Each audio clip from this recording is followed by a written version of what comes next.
Chapter 1. Yichun. In the Tiando Empire, within the Fasnuo province, lies the city of Notting. In a modest courtyard in the southern part of the city, a young boy is seen running around the courtyard walls, engaging in physical exercise. Phew, I'm so tired I need to take a break. Having run for a considerable duration, the boy finds himself somewhat fatigued and decides to rest for a moment. Though he claims to rest, he does not neglect to keep his limbs active. The reason for his persistent physical training is that the boy understands the immense benefits of possessing a robust physique for his future development. The boy's name is Yi Chun, a traveler from the Blue Star who met an untimely demise while binge-watching anime. Perhaps due to not having consumed the legendary Mingpa soup, he retains memories of his past life and finds himself in the Douluo Continent. Yi Chun is exceedingly thrilled about his transportation to the Douluo Continent, as it is home to the extraordinary profession of soul masters. Becoming a soul master grants one access to extraordinary powers unattainable by ordinary individuals. If a soul master can acquire a ninth soul ring and advance to the level of title Douluo, they can attain the revered status of being admired by thousands, while also significantly extending their lifespan. Should one ascend to godhood, not only would they gain formidable powers, but also an eternity of life. The prospect of power and longevity ignites a fervor within Yi Chun, a passionate youth who adores novels and anime, especially considering the numerous alluring maidens that populate the continent. Yet, he is acutely aware of the formidable challenges that lie in becoming a title Douluo, or even a deity. Across the vast expanse of the Douluo continent, among billions of inhabitants, only a handful have reached the realm of title Douluo. As for deities, Yi Chun knows of only one, the sea god, who has achieved divinity within the last 10,000 years. Perhaps the angel god is also a recent deity. This remains uncertain. However, in approximately 20 years, 3 deities are predicted to emerge on the continent. Yet, Yi Chun realizes that such events have little bearing on him, for whether he can cultivate to become a title Douluo or even a deity hinges upon possessing talent far surpassing that of ordinary prodigies. The quality of one's talent is greatly influenced by the strength of one's parents. Typically, if one's parents possess strong talents and high abilities, their offspring will not fall short. Conversely, if the parents are lacking in talent and power, the prospects for their children are bleak. However, this is not an absolute rule with a large enough population. Exceptions do exist, but the general trend remains. Yi Chun's parents are merely rank 3 soul elders, which, while significant in the relatively remote Notting City, pales in comparison on the broader Douluo continent. Moreover, it is common knowledge that the parents of protagonists often have perilous careers. Notting City lies near the border between the Tiando Empire and the Douluo Empire, the latter of which is quite powerful and has long harbored ambitions of annexing the Tiando Empire. Although large-scale wars are unlikely to erupt near Notting City, minor skirmishes do occur frequently. Indeed, Yi Chun's parents fell victim during a small conflict last year. Damn war.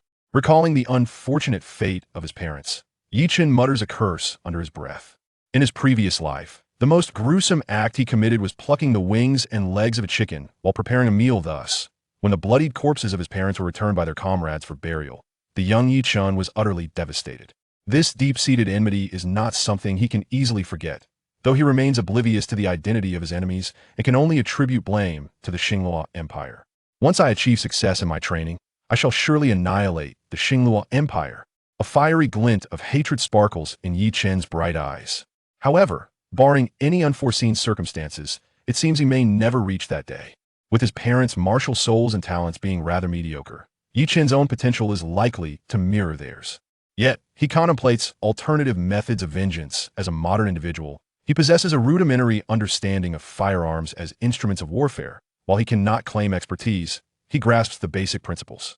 Yi Chun plans that if he cannot become a formidable expert, he will join the Spirit Hall and illuminate its firearms technology tree, thereby bolstering their military strength. After all, the Pope Bibi Dong harbors ambitions of unifying the continent, and the Douluo Empire is an obstacle to be overcome, granting Yi Chun the opportunity for retribution. In the original narrative, Tang Xiaosan's creation of the Zhuge Divine Crossbow poses a significant threat to rank 4 soul masters. Thus, even a standard bolt-action rifle from his past life should suffice to deliver a fatal blow. Having accomplished such a feat, he could accompany the alluring Pope to seize the celestial herb from the ice and fire Yin-Yang Eye, and taking down a mere title Douluo should pose no significant challenge. However, this remains the worst-case scenario should his talents prove exceptional and he ascends to greatness. Yi Chun would not require such drastic measures. After all, While the Douluo Continent is often dubbed the fantasy sewer, it is also a realm where immense power resides, and the mightiest of beings are not something lowly soul masters or ordinary people can withstand. Everything hinges on the soul awakening ceremony in 3 days, as he anticipates the upcoming event, which occurs monthly at the Spirit Hall to awaken the martial souls of children from humble backgrounds. A glimmer of expectation shines in Yichen's eyes. Unlike small villages such as Holy Soul Village, where the Spirit Hall's soul awakening officials visit only once a year, Nodding City enjoys a monthly visitation from dedicated officials to perform the awakening free of charge. Yichun does not lack golden soul coins. He could certainly choose to awaken his martial soul at any time. His parents served the military of the Tiando Empire, earning a respectable salary, and following their demise, the military has also provided Yichun with some compensation. Such compensation is safeguarded from embezzlement by officials, due to oversight and the potential consequences of wrongdoing. Do not underestimate the youth in poverty. Indeed, this adage holds truth. If the orphan fails to awaken innate soul power and thus cannot become a soul master, remaining an ordinary person, then it poses no significant issue. However, should the orphan possess exceptional talent and rise to become a high-level soul master, it would spell disaster. Even possessing innate soul power of merely 2 or 3 levels would suffice to become a rank 3 or 4 soul master. Such meager compensation would certainly not attract the attention of soul masters above the rank of soul sect. Nevertheless, Yichun has no intention of paying for an early awakening of his martial soul, as he has only recently celebrated his 6th birthday. Even an early awakening would merely afford him a few extra days of training. Moreover, the family savings are limited and must be preserved for future living expenses. I hope that in 3 days, I too can awaken innate, full soul power and possess twin martial souls. Though Yichun is acutely aware that the likelihood of awakening such formidable talents is exceedingly slim, one must harbor some hopes while living, mustn't one? Chapter 2. The blind titled Douluo will personally awaken my martial soul. Early in the morning 3 days later, Yichun stepped out of his home and made his way to the Spirit Hall branch in the city.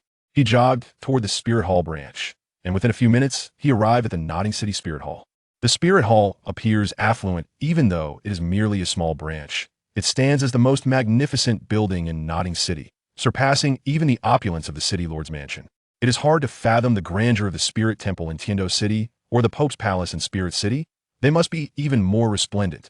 Although the societal context of the Douluo Continent closely resembles that of ancient times in Yichen's previous life, the architecture of significant locations is on par with, if not superior to, that of his past. The work of the Spirit Hall extends beyond merely awakening the martial souls of children. Thus, the awakening ceremony is not held in the main hall, but rather in an adjacent side hall.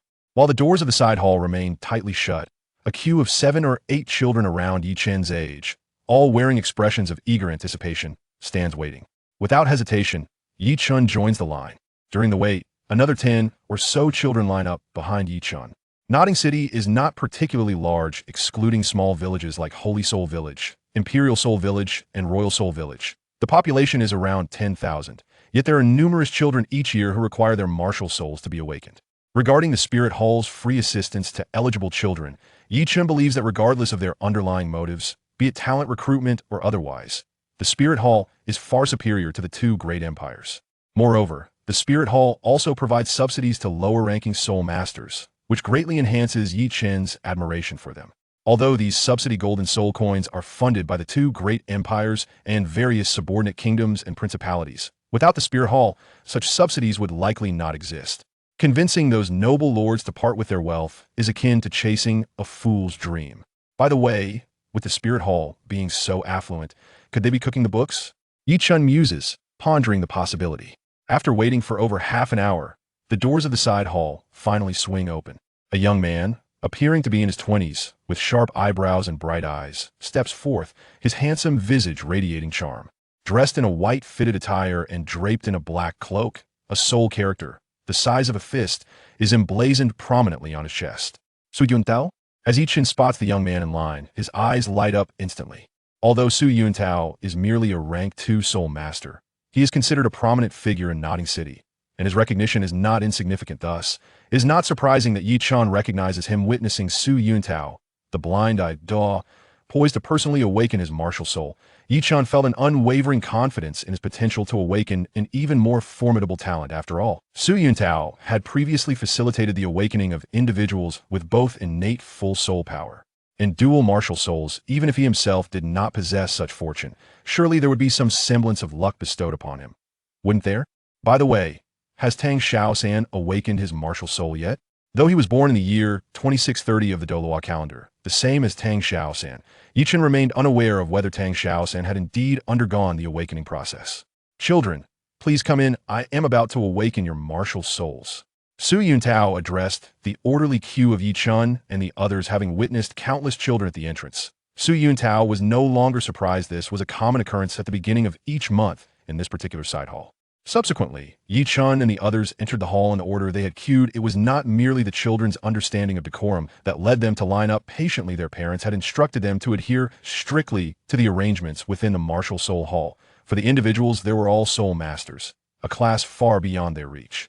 As for those from affluent families or with relatives who were soul masters, they would typically awaken their martial souls at home, thus refraining from visiting the martial soul hall. I am Su Yuntao, a level 26 great soul master, and I shall be your guide now. I will awaken your martial souls one by one. Remember, no matter what happens, do not be afraid. Su Yuntao said with a gentle expression as he observed that everyone had gathered.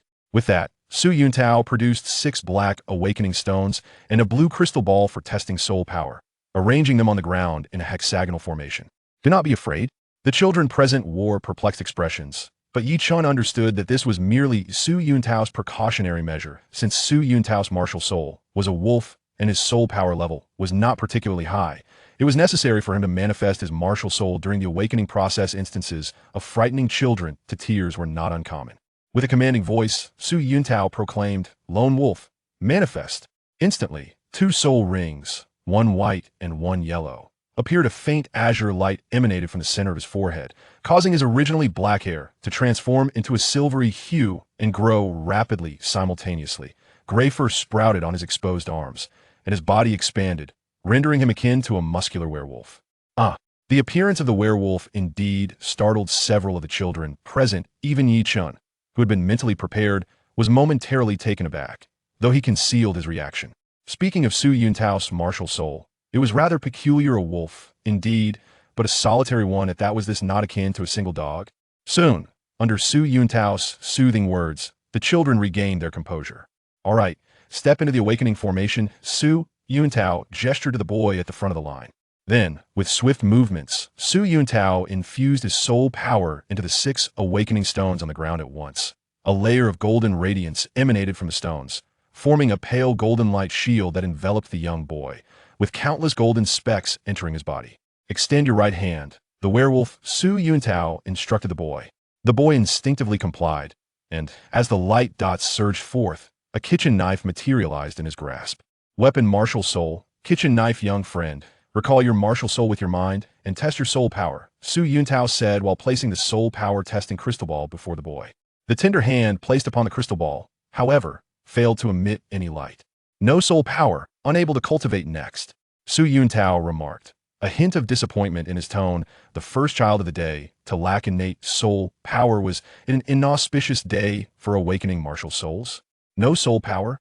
If Su Yuntao felt slightly disappointed, the boy was utterly disheartened. After all, lacking innate soul power meant he could never become a soul master.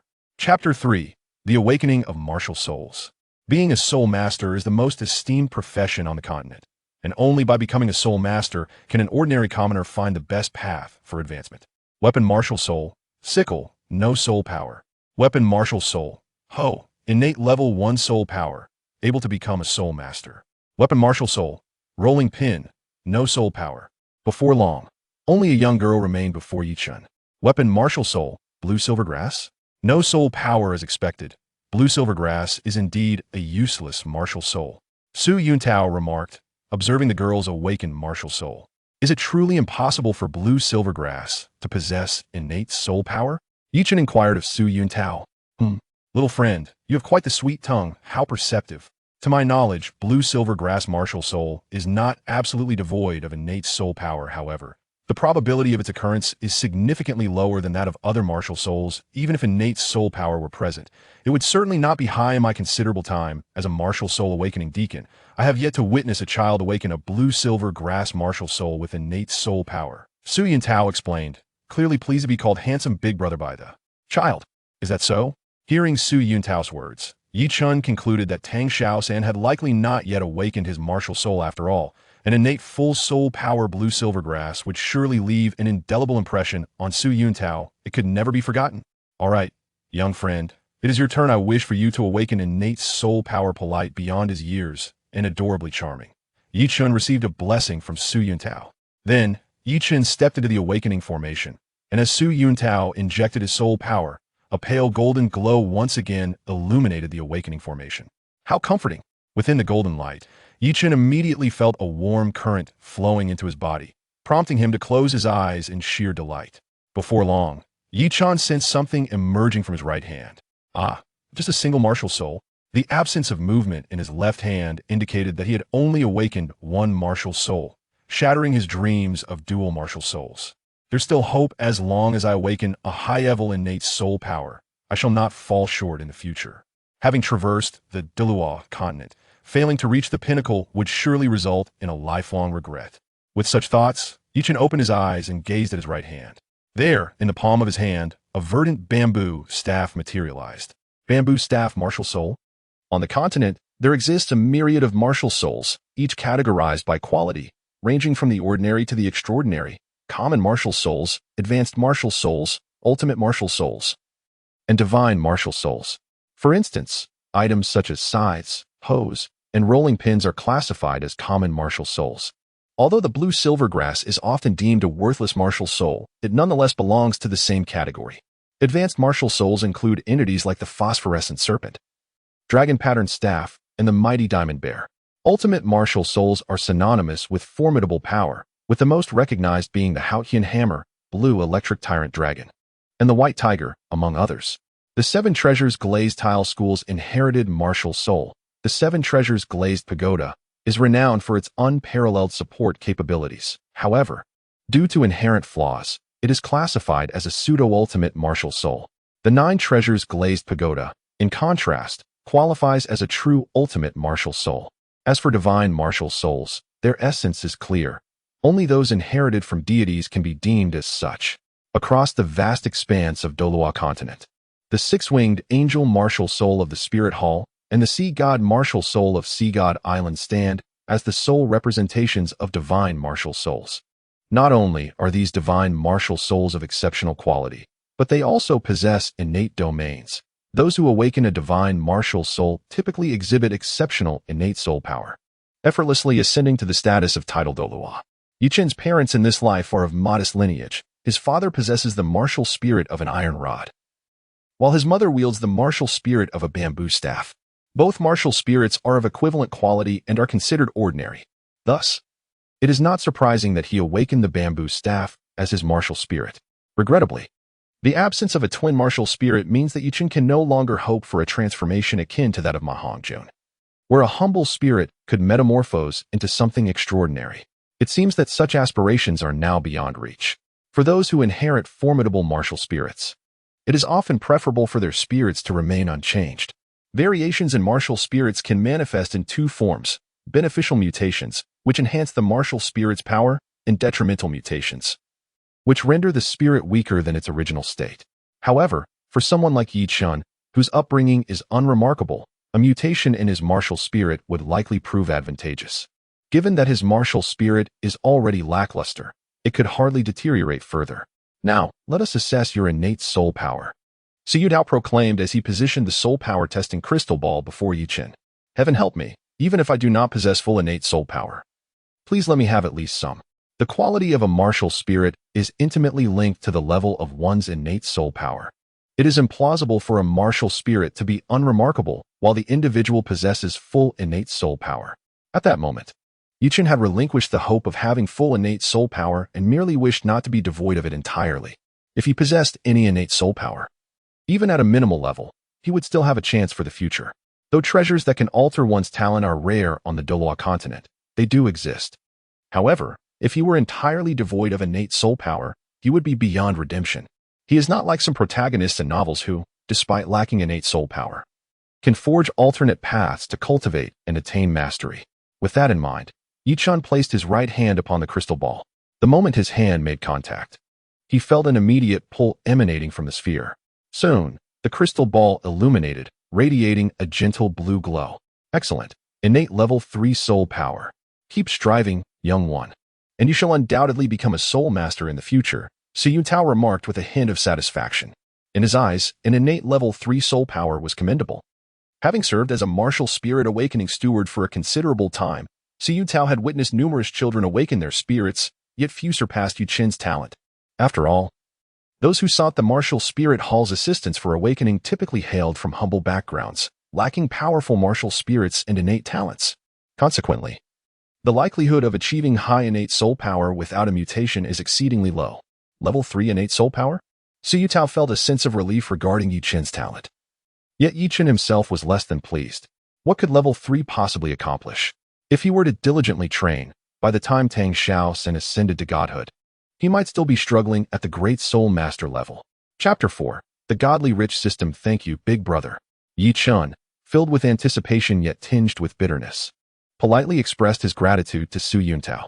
Haha, no need for thanks. It is my duty, Su Yuntao replied amiably. Subsequently, he recorded Yi Chen's martial spirit and innate soul power, issuing a martial spirit certificate. With a sense of reluctance, Yi Chun took his certificate and turned to leave the martial spirit hall. As he walked away, Su Yuntao contemplated, I hope that in the future, my child with C will also be this polite. As for C's current rejection of his affections, that was of no consequence. In Su Yuntao's mind, he was undoubtedly the ideal partner for CC within the martial spirit hall of Notting City. Who but me? Alas, innate level 3 soul power. Is this truly my meager fate? Upon exiting the martial spirit hall, Yi Chen muttered to himself as he made his way home. This was a manifestation of Yi Chen's greed. One must realize that many on the continent are unable to awaken any innate soul power, and even among those who do, a significant number fail to reach level 3.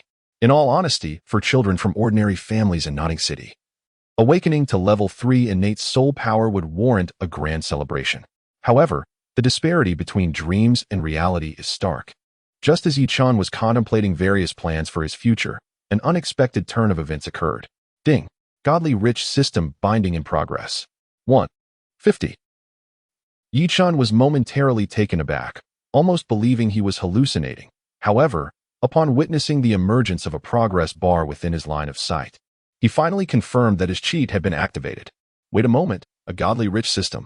At that instant, Yi Chun felt a surge of emotions threatening to overwhelm him. Judging by the name, this system should be capable of bestowing wealth, right? If it were in his previous life, Yi Chun would undoubtedly ascend to the pinnacle of success. Yet, he now found himself in the Douluo Continent. Could money purchase formidable talents? Could it acquire powerful martial souls? Could it elevate him to the status of a titled Douluo, or even a deity? Though Yi Chun harbored such thoughts, possessing a cheat was certainly preferable to having none. With sufficient funds, he could expedite his cultivations, at the very least alleviating the burdens of daily expenses. However, one concern lingered in Yi Chun's mind.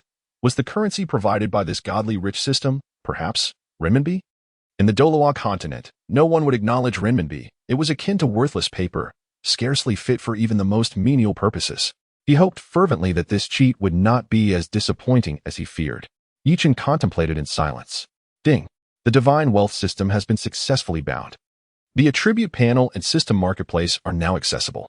Note, the host can open or close these features merely by focusing their thoughts. The host's level is Soul Master, with gold soul coins increasing by 1, 1, and 1. An attribute panel? A system marketplace? Gold soul coins. Yi Chen's eyes sparkled with delight. For his extraordinary son had bestowed upon him the universally accepted golden soul coins of Douluo Continent, rather than the troublesome RMB. After all, being extraordinary, how could it possibly present such a significant flaw? Without haste to unveil the attribute panel and system shop, Yi Chun began to count the golden soul coins his son had gifted him. Lacking a timer, he could only make a rough estimation. Discovering that the frequency of the golden soul coins increasing by 1 occurred approximately every second, with the year comprising 365 days, each day containing 24 hours. each hour having 60 minutes, and each minute consisting of 60 seconds. Does that mean my extraordinary son graciously offers me over 31 million golden soul coins annually? After some mental calculations, Yichen finally arrived at this astonishing figure. Was prosperity on the horizon? Moreover, his extraordinary son had indicated that his soul power level was that of a soul master, meaning that the increment of golden soul coins would increase should his own soul power level rise. Truly, this was a system of immense fortune. With the blessings of his son, Yichen would surely be capable of overwhelming the affluent Ningfengji with golden soul coins in the future. Fortunately, the notification for the golden soul coin increment was silent, manifesting merely as text in the lower right corner of his vision, and could be dismissed. Otherwise, Yichen might have been compelled to experience the troubles of the wealthy. Open the attribute panel. Instantly, a golden luminescence appeared before Yichen's eyes. Attribute panel host. Yichen soul power. Level 3 martial soul. Bamboo staff soul rings. None. Gazing at his rudimentary attribute panel, Yichen felt a pang of reluctance and promptly closed it. At that moment, he was on his way home, surrounded by passers-by who appeared oblivious to his peculiar situation. This brought him some comfort, knowing that no one could perceive the extraordinary nature of his son. Yichen held great expectations for the system shop, but he resolved to return home first. If the system shop contained valuable items, he would undoubtedly rejoice, but if it yielded nothing of worth, he would still be disheartened. He had no desire to be the spectacle of the street. Thus, he hurried home to explore in privacy. Suppressing his elation, Yichen quickly made his way back. Upon returning home, Yichen promptly secured the door, retreated to his room, and silently intoned, "Open the system shop." System shop. In an instant, another golden luminescence materialized in his view. This son of mine is quite extravagant. Everything is bathed in gold. Does he not find it gaudy? But I adore it. Before long, Yichen discovered an array of remarkable items in the system shop. Any item discount card, unique, price, free. P.S. Newbie benefit. Cultivation technique grand package price, 10 million golden soul coins. P.S. Includes the contemplation of creation, the body refinement technique of creation, and the soul refinement decision of creation, specifically designed to enhance soul power, physical attributes, and mental fortitude. Soul ring year upgrade card price, yellow, 100 years, 100,000 golden soul coins, purple, 1,000 years, 1 million. Black, 10,000 years, 10 million golden soul coins, red, 100,000 years, 1 billion golden soul coins. Soul bone year upgrade card price, yellow, 100 years, 100,000 golden soul coins, purple, 1,000 years, 1 million. Black, 10,000 years, 10 million golden soul coins, red, 100,000 years, 1 billion golden soul coins. Martial soul upgrade card price, 100 million golden soul coins. P.S. Enhances the quality of the martial soul. With a ceiling of divine level, it's a treasure you deserve.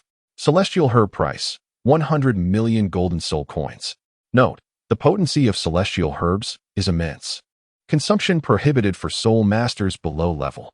P.S. Each herb, with its unique effects, costs 100 million. Luck card price, 1 million golden soul coins.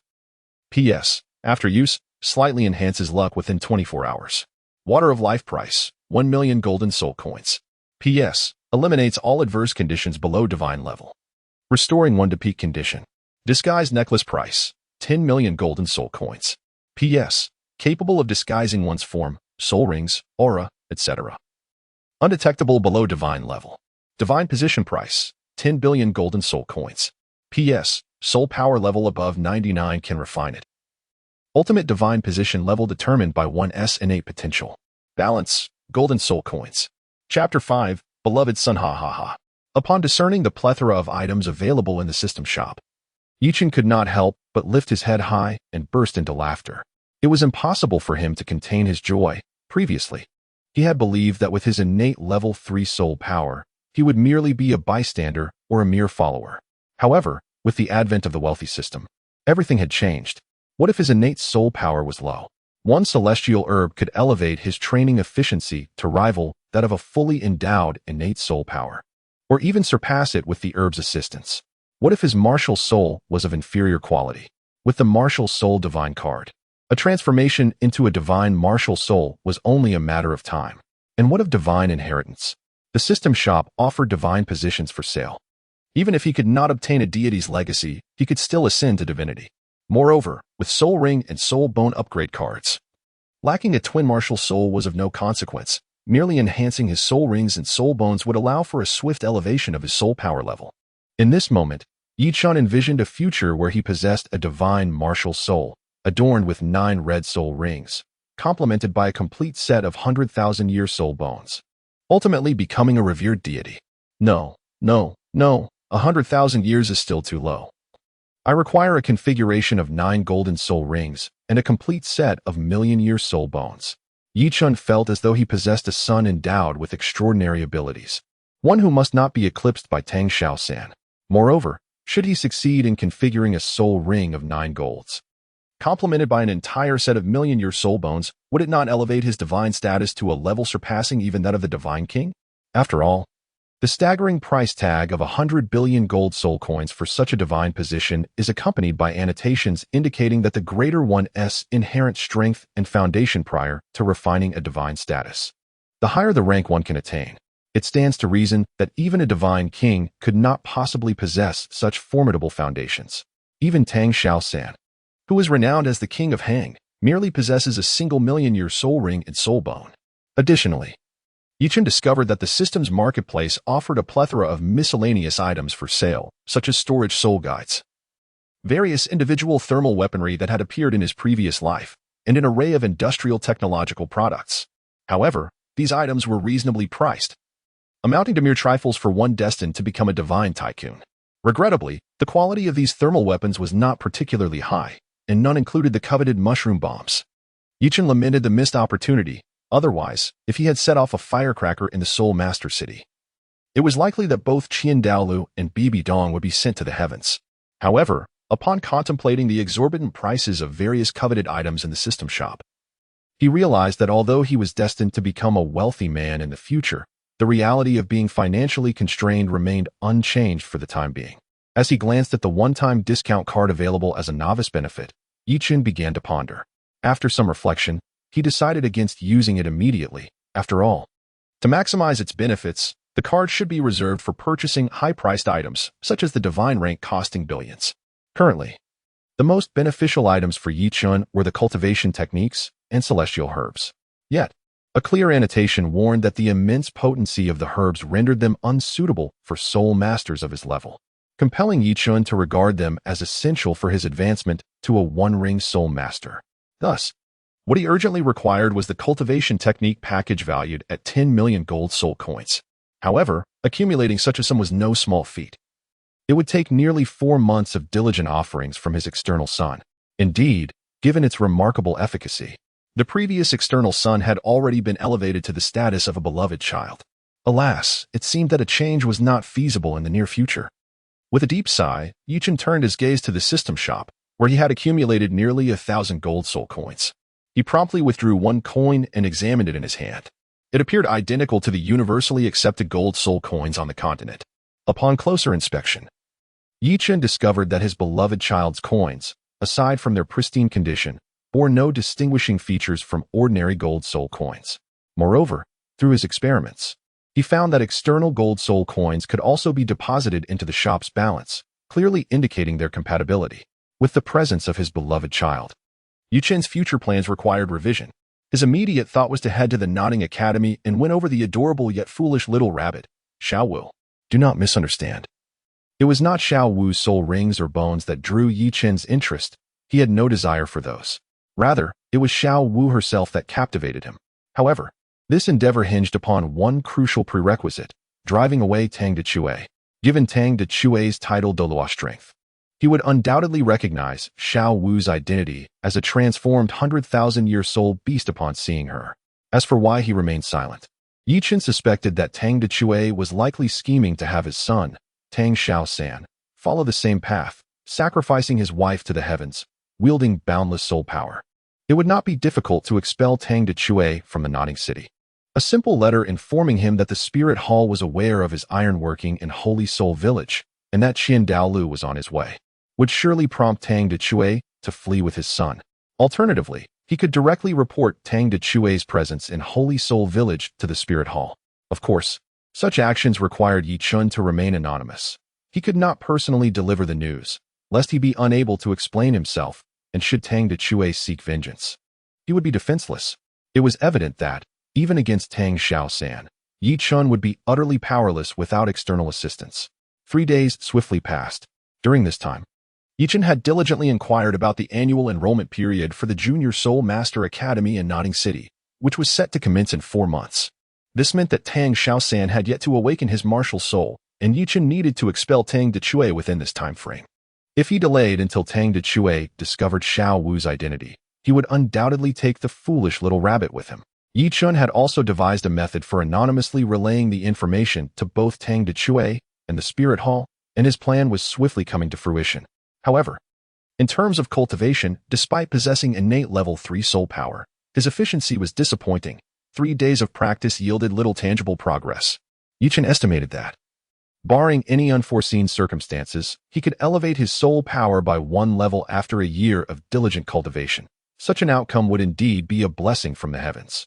In comparison to other prodigies, his progress was utterly negligible. Moreover, this advancement hinged upon his unwavering commitment to practice. Should he adopt a half-hearted approach, his growth would inevitably stagnate.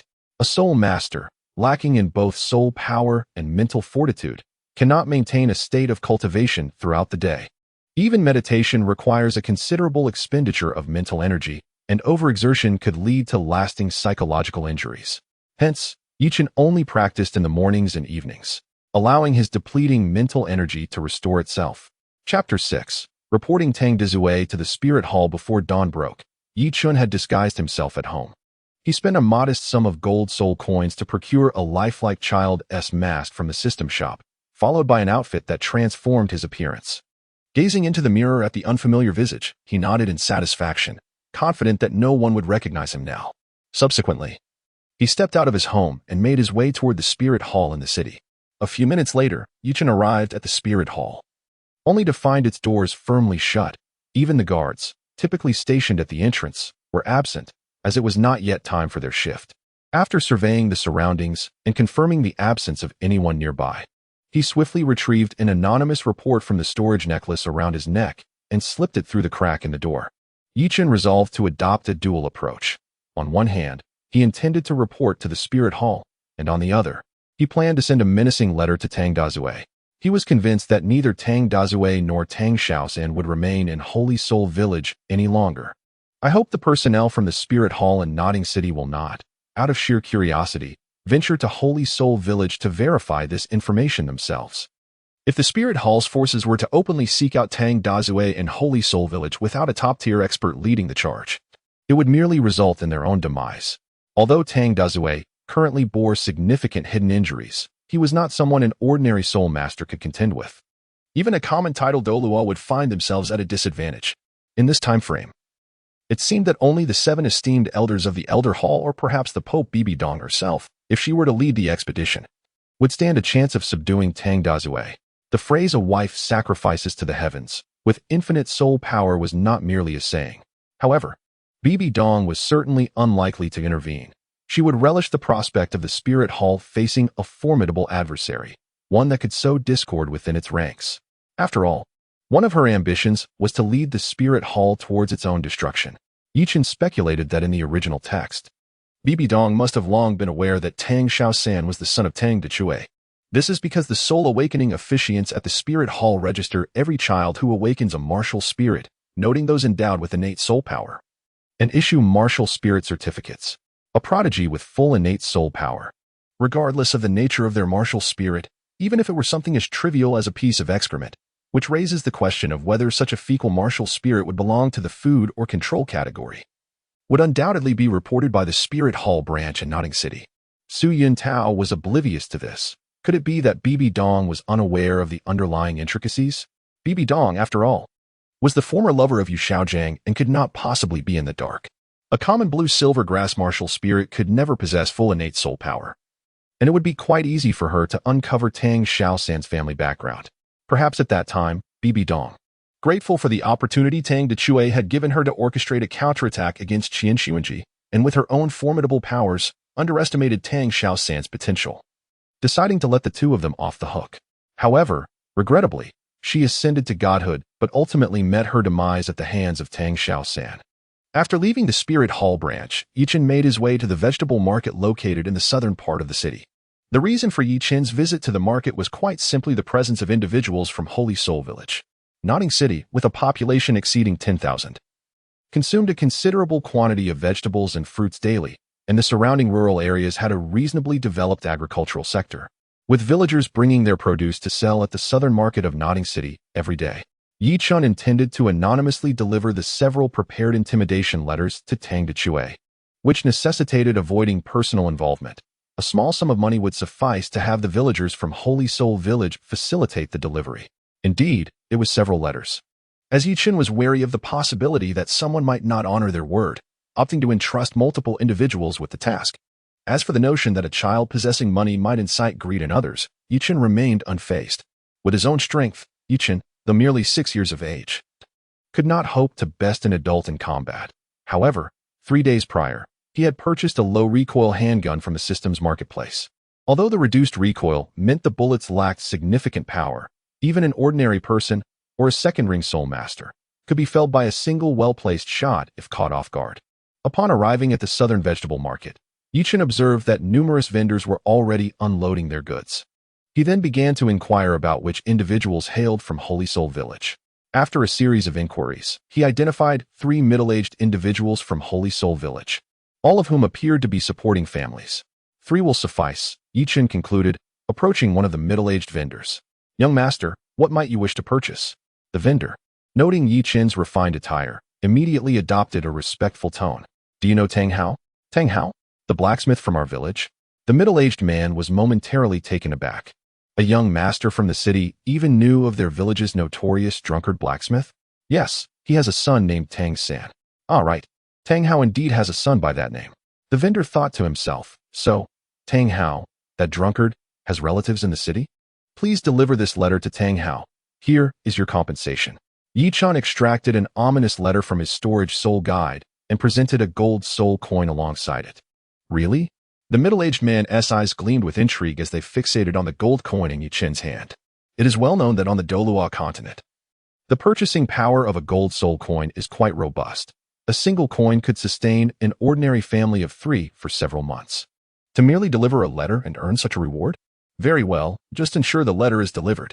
However, having accepted my payment, should you fail to fulfill your duty, I would rather not encounter you again. Yichen subtly threatened. "Not a problem, young master. I assure you that I will deliver the letter." The middle-aged man immediately pledged, striking his chest in assurance. After all, delivering a letter was a trivial task for him. Furthermore, this young master appeared to hail from a prominent family. If he were to shirk his responsibility after receiving payment, the consequences would certainly be dire. "Excellent. Remember your words," Yichen concluded. Yichen nodded in satisfaction and departed from the stall. Subsequently, he employed the same method to relay instructions to 2 other villagers from the Holy Soul Village before leaving the market. It appears that the security in Nodding City is quite commendable. Remarkably, no one has attempted to exploit the situation. He mused to himself after taking a circuitous route and finding no one following him. In truth, it was not the security of Nodding City that was commendable, but rather the fact that Yichen had retrieved the golden soul coins and letters from his storage soul guide. Those possessing such devices were invariably soul masters, and ordinary individuals dared not provoke them. Chapter 7. Suyu Tao, I Shall Achieve Great Merit. Part 1. Meanwhile, at the Soul Hall branch, early in the morning, Suyu Tao, a member of the Nodding City Soul Hall, arrived with breakfast to clock in for work. You might wonder for whom he had brought breakfast. Naturally, it was for his idealized goddess, CC. There is a saying that opportunities are reserved for those who are prepared, and Suyu Tao believed that in his pursuit of CC, he must attend to every detail meticulously. "Oh, what is this?"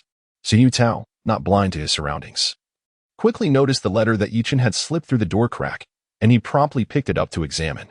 The envelope bore the inscription, "To the personnel of the Soul Hall." To the personnel of the Soul Hall? Suyu Tao raised an eyebrow and immediately opened the envelope. "Congratulations, fortunate one. You have achieved great merit." "Great merit? What kind of merit?" Upon reading the opening line, Suyu Tao found himself puzzled, but he continued to read. "The number 1 wanted criminal of the Soul Hall, the murderer of former Pope Qian Xuanji, Tang Hao, is currently hiding in the Holy Soul Village, working as a blacksmith. This news must be reported to the Elder Hall, and the Grand Priest, who holds a grudge against him, Douluo will surely reward you. Hissed Tang Hao. Although the contents of the letter were few, the impact on Su Yuntao was significant. As a member of the Soul Hall, he was somewhat familiar with the notorious Tang Hao, who had eliminated their former pope, Qian Xuanji, several years ago. Who is Qian Douluo? The father of the former pope?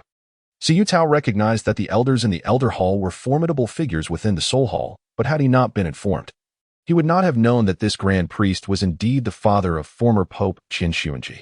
Upon realizing such crucial information, Su Yuntao felt an immediate urgency and began to take action. Half an hour later, the branch master of the Nodding City Soul Hall and several deacons gathered together. Everyone, let us discuss how we should proceed with this matter, the branch master inquired, surveying his assembled subordinates. He was not foolish enough to think that his branch could simply capture Tang Hao in Holy Soul Village. After all, Tang Hao was a titled Douluo, and with their limited manpower, they would only be sending themselves to their doom. Furthermore, they could not afford to alert him and allow him to escape. Reporting this matter upward was essential, as confronting a titled Douluo was beyond the capabilities of their branch.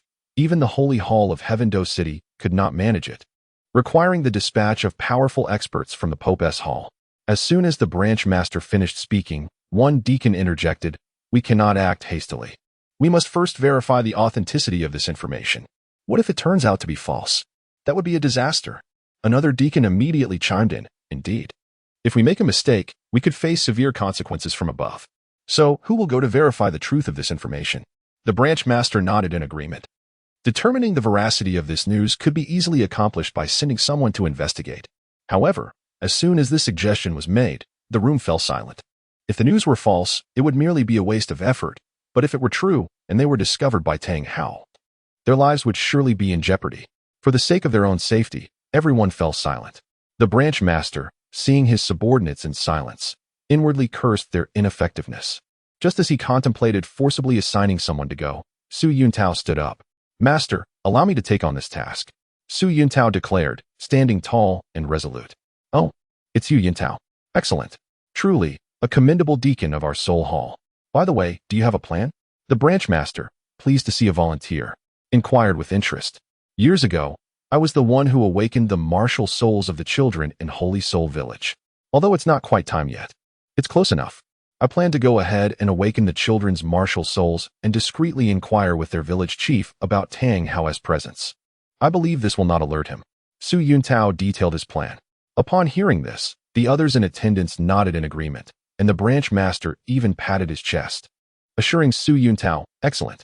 Yuntao, your plan is commendable. If this information proves true, I will commend you to those above." "Thank you, master." Everyone, if Tang Hao is indeed hiding in Holy Soul Village, and the higher-ups send elders to capture this big fish, not only will Yuntao achieve great merit, but all of us in the branch will also share in this honor. Therefore, we must not leak this information. As he spoke, the branch master cast a stern gaze over the gathered deacons. "Yes, master." They all responded in unison. The branch master was correct. If they successfully captured Tang Hao, the higher-ups would be pleased, and promotions and raises would certainly follow. Subsequently, Su Yuntao made preparations and set off toward Holy Soul Village, bearing the weighty task ahead. Meanwhile, everyone in the branch awaited news of Su Yuntao's success. Upon exiting the Soul Hall, Su Yuntao summoned his martial soul and swiftly made his way to Holy Soul Village. "CC, wait for me. Once I achieve great merit, I will formally propose to you." As he journeyed, he envisioned the accolades he would receive for his significant contributions, thinking that a promotion to the position of branch master in Nodding City might be within reach. Surely, CC would accept his proposal. "Go for it, Su Yuntao. You can do it." Although he was about to engage in covert actions right under the nose of a titled Douluo, Su Yuntao was undaunted. It can only be said that love possesses a certain magic, granting him immense courage. Over an hour later, Su Yuntao arrived at Holy Soul Village. However, instead of directly inquiring with the villagers about Tang Hao, he headed straight to the home of the village chief, Old Jack. "Ah, esteemed master of battle souls. What brings you here?" Upon seeing Su Yuntao, Old Jack was taken aback, utterly unprepared for his visit at this hour. According to past years, it would still be a month before the annual Free Martial Soul Awakening event in Holy Soul Village. "Old Jack, I have matters to attend to and won't be able to find time later, so I've come early. By the way, does your village have a blacksmith?" Su Yuntao wasted no time and immediately began executing his predetermined script. A blacksmith? Indeed, in our village, there is Tang Hao, whose blacksmithing skills are unparalleled. The farming tools he forges are undoubtedly the finest. However, he does possess a rather irritable temperament, so if the master requires assistance, one must be prepared to endure. Although the true intentions of Su Yuntao in seeking out the blacksmith remain unclear, Old Jack responded candidly. Chapter 8. Su Yuntao, I aim to achieve greatness. Part 2. Is it truly Tang Hao? Su Yuntao's pupils contracted. It appears that the rumors of the Haotian Douluo residing in Shanghan village are indeed credible. Yet, certainty eludes him, as the possibility of a namesake cannot be dismissed. Does he have any family? Su Yuntao inquired of Old Jack. As the village chief, Old Jack was well aware of the family compositions of the villagers. There is but one son, named Tang San. By the way, master, Tang San is 6 years old this year, just the right age to awaken his martial soul. Old Jack was oblivious to the fact that he had already sold Tang Dazhuang. If Tang Dazhuang were to find out, he might very well strike Old Jack down with a single blow. Oh, really? Indeed, I would not dare to deceive you, the old man replied. Su Yuntao's eyes sparkled. Through awakening Tang San's martial soul, he held a 90% certainty to ascertain whether this Tang Hao is indeed the one he seeks. It is well known that the offspring of powerful individuals often exhibit remarkable talent. Should Tang San's aptitude prove to be rather ordinary, it may well be a case of mere coincidence. However, if his abilities are exceptional, it would leave no room for doubt. Thus, he would not need to risk his life to investigate whether this Tang Hao is genuine. Old Jack, please summon the children. I have pressing matters to attend to. At this moment, Su Yuntao was eager to awaken Tang San's martial soul to determine whether the name was indeed a coincidence. Fortunately, he did not forget that Tang Hao was a titled Douluo, and thus pretended to remain ignorant of this fact.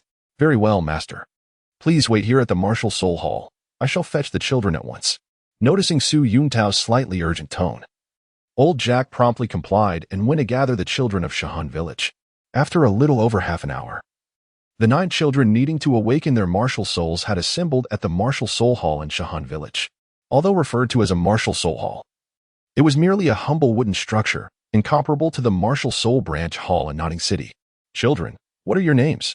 Su Yuntao asked gently, his demeanor warm as he inquired about the names of the 9. I am Zhang San. I am Li Si. I am Tang San. Is this child indeed Tang San? Su Yuntao paid little mind to the other 8 children, focusing solely on Tang San. Upon glancing, he noted that Tang San appeared rather unremarkable, with a somewhat slender frame, suggesting possible malnutrition. It was hardly evident that he was the son of a titled Douluo. Now, line up properly. I shall awaken your martial souls. Subsequently, Su Yuntao produced the necessary implements and began the awakening process for the 9 children. Weapon martial soul, sickle, no soul power. Weapon martial soul, hoe, no soul power. Weapon martial soul, blue silver grass, no soul power. One after another, the 8 children failed to awaken any soul power, which did not surprise Su Yuntao, as they were all commoners, and it was quite normal for them not to awaken innate soul power. At this point, only Tang San remained. And Su Yuntao felt a twinge of anxiety. His potential promotion hinged upon Tang San's awakening. It was not only Su Yuntao who felt the tension, as Tang San himself was also anxious. After all, the previous 8 children had all been unable to awaken, which naturally caused him concern. Though he was yet to grasp the full significance of being a soul master, he understood that possessing innate soul power was crucial for his future. All right. You are the last one. Come forth. Su Yuntao beckoned Tang San to step onto the martial soul awakening array. As expected, the spectacle surrounding Tang San's awakening was unlike that of ordinary children. While the golden light emanating from the awakening array was minimal for the previous children, it was much more pronounced for Tang San, surpassing the combined brilliance of the other 8. Immediately, Su Yuntao's gaze fixated on Tang San's hands. If all went well, the manifestation should be a hammer, as the Haotian Douluo, Tang Hao, wielded a mighty hammer. However, Su Yuntao was taken aback as Tang San's right hand revealed not a hammer, but blue silver grass. Could it be that this Tang Hao from Shanghan village is not genuine? It is known that a child's martial soul is inherited from their parents. And if the martial souls of both parents differ in quality, the child will inherit the superior one. The Haotian hammer and blue silver grass martial souls are worlds apart. If Tang San were truly the son of the Haotian Douluo, there would be no reason for him not to awaken the Haotian hammer. Could it be that Tang San is not biologically Tang Hao's son, but rather adopted? A thought crossed Su Yuntao's mind. Suddenly, his keen eyes caught sight of Tang San's left hand, which was tightly clenched and showing signs of trembling, as if something was trying to emerge but was being suppressed. Could it be the legendary twin martial souls? The notion of twin martial souls stirred a tempest within Su Yuntao's heart. Fortunately, he quickly regained his composure, suppressing his astonishment. And maintaining a calm facade, he addressed Tang San. Weapon martial soul, blue silver grass. Little one, let us test your innate soul power. With that, Su Yuntao presented the soul power testing crystal ball before Tang San. As a radiant blue light burst forth, Tang San's innate soul power was revealed. Full innate soul power, Su Yuntao exclaimed in surprise. If he had previously harbored doubts regarding Tang San's status as a twin martial soul and the authenticity of Tang Hao from Shanghun village, he now held absolute conviction. After all, his tenure as a martial soul awakening official had been considerable, and he had never encountered a blue silver grass with full innate soul power. Tang San's exceptional endowment undoubtedly indicated the presence of a second martial soul. Full innate soul power? What does that mean? Tang Shaoxin was somewhat perplexed. A soul master's cultivation talent is determined by the innate soul power, with full innate soul power representing the highest level achievable at the time of spirit awakening. It is indeed unfortunate that your blue silver grass is a worthless martial spirit. Had it been a more formidable martial spirit, your potential would have been remarkable. As he spoke, Su Yuntao shook his head, feigning a look of pity for Tang Shaoxin. However, deep within, Su Yuntao couldn't help but feel envious. After all, he was the son of the Haotian Douluo, possessing twin martial spirits and full innate soul power. In the future, he would undoubtedly grow into a top-tier powerhouse. After issuing Tang Shaoxin's martial spirit certificate, Su Yuntao hurriedly departed from the Holy Spirit Village, his heart racing with excitement, returning to the Spirit Hall branch in Notting City. Chapter 9. Tang Dazue's escape. At this moment, within the Notting City Spirit Hall branch, the branch master and several clerks anxiously awaited news from Su Yuntao. The outcome was crucial for their prospects of promotion and salary increases, leaving no one unperturbed. Just then, the great contributor Su Yuntao returned. Yuntao, you finally returned. What happened? As soon as Su Yuntao entered, the branch master eagerly inquired. It's confirmed. Tang Hao from the Holy Spirit Village is indeed the Haotian Douluo. Oh, really? Haha, that is splendid. Upon hearing this, the branch master was instantly overjoyed. With such a significant achievement, he saw the potential for a promotion to the position of branch master in the capital of Fasnuo province. Yuntao, quickly tell us how you confirmed it, a Spirit Hall clerk interjected. When I visited the Holy Spirit Village, Tang Hao's son, Tang San, was about to awaken his martial spirit. You believe the circumstances surrounding Tang San's awakening, Su Yuntao replied, wearing a mysterious expression.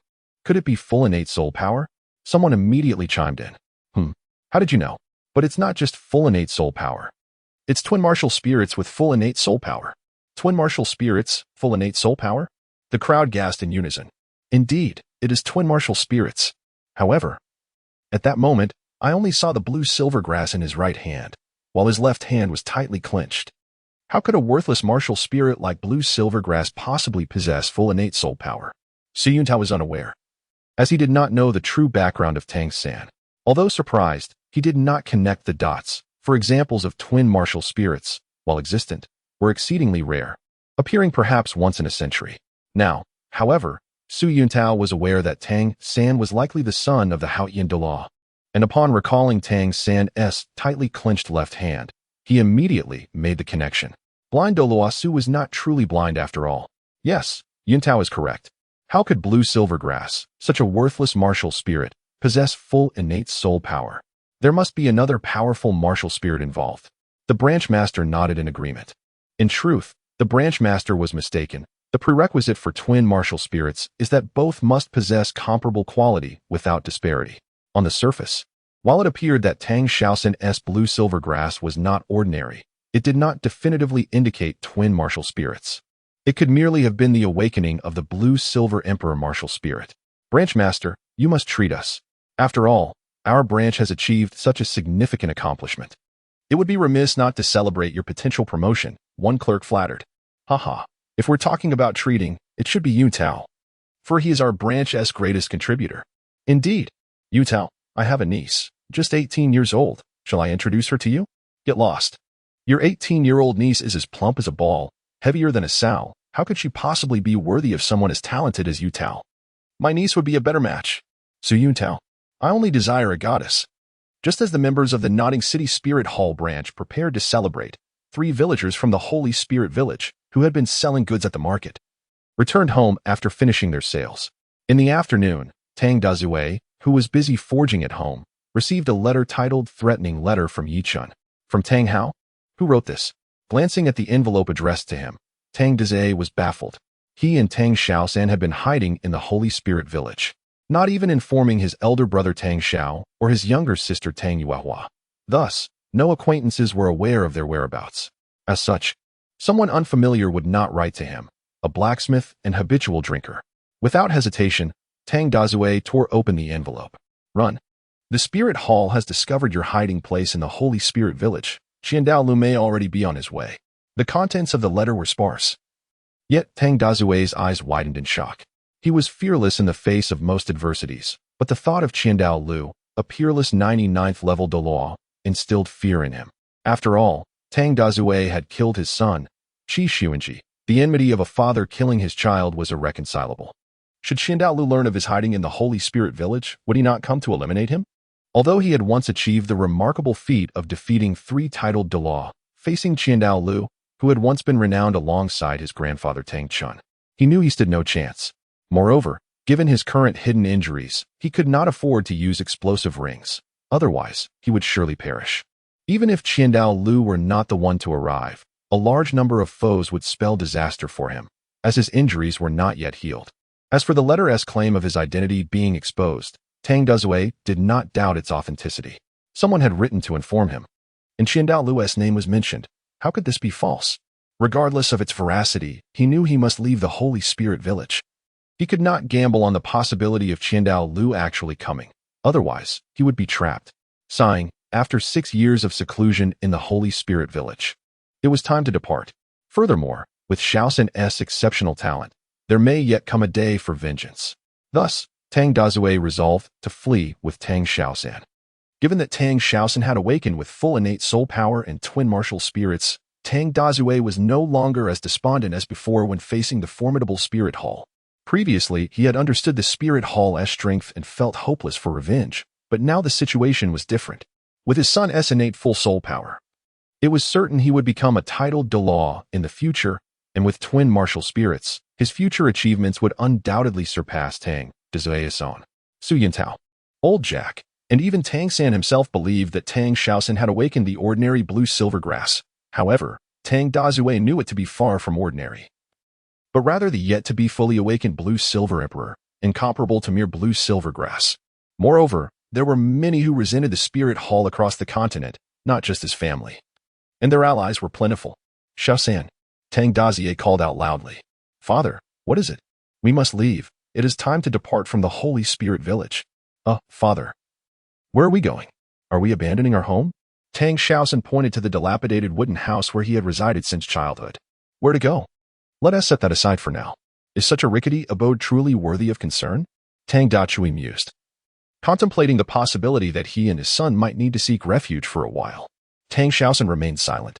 Thus, the two departed from the Holy Soul Village without bidding farewell to the other villagers. Incidentally, when Tang Hao absconded with Tang Xiaosan, he also took along his wife, which puzzled Tang Xiaosan.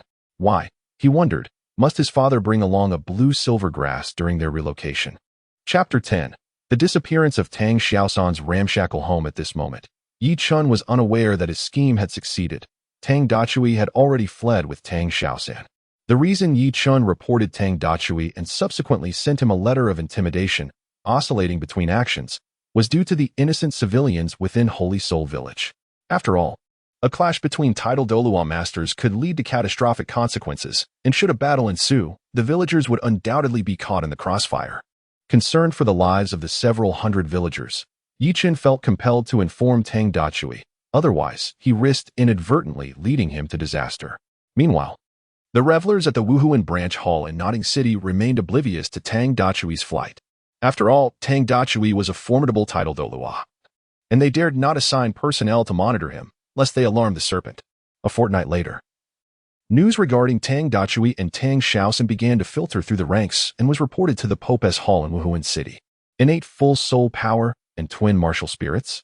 Intriguing. Bibi Dong glanced at the intelligence in her hand, muttering softly before dismissing it entirely.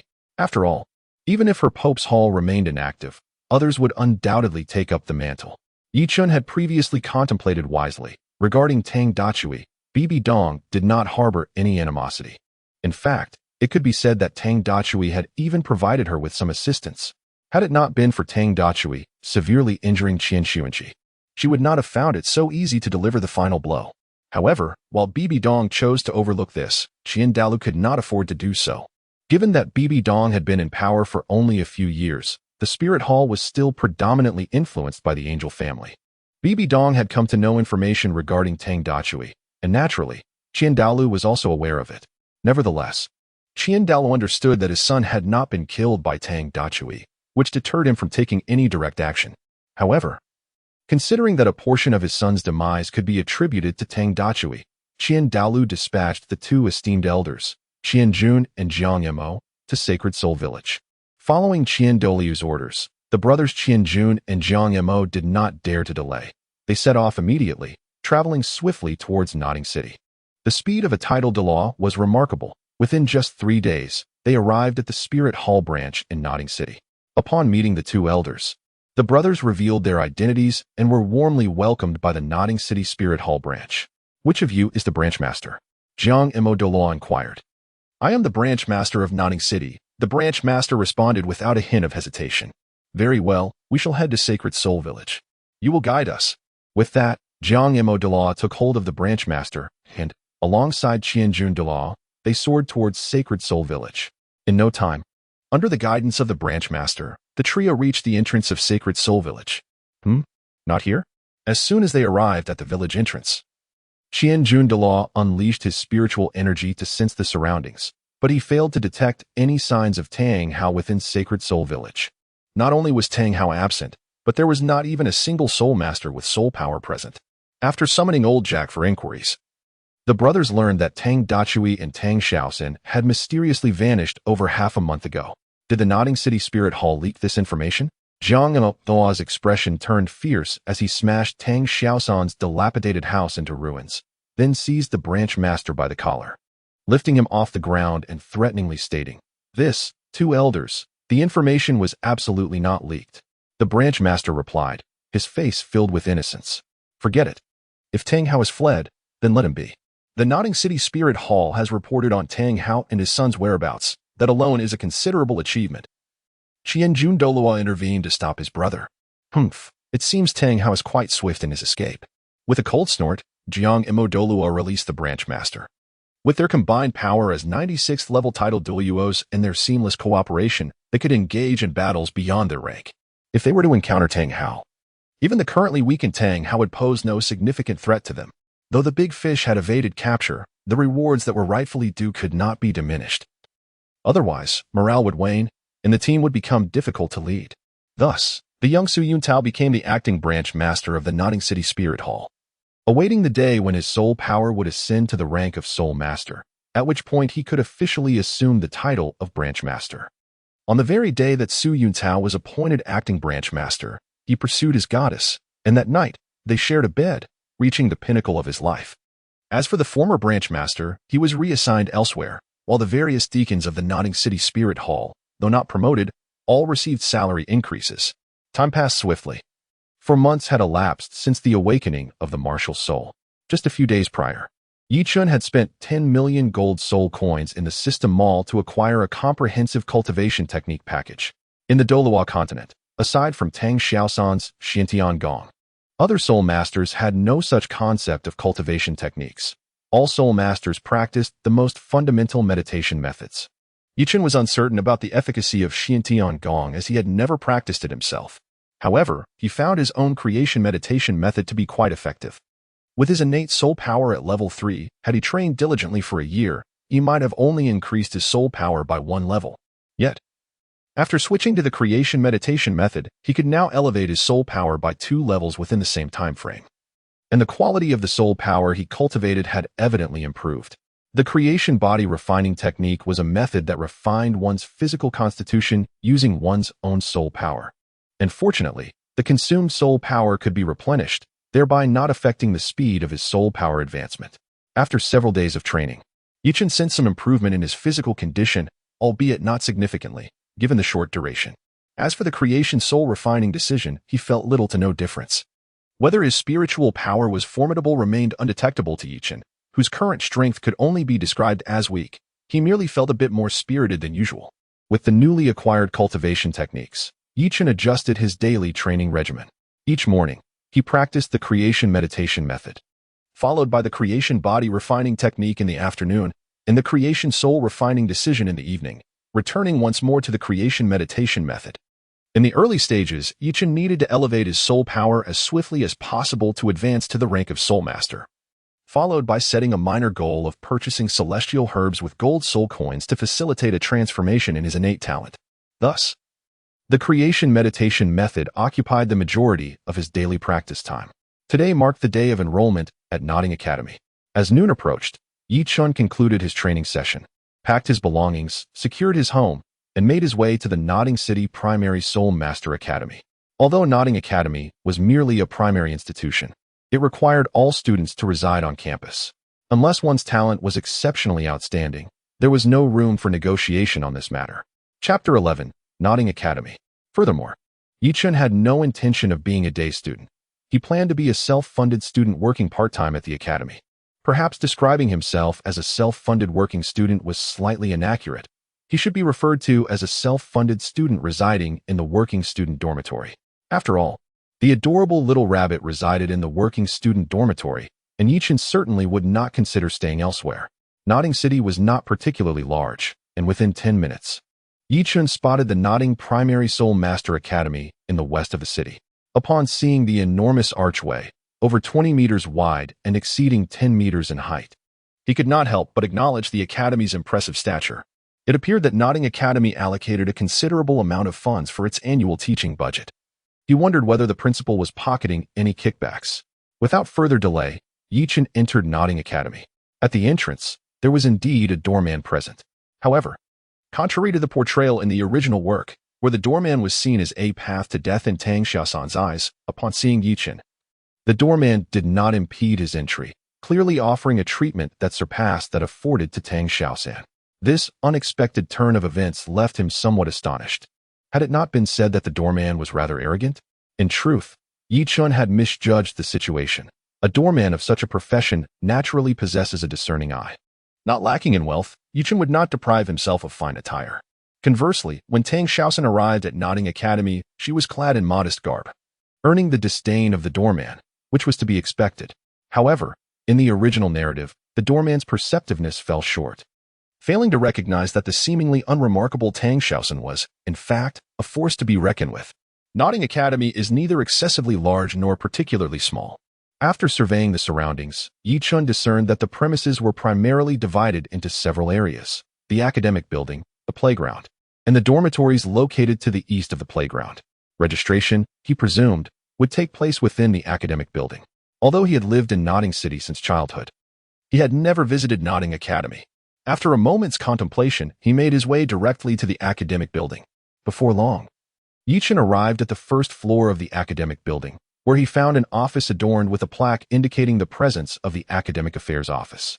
Inside, there was an elderly gentleman, approximately 60 years of age, accompanied by 2 young assistants.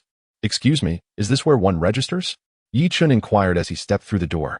"Indeed, this is the registration office," the elderly gentleman replied with a warm demeanor. "You may call me Director Su." "Young man, may I see your martial soul certificate?" "Here you go," Yichen responded. Yichen retrieved the soul certificate that Su Yuntao had issued to him following his martial soul awakening from his storage soul tool and handed it to Director Su. "A storage soul tool?" Director Su gazed at Yichen, momentarily taken aback, surprised that such a young boy possessed one. Although storage soul tools are not rare on the Douluo Continent, they are not common among every soul master, particularly those of lower ranks. Subsequently, Director Su turned his attention to Yichen's soul certificate. Innate level 3 soul power, with a bamboo staff as the martial soul. After examining the certificate, Director Su nodded slightly. An innate soul power of level 3 is quite commendable for a small place like Nodding City. While it may not be exceptional, it places him among the upper echelon within Nodding Academy, and it seems likely that he will advance to a 4-ring soul master in the future. In Nodding City, A four-ring soul master is merely on par with the principal, the city lord, and the former martial soul branch master. Your name is Yichun, correct? Are there any positions available for work-study students? No, my family resides in Notting City. Yichun shook his head. Oh, so, you are the son of Yi Lin and Wang Yu? Director Su's eyes brightened. Director Su, do you know my parents? Yichun was quite taken aback to discover that Director Su was acquainted with his parents. Back when I was a teacher, they were both students in my class. He sighed, shaking his head. Given the potential of Yichun's parents, they could have certainly advanced to the realm of the Four-Ring Soul sect. In the grand scheme of Notting City, they would have been significant figures. What a pity. Reflecting on his parents, Yichun fell into silence. Let's not dwell on the past. I will register you now. Noticing Yichun's contemplative demeanor, Director Su quickly shifted the topic to avoid reopening old wounds. Director Su, here's the registration fee. Yichun presented a gold soul coin. Lacking a work-study position, he was obliged to pay the fee. However, for Yichun, it was merely a trifling sum. Forget about the registration fee. I shall cover it for you, Director Su cheerfully declared. To him, a single gold soul coin was insignificant, especially considering Yichun was the orphan of a former student, establishing a semblance of connection. Thank you very much, Director Su. By the way, I would like to stay in the work-study dormitory. Given Director Su's display of goodwill, Yichun felt inclined to accept, albeit with a modest request. The work-study dormitory? Are you certain? Director Su's eyes widened. While it couldn't be said that the work-study dormitory was entirely uninhabitable, its conditions were undoubtedly inferior compared to other accommodations. Yes, I will take the work-study dormitory. Yichun nodded earnestly. The adorable little rabbit resided in the work-study dormitory. And naturally, he had to go as well. Otherwise, what was the point of coming to Notting Academy? He could not practice at home, could he? The Notting Junior Soul Master Academy certainly lacked a simulated training environment, and the curriculum primarily focused on fundamental cultural knowledge. Although Yichun's educational background in his past life could be deemed unremarkable in the context of the Douluo Continent, apart from his knowledge of soul beasts, he was undoubtedly a cultural luminary. Moreover, the written language of his previous life bore a close resemblance to that of the Douluo Continent, with only a few obscure characters differing. Very well, do as you wish. Observing Yichun's resolute gaze, Director Su refrained from further commentary. For work-study students wishing to transfer to other dormitories, it was impossible unless they paid. However, for self-funded students, moving to the work-study dormitory posed no issue. Although the conditions in the work-study dormitory were somewhat lacking, the atmosphere for cultivation was indeed more conducive. After all, work-study students hailed from ordinary families and understood that the only way to alter their destinies was through diligent cultivation to become soul masters. Conversely, self-funded students typically came from privileged backgrounds and could not match the dedication to cultivation exhibited by work-study students. As Director Su was registering Yichun, a melodious voice echoed in the office. Is this the registration place? Instantly, the four individuals in the office turned their gazes toward the entrance. Standing there was a soft and adorable little girl with rabbit ears, her charming face flushed with a rosy hue, reminiscent of a ripened peach. Her long hair was styled in a scorpion braid cascading down her back, and she donned a pink outfit, her large, gleaming eyes filled with curiosity. Chapter 12. You shall all call me Sister Xiaowu. Xiaowu was so cute as a child. No wonder she grew up to be so beautiful, Yichun thought, instantly recognizing her as Xiaowu. Indeed, little one, you can register right here, Director Su promptly replied to Xiaowu's inquiry. That's splendid. Here is my work-study student certificate. Saying this, Xiaowu pulled out her work-study student certificate from the bag she was carrying and handed it to Director Su. Xiaowu's work-study position must have been acquired from the villages surrounding Notting City, correct? The coins in Xiaowu's pocket were as clean as her cherubic face, devoid of any jingle, indicating they were likely obtained through cuteness or sheer force. Despite her seemingly gentle appearance, Xiaowu was a formidable force. Among the students at Notting Academy, her combat prowess was undoubtedly unparalleled. Work-study student? Where is your soul certificate? Director Su inquired. Huh? What is a soul certificate? Xiaowu replied, bewildered. Her soul was not awakened by the deacon of the spirit hall, hence she lacked a soul certificate. It is the certificate issued after your soul is awakened by the deacon of the spirit hall. I do not possess one, but I am a first-ring soul master. As she spoke, Xiaowu summoned her martial soul, and a brilliant yellow soul ring radiated from her. Wow, you are already a soul master? Director Su's eyes widened in disbelief. Even the two young assistants beside him were taken aback. Could this little girl truly be the legendary innate full spirit power?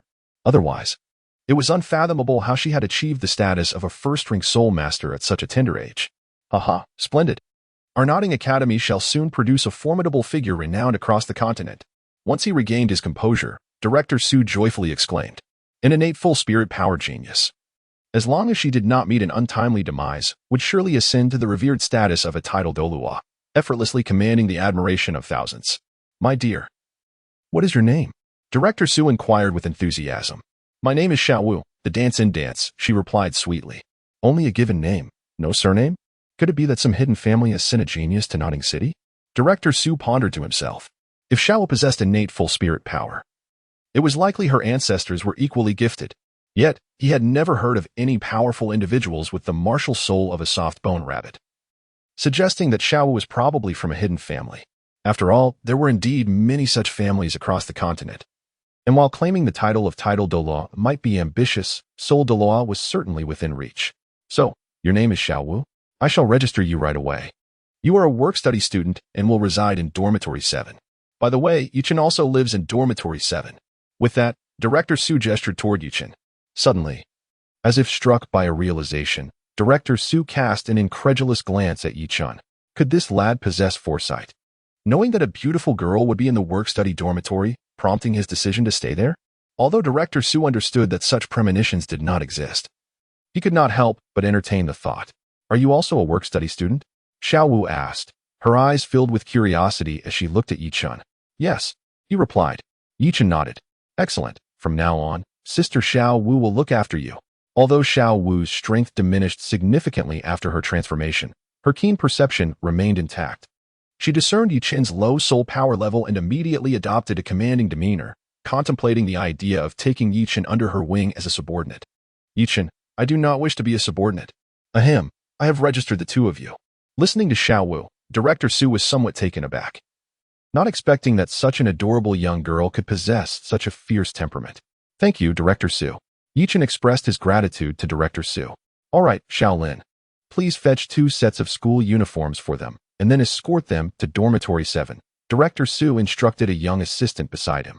Had Yuchen not shared a connection with Director Su, and had Xiaowu's talent not been exceptional, the director would have likely remained indifferent, leaving them to find their own accommodations. However, given their relationship and Xiaowu's commendable abilities, Director Su naturally displayed a warmer demeanor. Yes, Director, the young assistant nodded, retrieving 2 sets of uniforms suitable for Yuchen and Xiaowu's sizes, and handed them to the pair. Please follow me. I will lead you to Dormitory 7. Soon, the trio arrived at the entrance of Dormitory 7. After pointing out the way, the assistant took his leave. Xiaowu, did you not bring any bedding? Yuchen inquired at the door of the dormitory. Ah, does the academy not provide bedding? Xiaowu exclaimed, her eyes widening in disbelief. What was she thinking? As work-study students, they were granted free admission. It was hardly reasonable to expect the academy to subsidize their bedding as well. Yuchen rolled his eyes. Yet considering Xiaowu's exceptional talent, if she were to explain the situation to the academy, Nodding Academy would undoubtedly grant her a scholarship immediately. As a means of extending a personal favor, did you not also forget to bring your bedding? Yuchen possessed only a single set of new school uniform, devoid of any additional luggage. However, I have a storage soul guide. All my belongings reside within it. Yuchen clutched the storage necklace around his neck and addressed Xiaowu. Xiaowu, the dormitory for work-study students is quite spacious, encompassing 300 square meters, with 50 beds arranged within. However, in recent years, the number of work-study students has dwindled, and only 11 beds are currently occupied. At this moment, there are 7 or 8 students, slightly older than Yuchen, engaged in animated discussions, creating a somewhat boisterous atmosphere. When they noticed the soft and adorable Xiaowu entering with Yuchen, an immediate hush fell over the crowd. Subsequently, an older boy stepped forward. Are you the work-study students for this year? Yes, I am Xiaowu. And I am Yuchen. I am Wang Sheng. My martial spirit is the Battle Tiger. And I aspire to be a Battle Spirit Master. I am also the leader here. What are your martial spirits? Wang Sheng was somewhat taken aback. It was unexpected for such a beautiful girl like Xiaowu to join the work-study program. Moreover, based on Yuchen's attire, he appeared to be from a wealthy family. It was quite unusual for him to participate as well. Honestly, the name Wang Sheng carries a certain gravitas, evoking an image of a formidable individual. However, at Nodding Academy, Wang Sheng is not a great master, but merely a spirit master without a single spirit ring. You are the leader here? Very well. I hereby declare that from now on, I shall be the boss of the dormitory, and you shall all address me as Sister Xiao Wu. Upon hearing the term leader in reference to the dormitory, Xiao Wu promptly set down her belongings, placed her hands on her hips, and stood tall, declaring to Wang Xing and the others, how could she, Sister Xiao Wu, be subordinate to anyone? She must be the head honcho. Chapter 13. A warning from Xiao Wu. What? You wish to be the boss? Wang Sheng's eyes widened in disbelief. Could it be that such a soft and adorable girl aspired to lead? Would she not simply burst into tears with a single punch? What? Is that not acceptable? Noticing Wang Sheng's astonishment, Xiao Wu felt displeased. Are you underestimating Sister Xiao Wu? Very well, but you must defeat me to become the boss of the dormitory. Being the leader of work-study students is no easy feat, for other students often look down upon them and frequently bully them. As the leader, one must stand up during such times. If Xiao Wu could best him, Wang Sheng would readily accept her as the head. A fight? Oh, I love that. Upon hearing the prospect of a fight, Xiao Wu clapped her hands in delight.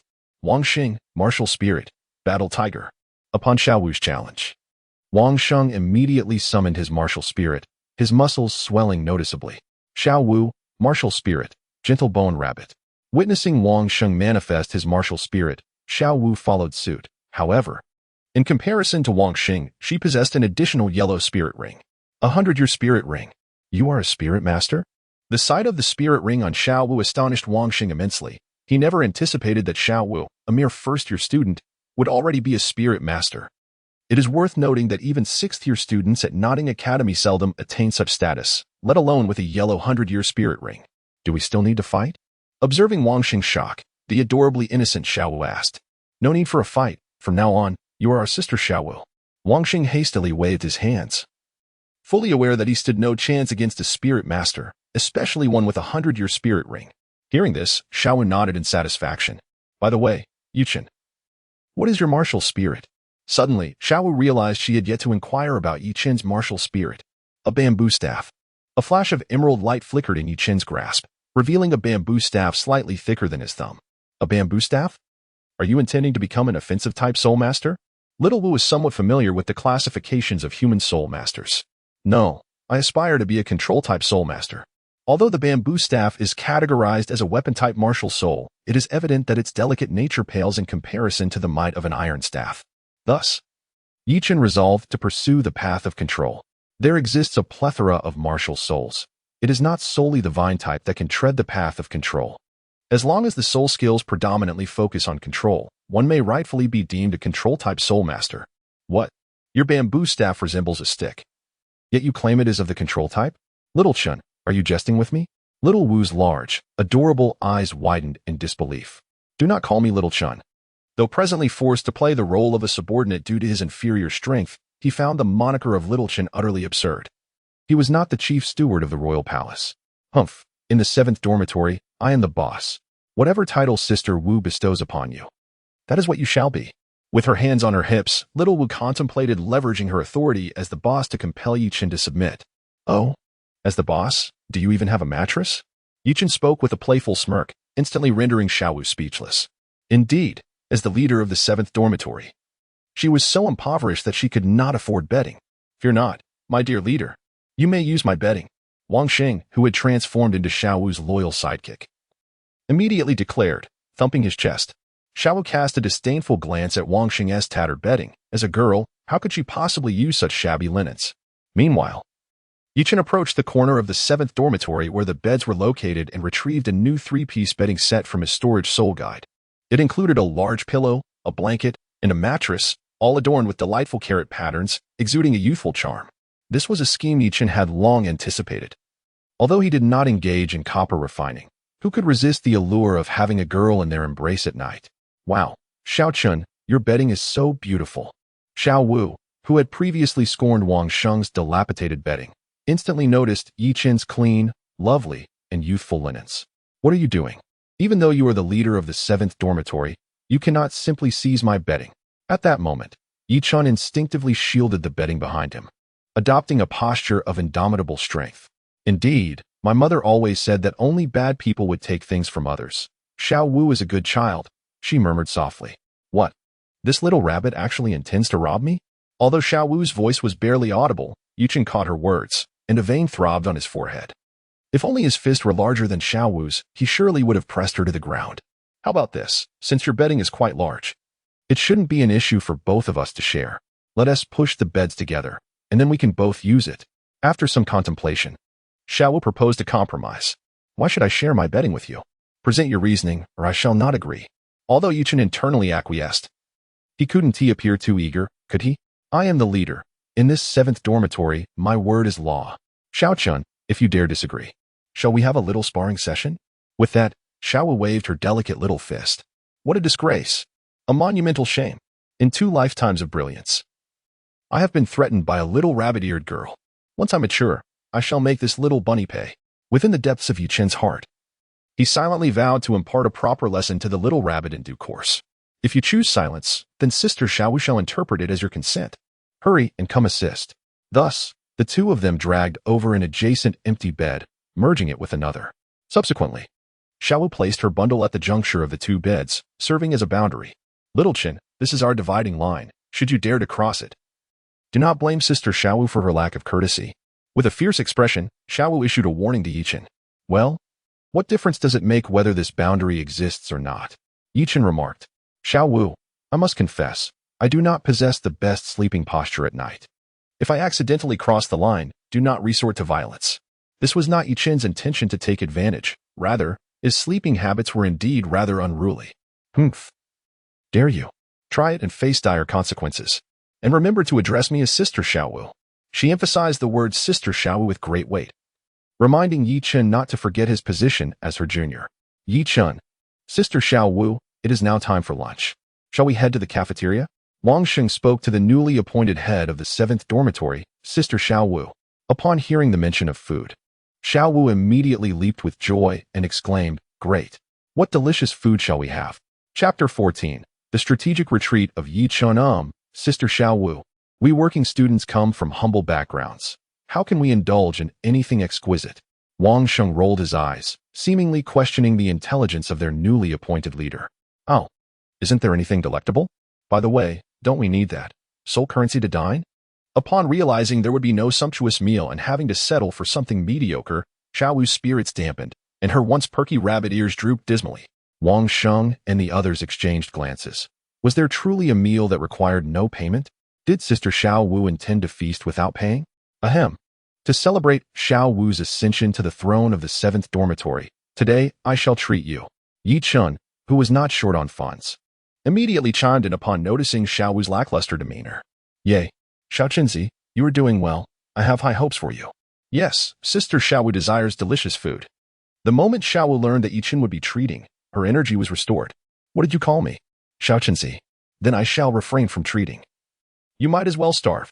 If she had used any other nickname, Yichen might have let it slide, but calling him Xiao Chenzi while expecting a treat was preposterous. No way. Sister Xiao Wu demands delicious food. Xiao Wu protested vehemently, indignant at the thought of Yichen reneging on his promise to treat. Did he think she could be easily intimidated? If she wished for a delightful meal, that could certainly be arranged, but she was not permitted to call him Xiao Chenzi. If you call me Chingu from now on, then you may indulge in whatever you desire. The words of Yichen echoed in Xiao Wu's ears, akin to the seductive whispers of a demon. What do you wish to eat? Huh? How could Sister Xiao Wu ever acknowledge you as her elder brother? Never. An orc shall never be a slave, not even for provisions and shelter. Thus, I shall address you as Xiao Chun, and from now on, Sister Xiao Wu shall cover all your living expenses. Should anyone dare to bully you, you must come to me, and I shall defend you. After contemplating this, in hopes of savoring delightful delicacies in the future, Xiao Wu reluctantly agreed to Yichen's terms. Humph, who would dare to bully me, save for you? Yichen disdainfully curled his lip. Although, based on his genuine prowess, he was not considered formidable within the confines of Nodding Academy. He had access to external resources. The system's marketplace offered an array of weaponry, including firearms, as well as numerous non-lethal gadgets, such as tear gas canisters, flashbangs, and stun grenades. It would be a breeze for him to dominate the entirety of Nodding Academy. Thus, it was settled. Little Wu, however, did not heed Yichen's explanation and forcefully enforced her decision. How could a mere soul master like him stand against the formidable Little Wu? Subsequently, the formidable leader, Little Wu, along with her entourage of followers, guided by Wang Xing, made their way to the dining hall. The cafeteria of the Notting Junior Soul Master Academy was expansive, spanning 2 floors and capable of accommodating over 300 individuals, including 6 classes and their instructors. At that moment, a long queue had already formed at the first-floor cafeteria's serving window. As soon as they entered, a discordant voice pierced the air. "Isn't that Wang Xing and his band of paupers?" Upon hearing this, Yichen and his companions immediately turned their gazes towards the source of the voice. It was a strikingly handsome youth, approximately 11 or 12 years of age, whose eyes gleamed with palpable disdain as he pointed derisively at Wang Xing. As someone who was not short on funds, it was the first time Yichen had been looked down upon as a pauper. Unable to contain his irritation, he retorted.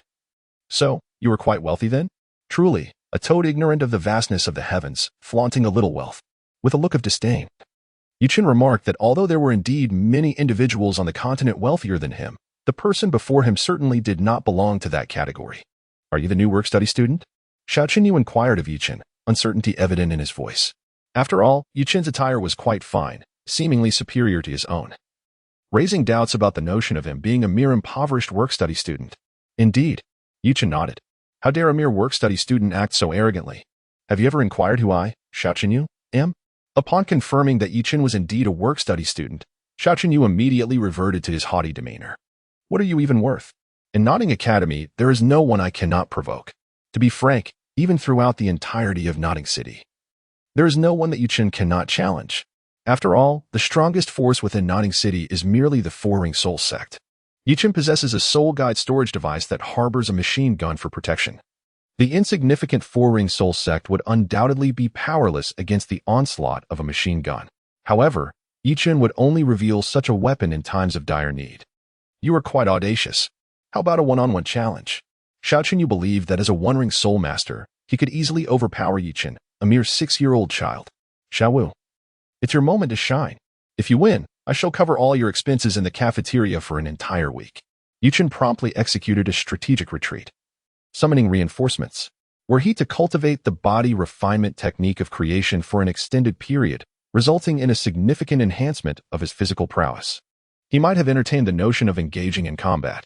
However, having acquired the technique only recently, the improvement in his physical condition was not yet pronounced at present. Yichen remained rather feeble. "This is what you claimed, so do not backtrack later," Xiao Wu remarked with a gleeful expression. "Rest assured, I am a man of my word." Yichen immediately patted his chest in assurance. "Excellent. Whoever you are, I am Xiao Wu, possessing the soft bone rabbit martial spirit, a level 12 soul master. Let us engage in a duel." With that, Xiao Wu summoned her martial spirit, a yellow soul ring blossoming around her, beckoning to Xiao Qinyu with a playful flick of her finger. A 100-year soul ring. Upon witnessing the 100-year soul ring encircling Xiao Wu, Xiao Qinyu, who stood upon the staircase, gasped in astonishment, nearly losing his balance and tumbling down the steps. It was astonishing to consider that this Xiao Wu, merely 6 years of age, had already become a soul master, endowed with a yellow 100-year soul ring. This could only imply the existence of formidable elders within her family. After all, if her family lacked strength, she could not possibly possess such extraordinary talent, nor could a 6-year-old contend with a 100-year soul beast. Enough of the banter. Let us fight. Xiao Wu was eager to commence. I still have to eat. I shan't stoop to your level." Faced with the evident prowess of Xiao Wu, and realizing he was at a disadvantage with a lower soul power level, Xiao Qinyu wisely retreated. He was brash, yet not foolish. The thought of being publicly bested by Xiao Wu was utterly humiliating. How cowardly. Xiao Wu pouted, displeased to see Xiao Qinyu back down. Chapter 15. Sharing a bed together. Your leadership is commendable. Though Xiao Wu felt a tinge of disappointment, Wang Xing and the others were beaming with delight, showering her with praise. Xiao Qinyu had often bullied them, but now, with the powerful Xiao Wu as their ally, they no longer had to fear being oppressed. Indeed, Xiao Wu basked in the flattery, feeling victorious. "Now, Xiao Qin, it is your turn to shine."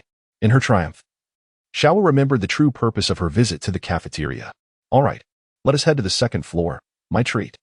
Although Xiao Wu had not truly defeated Xiao Qinyu, the reason for Yi Chen's arrival at Notting Academy was none other than this little rabbit. Dining was merely a trivial matter. After all, the cafeteria on the second floor of Notting Academy, while offering a la carte selections, was not exorbitantly priced. As night fell and dinner was consumed early, the entire dormitory was enveloped in a state of cultivation. Yi Chen sat on his bed, practicing the creation meditation method. while Xiaowu, separated by a modest distance, grew restless with boredom. Her rabbit-like nature made it difficult for her to remain still, and unlike ordinary individuals, her soul power would automatically increase even without cultivation during the initial stages. However, Yichen did not envy this trait. For every 10,000-year soul beast that transformed required immense courage and determination. A moment's carelessness in the presence of a soul Douluo level master could lead to dire consequences, such as losing one's soul ring or even life. Moreover, generally speaking, the transformation of soul beasts was a perilous path. After transformation, their lifespan became akin to that of humans. Although transformed soul beasts possessed innate, full soul power, many humans shared this trait, yet how many achieved divinity? Historical records indicate that in the past century, approximately 20 individuals with innate full soul power had emerged on the continent, extending the timeline to 10,000 years. The number increased, yet in that span, only Poseidon had unequivocally achieved godhood. Even with the addition of future divine beings such as Bibi Dong and Qian Rinxue, the original Shrek 7 devils amounted to merely 10 individuals, a testament to the rarity of such occurrences. Without the potential for divinity, even the maximum lifespan of a tidal Douluo would not exceed 1,000 years, a mere blink in comparison to the lengthy existence of soul beasts. Xiaochen, wake up. Stop your cultivation. Growing bored, Xiaowu shook Yichen's arm. Though the creation meditation method did not lead to madness, being roused from his meditative state by Xiaowu irked Yichen. What is it? Were it not for Xiaowu's adorable appearance and the fact that he could not defeat her, Yichen would have certainly given her a playful tap on the head. I'm so bored. Come play with me. Play with you? Yichen widened his eyes, astonished by the carefree nature of the little rabbit. According to the timeline in the original narrative, it had not been long since Xiaowu's mother became the seventh spirit ring of the Bibi Dong's soul-eating spider emperor. How could one so swiftly forget such deep-seated hatred? Without diligent cultivation, what means would you have to seek vengeance in the future? Indeed, Xiaowu, your innate talent is remarkable. A mere moment of your training surpasses the efforts I have put in for an extended period. You may indulge in idleness, but I cannot afford such luxury. With a serious expression, Yichen spoke. Why? Xiaowu inquired with curiosity, eager to understand the reason that kept him immersed in training throughout the day. It was evident that after lunch, while she and the others engaged in playful antics, only Yichen remained dedicated to his cultivation in the 7th dormitory. She had anticipated that he would take a break in the evening, yet he persisted in his training. Was such diligence truly necessary? Xiaowu, have you ever experienced despair and sorrow? If you have, you would grasp the significance of strength. Thus, I cannot afford to be idle. Since the awakening of his martial soul, Yichen had not spent a single day in idleness. On one hand, he aimed to ascend to the rank of soul master as swiftly as possible, consuming celestial herbs to enhance his innate talent. On the other hand, he could not forget the despair and sorrow he felt when he buried his parents with his own hands. The cycle of vengeance, when would it end? For Yichen, such notions were futile. He was a person who repaid enmities with enmities, longing to possess formidable power to avenge his grievous wrongs. Although he was uncertain of his enemies' identities, he was certain that the blame lay with the Star Luo Empire. Despair and sorrow? Xiaowu murmured to herself. At that moment, she recalled her mother, who had faced 3 formidable tidal Douluos alone to protect her. In that instance, she too had been enveloped in despair and sorrow. Consequently, Xiaowu ceased her chatter and began to train earnestly. It seems this little rabbit is not entirely heartless. Yichen thought to himself as he observed Xiaowu's newfound dedication to her cultivation. Time flew by, and the academic year at Notting Academy was drawing to a close. Throughout this year, Yichen had made some progress in his soul power, advancing from a level 3 soul master upon enrollment to a level 5 soul master, which aligned with his previous expectations. In contrast, Xiaowu, while perhaps not as diligent in her training as Yichen, exhibited more significant progress, rising from a level 12 soul master to a level 15 soul master. At Notting Academy, expenditures in terms of gold soul coins were minimal. Most were spent on delightful treats for Xiaowu. The accumulated gold soul coins remained untouched, reserved for the purchase of celestial herbs. A single celestial herb required 100 million gold soul coins, and during the period of being a soul master, one could only save approximately 31 million coins in a year. Consequently, it would take over 3 years for Yichen to amass enough coins to purchase a celestial herb. By then, with an annual increase of about 2 levels in soul power, he believed that his savings would be sufficient once he became a one-ring soul master. Tomorrow marked the beginning of the holiday at Notting Academy, and within the 7th dormitory, everyone besides Yichen and Xiaowu was busy packing their belongings. Xiaowu, the holiday begins tomorrow. Are you not going to pack? Yichen asked knowingly as he sat on his bed. Xiaowu, being a soul beast in human form, had no relatives in the human realm. I want to be going home. I'll stay at the academy, Xiaowu replied, a hint of melancholy evident in her eyes. Then, dear Xiaowu, would you care to visit my home? Yichen extended an invitation to Xiaowu. Really? Her rabbit ears perked up immediately. There is a saying that goes, it takes 100 years of cultivation to share a boat, and 1,000 years to share a bed. Since we have already shared a bed, I cannot bear to leave you behind in the academy without anyone to care for you. Go die. Who shared a bed with you? Upon hearing this, Xiaowu's face flushed momentarily, and she retaliated with a punch to Yichen's chest. Chapter 16. Siblings or brother and sister thud. Yichen was abruptly knocked off the bed by Xiaowu's punch. What the hell, Xiaowu? Are you trying to harm me? If it weren't for the fact that he had been practicing the creation body refinement technique for nearly a year, significantly enhancing his physical prowess, that single blow would have left him incapacitated for several days. That's what you get for speaking carelessly. Xiaowu scrunched her adorable nose, noticing that Yichen's skin seemed even tougher than before.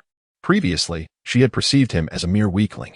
But after one incident where he had carelessly sprawled across her during sleep, she had thoroughly taught him a lesson. Ever since that day, she had realized that although Yichen's soul power level was not high, his resilience and strength were remarkably impressive, and his recovery from injuries was astonishingly swift. Curious about the origin of Yichen's injuries? Naturally, they were a result of his restless night and Xiaowu's retaliation. The following morning, Yichen set off with Xiaowu, departing from the Nodding Academy and heading towards his home. Is your house located within Nodding City? Xiaowu, feeling exuberant after leaving the academy, bounced happily with each step. Yes, it's in the southern part of the city. By the way, Xiaochen, aren't you an orphan? How come you seem so affluent? Xiaowu inquired with wide-eyed curiosity, recalling how she had indulged in delightful meals throughout the academic year. One would assume such expenditures would be quite substantial, yet Yichen exhibited no signs of impending financial ruin. If he knew that Xiaowu was intent on consuming him into bankruptcy, he would undoubtedly chuckle.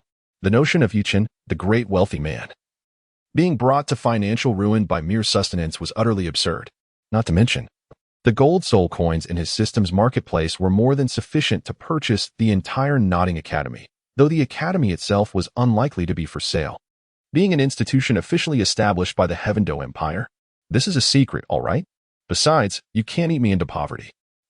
If you want to share, then don't get too smug. With the holidays approaching, I plan to indulge in all the delicious food available, and I might just eat you into destitution. All right then. When I'm so poor I can't afford a meal, let us go beg on the streets together.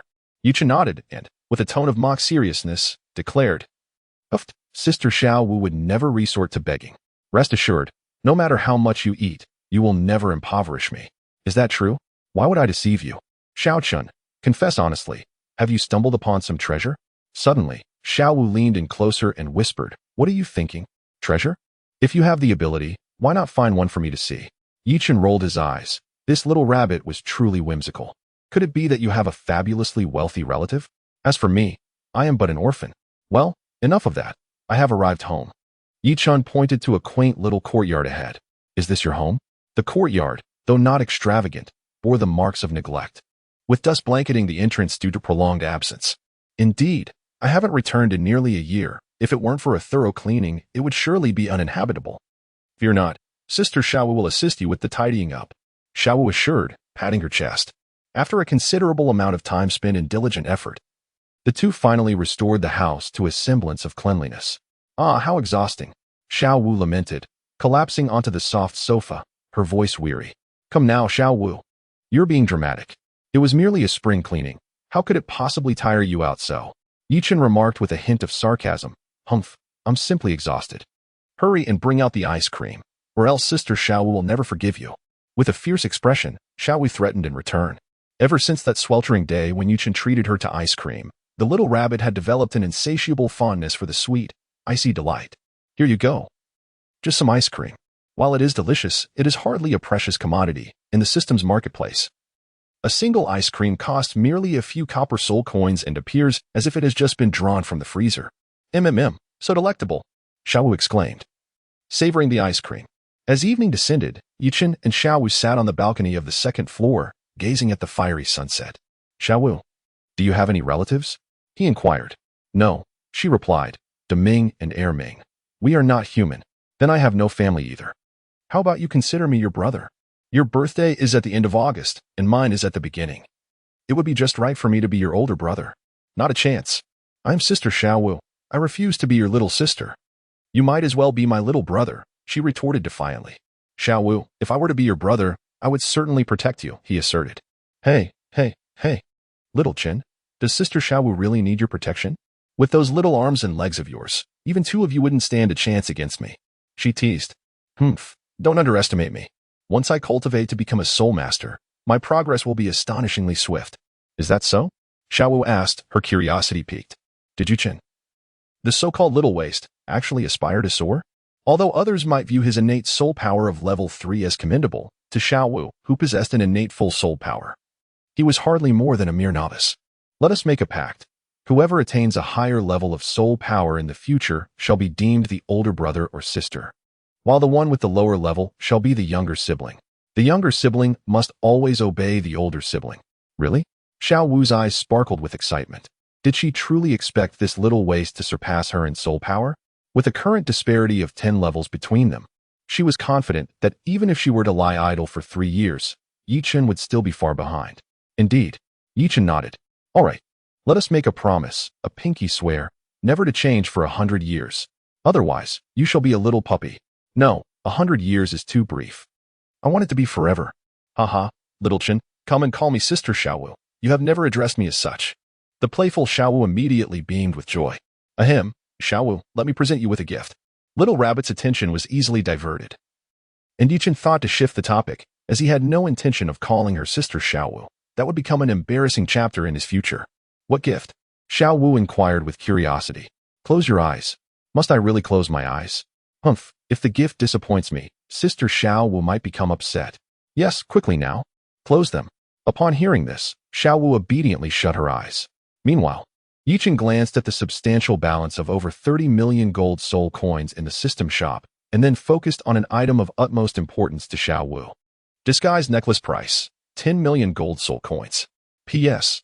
Capable of concealing one S form, soul rings, aura, etc., undetectable by beings below divine level. Chapter 17. 3 years, 3 more years, and finally level 10. The disguise necklace could mask Xiaowu's soul beast transformation aura, unless a deity witnessed it firsthand. Her true identity would remain undetectable. Although it was nearly impossible for Soul Douluo or Title Douluo to appear in Nodding City, Yichen deemed it wise to exercise caution. After all, should any unforeseen circumstances arise, he would have no avenue for regret. Moreover, the price of the disguise necklace was merely 10 million gold soul coins, a stark contrast to the substantial cost of the celestial herb. Yichen estimated that even after purchasing the disguise necklace, he would still have enough wealth to acquire the celestial herb once he advanced to a soul master. Are there various styles? Observing the diverse designs of the disguise necklaces, Yichen contemplated and chose one that was predominantly pink, adorned with a little carrot pendant. Subsequently, he placed it around Xiaowu's neck. A necklace? A carrot necklace? It's so beautiful. At that moment, Xiaowu opened her adorable eyes and beheld the pink carrot-shaped necklace. I'm glad you like it, but this is no ordinary necklace. What is its purpose?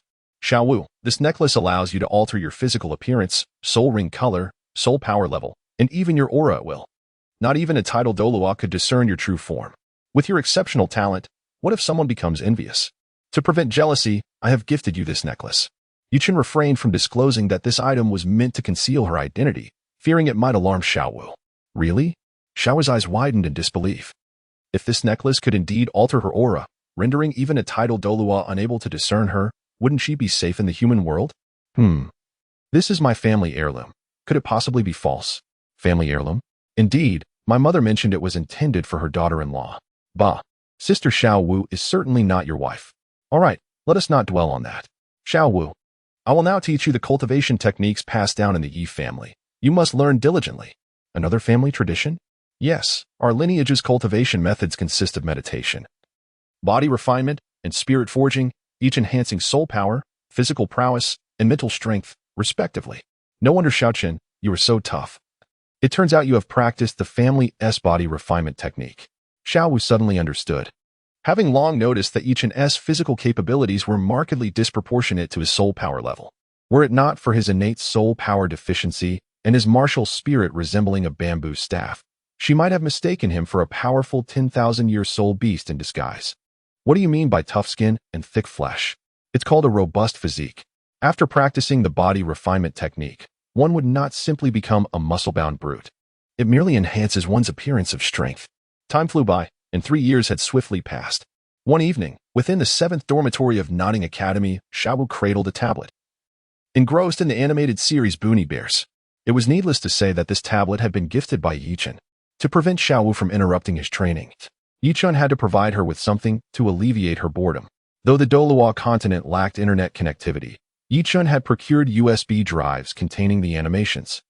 And on the rooftop of the dormitory, there was a miniature solar power device to supply energy. Meanwhile, Yichun was diligently engaged in his training. Suddenly, a surge of soul power emanated from him, as he broke through from a level 9 soul practitioner to a level 10 quasi-soul master. Oh, Xiaochun, you've reached level 10? Xiao Wu, who had been watching the antics of the characters, turned to inquire upon noticing the commotion. Yes, I have advanced to level 10. After 3 years, and having spent 9.5 years in the Douluo Continent, he finally could proceed to acquire his soul rings. It had not been an easy journey. Xiaochun, are you going to hunt soul beasts? Though initially delighted for Yichun, the thought of him venturing to hunt soul beasts brought a tinge of sadness to her. To progress as a soul master, one must indeed obtain soul rings. Does your second soul ring not come from such an endeavor? Besides, the targets I seek are all plant-type soul beasts. Don't you enjoy sawed blue silvergrass? As a rabbit, Xiao Wu adored carrots and blue silvergrass, particularly aged varieties. Is that so? Yes, my martial spirit is a bamboo staff. I don't require animal-type soul beasts, plant-type suffice. While it was true that certain animal-type soul rings could be affixed to his bamboo martial spirit, plant-type soul beasts were undoubtedly a more harmonious fit, especially bamboo species. However, bamboo soul beasts seemed to be exceedingly rare, and one would be hard-pressed to find a 10,000-year bamboo soul beast across the entire continent. Such a pity. Xiaochun, how about I accompany you tomorrow to obtain your soul ring? Xiaowu proposed. Having practiced the creation meditation technique for over 3 years, she had reached the impressive rank of a level 24 Great Soul Master, with her second soul ring being a purple, 1,000-year variant. The attainment of a purple 1,000-year second soul ring was a testament to the efficacy of the body refinement technique Yichun had imparted to her. With her current strength, Xiaowu was confident that, provided her opponent was not a 1,000-year soul beast, she could handle the situation effectively. You would accompany me? Yichun raised an eyebrow, initially intending to expend some gold soul coins to hire a reputable soul hunting team. It was not a matter of his inability to eliminate the target. Rather, during the crucial moment of absorbing the soul ring, he lacked the capacity to resist and required someone to guard him. Indeed, soul beasts under 1,000 years are certainly no match for my sister Xiao Wu, she assured, patting her chest confidently. Very well, we shall set off tomorrow. Yichun nodded slightly. He did not intend to have the academy's instructors accompany him, for his journey to the soul-hunting forest would likely necessitate the acquisition of 2 additional soul rings, given his current physical condition. While he could not guarantee the success of obtaining a purple 1,000-year soul ring, it was certain that absorbing a 100-year soul ring of at least 500 years would undoubtedly elevate him to the rank of a level 12 soul master. The potency of the celestial herb was immense, even if its level was relatively low and the absorption efficiency diminished. Much of its medicinal power would likely remain dormant within his body, potentially allowing him to ascend directly to the threshold of a level 20 quasi-great soul master. In the original narrative, Ning Rongrong and Zhu Zhuqing experienced an elevation of 6 or 7 levels in their soul power after consuming celestial herbs, and that was while they were at the level of a 3-ring soul sovereign. He, as a 1-ring soul master, could reasonably expect an enhancement of at least 8 levels, even considering the differences in the types of celestial herbs. From the moment he acquired his son's unique advantage, Yichun had been coveting the myriad celestial herbs available in the system's marketplace. After gaining a general understanding, he resolved to select the Ink Jade Divine Bamboo. After all, his martial spirit was a bamboo staff, and the Ink Jade Divine Bamboo, being of the same category, was most compatible with him. Perhaps, upon consuming the Ink Jade Divine Bamboo, the quality of his martial spirit could evolve, thereby saving him the expense of a costly martial spirit upgrade card. Chapter 18. The Soul Hunting Forest. Early the next morning, after taking leave, the two departed from Notting Academy. The nearest soul-hunting forest to Notting City was a mere 400 miles away. Unlike the wild soul beast forests of the Sunset Forest and the Stardow Forest, the soul beasts within the soul-hunting forest were domesticated by humans, specifically to facilitate the acquisition of soul rings for lower-level soul masters. Furthermore, high-aged soul beasts were generally rare in such forests. The majority were either 100-year beasts or those of lesser age, suitable for level 10 or level 20 soul masters seeking soul rings. However, to enter the soul-hunting forest, one required a soul-hunting order. This could be obtained from the Spirit Hall by spending some gold soul coins, provided one's soul power reached the threshold of a complete decade. Moreover, acquiring the soul-hunting order necessitated the endorsement of 3 nobles, a rather simple endeavor, given the abundance of nobility within the Heavendoe Empire. Any 3-ring soul sovereign who joined the official ranks of the Heavendoe Empire would automatically receive the title of Baron. However, most noble titles did not come with land grants, and these landless titles served as one of the Empire's most effective means of attracting soul masters. Yichen and Xiaowu departed from Notting Academy and made their way directly to the Spirit Hall. After spending a few gold soul coins, they obtained a soul-hunting order and hired a carriage to journey towards the soul-hunting forest. The pace of the carriage was leisurely, and given that the Douluo Continent lacks highways, it was not until noon the following day that they arrived at the entrance of the soul-hunting forest. Reaching the bustling soul-hunting town, the town was somewhat noisy, teeming with people, and Yichen felt it was even livelier than Notting City, albeit with a slightly smaller population. Having traveled by carriage, they did not feel fatigued, and since Yichen had prepared in advance back in Notting City, there was no need for them to procure supplies in soul-hunting town. Thus, they proceeded directly to the entrance of the soul-hunting forest. In the distance, Yichen spotted a massive iron fence surrounding the perimeter of the forest, adorned with numerous sharp spikes, towering over 10 meters high and appearing remarkably sturdy. Additionally, outside the fence, a battalion of soldiers was patrolling. All clad in iron armor and wielding long spears, they stood in a disciplined formation, exuding an air of menace. At this moment, Yichen felt somewhat perplexed. Was the soul-hunting forest the property of the Spirit Hall or the Tiando Empire? It seemed plausible that initially, this territory belonged to the Tiando Empire, only to be developed and utilized by the Spirit Hall, leading both parties to engage in mutual commerce. After presenting the soul-hunting order, the soldiers stationed at the entrance allowed the two to pass. Although surprised at the arrival of only 2 children, they recognized that those capable of seeking soul rings at such a young age were not to be underestimated. Thus they had no need to concern themselves. Upon entering the soul-hunting forest and observing the towering trees while inhaling the tranquil essence of the woodland, Yichen found himself momentarily entranced. Xiaochun, you must be cautious. This is the soul-hunting forest, and it is quite perilous. But fear not, for Sister Xiaowu is here to protect you. Xiaowu advised Yichen earnestly. Xiaowu, I am not as weak as you think. I brought you along merely to ensure a smoother absorption of soul rings. To avoid any unforeseen accidents, Yichen responded, a hint of pride in his tone. Wait, you don't actually believe that spirit beasts are so feeble that a mere soul master like you could hunt them easily, do you? Xiaowu exclaimed, her eyes wide with astonishment. Behold, let me show you my little treasure, Yichen declared as he retrieved a Type 95 automatic rifle from his storage necklace. Yichen chose this weapon primarily because the Type 95 is compact, measuring just over 70 centimeters in length with a caliber of 5.8 millimeters. He is currently capable of managing its recoil, making it an ideal fit for him. Moreover, the firepower of the Type 95 is formidable enough to penetrate an 8-millimeter steel plate from a distance of 100 meters. It is reasonable to believe that shattering the skull of a soul master from the 4 rings would pose little difficulty. What is this? Xiaowu inquired, observing Yichen pulling out a black iron object, perplexed by its nature. This object is known as a firearm. It is safe to assert that not even 1,000-year soul beasts could withstand its might, let alone century-old ones. Truth be told, employing firearms against soul beasts proves far less effective than confronting soul masters.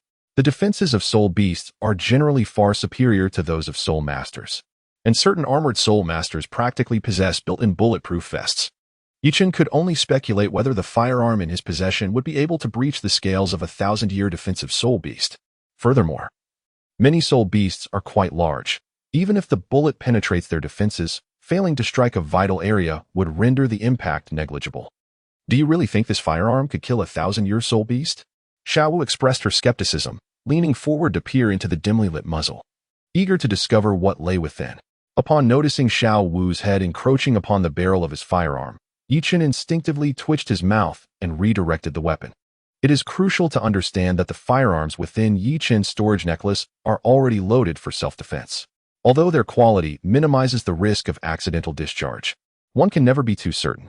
Should an accidental discharge occur, this adorable yet foolish little rabbit could very well meet an untimely end. Be cautious. Do not place yourself in the line of fire. Bullets do not discriminate. Xiao Wu responded with an expression of disbelief. Subsequently, observing her dubious demeanor, Yichen aimed at a towering tree nearby and fired a shot. The muzzle flashed with fire, and the bullet, moving at an imperceptible speed, burrowed deeply into the trunk, sending a shower of wood splinters flying. While the bullet's effect was not extravagant, ordinary soul masters below the fifth ring would be utterly incapable of withstanding it unless they employed defensive soul techniques or managed to evade in advance. Wow, such tremendous power! Xiao Wu marveled, witnessing how effortlessly Yichen, with just a gentle pull of his finger, could create such a commotion, completely reshaping her understanding of capability. Now, do you believe me? Yes, indeed. Such an impressive firearm. Xiao Wu conceded, acknowledging the immense power of the weapon in Yichen's hands. Very well. I shall begin my search for soul beasts. With that, Yichen accessed the system's marketplace and purchased a lucky card valued at 1 million gold soul coins. Although the description of the lucky card merely indicated a slight enhancement to fortune, any form of augmentation is beneficial, is it not? With the added luck, he might more readily locate a soul beast compatible with him and potentially acquire exceptional soul techniques. Furthermore, Yichen speculated that it might increase the likelihood of obtaining soul bones. Chapter 19. The First Soul Ring, Part 1. For Yichen, ordinary soul bones hold little value. While high-grade soul bones may be unattainable in major auction houses, lower-grade soul bones can still be procured with gold soul coins. However, external soul bones are a different matter entirely. Even wealth cannot guarantee their acquisition. Moreover, once Yichen advances to the rank of title Douluo, these external soul bones could be upgraded to 100,000 years, and eventually, should he attain the rank of a level 99 peerless Douluo, they could transform into soul bones exceeding 900,000 years. Gazing at the golden lucky card in his hand, Yichen wasted no time in utilizing it.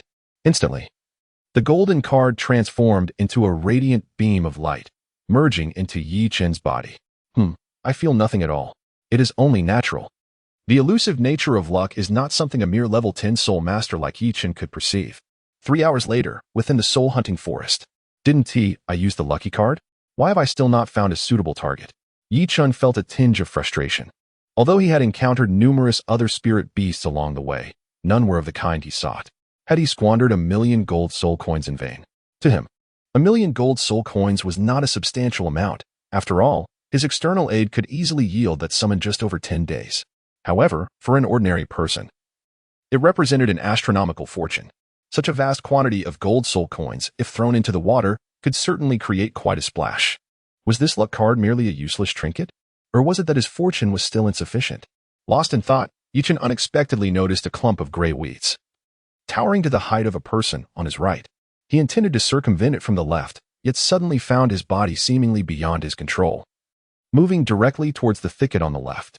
Fortunately, Yichen regained his composure and recognized what it was, promptly halting his steps. Little Chun, your reaction is quite swift, Xiao Wu remarked teasingly as she observed him come to a stop. Please, do you think I failed to recognize that this is chaotic grass? Yichen disdainfully curled his lips. He had merely been distracted, which resulted in his failure to notice the chaotic grass at first. As its name suggests, chaotic grass is a type of soul beast that disorients anyone passing nearby, including soul masters. However, aside from this ability, it possesses no other powers and is a prime example of a useless entity. The chaotic grass is neither toxic nor bloodsucking nor aggressive. It merely induces a state of confusion.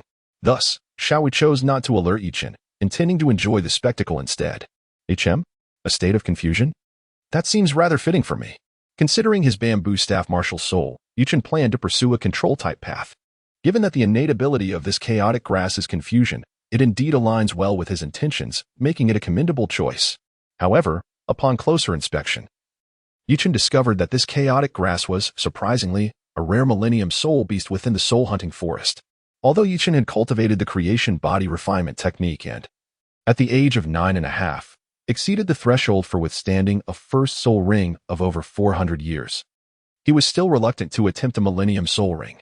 This was because the system shop contained Soul Ring age enhancement cards. And Yi Chen did not place much importance on the age of the Soul Ring, as he could always enhance it later. Nevertheless, recalling how Tang Xiaoxin had, through divine assessment, elevated a soul ring that was not originally 100,000 years to that age, yet still only possessed a single 100,000-year soul skill, left Yi Chen pondering whether his situation might be similar. Therefore, while he was indifferent to the age of the soul rings below 100,000 years that he needed to acquire, he was determined to seek a 100,000-year soul ring when he was capable of withstanding it. After all, the number of soul skills available to soul masters is inherently limited. Thus, acquiring an additional one is undoubtedly advantageous. Reflecting on this, Yi Chen resolved to designate the chaotic grass as his target for the second soul ring and decided to let it be for the time being. Fortune smiled upon him. After searching for over 2 hours, Yi Chen finally arrived at the foot of a small hill, where he discovered a climbing tiger of over 600 years old. This climbing tiger was not a feline soul beast, but rather a plant-type soul beast primarily focused on entangling and binding. Somewhat akin to the ordinary climbing tiger of his past life, albeit with much sturdier roots. Excellent. This climbing tiger shall be my first soul ring. Observing the distant climbing tiger, Yi Chen nodded with satisfaction. Little Chen, you want this climbing tiger? This doesn't seem suitable for your bamboo staff, does it? Are you expecting your staff to sprout vines to bind your enemies? Xiao Wu mused, envisioning the absurdity of Yi Chen's bamboo staff growing long tendrils to ensnare foes. I want to stoop to your level. Yi Chen rolled his eyes at Xiao Wu, who struggled with her lack of education, who decreed that control-type soul masters could only rely on binding and entangling to combat foes. That is merely one of many expressions of control. All right, if you're happy with it, but how do you plan to deal with this climbing tiger? Your firearm is hardly suitable for tackling such vine-like soul beasts. Perhaps you should beseech Sister Xiao Wu for assistance? There's no need to trouble Sister Xiao Wu. Just watch from the sidelines. In truth, Yi Chen had numerous methods for dealing with such a mobile plant-type soul beasts. Although firearms were not ideal, who said he possessed only one external weapon? Immediately, Yi Chen purchased a white phosphorus incendiary grenade from the system shop. Employing fire against plant-type soul beasts is the most effective strategy. While the white phosphorus grenade might not pose a significant threat to higher-age plant soul beasts, Yi Chen was confident it would suffice against this climbing tiger. Without hesitation, he tore off the fuse from the grenade and hurled it towards the distant climbing tiger. Fortune favored him. Although it did not land precisely on the core root of the climbing tiger, it was still quite close. Plant-type soul beasts, compared to their animal counterparts, lack intelligence. And given that this climbing tiger was merely 600 years old, it was utterly oblivious to the impending danger. Just as Xiao Wu contemplated teasing Yi Chen, she suddenly saw a burst of flames erupt in the distance, igniting with a vibrant yellow blaze. The climbing tiger, scorched by the searing flames, writhed in agony amidst the inferno. Wow, is it really that terrifying? Although Xiao Wu was at a considerable distance from the fire, she still felt a wave of heat wash over her. The flames produced by white phosphorus combustion differ from ordinary flames, reaching temperatures as high as 1,000 degrees Celsius. Moreover, once white phosphorus comes into contact with an object and is not promptly removed, it will continue to burn until it is entirely consumed. Even the most resolute steel warrior would prefer to avoid such a fate. Chapter 20. First Soul Ring, Part 2. Tis TSK, if this were my past life, I would certainly face consequences for such actions in the wilderness of a forest, Yi Chen thought to himself while observing the raging flames. Fortunately, this was the Douluo Continent, where there were no laws against arson in the wilderness, or else fire-type soul masters would be the first to object. Before long, the climbing tiger within the inferno fell utterly silent, and through the thick smoke, Yi Chen beheld a brilliant yellow soul ring materialize. In the Douluo Continent, one can determine whether a soul beast is deceased simply by observing the emergence of a soul ring. If a soul ring appears, it is undoubtedly lifeless. Playing dead is futile. Little Chun, the fire is still blazing over there. It's so hot. How do you plan to absorb the soul ring? Xiao Wu posed a question. This is quite manageable. It merely requires a moment's patience. The white phosphorus incendiary, characterized by its low ignition point and rapid combustion, coupled with the fact that it is merely a grenade with a modest amount of white phosphorus, will soon burn out.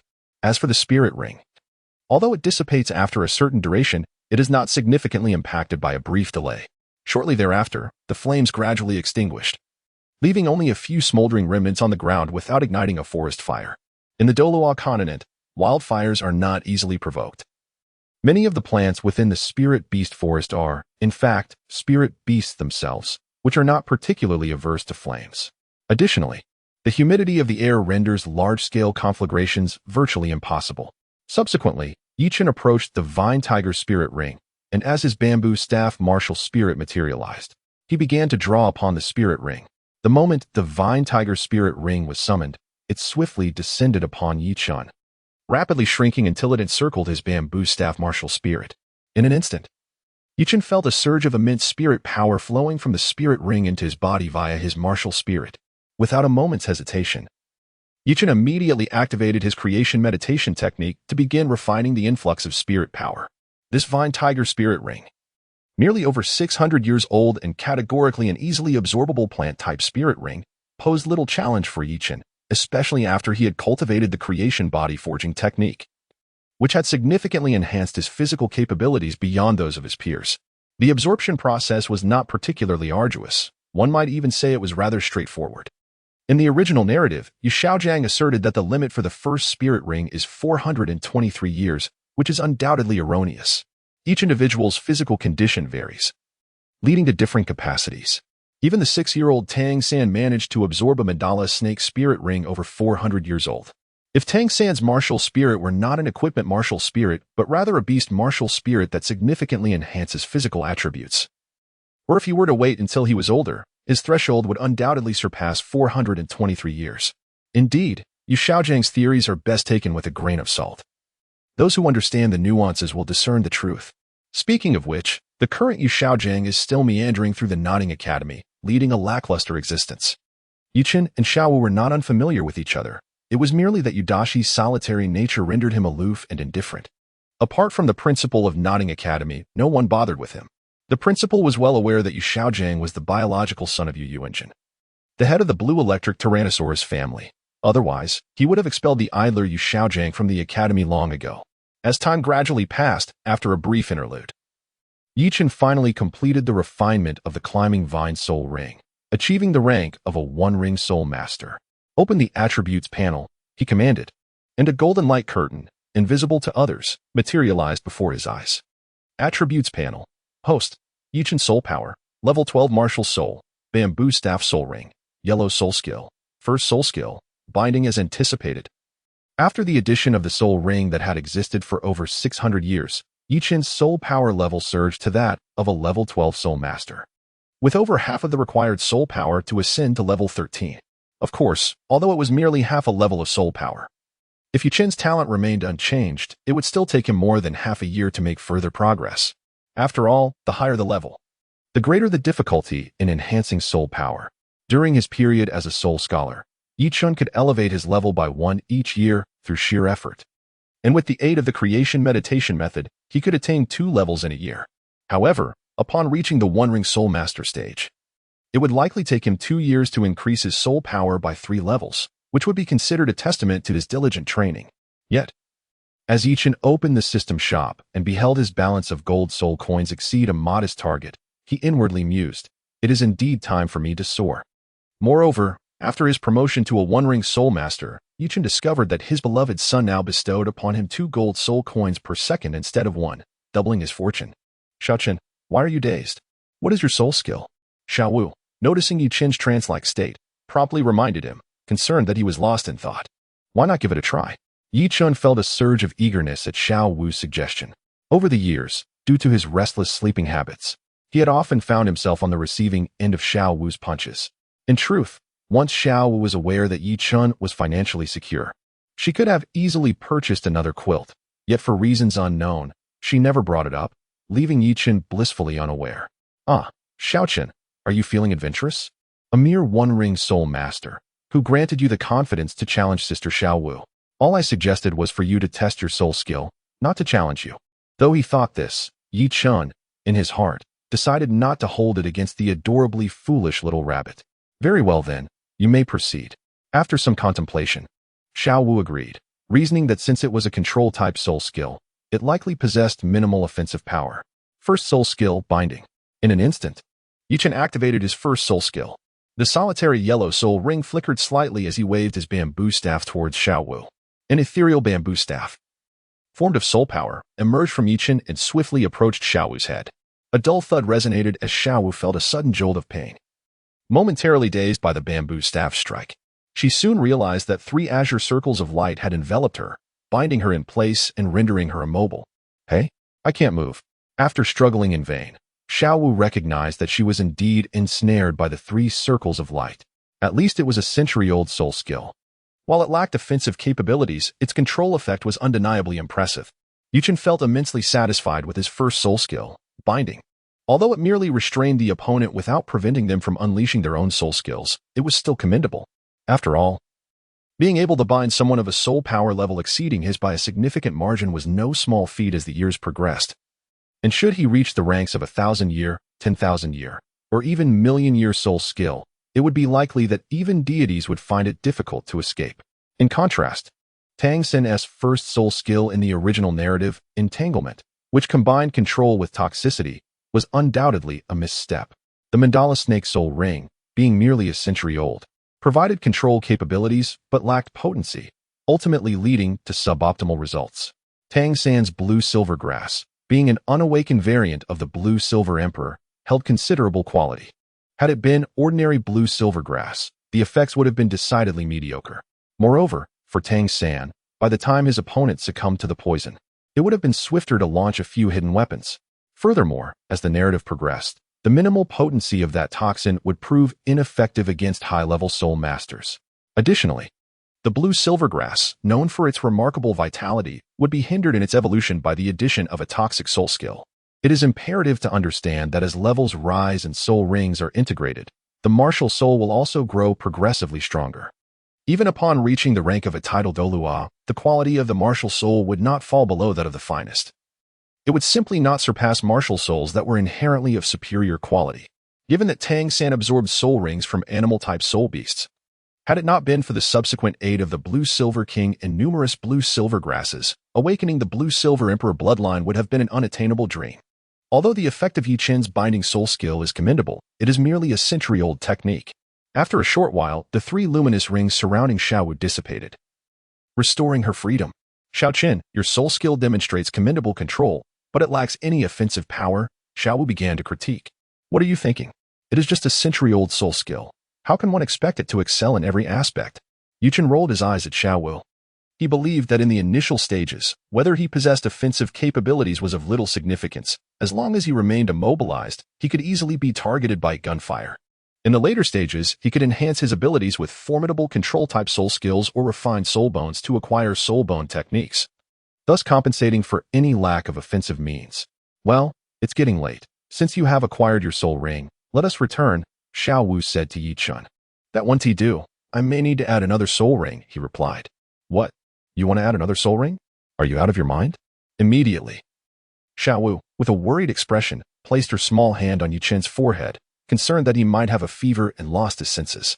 Yichen fell into silence. He possessed a treasure capable of enhancing innate abilities and significantly increasing soul power. In the past, he had refrained from using it, as his soul power was too low for his body to endure. However, now that he had become a soul master, he no longer needed to worry about that. Is that true? Xiaowu inquired with a skeptical expression, having never heard of such a treasure on the continent. Why would I deceive you? Let us return to the location where we encountered that chaotic herb. I estimate it can elevate my level to 20, perfectly complementing its soul ring. Is it truly that powerful? Xiaowu exclaimed in astonishment, pondering what kind of treasure could bolster soul power by 8 levels. After all, Yichen was merely a level 12 soul master at present. Upon returning to the site of the millennium-old chaotic herb, they realized time was of the essence. As dusk was swiftly approaching, prior to entering the Soul Beast Forest, Yichen had made the necessary preparations. He found a clear spot nearby and began to set up a tent for their nighttime respite.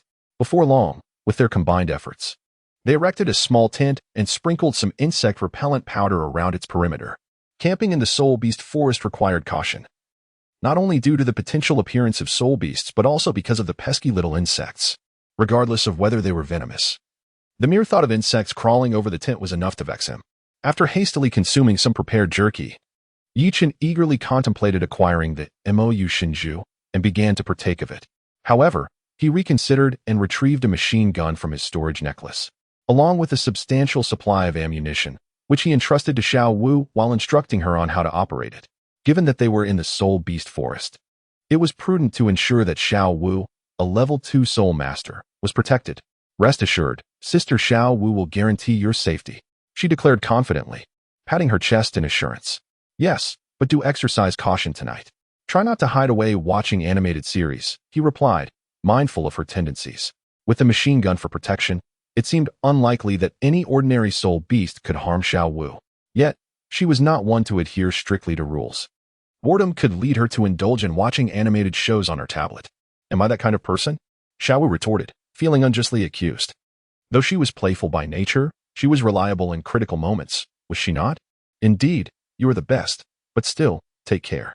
The Soul Beast Forest is certainly not as safe as the Academy. I know. You're even more nagging than our menopausal teacher. Xiao Wu waved her hand dismissively, muttering under her breath. Despite her prowess in cultivation, Xiao Wu was somewhat lacking in other academic pursuits. It was only last year that she learned to write all the commonly used characters. It wasn't that she lacked intelligence. On the contrary, she was quite clever but tended to be lazy and disinterested in studying. Fortunately, in the Douluo Continent, academic achievement was not paramount. Possessing great talent and strength sufficed, allowing one to become a soul master even with below-average educational attainment. Once inside the tent, Yichen accessed the system store and directly purchased the heavenly herb. Contrary to his expectations of a bamboo plant appearing, a fist-sized shoot resembling a flower bud, entirely akin to black jade, manifested instead. The method of consuming the shoot was simple. One merely needed to peel off the outer shell and eat the tender flesh directly. Wouldn't it be more delicious if roasted or stir-fried? He pondered momentarily, shaking his head to dismiss such frivolous thoughts, and began to consume the shoot. As soon as the tender flesh touched his tongue, Yichen felt an immense surge of energy within it. He wasted no time, swallowing the flesh hurriedly, and then activating his cultivation technique to concentrate on refining it. As the minutes ticked by, Yichen within the tent was diligently consuming the heavenly herb, and his soul power began to rise rapidly. Outside the tent, Xiao Wu remained steadfastly guarding him, as it was her promise to ensure no mishaps occurred. Despite her youth, Xiao Wu was a soul master of level 24, possessing energy far superior to that of an ordinary person. Going without sleep for a day was nothing unusual for her. As the sun rose and the moon set, a new day dawned in the eastern sky. The pace at which Yichen refined the medicinal essence of the was rather slow. After all, his soul power level was merely that of a level 12 soul master, and thus the efficiency of refining the celestial herb was not particularly high. Last night, although some soul beasts had approached, they were effortlessly driven away by Xiao Wu, leaving her no opportunity to fire her weapon. At this moment, within the tent, Yichen was nearing the end of his refinement process. Suddenly, having completed the refinement of the celestial herb's potency, Yichen opened his eyes. Although he claimed to have finished the refinement, the truth was that the majority of the herb's potency had already seeped into his body. Before Yichen's soul power level reached that of a soul sage, the latent celestial herb's essence would significantly accelerate his cultivation speed. Subsequently, Yichen extended his hand, and a colored bamboo staff manifested as his martial soul. Indeed, my assumptions were correct. The martial soul had evolved, transforming from an ordinary bamboo into the. Witnessing his martial soul metamorphose from an unremarkable staff into a, Yichen's heart was filled with immense excitement. According to the classification of martial soul quality, his former bamboo staff was merely an ordinary martial soul. However, now that it had evolved into it was a top-tier martial soul. This meant that consuming the had allowed Yichen to save himself a small target's worth of gold soul coins. Having resolved the issue of his cultivation talent, Yichen was now determined to address the quality of his martial soul. A low-quality martial soul would inevitably place him at a disadvantage in battles against opponents of the same rank. Nonetheless, Yichen had no intention of upgrading to a divine-grade martial soul in the short term, as he was uncertain of the number of martial soul enhancement cards required to achieve such a transformation. Moreover, the most pressing concern was that he was out of money. Open the attribute panel. Instantly, a golden light curtain appeared before Yichen's eyes. Attribute panel host. Yichen's soul power. Level 20 martial soul. Soul ring. Yellow soul skill. First soul skill. Binding excellent. His soul power level had reached the threshold of a level 20 great soul master. Observing his attribute panel, Yichen nodded in satisfaction. Though he could sense that his soul power was just at the 20th level, with no surplus accumulation. Most of the celestial herb's potency had already infiltrated his body, with only a small portion utilized to enhance his martial soul's quality, while the remainder contributed to his soul power. Next, it was time to add the second soul ring. Reflecting on how he was merely a level 10 soul master yesterday, yet today, he could become a 2-ring great soul master. Yi Chun was filled with a profound sense of accomplishment. Setting aside the question of power enhancement, the gratitude from his dear child would undoubtedly grow. During the Soul Master phase, he received 1 gold soul coin per second. During the first ring Soul Master phase, it increased to 2 coins per second. He wondered if, as a 2-ring Great Soul Master, he would receive 3 gold soul coins per second, or if it would double to 4 coins per second. Though the difference appeared to be a mere coin, over the span of a year, it could amount to over 30 million glittering coins. If the coins doubled each time, the final sum could reach astronomical figures. However, Yi Chun mused that it was unlikely to double every time. If it did, one day the entire Douluo Continent might be paved with gold soul coins. The troubles of the affluent are so simple yet profound. Soon after, Yi Chun rose and exited the tent. Upon seeing Yi Chun emerge, Xiao Wu, who had been vigilantly guarding outside, let out a sigh of relief. After all, Yi Chun had been refining for an entire night. Though she had not voiced her concerns, she was quite anxious. Through the years of their companionship, their relationship had evolved beyond that of mere little brother and big sister, though they had not explicitly acknowledged it. Sorry to keep you waiting, Xiao Wu, Yi Chun remarked, noticing the hint of worry on her face. Xiao Wu was not anxious at all. Xiao Wu believed she could not display any signs of impatience in front of her little brother, lest it be a loss of face. Indeed, you should rest quickly. That's not necessary. I'm not tired. By the way, has your soul power level really reached 20? Xiao Wu inquired with a skeptical expression, as the difference in their levels was not significant enough for her to discern. Yes, I have reached level 20. It won't be long before I catch up to you. And when that time comes, remember to call me brother. We'll see if you can surpass me first. Go absorb your soul ring. We should return early. Xiao Wu waved her hand nonchalantly, though internally, she vowed to practice diligently upon their return. After all, would she, Xiao Wu, allow her pride to be tarnished? If Yi Chun, the former weakling, surpassed her in soul power, where would her dignity lie? Nodding, Yi Chun made his way towards the 1,000-year-old chaotic grass. Following his usual routine, he tossed a white phosphorus incendiary grenade, and soon enough, the 1,000-year-old chaotic grass lay defeated beneath the searing flames. If previously, at level 10, Yi Chun had lacked absolute confidence in absorbing the 1,000-year soul ring, he now possessed unwavering assurance. After all, the addition of the first soul ring had not only enhanced his soul power, but also significantly improved his physical attributes. Furthermore, the elevation in soul power level had a pronounced effect on his physical capabilities. Consequently, even without rigorous physical training, the threshold for withstanding soul rings was far greater than that of the previous ring. As the chaotic grass's soul ring materialized and the flames extinguished, Yi Chun approached to absorb the soul ring. Though this soul ring was considerably older than the 600-year climbing tiger soul ring, Yi Chun found the absorption process remarkably effortless. Fortunately, the age of the soul ring was not of paramount importance to him. As long as he was willing to invest gold soul coins and his body could withstand it, Yi Chun could elevate the age of his various soul rings. By noon, having absorbed the soul ring, Yi Chun refined the immense soul power contained within the chaotic grass's soul ring, successfully breaking through the bottleneck and advancing to level 22 Great Soul Master. Yi Chun paid no mind to his attribute panel or the soul skills he had acquired.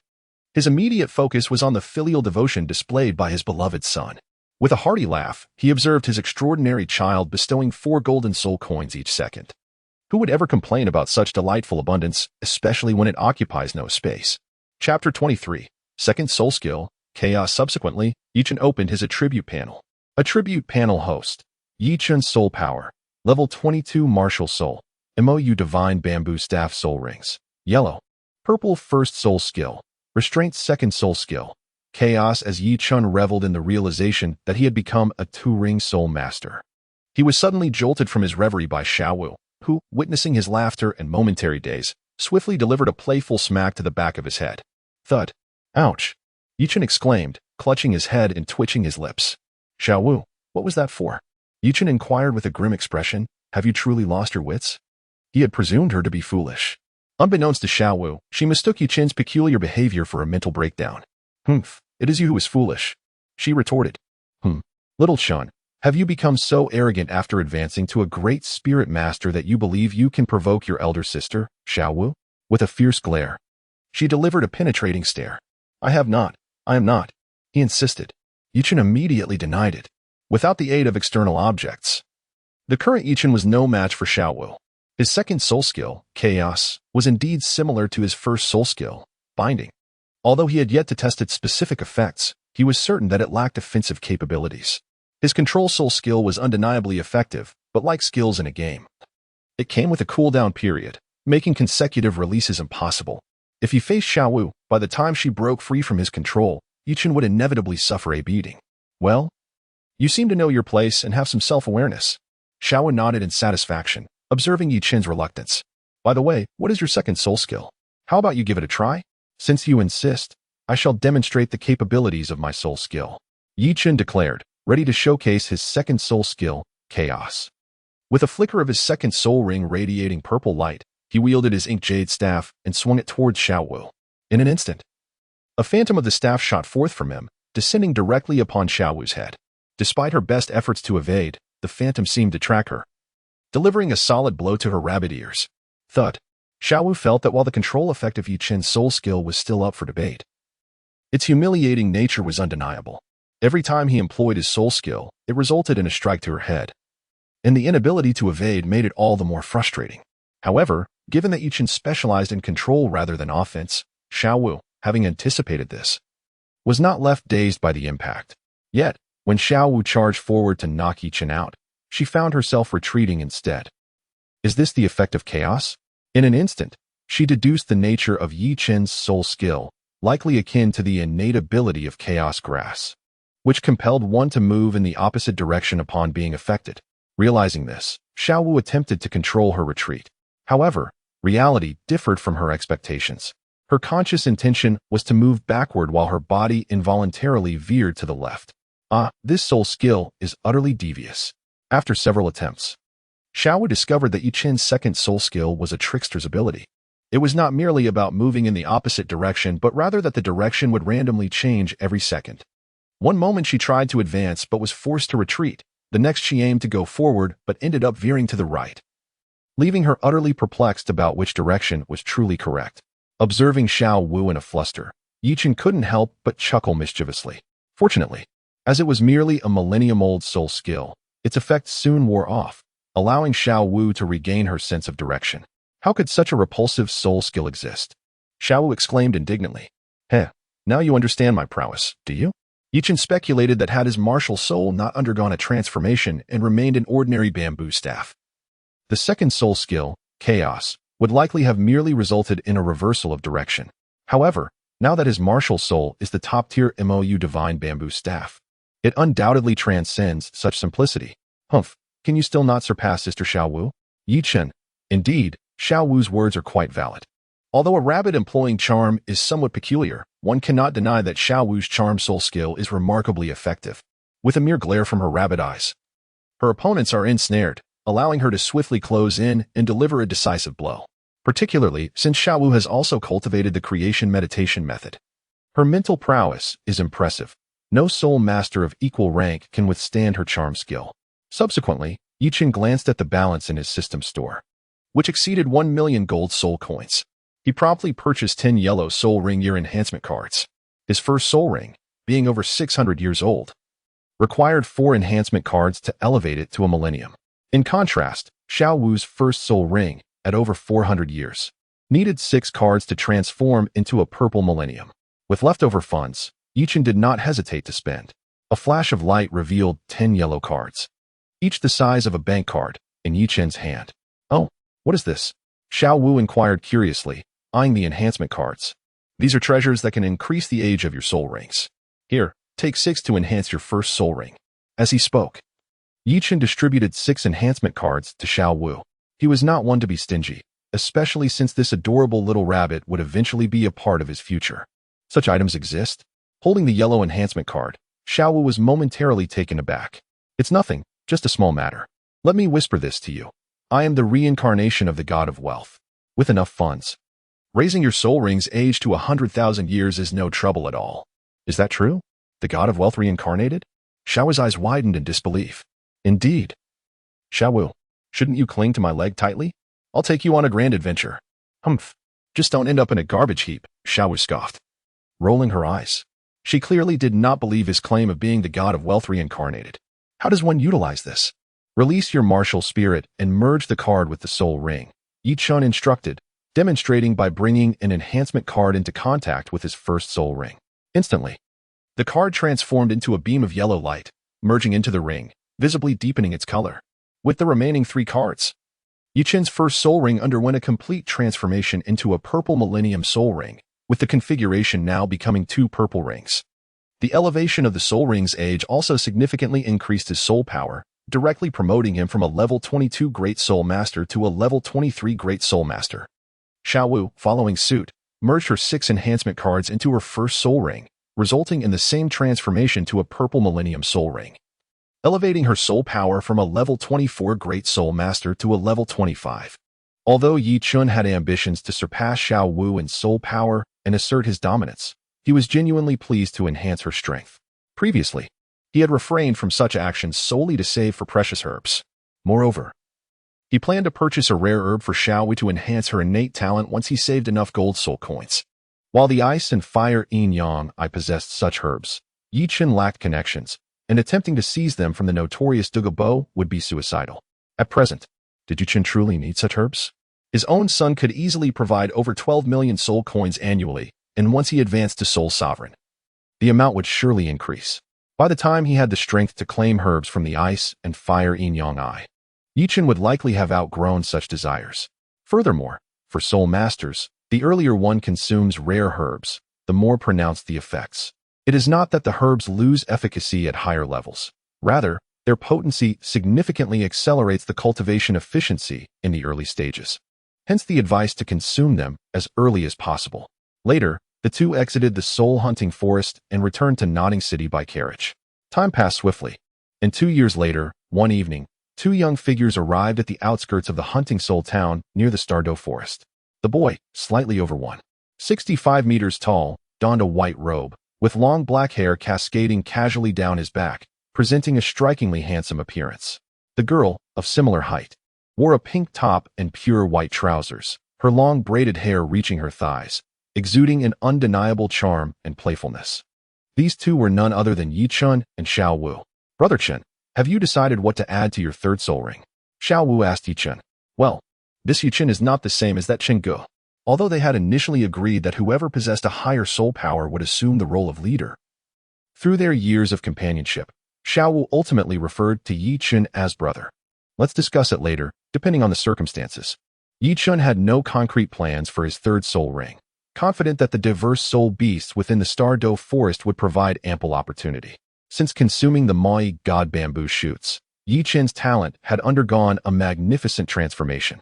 In just 2 years, he had advanced to the level of a quasi-soul sovereign at the age of 11, an impressive feat, even for a naturally gifted soul master. Of course, if Yi Chun could be considered a prodigy, then Xiao Wu was an absolute marvel. Presently, she possessed a soul ring configuration of purple, and black, standing at level 43 as a soul sovereign. Last year, Yi Chun had procured a rare herb, the water immortal jade bone, for Xiao Wu, believing it to be more suitable for her than the other options. In the original story, Tang San had initially prepared the water immortal jade bone for Xiao Wu, but due to Zhu Zhuqing's reservations regarding Dai Mubai, she could not recognize the other herb as her own. The extraordinary potency of the water immortal jade bone had allowed Xiao Wu, then a level 28 Great Soul Master, to ascend to level 38 Soul Sovereign with her third soul ring. Naturally, Yi Chun was absent when Xiao Wu condensed her soul ring, having found an excuse to leave Notting Academy. Although he did not mind her identity as a 100,000-year soft-bone rabbit, Xiao Wu was unaware of his indifference. Hence she kept silent. Are we returning to Notting Academy? Xiao Wu inquired, as both had yet to graduate. They still had 1 academic year remaining. We're not going back. Once I finish enhancing my third soul ring, we will head to Soto City. Soto City? Where is that? Within the Barak Kingdom. Right in the middle of the flat plains. What are we going there for? To find a high-level Soul Master Academy. Although Yi Chun claimed he was seeking a prestigious academy, It was clear he had no interest in attending a mediocre institution like Shrek Academy. Shrek Academy, in a state of disrepair, lacks even a simulated training environment and is not qualified to participate in the Soul Master Tournament. Any prestigious Soul Master Academy surpasses Shrek in merit, yet this is of little consequence.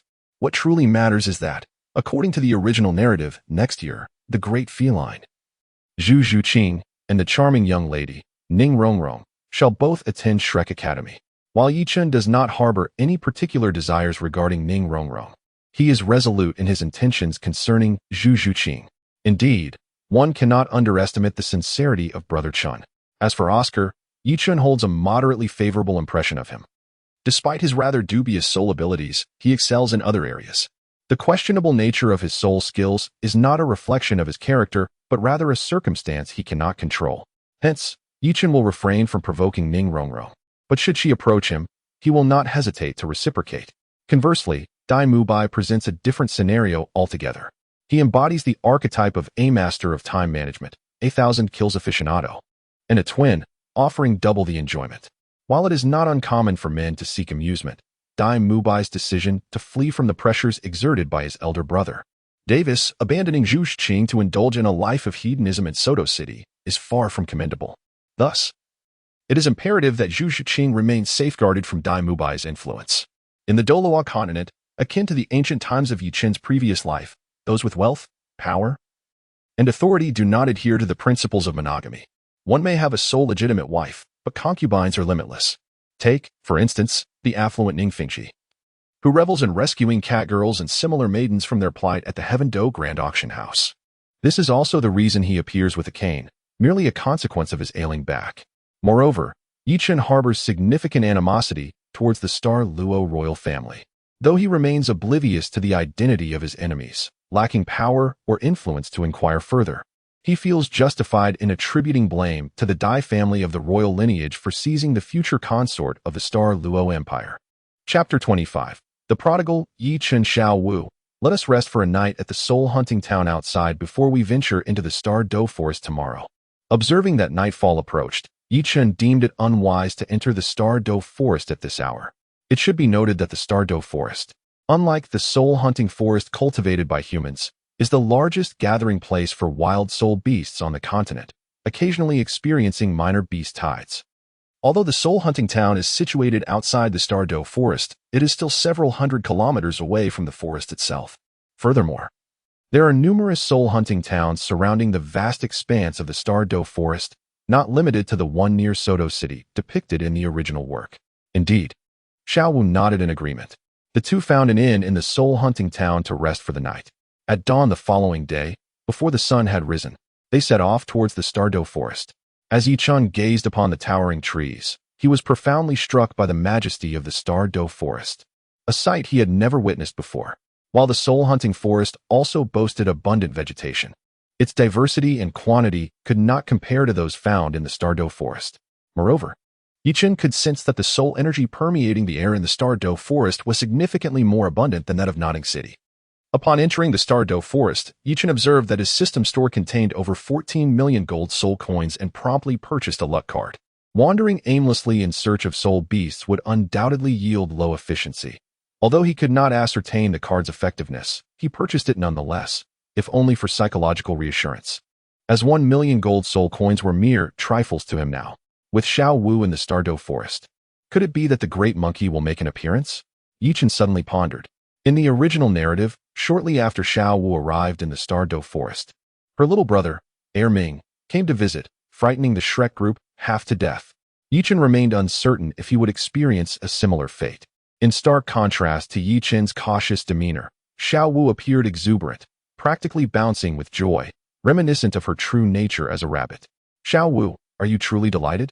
Yi Chen turned to Xiao Wu and remarked, Indeed, it has been quite a while since I last returned home, so naturally, I am elated. In the midst of her exuberance, Xiao Wu inadvertently let slip a comment. Home, do you reside in the Star Do Forest? Xiao Wu exclaimed, her surprise palpable. Clearing her throat, she continued, My mother brought me to live in the Star Do Forest to escape the pursuit of our enemies. Fortunately, Xiao Wu was quick-witted enough to smooth things over. Ah, so my dear Xiao Wu was once so unfortunate? A wild child in her youth? With an understanding of the true circumstances, Yi Chun refrained from revealing the truth and exaggeratedly stated, "You are the wild one." Immediately, Xiao Wu took offense at Yi Chun's remark, retorting, "Who is the wild one? I am an adorable little bunny. Thank you very much. Indeed, I am a wild one. You are a wild one. We are all wild ones." Yi Chun nodded earnestly. "How infuriating. Today, Sister Xiao Wu is determined to teach you a lesson." Instantly, like a hungry tiger pouncing on its prey, Xiao Wu lunged towards Yi Chun, and they became entangled in playful scuffles. From the break of dawn to the blazing midday sun, and finally to the splendid hues of the setting sun, Yi Chun, having utilized a luck card, seemed to possess rather unfortunate fortune, as he failed to encounter a soul beast that resonated with him. Although he encountered numerous soul beasts, none aligned with Yi Chun's aspirations. Yi Chun set his sights on acquiring a third spirit ring from a plant-type spirit beast, specifically one that was over 1,000 years old but less than 10,000 years. The criteria he established were quite lenient, however. He had yet to encounter a suitable beast. As the day began to wane, Yi Chun and Xiao Wu sought out an open area to pitch their tent and prepare for the night. Being in the Douluo forest posed considerable dangers. Although they remained on the outskirts, the possibility of encountering formidable spirit beasts could not be dismissed. Thus, as darkness fell, Yi Chun and Xiao Wu took turns keeping watch. Were it solely reliant on their own strength, Yi Chun would never have ventured into such perilous territory in search of a third spirit ring. After all, should fortune not favor him and he were to stumble upon a 10,000-year spirit beast, Xiao Wu, as a four-ring spirit master, would stand little chance. However, when it came to external aids, the circumstances shifted dramatically. Ordinary firearms would be futile against high-aged spirit beasts, yet such beasts were unlikely to dwell in the outer regions, allowing Yi Chun to ensure a measure of safety. Additionally, the system's marketplace offered not only common firearms, but also advanced soul-guiding devices. For instance, there were 9th-level soul-guiding devices with explosive power comparable to an ordinary tidal Douluo and 10th-level devices rivaling the might of a 99th-level peerless Douluo, albeit at exorbitant prices. The cost of a 9th-level device was akin to a modest target, one that Yi Chun could afford. However, a 10th-level device required a commitment of 10 such targets, far beyond his current means. Even if he could afford it, many devices demanded a level of strength he did not possess to unleash their full potential, leaving him only capable of utilizing fixed soul-guiding devices that required minimal soul power. After 3 days of searching and employing 3 luck cards, Yi Chun found himself disheartened by his failure to locate a spirit beast that aligned with his aspirations for a third spirit ring. For an ordinary spirit master, 3 days without success in the Douluo forest might be expected. However, Yi Chun had utilized luck cards. The investment of 3 million gold soul coins for those cards felt like a tremendous loss, especially when considering that such an amount could have easily funded a year's worth of support for 500 3-ring spirit masters. In comparison, his and Xiao Wu's daily expenses over the years paled in significance. "Have you truly suffered such a loss?" Xiao Wu inquired, her curiosity piqued. "Let us just say I've incurred quite a setback," Yi Chun replied, shaking his head and choosing not to divulge further details. Over the years, he had come to realize that Xiao Wu had a tendency to be frugal. Whenever he treated her to delicacies or amusements, she would always opt for the less expensive options, indicating she would likely be a prudent and caring partner in the future. If she were to learn of his recent expenditure, her distress would be palpable. "Why would I be upset?" Xiao Wu asked, puzzled. "Are you truly interested in knowing?" With a serious nod, she affirmed her curiosity. "Very well. During these past 3 days, I employed some rather costly tools to enhance my luck in finding a suitable spirit beast." "How costly?" Xiao Wu asked cautiously. Realizing that given Yi Chun's usual nonchalant attitude towards money, the expenses must have been considerable, Yi Chun remained silent, merely raising 3 fingers. 300 gold soul coins? Xiao Wu arched an eyebrow and articulated a figure. Yi Chun shook his head. 3,000. He shook his head again. Could it possibly be 30,000 gold soul coins? Xiao Wu's complexion turned slightly pale. After all, she had never encountered such a vast sum of gold soul coins in her lifetime. Although this money belonged to Yi Chun, to her, Yi Chun's wealth was synonymous with her own. The mere thought of Yi Chun squandering such a fortune left her visibly distressed. "No, it is 3 million. Hiss. 3 million gold soul coins? Xiao Wu was immediately taken aback. My goodness, 3 million gold soul coins could practically bury her alive. Such a prodigal expenditure. Cough, cough. Remain calm, remain calm. But how could one possibly maintain composure in the face of such a staggering amount? This was 3 million gold soul coins. I could never spend such a fortune in my entire lifetime. Xiao Wu exclaimed in indignation, feeling that Yi Chun was far too extravagant. Xiao Wu, do you know the price of celestial herbs? That water fairy jade bone? Xiao Wu recalled the water fairy jade bone she had consumed last year. How much? 100 million. 100 million gold soul coins. Xiao Wu's eyes widened in disbelief. She never imagined that the celestial herb she had ingested was worth such a fortune. Surely, she couldn't be worth even 100 million, could she? Oh wait. Xiao Wu is a transformed 10,000-year soul beast, possessing a 10,000-year soul ring and a 10,000-year soul bone. If Yi Chen's system shop had it for sale, it should be valued at 200 million. Chen Gu, could it be that you are the illegitimate son of the emperor of the Tiando Empire? Instantly, Xiao Wu's attention shifted from the 3 million to the comparison with 100 million. Suddenly, 3 million seemed rather inconsequential. Did I not take you to pay respects at my parents' graves? Where would such an illegitimate child come from? Yu Chen rolled his eyes. That old man from the snowy night is not worthy of comparison. Then how come you possess such wealth? Xiao Wu inquired with a skeptical expression. Did I not tell you earlier? I am the reincarnation of the god of wealth. Are you jesting? The god of wealth reincarnated? If you truly were, your martial spirit would surely be something like a golden coin or a treasure basin, not a bamboo staff. Xiao Wu had no faith in Yu Chen's claims. The little rabbit has grown up. It's no longer so easily deceived. Yu Chen secretly thought to himself, after all, I am the god of wealth. Lord of wealth, it's getting late. Hurry and set up the tent. Xiao Wu said disdainfully, glancing at the now dusk sky. Yi Chun, shortly thereafter. The two individuals discovered a vacant area and prepared to erect their tent. However, at that moment, a black-backed mountain boar, approximately 600 years old, came into view before them. Yi Chen's eyes immediately brightened as he turned to Xiao Wu and said, Xiao Wu, how about we forego our dry rations tonight and indulge in some barbecue instead? Despite the unappealing appearance of the black-backed mountain boar, its meat is remarkably delicious. For the past 3 days, the two had subsisted on pre-prepared provisions. Although the flavor was acceptable, Yi Chen had grown weary of the monotony and yearned for a change in palate. Indeed, Xiao Wu shared his aversion to the dry food, eagerly anticipating a delectable meal. Though she was a rabbit and had a preference for grass and carrots, after transforming into a human, she had expanded her culinary repertoire to include various meats, excluding only rabbit, monkey, and snake. Especially after Yi Chen procured some convenient grilling tools along with an array of savory spices, she had developed a fondness for skewers. Without delay, Yi Chen summoned his ink jade divine bamboo staff and aimed it at the distant black-backed mountain boar, delivering a powerful strike. First soul skill, binding. In an instant, an ethereal bamboo staff materialized above the boar's head, striking it forcefully. A trio of azure rings manifested, immobilizing the creature, rendering it powerless against its struggles. Subsequently, Yi Chen retrieved a Type 95 rifle from his storage soul guide and unleashed a volley of bullets aimed at the boar's head. Blood erupted as the black-backed mountain boar collapsed into a pool of its own blood, a yellow soul ring materializing beside it. After draining the boar's blood, Yi Chen stored it in his soul guide and set off with Xiao Wu in search of nearby water sources. Before long, they arrived at the bank of a crystal-clear stream, where Yi Chen began to skin and prepare the boar. Hey, Chen Gu, that lotus flower over there is stunning. Xiao Wu exclaimed, pointing to the other side of the stream. Yi Chen, engrossed in his task, turned his gaze in the direction she indicated and beheld a solitary azure lotus blooming gracefully upon the water's surface. Could it be a 3,000-year-old blue lotus? Yi Chen raised an eyebrow, surprised to discover that within this unremarkable stream, there thrived a plant-type soul beast that had existed for around 3 millennia. Wait a moment. The innate soul skill of the Kingewa, a plant-type soul beast, appears to be the ability to seal mental power? Upon this realization, Yi Chen's eyes sparkled with excitement.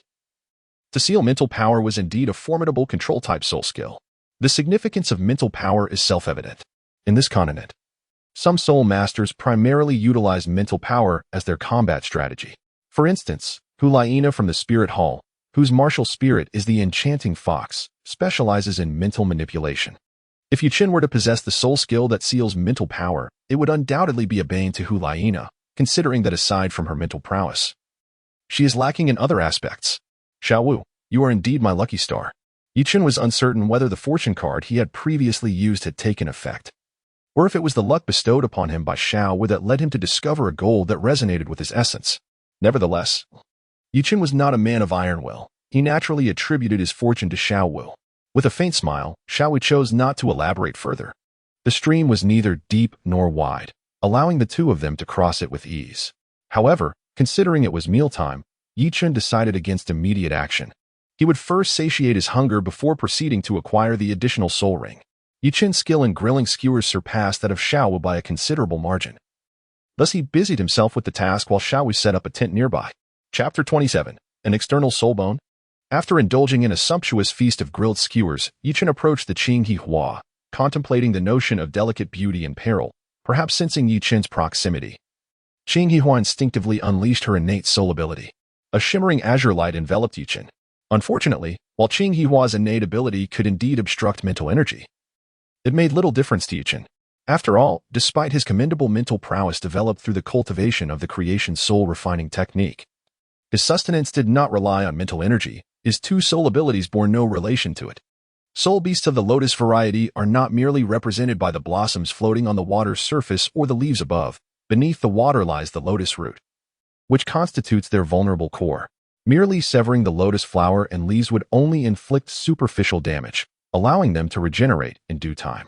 Considering that the critical point of this Qinghe Hua was submerged, Yichun had no intention of deploying a white phosphorus grenade. After all, while it ignites at a low temperature, it requires oxygen to burn effectively. After some contemplation, Yichun procured a water mine from the system's shop and hurled it toward the roots of the Qinghe Hua. With a resounding explosion, the formidable water mine detonated, sending water splashing up to 3 zhang high, while muddy sediments clouded the underwater scene. As tranquility returned, Yichun beheld a resplendent purple soul ring materialize. In comparison to animal-type soul beasts, plant-type soul beasts are significantly easier to contend with, as their intelligence is considerably inferior and most lack mobility, employing simplistic tactics that can easily be countered by soul masters. Of course, this applies primarily to those of a lower age. Should their age be advanced, they may prove more formidable than their animal counterparts, as the recovery capabilities of any plant-type soul beast undoubtedly surpass those of animal types. Observing the emergence of the soul ring, Yichun nodded in satisfaction. Dealing with such a mobile plant-type soul beast was an uncomplicated task for him. Subsequently, his Wuhan, the inked jade divine bamboo staff, manifested as Yichun began to draw in the soul ring.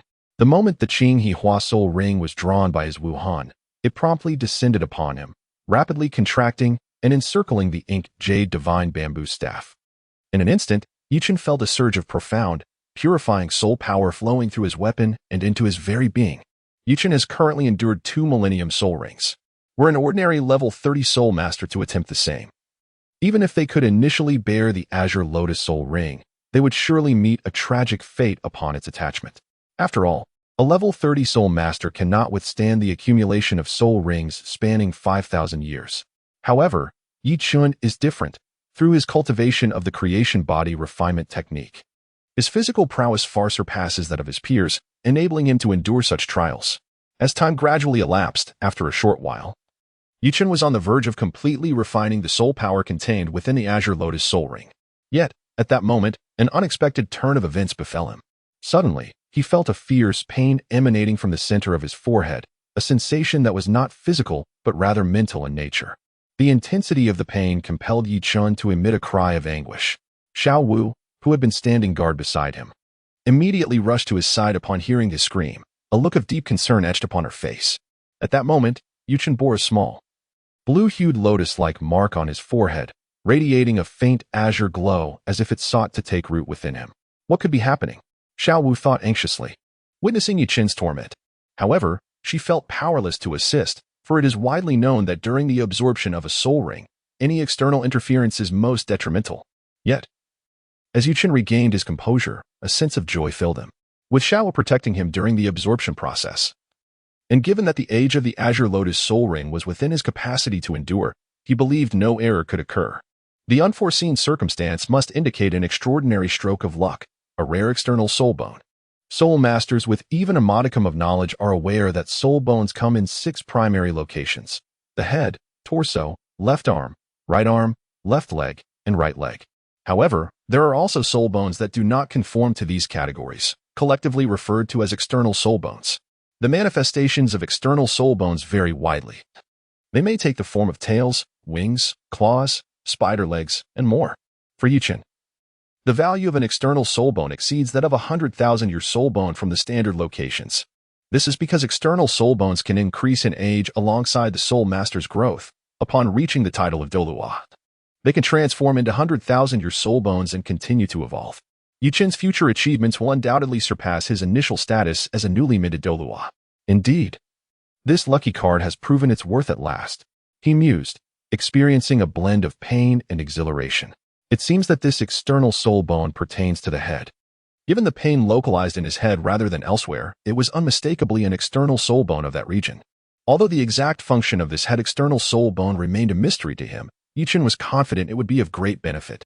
He even contemplated accelerating his schedule for enhancing the ages of his soul rings upon acquiring this external soul bone. After all, a soul master's capacity to absorb soul rings has its limits. Even with abundant golden soul coins and his mastery of the creation body refinement technique, it would be impossible to perpetually augment the age of his soul rings. While he might currently be able to bear the strain, once he reaches significant cultivation milestones, he could find himself unable to attach additional soul rings.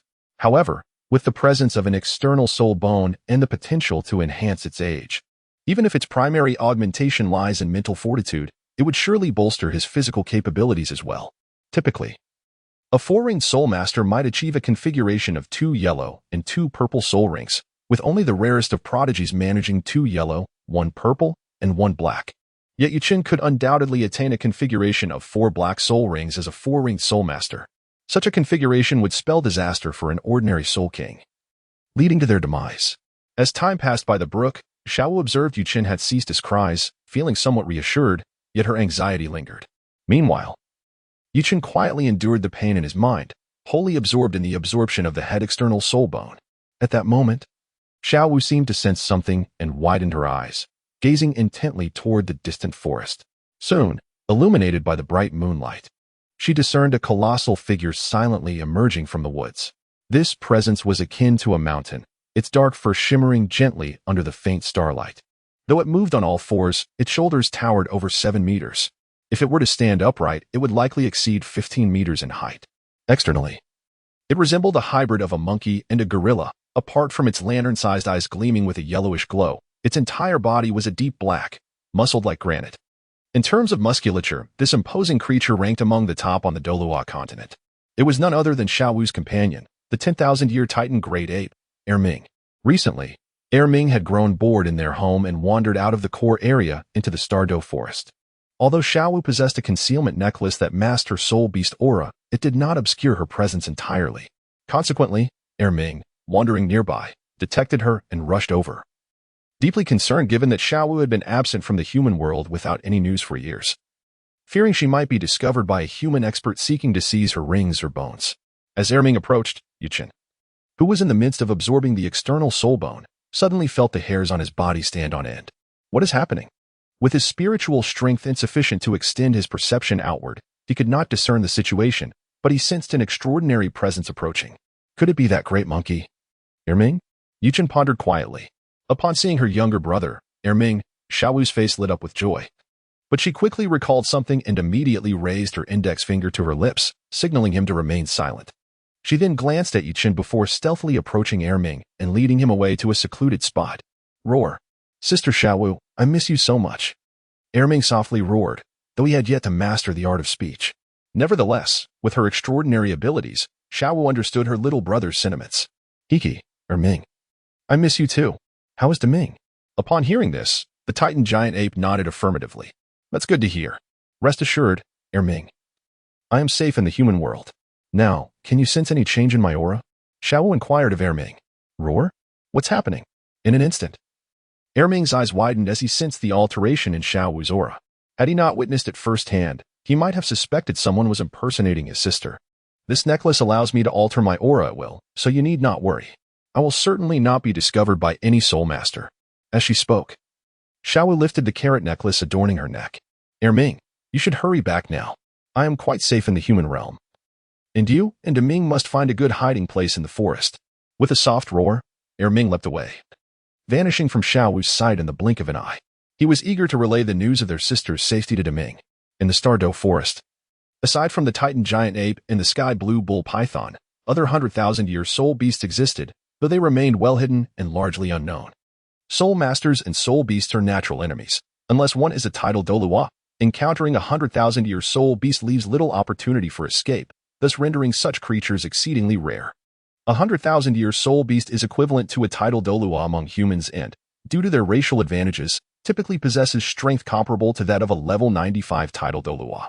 In fact, formidable beings like the Titan Giant Ape and the Sky Blue Bull Python can easily overpower an ordinary level 95 titled Douluo. Of course, this is the case when the titled Douluo does not possess 100,000-year spirit rings and spirit bones. However, a point of contention arises, BB Dom, who possesses 200,000-year spirit rings and more than 400,000-year spirit bones, alongside several titled Douluo level subordinates, still struggles to subdue the 100,000-year Titan Giant Ape and Sky Blue Bull Python. Does this not seem a bit disconcerting? With such a configuration, combined with a soul power level of 99, a peerless Douluo, one would think even a 100,000-year Soul Beast could be easily taken down, even if its age were to double. As the moon waned and the sun ascended high into the sky, nearing midday, Yichen finally succeeded in absorbing the external spirit bone attached to his head. At that moment, a delicate blue lotus mark appeared on his forehead. "Brother Chun, how are you feeling?" Xiaowu hurriedly approached him with concern. "I am doing well," Yichen exclaimed with great joy.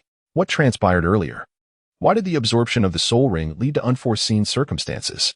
Due to the rarity of external spirit bones, Xiaowu had never encountered one before and thus did not connect the dots. This time, fortune smiled upon them as they stumbled upon an external spirit bone. Yichen silently reflected that his 3 lucky cards were not squandered in vain. This Qinghua, with an age of approximately 3,000 years, would hold immense value even if it were merely an ordinary 3,000-year-old head spirit bone rather than a rare external spirit bone. Its worth would undoubtedly exceed 3 million gold soul coins. If placed in an auction, it would fetch no less than 10 million gold soul coins. After all, the value of head spirit bones and trunk spirit bones surpasses that of ordinary limb spirit bones. This is akin to the Spirit Master competition, where the champion team's reward was the Wisdom Skull, a mental manifestation from 50,000 years ago, whose value rivals that of an ordinary 100,000-year-old spirit bone. External spirit bone? Xiaowu exclaimed, her eyes widening in disbelief.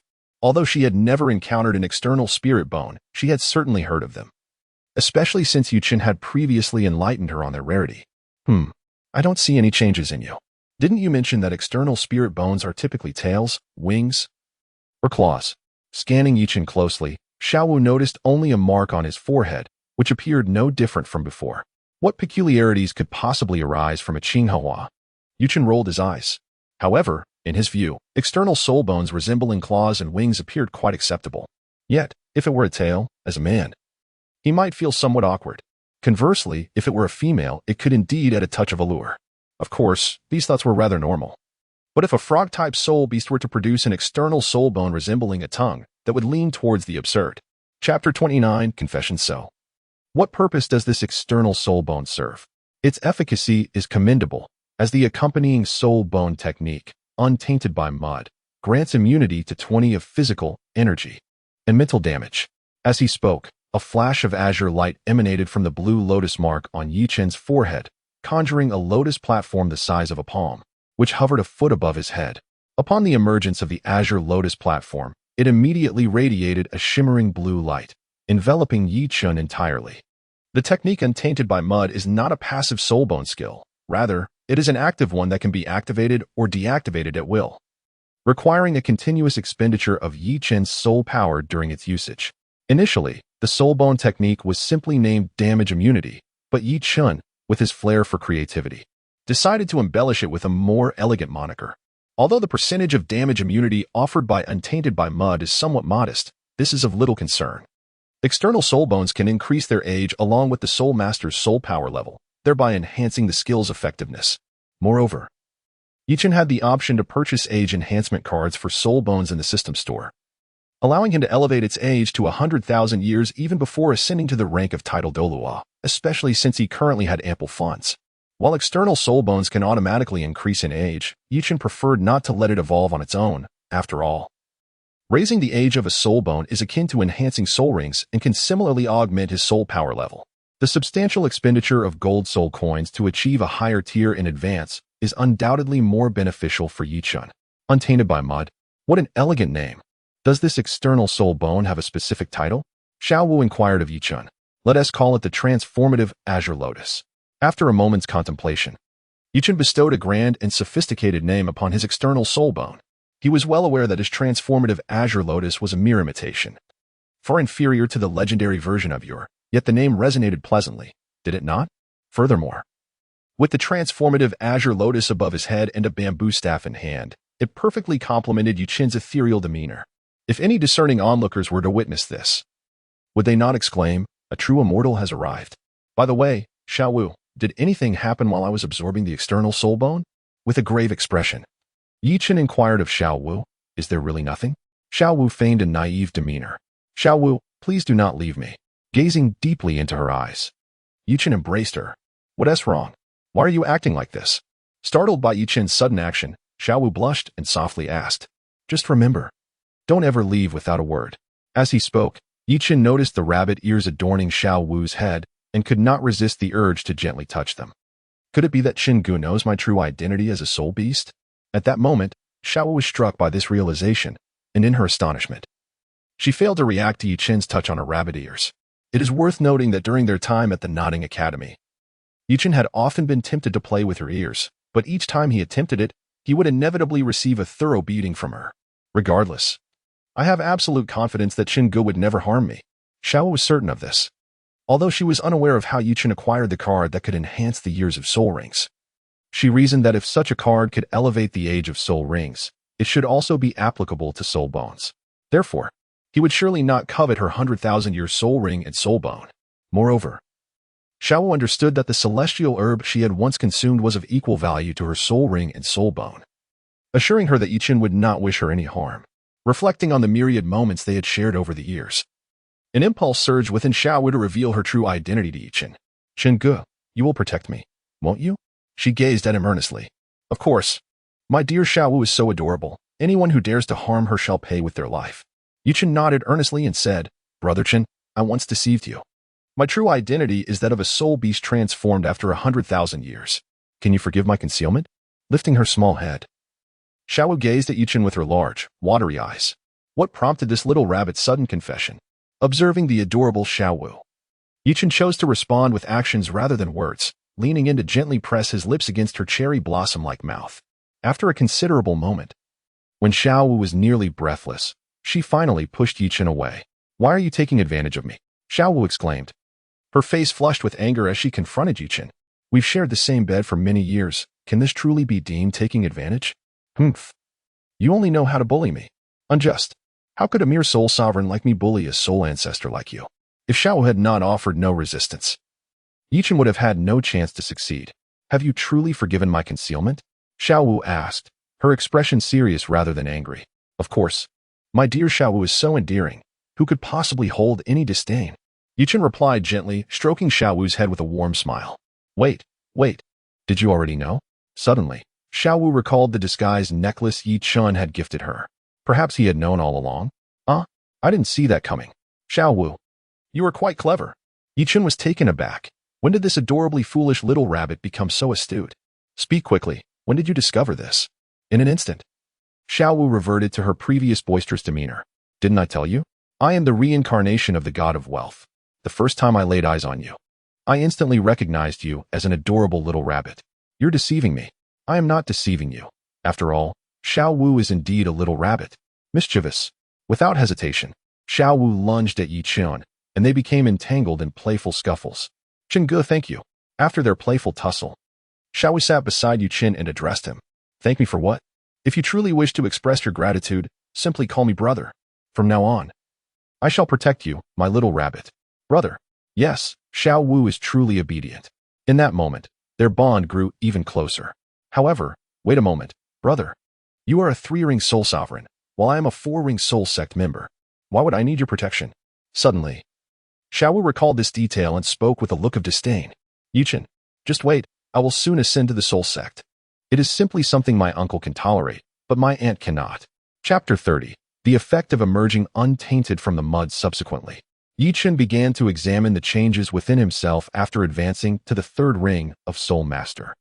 The first thing he checked was the amount of golden soul coins bestowed upon him by his external support, which had increased from 4 coins at the second ring Great Soul Master level to 6 coins now. Over the course of a year, this accumulation allowed him to save up over 189 million golden coins. Attribute Panel Host, Yichin Soul Power, Level 33 Martial Soul, Dark Jade Divine Bamboo Staff Soul Rings, Purple, First Soul Skill, Binding Second Soul Skill, Chaos Third Soul Skill, Forbidden God Soul Bone, Creation Green Lotus External Soul Bone. Gazing at his attribute panel, Yichin nodded in satisfaction. A 3,000-year-old green lotus soul ring, coupled with an external soul bone of the same age, had elevated his soul power level to the 33rd rank soul master upon his advancement. The third soul skill, Forbidden God, shares similarities with the innate skill of the green lotus, as it also seals the opponent's mental strength. Although this soul skill may seem less impactful in the early stages, its significance will become increasingly pronounced as mental strength plays a greater role in the later stages, proving to be immensely effective. Furthermore, this skill is particularly effective against soul masters who rely on mental control or mental attacks. Noticing he had a little over half of his target amount of golden soul coins in the system shop, Yichin promptly purchased 7 purple 1,000-year soul bone age enhancement cards and 9 black 10,000-year cards. For now, raising the external soul bone, Creation Green Lotus, to a 10,000-year age was sufficient. He decided to keep the remaining golden soul coins as a reserve, planning to enhance all his soul rings to the black 10,000-year age after advancing to the soul sect. Upon using the 7 purple 1,000-year enhancement cards, the age of Creation Green Lotus shone with a green radiance and elevated to the 10,000-year mark, simultaneously increasing Yichin's soul power. The soul bone skill, emerging untainted from the mud, also upgraded its immunity from 20 to 30 against physical, energy, and mental damage. Not bad, it indeed improved. As Yichin had anticipated, the percentage of immunity increased after the age of Creation Green Lotus was enhanced. Without hesitation, he merged the remaining 9 black 10,000-year soul bone age enhancement cards into Creation Green Lotus. Instantly, the green radiance became even more resplendent. And as Creation Green Lotus advanced to the 10,000-year level, Yichin felt a surge of tremendous soul power emanating from him. After all, a 10,000-year soul bone would elevate a level of soul power even if absorbed by a level 91 titled Douluo. For Yichin, the improvement would certainly be substantial. However, compared to a titled Douluo, Yichin's absorption efficiency was not as high. Otherwise, the immense soul power required for a titled Douluo to advance a level would be enough to overwhelm Yichin, a mere 3-ring soul master. With the age of the external soul bone, Creation Green Lotus, now at 10,000 years, the immunity effect of emerging untainted from the mud had also risen to 50. Henceforth, any attack directed at Yichin would result in half damage, a truly astonishing effect, befitting a 10,000-year soul bone. He even fantasized about the possibilities if the age of Creation Green Lotus were to ascend to 1,000,000 years. The effects of emerging untainted from the mud would surely become even more extraordinary. Feeling his soul power level, Yichin found himself just shy of reaching level 40. The threshold for the soul sect, leaving him somewhat vexed. Nevertheless, this was still commendable. The energy contained within the soul bone is considerably lower than that of the same age soul rings. At level 30, with an additional 3,000-year soul ring, he had essentially reached level 32 soul master. In other words, the 10,000-year Creation Green Lotus external soul bone had directly boosted Yichin's soul power by nearly 7 to 8 levels, an amount he estimated would take almost 2 years of cultivation to achieve. However, being a mere hair's breadth away from being able to attach the 4th soul ring was not a significant concern for Yichin. After all, with the enhancement of the 10,000-year external soul bone, both his physical attributes and mental strength had undergone a substantial upgrade. Yichin could also invest resources to elevate the ages of his 3 soul rings, thus facilitating an increase in his soul power level. Given his current capacity, managing 4 10,000-year soul rings would pose no issue. Realistically, even without the enhancement provided by Creation Green Lotus, Yichin would still be able to accommodate 4 10,000-year soul rings upon reaching the 4th ring of the soul sect. As the years spent honing the creation body refinement technique were not in vain, since he intended to enhance the soul ring ages. Yichin also purchased soul ring age enhancement cards for Xiaowu. Aside from the 4th soul ring, the current soul ring age configuration for Xiaowu is quite similar to Yichin's. Her 1st and 2nd soul rings had both surpassed 1,000 years after the previous enhancement, while the 3rd soul ring was just over 3,000 years old. To elevate their soul rings to an all-black configuration, they would require an entire half of their target amount of golden soul coins. Therefore, Yichen focused his attention on the purple 1000-year soul ring age enhancement cards. The reason for opting for the purple 1000-year cards instead of the black 10,000-year ones was primarily due to the non-divisible nature of the enhancement cards. Purchasing the black 10,000-year cards would deplete their resources. After acquiring 50 purple 1000-year soul ring age enhancement cards, Yichen's balance in the system shop had nearly been exhausted. However, his savings were accumulating at a rapid pace. In a single day, he could amass over 300,000 golden soul coins. In just over half a year, he would restore his financial status to a healthy level. Moreover, once he acquired the fourth soul ring, this accumulation rate would accelerate even further. Xiao Wu, I shall share half with you. Yichen divided a substantial stack of soul ring year enhancement cards in half, giving a portion to Xiao Wu. The purple ones? Could they possibly elevate the years to a millennium? Xiao Wu recognized these cards from her previous time in the soul hunting forest, understanding their purpose.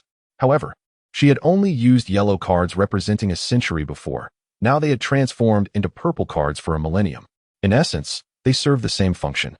Yet these treasures could not be split for simultaneous use on 2 soul rings. Wait, there are 25 cards? This means I can elevate all 3 of my preceding soul rings to the level of 10,000 years? Counting the cards in her hands, Xiao Wu's eyes widened in astonishment. As a 4-ring soul master, possessing 4 soul rings of 10,000 years was unprecedented on the Douluo Continent. Not even a titled Douluo could achieve such a feat. Only a select few had managed to attain 10,000 years for the first 4 soul rings of their martial spirits. To Yichen's knowledge, only Qian Daolu, Poseidon, and Bibidong's soul-devouring spider emperor martial spirit had all 4 initial soul rings reaching the 10,000-year mark. Chapter 31. The configuration of all black soul rings well.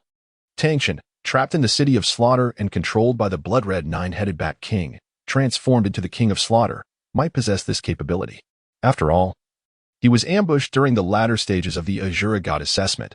One would presume that the esteemed Azura God would not be as miserly as the Rakshasa God. It's not impossible that Tang Chen's initial 4 soul rings could also be entirely black.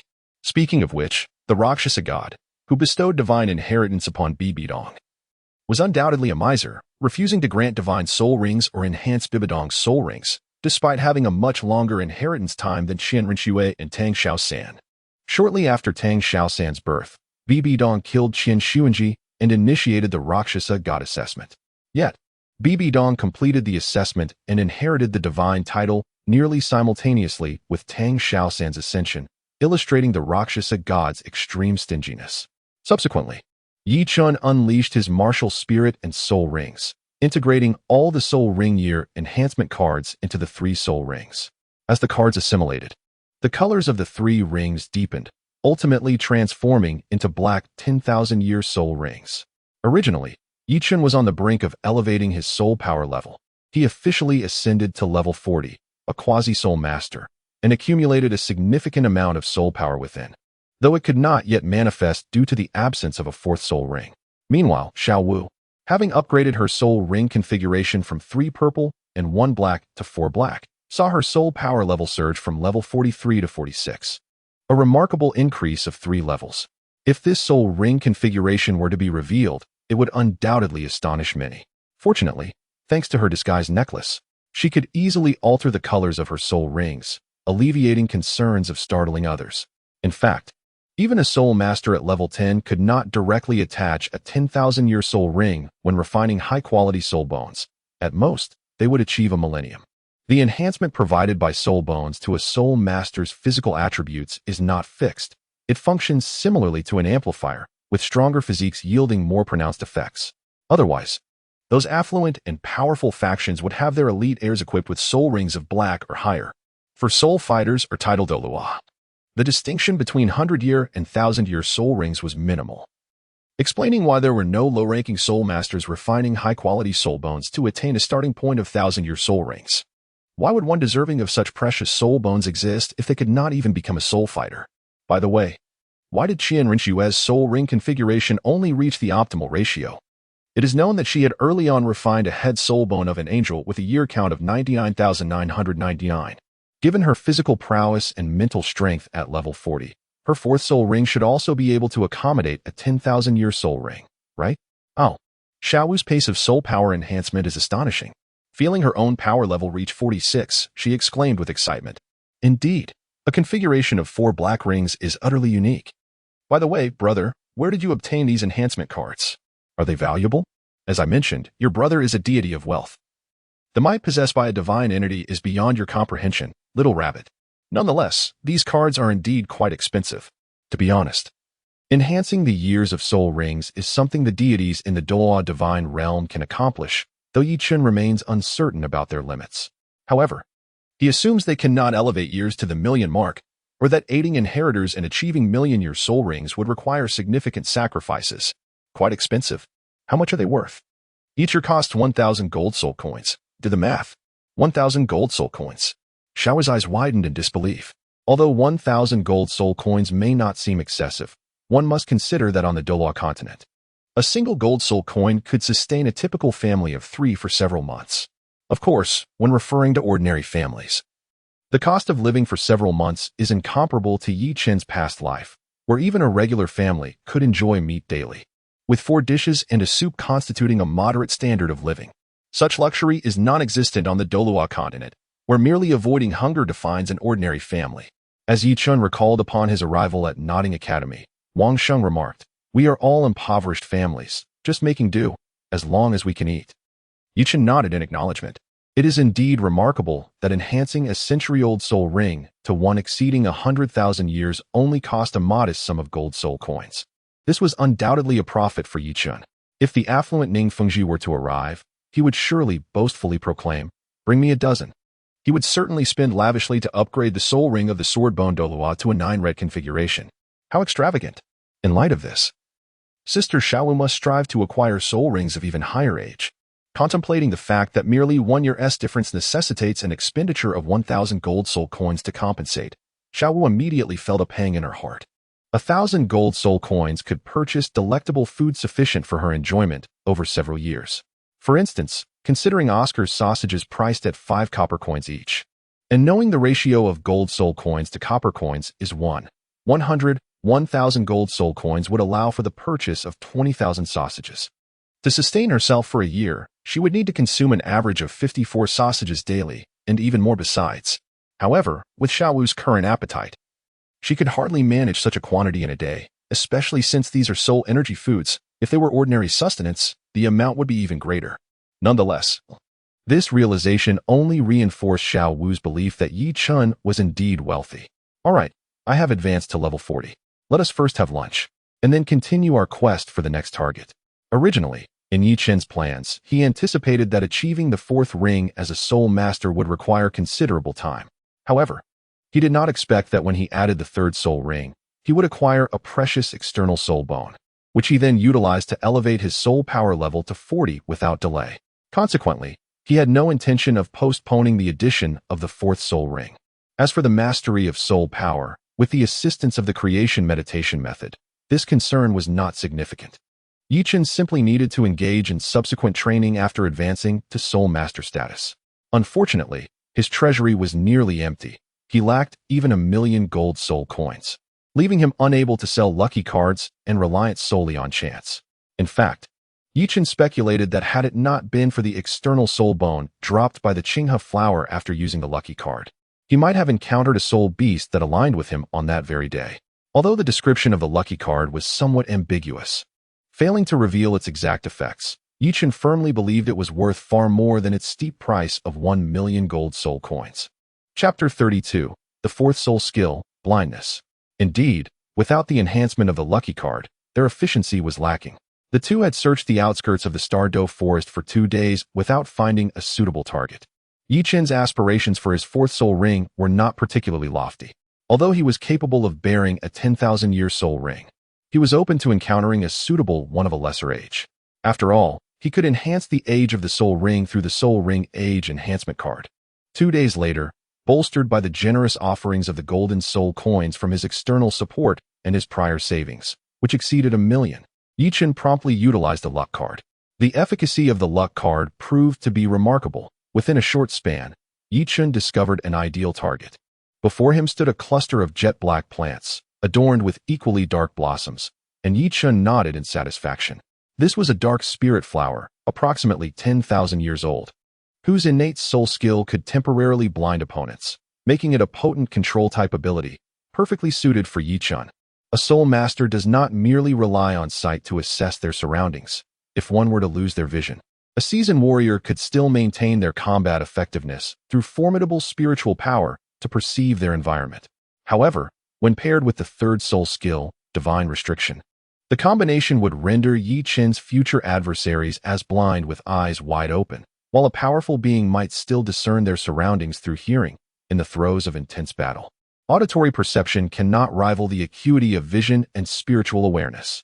Yet, Yi Chun understood that having found a fitting target so swiftly meant that encountering another opportunity for an external soul bone would be improbable. Following his usual approach, Yi Chun hurled a white phosphorus incendiary grenade toward the distant dark spirit flower. A resounding explosion erupted, flames illuminating the scene as thick smoke billowed forth, engulfing the valuable plant. However, being a creature of considerable age, when the flames subsided, no soul ring materialized, indicating that a single incendiary grenade had not vanquished the dark spirit flower.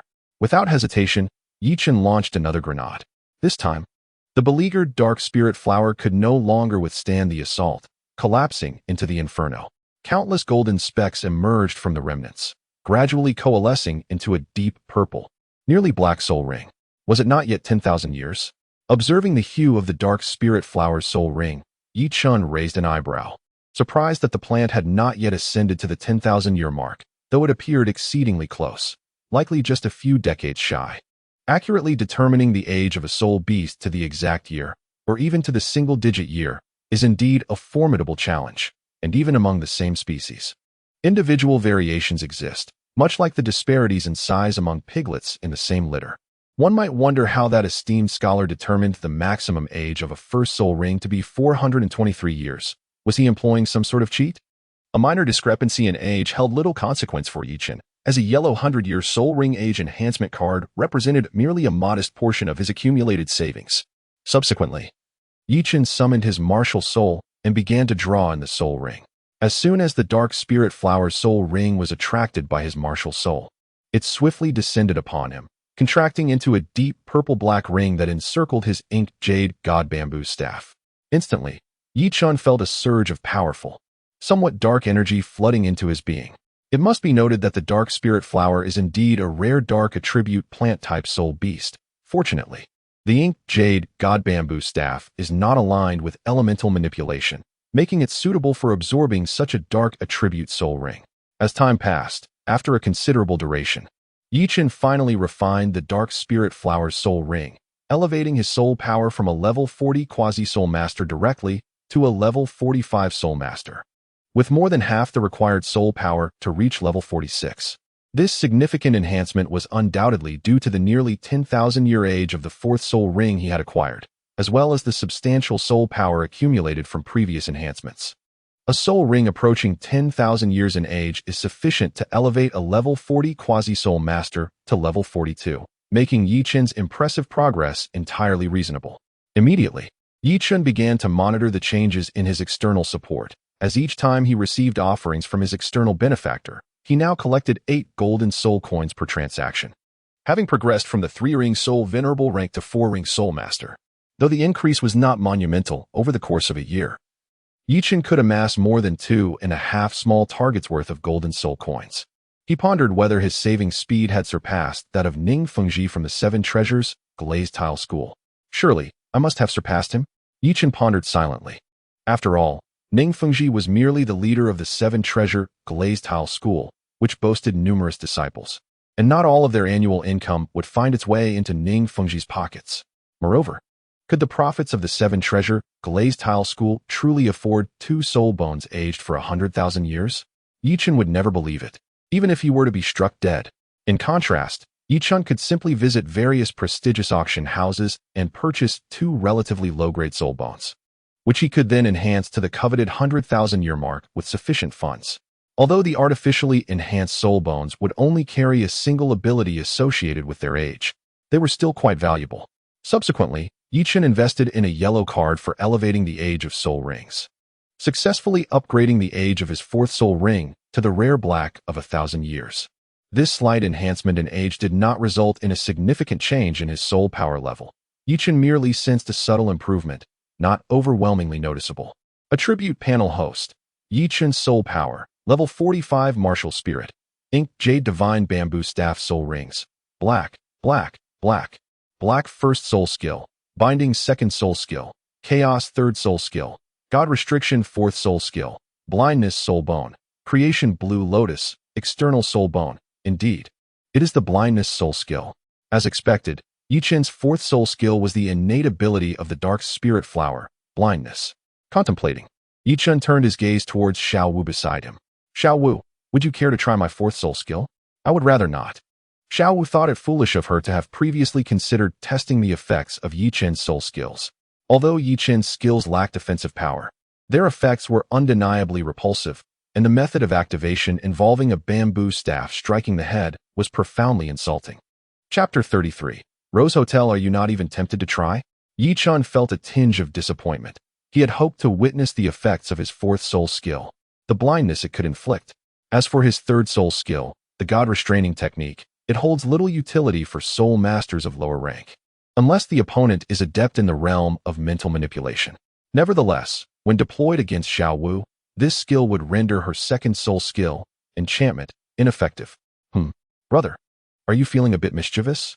Noticing Yichen's disappointment, Xiao Wu immediately adopted a death stare. Ahem, well then, let us take our leave from the Star Dough Forest.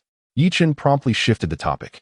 To be candid, although his control over his soul skills was indeed commendable and would undoubtedly overwhelm an ordinary four-ring soul master, facing Xiao Wu without external assistance rendered the outcome uncertain. Presently, Yichen's most significant shortcoming lay in his lack of direct offensive capabilities. However, this was of little concern. In the early stages, it was unnecessary to pursue excessive lethality. When confronted by an adversary, he could simply utilize his soul skills to restrain them and then dispatch them swiftly. As he progressed to the later stages, he could compensate for this deficiency through control soul skills that possessed inherent offensive power or even through soul bone techniques.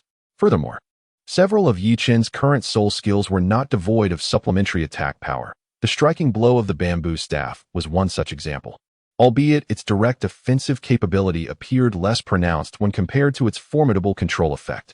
He believed that once the age of his soul rings reached 100,000 years, the impact of this striking blow would be sufficient to induce concussions in his opponents. 3 days later, during the evening, the two arrived at Soto City.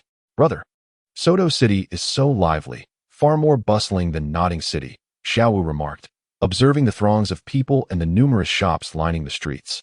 That is certainly the case. Nodding City is merely a remote town, Yichen replied. While Soto City may not be the largest metropolis on the continent, within the kingdom of Barak, only the capital, Barak City, could rival it. Where is Shrek Academy? Xiao Wu inquired curiously. At this moment, she remained unaware that Yichen's primary motivation for visiting Shrek was to pursue romantic interests. Had she known, she would have certainly ensured he experienced the unique charm of her waist and agility. Shrek Academy is not far from the south of Soto City, however. It is getting late, so we should find a place to stay for the night and visit tomorrow, Yichen suggested. Although it was not the enrollment period for Shrek Academy, he was confident that both he and Xiao Wu, with their remarkable talents and high soul power levels, would not be turned away by Flander. Furthermore, Yichen's financial prowess would undoubtedly be met with enthusiasm, given Flander's mercantile nature. Suddenly, Xiao Wu spotted a uniquely designed hotel at the edge of the street. The establishment boasted 3 stories, while it may not have been particularly large. Its exterior was adorned in a vibrant rose-red hue, resembling a colossal rose blossom, which instantly captivated the eye. Brother, let us stay at that Rose Hotel. Xiao Wu pointed to the sign hanging above the entrance. Xiao Wu, are you aware of the nature of the Rose Hotel? With a beaming smile, Yichen addressed Xiao Wu. Is there a specific type of hotel? Xiao Wu replied, somewhat perplexed. Hiki, you will find out soon enough. The Rose Hotel is renowned in Soto City as a popular rendezvous for couples. It is said that upon arrival, the attendants invariably declare that only the last room remains available. The infamous master of time management and 1,000 conquests, Dai Mubai, is a frequent guest, often engaging with the ladies there. Unlike Ma Hongjun, who is driven by the insatiable desires of his martial spirit that generates sinister flames. Leading him to seek solace among older women, Dai Mubai's pursuits are purely hedonistic, changing partners with greater frequency than one changes attire. His mere presence doubles the joy. An ecstasy that is beyond the grasp of ordinary individuals. Upon entering the Rose Hotel, Yichen was greeted by an intoxicating waft of rose fragrance that was both refreshing and subtly suggestive, instilling a sense of comfort. The decor of the hotel is adorned in 3 colors, white, silver, and rose red, creating a warm and elegant ambience that is undoubtedly appealing. It is no surprise that the Rose Hotel holds the title of the premier couples retreat in Soto City, with an atmosphere that is truly exceptional. Do you have any rooms available? Yichen inquired, approaching the attendant behind the reception desk. Indeed, we have one left, the pink affection room.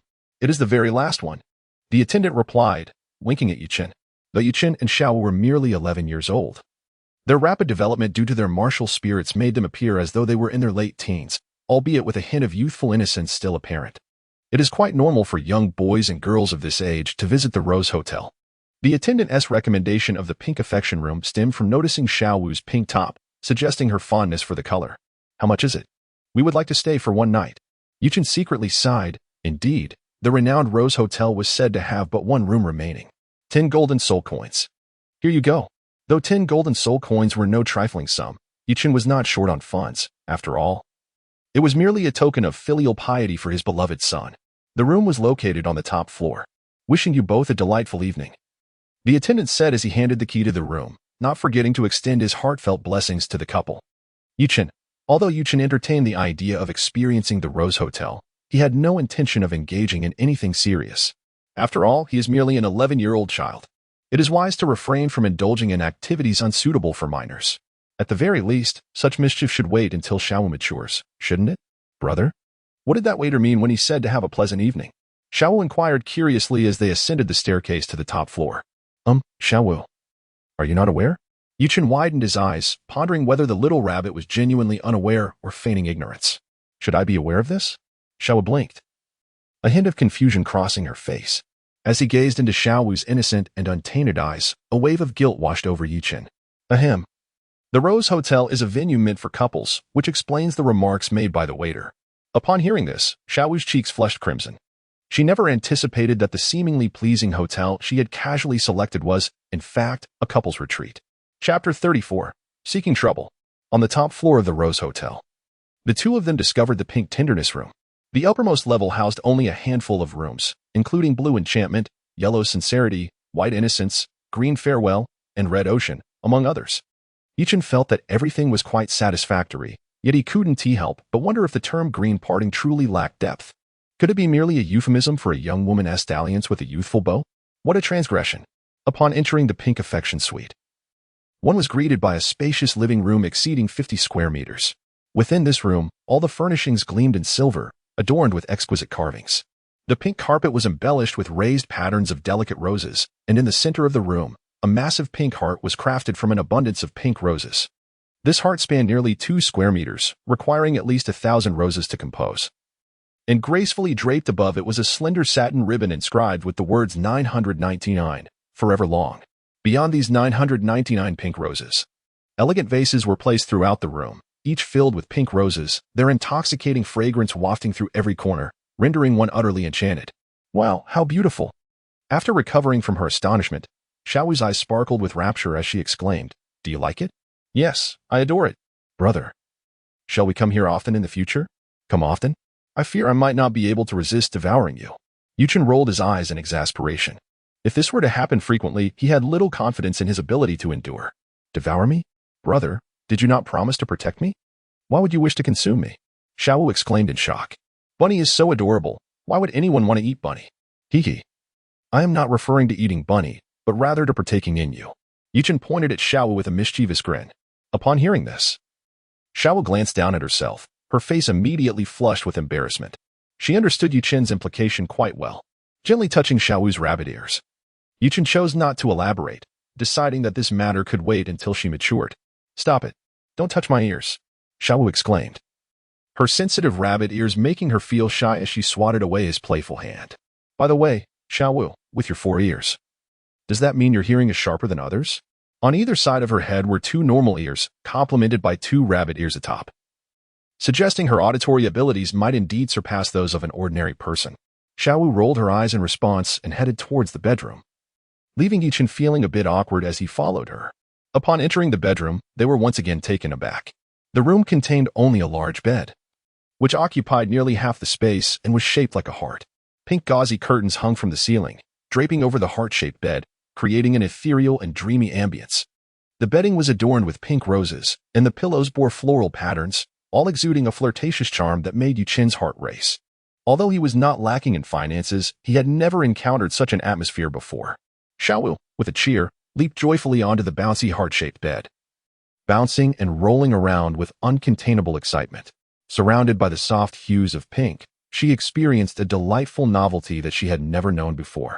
Later that evening, as they lay on the heart-shaped bed, the atmosphere in the room was palpable.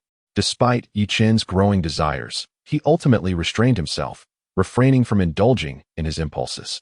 Whenever thoughts of Xiaowu crossed his mind, along with the ever-watchful presence of the river crab deity, he resisted the temptation of his sinful thoughts.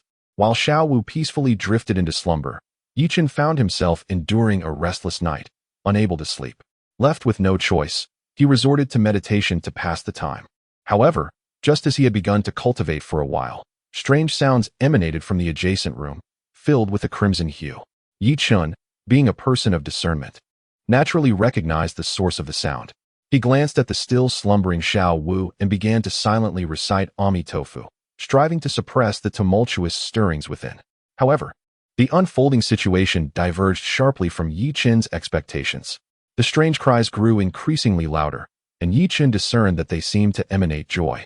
Suddenly, it struck him that the Red Ocean Room at the Rose Hotel had been reserved in perpetuity by Daimu Bai. What the hell, is that thousand-strong slaughter actually reveling in delight? This thought ignited a spark of displeasure in Yichen. His disdain for Daimu Bai had already been compounded by the latter's royal lineage from the Xing Luo dynasty. In addition, Daimu Bai's character, marked by cowardice in the face of his elder brother Davis's pressure as he abandoned his fiancée to indulge in debauchery in Soto City, further fueled Yichen's contempt. Now, at a time when he was suffering greatly, Daimu Bai chose to seek pleasure. How could this be tolerated? An uncle might endure, but an aunt would not. When tolerance reaches its limits, there is no need for further restraint. Thus, Yichen unleashed his frustration, delivering a series of vigorous knocks upon the door of the adjacent Red Ocean Room. Bang, bang, bang. The third floor of the Rose Hotel resonated with the thunderous sound of his rapping, were it not for the sturdy craftsmanship of the door. It may well have been shattered by Yichen's fervent assault. Inside, Daimu Bai, reveling in his merriment, was suddenly jolted by the cacophony. His expression shifted dramatically as he erupted into a tirade. Who the hell dares to interrupt my good fortune? Indeed, being abruptly disturbed in such a manner would infuriate any man. After all, should the disturbance incite a calamity, it could spell the end of his future joys. A loss too great to bear. Hearing the relentless knocking, Daimu Bai reluctantly set aside the two women in his embrace and rose to ascertain the source of the disturbance. He was eager to discover who had the audacity to disrupt his revelry. With a creak, the door swung open. Before Daimu Bai could utter a reprimand, Yichen launched into an accusatory tirade. What on earth are you making such a racket for at this hour? Are you not concerned about the sanctity of others' sleep? Where is your sense of public decency? Yichen possessed commendable mental acuity, swiftly discerning that the man at the door was a third-ring soulmaster. Distinguished by his sinister gaze and golden hair, undoubtedly, it was Daimu Bai. At that moment, Yichen felt a surge of inner satisfaction and joy, reveling in the thought that he would ensure Daimu Bai's evening was far from pleasurable. Indeed, he had come with the intent to instigate trouble. What was to be done if he found Daimu Bai disagreeable? The answer was simple. He would unleash a thorough beating. If discontent persisted, another bout would follow, surely. There would come a time of gratification. Chapter 35. A thorough beating for Daimu Bai. Kid, are you the one who has disturbed my good fortune? Daimu Bai, with a grim expression on his face, addressed Yichen, whose youthful countenance and shorter stature belied the intensity of the moment. Who do you think you are to call me old man? What gives you the right? The original intention of Yichen was to deliver a sound thrashing to Daimu Bai, naturally seeking a provocation. Given Daimu Bai's arrogance, it was essential for Yichen to outdo him in audacity. With Daimu Bai's character in mind, Yichen was confident that his words would incite a reaction. As anticipated, Daimu Bai erupted in fury. You little brat, quite bold, aren't you? Today, I shall teach you a lesson. With that, Dai Mubai's right hand tightened into a fist, and he launched an attack aimed squarely at Yuchen's chest. Hooked. Observing Dai Mubai's aggressive move, Yuchen felt a surge of delight, for this granted him a legitimate excuse to retaliate. After all, he was a model student. And striking someone without cause was fundamentally wrong. He needed a pretext. Although Dai Mubai was a powerful assault-type soul master, specializing in brute strength, Yuchen, a control-type soul master, did not possess such physical prowess. However, he had trained in the body refinement technique and bore a 10,000-year external spirit bone, the primal azure lotus, which undoubtedly placed his physical attributes far above those of Dai Mubai. As Dai Mubai's fist approached, Yuchen met it with one of his own. Though his fist was smaller and his muscles less developed, the contest of strength was not merely a matter of size and muscle mass. With a resounding clash, their fists collided. Yuchen staggered slightly, while Dai Mubai was forced to retreat 3 steps before regaining his balance. What a surprise! Who would have thought your strength was so formidable? Dai Mubai exclaimed, astonished. It was worth noting that his martial spirit was the White Tiger, a top-tier beast martial soul, renowned across the continent. Yet, he found himself outmatched by this young man. Unbeknownst to him, Yuchen's soul power level far exceeded his own. Having reached the 4-ring soul master realm, with 4 black 10,000-year soul rings to boot, the ability to wield such ancient rings indicated that his physical condition was indeed exceptional. Still calling me a brat? Just wait until I make you call me father. Without hesitation, Yuchen raised his fist once more and charged forward. Although he had not formally trained in boxing, there was a saying, even a wild punch can fell a master. While Dai Mubai undoubtedly possessed superior combat skills, in sheer strength, he was no match for Yuchen. In just a few exchanges, Dai Mubai found himself overwhelmed by a flurry of unorthodox strikes. Damn it. It seems a serious approach is unavoidable. White Tiger, manifest. Dai Mubai bellowed as he activated his martial spirit. A brilliant pale light erupted from him, his chest puffed out, and his bones cracked as his muscles expanded, straining against his clothing. His golden hair transformed into a striking mix of black and white, and 10 razor-sharp claws emerged from his hands, each glinting ominously like blades.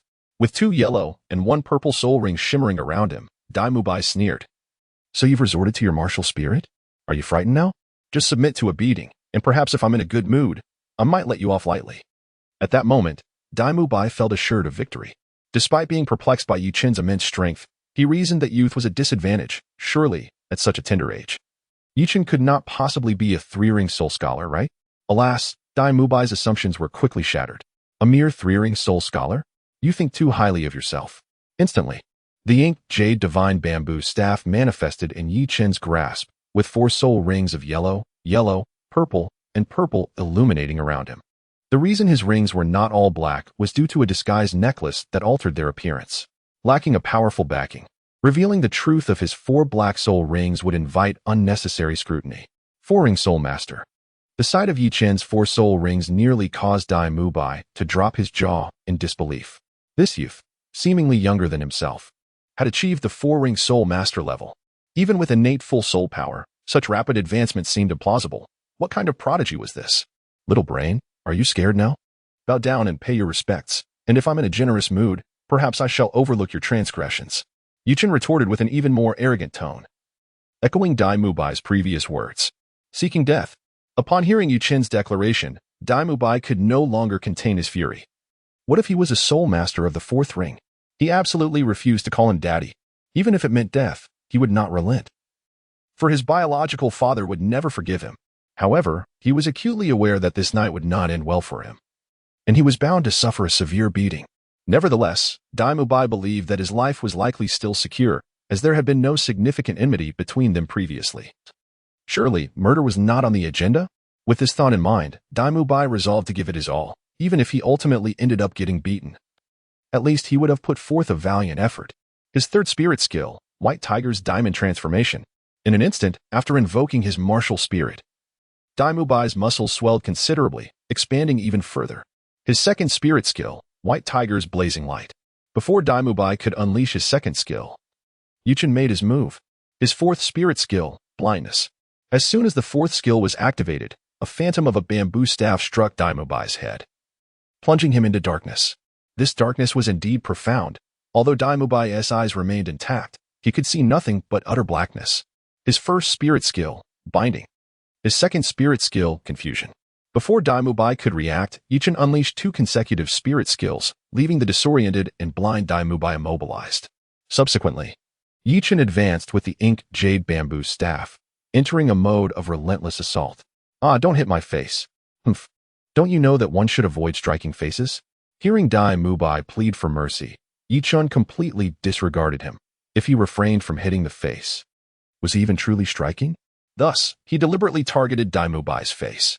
The melodious cries of anguish echoed throughout the 3rd floor of the Rose Hotel, drawing the attention of guests who heard the commotion and ventured out to witness the spectacle. Upon seeing Yichen mercilessly beating Daimubai, the onlookers transformed into a curious audience, eager to watch the unfolding drama. Even the previously slumbering Xiaowu emerged, cheering for Yichen from the sidelines. Chapter 36, Making Daimubai Call Him Daddy. Please collect, recommend, and vote monthly. Oh, isn't that young Master Dai? Being pressed to the ground and rubbed into the dirt? Clearly, this onlooker recognized the affluent and youthful Daimubai. Goodness, who is this young man? He is but a child yet already a sole master of the 4th ring. No wonder young Master Dai is no match for him. Observers gazed at the 4 spirit rings adorning Yichen, unable to suppress their admiration. Hearing someone recognize him, Daimubai, while being pummeled by Yichen, instantly covered his face with his hands, utterly ashamed to face anyone. TCH, what a futile gesture. Seeing Daimubai attempt to shield his face, Yichen promptly objected. If he did that, how could Yichen continue to strike? Without hesitation, Yichen seized Daimubai's hands, resuming his relentless assault. After a considerable time, Yichen finally ceased his actions. At this moment, Daimubai was barely recognizable. His head had swollen considerably, adorned with bruises of blue and purple. Of course, despite Daimubai's disheveled state, these were merely superficial injuries, even without treatment, given the recovery rate of a soul master. He would be back to normal in a matter of days. Now, quickly tell Daddy, do you understand your mistake? With a broad smile, Yichen addressed the sprawled figure of Daimubai, who lay on the ground.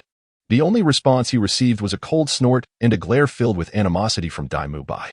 It was evident that Daimubai was not a magnanimous individual, having been publicly beaten to a pulp in front of a throng of onlookers. It was improbable that he would harbor no grudges. Ah, it seems the beating was sufficient. Without hesitation, Yichen resumed his assault. Are you going to cry out? Silence. Another round of punishment ensued. Are you going to cry out? Still silence. The beatings continued. Are you going to cry out? Daddy. At last, Daimubai succumbed to the relentless blows of Yichen. Humph, I do not have a son like you. Yet, despite his reluctance to acknowledge Daimubai as a son, Yichen, in a surprisingly good mood, decided to let him off the hook. Consider yourself spared this time. Little brainless one, you're welcome to seek revenge in the future. At this moment, Yichen felt an immense sense of satisfaction, relishing the fact that he had made Daimubai call him daddy. However, the notion of having a son older than himself was something he resisted. He had no intention of adopting this master of time management. Clearing his throat, he announced, "All right, everyone disperse. Go back to your own homes and find your mothers." Observing the crowd of onlookers, Yichen spoke before leading Xiaowu back to their room. As for Daimubai, he didn't even return to his room or bother with the 2 girls. He simply fled the Rose Hotel, seeking a place to wallow in his sorrow. The following morning, Yichen donned his attire and, accompanied by Xiaowu, set off towards Shrek Academy, located outside Soto City.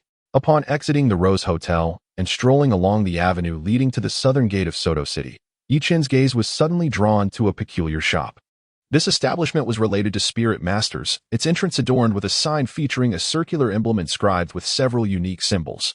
While others might not comprehend the significance of these symbols, Yichen recognized them as representations of the world's foremost attack spirit, the 7 Killing Sword, the premier weapon spirit, the Haotian Hammer, and the illustrious beast spirit, the Blue Lightning Tyrant Dragon, emblematic of the continent's top 3 sections.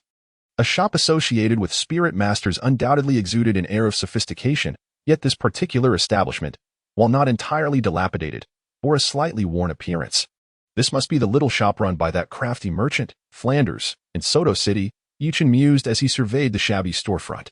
Shrek Academy was reputed to be a prestigious institution for Spirit Masters, yet in reality, it lacked the qualifications to participate in the Spirit Master tournament. Furthermore, due to Principal Flanders' refusal of political aid from the Barak Kingdom, the Academy's funding for education had always been a pressing issue. Having knowledge of the original narrative, Yichen understood that Shrek Academy's funding primarily derived from two sources: the registration fees collected from students during their annual enrollment and the profits from Flanders' little shop, where he preyed upon unsuspecting patrons. As a seven-ring spirit sane in a city devoid of formidable spirit Douluo, Flanders had no fear of running into trouble while engaging in his dubious business practices. Xiao Wu, let us take a look at that shop. Yichen gestured towards Flanders' small shop. Brother, are we not heading to that Shrek Academy? Xiao Wu inquired with a face full of curiosity. There's no rush. Since Flanders' shop remains open, it indicates he is still in Soto City. Thus, we need not hurry to Shrek Academy. Upon entering the dimly lit shop, Yichen felt a peculiar wave of energy. He recognized it as the influence of soul guide devices, which emanate soul power fluctuations unless bound to an individual's soul power and actively utilized. Inside the shop, there was a man reclining on a wooden lounge chair, eyes closed, swaying gently. He appeared to be in his 50s. Despite his age, his physique was robust. The lounge chair creaked under his weight as it rocked back and forth. The man had distinctive facial features: a protruding chin, broad cheekbones, a flat face, and a hooked nose, resembling a shoehorn. He wore a pair of rigid black-framed glasses that, even when closed, lent him an air of cunning. Is this Flinder? No wonder Lu Erlong overlooked him in favor of Yu Xiaojiang, Yichen mused as he observed Flinder's shoehorn-like face. To be frank, Flinder's appearance left much to be desired. He had encountered Yu Xiaojiang before. Although he exuded a disheveled and unapproachable aura, it was undeniable that Yu Xiaojiang, with his crew cut, was far more appealing than Flinder. Furthermore, as a man of intellect, Yu Xiaojiang naturally attracted more attention from the ladies, which was hardly surprising. After all, both Dong and Lu Erlong were utterly enchanted by him. Brother, are all these soul guide devices? Xiao asked, eyeing the various objects within the shop that radiated unique soul power fluctuations. Indeed, Yichen replied. Yichen nodded slightly. Indeed, the shop sold soul guiding devices. But Flinder was no legitimate businessman. Although these devices emanated waves of soul power, they were merely superficial trinkets, fundamentally flawed and likely to malfunction within days, if not on the very same day. In contrast, Tang Xiaosan from the original tale stumbled upon a rare treasure, the dragon whisker needle, in Flinder's dubious establishment, catching the unscrupulous merchant unaware of its true worth. However, Yichen had no interest in concealed weapons, and the value of such items did not capture his attention. After all, he was a wealthy individual capable of saving hundreds of thousands of gold soul coins in a single day. Chapter 37. The astonished Flinder. What a splendid opportunity! Flinder exclaimed, his eyes gleaming upon noticing the attire of Yichen and Xiao Wu. The fabric of their garments was of the finest quality, and the astute Flinder could discern immediately that they were affluent individuals. With such lucrative patrons in his shop, Flinder felt compelled to seize the moment and capitalize on the chance bestowed upon him by fate. Dear young friends, may I inquire if there is anything you require? Flinder greeted Yichen and Xiao Wu with an enthusiasm that belied his earlier indifference. These are mere rags. What is there to buy? We are not here to purchase anything, Yichen replied, fully aware of Flinder's intentions, recognizing that the merchant had mistaken them for easy prey. Not buying anything. Flinder's eyes widened in disbelief. Then why have you entered? Am I to waste my affections on you? Yet, a perplexing thought crossed Flinder's mind. How did this young man discern the true nature of his wares? Had he perhaps been deceived by him in the past? Well, we are not here to shop, but we wish to visit Shrek Academy, Yichen stated, nodding to emphasize his purpose. You intend to go to Shrek Academy? Flinder, who was about to recline once more, instantly perked up. Indeed, I am Flinder, the principal of Shrek Academy. May I ask about your soul power levels? Flinder adjusted his spectacles and continued, knowing that the two were wealthy and still quite young, likely not exceeding 12 years of age. If their soul power levels were above 21 and they possessed optimal spirit ring configurations, Flinder decided he would gladly welcome them. For others, reaching the rank of Great Soul Master was merely the first hurdle. One had to attain level 25 to bypass testing and proceed directly to the final practical assessments. However, Flinder found himself in dire straits. Shrek Academy was struggling financially, and if he did not devise a means to generate supplementary income, the academy would face closure. Thus, he resolved to relax the criteria. If these two young affluent individuals became part of Shrek Academy, Flinder was confident he could extract considerable resources, thereby ensuring the academy's financial stability. Yichen, Martial Soul, Inkjade Divine Bamboo Staff, Level 45 Control System Soul Master, Yichen proclaimed as he unleashed his martial soul. revealing his 2 yellow and 2 purple spirit rings, along with his soul power level. Xiaowu, Martial Soul, Soft Bone Rabbit, Level 46 Assault System Soul Master. Xiaowu, like Yichen, discreetly concealed the true colors of her spirit rings, only displaying 2 yellow and 2 purple. 4-ring Soul Masters. Flender was taken aback as he processed the soul power levels of the two, coupled with the presence of 4 yellow and 4 purple spirit rings in the shop. He could hardly believe that the seemingly youthful Yichen and Xiaowu were already 4-ring Soul Masters, and not just beginners, but at levels 45 and 46. How old are you two? Flender adjusted his glasses, excitement palpable in his voice. We are both 11 years old, came the reply. 11 years old? Good heavens. There are actually 11-year-old Soul Masters on the continent? Flender was astounded. In Yichen's view, while an 11-year-old Soul Master was indeed remarkable, such feats were not entirely unheard of on the continent. Take Qian Rinxue from the Spirit Hall, for instance. She possessed innate level 20 soul power and, after 5 to 6 years of cultivation, could easily achieve 4-ring Soul Master status by utilizing her abundant resources. Is it really possible for you two to join Shrek Academy? Flender was intrigued. With such extraordinary talents, they must possess formidable guardians. No one knew the state of Shrek Academy better than he did, and he wondered if their elders would permit them to enroll. He hoped they would not attract unwanted attention from powerful individuals. Though Shrek Academy may be a bit shabby, we can make do, Yichen replied nonchalantly, for concerns regarding the academy were far from his mind. All he awaited was the arrival of the Great Cat next year. Will this be too shabby? Yichen pondered to himself. This is not a flaw. It is merely a matter of being somewhat broad-minded. Indeed, that is it. Flender interjected. Could we perhaps express mediocre in a more delicate manner? Something like unpretentious or not overly ornate? Clearing his throat, he continued, in that case, I warmly welcome both of you to join our Shrek Academy. Since it was Yichen who actively sought admission into Shrek Academy, Flender would certainly not let this opportunity slip away. Should their elders truly disapprove, they could address that matter at a later time. Alas, Flender was blissfully unaware that Yichen had no formidable elders or backing to support him. However, Xiaowu possessed 2 exceptionally strong allies within the Stardow Forest. It is not entirely surprising that Flender harbored such thoughts, for Soul Masters place great emphasis on lineage and inheritance.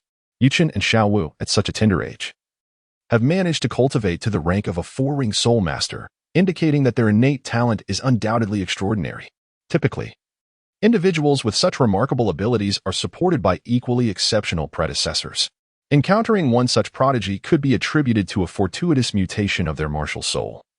Yet the occurrence of 2 with beneficial mutations is virtually impossible. With the addition of 2 exceptionally gifted and powerful students to the academy, it was clear that Flender could no longer remain at his modest establishment in Soto City. Consequently, he promptly closed the shop and led Yichen and Xiaowu to the outskirts of Shrek Academy. Before long, under Flander's guidance, they arrived at the grand entrance of Shrek Academy. There, at the village's edge, stood an archway constructed from timber, adorned with a rather dilapidated signboard that bore the simple inscription, Shrek Academy. Additionally, the sign featured an image of a green creature, which left much to be desired in terms of aesthetics. One must admit, Flander's taste is rather peculiar. Yichen had anticipated the academy's worn condition, yet he could hardly fathom it was in such a state of disrepair. Chapter 38, A Remarkable Suggestion, Director Flander. How did our Shrek Academy come to be in such a dilapidated state? Yichen pointed towards the academy's entrance, unable to suppress his curiosity. Surely, there could not be a more dilapidated institution on the Douluo Continent. Indeed, it was hard to believe that this was deemed a higher-ranking Soul Master Academy, especially when even the Junior Academy in Nodding City surpassed it in quality. Xiaowu exclaimed in disbelief. Ahem. It's not as if I have received any political aid from the Barak Kingdom, Flanders replied sheepishly. Director Flanders, as a 7-ring soul sage, you should consider finding additional sources of income, Yichen remarked, somewhat exasperated by Flanders' unwillingness to adapt. Additional income? What do you mean? Flanders asked, a hint of confusion in his voice. I mean, robbing the rich to aid the poor. There are plenty of villains on the continent. Taking some gold soul coins from them would be a service to the people, Yichen explained. To put it simply, it's akin to a black market transaction. Given that Xiaowu was nearby, Yichen refrained from suggesting that Flanders hunt soul beasts in the Stardow Forest to sell for profit. Oh, why didn't I think of that? Flanders' eyes lit up at the suggestion. While the continent was relatively peaceful, bandits still roamed, and Flanders felt no moral qualms about dealing with such individuals. Moreover, this could enhance his reputation. As for encountering someone formidable, that was highly unlikely. A seven-ring soul sage held considerable status, even among the titled Douluo of the Spirit Hall, and was hardly diminished to engaging in thuggery. Moreover, Soto City is a large urban area. Surely there are gangs therein? Yuchen continued. As a soul sage, it would be reasonable for you to borrow some gold soul coins from them and repay later when you have the means, wouldn't it? Even in Yuchen's past life, such scenarios existed in major cities. Flanders' prowess positioned him as a top master in Soto City. What was wrong with borrowing money from these gangs?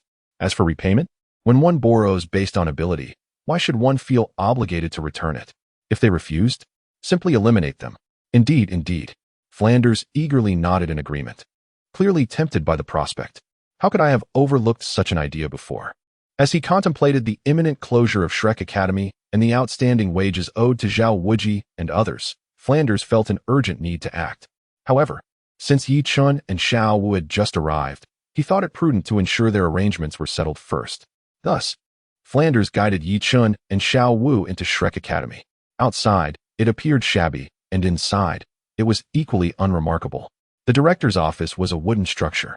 The student dormitories were also wooden, and as for classrooms, Shrek Academy had none, opting instead for an open-air teaching format.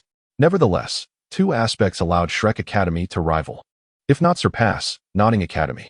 Firstly, Shrek Academy's land area was comparable to that of Nodding Academy, as it was situated in a small village where land was inexpensive. Secondly, the faculty at Shrek Academy boasted stronger abilities than those at Nodding Academy, with teachers starting at the 6-ring Soul Emperor level, including 3 Soul Sages. In contrast, the most powerful figure at Nodding Academy was merely a 4-ring Soul Master. Notably, among Shrek Academy's 3 Soul Sages was an exceptionally rare food system Soul Sage. However, overall, compared to the renowned high-ranking Soul Master Academies on the continent, Shrek Academy fell short, such as the 4 Elements Academy and the Royal Academy of Tiando, each boasting an 8-ring Soul Douluo and numerous Soul Sage-level instructors, with student bodies that far surpassed Shrek Academies. Most critically, Shrek Academy lacked a simulated training environment, as the funds required to establish such facilities were beyond Flanders' means. Yet, Yichen contemplated creating a small simulated training area within Shrek Academy. His martial spirit was a bamboo staff, and he believed that cultivating a bamboo grove at his residence would suffice for his training needs. As for Xiao Wu, with her martial spirit, the soft-bone rabbit, a grassland simulated environment, perhaps planting a significant number of blue-silver grasses among the bamboo would suffice. Although establishing a simulated training area incurs substantial costs, this would only be true for large-scale and diverse environments. While Yuchen only required a modest setup to assist both himself and Xiao Wu in their training. At the entrance to Flanders' office, the trio encountered a middle-aged man of short stature but robust build. This must be Zhao Wuji, Yuchen mused, observing the man who stood approximately 1.7 meters tall. Typically, Soul Masters were taller than the average person due to their martial spirits, so one would expect Zhao Wuji, who possessed the martial spirit of the great strength Diamond Bear, to be a towering figure.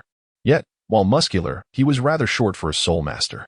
At 1.7 meters, he could hardly be considered short among ordinary people, but in the realm of Soul Masters, it certainly qualified as below average. Currently, both Yuchen and Xiao Wu were merely 11 years old and nearly matched Zhao Wuji in height. It was conceivable that they might surpass him by the following year. Flanders, who were these two? Zhao Wuji inquired, glancing at Yuchen and Xiao Wu, who followed closely behind. Aha, old Zhao. These are our new students, Yuchen and Xiao Wu. Let me introduce you to our vice principal, Zhao Wuji, Flanders said proudly. Greetings, Teacher Zhao. Yuchen and Xiao Wu replied in unison. Flanders, isn't it too early for enrollment? Zhao Wuji questioned. Old Zhao, these two are my special recruits. Flanders beamed with pride. After all, Yuchen and Xiao Wu, at such a tender age, had already reached the 4-ring Soul Master level. If all went well, they would undoubtedly become titled Douluos in the future, bringing great honor to Shrek Academy. While it was said that among Shrek Academy's graduates was the youngest elder of the Spirit Hall, Flanders knew this was merely exaggeration. Elders of the Spirit Hall began as titled Douluos, and given that Shrek Academy had only been established for about 20 years, with students no older than 12, it was implausible for anyone to attain titled Douluo status. However, Flanders held firm confidence that the lofty claims he had made would indeed come to fruition with Yi Chun and Xiao Wu. They might not become elders of the Spirit Hall, but they would certainly be the youngest titled Douluos on the continent. Chapter 39. Impossible. Absolutely impossible. Special recruits? Zhao Wuji's eyes widened in astonishment as he scrutinized Yi Chun and Xiao Wu. Indeed, at just 11 years of age, they had already achieved the status of four-ring soul masters. Truly two extraordinary prodigies. Goodness, an 11-year-old four-ring soul master. Zhao Wujia immediately inhaled sharply, nearly causing the glaciers of the extreme north to melt and submerge the Douluo Continent. Previously, due to the disguise of the necklace, he had been unable to discern the soul power levels of the two individuals. However, he never anticipated that their soul power levels would be so astonishingly high. Even with innate full soul power, it was inconceivable that one could cultivate at such an accelerated pace. What kind of nourishment have they been raised on? Shrek Academy was not devoid of individuals with innate full soul power. Oscar was an example. Yet, Oscar, being a food-type soul master, had progressed relatively slowly. And even at the age of 13, he had only reached the rank of a great soul master. Was the disparity in cultivation speed between food-type soul masters and those of other types truly so vast? Or were these two not merely exceptional innate full soul power users? In truth, Zhao Wujia and Flanders were unaware that while Xiao Wu could indeed be considered a user of innate full soul power, Yichun's innate soul power was merely at level 3. Furthermore, he had already surpassed the first ring of Soul Master at just over 9 years of age. Now, Yichun's ascension to the rank of a four-ring soul sect was entirely the result of external assistance. Without such advantages, he would still be lingering at the first ring of Soul Master. By the way, Zhao, there is something happening tonight. Do not leave the academy. After pondering for a moment, Flanders spoke to Zhao Wujia. What is it? You will find out tonight. If you want to say, then I shall not press further. Observing Flanders' enigmatic demeanor, Zhao Wujia merely curled his lips in response. Yichun suspected that Flanders' mention of having business to attend to was undoubtedly related to his intention of earning some extra cash. Engaging in such dubious activities, however, surely should be reserved for the night. It felt rather out of place to do so during the day. In Flanders' office, he welcomed Yichun and Xiao Wu to take a seat. There was nothing particularly special about the seating, just ordinary wooden chairs. Clearing his throat, Flanders proclaimed, "Well then, as new students, it is time to settle your tuition fees." Dean Flanders, you are being rather unprincipled. Aren't you supposed to be out tonight to earn some extra money? This is all advice I provided, so consider it a waiver of the tuition fee. Although Yichun was not particularly concerned about the money, he was acutely aware that Flanders, being the cunning merchant that he was, had no chance of extracting funds from him. Moreover, Yichun surmised that Flanders would likely attempt to extort him, viewing him as an easy target. His recommendations were indeed invaluable. After all, tuition fees are a necessary part of enrollment. How could students enter the academy without paying? Flanders said with a beaming smile directed at Yichun. There was no sign of any extra earnings in sight. Furthermore, Yichun appeared to be quite affluent. And Flanders was resolute that the tuition must be collected, and quite substantially at that. Besides, who said that earning extra cash precluded him from collecting tuition from Yichun and Xiao Wu? There was no inherent conflict in that, was there? Cursed merchant. May you suffer the fate of having a son without any orifices. Yichun inwardly cursed as he gazed at Flanders' grinning face. However, it seemed that Flanders was a lifelong bachelor and did not have a son. Xiao Wu, do you still have any money left? Yichun turned to Xiao Wu and, with a playful wink, exclaimed, I have no money. Xiao Wu instantly understood and promptly responded, Dean Flanders, as you can see, we are quite penniless. Perhaps you might consider waiving our tuition fees? Yichun contemplated the prospect of reaping benefits without payment. Impossible. Absolutely unfeasible. To think one could obtain something for nothing? Preposterous. Flanders would never allow himself to be taken advantage of, especially by someone as affluent as Yichun. Alas, what a pity. Xiao Wu, let us proceed to the Royal Academy of Heaven Do. Given our talents, I am certain they would waive our tuition fees. With a look of regret, Yichun spoke to Xiao Wu. Well, brother, I shall heed your words. Xiao Wu promptly nodded in agreement. Immediately, Yichun intended to lead Xiao Wu out of Fland's office. Just then, noticing that they were truly about to leave, Dean Fland could no longer remain calm.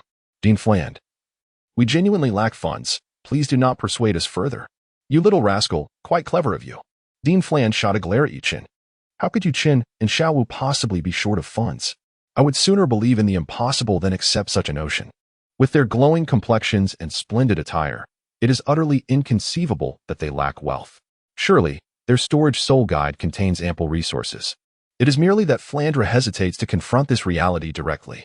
Fortunately, thanks to Yichen's prior suggestions, Shrek Academy is on the verge of financial prosperity, thus alleviating any concerns regarding their tuition fees. However, Flandre is decidedly displeased at the thought of being taken advantage of. He has always been the one to outsmart others and has never before been on the receiving end of such an experience. A hearty thanks is in order for Director Flandre. Yichun was acutely aware that Flandre would be reluctant to part with them. Nevertheless, what Yichun previously stated held merit, given their exceptional talents. Their admission to the Heaven-Do Royal Academy would surely bring delight to the 3 committee members and the old man Shui Yi. After all, the Heaven-Do Empire had an abundance of soul masters of various ranks, including numerous soul Douluos, yet they were conspicuously lacking in title Douluo-level experts. With such remarkable gifts, their presence at the Heaven-Do Royal Academy would not only exempt them from tuition fees, but might even warrant a financial incentive. The prospect of receiving such benefits filled Yichen with immense satisfaction, particularly since it came at the expense of the cunning old merchant Flandre, amplifying his sense of accomplishment. All right, that house is now yours to inhabit. With that, Flandre gestured towards a wooden cabin not far from the window. It was evident to him that Yichen and Xiaowu shared a romantic bond, and since there were no other female students at Shrek Academy, it seemed appropriate for Xiaowu to reside with Yichen. He pondered, however, whether the cabin would withstand the rain without leaking. Yichen gazed at the somewhat dilapidated wooden cabin in the distance, expressing his uncertainty. Rest assured, that house was repaired just 2 years ago, Flandre confidently declared, thumping his chest. Just 2 years ago? Does that mean it will indeed leak? Yichen replied, Director, we must never let the children suffer. Nor should we skimp on education.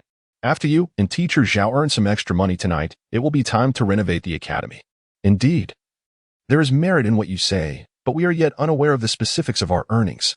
We shall discuss it later. Flandre found great wisdom in the phrase. We must never let the children suffer, nor should we skimp on education, and he too yearned for such ideals, though he lacked the golden resources to realize them. Ahem. Well then, Director Flandre, I wish you abundant harvest tonight. We shall take our leave. Go on. Just looking at you is irksome. By the way, here's the key. Additionally, there are 3 other students in the academy. Do take a moment to get acquainted. Understood. With a wave of his hand, Yichen accepted the dormitory key and, accompanied by Xiaowu, exited Flandre's office. Chapter 40. Oscar once outside Flandre's office, the duo made their way directly to the dormitory. Upon opening the door, Yichen discovered that the room was rather small, barely exceeding a dozen square meters. It appeared to have been uninhabited for some time, as dust had accumulated on the floor and bed, accompanied by a musty odor. Brother, are we really going to stay here? Xiaowu remarked, surveying the room with a hint of disdain. Observing the state of the room, Yichen could only express his disbelief. Truly, this was the epitome of Shrek Academy. If he were to reside here alone, it might have been bearable, but sharing this shabby abode with Xiaowu made him feel that its level of quality fell short.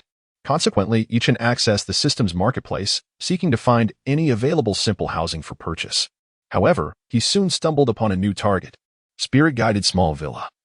Price, 100,000 gold soul coins. P.S. A lifestyle spirit-guided device, equipped with various spirit-guided formations, and essential for home and travel. As the name suggests, this item was a convenient small villa. With ample funds at his disposal, Yichen promptly purchased it. Come on, Xiaowu. We won't be staying in this ramshackle house any longer. With the small villa in hand, Yichen's interest in the rundown cabin had completely dissipated. Not staying? Then where will we sleep tonight? Hidi, follow me. Yichen pulled Xiaowu out of the wooden cabin and took a stroll around Shrek Academy, eventually finding a suitable location to manifest the spirit-guided small villa. When not deployed, the villa appeared as a mere 1-foot model, but with the infusion of soul power, it would automatically draw upon the surrounding spiritual energy to transform into a small villa. Placing the spirit-guided small villa on the ground, Yichen began to channel his soul power. Before long, a uniquely designed, 2-story villa with a pristine white exterior materialized before them. Wow, brother. You can even conjure up a house? Xiaowu gazed at Yichen with sparkling eyes. Indeed. Aside from the inability to bear children, your brother is quite capable. Show off. Xiaowu rolled her eyes playfully. After exploring the interior, Yichen discovered that the small villa did not occupy much space, measuring only 70 to 80 square meters. The first floor consisted of a living room, a kitchen, and a bathroom, while the second floor featured 2 bedrooms and an additional bathroom. Yichen discovered that the soul-guiding formations mentioned in the introduction were not defensive or offensive arrays, but rather practical life-enhancing formations for illumination, temperature control, ventilation, managing flames in the kitchen, smoke extraction, and water collection in the bathroom. Indeed, these conveniences justified their exorbitant price. Were it not for Yuchen's affluence, he would not have spent 100,000 gold soul coins to acquire them. Although for Yuchen, who was blessed with extraordinary resources, this sum was negligible, merely a few hours of savings. For others, it represented a substantial fortune.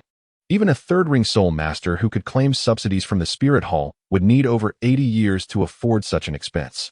Subsequently, Yuchen busied himself furnishing his new abode. Suddenly, a voice filled with surprise echoed from the entrance. How did a new house appear in the academy? Upon hearing the commotion, Yuchen, who had just finished arranging furniture and was reclining on the sofa, turned to look. A youth clad in simple gray attire, sporting neatly cropped hair and a full beard yet possessing charming peach blossom eyes, stood before him. Is that Oscar? Yuchen pondered, recognizing the bearded boy. A soul master with innate full soul power was rare, and a food-type soul master with such an endowment was even more exceptional, rarer than those with twin martial souls. At least on the continent, aside from Bai Bai Dong and Tang Xiaosan, there were clear records of individuals with twin martial souls. But none were documented with innate full soul power in the food category. It was possible that Oscar was the first of his kind, even in the original narrative. The god of cuisine from the divine realm had offered Oscar a divine position. Who are you? Oscar inquired, gazing at Yuchen and Xiaowu with curiosity. We are new students at Shrek Academy. I am Yuchen. I am Xiaowu. Sir, who might you be? Are you a teacher at the academy? Xiaowu, observing Oscar's beard, mistakenly assumed him to be older. Sir, you dare call me that? Oscar's expression froze. Although Yuchen and Xiaowu appeared younger, he was only 13 years old. How had he suddenly become an elder? Is there a problem? Xiaowu asked, perplexed. Of course there is. I am only 13. Oscar replied with a wry smile. Really? You are only 13? Xiaowu's eyes widened in disbelief. Indeed, I am Oscar, 13 years old, and a student at Shrek Academy. Surely, you cannot label me an elder simply due to my dense facial hair. My apologies, I didn't realize, Xiaowu said, somewhat embarrassed. Yet, was it truly plausible that Oscar was only 13? With his full beard, he could easily be mistaken for someone in their 20s. By the way, I distinctly recall that this house did not exist yesterday. How did it come to be? Oscar queried, puzzled.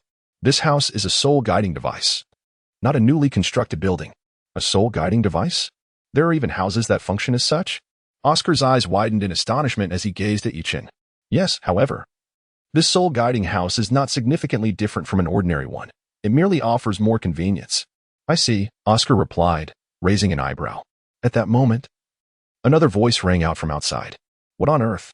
How did a new house appear in the academy? Has Dean Flandre changed his ways? Upon hearing the voice, the three inside quickly turned to look. A tall man entered, his once handsome face now marred by numerous bruises, evidently having suffered a beating recently. It was none other than Dai Mubai, who had been humiliated by Yuchen the previous night. Fortunately, after receiving treatment from a healing soul master in Soto City, he no longer bore the appearance of a swollen face, though some bruises remained. Dai, this is not an ordinary house. It is a soul guiding device. Dai. What happened to your face? Oscar began to enlighten Dai Mubai, but he noticed the lingering injuries on his face. Chapter 41. I possess a magnificent sausage. Well, if it isn't my good son, what brings you here to seek your father? Upon seeing Dai Mubai, Yuchen immediately launched into mockery. Despite having not acknowledged him as a son at the Rose Hotel, he found no reason to refrain from teasing him now. You? How do you show yourself here? Dai Mubai's focus had been on the suddenly appeared soul-guiding villa, and he had not noticed Yuchen at first. Now, the memory of his humiliation from the previous night flooded back. What's wrong with that? Why can't your father be here? Haha. Hearing Yuchen refer to him as father repeatedly, Xiaowu could not contain her laughter. What's going on? When did Bai become the good son? Oscar whispered to Xiaowu. He disturbed my brother's rest last night and ended up being beaten into calling someone father. Xiaowu briefly recounted the events from the Rose Hotel to Oscar. Wow. Dai, you were actually beaten into calling someone father? Oscar remarked with an odd expression directed at Dai Mubai. In Shrek Academy, both Oscar and Ma Hongjun held a certain resentment towards Dai Mubai. Oscar was irked by Dai Mubai's disdain for his peculiar soul skill incantations, while Ma Hongjun, due to his own fiery temperament and lack of funds, often sought the company of older women, which Dai Mubai, with his more refined tastes, looked down upon. Given Dai Mubai's domineering personality, their grievances were quite understandable. You, Oscar, are you seeking death? With old wounds reopened, Daimubai's fury surged as he pointed at Oscar. His expression fierce. Really? Daimubai, your bruises are still fresh, and you're already acting arrogant? Should I remind you of your previous humiliations? Yuchen remarked with a hint of amusement. How infuriating. Listening to Yuchen's threatening words, Daimubai's anger reached a boiling point, yet he found himself utterly powerless. After all, he was genuinely no match for Yuchen, and moreover, this was not the Douluo Empire where he could expect any assistance. What are you waiting for? Do you expect me to treat you to a meal? Go find somewhere cooler to linger. Yuchen exhibited an air of disdain, akin to swatting away flies. With a restrained fury simmering within, Daimubai let out a cold huff and departed without uttering any grandiloquent phrases about the fickleness of fortune or the travails of youth. For even in terms of innate talent, he found himself eclipsed by Yi Chun. As time progressed, the chasm between their abilities could only widen. How extraordinary. This was indeed Daimubai? Observing his constrained departure, Oscar felt a twinge of astonishment. Was this truly the Daimubai he remembered? Surely, he hadn't been replaced. Daimubai's actions had reshaped Oscar's perception. He had even altered his form of address, transitioning from the familiar Big Brother Dai to the more formal Daimubai. For the title of Big Brother no longer seemed befitting. Ah, Yi Chun, if you can indeed best Daimubai, then your prowess must be formidable, I presume? Oscar turned his gaze toward Yi Chun. Just average, nothing extraordinary, Yi Chun replied nonchalantly. Yi Chun waved his hand, humility etched across his face. Before he became invincible, he would refrain from arrogance. After all, there is wisdom in the saying that humility fosters progress. Oscar, you previously referred to Daimubai as Boss Dai. Is there a boss at Shrek Academy as well? The term boss resonated deeply with Xiao Wu. In her past at Notting Academy, she was indeed the head of the group. Now that she has arrived at Shrek Academy, it is imperative that she assumes the role of the head there as well. Previously, Daimubai was the strongest among the Academy's students, naturally earning the title of boss. However, now that Brother Chen has defeated Daimubai, it seems that the mantle of bossy now belongs to you. I don't want to be the boss. I shall be the future boss of Shrek Academy. Oscar, from now on, you shall address me as Sister Xiaowu. Xiaowu corrected Oscar's misunderstanding. Well, Xiaowu, if you aspire to be the boss, you must earn the respect of others. Oscar scrutinized Xiaowu. Yet he could not discern the extent of her strength. Such a beautiful and adorable girl, a single punch would surely leave her crying. Oscar mused inwardly. Do not underestimate me. If respect is what you seek, Oscar, let us step outside for a spar. Xiaowu felt slighted by Oscar's dismissal, and thus, she resolved that her path to becoming the head would commence with decisively defeating Oscar. Ahem, I am a food-type soul master and not particularly skilled in combat. Oscar hesitated. Despite being a rank 2 soul master, his martial spirit was culinary in nature. Should a fight ensue, he would likely struggle against most rank 1 battle soul masters. Given Xiaowu's admission to Shrek Academy, she too must be a rank 2 soul master, and he had no desire to invite trouble. A food-type soul master? What kind of food? Upon hearing Oscar's claim, Xiaowu's eyes sparkled with interest, for her greatest loves were food and fun. My martial spirit is a sausage. A sausage? Bring one forth, so I may taste it. Xiaowu was eager to sample the delicacy. Although Yi Chun could indeed create many delectable dishes, Xiaowu had not encountered much soul power food. After all, food-type soul masters were quite rare. In Notting City, there was only one rank 1 food-type soul master. And due to their inferior level, they could not produce much soul power food. Perhaps we should skip that? Oscar felt a bit awkward, as his soul skills incantation was rather peculiar. In the past, when he sold sausages, they were always pre-prepared, not made on the spot. He feared that attempting to create one before Xiao Wu and Yi Chun might result in a beating. Fear not, Sister Xiao Wu pays for her food. I shall not let your efforts go unrewarded. Xiao Wu assumed Oscar was being stingy and reluctant to treat her. Meanwhile, Yi Chun, who understood the situation, found amusement in Xiao Wu's words. Are you certain you want to eat? Oscar asked hesitantly. Yes. All right, but do not hit me. I have a big sausage. As he spoke, Oscar raised his right hand, reciting an incantation. A yellow glow coalesced in his palm, and 2 yellow soul rings emerged, followed by the sudden appearance of a large sausage in his hand. Although the sausage in Oscar's grasp exuded a rich aroma, Xiao Wu's expression turned sour, as though she had just consumed a dead fly. Go to hell. After a brief silence, Xiao Wu exclaimed, raising her fist, ready to charge at Oscar for a beating. Chapter 42. The excited Oscar wait. We agreed not to fight. Moreover, this is beyond my control. When utilizing a food-type martial spirit to alter the food, one must accompany it with different soul incantations. What I said was an incantation, not merely words I wish to utter. Furthermore, the quality of the sausage I created is beyond reproach. Oscar felt a twinge of anxiety as Xiao Wu's fist rose, hastily clarifying. Get lost. Such a disgusting thing is better off for you to consume. Xiao Wu dismissed Oscar's explanation with a look of disgust, yet she lowered her fist. Sigh. I knew it would come to this. My delicious sausage has gone uneaten. Oscar took a hearty bite of his sausage, lamenting its fate, though he had the culinary skills. Where was his patron? Oscar, you could actually activate your soul skill without reciting the incantation. Yichen said to Oscar, really? If this truly resolves the issue. From now on, Brother Chen, should you instruct me to head east, I shall undoubtedly not venture west. Oscar's eyes brightened instantly, and he thumped his chest in assurance to Yichen. Despite his disdain for the incantations of his soul skills, Oscar found himself with little choice. As a soul master, the utilization of soul skills was inevitable. If he could indeed forego those peculiar incantations, then accepting Yichen as his leader would be quite agreeable. The reason one must recite incantations is due to an inadequate mastery of soul power. Had one's control over soul power been sufficiently robust, reciting incantations would not be obligatory. Or at the very least, one could merely whisper them in their mind. Yichen speculated that Oscar's peculiar soul skill incantation was likely akin to the spell incantations found in Western fantasy novels. With sufficient mastery, it could probably be executed without uttering the words aloud, or perhaps even through silent recitation. Is this true? Oscar felt a twinge of uncertainty. It must be so. He mused, though he could not be certain, as he was not a food-type soul master. Oscar found himself somewhat exasperated, yet regardless of the veracity of Yichen's assertions, he resolved to give it a try. While he could not guarantee success, the possibility was certainly worth exploring. Speaking of which, my martial spirit is a sausage, and my soul power level is that of a great soul master at level 27. What about you two? Oscar realized he was still unaware of the martial spirits and soul power levels of his companions.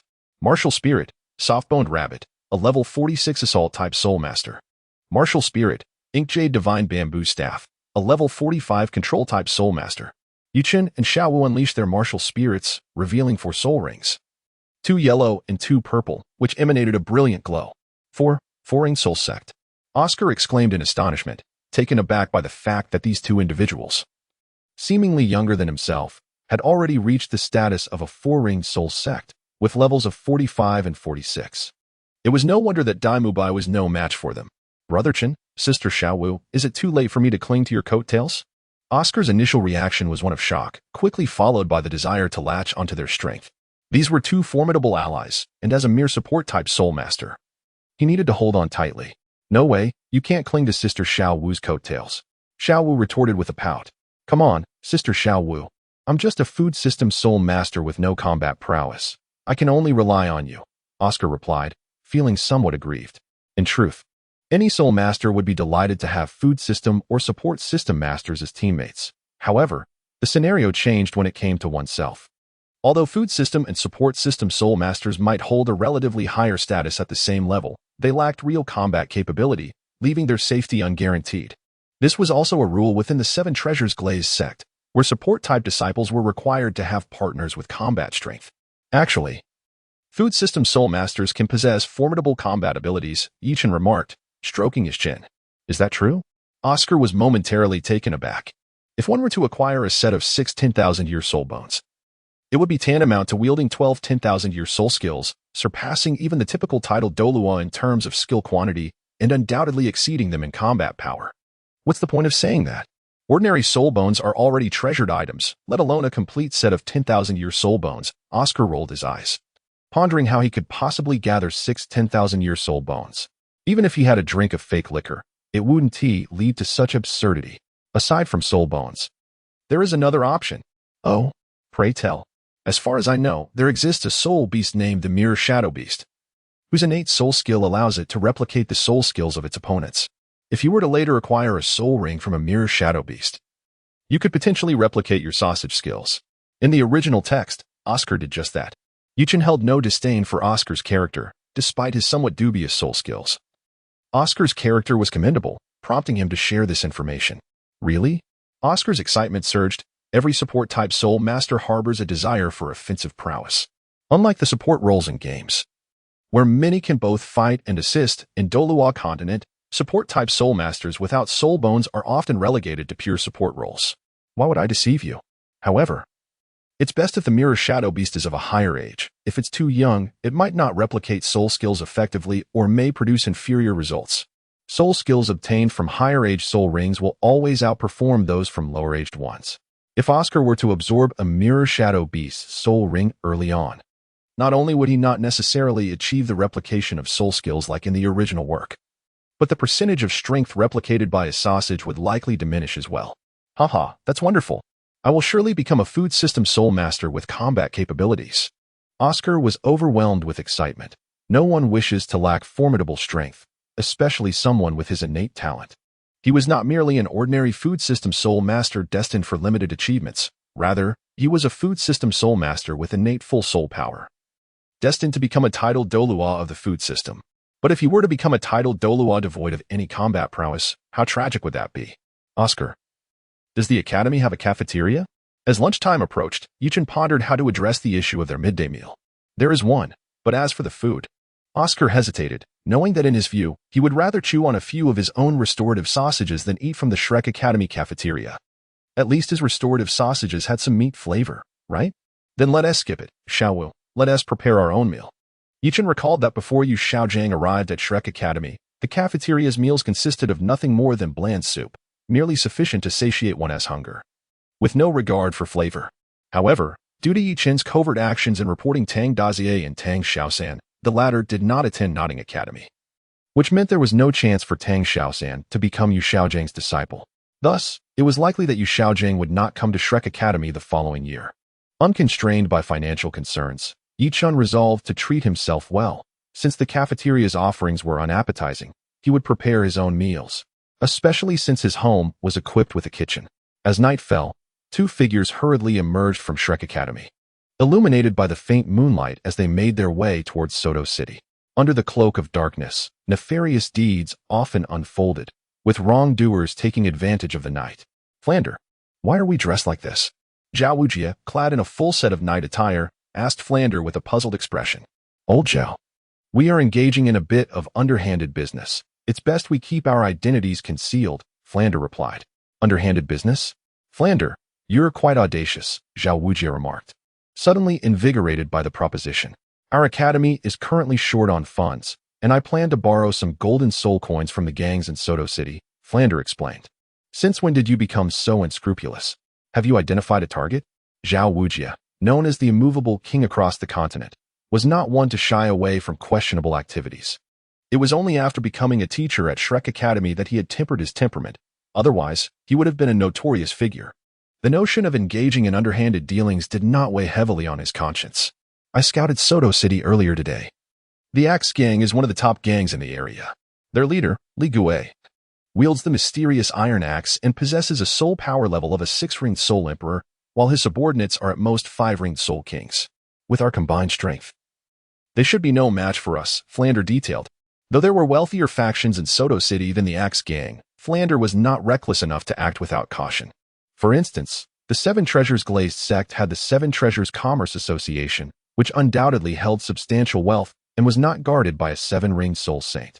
Additionally, the Spirit Hall within the city likely boasted a considerable amount of golden soul coins, though it was protected by a 7-ringed soul saint whose strength paled in comparison to Flander and Zhao Wujie.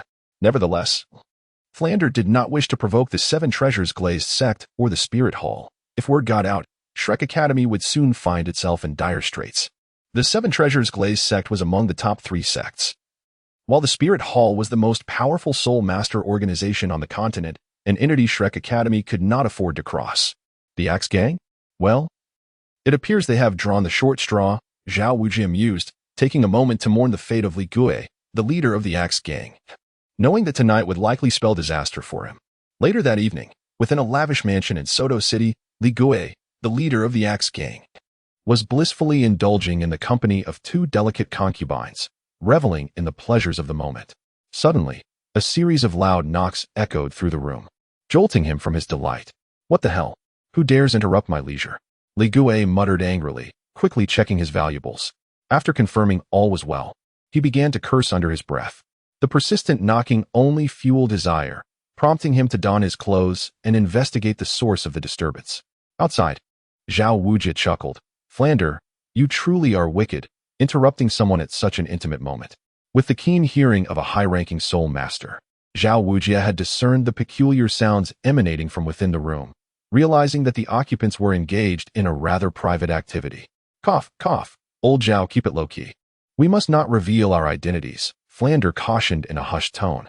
As the head of a prestigious academy, albeit a modest one, he wished to maintain discretion. The idea of Shrek Academy's head being involved in such dubious dealings would be rather scandalous. Zhao Wujie, feeling somewhat speechless, acknowledged the unseemliness of their endeavor but remained silent. After all, if their identities were revealed, while they themselves might not fear repercussions, the students at the academy could potentially face retaliation. With a creak, the door swung open, and the irate Li Gui found himself confronted by two shadowy figures dressed in dark attire. May I ask what brings you two here at such an hour? Li Gui inquired, his apprehension palpable. In the world of underworld gangs, merely understanding the art of violence sufficed for a lowly henchman. However, to rise to leadership required a discerning eye to navigate whom to offend and whom to avoid. After all, one wrong move could spell disaster. Despite being a six-ringed soul emperor, Li Gui failed to gauge the true strength of the two figures before him. Sensing an ominous pressure, he realized that they were likely seven-ringed soul saints, prompting him to shrink back in trepidation. You are Li Gui of the Axe Gang? Flander rasped. Indeed. I am Li Gui. What brings you both here? He hoped to avoid conflict, believing it prudent to maintain peace as he had grand aspirations for his life ahead. A sum of 10,000 golden soul coins has been placed on your head by someone seeking your demise. Flander feigned a threatening tone. Before their encounter, Flander had contemplated that Shrek Academy was a bottomless pit, rather than strip the Axe Gang of all its resources in one fell swoop. It would be more beneficial to extract funds gradually. Moreover, much of the Axe Gang's wealth was tied up in real estate, making it difficult to liquidate for maximum profit. Even if they were to eliminate the Axe Gang, as long as the soil for gang activity remained fertile in Soto City, new factions like the Small Knife Gang and the Big Knife Gang would inevitably rise, rendering their actions futile. Furthermore, while the Axe Gang may be deemed a gang, it was not one that indulged in outright robbery. The average citizen could hardly yield substantial spoils. The Axe Gang primarily profited from various entertainment establishments, positioning them as not entirely nefarious. Thus, Flander decided to adopt a more sustainable approach, intending to return to the Axe Gang for financial assistance whenever Shrek Academy found itself in need. Chapter 44. Borrowing money evidently in Flander's grand design. The Axe Gang would serve as his personal ATM moving forward. My life is worth only 10,000 golden soul coins? Li Gui's eyes widened in disbelief. The Axe Gang's assets were valued at over 1,000,000 golden soul coins, and as its leader with the strength of a six-ringed soul emperor, the notion that his life could be bought for a mere 10,000 coins was an affront. Li Gui thought it absurd. Even his longtime adversary, the Hungry Wolf Gang, would likely need to expend hundreds of thousands of golden soul coins to have him eliminated. Moreover, when did Soul Saint-level assassins offer their services at such a meager price? Enough of this prattle, let us proceed expeditiously. Zhao Wujie spoke up, his imposing presence casting a shadow over Li Gui. Gulp. Li Gui struggled to swallow, then immediately spoke. Gentlemen, could we not negotiate? Violence is such a dreadful affair. If there is room for discussion, I would be amenable, provided my life is spared. This, he thought, could indeed be negotiated. If you could lend us 100,000 gold soul coins, we shall consider this matter resolved, and my brother and I shall handle the employer's side of things. Putting on an air of reluctance, Flanders quoted his price, emphasizing the word lend. As for the employer, that was merely a fabrication of his own making. Upon hearing this, Li Gui's heart leaped with joy, knowing his life would be preserved this night. However, was 100,000 gold soul coins not a tad excessive? Just moments ago, pondering his life being worth several 100,000 gold soul coins, he now felt a pang of regret at the thought of lending such a sum. The Axe Gang's assets were substantial, but his own treasury held merely a few tens of thousands of gold soul coins. After all, as a gang leader, one cannot hoard all the wealth. Some must be shared with the underlings, lest they refuse to serve him. Flanders claimed it was a loan. Yet Li Gui understood that this 100,000 gold soul coins would be a gift without return, for would he dare to collect debts? Not only did he not know who Flanders was, even if he did, he would not dare approach him for repayment. Gentlemen, is this not rather exorbitant? Li Gui ventured cautiously. Exorbitant?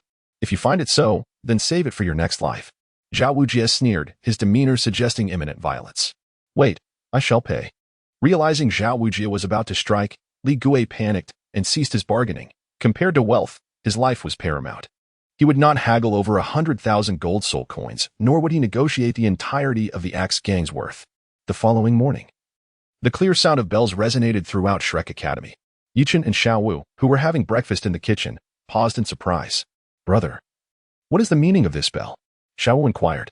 It must be the assembly bell for the academy, Yichen surmised. Though no one had informed him of such matters upon his arrival. After hastily finishing their breakfast, the two made their way toward the source of the ringing. Upon arriving at the playground, they found a significant gathering. In addition to Flanders, Zhao Wujie, Dai Mubai, and Oscar, there were two elderly gentlemen, a middle-aged man, and a short, chubby boy with fiery red hair. Cough, cough. Well, all faculty and students of Shrek Academy are present. I have several announcements to make. Seeing everyone assembled, Flanders cleared his throat. First, I would like the two new students to introduce themselves. He smiled warmly at Yichen. Why does Flanders appear so cheerful? Did he have a fruitful night? Yichen pondered but refrained from asking directly, proceeding with his introduction. I am Yichen, Martial Soul, Inkjade Divine Bamboo Staff. Level 45 Control System Soul Master. Xiao Wu, Martial Soul, Soft Bone Rabbit. Level 46 Assault System Soul Master. Hiss. When Yichen and Xiao Wu declared their soul power levels, save for Flanders and Oscar, all present gasped in astonishment. Their eyes wide with disbelief as they regarded the two. Even Dai Mubai was no exception. Although he had known Yichen was a 4-ring soul master, he had never anticipated that his soul power would reach an astounding level of 45. One must realize that even a genius would require 2 years to ascend from a level 41 to a level 45 soul master. How many years has Yichen been training since awakening his martial soul? Moreover, the seemingly sweet and adorable Xiao Wu held a soul power level that surpassed Yichen's by 1 level. Goodness, what kind of nourishment has she received? Now, esteemed teachers, and you three, please introduce yourselves as well. I shall begin. I am Flanders, Martial Soul, 4-eyed cat eagle, level 77 agility system soul saint. Flanders glanced at the other teachers and Dai Mubai. Zhao Wujie, Martial Soul, great strength diamond bear, level 75 assault system soul saint. Xiao Xian, Martial Soul, candy bean, level 71 food system soul saint. Lu Qi Bean, Martial Soul, star chess, level 66 control system soul emperor. Li Yusong, Martial Soul, dragon pattern staff, level 61 assault system soul emperor. Dai Mubai, Martial Soul, white tiger, level 35 soul master. Oscar, Martial Soul, sausage, level 27 great soul master. Ma Hongjun, Martial Soul, evil fire phoenix, level 25 great soul master. Next, I have some good news to announce. After everyone finished their introductions, Flanders looked around, a smile gracing his face. Director, what is this good news? Oscar immediately asked upon hearing Flanders had something positive to share. Old Xiao, from now on, you shall be in charge of the Academy's cafeteria. Ensure the children receive proper nutrition. Any required funds can be requested from me. Flanders did not respond to Oscar, but turned his gaze towards Xiao Xian. Last night, I borrowed 100,000 gold soul coins from the leader of the Axe Gang, Li Gui. This greatly alleviates Shrek Academy's financial concerns. Even after deducting the long overdue salaries of the teachers, there remains a considerable surplus. While we may not be able to undertake grand ventures, improving our meals is certainly within reach. Flanders, have you struck it rich? Upon hearing Flanders' generosity, Xiao Xian appeared incredulous. In his memory, Flanders was never one to part with his money so easily. Did he take some medicine today? Cough, cough. Do not inquire further. Simply come to me for what you need later. Flanders waved his hand, unwilling to elaborate, for this illicit deal might tarnish his noble image. What kind of illicit dealings has Flanders engaged in? Yi Chun mused privately, observing Flanders' seemingly boundless wealth. Chapter 45, The Unspeakable Ma Hongjun. Flanders turned his attention to Dai Mubai. The one called upon stepped forward promptly. You will inform the new students about the Academy's rules. Aside from Oscar, you all may return to your quarters and rest. Striving to restore yourselves to peak condition, the first class will commence tonight. Upon finishing his words, Flanders took his leave. Regarding Flanders' mention of the first evening class, Yichen surmised that it was likely to be a visit to the Soto Great Spirit Arena for a spirit battle, were it not for the disguise necklace, which could alter both his appearance and spirit ring configuration. Yichen would undoubtedly refuse to accompany Xiao Wu. After all, despite her tender age, she was already a 4-ringed spirit master with a complete set of 4 black spirit rings, and without formidable backing, she could hardly ensure their safety. Fortunately, with the disguised necklace in hand, such concerns were rendered moot. A 4-ringed spirit master at such a young age, possessing a fully black spirit ring configuration, could indeed provoke a great upheaval. However, if the individual were portrayed as a youth, or even a middle-aged spirit master with optimal spirit ring ratios, they would attract far less attention. Once Flander departed, Yichen cast a smiling glance at Dai Mubai. Humph, the academy has no particularly rigid rules. After stating that there were no rules to Yichen, Dai Mubai snorted dismissively and prepared to leave. Hey, you insolent wretch. Is this the attitude you adopt when speaking to your father? Yichen bellowed, once again broaching the subject of the father-son relationship. In an instant, Dai Mubai's fist clenched tightly, and a blazing fury ignited in his gaze directed at Yichen. Were he not at a disadvantage, he would have undoubtedly charged forth to crush Yichen's skull. If mere glances could inflict mortal harm, Yichen would have surely been subjected to 1,000 torturous deaths at that moment. Alas, only spirit-type soul masters possessed the power to kill with their eyes, and Dai Mubai's white tiger martial soul was evidently incapable of such feats. Had time been reversible, Dai Mubai would never have succumbed to Yichen's might at the Rose Hotel, humiliatingly addressing him as father. He would have preferred death over uttering that word. In truth, Yichen had not anticipated that Dai Mubai would display such a lack of backbone, yielding to him in such a manner. Had Dai Mubai chosen to remain silent during that encounter, Yichen would have certainly refrained from eliminating him, perhaps only delivering a sound beating instead. Although Dai Mubai was not favored, he was nonetheless a prince of the Star Luo Empire. Should he be slain, the imperial family would undoubtedly seek retribution. Struggling to suppress his seething rage, Dai Mubai chose to disregard Yichen's taunts and departed without another word. He feared he might lose control, succumbing to impulse and enduring yet another brutal thrashing. Little Ao, did you see? Dai Laodao was called a bastard and he didn't even react? What gives? Let me tell you quietly. Before Chenggu arrived at the academy, they had a confrontation. Dai Mubai was knocked down by Chenggu and even called him father. Wow, is he really that formidable? Well, it makes sense considering the significant difference in their levels. Ma Hongjun was initially taken aback, but upon recalling Yichen's soul power level, he quickly regained his composure. Yichen's soul power level surpassed Dai Mubai's by a staggering 10 levels, making it quite effortless for him to render Dai Mubai to call him father. However, it was rather disheartening to witness Dai Mubai's lack of resolve. Instantly, Ma Hongjun cast a scornful glance at Dai Mubai's retreating figure. After all, Dai Mubai had previously been arrogant, mocking him for his so-called desperation. Now, to be reduced to calling someone father was indeed a fitting retribution. Chenggu, Sister Xiao Wu, you seem to be around the same age as I am. How have you both cultivated your powers? After expressing his disdain for Dai Mubai, Ma Hongjun turned to the two of them with a face full of enthusiasm. Yichen effortlessly defeated Dai Mubai, showcasing a power that far surpassed his own. Hence, it was entirely reasonable for Ma Hongjun to address him as Brother Chun. Given that Xiao Wu possessed the highest spirit power level, her calling him Sister Xiao Wu was equally justifiable. After all, these were two formidable allies, and Ma Hongjun naturally sought to align himself closely with them. Ahem, we have encountered unique circumstances. Yichen thought it prudent to keep the extraordinary details from the rather plump boy, opting instead for a vague remark. Your martial soul is a phoenix? Xiao Wu inquired. Her curiosity piqued as she regarded Ma Hongjun. Isn't the phoenix the king of birds? Why then does Ma Hongjun appear as a somewhat unseemly chubby fellow? In the continent, a soul master's appearance and demeanor are often influenced by their martial soul. For instance, Flinder, whose martial soul is the four-eyed cat eagle, displays lethargy during the day but bursts with energy at night. Similarly, Dai Mubai, blessed with a white tiger martial soul, is tall and imposing. Logically, one would expect Ma Hongjun, possessing a phoenix martial soul, to exhibit an elegant and noble aura. Yet, Xiao Wu found it difficult to discern any such traits in him. Well, perhaps his crimson hair aligns with the fiery attributes of the phoenix.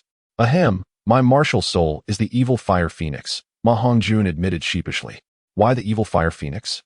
Xiao Wu queried, perplexed. Haha, Sister Xiao Wu, allow me to clarify. This lad's martial soul is a mutated variant, dubbed the evil fire phoenix, but in truth, it is nothing more than evil fire grass, a mere chicken. Oscar interjected, eager to expose the truth. Xiao, can you not speak? If you can't, then remain silent. No one believes you to be mute. Ma Hongjun retorted, his irritation palpable. Evil fire grass, a chicken? Xiao Wu's eyes widened in disbelief. The disparity between grass, chicken, and phoenix was indeed vast. Wait, what exactly is this evil fire? She pondered, her mind fixating on the pivotal point. Upon hearing the mention of this, Yichen's thoughts immediately drifted to Ma Hongjun's unfortunate experiences, and he regarded him with a gaze filled with sympathy.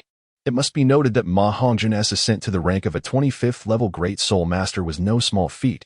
His innate soul power was undoubtedly substantial, estimated to be around level 8, marking him as a genius within the realm of Douluo Continent. Yet, due to the nature of his evil fire, one could only shudder at the implications. In the original narrative, had Ma Hongjun failed to acquire the Coxcomb Phoenix Sunflower to purify the evil fire within him, he might have met a grim fate, potentially succumbing to the perils of his own desires. Sister Xiao Wu, perhaps we should refrain from delving further into this topic? Ma Hongjun suggested with a hint of hesitation, aware of Xiao Wu's youthful charm and apprehensive about revealing too much lest he provoke her ire. Just speak. Why all the unnecessary chatter? Xiao Wu shot him a reproachful glare. I warn you not to strike me. The evil fire is, he began, but was cut off. How surprising that you, such a plump fellow, possess such a peculiar martial soul. Xiao Wu exclaimed, her expression one of astonishment. Truly, the world was vast and filled with wonders. Ah, my dear friend, you have my sympathies. Yuchen stepped forward and gently patted Ma Hongjun's shoulder. Chapter 46, Evening Class. Alas, Brother Chen, you truly understand me. I do not wish for things to be this way. I am simply left with no alternative. If there were any other solution, I would not seek out those older sisters. Do you think I enjoy this? I find it quite distasteful, to be honest. If only Yichen possessed the celestial herb, the Coxcomb Phoenix Sunflower, or if his savings were abundant enough to spare, perhaps he could resolve Ma Hongjun's predicament with ease. Unfortunately, Yichen currently lacked the means to procure the celestial herb from the ice and fire yin-yang well, and his savings were limited as he needed to reserve funds for upgrading the quality of his and Xiao Wu's martial souls. He simply could not afford to spend on Ma Hongjun's issues. Moreover, to speak candidly, he had only just met Ma Hongjun, and their relationship had yet to reach a level of intimacy that would warrant such generosity. After a moment of contemplation, Yichen spoke up. My friend, how about I lend you some money? You may repay me once you are more financially stable. Yuchen's decision to lend money to Ma Hongjun stemmed from his desire to prevent his young classmate from seeking the company of older women. Additionally, he wished to help Xiao Wu acclimatize to the notion that exceptional men often attract numerous admirers. After all, the formidable Damaomi was set to join Shrek Academy the following year, and Yuchen could not allow Dai Mubai's notorious reputation for seduction to disrupt their harmony. He feared that should he show concern for other women, Xiao Wu might react with jealousy. Are you truly offering to lend me golden soul coins, Chengu? Ma Hongjun's eyes brightened at the prospect. With financial means, he could forego the need to pursue those older women. However, my dear friend, have you not encountered any wealthy ladies? Although slightly overweight and somewhat awkward, Ma Hongjun's looks were not entirely unappealing. In another life, he might have found himself soaring to great heights, for affluent women often favored such charm. Was it possible that there were no wealthy women in the Douluo Continent? Ma Hongjun cleared his throat. Ahem, Chengu, let us return to the matter of the loan. He dismissed the notion of wealthy women, as he had never encountered one. Do you possess a storage soul guide? Yichen's small treasury was entirely housed within the system's marketplace. The gold soul coins extracted from the marketplace were rather scattered, and the external tools did not provide a function to convert them into gold cards. Without a storage soul guide, it would indeed be quite inconvenient to carry them. No. Ma Hongjun shook his head. It was true that although storage soul guides were not uncommon in the Douluo Continent, not every soul master possessed one. Due to the loss of soul guide technology, the storage soul guides available on the continent were largely relics from the past. Even the smallest ones commanded a hefty price. With a faint sigh, Yichen accessed the system marketplace and purchased a storage soul guide with a capacity of 1 cubic meter, promptly filling it with 10,000 gold soul coins before handing it to Ma Hongjun. The price of the storage soul guide in the system marketplace was relatively modest, costing only 1,000 gold soul coins for that size. 10,000 gold soul coins would be more than sufficient for Ma Hongjun to enjoy the company of charming ladies and indulge in gaming for several years. Hopefully, this little chubby fellow won't go missing. Upon receiving the storage soul guide, Ma Hongjun swiftly refined it. The moment he beheld the substantial pile of gold soul coins within, His delight was beyond measure. Brother Chen, there are so many gold soul coins. There must be over 10,000. Are you really this wealthy? Cough, cough. Let us keep it low-key. It's not that much, just not short on funds. Yuchen waved his hand dismissively, stating that 10,000 gold soul coins were merely a trifling sum. Ma Hongjun, being a prodigy in his own right, was simply selling a favor in advance. Although it was highly unlikely he would need it in the future, he had not suffered any loss. Hey, are you treating us, fatty? Upon hearing of Ma Hongjun's newfound wealth, Oscar immediately exclaimed his desire to celebrate. Hee, little Oscar, how about I take you out for some fun tonight? Ma Hongjun replied with a mischievous grin directed at Oscar. As night fell, when Yuchen and Xiaowu arrived at the playground, they found Ma Hongjun and Dai Mubai already present. As for Oscar, being a food system soul master without any combat capabilities, he was exempt from the evening class due to the insufficient number of participants for a team. Shortly thereafter, Flander also arrived. Excellent, everyone is here. Let us depart for Soto City. Flander surveyed the group before addressing Yuchen and the others. Wait a moment, Dean Flander, are we heading to the Grand Soul Arena? At that moment, Yuchen interjected. Oh, how did you know, young man? Indeed, we will be attending class at the Grand Soul Arena in Soto City shortly. Flander expressed his surprise, not expecting Yuchen to be aware of his plans in advance. Xiaowu, let us disguise ourselves. Yuchen addressed Xiaowu and then activated the disguise necklace's ability to alter his appearance. In an instant, a surge of soul power enveloped him, and with a flash of light, he transformed from a youthful figure into an unremarkable young man. Xiaowu similarly morphed into an ordinary young woman. What in the world is happening? Ma Hongjun exclaimed, unable to suppress his astonishment at the dramatic change in Yichun and Xiaowu's appearances. Dai Mubai also seemed taken aback. This could not merely be a soul skill. Could it be a transforming soul tool? Very impressive. I was considering preparing masks for both of you, but it seems they are unnecessary. Flander nodded in approval. Indeed, given their youthful ages, revealing their status as four-ring soul masters would undoubtedly attract significant attention. Assuming a more mature guise would certainly help them blend in. All right, let us proceed. With a sweeping motion of his hand, Flander took off, lightly leaping towards the direction of Soto City. Observing Flander's departure, Yi Chun and the others quickly followed suit. The Shrek Academy was not far from Soto City, and the 5 soul masters moved swiftly, reaching their destination in no time. Soto City, nestled within the Balak Kingdom, was free from external threats, leading to its gates being open around the clock, allowing the group to enter without hindrance. Though night had fallen, Soto City was even livelier than during the day. The streets were aglow with lights, and vendors who only operated at night had set up their stalls, selling snacks and trinkets. Upon entering Soto City, Ma Hongjun's gaze was drawn irresistibly to the young women bustling about, nearly salivating in delight. What is going on with you? Little fatty? Are you that desperate? Yichen noticed his friend's behavior and nudged him with his elbow. Ahem, I can't help it, Ma Hongjun replied sheepishly. However, the wealthy Ma was no longer inclined to frequent brothels. Tonight, he intended to explore a high-end club to see if it truly offered the indulgence Dai Mubai had described. Chapter 47. The divide between individuals without lingering on the streets. The group made their way directly to the Soto Great Spirit Arena. The Soto Great Spirit Arena was one of the grandest structures in Soto City, featuring a robust cylindrical design that measured over 120 meters in diameter and nearly 100 meters in height, exuding an impressive aura. As they stood before the magnificent arena, Flander turned to the 4 and said, "Each of your martial souls is unique, and you each have your respective methods of cultivation.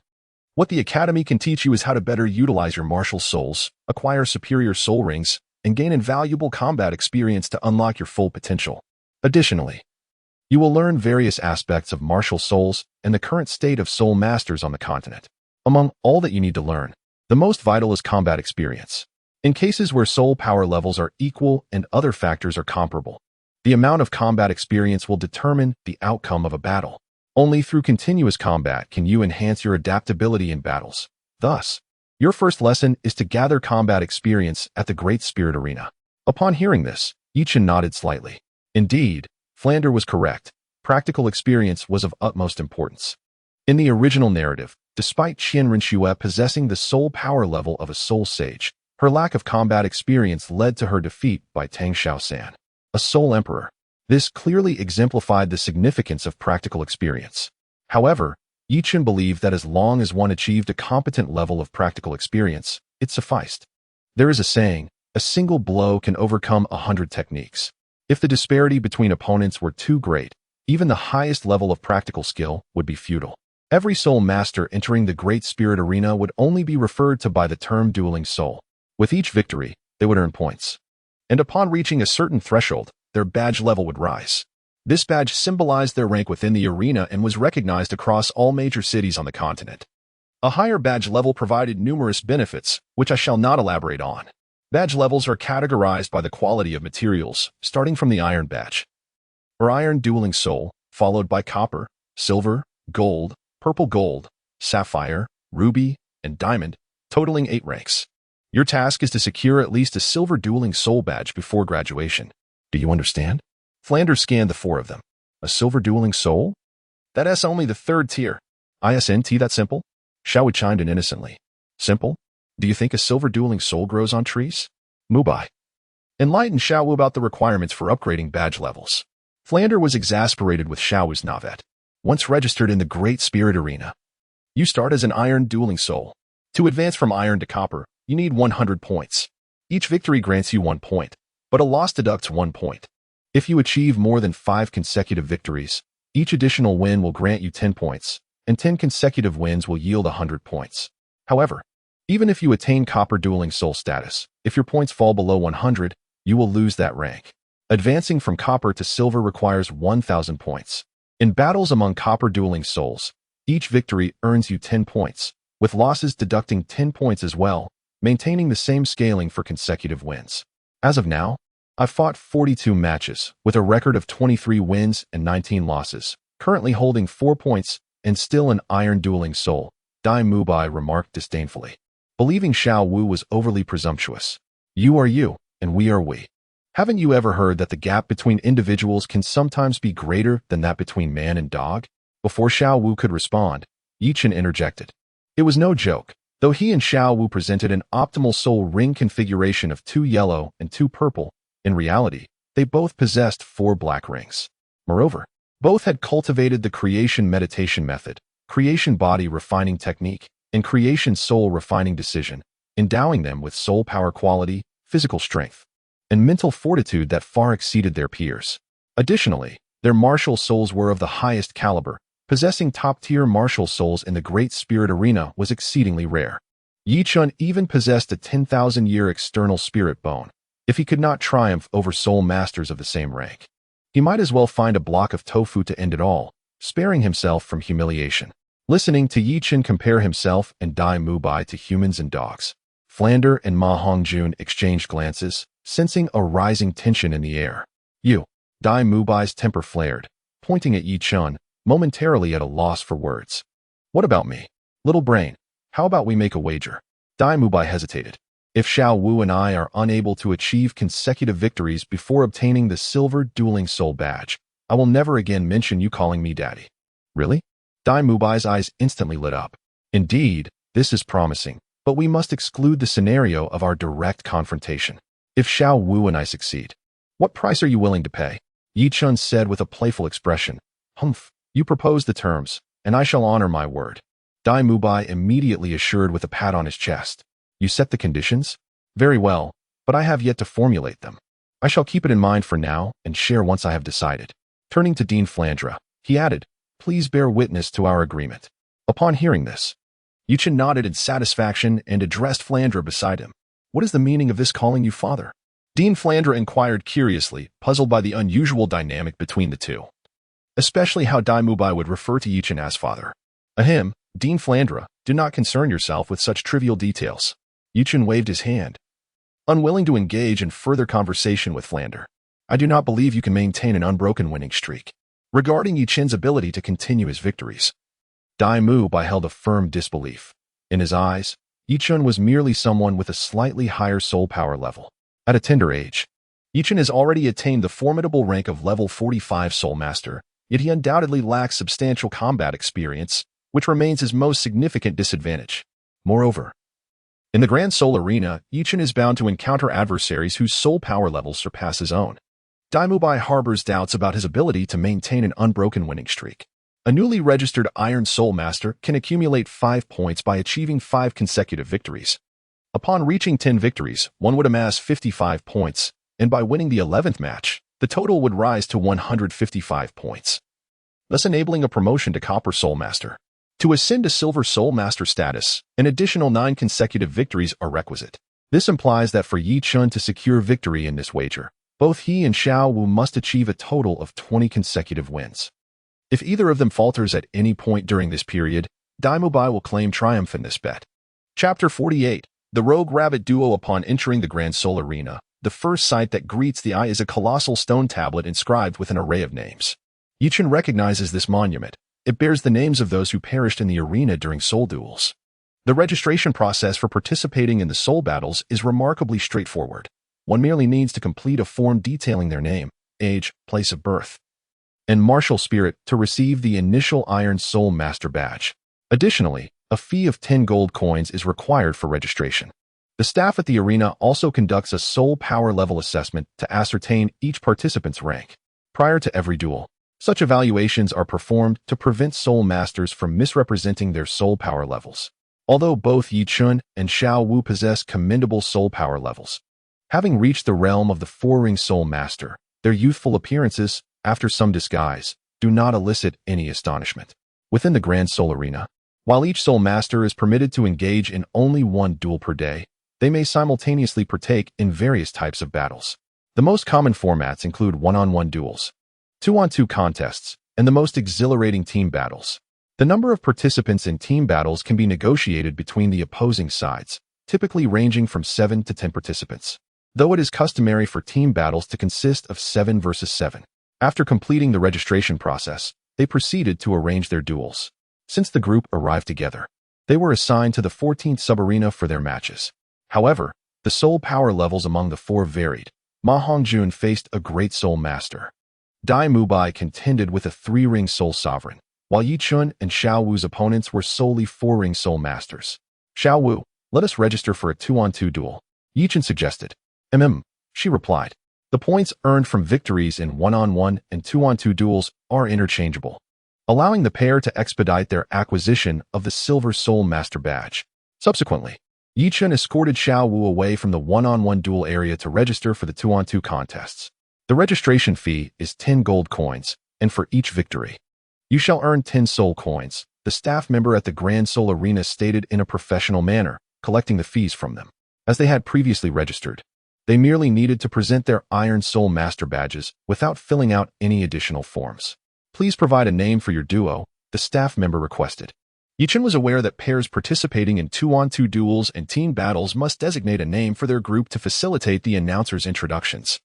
Let us call ourselves the Rogue Rabbit Duo. Yi Chun addressed the staff, remarking that names held little significance. The staff member looked at him in surprise but said nothing. Proceeding to register the two.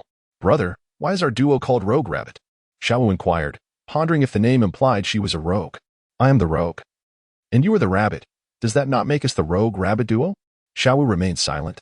All right, the Rogue Rabbit Duo has been successfully registered. Soon, the emblem of their combat spirit bore the inscription Rogue Rabbit Duo as Yi Chun and Xiao Wu prepared for their upcoming matches, returning to the 1-on-1 combat area. It wasn't long before it was Yi Chun's turn to take the stage. Brother, do your best. Xiao Wu cheered him on as he approached the combat platform. Rest assured. You are well aware of my capabilities, he replied, waving his hand as he walked towards the arena. Although the 1-on-1 combat platforms were divided, they still spanned a considerable area, with a diameter of 20 meters, providing ample space for soul masters to showcase their skills. However, the audience was sparse, with many seats remaining unoccupied. Now, we commence the first match of the 1-on-1 combat at our arena, featuring 2 soul masters. Entering the stage is Yi Chun, wielding the weapon Spirit Black Jade Divine Bamboo Staff, against Fong Ding, a soul master with a winning streak of 4 matches. Possessing the Beast Spirit Black Tiger, will Fong Ding continue his glorious run and achieve a 5th consecutive victory, or will the newcomer Yi Chun emerge victorious? Let us witness this exciting encounter. At the center of the combat stage stood a young host clad in a tailcoat, microphone in hand, addressing the audience. Indeed, despite the absence of advanced soul-guiding technology in Douluo Continent, some black technologies were still present. Not only was there a microphone, but screens were also available. Soon, A towering figure stepped onto the combat stage, Fong Ding, Yu Chen's opponent.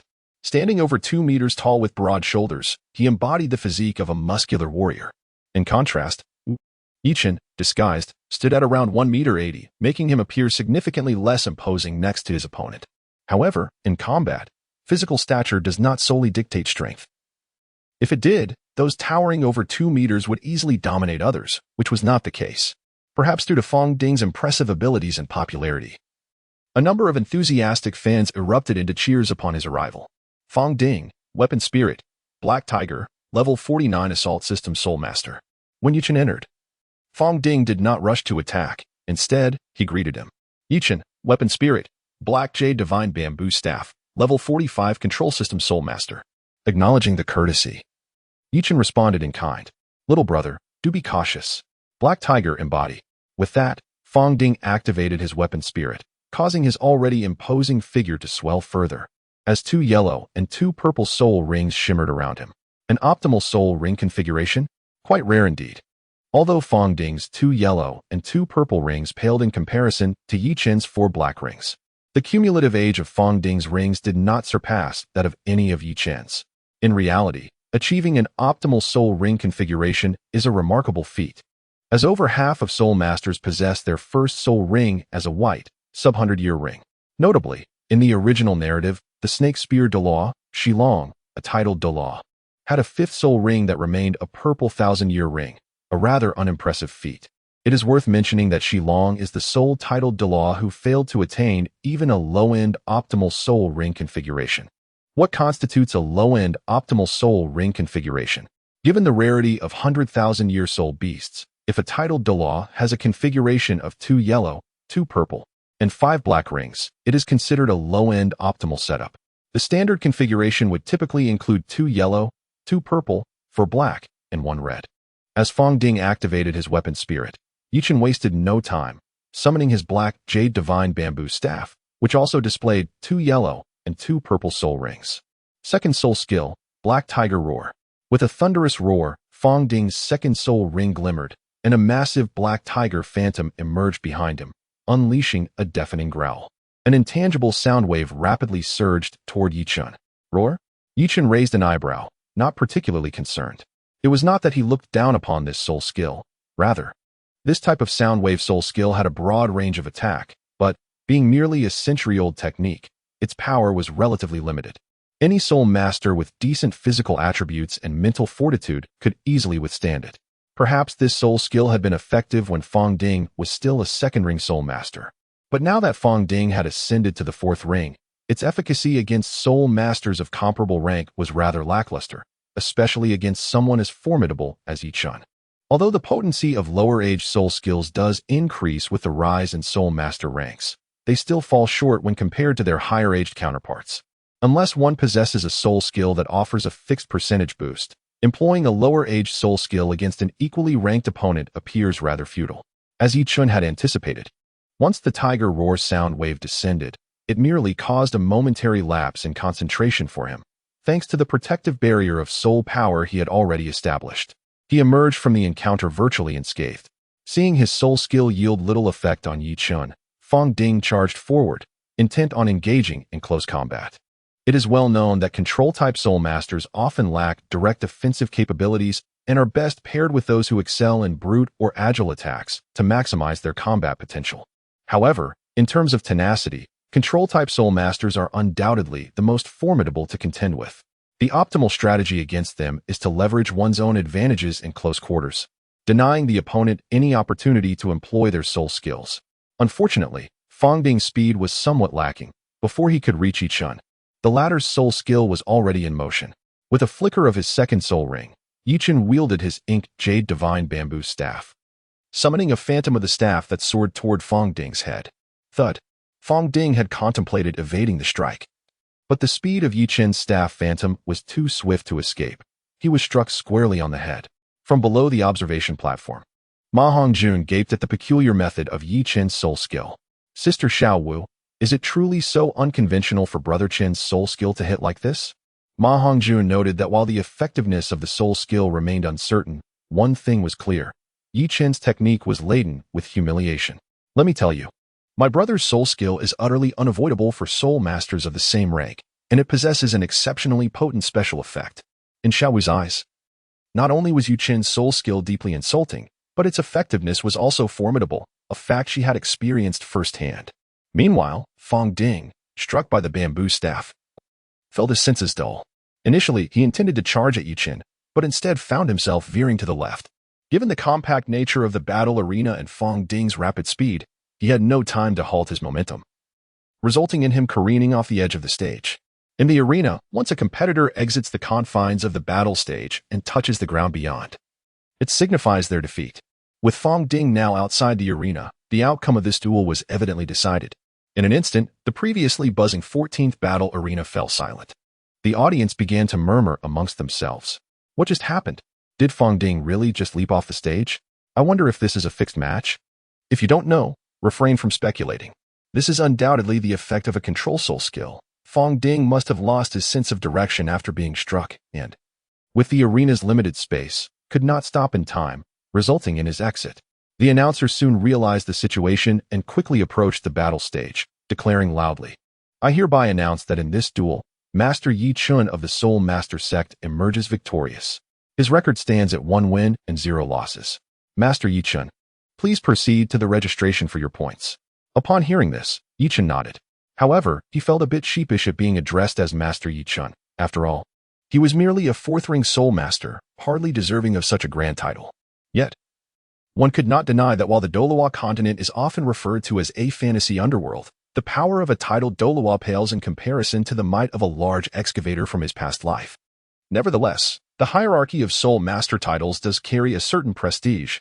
3 rings denote respect, 4 rings signify sect status, 5 rings are kings, 6 rings are emperors, and 7 rings are saints. To the uninformed, it might seem as though they were all superlative masters.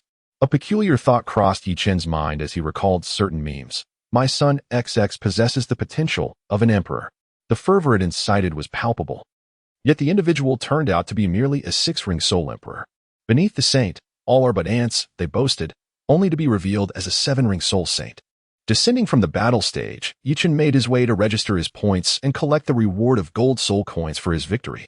Brother Chen, how is your soul skill so impressive? You managed to defeat a level 49 soul master in a single blow. Ma Hongjun approached, lavishing praise upon him. Basic skills. Nothing extraordinary. Yi Chen spoke softly. What does it mean? Ma Hongjun, who was unfamiliar with the reference, found himself somewhat perplexed. It's a basic operation. There's no need for excessive astonishment. Before Yi Chen could respond, Xiaowu interjected with an explanation. Brother Chen, you are quite bold. Ma Hongjun remarked after a brief silence, expressing his admiration. Yi Chen. After just one match, it was already time for Xiaowu to take the stage. Her opponent was also a soul master, albeit slightly weaker than Fong Ding, possessing a soul power level of 43. His martial spirit was a hammer, and his soul ring configuration was far from optimal, consisting only of white, yellow, purple, and purple rings. This match also exhibited a tendency towards a swift victory. At the outset, Xiaowu unleashed her second soul skill, Charm. With a fierce glare from her rabbit-like eyes, her opponent fell under her enchanting spell. She then charged forward, activating her first soul skill, Waist Bow, and effortlessly hurled her opponent off the arena, securing an easy victory. TSK, both of you are extraordinary. Observing Xiaowu's performance on the soul fighting platform, Ma Hongjun remarked to Yi Chen. Little fatty, I grant you a chance to rephrase your words. Yi Chen cast a disapproving glance at Ma Hongjun, for the term pervert was ill-suited when applied to himself and Xiaowu. Did I say anything? Chen Gu. I did not utter a word. Realizing his blunder, Ma Hongjun immediately denied it, asserting that he had not spoken moments ago. With a sidelong glance at Ma Hongjun, Yi Chen conveyed a silent acknowledgement of his awareness. Chapter 50. The initial victory of the Rogue Rabbit duo brother. Am I impressive? Upon exiting the soul arena, Xiaowu exclaimed with pride to Yi Chen. Indeed, my little Wu is the most formidable. Yi Chen replied, affectionately ruffling Xiaowu's hair in agreement. The two then proceeded to the duo battle arena. Before long, it was time for the Rogue Rabbit duo to make their appearance. The audience for the 2-on-2 matches was noticeably larger than that for the 1-on-1 encounters, brimming with enthusiasm. Moreover, the battle platform was twice the size of the one used for single combat. as the increased number of Soul Masters necessitated a more expansive space for their displays of skill. At that moment, the host on stage was announcing the combatants for the upcoming match. In the fourth round of the 2-on-2 battles, we have the Tiger Leopard duo facing off against the Rogue Rabbit duo. Please direct your attention to the big screen for the details of the combatants. Tiger Leopard duo, Zhang Hu. Martial Soul, Crimson Flame Tiger, level 47 Assault Type Soul Master. Zhang Bao, Martial Soul, Shadow Leopard, level 48 Agility Type Soul Master. Rogue Rabbit duo, Yi Chun.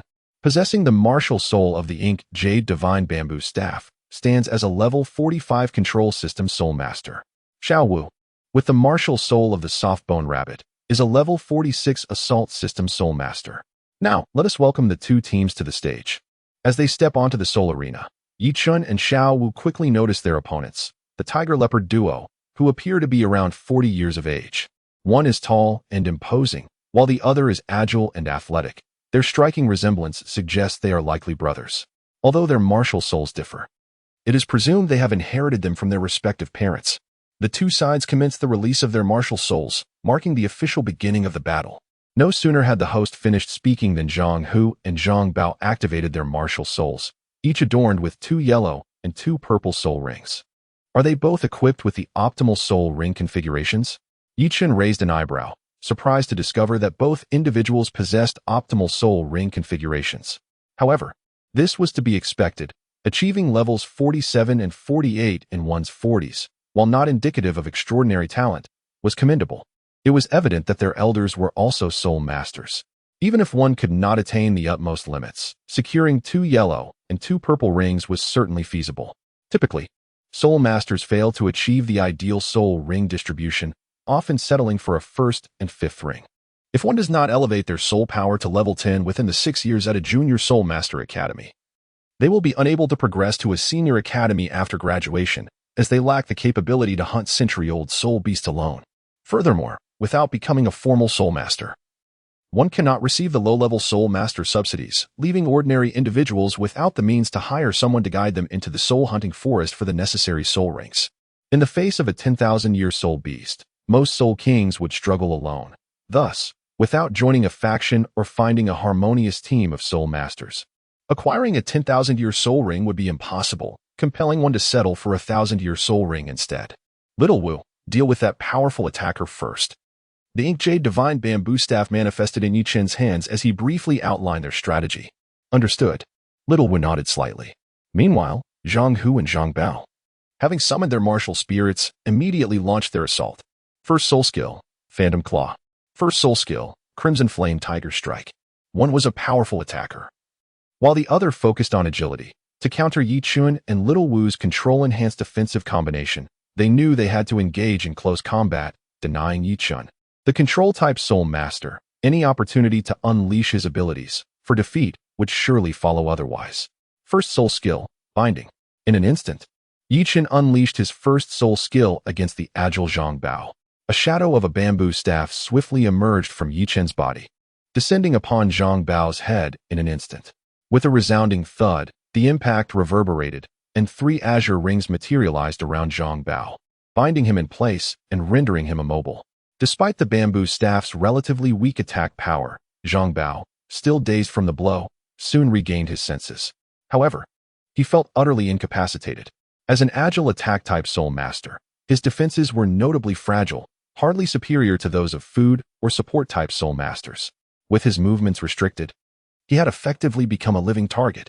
Witnessing his younger brother's predicament, Zhang Hu was momentarily taken aback.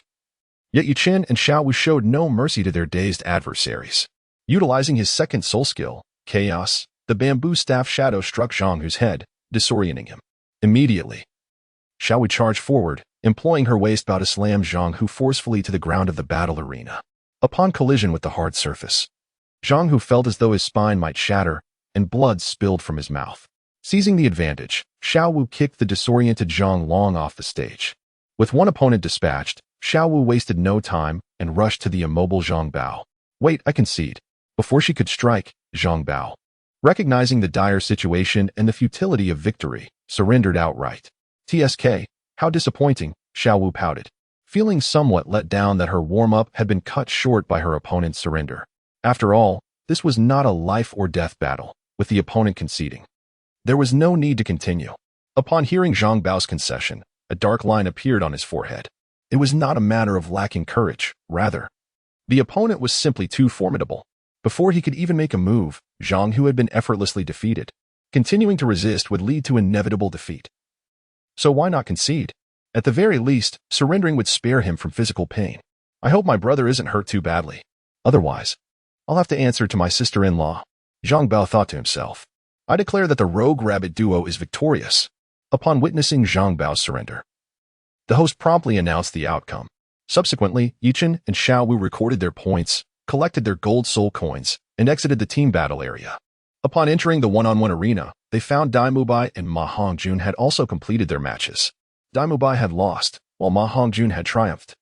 Seeing Yichen and Xiao Wu smiling, Dai Mubai felt a pang of displeasure, knowing he was the only one who had lost while his rival had emerged victorious. Just then, Flender approached with a broad smile. Haha, splendid work, he exclaimed, praising Yichen and Xiao Wu. Flender, did you place a bet? As a shrewd businessman, Flender's elation hinted at some profitable event, likely involving substantial gains in gold soul coins. Although both Yichen and Xiao Wu were newcomers, they had still attracted some wagers, albeit at standard odds. Not much, Flender dismissed with a wave of his hand, not intending to elaborate. Previously, he had observed Yichen and Xiao Wu's confident declarations about achieving consecutive victories and swiftly ascending to silver rank. With their exceptional talents at such a young age, Flender had decided to take a chance and place a bet. Indeed, their confidence proved to be well-founded, resulting in Flender earning a tidy sum of 2,000 gold soul coins. While it paled in comparison to previous windfall gains, it was still a satisfactory amount for Flender. In truth, Yichen had also contemplated placing bets at the Grand Battle Arena to accumulate gold soul coins. After all, with their prowess, they were unlikely to lose, provided they didn't engage in match fixing. However, upon further reflection, Yichen dismissed the idea. For one, the odds for future bets would likely diminish following their consecutive victories, or even be eliminated altogether. Moreover, the Soto City Grand Battle Arena would not yield excessive gold soul coins. A few hundred to a few million coins might be feasible for the arena, but anything beyond that was merely a fantasy. While a few 100,000 coins might seem substantial to others, for Yichen, it would only be a matter of 10 days to half a month. An insignificant sum compared to his future needs. Furthermore, the most critical concern was that winning too much might invite trouble. The Douluo Continent was a world where strength prevailed, and accumulating vast sums could lead to dire consequences. The battle arenas across major cities in the Douluo Continent were operated by the same entity or an allied interest group. It was impossible to believe that there were no powerful figures backing them. Even if there were no title Douluo present, there would certainly be a number of Soul Douluo, even if the experts of the Grand Battle Arena did not personally intervene. The sheer volume of gold soul coins involved could easily lead to dire repercussions for the entire Shrek Academy community, with minimal stakes being unfulfilling and substantial risks being perilous. Yichen, adhering to the principle of self-preservation, ultimately abandoned the notion of profiting at the Grand Battle Arena. Flender, since you've made some money, will you treat us to a meal? With a cheerful expression, Yichen addressed Flender. What does the gold soul coins I earn have to do with you? One cannot speak so lightly. Without me and Xiao Wu, would you be able to profit? And let us not forget, last night you and teacher Zhao made quite the deal, all thanks to my clever suggestions. Although I am unaware of the exact sum Flender and Zhao Wuji amassed through their underhanded dealings, I am certain it is considerable. As the strategist, I may not receive dividends, but surely I should not be deprived of a meal. Ahem, how about I treat you all to dinner? After a moment's thought, Flender waved his hand in agreement, believing that a meal would not cost much. Indeed, this is more like it. Little Fatty, which is the finest hotel in Soto City. Yichen immediately inquired of Ma Hongjun. Having never visited Soto City before, he was unaware of its intricacies. Since Flender was notoriously frugal, it was only fitting that he be made to spend a little. I hope Flander's little treasury can withstand the strain. Teacher is treating us? Let us dine at the Soto Grand Hotel. I have always heard their dishes are exquisite. I simply never had the funds to visit. Flender, not only the principal of Shrek Academy, but also Ma Hongjun's mentor, had taken him in due to his remarkable talent and the fact that both their martial souls bore wings. Thus, from the outset, Flender had accepted Ma Hongjun as his disciple. Soto Grand Hotel? Perhaps we should simply find a casual restaurant instead. Flander twitched his lips. While he had not been there himself, he had heard that the prices were rather steep and immediately considered a more economical option. Principal Flander, is Soto Grand Hotel not suitable? It is indeed good. But what? Principal, could it be that you, like me, are feeling financially constrained? TSK.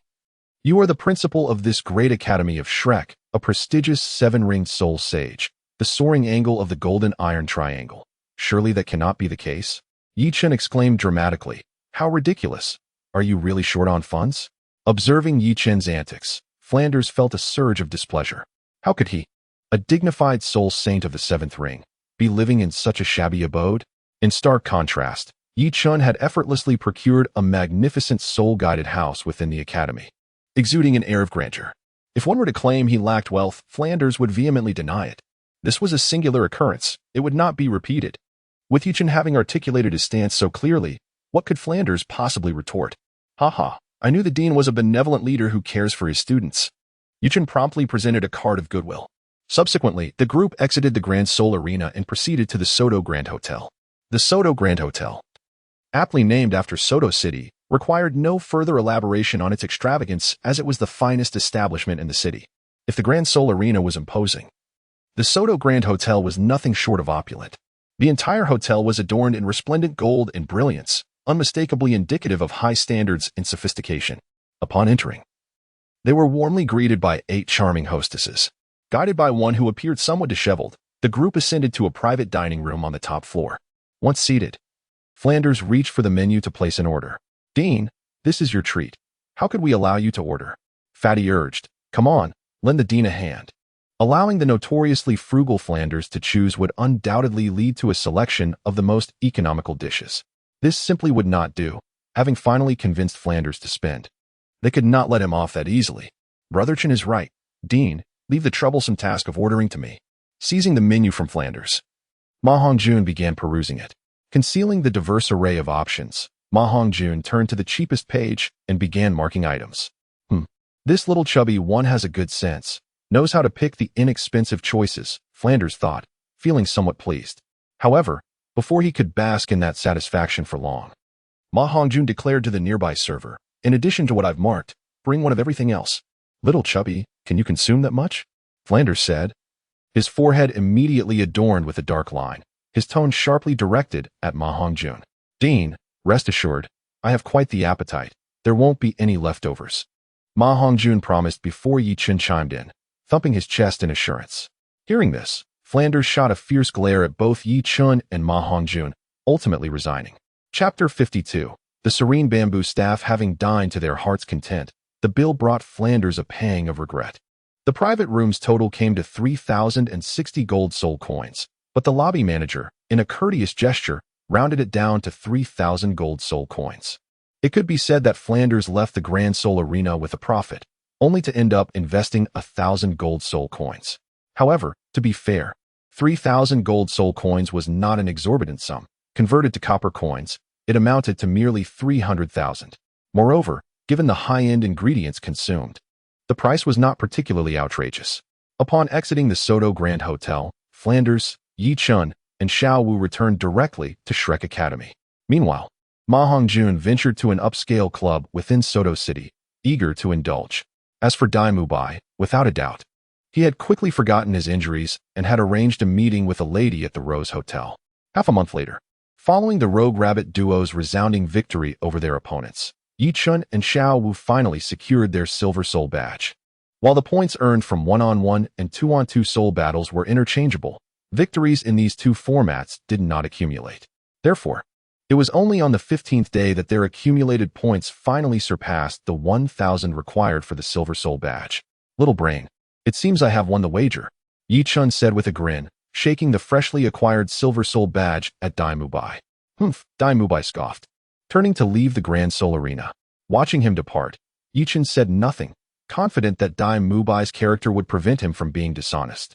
However, should Dai Mubai choose to renege in the future, it would matter little. After all, the principle of strength held true. Although Yi Chen currently lacked the power to intimidate the Douluo Empire, he could easily manage Dai Mubai. Frankly, he had not taken the wager seriously. It had merely been intended to provoke Dai Mubai. Dean Flanders, Xiaowu, and I do not plan to return to the Grand Seoul Arena, Yichen stated on their way back to the academy. Why? Flanders responded, somewhat irked. Over the past few days, he had earned a substantial amount of gold soul coins through betting at the Soto Grand Arena. Though the odds had diminished due to the duo's continuous victories, he still managed to profit handsomely. Now that Yichen announced his withdrawal, it felt as if his financial lifeline was being severed. The Soul Masters at the Grand Seoul Arena are far too weak. They offer us no assistance. If we were to challenge Soul Kings, that would draw too much attention. So we do not intend to go back. Yichen's assertion holds merit, relying solely on their extraordinarily high soul ring configurations. Both individuals, even when placed within the same grand tier, could easily overpower not only the Soul Masters of the Grand Spirit Arena but also the prodigies hailing from powerful factions. This, however, would yield little in the way of practical combat experience. Yet, should the adversary be a five-ring Soul King, such a scenario would undoubtedly capture attention, which does not align with Yichen's philosophy of caution. Consequently, he resolved against further participation in spirit battles. After some contemplation, Flender acquiesced. Indeed, given their current prowess, venturing into the Grand Spirit Arena would prove unbeneficial. Although their absence would deprive Flender of additional income, he was not merely a speculator. His primary role was that of the headmaster of Shrek Academy. Were it not for the Academy's financial constraints, he would not have resorted to wagering in the Grand Spirit Arena. 9 months later, on this particular day, Yichen's modest treasury had once again amassed sufficient gold soul coins to reach a minor goal, filling his heart with satisfaction.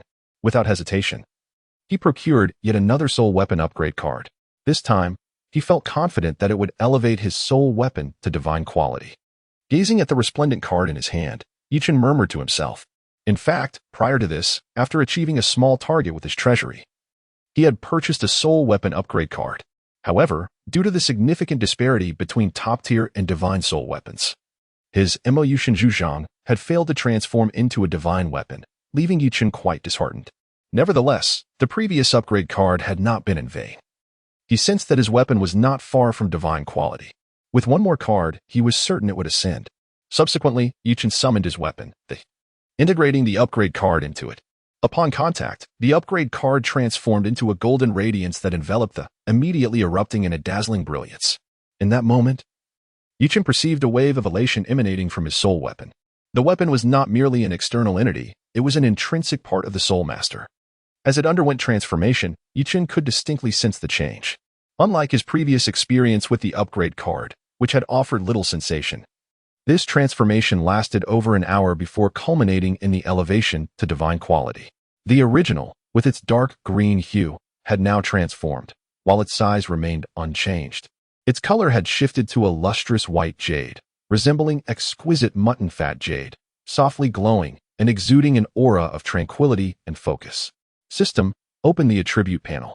Attribute panel host, Yichen Soul Power, level 47 soul weapon, pure bamboo staff soul rings, black, black, black, black first soul skill, binding second soul skill, cognition third soul skill, god confinement fourth soul skill, blindness soul bone, creation green lotus, external soul bone, domain, pure domain. The name of the weapon had indeed changed to pure bamboo staff. And even the soul skills had undergone alterations. The third and fourth skills retained their essence, but had been enhanced in effect. However, the first and second skills exhibited notable differences. The original first skill, binding, operated by generating 3 rings of soul power to restrain the opponent, preventing movement while still allowing them to unleash soul skills and resist. In contrast, the newly transformed first skill, binding, now rendered the opponent immobile, allowing cognitive processes yet incapacitating any physical actions or soul skills that required movement. The evolution of the second skill was even more pronounced, previously known as confusion, which randomly altered the opponent's sense of direction every second, had now transformed into cognition, capable of halting the opponent's mental processes entirely. Chapter 53, Pure Domain with Cognition Ceased. The opponent would be akin to a vegetative state, leaving them utterly vulnerable to Yichen's whims. Moreover, the continent boasted 2 divine soul weapons, 6-winged angel and sea god, held by Qian Douluo, Qian Renxue, and Poseidon, respectively. Furthermore, divine soul weapons inherently possess exclusive domains. For instance, Qian Douluo and Qian Renxue wield the angel domain, while Poseidon commands the sea god domain. Interestingly, the long-dormant Qian Xuanji also possesses the angel domain. Yiqin's pure bamboo staff martial soul has attained divine quality, and as expected, it has awakened its exclusive domain. The pure domain, what effects does it yield? The attribute panel merely displays the name of the domain without any specific annotations, leaving Yiqin somewhat perplexed. He then unleashed the pure domain. In an instant, a realm radiating a lustrous white jade hue blossomed forth, enveloping everything within its grasp, allowing Yiqin to perceive all details with utmost clarity. After a moment of contemplation, Yiqin comprehended the efficacy of the pure domain. Unlike the killing god domain, which suppresses foes and enhances one's own strength, the pure domain leans towards a supportive nature. The pure domain amplifies the effects of all of Yiqin's soul skills by 50% and possesses the ability to nullify other domains. Furthermore, those within this domain can swiftly recover from mental exhaustion and benefit from a cleansing and focusing effect. How remarkably formidable! Experiencing the efficacy of the pure domain, Yiqin felt immense satisfaction. This domain surpasses the effects of any other. When facing opponents who possess their own domains, their abilities will be rendered ineffective, while Yiqin's domain will function without hindrance. However, there do exist domains capable of dispelling others, such as the sea dragon Douluo from Sea God Island, whose demon-breaking domain can nullify the effects of competing domains. It remains uncertain whether Yiqin would still be able to utilize his domain in a confrontation against the sea dragon Douluo. In Yiqin's view, should he find himself inferior in strength to the sea dragon Douluo, the pure domain would likely become ineffective. Conversely, if his power exceeds that of the sea dragon Douluo, it should indeed take effect. Similarly, when facing soul masters who possess domains, if Yiqin's strength is significantly lower, the pure domain's ability to negate other domains would likely falter. Brother, is that a domain? At that moment, Xiao Wu's voice chimed in nearby. Yes, this is my pure domain. Yiqin was not surprised that Xiao Wu could recognize the domain. Although she did not possess one herself, her subordinates, Deming and Erming, both did. Has your martial soul evolved? Xiao Wu exclaimed in astonishment, gazing at the white jade-hued pure bamboo staff in Yiqin's hand. Indeed. The previous dark jade divine bamboo staff was a top-tier martial soul, and now the pure bamboo staff has ascended to divine quality. Divine quality martial soul? Xiao Wu had only heard of ordinary, advanced, and top-tier martial souls, never of a divine quality. Martial souls are inherited from one's parents. Once a soul master ascends to divinity, the inherited martial soul can attain divine quality. Yiqin provided a brief exposition to Xiao Wu. Pondering the origins of the six-winged angel and the sea god martial spirits, it remains uncertain whether these legacies were passed down through generations or directly bestowed. In the original narrative, there is no mention of the god of angels marrying or of the sea god Poseidon having a spouse. As for Yiqin's conviction that the god of angels is a goddess, the evidence is quite apparent. The statue of the god of angels enshrined in the spirit hall boasts prominent pectorals. However, it is worth noting that the quality of a martial spirit does not necessarily correlate with the prowess of its wielder. For instance, Qian Douluo possesses the six-winged angel, classified as a divine quality martial spirit, yet he falls short against Tangxian, who wields the Haotian hammer, a peak quality martial spirit. The disparity is even more pronounced when comparing Qian Xuanji to Tang Ritian. Astonishing, isn't it? Xiao Wu's eyes widened in surprise, recalling that Yiqin's initial martial spirit was an unremarkable bamboo staff.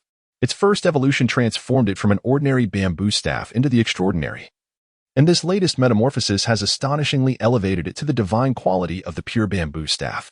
Truly, your brother is no ordinary individual.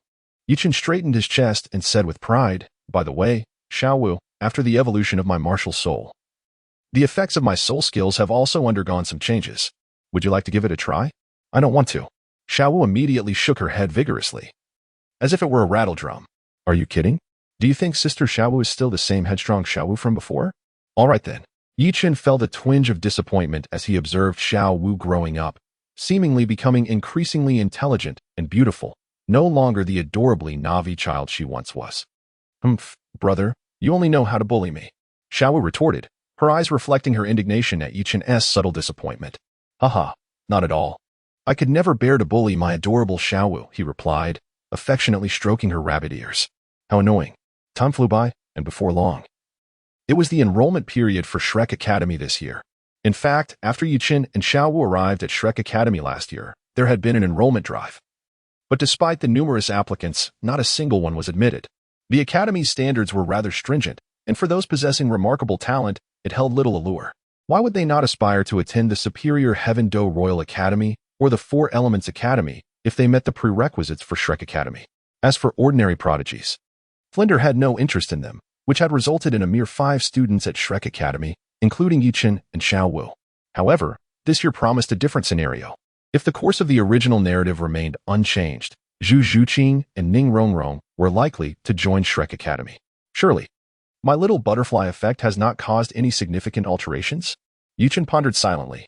He was aware of the butterfly effect. Yet he believed that his influence on the original storyline had not diverged significantly thus far. Essentially, he had merely veered towards Xiao Wu and expelled Tang Xiaosan and Tang Ritian from the Holy Soul Village. Beyond this, Yichen could not ascertain much. But 2 things were certain. Tang Xiaosan would undoubtedly not be attending Shrek Academy, nor could he possess the 8 spider lances as an external soul bone. Without the opportunity to apprentice under Yu Xiao Gang, he would not find himself in such a mediocre institution as Shrek Academy. Furthermore, due to the changes instigated by Yi Chun, it was possible that Tang Xiaosan had already ascended to the rank of a 3-ringed soul master.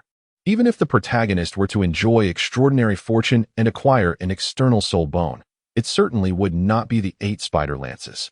Moreover, external soul bones are far rarer than 10,000-year soul bones, and it seemed that Tang Xiaosan would not be afforded such luck. Chapter 54. It wasn't intentional. Since Flanders had learned the art of black market dealings, the financial situation of Shrek Academy had improved. The once dilapidated wooden houses had been demolished and rebuilt into brand new structures. While they remained wooden, they were considerably more pleasing to the eye. Even the Academy's rickety wooden archway had been transformed into a granite edifice. It may not be extravagant, but it certainly no longer resembled its former shabby appearance. Additionally, the quality of the meals in the cafeteria had significantly improved, evolving from mere vegetables and steamed buns to a balanced array of dishes, skillfully prepared by the chef Xiao Xin, offering both nourishment and delightful flavors. After breakfast, Yichen, accompanied by Liu Song, proceeded to the entrance of Shrek Academy to participate in the enrollment process. Of course, the enrollment efforts at Shrek Academy were not solely the responsibility of Yichen and Liu Song. They were merely in charge of the initial screening. Upon their arrival at the Academy's entrance, they discovered that over 100 youths and their parents had already gathered outside. Yichen then retrieved a table and 2 chairs from his storage soul guide and set them up at the entrance. All right, everyone. The enrollment for Shrek Academy has officially commenced. Those wishing to register may step forward. After taking their seats, Liu Song addressed the crowd gathered outside. Soon, a line formed. Is it true that graduates from your academy can become barons in the Empire? Inquired a parent standing at the front of the line, uncertainty lacing their voice. Indeed, once you reach the rank of a 3-ringed soul master and join the Empire, you can attain the title of a baron. The prerequisite for graduation from Shrek Academy is to become a 4-ringed soul master, so graduates who join the Empire will naturally be eligible for the title of Viscount. Yichen explained before Liu Song could respond. Can your academy truly cultivate my son into a soul master? The parents' eyes brightened as they pointed to the youth behind them and directed the question toward Yichen. Your son does not qualify. He does not meet our admission requirements. It would be best for you to leave to avoid wasting the registration fee. Although the boy was of a similar age to Yichen, his soul power level was still at level 19, disqualifying him from Shrek Academy's entrance criteria. The Academy's requirements state that applicants must be no older than 12 years and possess a soul power level above 20, with a soul ring configuration of 2 yellow rings. This was merely the first step. Only those who reached a soul power level of 25 could bypass the preliminary assessments and proceed directly to the final practical evaluations. Yichen's remarks were made with the consideration of the young applicants and their parents. Although 10 gold soul coins seemed trivial to him, for ordinary individuals, it constituted a significant sum. Why? My son is a distinguished student at the Junior Soul Master Academy.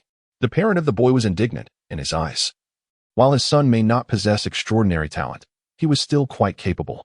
Did he not deserve admission to this so-called academy? The admission criteria of our institution stipulate that candidates must not exceed the age of 12, possess a soul power level of at least a great soul master, and have 2 yellow soul rings. Those who do not meet these requirements should leave immediately. Yichen's words were directed not only at the parent before him, but also at the individuals waiting behind. Upon hearing Yichen's statement, Liu Song could not help but twitch his lips. It is known that the registration fee of 10 gold soul coins per person is one of Shrek Academy's crucial sources of income, However, with Yuchin's declaration, this revenue would surely diminish significantly. Fortunately, Flinder had acquired a considerable amount of gold soul coins through dubious means. Otherwise, the Academy's expenses for the year would have been untenable.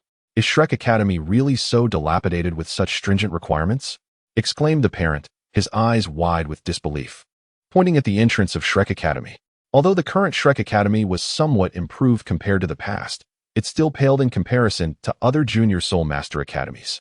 From this parent's perspective, he had not even begun to express dissatisfaction with Shrek Academy's condition when the academy itself had already begun to reject him. It was utterly absurd. Enough of this idle chatter. Let us proceed to our respective tasks and not waste time. With a dismissive wave, Yuchin was not inclined to expend further words. You are quite formidable, muttered the parent as he took his leave with his son. Not only did this parent depart, but the queue also diminished by 8 or 9 individuals, leaving only a handful remaining. At the forefront was a girl with skin as fair as snow and long flaxen hair, exuding a youthful and vibrant demeanor. This must be Ning Rongrong, Yuchin mused. Discerning her soul power level of 26, indicative of a great soul master, and with her adorable and sweet appearance, it was undoubtedly her. Alas, while her beauty is commendable, her development leaves much to be desired. Casting a glance at Ning Rongrong's nascent development, Yichun retracted his gaze, eagerly anticipating the arrival of Zhu Zhuqing, who he hoped would possess more prominent attributes. I wish to register. At that moment, Ning Rongrong stepped forward and addressed Li Yusong while casting a curious glance at Yichun. The registration fee is 10 gold soul coins, Li Yusong replied, gesturing toward a wooden box on the table. Here, she exclaimed, extending her hand. As instructed, Ning Rongrong reached out, and Li Yusong assessed her, stating, very well. Your age is appropriate. Now, please release your martial soul. Ning Rongrong nodded in agreement, summoning her 7 treasure glazed Tao martial soul, which emanated 2 yellow soul rings. Are your family members aware you are here? Li Yusong inquired, furrowing his brow. It is said that there are no distinctions in education. As long as I meet the academy's requirements, you have no reason to refuse my admission, Ning Rongrong replied with a smile. Very well, you may accompany her inside. Li Yusong conceded after a moment's hesitation, addressing Yichun. Shall we wait a moment? Her soul power level is 26, allowing her to proceed directly to the final assessment. There is another individual in the queue who qualifies. I can escort them together. Yichun addressed Li Yusong. Indeed, at that moment, a broad-minded young lady approached from the rear of the group. Her long black hair cascaded over her shoulders, and her face was slightly lowered. She stood at a height comparable to Ning Rongrong, with skin of a similar fair complexion. However, this girl exuded a distinctly unique aura. Her remarkably voluptuous figure seemed incongruous with her age. Were it not for her somewhat youthful visage, she could easily be mistaken for a mature woman. Especially with her impressive bosom, she inevitably drew the attention of all men, epitomizing the notion of a youthful beauty with striking proportions. Regrettably, her demeanor was exceedingly aloof, her dark eyes devoid of any warmth. Chapter 55. Surely, the child will not go hungry. Such a broadness, combined with her soul power level of a 27th ranked Great Soul Master, unmistakably indicated that she was Zhu Zhuqing. Oh, your soul power level is 26? Upon hearing this, Li Yusong cast a surprised glance at Ning Rongrong. He had not previously noticed that Ning Rongrong was also a 26th ranked Great Soul Master. Noticing her bone structure earlier, Li Yusong realized that Ning Rongrong was merely 12 years old. To attain the rank of a 26th level Great Soul Master at such a young age, while perhaps not on par with Yichun and Xiao Wu, was still an extraordinary talent. It seems there are new students joining this year. Li Yusong mused as he regarded Ning Rongrong. How do you know I am a 26th ranked Great Soul Master? Ning Rongrong inquired curiously of Yichun.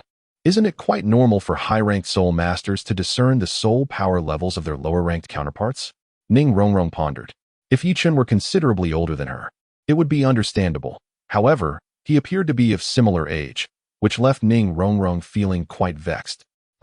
Previously, within her sect, Ning Rongrong had always been regarded as a prodigy, and now, for the first time, she felt belittled by a peer, which left her quite displeased. Initially, she had harbored a slight fondness for the unremarkable-looking Yichun, but that sentiment vanished, even dipping into the negative.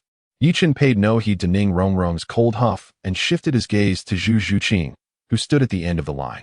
TSK. What kind of nourishment did she grow up on? Such a majestic bosom, surely the child will not go hungry. Yichen mused internally as he admired Zhu Zhuqing's ample figure. It seemed unlikely that she would struggle to provide for a child. Perhaps there would be enough to share a taste or two. Noticing Yichen's gaze, Ning Rongrong followed suit and immediately recognized Zhu Zhuqing's impressive figure. So large. She couldn't help but compare her own modest proportions to Zhu Zhuqing's, feeling a pang of self-consciousness. Before long, it was Zhu Zhuqing's turn. Age 12. Aha. The nether cat spirit? Having prepared beforehand, Li Yusong was already aware that Zhu Zhuqing possessed notable soul power. However, upon witnessing her nether cat martial spirit, he was momentarily taken aback. Although the nether cat was not considered a top-tier martial spirit, it held a respectable reputation on the continent. This spirit could merge with the white tiger martial spirit of the Dai family, forming the nether-white tiger fusion technique, which Li Yusong was also familiar with. Recalling Dai Mubai from the academy, Li Yusong began to conjecture. Yichen, take them both inside, he gestured, permitting Yichen to lead Ning Rongrong and Zhu Zhuqing onward. In truth, there had been other youths who passed the initial test, but Yichen had been disinterested in moving, merely informing them of the next assessment's location.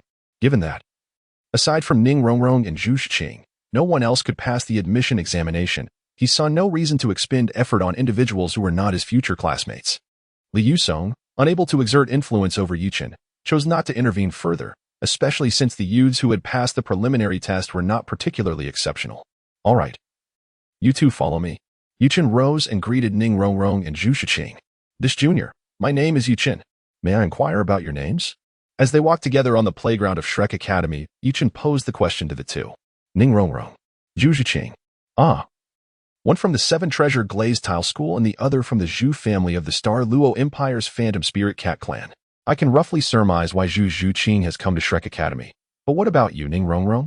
Yichen pondered aloud, genuinely perplexed as to why Ning Rongrong, the esteemed young lady of the Seven Treasure Glazed Tile School, would associate herself with Shrek Academy, a place seemingly unrelated to her background. Why should I not come to Shrek Academy? Ning Rongrong shot Yichen an indignant glance. She could hardly confess that she had run away from home. Arriving near Soto City upon hearing of Shrek Academy's recruitment efforts. Do you know my purpose for coming to Shrek Academy? Zhu Zhuqing inquired curiously. Indeed. You must be seeking Dai Mubai, correct? Alas, what a pity. Yichen remarked, shaking his head. What do you mean, a pity? Zhu Zhuqing queried, slightly bewildered. That is something I shall not disclose, lest I be misconstrued as speaking ill behind someone else's back. It would be best for you to uncover that truth on your own. Yichen felt it inappropriate to directly inform Zhu Zhuqing that Dai Mubai was a scoundrel, as doing so might lead her to perceive him as a malicious backstabber. At that moment, despite not having met Dai Mubai, Zhu Zhuqing sensed an ominous premonition. Yichen, what is your soul power level? Previously, Yichen had effortlessly discerned her soul power rank, leading Ning Rongrong to speculate that Yichen's level must significantly surpass her own. Stirring her curiosity, are you certain you wish for me to disclose it? I fear you might retreat into a shell upon hearing the truth. Humph. Are you still a titled Douluo then? Ning Rongrong retorted disdainfully. Ahem. Well, while I am not yet a titled Douluo, I shall undoubtedly achieve that rank within 10 years. In a decade, Yichen would be merely 22 years old. With the assistance of extraordinary advantages, if he had not ascended to the rank of titled Douluo by then, he might as well find a piece of tofu to crash into. How old are you? Like you all, I am 12. A 22-year-old titled Douluo? I cannot believe you. It is widely known that the youngest titled Douluo on the continent is the Haotian Douluo, Tang Hao, who only ascended to that rank at the age of 44. Are you suggesting you are more formidable than the Haotian crown? Ning Rongrong immediately countered. Though Tang Hao is indeed powerful, he is not invincible. Moreover, there is a point you have misconstrued. The youngest titled Douluo on the continent is not Tang Hao, but rather another individual. Yichen rectified Ning Rongrong's misconception. Who? Is there anyone on the continent who became a titled Douluo even before the Haotian Douluo? Ning Rongrong exclaimed in astonishment, her expression reflecting utter disbelief. Even Zhu Zhuqing, standing beside her, perked up her ears in curiosity. If someone were to beseech me, I might graciously impart this knowledge to her. Yichen hinted at something significant. Forget it, I won't say anything. Ning Rongrong pouted, determined not to ask for help. Well, for the sake of Zhuqing, I shall reveal this to you. But you must not disclose it to anyone. This matter is a closely guarded secret, and very few on the continent are aware of it. Neither I nor you can afford to provoke the principal party involved. Rest assured, Zhu Qing and I will definitely keep it confidential, Ning Rongrong declared, patting her chest to assure that she was not a blabbermouth. The individual in question is none other than Pope Bibi Dong. Even among the ranks of title Douluo, Bibi Dong stands as a formidable force, with few capable of rivaling her on the continent. During the Soul Master Tournament, Bibi Dong had already reached the unparalleled level of 99. Had it not been for the influence of the Rakshasa goddess trial at that time, she would have showcased her true strength, thereby preventing Tang Ritian from displaying his prowess in the tournament's finals. Perhaps Bibi Dong has not yet ascended to level 99, but Yichen firmly believes she is not far from it. Her abilities undoubtedly place her among the elite of the continent. Pope Bibi Dong, how can that be? Ning Rongrong exclaimed incredulously. The disparity between individuals can sometimes be greater than that between a person and a dog. One's limitations do not imply the same for others. Bibi Dong is merely the tip of the iceberg. In the original tale, Tang Shaoxin awakened his martial soul and ascended to divinity within approximately 20 years. A deity under the age of 30, one would hardly believe such a claim if it were spoken by Yichen. The angel god's cultivation period to attain divinity remains unknown to Yichen, but Poseidon took thousands of years to achieve godhood. Of course, such a lengthy duration relates to Poseidon's divine status, which is formed through the accumulation of faith. Were one to seek divine inheritance, the process would be considerably shorter. As Yichen alluded to her as a dog, Ning Rongrong felt a surge of indignation, her gaze towards him growing increasingly displeased. Were it not for the necessity of maintaining her refined demeanor in public, she would undoubtedly have exploded in anger. Just then, a soft, melodious voice interrupted the tension. Sausages for sale. Come and take a look, don't miss out. Oscar's sausages, deliciously sweet, reasonably priced, and generously portioned, just 5 copper coins each. Consuming Oscar's sausages guarantees a smoother passage through your entrance exams. Yichen observed as Oscar pushed a food cart, hawking his large sausages. It must be said that although Oscar's sausage incantation seemed somewhat lewd, it still wafted an enticing aroma, and its effects were quite satisfactory. Nevertheless, both Yichen and Xiao Wu agreed that until Oscar could recite the incantation silently, they would not partake of Oscar's sausages. The truth of the aroma principle held no sway here. Sausages? They smell quite delightful, Zhu Qing. How about I treat you to some? Ning Rongrong remarked, her nose twitching at the savory scent as she addressed Zhu Qing. No, thank you, Zhu Qing replied, shaking her head. They had only just met, and she felt too shy to accept such a gesture. Come on, come on. It's our first meeting. Let me treat you. Ning Rongrong insisted, displaying a carefree demeanor. Indeed, as the little princess of the 7 Treasure Glazed Tile School, she was not lacking in funds. Well, all right then, Zhu Qing conceded after a moment's consideration, not wanting to dismiss Ning Rongrong's kindness. Thus, she was led by Ning Rongrong towards Oscar's food cart. Following with the spirit of curiosity, Yichen trailed behind them. Hello, beautiful ladies. Would you care for some sausages? Just 5 copper coins each, Oscar exclaimed, his eyes lighting up upon seeing Ning Rongrong and Zhu Qing approach. His greatest joy in life was treating lovely ladies to sausages, especially when they were as beautiful as these two. Hello, we would like 2 sausages, please, Ning Rongrong declared, producing a silver coin from her storage soul tool. She refrained from calling him uncle, as Oscar had already groomed his bushy beard away. After a little spruce up, Oscar's appearance was not far off from Yichen's. All right. Just a moment. Oh, Chengge, you're here too? Oscar said, a hint of hesitation crossing his face as he noticed Yichen. The dilemma arose. These 2 ladies were with Yichen, and Oscar pondered whether he should proceed with the sale. If Yichen disapproved and revealed the truth, it could lead to social embarrassment for him. While he was indifferent to others' opinions, he certainly had to consider the judgment of these beautiful ladies. Go ahead and sell your sausages, Yichen remarked, sensing Oscar's inner turmoil. All right, little beauty, here you go. Oscar promptly skewered a sausage from the cart and handed it to Ning Rongrong. This tastes quite good. Zhu Qing, you should try it too, Ning Rongrong exclaimed, eagerly taking a bite and finding the flavor quite pleasant before passing another sausage to Zhu Qing. Wait, Yichen interjected as he saw Ning Rongrong already indulging. What is it? Both girls asked, puzzled. Well, Qing, you might want to familiarize yourself with the sausage-making process before deciding whether to eat, Yichen said slowly. Under Oscar's despairing gaze. Chengge, I haven't provoked you, have I? Why are you trying to set me up?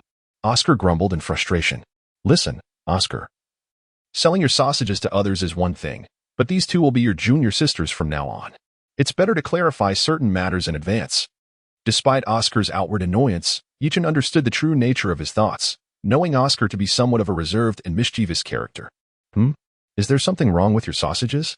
Ning Rongrong asked, narrowing her eyes at Oscar. No, my sausages are absolutely clean and hygienic, I assure you, Oscar stammered, feeling a shiver run down his spine under Ning Rongrong's scrutinizing gaze. Then what do you mean? Ning Rongrong turned to Yichen. Well, the sausages are indeed fine. It's just that Oscar's incantation for making them is rather peculiar, Yichen explained. What do you mean by peculiar? Asked Oscar. Ning Rongrong insisted, directing her gaze towards him. Perhaps it's better left unsaid. After all, you've already tasted them. Let's just pretend this never happened, Oscar replied awkwardly. Quickly tell us, or you'll regret it. Ning Rongrong threatened with mock ferocity. All right, I have a giant sausage. Oscar relented, demonstrating on the spot. Instantly, Zhu Zhuqing hastily returned the sausage in her hand to Oscar's cart, her expression darkening as she glared at him. Meanwhile, Ning Rongrong's face flushed crimson as she evidently made a connection, leading her to gag audibly. How dare you sell us such a repulsive sausage? What were you thinking? And you didn't even bother to warn us. Ning Rongrong pointed at both Oscar and Yichen, clearly agitated. Ning Rongrong, this is where you're mistaken. Is there anything wrong with Oscar's sausages? Absolutely, Yichen maintained a serious expression, speaking with utmost solemnity, embodying the guise of a virtuous gentleman. Observing the half-eaten sausage in her hand, Ning Rongrong's countenance fluctuated between various emotions. Chapter 57. Uncle can tolerate, but Aunt cannot. If she were to retort, would it not imply that her thoughts were unhealthy? Yet, if she continued to eat, would it not be utterly revolting? In that moment, Ning Rongrong's heart was rife with inner turmoil. Indeed, Yichen was correct. I swear, when I crafted the sausage, my intentions were entirely pure. You can indulge without worry. Listening to Yichen's defense, Oscar immediately cast a grateful glance towards him before addressing Ning Rongrong. Yichen and Zhu Zhuqing remarked, when crafting sausages, you may still be pure, but once you sell them, there is no purity left. How could you be so foolish? Ning Rongrong momentarily forgot her graceful demeanor as she shouted furiously at Oscar, hurling the sausage from her hand far away. Alas, my delectable sausage, so cruelly discarded. Witnessing this scene, Oscar felt a twinge of melancholy. Ahem, dear Oscar, do not despair. One day, when you can recite the incantation with ease, such incidents shall be a thing of the past. Yichen stepped forward and gently patted Oscar on the shoulder. Allow me to introduce you both. This is Oscar, a student of our Shrek Academy. Do not underestimate Oscar. Although he is a food system soul master in terms of talent, he stands as the most formidable among the students, second only to myself and Xiao Wu. Yichen introduced the two individuals. Is he merely a food-type soul master? How could his talent possibly surpass mine? Zhu Zhuqing remained silent, while Ning Rongrong indeed curled her lips, entirely unconvinced by Yichen's assertions. Oh, may I inquire?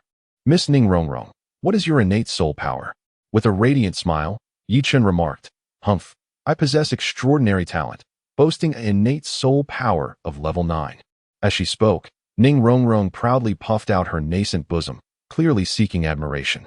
Only level 9 innate soul power? I have long been aware of your potential. Yichen scoffed disdainfully. Of course, having innate soul power at level 9 is quite remarkable on the continent. With proper training and without the constraints of a martial soul, achieving the title of a titled Douluo in the future would be well within reach. What do you mean by only? Ning Rongrong retorted, feeling somewhat indignant. Is Oscar truly endowed with full innate soul power? It was the first time someone had belittled her talent. Congratulations, you are correct. Oscar indeed possesses full innate soul power as a food-type soul master. At the age of 14, he has already attained level 31 as a soul venerable. Despite the generally slow cultivation speed of food-type soul masters, how could a food-type soul master possess full innate soul power? This is unbelievable. Ning Rongrong's eyes widened in astonishment, unable to fathom Oscar's remarkable talent. Due to their rarity, food-type soul masters with innate soul power exceeding level 7 are exceptionally uncommon. Even among the esteemed 7 Treasure Glazed Tile School, there is but one food-type soul master at the rank of Soul Saint, who, despite having innate soul power at level 6, managed to ascend to Soul Saint by refining a soul bone, thus surpassing the level 70 threshold. Even within the Martial Soul Hall, which boasts numerous titled Douluo, there have been no reports of an 8-ring food-type soul master. Currently, The highest-ranked known food-type soul master on the continent is merely at the level of soul saint. Yet, with Oscar being a food-type soul master endowed with full innate soul power, his ascension to a food-type titled Douluo in the future appears to be a foregone conclusion, provided he does not meet an untimely end. As the saying goes, just because you are unable does not imply that others are as well. Humph. Once more subjected to Yi Chen's admonishment, Ning Rongrong huffed in annoyance and turned away, remaining silent. All right, Oscar, continue selling your sausages. I shall take them to participate in the final assessment.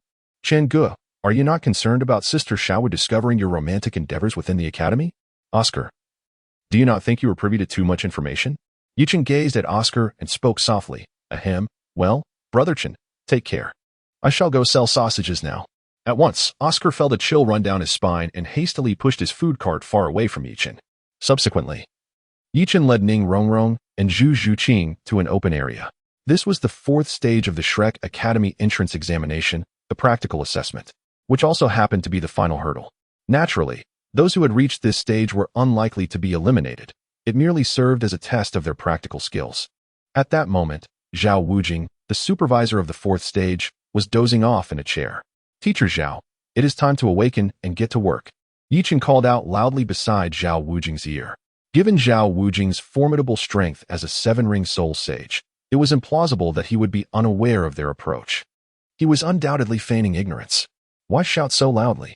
My ears are nearly deafened. Zhao Wujing glared at Yi Chen with annoyance.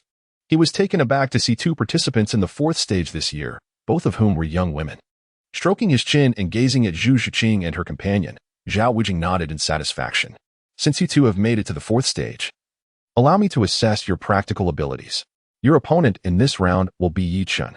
As long as you can withstand his attacks for the duration of a single incense stick, you shall pass, Zhao Wujing declared, pointing at Yi Chen while addressing Ning Rongrong and Zhu Zhuqing. Teacher Zhao, it's not just them. Even if 10 of them were to come, they couldn't possibly defeat me. Are you not intentionally making this difficult for them? Yi Chen rolled his eyes. Two Grand Soul Masters, one of whom was a mere support with no strength to bind a chicken. How could they possibly be his opponents? Even without employing soul skills, his formidable physical prowess could easily overpower them. Do not underestimate others. Zhu Qing, let us show him what we're capable of. Upon hearing Yi Chen claim that even 10 of them could not defeat him, Ning Rongrong felt belittled, thinking this was something an uncle could tolerate. But an aunt could not. In response, Zhu Zhuqing nodded. All right, just don't cry later. I'll give you time to devise a strategy. Devise a strategy? What nonsense. Just buff up and charge directly. Zhu Qing, I will enhance your strength and speed attributes. We must show him a thing or two. Ning Rongrong angrily addressed Zhu Zhuqing. Understood. Zhu Zhuqing nodded, feeling that Yi Chen had grown rather arrogant. Are you ready? Ready. Subsequently, Zhao Wujia ignited a stick of incense. Very well, Yi Chen. Martial Spirit, Pure Bamboo Staff, Level 48 Control System Soul Master. As he spoke, Yi Chen summoned the Pure Bamboo Staff, and the 2 yellow and 2 purple soul rings concealed on him radiated brilliantly. Level 48 Soul Master. As they beheld the 4 soul rings shimmering on Yi Chen, Ning Rongrong and Zhu Zhuqing were momentarily stunned, struck by a critical blow. Yi Chen was the same age as them. Yet how could his soul power level be so elevated? This was absurd. Chapter 58. I didn't mean to. No wonder Yi Chen previously stated that even if they combined their strength, they could not defeat him. Indeed, logically speaking, even 5 level 27 agile attack Grand Soul Masters could not contend with a 4-ring Soul Master, let alone Yi Chen, who was not a novice in the Soul Master realm. As for support, the difference between 5 supports and 1 was negligible, for the enhancement effects do not stack. Only the highest value is taken. Oh no, Zhu Qing, it seems we cannot win. Aware of Yi Chen's soul power level, Ning Rongrong whispered to Zhu Zhuqing. Rongrong, even in defeat, we must not give up. Zhu Zhuqing asserted firmly, for in her life, there was only the notion of striving relentlessly, not yielding. Yes, you are right. Zhu Qing. Ning Rongrong nodded earnestly. However, she resolved that if she failed the assessment, she would return home and inform her 2 doting grandfathers, who would then teach Yi Chen a lesson and show him some color. Netherworld Spirit Cap possess. First soul skill, Netherworld Lunge. In an instant, Zhu Zhuqing's martial spirit manifested, activating her first soul skill as she lunged at Yi Chen. As an agile attack soul master, she excelled in close combat. While control-type soul masters were typically less adept in this realm, Zhu Ziqing intended to leverage her strengths against his weaknesses. The 7 treasures turn out the glazed tile. One says, as Zhu Ziqing engaged, Ning Rongrong summoned her 7 treasures, glazed pagoda martial spirit, also radiating 2 yellow soul rings, preparing to amplify Zhu Ziqing's attributes. Second soul skill, enhancement. Just as Ning Rongrong's martial spirit appeared to boost Zhu Ziqing, Yichen activated his second soul skill. The second soul ring flickered, and a white, jade-like bamboo staff phantom swiftly shot forth from Yichen, descending upon Ning Rongrong's head with a resounding thud. Thud. Although Yichen's soul skill was not physically powerful, the comparison mattered. As a relatively weak support with low soul power, coupled with her delicate nature, Ning Rongrong's physical resilience was average. Thus, a single strike left her dazed, interrupting her incantation for the enhancement soul skill. The blow left a slight bump on her forehead, clearly indicating it had caused some swelling. Of course, the control effect of enhancement was to halt cognitive processes. Whether Ning Rongrong was dazed or not was of little consequence, especially as she could not perceive pain at that moment. Having incapacitated Ning Rongrong with one move, Zhu Ziqing, an agile attack soul master, was already upon Yichen. Yichen, however, had no intention of directly eliminating her. That would be far too mundane. As he watched her sharp claws approach, he raised his bamboo staff to block the strike. The sound of ding echoed as the claws collided with the pure bamboo staff. Although he was indeed a control-type soul master, and control-type soul masters typically lacked prowess in close combat, Yichen had cultivated the creation body refining technique, endowing him with physical strength far surpassing that of his peers, making his close combat skills relatively competent, albeit still less effective than a dedicated control master. Nevertheless, dealing with the second-ring agile attack Grand Soul Master was still an effortless endeavor. Second soul skill, Netherworld 100 Claws. In an instant, Zhu Ziqing's claws transformed into a flurry of claw shadows, rapidly swiping at Yichen. TSK, with such speed, you must be single for life, Yichen remarked with a smile, appearing somewhat disheveled yet unscathed. Damn it. Observing her soul skill failing to breach Yichen's defense, Zhu Ziqing gritted her teeth. As an agile attack soul master, her most vexing issue was her lack of offensive power. Failing to inflict damage on her opponent rendered even the most elaborate soul skills futile. However, Zhu Ziqing was not one to easily concede. Even with her 2 soul skills on cooldown and unable to be reused in the short term, she remained undeterred. Seeing the unwavering determination in Zhu Ziqing's eyes, Yichen nodded in satisfaction. Although her talent was considered the weakest among the original Shrek 7 monsters, her diligence exceeded even that of Tang San. After some contemplation, Yichen withdrew his pure bamboo staff and began to engage Zhu Ziqing in hand-to-hand combat. Yes, this hand-to-hand combat merely refers to fighting unarmed. He was still fully clothed, so do not misunderstand. However, Yichen's action of retracting his martial soul was perceived by Zhu Ziqing as a slight against her, igniting a flame of indignation within her heart, causing her claws to dance even more fiercely. Unarmed, Yichen might not have been able to subdue Zhu Ziqing at her peak, yet currently, she was temporarily unable to unleash her soul skills, allowing Yichen to maintain the upper hand. Despite Zhu Ziqing's intricate claw movements, she gradually found herself at a disadvantage, reduced to mere defense. As the saying goes, a prolonged defense will inevitably lead to a loss. Seizing the opportunity while Zhu Ziqing was preoccupied with blocking, Yichen executed the Xia G8 strikes, landing a blow to her abdomen. Even though he did not exert full force, Yichen tempered his strength. Yet Zhu Ziqing still wavered precariously. Just as she seemed about to fall, Yichen swiftly pivoted and embraced the large cat in his arms. Instantly, the atmosphere in the arena became charged with tension. Ouch, that hurts. At that moment, Ning Rongrong broke free from her constraints, immediately clutching her head and exclaiming in pain. That detestable Yichen actually struck this lady's head. However, Ning Rongrong quickly regained her composure, realizing that it was not the time for lamenting her discomfort, as she was still engaged in a practical assessment. What on earth are you two doing? Are you feeding each other dog food? When Ning Rongrong turned her gaze to the scene, she felt utterly disheartened.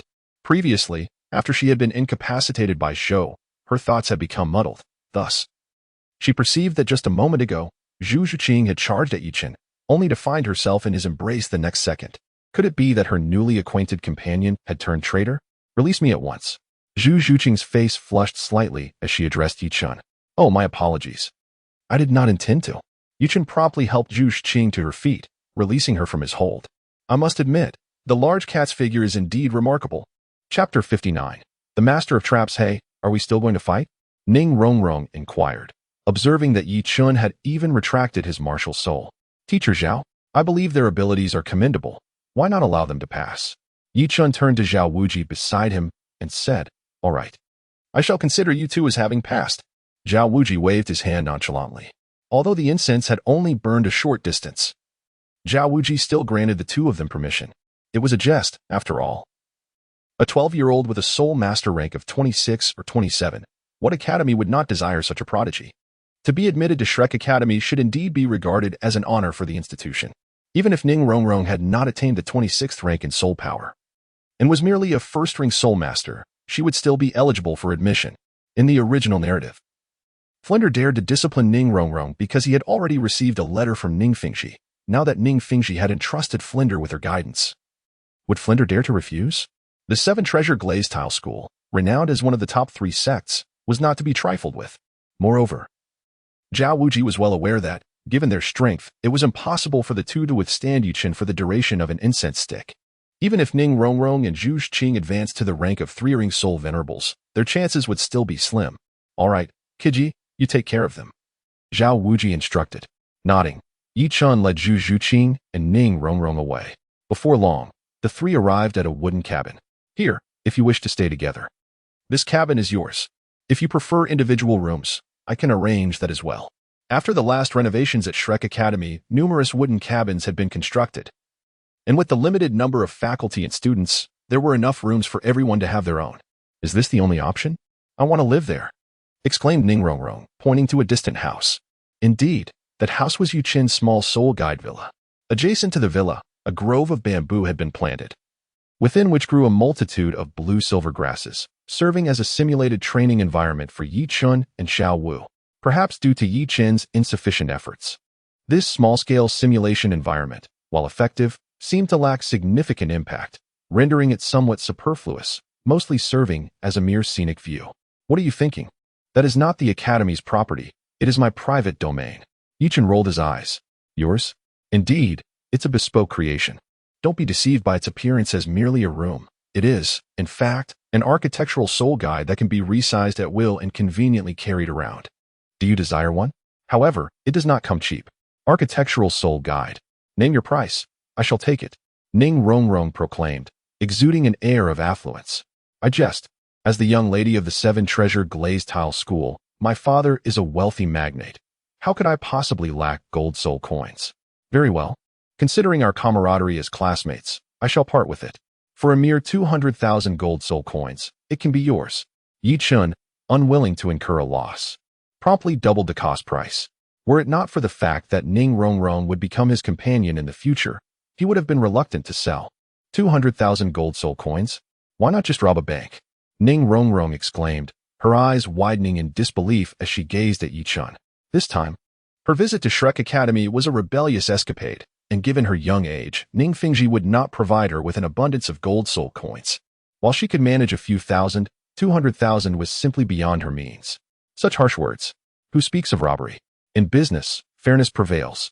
Besides, the cost price of this architectural soul guide is already 100,000 gold soul coins. Is it truly exorbitant to sell it for 200,000? You cunning merchant. You dare to swindle me of 100,000 gold soul coins. Ning Rongrong retorted disdainfully. Is 100,000 gold soul coins truly a vast sum? Were it not for our connection as classmates, I would hardly entertain the thought of selling it to you. It's a pity, though, that Shrek Academy is rife with little pests. I hope they do not find their way into your bed at night. The mention of pests sent a shiver down Ning Rongrong's spine as her imagination ran wild, conjuring images of tiny creatures crawling into her sheets. I have a proposition. Would you care to listen? What is it? You may purchase it on credit, but interest will apply. What is the interest? Here is the deal. I will allow you to pay me back gradually, considering your current financial constraints. On the first day, you shall give me 1 copper coin. On the second day, 2 copper coins. On the third day, 4 copper coins, and so forth, doubling each day until 30 days have passed. If you cannot pay, you may defer your debt. For each year you delay, the interest will double, compounded. What do you think? Am I not being considerate? If Ning Rongrong fell for this scheme, by the 30th day, she would owe over 5 million gold soul coins. Should she defer for a year, the total would balloon to over 10 million gold soul coins. If the debt lingered, even the entirety of the seven-treasure glazed tile school might not suffice to cover it. Of course, whether the seven-treasure glazed tile school would repay in the future was an entirely different matter. That sounds splendid. I shall take that architectural soul guide.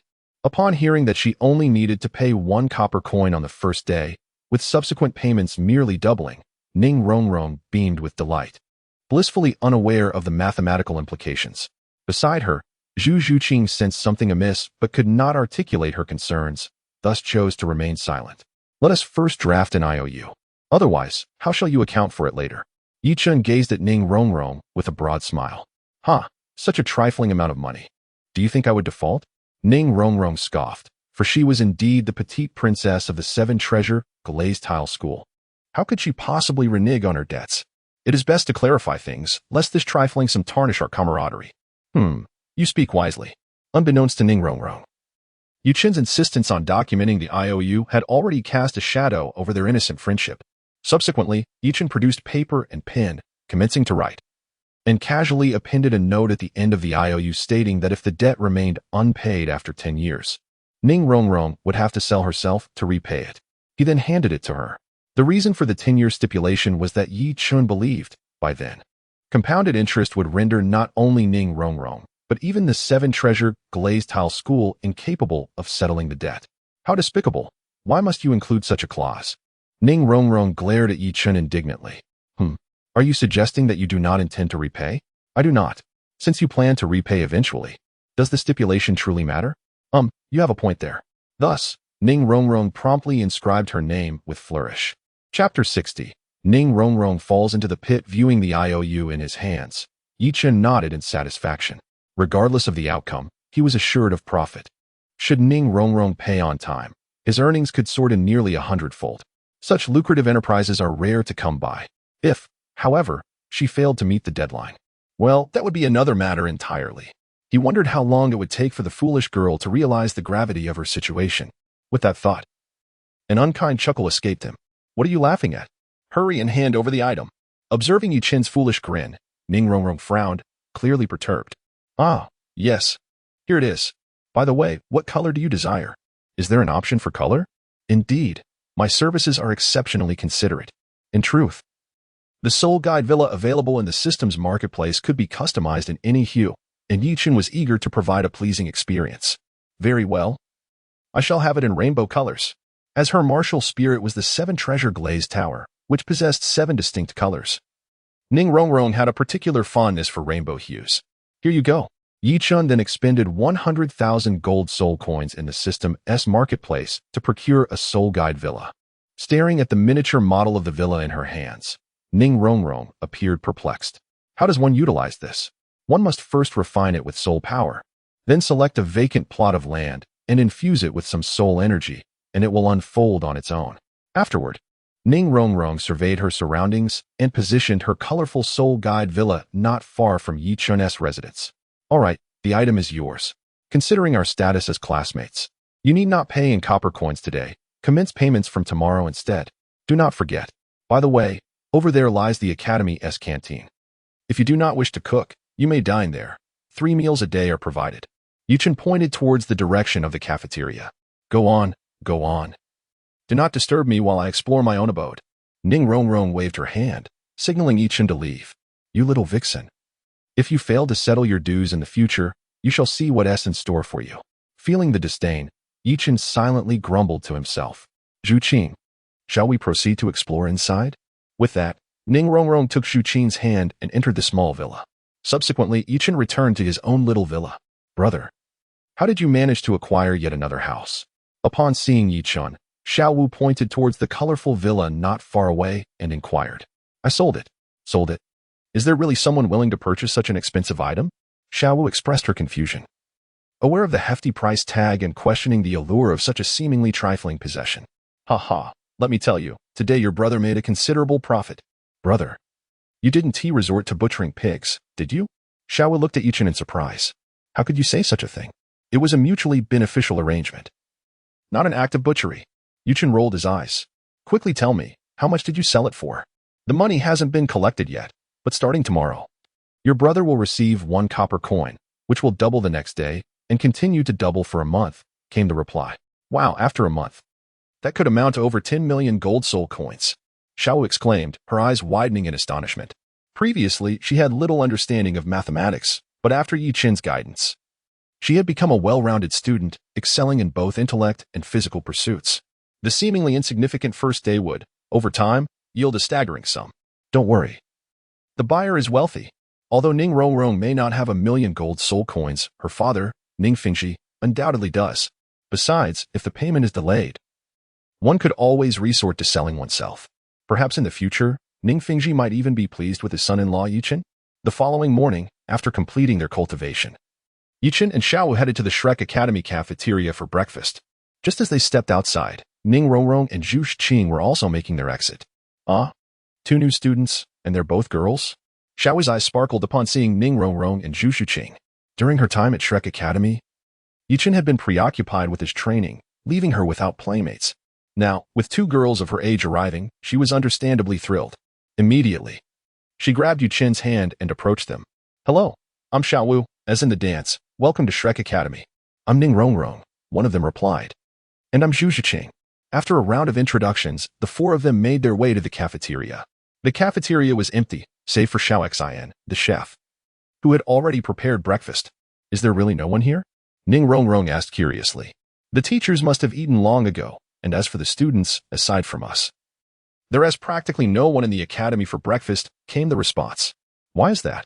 Ning Rongrong inquired, puzzled. 2 are busy rushing to events, and one enjoys sleeping in, Yi Qin mumbled through a mouthful of a large meat bun. Dai Mubai is usually out in Soto City, courting ladies at the Rose Hotel. And Ma Hongjun, with his ample funds, is in a similar situation, only returning after breakfast. They should still be on their way back to Shrek Academy. But while Dai Mubai is freeloading, Ma Hongjun has to pay, as his looks leave much to be desired. Yi Qin continued. As for Oscar, he can produce his sausages, so he likely remains asleep, and doesn't he come to the cafeteria for breakfast? Busy rushing to events? What does that mean? Zhu Qing furrowed her brow. It means they don't stay overnight at the academy, but seek companionship elsewhere. Xiao Wu interjected before Yi Qin could respond. Dai Mubai is looking for women outside. Zhu Qing's expression darkened. Ah? Zhu Qing, do you know Dai Mubai? Xiao Wu asked. Let me tell you, he is not a good person. I've been at the academy for over a year, and he spends nearly every day outside looking for women. I heard he has recently gotten involved with a pair of twins. Ah, Qing, what is wrong? Xiao noticed Zhu Qing's expression had turned grim. In nothing, Zhu Qing replied, her heart heavy with bitterness. It dawned on her why Yi Qin had been reluctant to discuss Dai Mubai when he learned she was searching for him. She had initially thought Dai Mubai abandoned her to strive for greatness at Shrek Academy and defy fate. Little did she know, he had not dedicated himself to training but had instead succumbed to a life of revelry in Soto City. Contemplating the older, talented Davis and his sister Zhu Zhuan, Zhu Qing felt a wave of despair wash over her. Chapter 61. The Heartbroken Cat. In terms of talent and resources, Zhu Qing could not compete with Ning Rongrong, and she was even younger. Yet, her soul power level surpassed Ning Rongrong's by 1 rank, a testament to her relentless training over the years. However, she now realized that despite her hard work and dedication, it seemed futile. Dai Mubai had given up and fallen into degradation. Could her efforts alone suffice? Could she contend against Davis and Zhu Zhiyun? As these thoughts swirled in her mind, tears began to well in Zhu Qing's eyes. She had traveled from the distant Star Luo Empire to Shrek Academy in search of Dai Mubai, facing numerous dangers along the way, including encounters with assassins sent by Davis and Zhu Zhiyun. Yet, even in the most perilous moments, she had never felt despair. But now, Zhu Qing felt as though her life had lost all its color. Zhu Qing, what is wrong? Please don't cry. Xiao Wu, seeing the tears in Zhu Qing's eyes, felt helpless.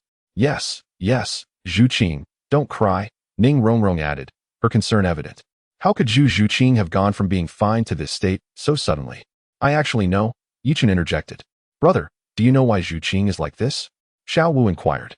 Zhu Qing hails from the ghostly spirit cat Zhu family of the Star Luo Empire, while Dai Mubai is a direct descendant of the royal Dai family. The 2 families have intermarried for generations. The Dai family's succession mechanism is quite brutal, operating on a survival of the fittest principle. Aside from the crown prince, other royal sons either die or are rendered useless. This ensures that each generation of the Star Luo Emperor is the most exceptional among the royal family and guarantees the stability of the throne. Dai Mubai must have come to Shrek Academy due to the pressure from his royal brothers, choosing to escape 3 years ago. I see, Ning Rongrong mused. Having heard of the Crown Prince selection mechanism of the Star Luo royal family, and now fully understanding, she felt disdain for Dai Mubai. Abandoning his fiancée and running away alone? Is that something a person would do? Wow, such ruthless competition? Aren't they all brothers? Xiaowu exclaimed in disbelief.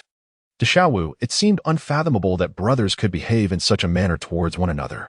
Ordinary siblings may love each other, but even they can turn against one another over unequal inheritance, let alone the imperial throne of the Star Luo Empire. No matter how close they are, they will still vie for what they desire. Is it really worth fighting over a mere throne? Xiaowu struggled to comprehend. Xiaowu, for those of us with talent, it may not seem precious, but for others, it is entirely different. Even if you choose not to compete, others will find ways to do so. There is no such thing as taking a step back to find peace. Yuchen rolled his eyes at his Navi little bunny. Brother, could you please assist Zhu Qing? Why should Zhu Qing be burdened by Dai Mubai's shortcomings? Xiaowu expressed her sympathy for Zhu Qing's plight, clinging to Yi Chen's arm and acting adorably. All right, grant me a decade, and I shall triumph over all who oppose me. Yi Chen believed that, even if he could not ascend to divinity a decade later, he would undoubtedly achieve the esteemed rank of title de law, effortlessly overpowering an entire Star Luo empire. Was it mere boastfulness? After all, 10 years hence, even the yellow flowers would have withered. Zhu Qing, why not join my 7-treasure glazed tile school? I can persuade my father to annul your marriage, relieving you of any concerns regarding that scoundrel Dai Mubai, Ning Rongrong suggested to Zhu Qing. Indeed, with the backing of the 7-treasure glazed tile school, Zhu Qing would not need to fret about such matters. While the overall strength of the Star Luo Empire may surpass that of the 7-treasure glazed tile school, they would likely not confront the latter merely for a single Zhu Qing. Rongrong, thank you, but no, I believe I can alter my own destiny, Zhu Qing declared, wiping away her tears, her eyes now shining with determination. Yes, that's the spirit, Zhu Qing. You must persevere. Just then, the resonant chimes of a bell echoed from the direction of the playground. What is that? Ning Rongrong inquired of Xiaowu. That's the bell summoning the students. Let us finish our meal quickly and gather. Soon after, the 4 of them hastily finished their breakfast and made their way toward the playground. Upon Yi Chen's arrival at the grand playground, Oscar was already present, chewing on a sausage of his own making. Not long after, Dai Mubai and Ma Hongjun returned together. However, a vivid strawberry mark adorned Dai Mubai's neck, evidently a remnant of last night's playful escapades, forgotten in the morning. While Dai Mubai remained oblivious, the others certainly noticed it. Upon seeing the mark, Zhu Qing's expression darkened immediately. Zhu Qing, do not be disheartened. Such a scoundrel is not worth your sorrow. Ning Rongrong quickly reassured her. Oh, Mubai, you have a strawberry mark on your neck. Oscar pointed out, drawing attention to Dai Mubai's neck. Xiaoyao, you know nothing. This is proof of a real man. Dai Mubai retorted, his pride evident. He could hardly admit to having just emerged from the Crimson Sea of the Rose Hotel. Oh, have 2 new female students arrived at the academy? Dai Mubai then noticed the newcomers, Ning Rongrong and Zhu Qing. Suddenly, his expression shifted. Sensing an unusual stirring of his white tiger martial soul, the source of which was none other than Zhu Qing. Who are you? Dai Mubai inquired of Zhu Qing. Although they were betrothed, their relationship lacked any emotional foundation. After all, when Dai Mubai fled to Shrek Academy, he was merely 12 years old, while Zhu Qing was only 9.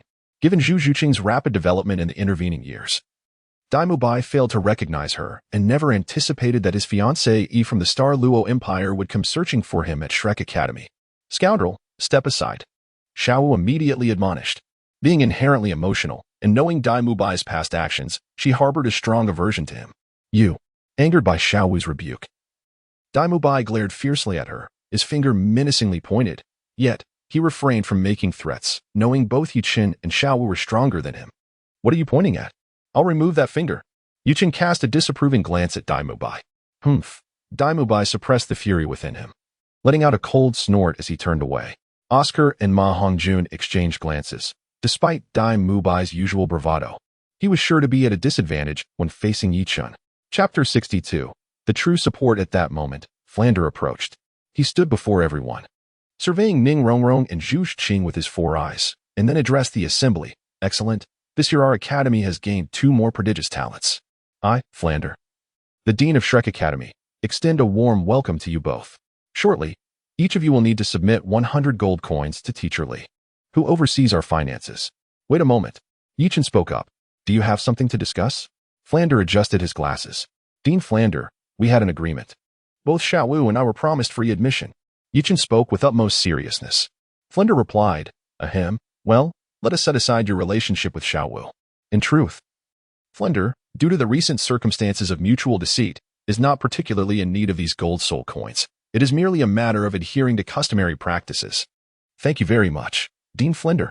Yichin nodded in satisfaction. Although he was not lacking in golden soul coins, it was a matter of principle, as they had previously agreed upon. Principle, considering that Brother Chin and Sister Xiao were exempt from tuition, might you grant me the same privilege?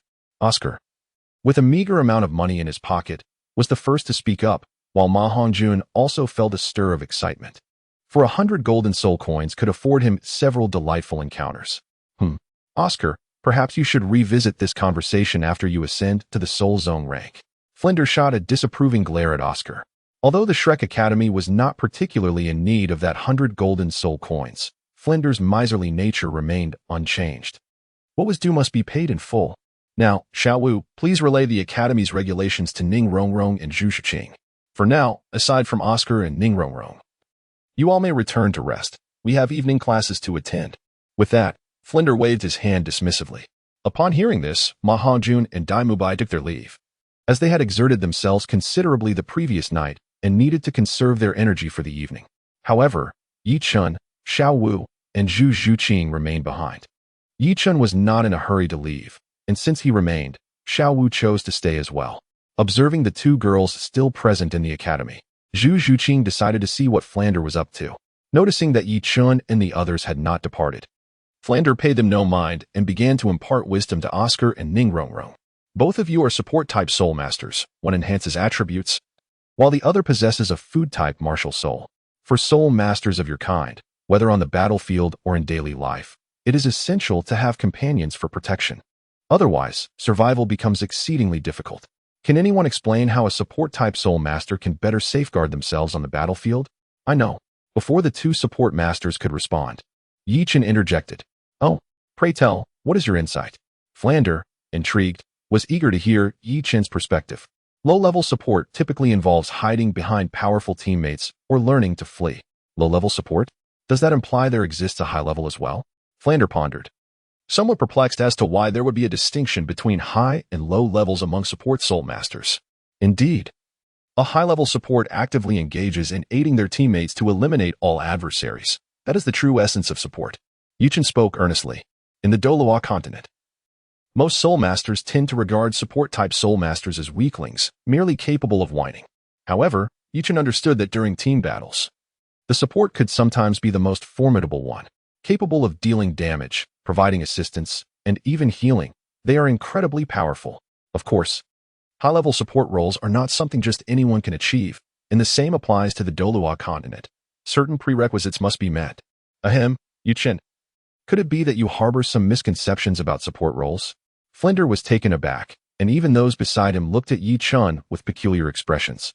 This statement is erroneous. Who says that support-type soul masters cannot surpass battle soul masters? Oh, support-type soul masters can indeed outshine battle soul masters? Pray, enlighten us. Flander was curious to hear how Yi Chun would elevate a support role above a battle soul master. Oscar had an inkling, as Yi Chun had mentioned it to him previously. However, Ning Rongrong was different. Being a support herself and rather delicate, she gazed at Yi Chun with sparkling eyes. Every support possesses a heart for offense, and Ning Rongrong was no exception, by utilizing soul bones to compensate for their shortcomings. If one could gather a complete set of 100,000-year soul bones, they would have 12 100,000-year soul bone abilities, comparable to 100,000-year soul skills. This would undeniably allow them to dominate battle soul masters of the same rank. Even without 100,000-year soul bones, assembling a set of 10,000-year soul bones suffices. Possessing 6 10,000-year soul bone abilities, combined with their own support soul skills and enhancements from the soul bones, their strength would generally surpass that of battle soul masters of equal rank. Flander was at a loss for words. He had thought Yi Chun had some remarkable strategy, but it turned out to be just this. Who doesn't know that soul bones come with soul bone abilities?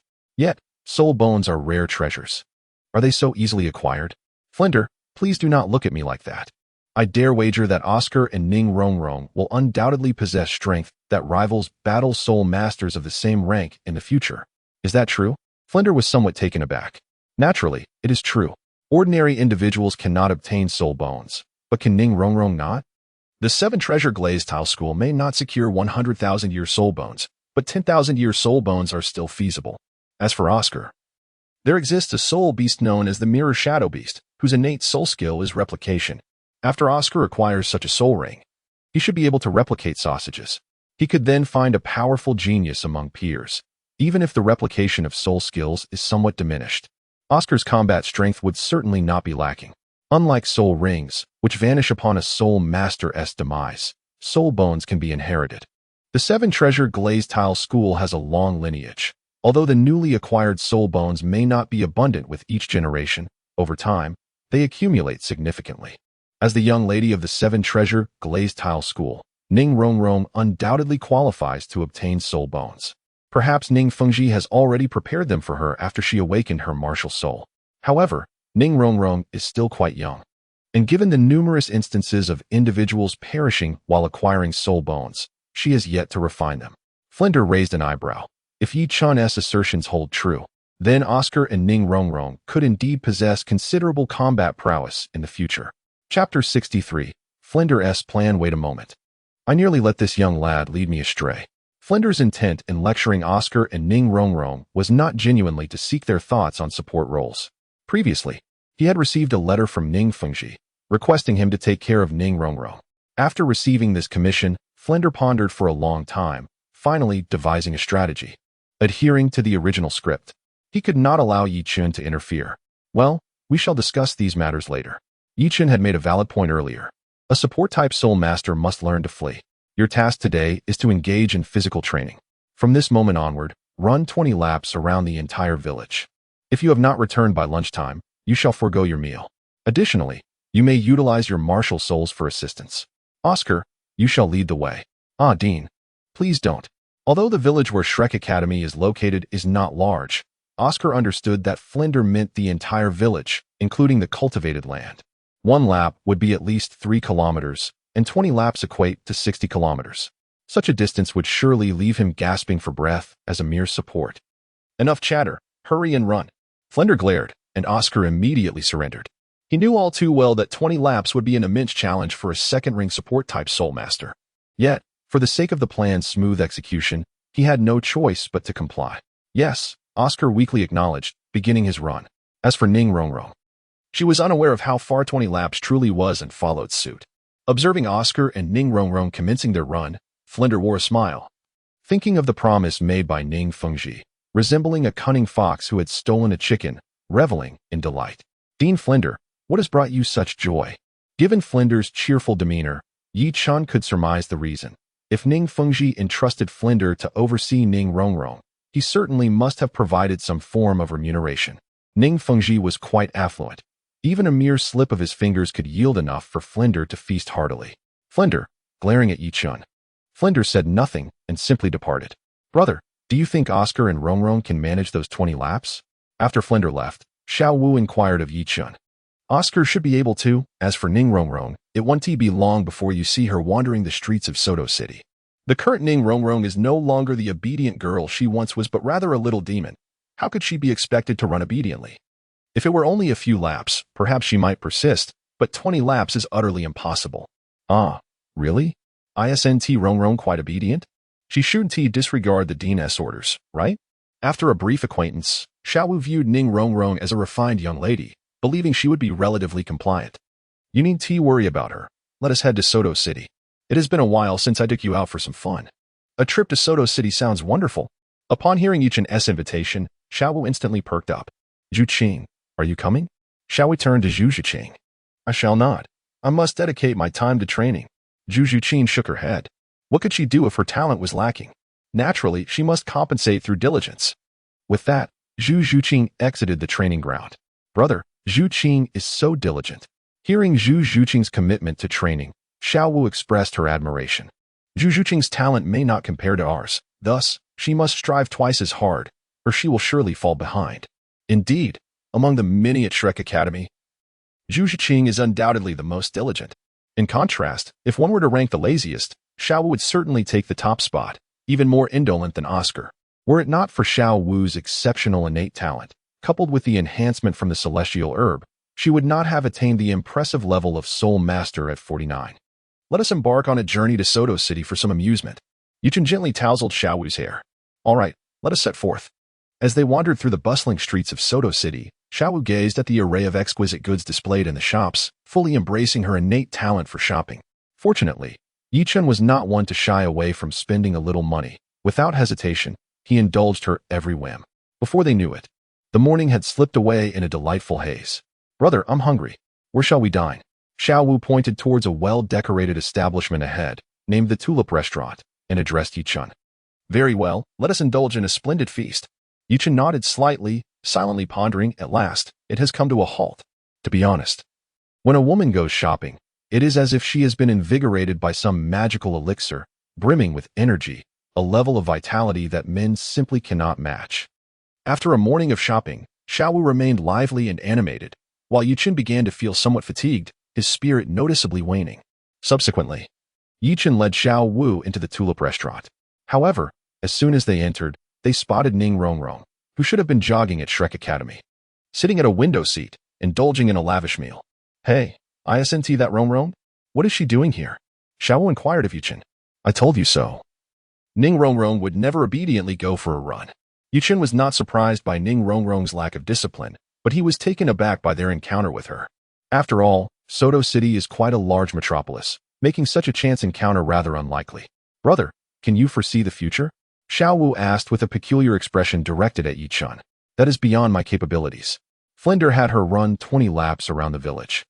And given that Ning Rongrong is a pampered young lady, there is no way she could endure it. She would certainly find a way to slack off. Indeed. Could it be that Dean Flinder is targeting Rongrong? Xiao Wu contemplated. Although 20 laps might not pose much of a challenge for her, it would be quite different for Ning Rongrong. Even if she could manage to complete it, the toll on her body would be significant. Physical exercise is not merely about duration. It requires proper planning, and excessive training could lead to bodily harm. Rongrong, weren't you supposed to be running? How did you end up in Soto City? The two approached, and Xiao Wu inquired of Ning Rongrong. Oh, you are here too. Ning Rongrong responded with a hint of embarrassment, realizing her laziness had been discovered. Yes, my brother and I came to Soto City for some shopping. Shopping? Upon hearing this, Ning Rongrong's eyes immediately sparkled with excitement as she eagerly began discussing it with Xiao Wu. By the way, Rongrong, aren't you afraid that Dean Flinder will reprimand you for slacking off? Xiao Wu recalled the crucial point. Not at all. I am the little princess of the seven-treasure glazed tile school. Flinder is merely a mere seven-ringed soul sage and would not dare to say much. At this moment, Ning Rongrong was blissfully unaware that her father, Ning Fingxi, had already sold her off. Had Ning Fingxi not given prior notice, Flinder in the original story would not have dared to admonish Ning Rongrong. The seven-treasure glazed tile school was not something Shrek Academy could provoke. If this young lady were to return home and complain, Flinder would be in deep trouble. It was only because of Ning Fingxi's commission that Flinder felt empowered to discipline Ning Rongrong. After lunch, with Ning Rongrong joining them, Xiao Wu felt even more motivated to continue shopping. The entire afternoon proved to be a grueling ordeal for Yichen, who was on the verge of exhaustion. By evening, after indulging in their shopping spree, Xiao Wu and Ning Rongrong finally decided to return to Shrek Academy. Strangely enough, once they ceased their shopping, Yichen felt as if he had been rejuvenated. As night fell, everyone gathered on the Academy's playground. Before long, Flinder arrived. After surveying the scene, he cast a disapproving glance at Yichen and Xiao Wu before shifting his focus to Oscar and Ning Rongrong. Oscar, have you completed your 20 laps? Flinder's piercing gaze fell upon Oscar. Yes, I have finished, Oscar declared loudly. I was asking about all of you, not just you. Noticing Flinder's unsatisfactory demeanor, Oscar turned to Ning Rongrong, who was also looking at him, her beautiful eyes seemingly conveying innocence. Yes, we all completed it. Oscar gritted his teeth, speaking earnestly. Upon hearing this, Flinder revealed a sinister smile. Very well, Oscar, I did not expect you to exhibit such camaraderie. Come here. Flinder gestured to the spot in front of him. A bitter smile crossed Oscar's face as he walked up to stand before Flinder. Your spirit of camaraderie is commendable. Therefore, you shall run another 20 laps, and let me see just how deep your camaraderie runs. You shall not eat until you finish. I have sealed your soul power. So do not attempt to break it. Off you go. Flender raised his right hand and lightly patted Oscar's shoulder, sealing his internal soul power. Oscar immediately wore a look of despair, casting a resentful glance at Ning Rongrong, but said nothing and obediently went off to run. Now that the deceitful Oscar has received his due punishment, it is time for another dishonest individual. Flender turned his attention to Ning Rongrong. Ning Rongrong, tell me, did you complete the training I assigned this morning? Flender inquired.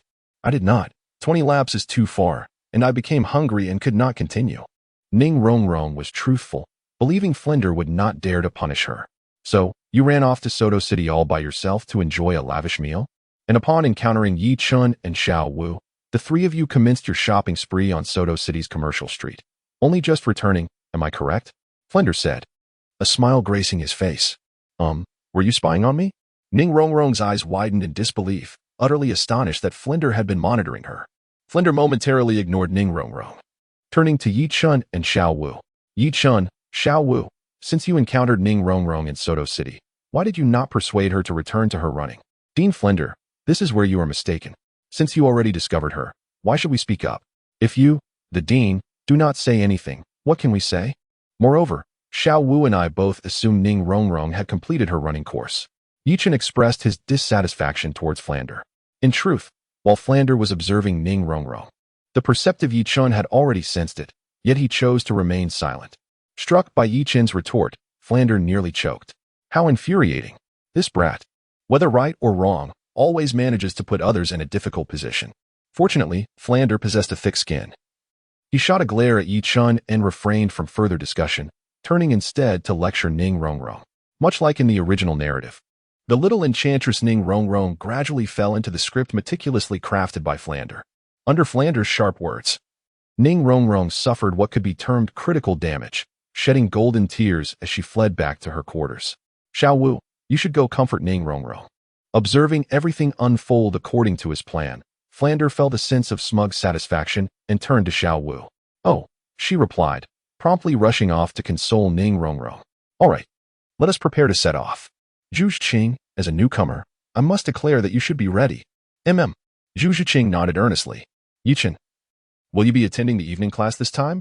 Flander inquired, looking at Yi Chun. Ever since Yi Chun and Xiao Wu obtained the Silver Soul badge, Flander had ceased to insist that Yi Chun participate in the Soul Arena battles in Soto City. With nothing else to do, I shall go.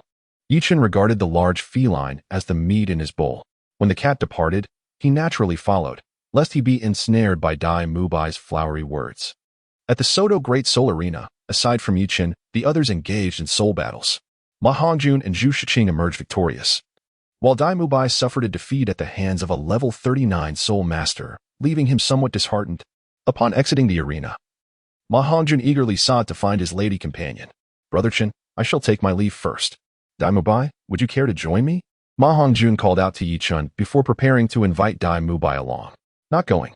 Dai Mubai shot him an irritated glare, his gaze drifting towards Zhu Zhiqing. Oh, so you want to accompany me? That makes sense. You've been quite close with those twins lately, so you probably don't need me.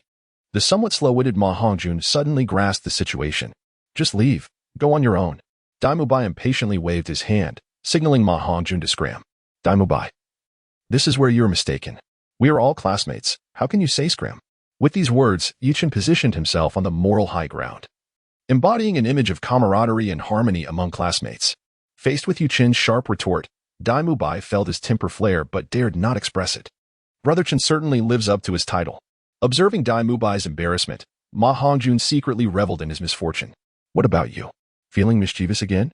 What are you pretending for in front of Zhiqing? Yi Chun disdainfully remarked. Dai Mubai, you have greatly disappointed me. From this moment forth, we shall part ways. At that moment, the previously silent Zhu Zhiqing spoke up, her gaze towards Dai Mubai suddenly filled with contempt and disdain. After uttering her words, she turned and returned to the academy. Chapter 65, The Law of Irresistible Attraction? Non-existent. Infuriated, Dai Mubai could no longer contain his anger. Although he had initially been caught off guard upon meeting Zhu Zhiqing, upon learning her name and martial spirit, he realized that she was indeed his fiancée from the distant star Luo Empire.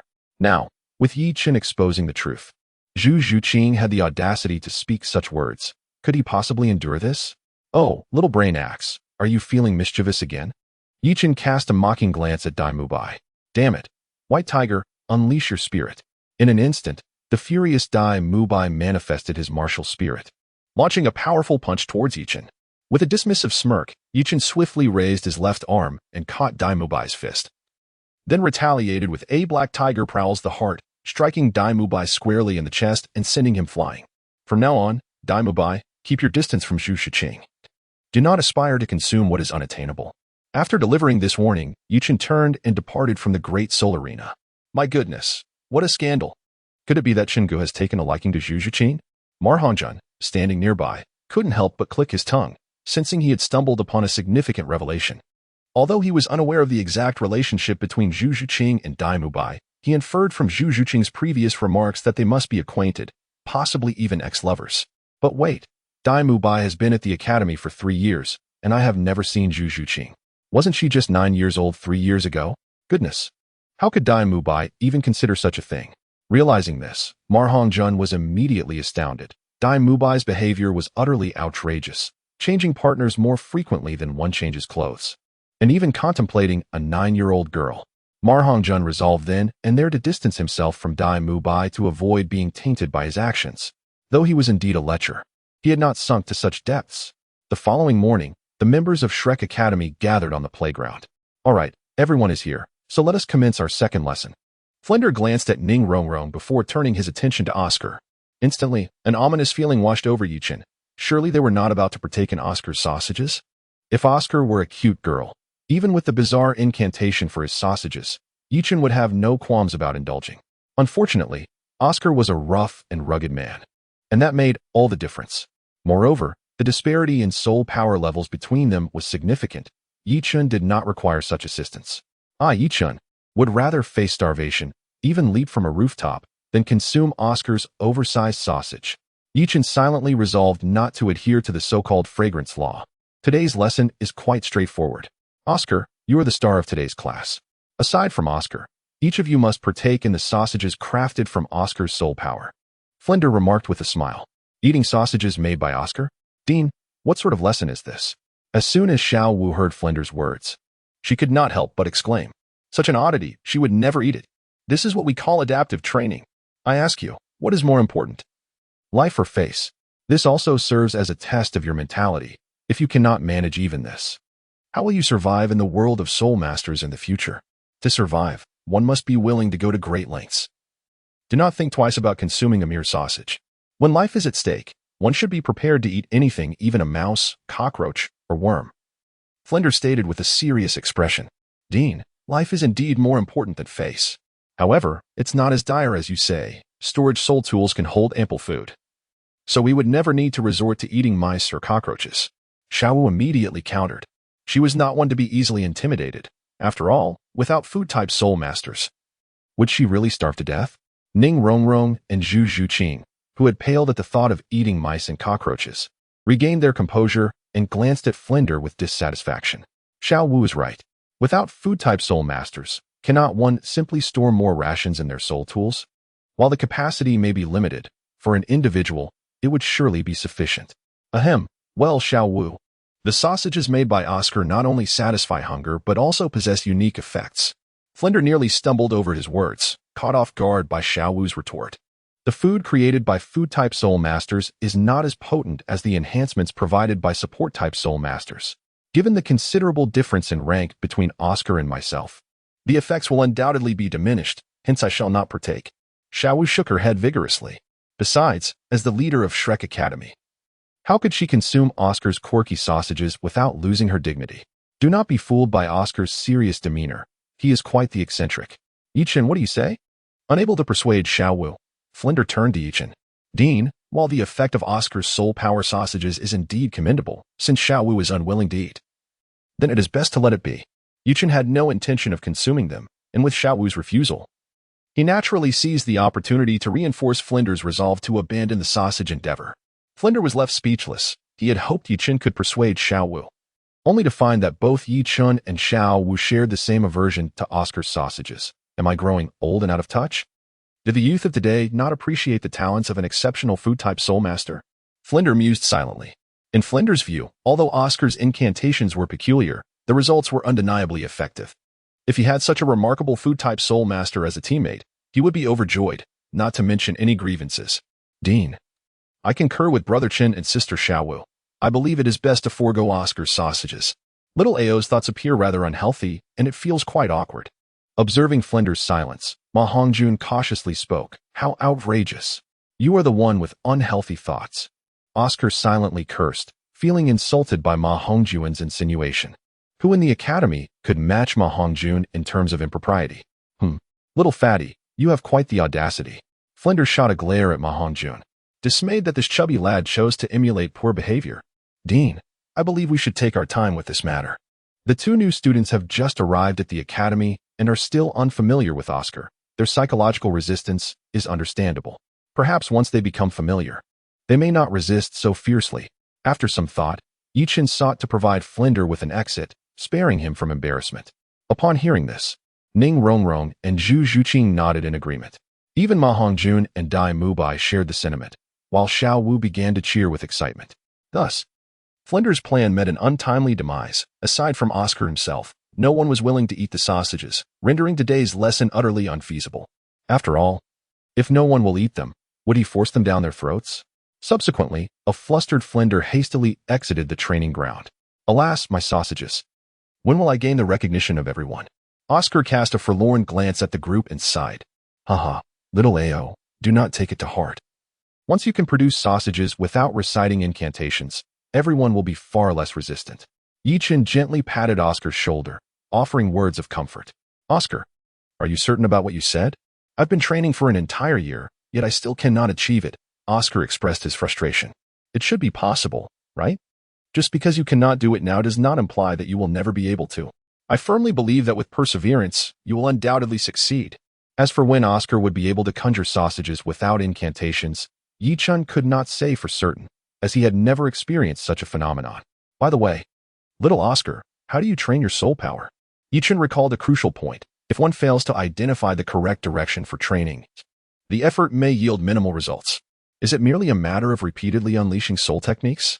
Oscar found himself somewhat perplexed. Yichen was rendered speechless. What sort of training for soul power mastery was this? Ahem, Oscar, your method of training is rather misguided. Then what should I do? Oscar appeared utterly perplexed. Xiao Wu, I shall go and provide some guidance to Oscar. Oscar, follow me. Yichen turned to Xiao Wu and uttered a few words before departing with Oscar. Shortly thereafter, Yichen and Oscar arrived at a small grove adjacent to Shrek Academy.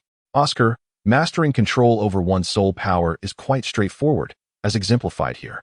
With that, Yichen extended his right hand, manifesting a small orb of soul power. Oscar watched in astonishment as Yichen began to manipulate the orb, dividing it into 2. Then 4, then 8, and so forth, until the original orb transformed into countless points of soul power. Is it truly that impressive? Oscar exclaimed, astounded by Yichen's dexterity. This technique of subdividing soul power serves as an exercise. If you can achieve this, I believe you won't need to recite incantations when crafting sausages.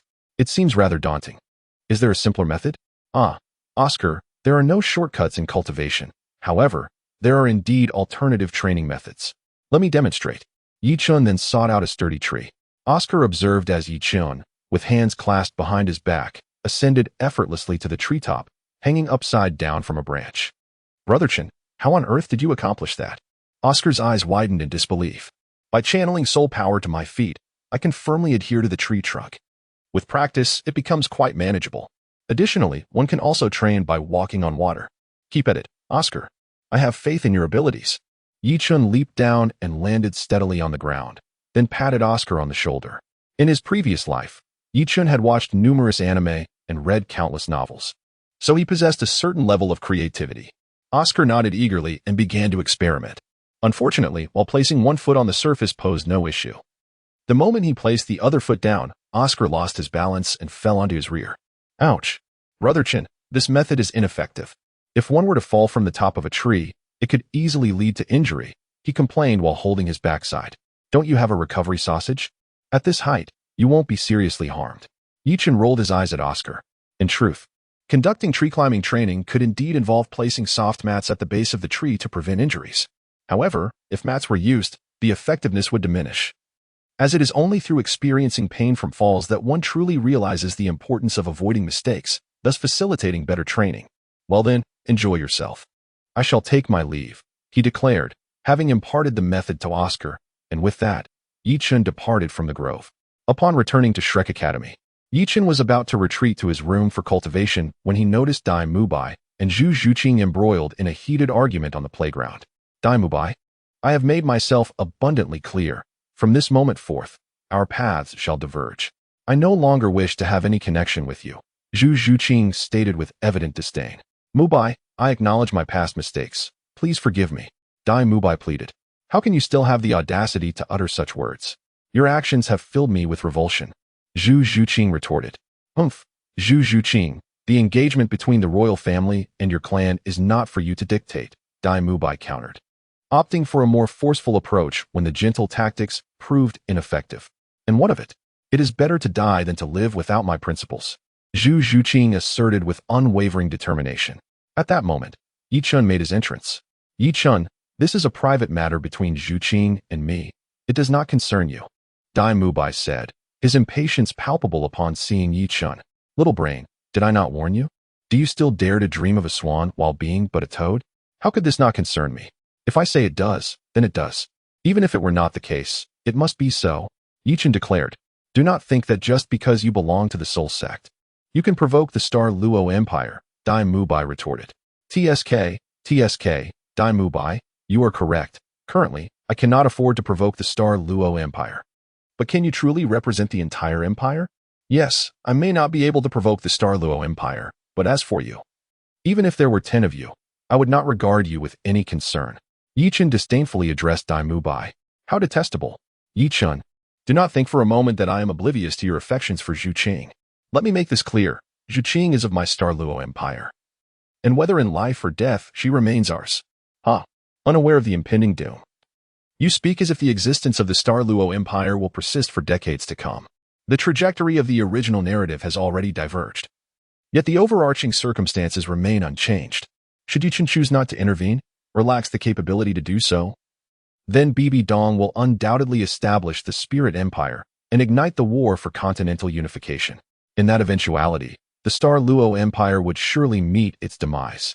The survival of the Star Luo and Heaven Do empires in the original tale was solely reliant on the ascension of Tang San. Otherwise, how could these two empires withstand the might of the godly powers represented by Qian Rinxue and Bibi Dong? Chapter 67. A hand of good cards played to ruin currently. Tang San has not sought the tutelage of Yu Shaojiang, nor has he attended Shrek Academy, and henceforth, Yichun will not allow him to acquire the divine herbs of the ice and fire yin yang eye. Without the transformative effects of such herbs, it remains uncertain whether Tang San could capture the attention of the Sea God and the Shura God, thereby becoming a candidate for divine inheritance. My Star Luo Empire has stood resilient across the continent for countless years. It is inconceivable that it could simply vanish. Dai Mubai harbored no belief in the notion that the Star Luo Empire would cease to exist in a mere decade. If you refuse to believe, then take your leave to a more agreeable place. Your presence here is unwelcome, and should you continue your prattle, be wary of my wrath. Yichun raised his fist, signaling Dai Mubai to take his leave. You humph. Dai Mubai snorted coldly and departed without further ado. He was acutely aware that Yichun held a deep disdain for him. Remaining any longer would undoubtedly result in a severe beating. After Dai Mubai's exit, Zhu Zhuqing cast a complex glance at Yichun, pondering the startling revelation that he might harbor feelings for her. Could it be true that the Star Luo Empire would face its demise in a mere decade or so? Contemplating this, Zhu Zhuqing inquired, if the Star Luo Empire were to cease to exist, would that not free me from the shackles of fate? This seemed likely, perhaps, within less than a decade. The Star Luo Empire could very well be no more. In the years to come, it would be the Spirit Hall, nay, the Spirit Empire, taking action. Yet within the next 10 years, it would be Yichun himself who would set events into motion. Yichun believed that in 10 years, at the age of 22, with the assistance of his own son, he would undoubtedly have ascended to the rank of title Douluo. Moreover, Yichun's title Douluo status would not be that of an inconsequential figure, but rather a formidable one. starting with all red spirit rings and possessing 7 soul bones of over 100,000 years. At present, Yichun had already acquired a 100,000-year external soul bone, the creation Blue Lotus. Even if all his soul rings and the 6 other normal soul bones were at a base level, the cost to elevate them all to 100,000 years would merely amount to several billion gold soul coins. While several billion gold soul coins may seem substantial, considering that Yichun, at his current level of a 4-ring soul master, could collect 2.5 small goals worth of gold soul coins each year from his son's filial piety. Saving up several small goals over the span of 10 years was hardly a daunting task. Furthermore, as Yichun continued to elevate his level, his efficiency in accumulating gold soul coins would increase exponentially, with all red spirit rings and soul bones exceeding 100,000 years. Even with a relatively low spirit power level, Yichun firmly believed he would be invincible across the lands. Destroying the Douluo Empire would be effortless. There would be no need for a massacre, merely eliminating all the title Douluo and soul Douluo of the Douluo Empire. And the Heaven Do Empire and the Spirit Hall would undoubtedly take advantage of the situation. While he mentioned a decade, Yichun was being conservative. Achieving this ahead of schedule was not beyond the realm of possibility. Why? Zhu Qing questioned, puzzled by Yichun's unwavering certainty. Zhu Qing, are you familiar with the Spirit Hall? Are you suggesting that the Spirit Hall will wage war against the Douluo Empire in the future? Why not? That's unlikely. The Spirit Hall is merely a soul master organization. It is not a nation. Do you believe that? Given the Spirit Hall's strength, establishing a nation would pose any difficulty?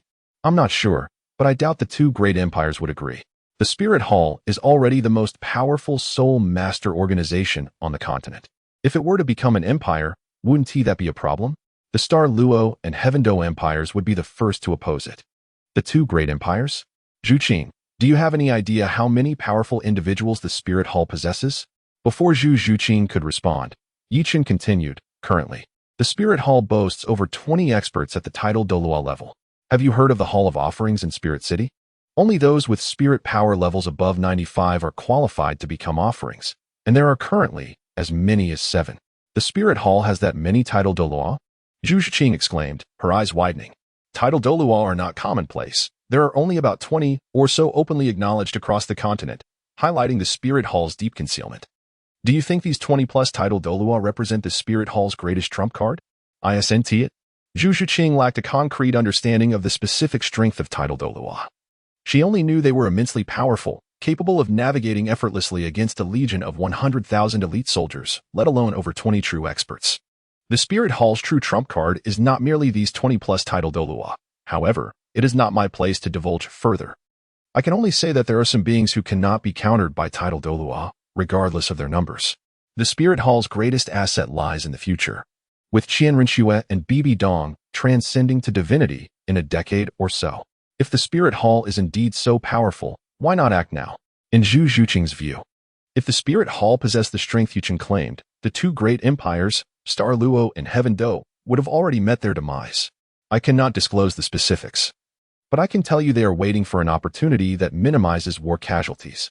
Yichun believed that, given the Spirit Hall's strength, uniting as one to launch a war of unification during this period should be relatively easy. Unfortunately, due to the hidden room Douluo Qian Xuanji's misdeeds, the Spirit Hall had fractured into 2 factions. One faction is led by Bibi Dong, the Pope's faction, while the other is led by Qian Douluo, the Hall of Offerings faction.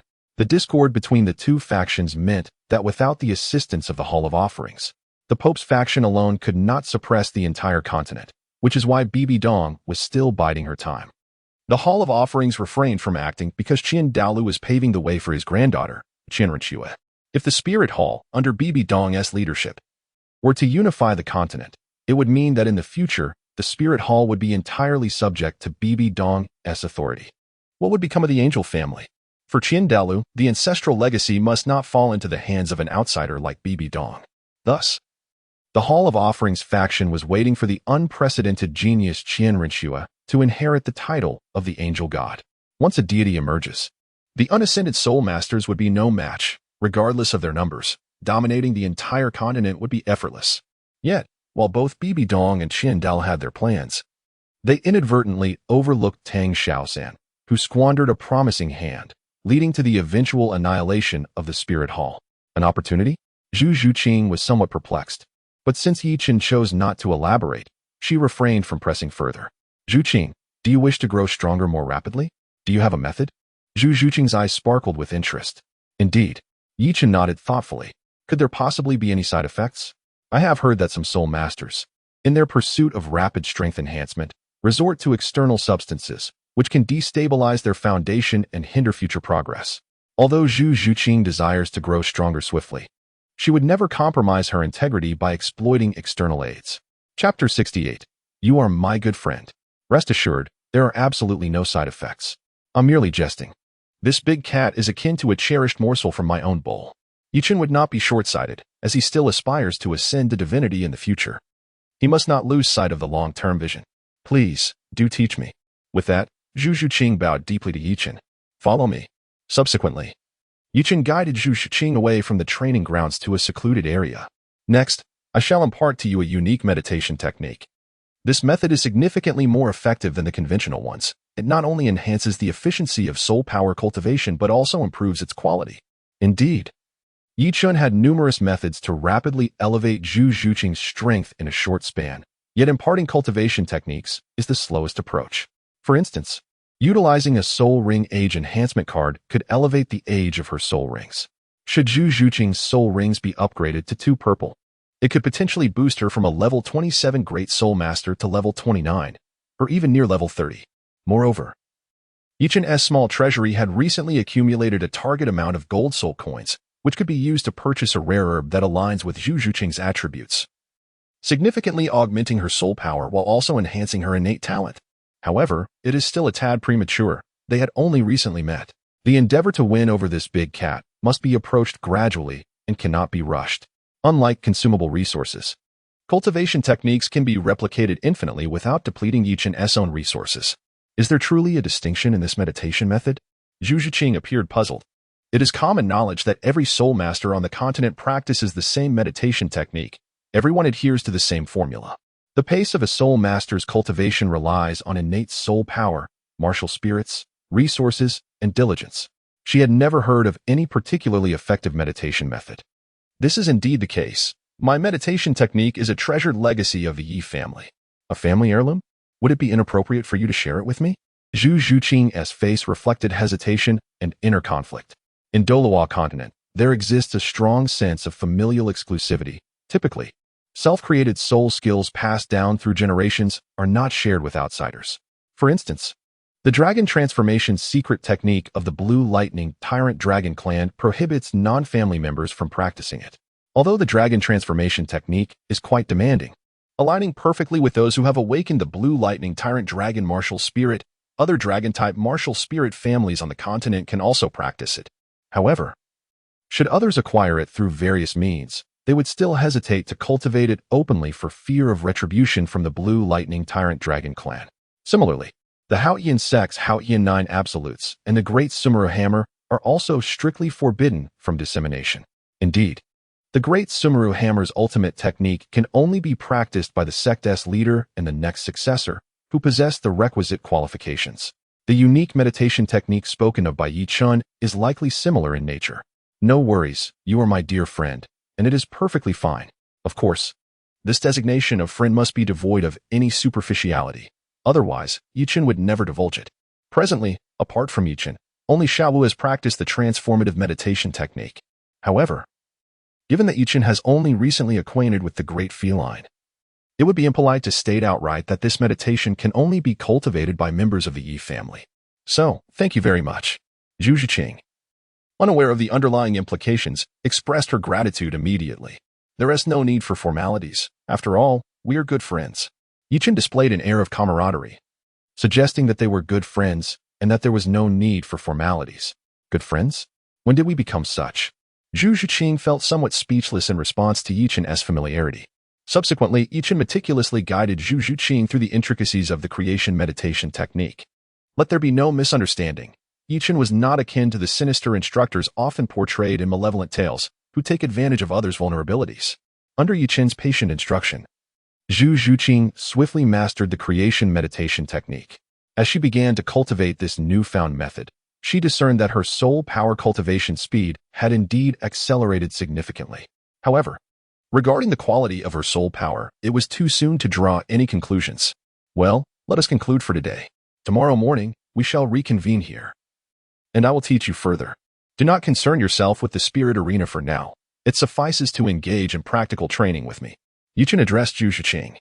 Then after parting ways, he contemplated that Ning Rongrong had yet to provide him with the housing loan for the day. Thus, he made his way to Ning Rongrong's colorful villa. Unfortunately, he found no trace of her. With no one present, Yuchen decided not to linger and prepared to return home for his cultivation. However, upon arriving at his residence, he discovered that Xiao Wu and Ning Rongrong were lounging on the sofa in the living room, engrossed in the animated series Pleasant Goat and Big Big Wolf. Though the Douluo Continent lacked wireless internet, this did not preclude the possibility of watching television. Indeed, they must have been using a VCD, which does not require a wireless connection. Xiao Wu, that gray wolf is so foolish. As a wolf, he fails to catch sheep and resorts to catching frogs instead. Observing the gray wolf on screen, who once more faced defeat in Sheep Village and returned home with a frog, Ning Rongrong expressed her disdain to Xiao Wu. Rongrong, the gray wolf is not foolish. Rather, he is quite clever, capable of inventing many amusing things. He merely struggles to catch sheep. Xiao Wu offered a differing perspective on the character. Listening to their conversation, Yuchen found himself at a loss for words. Yet it seemed somewhat fitting for the 12-year-old Xiao Wu and Ning Rongrong to be entertained by Pleasant Goat and Big Big Wolf. Ning Rongrong, you are here as well. Just in time, I have something to discuss with you. Yuchen contemplated reminding Ning Rongrong, lest she forget about the mortgage. What is it? Speak quickly. Do not disturb me while I watch this animated series. Ning Rongrong expressed her displeasure at the interruption. Come on, you certainly don't consider yourself an outsider. Coughing lightly, she added, surely you haven't forgotten about the repayment? TCH, it's merely a trifling sum of copper coins, right? Today is the first day, just 1 copper coin, correct? I shall provide it for you. With that, Ning Rongrong began rummaging through her storage soul guide. However, she soon realized that she was indeed affluent and not at all miserly. Within her storage soul guide, there were only gold and silver coins. Not a single copper coin in sight. Consequently, Ning Rongrong cheerfully retrieved a silver coin for Yichun. I am in a splendid mood today, so here is a silver coin for you. No need for change. Consider the excess as a tip. She appeared exceedingly generous, for in her eyes, a copper coin and a silver coin held no significant distinction. Oh, the young lady of the 7 Treasures Glazed Tile School gives just 9 copper coins as a tip. And you dare to act so boldly? Yuchen scoffed. Who do you look down upon? Do I really care about your mere 9 copper coins? If you think it's insufficient, then go find them for me. Ning Rongrong immediately felt displeased. Here I am, generously offering you a tip. And you're not even grateful? Chapter 69. The Astonishment of Ning Rongrong. TSK Ning Rongrong, as the young lady of the 7 Treasures Glazed Tile School. How could you possibly retract a tip of just 9 copper coins? Don't you feel this reflects poorly on your esteemed sect? Yuchen exclaimed in astonishment. With a soft chuckle, Xiao Wu could no longer contain her laughter, as Yuchen's words left Ning Rongrong feeling utterly embarrassed. How dare you say that? Ning Rongrong erupted in anger. You complain about the tip being too little, yet you also accuse me of being stingy. What is the meaning of this? Clearing his throat, Yuchen replied, I jest not. I sincerely thank Miss Ning for the tip. Sensing that Ning Rongrong was on the verge of losing her temper, he refrained from further teasing. Well, that seems more acceptable. I still have a sum of gold soul coins. I shall settle the payment in one go. Ning Rongrong nodded in satisfaction, contemplating the need to first repay the mortgage to avoid daily harassment from Yuchen. Are you certain you wish to pay it all at once? Yuchen raised an eyebrow. I am not particularly concerned about a few copper coins. Ning Rongrong nodded, completely oblivious to the fact that she owed a substantial sum. Very well, Miss Ning, should you wish to settle the amount in one go, you will need to remit a total of 1,734,184,000 copper coins. Over 1 billion copper coins equates to more than 10 million gold spirit coins. Considering your intention to pay in full, I shall graciously omit a zero, thus allowing you to settle for 10 million gold spirit coins. Yuchen was exceedingly generous, directly waiving the remainder for Ning Rongrong. Over 10 million gold soul coins? Why not resort to thievery instead? Ning Rongrong's eyes widened. Did Yuchen perceive her as a plump lamb ready for slaughter? Such words could not be uttered. Accusing me of robbery would compel me to counter with a defamation suit. Furthermore, robbery does not transpire so swiftly. After all, we had previously agreed upon the price, and you had even inscribed the debt in black and white. Yuchen spoke with a serious expression. But why are there so many? In Ning Rongrong's perspective, isn't the first day merely worth a single copper coin? How could it possibly transform into over 10 million gold soul coins? This is simply absurd. Ning Rongrong. Does it not clearly state here that the first day is 1 copper coin, doubling every day for a duration of 30 days? Yi Chun retrieved the housing debt document from his storage soul guide and brandished it before Ning Rongrong. Indeed, this is my signature, but you cannot resort to extortion. Otherwise, I shall inform my 2 grandfathers. Ning Rongrong contemplated that should Yi Chun dare to leverage his strength against her, she would certainly return to call upon her guardians. I am not extorting you. Rather, I am here to clarify the account. On the first day, it amounts to 1 copper coin. By the 5th day, it escalates to 32 copper coins. By the 10th day, it reaches 1,024 copper coins, which is equivalent to over 10 golden soul coins. On the 15th day, it totals just over 327 golden soul coins. By the 20th day, it surpasses 10,000 golden soul coins.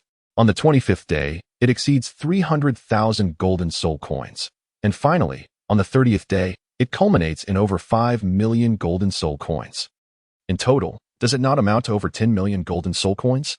Yi Chun did not calculate using 2 raised to the 30th power. Instead, he meticulously listed the daily debts in a detailed manner, sparing Ning Rongrong, who was mathematically challenged, the trouble of counting. How could there be so much? Upon seeing the figures presented by Yi Chun, Ning Rongrong's face instantly drained of color. Although for the 7 treasure glazed tile school, tens of millions of gold soul coins were merely trifling amounts. Ning Rongrong could not represent the sect. She did not possess the wealth of Ning Fengji. Moreover, having left home without bringing such a substantial sum of gold soul coins, she regrettably could not have purchased it outright when Yi Chun initially quoted the price of 200,000 gold soul coins. Miss Ning, you're not contemplating defaulting on your debt, are you? Yi Chun cast a doubtful glance at Ning Rongrong. Yet he understood that the current Ning Rongrong was unlikely to produce any funds. This was the first time in her life that Ning Rongrong spoke with such a lack of authority. No money? Such a situation was unacceptable. Repaying debts is an immutable principle. Furthermore, allow me to remind you that failing to repay in a timely manner will lead to compounded interest. If the debt lingers too long, even the entire 7 treasure glazed tile school may need to be sold off to settle it. Ning Rongrong had never before heard someone suggest that the debts could be so extensive that selling the entire school would not suffice. If you possess the audacity, go and ask my father for it. I certainly have no money. Firm in her decision, Ning Rongrong had no intention of repaying. She thought it absurd. How could she possibly produce such a vast sum of gold soul coins? Even if she could, she would not allow Yi Chun to benefit from it. If Yi Chun had the capability, he should approach her father, Ning Fengji. Should Yi Chun dare to come to her home to collect debts? Her 2 grandfathers might very well eliminate him, for as the saying goes, when a person dies, the debt vanishes, without a creditor. To whom does the money need to be repaid? Very well, once I become a titled Douluo, invincible across the land, I shall return to your 7 treasure glazed tile school to collect what is owed. By then, the school would no longer bear the Ning surname, but rather the Yi. One need not fear a slip of the tongue. I shall have Grandfather Jian and Grandfather Gu deal with you, leaving you searching for your teeth. Oh, but isn't there a way to avoid repayment? If Xiaowu does not mind, I certainly will not. With a glint of mischief in her eyes, Ning Rongrong contemplated a scheme to ensnare Yi Chun, confident that Xiaowu would surely feel jealousy. Oh, you wish to sell yourself to settle the debt? That is not entirely out of the question. Should you fail to repay, you can serve us by making tea and washing clothes. Such a blatant trap Yi Chun would not fall into, for he knew that Xiaowu would undoubtedly feel envious. Xiaowu, did you hear that? This rogue actually suggested I sell myself to repay the debt. Are you not going to say anything? Making tea and washing clothes? How could Miss Ning ever stoop to such menial tasks? Absolutely inconceivable. Rongrong, my brother is correct. Sister Xiaowu also deserves someone to attend to her. I am thirsty. Why do you not hurry and fetch me a cup of water? With that, Xiaowu immediately assumed an air of authority. How infuriating. You 2 are actually conspiring to bully me. Ning Rongrong gritted her teeth in frustration. What is wrong with Xiaowu? Is she not the least bit jealous? Did you hear that, Miss Ning? Either you repay the debt or sell yourself. It is your choice. I no longer want that dilapidated house. Return the IOU to me. Such an expensive house. Ning Rongrong declared that she could not afford to live in it. No longer want it. Where in the world does such a good fortune exist? Let me make this clear. Regardless of whether you desire the items or not, you must repay the debt, as it is explicitly stated on the IOU. Henceforth, you must either repay the debt or sell yourself to settle it. There is no third option available. Yichen spoke with a serious tone. I do not care. I shall not pay regardless. Let us see what you can do about it. Ning Rongrong let out a cold snort, turning her head away. She believed that she would not repay the debt in the future. Was it possible that Yichen would dare to force her? Chapter 70. Yichen's good friends all right, brother. Do not bully Rongrong any longer, Xiaowu interjected from the side. Fine, I shall let you off for now. After all, the monk may run away. But the temple remains. Yichen nodded slightly, deciding to momentarily set the matter aside. In his plans, it was indeed essential to cultivate a favorable relationship with the Seven Treasures glazed tile sect. Yichen and Ning Rongrong share a camaraderie as classmates, and with the coveted treasure in his possession that Ning Fingji yearns for. Establishing a favorable rapport with the Seven Treasure Glazed Tile School should prove to be a manageable endeavor. The Seven Treasure Glazed Tile School is not without its strengths. Before he and Xiaowu reach their full potential, fostering this relationship could offer them invaluable support, safeguarding them from potential assassination attempts by rival factions. While such threats may not be imminent, Yichen believes in being prepared for any eventuality. Is it not Ning Fingji's dream to see their family's 7 Treasure Glazed Tower Martial Soul evolve into the 9 Treasure Glazed Tower Martial Soul? With ample golden soul coins and the ethereal Qilua tulip, a herb capable of facilitating the evolution of the 7 Treasure Glazed Tile School's martial soul, Yichen could procure as much as he desires. However, discussing financial matters would be rather crass. As good friends and future kin, how could one broach such topics? Wouldn't that tarnish their bond? Indeed, Yichen swore he was not merely drawn to the golden soul coins of the 7 Treasure Glazed Tile School. The following day, Yichen arranged to train with Zhu Zhuqing. They first engaged in practical combat, and Yichen observed that Zhu Zhuqing performed commendably, though not exceptionally.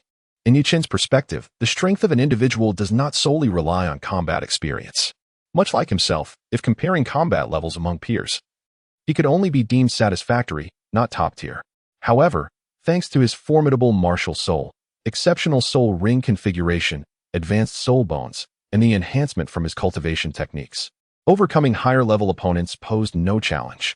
Within the Soul Master system, there exists a so-called golden training period, particularly during adolescence, when the focus should be on diligently enhancing soul power levels. Yet, if time permits, one could indeed learn various techniques. Yuqing, I will now impart to you a unique technique. This method differs from the meditation technique. It is not intended for increasing soul power, but is a body refinement technique. Body refinement technique? Zhu Zhuqing was slightly taken aback. Is there really a dedicated method for physical training? Indeed, after practicing, it can significantly enhance your physical attributes. Once your physique is improved, you will be able to attach higher-level soul rings in the future. Is that true? Aren't your soul rings also the best configuration? Zhu Zhuqing questioned, puzzled. If you also practice the body refinement technique, why do your soul rings remain too yellow and too purple? Does this technique not yield significant results? My soul rings, though they appear to be too yellow and too purple, are not what they seem. They have been disguised by a special soul-guiding device. As he spoke, the 4 soul rings on Yichen transformed into a striking red. 100,000 your soul rings? Zhu Zhuqing's eyes widened in astonishment. Cough. As I mentioned, they can be disguised. How could I possibly possess 100,000 your soul rings? To own such rings at the 4-ring soul master level, aside from having a 100,000 your soul beast willingly sacrifice itself, I estimate one would need a set of million-year soul bones. Otherwise, a 4-ring soul master's body could not withstand the pressure exerted by 100,000-year soul rings. And what is the age of your soul rings?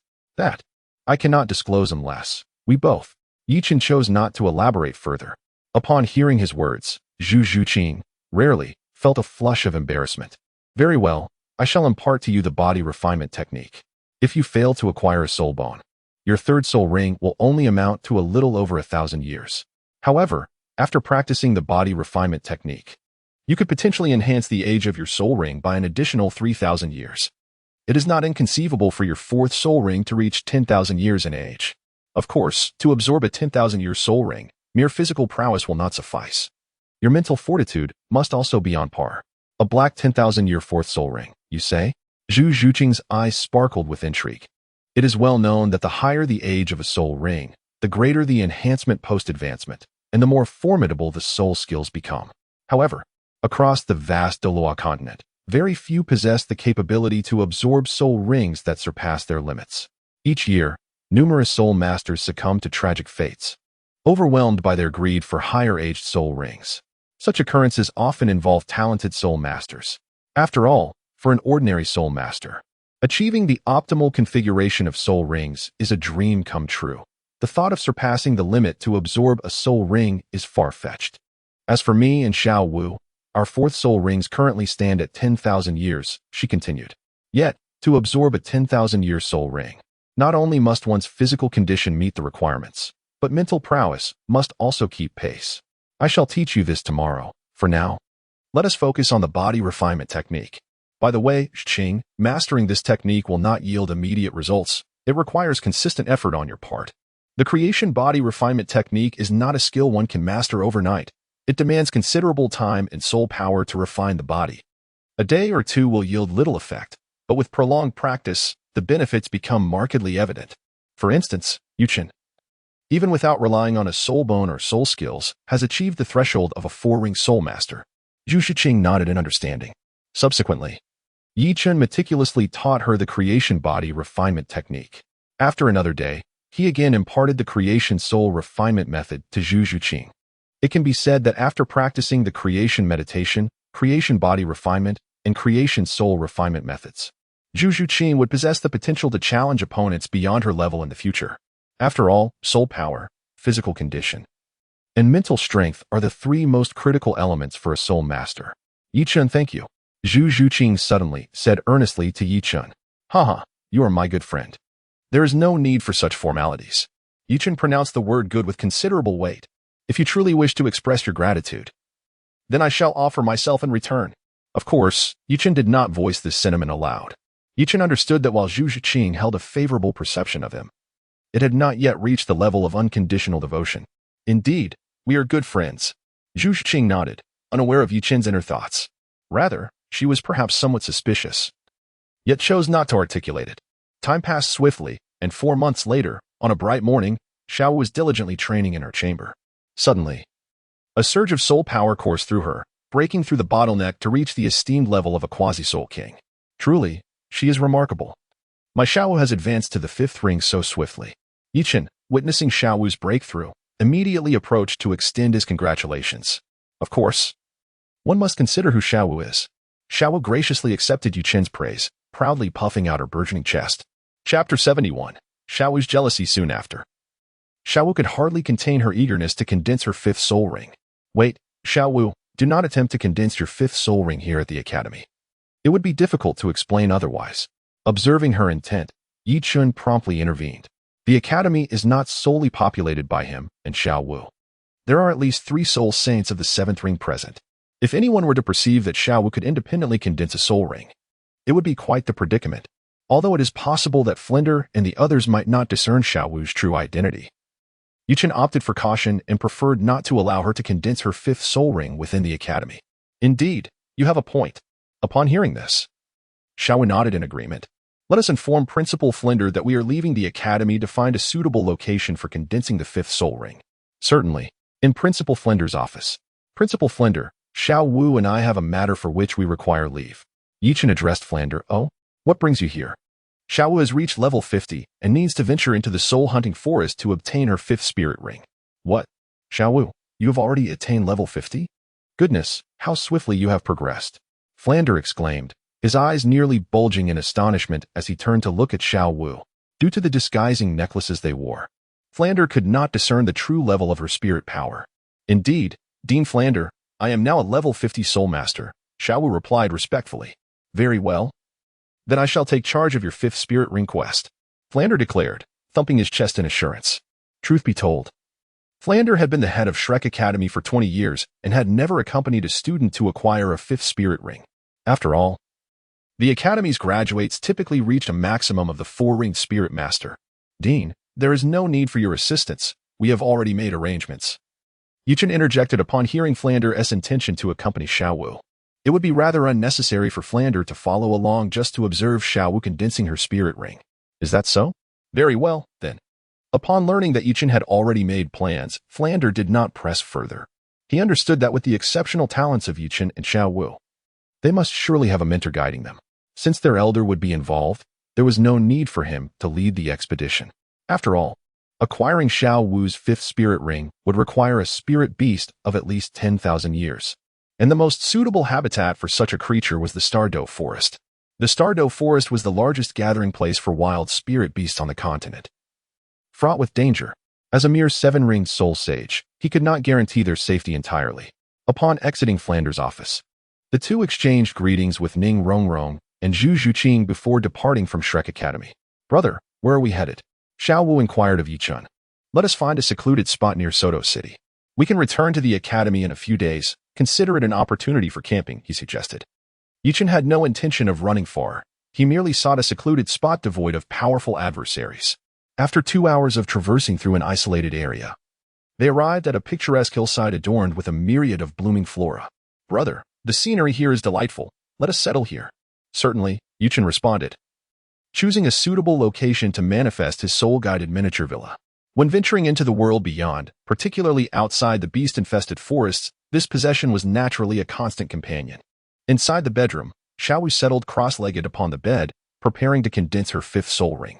She gracefully positioned her hands, her right palm facing upward, resting gently on her thigh, while her left hand stood upright before her chest, as she began to emit a series of peculiar sounds. As these strange sounds resonated, her eyes gradually transformed to a vibrant red, and her soft-boned rabbit spirit along with 4 black soul rings silently manifested, rhythmically undulating around her form. A faint red glow began to emanate from Xiao Wu, intensifying over time, the crimson radiance spreading like lifeblood. Initially, the fifth soul ring she was condensing appeared as a yellow 100-year ring.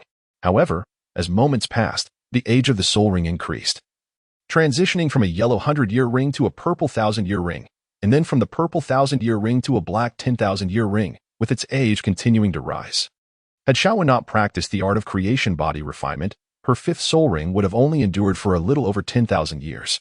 Yet, due to her rigorous training, her physical prowess vastly surpassed that of her peers, and the age of over 10,000 years had yet to reach her limits. By afternoon, Xiao Wu successfully condensed her fifth soul ring.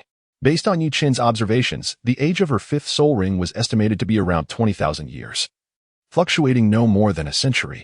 As for a more precise age, Yi Chen lamented his inability to discern it.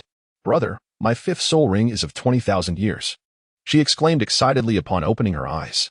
"I am now a level 52 Soul King. Indeed, my dear Xiao Wu is the best." Yi Chen observed that after Xiao Wu advanced to the Soul King rank, her figure had developed significantly. The youthful innocence that once adorned her face had vanished, transforming her into a striking beauty. He mused that once Xiao Wu became a 6-ring Soul Emperor, she would blossom even further. And the thought sent a mischievous smile creeping onto his lips. "Hey, brother, why do you have such a lewd smile?" "Nonsense. How could your brother be lewd? I'm simply delighted that our Xiao Wu has grown up and become even more beautiful." "Humph, if I'm this beautiful, why do you still have eyes for Zhu Qing?" Suddenly, Xiao Wu pouted, expressing her dissatisfaction. It was evident that jealousy was bubbling within her. Over the past few months, although Yi Chen had made a point to avoid Xiao Wu when interacting with Zhu Qing, the confines of Shrek Academy were too small for Xiao Wu not to notice. Well, I was just trying to help Zhu Qing, who needed assistance." "Yes, that's exactly it." Yi Chen spoke with a hint of unease. "Really?" Xiao Wu gazed at Yi Chen with a smile that was neither fully a smile nor a frown. "Indeed, it is absolutely true." Yi Chen nodded hastily. "And what about Rongrong? Surely, she does not require your assistance?" "Well, brother, have you ever heard the saying that a man's words are often deceiving?" "What nonsense is this?" "Xiao Wu, have you been reading too many novels? You seem a bit anxious." Xiao Wu pointed at the beads of cold sweat forming on Yi Chen's forehead. Observing Xiao Wu's confrontational demeanor, Yi Chen resolved to divert her attention. He embraced her, drawing her close, and pressed his lips against her petite cherry-like mouth. How does one handle a jealous girlfriend? It is quite simple. One merely needs to prevent her from speaking. Chapter 72. Qinming. A few days later, Yi Chen and Xiao Wu returned to Shrek Academy. Upon their arrival, Yi Chen pondered that as students of Shrek Academy, they ought to share the good news with the esteemed principal, Flinder. Thus, they made their way to Flinder's office. Upon entering, Yi Chen noticed Flinder welcoming a handsome stranger whose soul power seemed notably high, though Yi Chen could not discern his true capabilities. "Ah, Yi Chen, Xiao Wu. You have returned. By the way, Xiao Wu, have you advanced?" Flinder inquired with genuine concern upon their arrival. If this were successful, It would signify that Shrek Academy had gained a 5th ring Soul King level student, a first in Flinder's 20-year teaching career. Principal, I have advanced. Xiao replied with a nod towards Flinder. Excellent, excellent. Truly, my student is remarkable. Flinder beamed with delight, exuding pride in his prodigy. As for Xiao's accomplishments, he believed they were intrinsically linked to Shrek Academy. Principal, who is this? Yichen gazed at the unfamiliar young man before him, supporting Flander with curiosity as he inquired. Look at me. Let me introduce you. This is your senior, Qin Ming. Qin Ming is the inaugural graduate of the academy and one of the most distinguished students at Shrek Academy. Flander proceeded with the introductions. Qin Ming, this is Yi Chun, and this is Xiao. Upon hearing Flander's introduction, Yi Chun immediately formed an impression. In the original narrative, although Qin Ming's appearances were limited, Yi Chun recognized that his talent was indeed remarkable. At present, Qin Ming is 34 years old, possessing a soul power level of 62. With such aptitude, his future as a soul Douluo is unequivocally assured, and there exists a glimmer of hope for him to attain the title of a titled Douluo. Qin Ming serves as the captain of the Royal Combat Team of the Heavenly Do Royal Academy. According to the trajectory of the original work, he should be leading the Royal Combat Team in a soul battle at Soto City at this moment. Although Shrek Academy can now assemble a 7-member team, the disparity in their soul power levels is significant, with some possessing a 4-ring Soul Master rank, while others are merely 2-ring Great Soul Masters.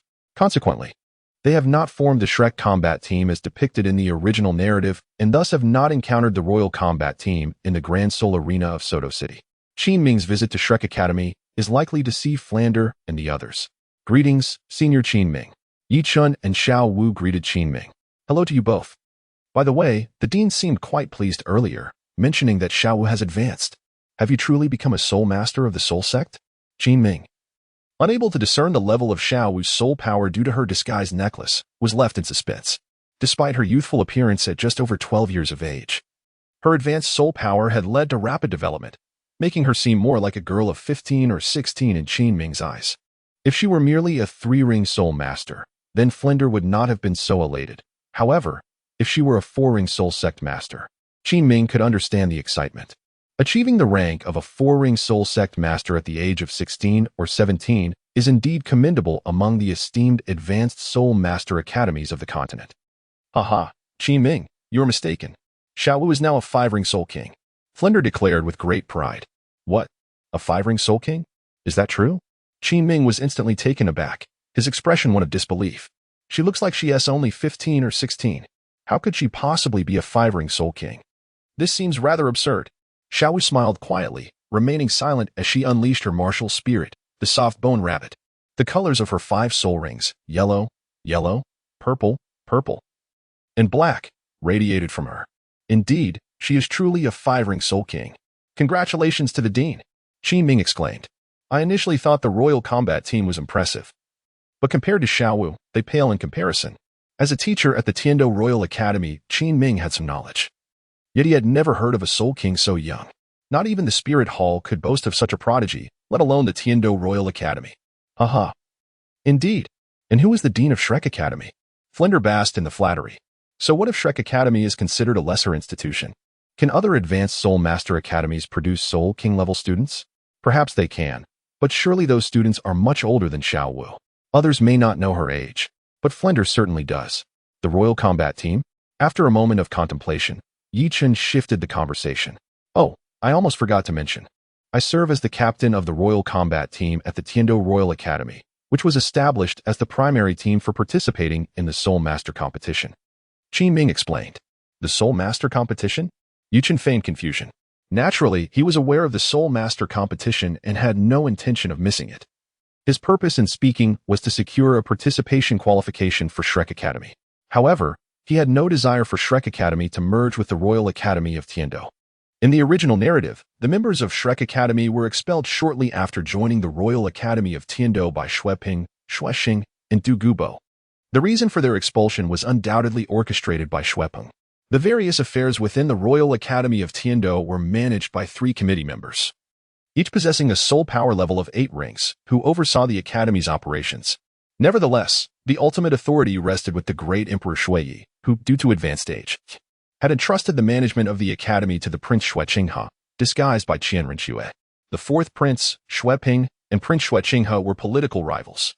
The Shrek Seven, with their formidable talents, might potentially give rise to title Douluo-level experts in the future. In the Tiando Empire, the influence of a title Douluo was considerable. Should the members of Shrek be courted by Xueqinghe, Xueping would find himself entirely estranged from the throne. Consequently, upon receiving this news, Xueping devised various schemes to create discord. As anticipated, the outcome saw the members of Shrek Academy expelled from the Royal Academy of Tiando. Yichun harbored no penchant for masochism, nor did he aspire to attend the Tiando Royal Academy. Rather, his sights were set on the Blue Tyrant Academy within Tiando City. The president of Blue Tyrant Academy, Lu Erlong, shared a deep bond with Flinder, with the two having adventured across the continent alongside Yu Xiaojiang during their youth. Both remain single, and Flinder harbors affections for Lu Erlong, prompting Yichun to contemplate playing matchmaker. As for Yu Xiaojiang, he could remain in seclusion, although Flinder's appearance, marred by a rather elongated visage, detracted slightly from his allure. His talent promised a future as an 8-ring soul Douluo, which was certainly preferable to the shortcomings of Yu Xiaojiang. Should anyone provide Flinder with a nudge in the right direction, it seemed plausible that this endeavor could succeed. Furthermore, if Shrek Academy were to absorb Blue Tyrant Academy, it would yield mutual benefits for all involved. Chapter 73. Indeed, quite appealing. The Soul Master Competition. Formerly known as the Elite Tournament of Advanced Soul Master Academies across the continent, is the most prestigious martial spirit contest orchestrated by the royal families of the Tiando and Xinglua empires, with the Spirit Hall as a co-organizer. This grand event occurs once every 5 years, as Qin Ming elucidated to Yichun. When is the next Soul Master competition? Before Yichun could respond, Xiao Wu interjected, her lively spirit yearning to partake in such an exhilarating event. The next competition is scheduled for mid-year in the upcoming year. President, I wish to participate in the Soul Master competition, Xiao Wu promptly declared to Flinder. This caught Flinder off guard, despite Shrek Academy's self-proclaimed status as an advanced institution. It lacked recognition from the Ballot Kingdom and could only be deemed a minor academy, thus lacking eligibility for the competition. Ahem, Xiao Wu. We shall discuss this matter at a later time. Sensing Flinder's discomfort, Yichun gently tugged at Xiao Wu's sleeve and whispered, Xiao Wu, by the way, President, has there been any improvement in our academy's funding situation? Noticing the awkward atmosphere, Qin Ming swiftly redirected the conversation. Fortunately, while the academy cannot afford a simulated training environment, the funds are generally sufficient. Since receiving guidance from Yichun, Flinder had learned to engage in a bit of black eating. Black Shrek Academy may not be exceedingly wealthy, but sustenance is no longer a concern. Even the salaries of Zhao Wujin and others are now dispersed punctually each month. Oh, have you found a solution? Qin Ming expressed surprise, recalling that Shrek Academy was not particularly affluent. Ahem, Qin Ming, let us discuss something else. Engaging in black eating black lacks decorum, and only Zhao Wujin, the academy's instructors, and Yichun and Xiao Wu are privy to this knowledge. Flinder certainly would not disclose this to the other students, as it would tarnish his illustrious image. Thus, he preferred to keep Qin Ming in the dark regarding his benevolent acts. Subsequently, Flinder led Qin Ming into a casual conversation. The two began to chat aimlessly, while Yichun and Xiao Wu, finding the exchange mundane, decided to depart from Flinder's office. Later that evening, Yichun arrived at Flinder's residence. Knock, knock. Knock, fellow townsman heir, President Flinder, please open the door. Yichun rapped at the firmly shut door. Creak, the door swung open. What brings you here? Flinder queried, puzzled by Yichun's unexpected visit. Let us step inside to discuss. Without waiting for an invitation, Yichun strode in, showing no awareness of guest etiquette. Speak. What brings you here at this hour? Flinder inquired, settling into a chair opposite Yichun. President Flinder, do you desire to see Shrek Academy thrive and prosper? Leaning back comfortably, Yichun tempted Flinder with the proposition. Thrive and prosper? It is a desire, but alas, we lack the funding. By the way, you seem to possess wealth. Do you intend to sponsor me? Flinder's expression darkened momentarily before recalling Yichun's extravagant spending habits, igniting a flicker of hope in his gaze. Ahem, I am not wealthy.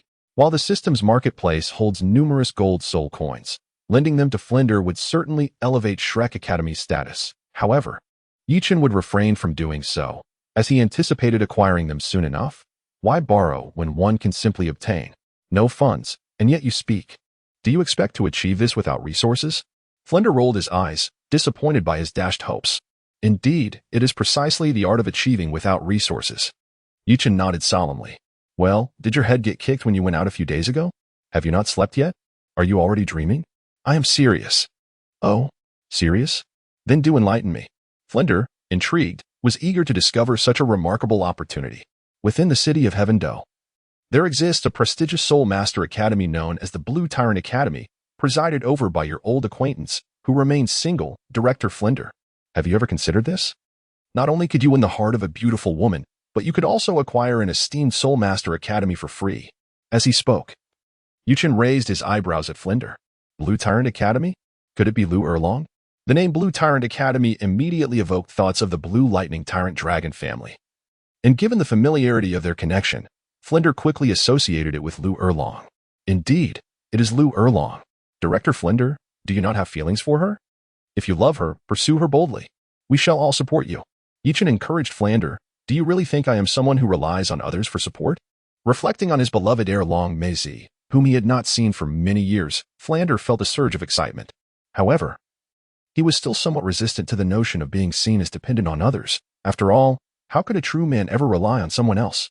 Clearly, Flander was unaware of the so-called law of true fragrance. Dean, your words are rather inappropriate. How can this be considered dependence? Only those lacking ability would be labeled as such. You are a level 78, Soul Saint, and advancing to Soul Douluo in the coming years is undoubtedly within your grasp. No one would dare to accuse you of relying on others. Furthermore, isn't your dream to expand Shrek Academy? If you were to marry Senior Erlong, wouldn't that eliminate any sense of separation? Go for it. I believe in you. As he spoke, Yichen made a gesture reminiscent of Aoli Gay. Isn't this a bit inappropriate? Flander replied with some hesitation.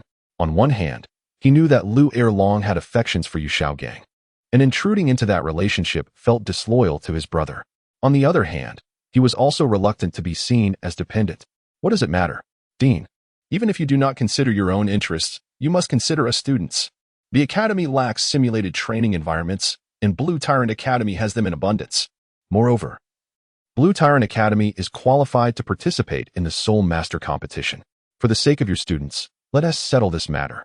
Tomorrow, we will inform everyone and head to Blue Tyrant Academy to seek out Senior Erlong. Yichen discerned that Flander was indeed intrigued, yet hesitated due to pride. Otherwise, he would have outright denied it long ago. Thus, Yichen decided to stoke the flames further. Indeed, you speak well. As your dean, I cannot impede your growth. Upon hearing Yichen's words, Flander, embodying a righteous spirit, nodded affirmatively. He was certainly not motivated by romantic pursuits. His sole concern was for the students' welfare. Indeed, that was the case. Living off others? Rather, he was embracing the challenge with vigor. How delightful. Chapter 74. We are all family, by the way. Is Erlong truly at Blue Tyrant Academy? Let us not create any misunderstandings.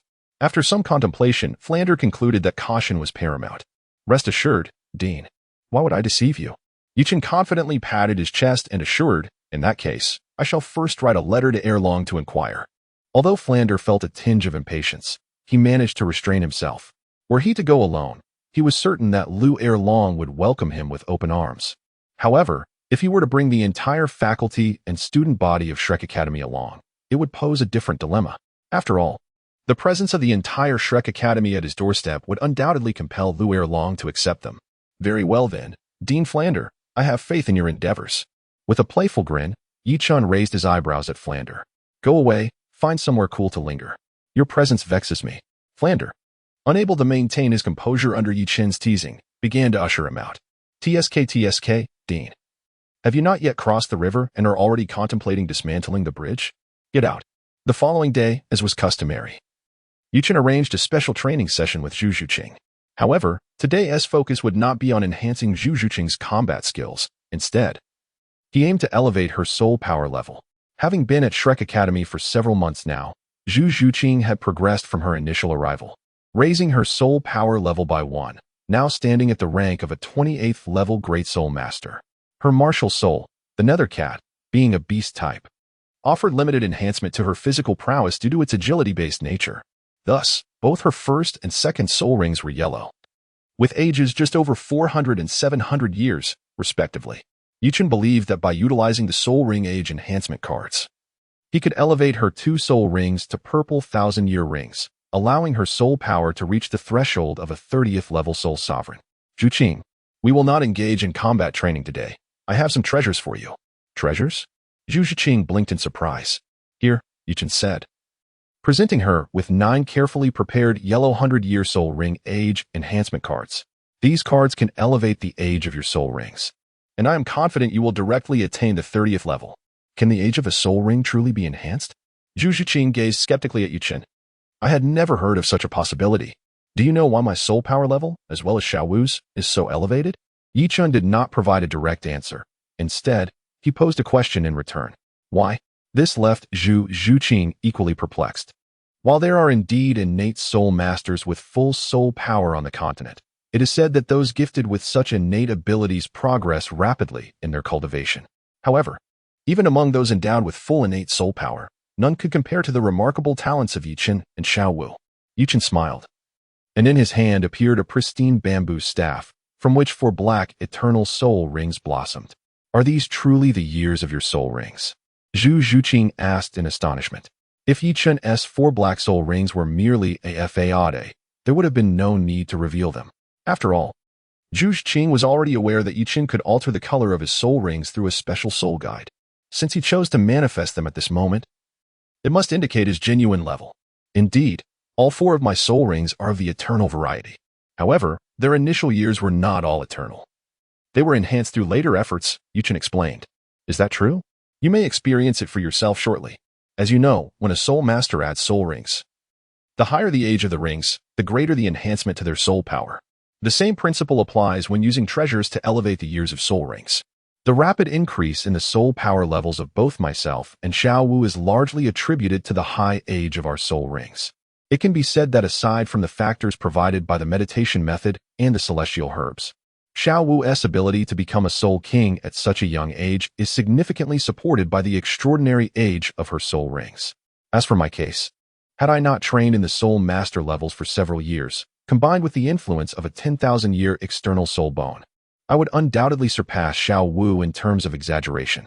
No wonder your soul skills are so effective, Zhu Zhiqing remarked, enlightenment dawning upon her as she comprehended the true age of Yichen's soul rings. She had been puzzled as to why Yichen's first soul skill, despite being merely a 100-year skill, exhibited such potency. Not only were lower-ranked soul masters incapable of resisting it, but even those of the same 4-ringed soul sect found themselves utterly defenseless against Yichen's initial soul skill. However, what Zhu Zhiqing remained unaware of was that the effectiveness of Yichen's soul skills was not solely due to the age of the skills. It was also significantly related to the divine quality of the pristine bamboo staff.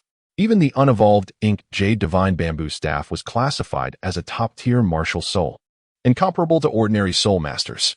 Now, these cards can enhance the age of a soul ring by 100 years each. Release your soul rings and simply allow the cards to come into contact with them, Yichen instructed. Zhu Zhiqing nodded enthusiastically, summoning her spirit. The ghostly feline martial soul manifested, and 2 soul rings radiated forth as she began to utilize the age-enhancing cards on her soul rings. Observing the large cat that appeared after the manifestation of her martial soul, Yichen inexplicably felt a slight dryness in his throat, sensing an intensified allure emanating from the majestic feline. Could it be that I have a penchant for beast-eared maidens? Shaking his head, Yichen cast aside these errant thoughts. As Zhu Zhiqing infused the age-enhancing card into her second soul ring, its color visibly deepened, and her internal soul power surged. Once the age of her second soul ring reached 1,000 years, Zhu Zhiqing's soul power level had already ascended to that of a level 29 Great Soul Master. Before long, after all the remaining cards had been assimilated into her first soul ring, Zhu Zhiqing's configuration of soul rings had elevated to 2 purple rings. And as Yichen had anticipated, her soul power level directly broke through to the threshold of a level 30 quasi-soul sage. Excellent. You are now ready to add more soul rings. Yichen, prepare yourself. I shall take you to the Stardow Forest, Yichen said, nodding in satisfaction at Zhu Zhiqing's advancement to level 30. Gu, thank you. Zhu Zhiqing expressed her heartfelt gratitude towards Yichen. It's nothing. We are all family. Well, good friends, so there is no need for thanks. In a moment of unguarded candor, Yichen inadvertently let slip a secret, swearing that it was entirely unintentional.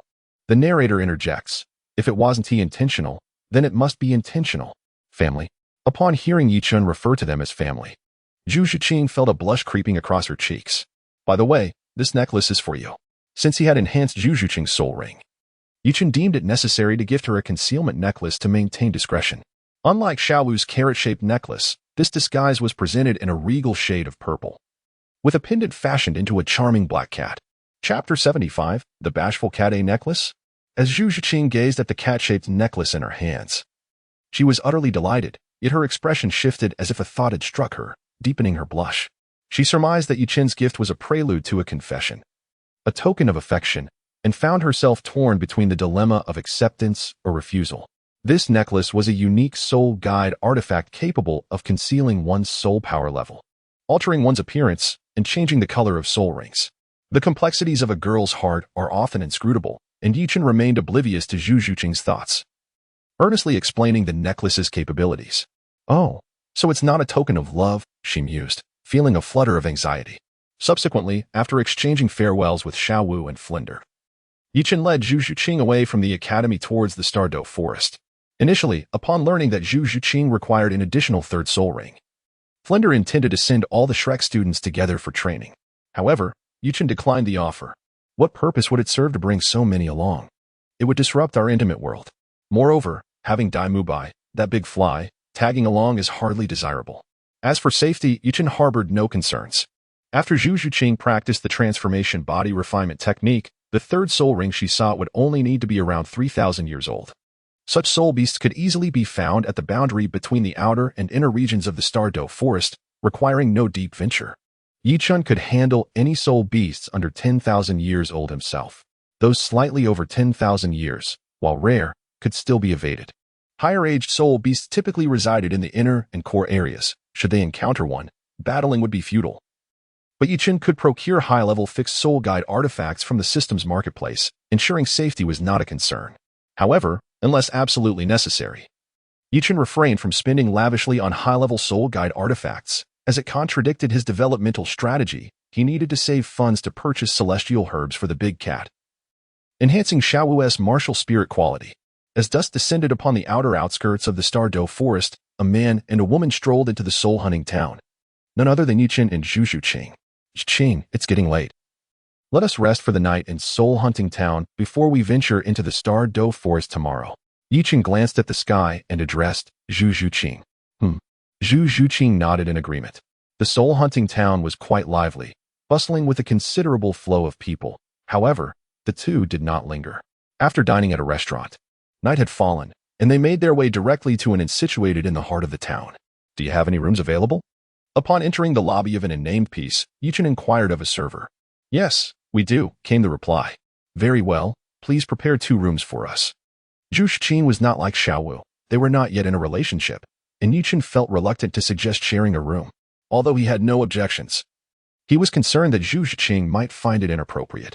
I apologize, esteemed guests, but we only have 1 room left. Only 1 room remaining? Yichen's eyes widened in astonishment. If his memory served him correctly, was this not the Rose Hotel in Soto City?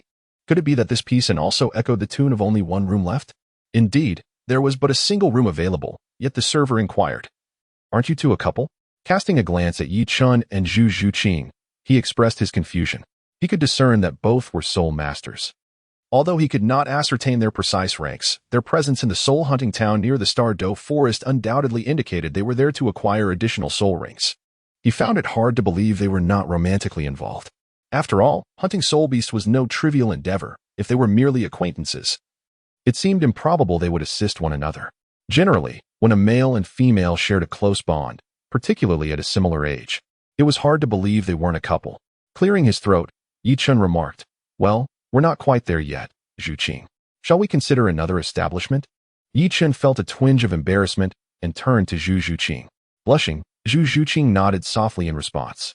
Excuse me, dear guests, but the last available room is a double, with 2 beds. As the two prepared to leave, the attendant spoke up. 2 beds?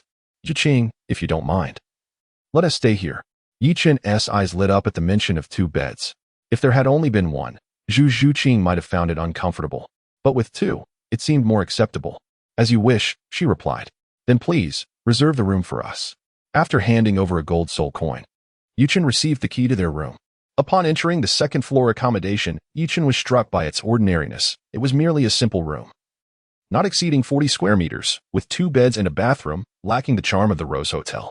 As he noted the beds were rather close together, with only about half a meter separating them, Zhu Zhuqing's cheeks flushed. Rest assured, I won't be getting handsy at night, Yichen promised, sensing her shyness. Zhu Zhuqing rolled her eyes at him. You're not planning to get handsy, are you? Clearing his throat, Yichen said, well, I'm going to take a shower. Although the season was the sweltering heat of summer, the temperature was still quite warm, and after a day of travel, he was in need of a wash. Zhu Zhuqing was likely in a similar state. Perhaps he would even get to admire the graceful figure of the big cat later? The thought made him feel a bit parched. 10 minutes later, a refreshed Yichen emerged. Boys typically shower quickly, and he was no exception. If I had engaged in any inappropriate activities, this time wouldn't have sufficed, he mused. However, Zhu Zhuqing took her time, spending nearly half an hour in the bathroom before finally stepping out, shyly wrapped in a bath towel rather than her usual snug leather attire. Wow, it seems the big cat's figure has become even more impressive, Yichen thought, unable to suppress his admiration for her more voluptuous form. I wonder if she's wearing anything underneath that towel? He pondered to himself. Ugh. Yichen's unblinking gaze did not go unnoticed by Zhu Zhuqing, who immediately blushed and muttered under her breath. Ahem, Zhuqing, you should rest early. We must set off at dawn tomorrow. Coming back to her senses, she observed the large feline creature's bashfulness and felt a twinge of embarrassment herself. Chapter 76. Where is the promised fortune? Early the next morning, the two, sporting dark circles under their eyes, departed from Soul Hunting Town, embarking on their journey to the Douluo Forest. Yichen had not slept a wink the previous night, wrestling with the dilemma of whether he would transform into a beast. Zhu Zhuqing was similarly troubled. Her emotions were complex as she worried about Yichen potentially turning into a creature at night. Yet, for some inexplicable reason, she also felt a faint sense of anticipation, which led to her tossing and turning until the early hours before finally succumbing to sleep. By noon, they officially entered the Douluo Forest. Yuqing, stay alert and do not stray too far from me, Yichen advised as they crossed into the forest depths. Zhu Zhuqing nodded in acknowledgement. She understood that with her level 30 prowess, she would only be able to explore the outermost fringes of the Douluo Forest. Even in these peripheral regions, numerous soul beasts posed a significant threat to her life. Thus, vigilance was imperative. The objective they had discussed prior to their arrival was to seek out a sensitive attack-type soul beast with an age of approximately 3,000 years. The age could not exceed too much. Otherwise, Zhu Zhuqing would be unable to absorb it.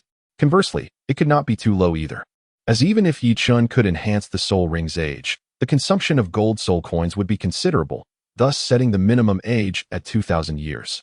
As a beast martial soul master, he was uncertain which soul beast would suit him as a soul ring. But as long as he found a soul beast that matched his martial soul and had an appropriate age, he was bound to succeed. Much like the members of the Blue Lightning Tyrant Dragon family, the most suitable soul beast for them would be the Blue Lightning Tyrant Dragon itself, or a dragon-type soul beast with a lineage even stronger than that of the Blue Lightning Tyrant Dragon. Zhu Zhuqing was no different. Her ideal target for her third soul ring was the 3,000-year-old Nether Spirit Cat. However, the Nether Spirit Cat was neither abundant nor scarce, and encountering one was not guaranteed. Should she fail to find it, a dark attribute, sensitive attack-type soul beast of the same age would suffice. Without lingering, they made their way directly to the border between the outer and inner regions.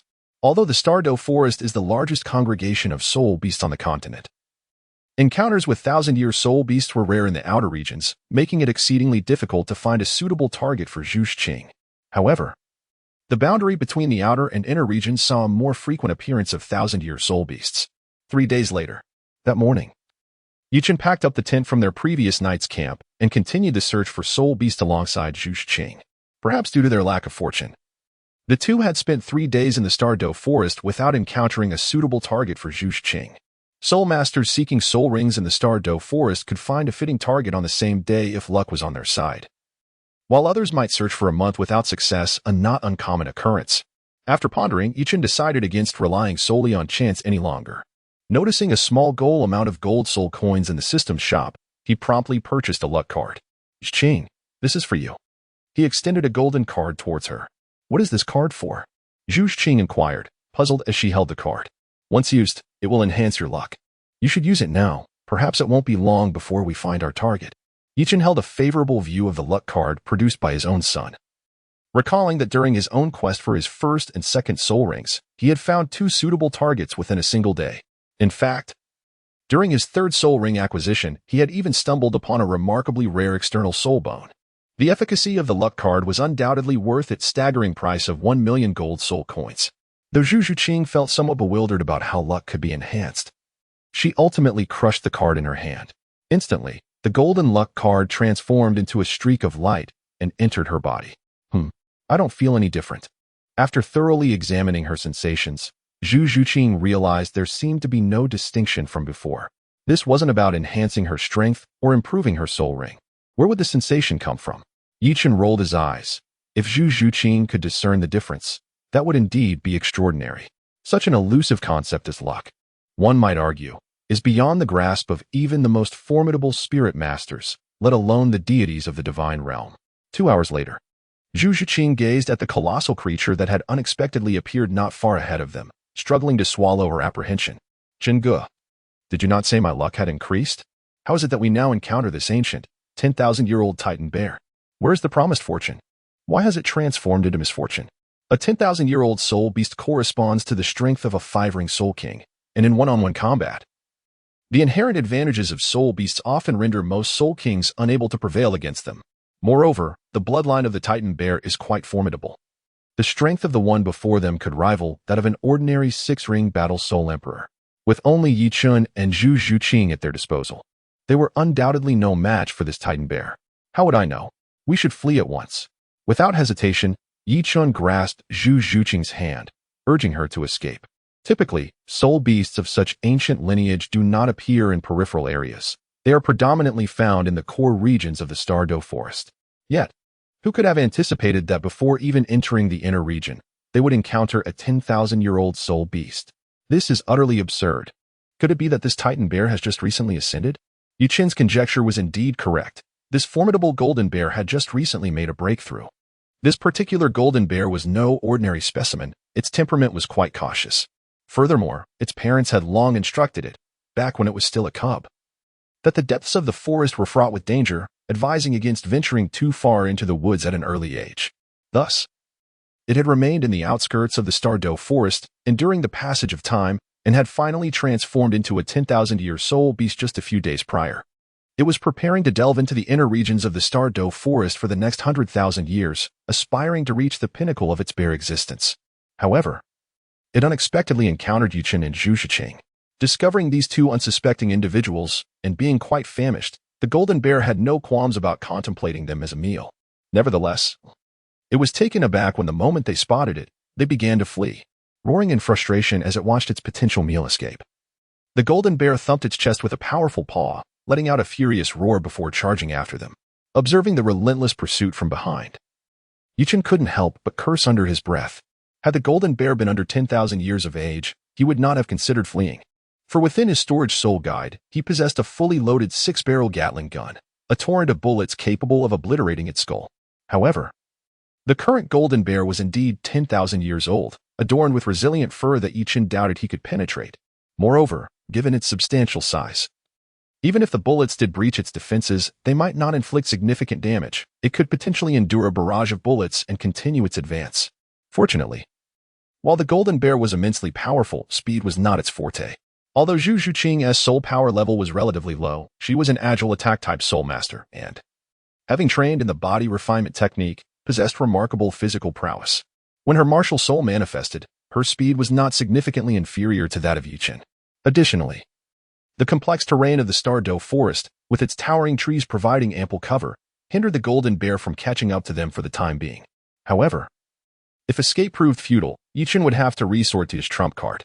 Within the system's shop was a modest target of gold soul coins, sufficient to purchase a level 9 fixed soul guide.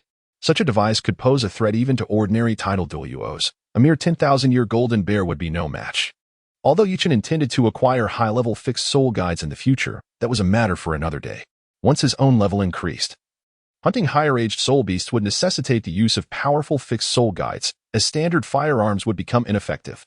After all, when it came time for Yichen to add a 7th soul ring, he would need to hunt soul beasts of exceptionally high age and would require the capability to do so independently if no experts were available to lead the hunt. However, as his level rose, his efficiency in accumulating gold soul coins would also improve. Currently, as a 4-ring soul master, It would take him 5 months to amass the coins needed for a level 9 soul guide. Yet, with advancements in his soul power, he would be able to purchase it in a significantly shorter time frame. There were also alternative options. For instance, a level 8 fixed soul guide started at 30 million gold soul coins, while a level 7 began at 10 million.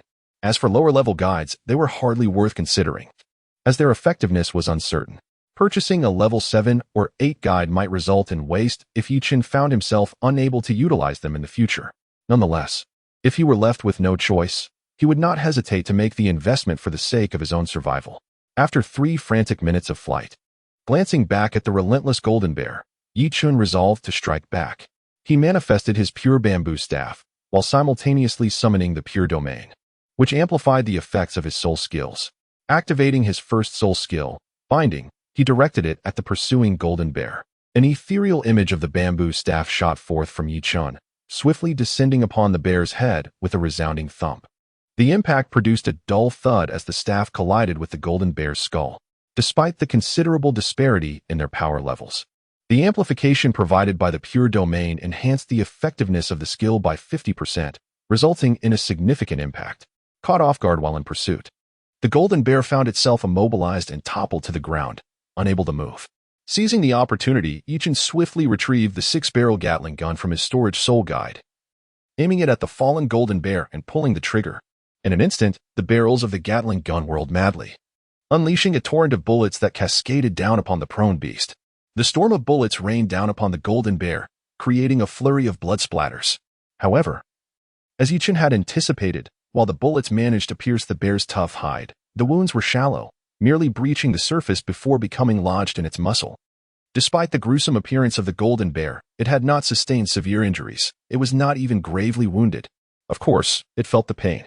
Before Yichen could complete an entire belt of ammunition, the golden bear broke free from the soul skill's control.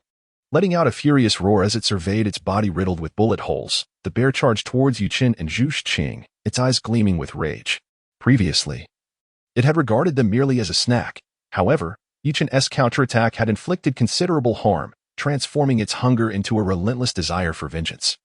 The once pristine and lustrous pelt of the golden bear, meticulously maintained over the years, was now marred by countless wounds, a transgression it deemed unforgivable. While it could forego a meal, the detestable human who had dared to wound it would not escape unscathed. Yet, just as the golden bear lunged forward, Yichen activated his control soul skill once more. The second soul skill, recognition. In an instant, the ethereal bamboo staff descended once more, striking the bear's head with a forceful blow. The formidable golden bear, having just freed itself from control, found its thoughts abruptly halted, plunging back into a state of subjugation. The 6 barrels of the Gatling gun whirled into a frenzy once again. This time, Yichen did not aim at the bear's body. Instead, he directed the muzzle towards its head. Fatefully, the golden bear was not in a prone position as before, but rather standing tall, its large bear visage facing directly towards Yichen's weapon. Despite the absence of a targeting device on the Gatling gun, the dense barrage of bullets struck the bear's eye with unerring accuracy. For any creature, the eyes are a vulnerable point, unable to withstand the force of the bullets. Just as Yichen shattered one of the bear's eyes and prepared to obliterate the other, he discovered that his gun had run dry. Upon inspecting the weapon, Yichen realized that the entire belt of ammunition had been expended. Damn, these bullets are hardly enduring, he muttered in frustration, abandoning his assault and opting to flee with Zhu Qing. Reloading the ammunition would require time, and the golden bear would soon shake off its control, for safety's sake. Yichen chose to retreat. With the first and second soul skills already utilized and now in cooldown, he had only the 4th soul skill, blinding, left to restrain the golden bear. As for the 3rd soul skill, divine sealing, its effective sealing mental power would offer no restriction on this formidable beast. Should the 4th soul skill be employed and the golden bear still pursue them, Yichen would be left with no choice but to resort to his final trump card. Chapter 78. The nether spirit cat. The pair had not escaped far when the golden bear broke free from its state of control. With a thunderous roar, the enraged creature unleashed its fury upon regaining its senses. Yichen's 2nd soul skill, definitive insight, has the effect of halting the cognitive processes of his opponents. Presently, his head is a canvas of wounds, with one eye completely blinded, leaving the powerful Titan bear utterly bewildered about the sequence of events that transpired.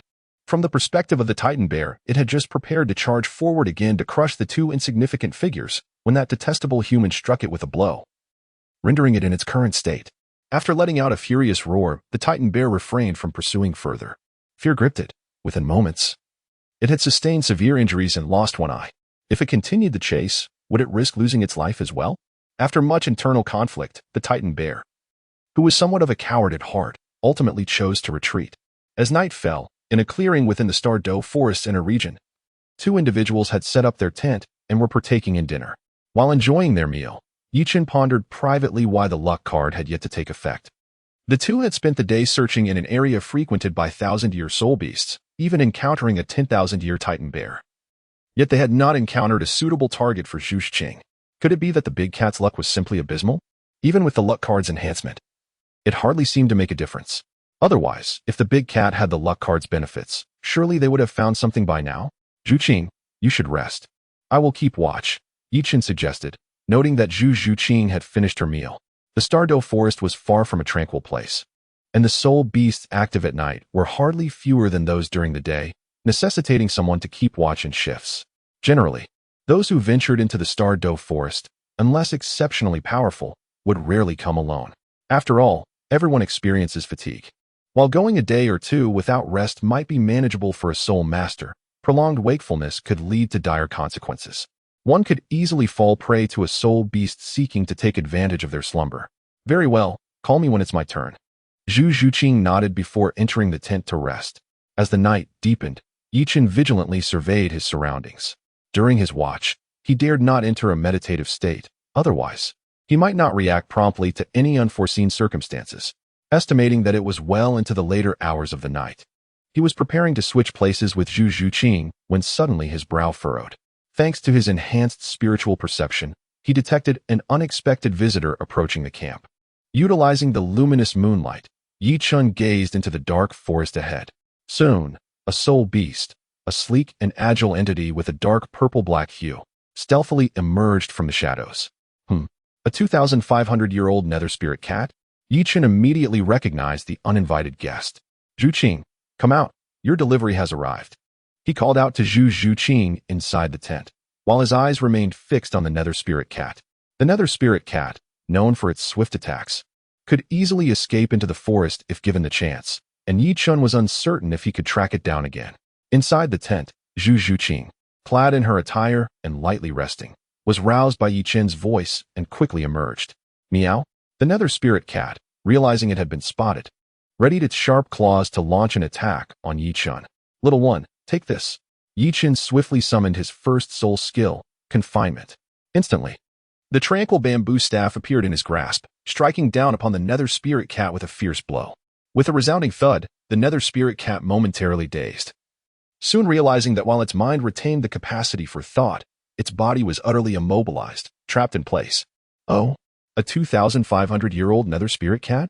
Upon exiting the tent, Zhu Qing noticed the immobilized creature. What luck! This little cat has come to us willingly. Zhu Qing, go quickly.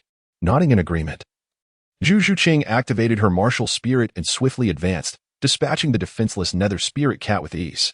In an instant, countless golden light points emanated from the creature's body, and a purple soul ring gradually materialized. Not bad, not bad.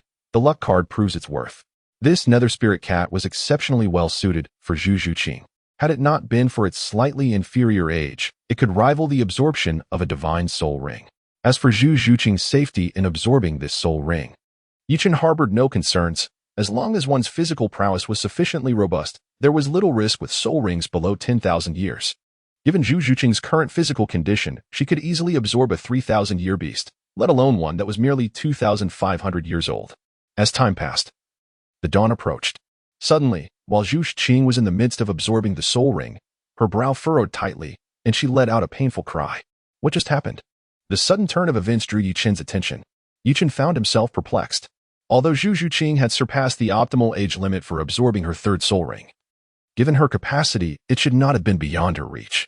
Just as Yichen pondered this, a sound akin to tearing fabric echoed, and a purple-black tail suddenly sprouted from Zhu Qing's lower back, resembling the tail of the spectral feline lying nearby.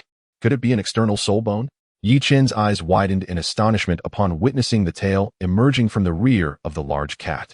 In the past, Zhu Qing had possessed a tail, but it had merely served as an ornament, unlike the rabbit ears adorning Xiao Wu's head. Yichen had previously learned that the tail she wore was not solely for decoration, it also provided balance. For agility-type soul masters, having a tail facilitated better equilibrium in their rapid movements.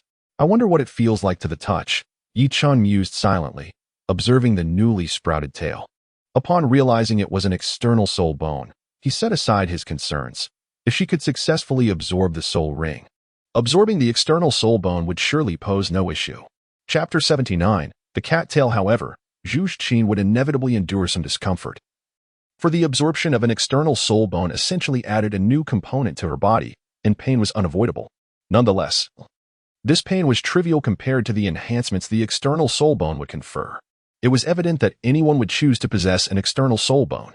While its value might not surpass that of a 100,000-year soul bone for an ordinary soul master, for a prodigy destined to ascend beyond the rank of title Douluo, no price could compare. As day transitioned into night once more, after an entire day had passed, Zhu Qing finally succeeded in refining the soul ring of the spectral feline and the external soul bone. Upon opening her eyes, her soul power had ascended from the threshold of a 30-level quasi-soul master to a 33-level soul master. Well done, Qing. You are indeed fortunate. Yichen exclaimed as he stepped forward to offer his congratulations. Qingge, what is this tail? Is it a soul bone? Zhu Qing queried, glancing at the tail that had caused her considerable distress, struggling to comprehend the distinctions between this soul bone and those she had encountered previously. This tail is a soul bone, but not an ordinary one. It is an external soul bone. With a broad smile, Yichen spoke, an external spirit bone? Zhu Qing's eyes widened in astonishment. Although she had heard of external spirit bones, she had never encountered one before, thus failing to connect it to a singular piece. Indeed, it is an external spirit bone, an exquisite treasure. Not even a 100,000-year spirit bone could tempt me to part with it. Once you advance to the rank of title Douluo, this external spirit bone will metamorphose into a 100,000-year spirit bone. Furthermore, should your spirit power reach even higher levels, this external spirit bone will surpass the mere classification of a 100,000-year spirit bone. As he spoke, Yichen instinctively grasped Zhu Qing's tail and began to stroke it. The sensation was pleasant to some extent, though not as delightful as he had imagined. It felt merely smooth. Upon having her tail ambushed by Yichen, Zhu Qing's face flushed crimson. Although her tail was not as sensitive as that of an ordinary cat, it was still a notably sensitive area, albeit one of only a few key spots. It tickles, murmured Zhu Qing, lowering her head, her cheeks still flushed. Tickles? Oh, my sincerest apologies, Qing. I couldn't help myself.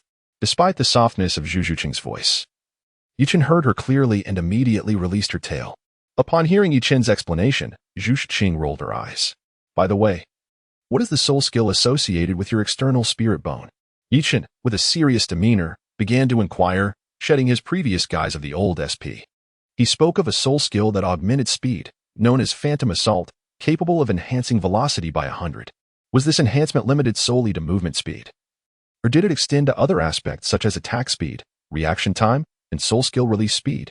This distinction bore great significance, as speed-related attributes encompassed more than mere mobility.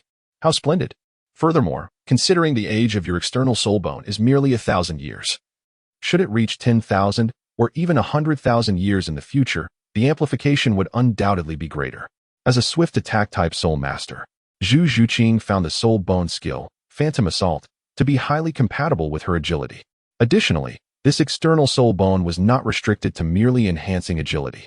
This tail-like external soul bone possessed considerable attack power even without the soul bone skill's enhancement, and with the passage of time, its might would only grow stronger. At that moment, an odd sound reached Yichen's ears. Turning towards the source, he discovered it was Zhu Qing's stomach growling.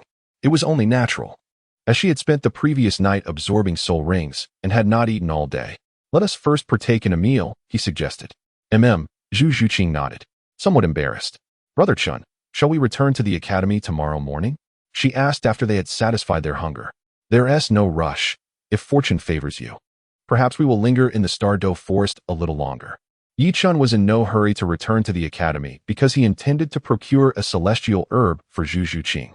For soul masters, the earlier they consumed such herbs, the more profound the effects. Previously, he and Zhu Qing had not been well acquainted, and he lacked the funds to purchase a celestial herb. However, with their bond deepening, he seized the opportunity to solidify their friendship. Given the groundwork laid over the past few months, they were poised to become true companions. Currently, Zhu Zhuqing, a level 33 soul sovereign, could potentially elevate her soul power by 7 levels with a suitable celestial herb. If her soul power could be directly raised to level 40, she would be able to add a 4th soul ring. What's wrong? Zhu Zhuqing inquired, somewhat confused. Rest for now. I shall inform you in the morning. All right then. She replied, returning to her tent to rest, having exhausted considerable energy during her absorption of the soul ring and external soul bone. Yuchen's decision to purchase the celestial herb from the system's marketplace rather than risk the perils of the ice and fire yin-yang was carefully contemplated. Acquiring the celestial herbs from within the ice and fire yin-yang would prove challenging, as those herbs were not without guardians. The ice and fire yin-yang was the medicinal garden of the poisoned Douluo Continent, who, due to his own afflictions, often used the elemental powers of the springs within to suppress his internal toxins. Should Yuchen attempt to pilfer celestial herbs and be caught, the consequences would be dire. Douluo was no ordinary foe, possessing formidable strength that even a slight decline in his power would not mitigate.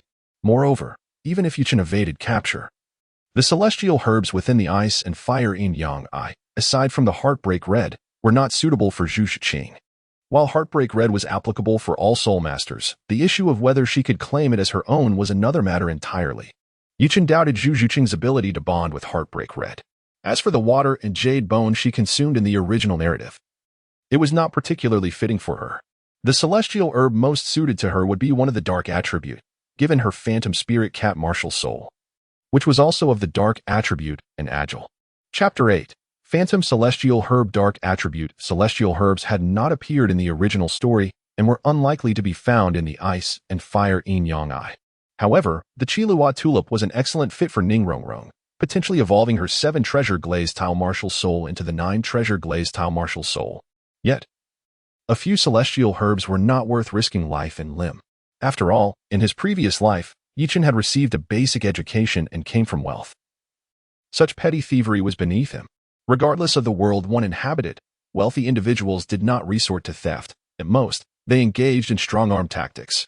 Of course, while Yuchen held this belief, he would not dismiss the opportunity to acquire valuable celestial herbs should it arise.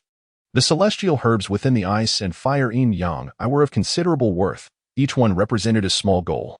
The following morning, Zhuqing, your culinary skills are commendable. You truly are a treasure, Yuchen remarked as he savored breakfast. Though the meal was not exquisite, Yuchen possessed enough emotional intelligence to recognize that everyone appreciates kind words. I'm glad you like it, Zhu Zhuqing replied, her cheeks flushed from his praise. After finishing breakfast in a matter of moments, Yuchen called to Zhu Zhuqing as he entered the tent. Zhuqing, this celestial herb is for you. He presented her with the phantom celestial herb, which he had just purchased from the System S marketplace. The herb, with its faint black hue and an ebony-like stem adorned with 12 leaves, was indeed remarkable. What exactly is a celestial herb? Zhu Zhuqing inquired. Her curiosity piqued as she held the exquisite black fungus, sensing its potential benefits for her. A celestial herb is a special medicinal plant that can greatly enhance a soul master's innate talent and soul power upon consumption. If your martial soul is highly compatible with the herb, it might even evolve or remedy its deficiencies. Enhance my talent and soul power? It can even evolve my martial soul? Zhu Zhuqing's eyes widened in disbelief. Is it truly so miraculous? I've never heard of such a thing. Indeed, consuming a celestial herb will not have adverse effects on your future potential. Moreover, it will significantly accelerate your cultivation speed until you reach a certain level. However, whether it can evolve your martial soul remains uncertain. Nevertheless, boosting your cultivation talent and soul power is guaranteed.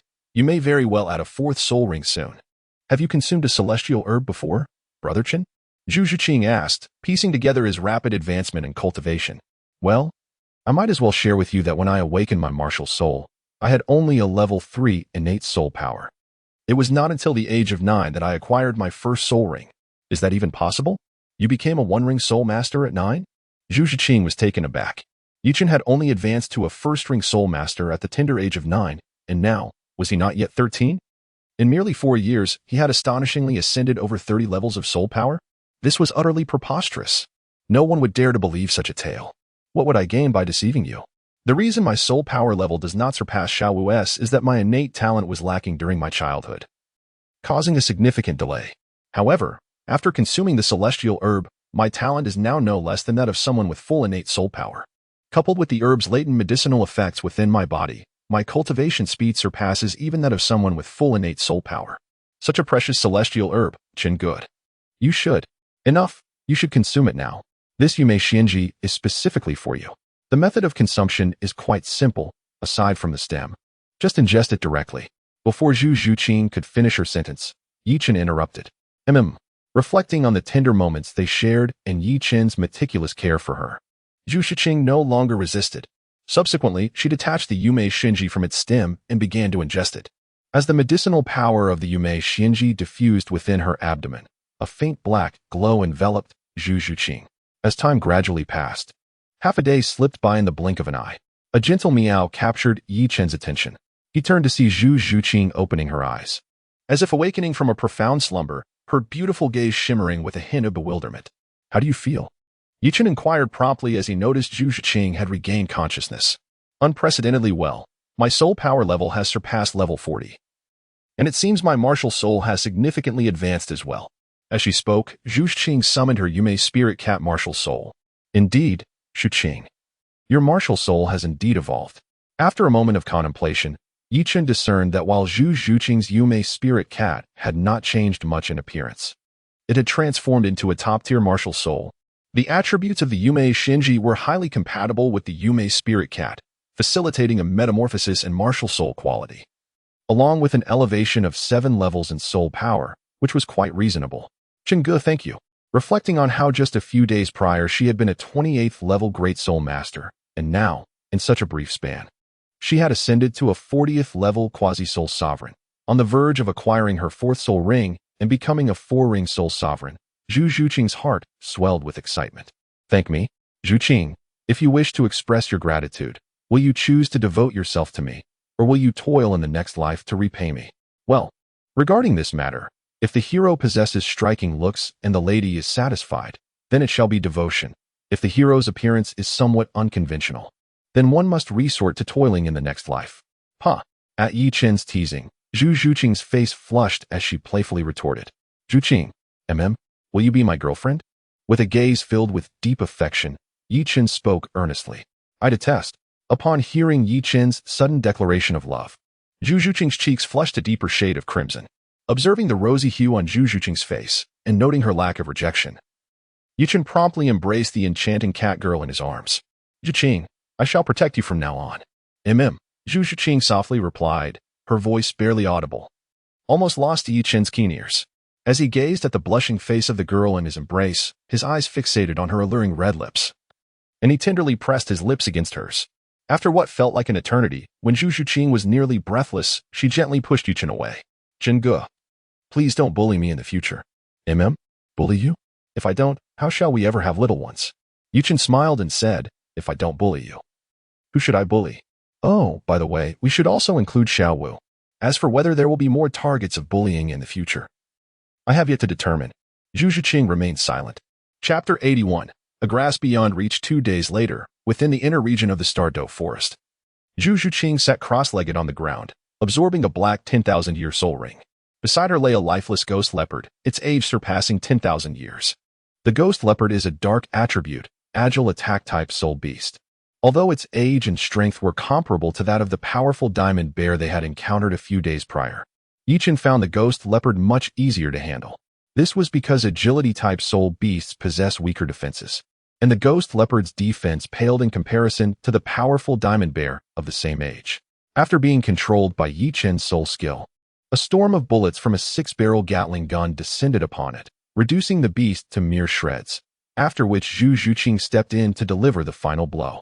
Despite the ghost leopard's impressive age, Zhu Zhuqing, having practiced the transformation body forging technique and the transformation soul forging method, found the absorption process not overly challenging.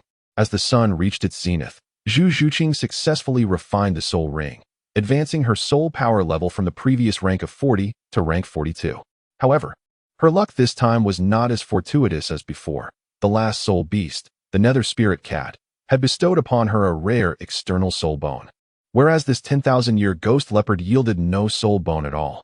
It seems that the previous Nether Spirit herb only raised Zhuqing's soul power by 7 levels. Yi Chen mused inwardly, observing Zhu Zhuqing's modest increase of only 2 levels. A 10,000-year soul ring could elevate a level 40 soul master to level 42, suggesting that the previously consumed herb had only just allowed the cat to reach the threshold of level 40, with not much latent soul power accumulated. Overall, this journey to the Douluo Forest had proven immensely fruitful for the big cat, not only elevating its soul power by a significant degree, but also acquiring an additional external soul bone.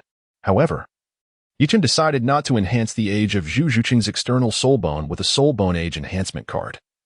Not only due to financial constraints, but also because external soul bones could naturally increase in age as the soul master's level rises. Previously, Yichen had chosen to elevate the external soul bone transformation Qinglian to 100,000 years because the efficiency of accumulating wealth would increase after advancing his soul power level. Otherwise, he would not have expended his golden soul coins on external soul bones. Moreover, in the future, Yichen did not intend to spend golden soul coins to enhance the age of the transformation Qinglian due to its lack of cost-effectiveness. It would be more prudent to invest in the age of other soul bones or soul rings instead, as the age of the transformation Qinglian would automatically rise over time. Qing, how's your soul skill? My 4th soul skill, Nether Shadow Clone, differs from my powerful 3rd soul skill. It allows me to create clones equal to the number of soul rings I possess. Moreover, these clones not only possess offensive capabilities but can also utilize the soul skills I own, although they cannot employ my 4th soul skill. Is that so? Quite impressive. Upon hearing this, Yichen nodded. Naturally, it was impossible for the clone soul skill to continue utilizing clones, otherwise, it would become an infinite nesting doll. He was merely surprised that his big cat's soul skills were quite similar to those in the original work. Currently, the big cat's 3rd soul skill remained Nether Slash, a close-range single-target attack, while the 4th soul skill was still Nether Shadow Clone. However, this 4th soul ring did not originate from the Ghost Tiger but from the 10,000-year Ghost Leopard. Nevertheless, compared to the original work, the age of the soul rings was higher, resulting in superior effects, such as enhanced attack power and reduced soul power consumption. Alright. Our business in the Douluo Forest is concluded. Let's return to the academy. Since their objective had been achieved, Yichen decided against lingering in the Douluo Forest any longer and set off for Shrek Academy. But Zhu Zhuqing hesitated, contemplating something. But what? How are you going to explain this to Xiao Wu? Zhu Zhuqing's cheeks flushed slightly. Although Yichen and Xiao Wu referred to each other as siblings at the academy, everyone knew they were in a romantic relationship. Zhu Zhuqing felt a twinge of concern that Xiao Wu might not accept her. As for her own feelings, she found no difficulty in accepting the situation. After all, she hailed from a noble family in the Douluo Empire, where it was quite normal for powerful individuals to have multiple partners. For instance, her father had numerous concubines alongside her mother. As long as Yichen was not as fickle as Dai Mubai, who changed lovers as often as one changes clothes, it would be acceptable. According to rumors, the leader of the 7 treasure glazed tile school, Ning Fengji, had over 100 concubines, and it was likely that his biological daughter, Ning Rongrong, could not even recognize all of her stepmothers, a true philanderer. Well, Xiao Wu has known for a long time. Thinking of the jealous Xiao Wu from a few days prior, Yichen couldn't help but smile. Xiao Wu has known all along. Despite her usual brashness, Xiao Wu was quite perceptive. Zhu Zhuqing's face turned crimson. Gazing at the alluring visage of his big cat, Yichen couldn't resist planting a kiss on her lips. How annoying, it's all saliva. 3 days later, Yichen and Zhu Zhuqing returned to Shrek Academy. Zhuqing, why not move in and live with me? Yichen spoke to Zhu Zhuqing, expressing his reluctance. I would not dare. I fear that Rongrong might feel frightened alone at night. The innocent Ning Rongrong found herself inadvertently involved. Although Yichen's suggestion stirred Zhu Zhuqing's interest, she ultimately declined. Xiao Wu resided with Yichen, and she felt a twinge of embarrassment at the thought of approaching him so recklessly. Alas, what a pity! Hearing that the big cat would not be coming, Yichen felt a sense of regret. He had originally contemplated a midnight ambush or perhaps sharing a blanket, but it seemed such hopes would have to be shelved for the time being. Brother Chen, you aren't contemplating any mischief, are you? Upon seeing Yichen's expression of regret, Zhu Zhuqing immediately drew a connection. Of course not. Even if I were to consider mischief, it would have to wait until we are older. Besides, all the mischief I could possibly engage in, I have already experienced. Yichen spoke with a smile. The previous night, the two had rested in the soul-hunting town outside the Douluo Forest, and unable to contain his curiosity, Yichen had explored the depths of his beloved feline companion, Demimi, Indeed, the enchanting Demi lived up to her name, leaving the young Yichun utterly bewildered. A wave of embarrassment washed over Zhu Zhuqing as she recalled the mischievous deeds of the previous night. Subsequently, after exchanging a few words with Flander, Yichun escorted Zhu Zhuqing back to their residence. "Zhuqing, pray tell, where have you been these past few days? Why were you absent from the academy?" As they entered, Yichun noticed Ning Rongrong standing with her hands on her hips, pointing an accusatory finger at Zhu Zhuqing. The two exchanged glances, realizing that during their expedition to the Douluo Forest, they had only informed Xiaowu and Flander, neglecting to mention it to Ning Rongrong. Chapter 82. Flander's soft rice preparation. Rongrong, I sincerely apologize for not informing you earlier. I went to the Douluo Forest to obtain an additional spirit ring. Observing her close friend's irritated demeanor, Zhu Zhuqing began to explain. Zhuqing, weren't you already a 28th level soul master? Why do you require an additional spirit ring? Ning Rongrong inquired, somewhat perplexed. If memory served her correctly, Zhu Zhuqing had been a 28th level soul master before her departure. Even with a breakthrough, she would only be at the 29th level, so what was the need for another spirit ring? At this, Zhu Zhuqing turned her gaze towards Yichun, silently asking if he wished to know. Yichun raised an eyebrow at Ning Rongrong, a knowing expression crossing his face. Ning Rongrong nodded enthusiastically. As if she had unearthed an astonishing secret, her curiosity piqued. If you wish to know, you must first return the money to me. It had been several months since the loan, and the 30-day grace period for the mortgage repayment had long elapsed. Even without compounding interest, she still owed him over 10 million gold soul coins. Humph, there's neither money nor life to spare. At the mention of this, Ning Rongrong let out a cold scoff and turned her head defiantly. When the day comes that your 7 treasures glazed tile school cannot repay, be prepared to pay with your flesh. With a playful smirk, Yichun remarked. Zhu Zhuqing interjected, Goodness, Yichun, you are feasting on what's in your bowl, Xiaowu. Gazing at what's in the pot, while still longing for what's outside, Ning Rongrong. How could you be so brazen? Humph, a meat exchange? If Xiaowu has no objections, I wouldn't mind either.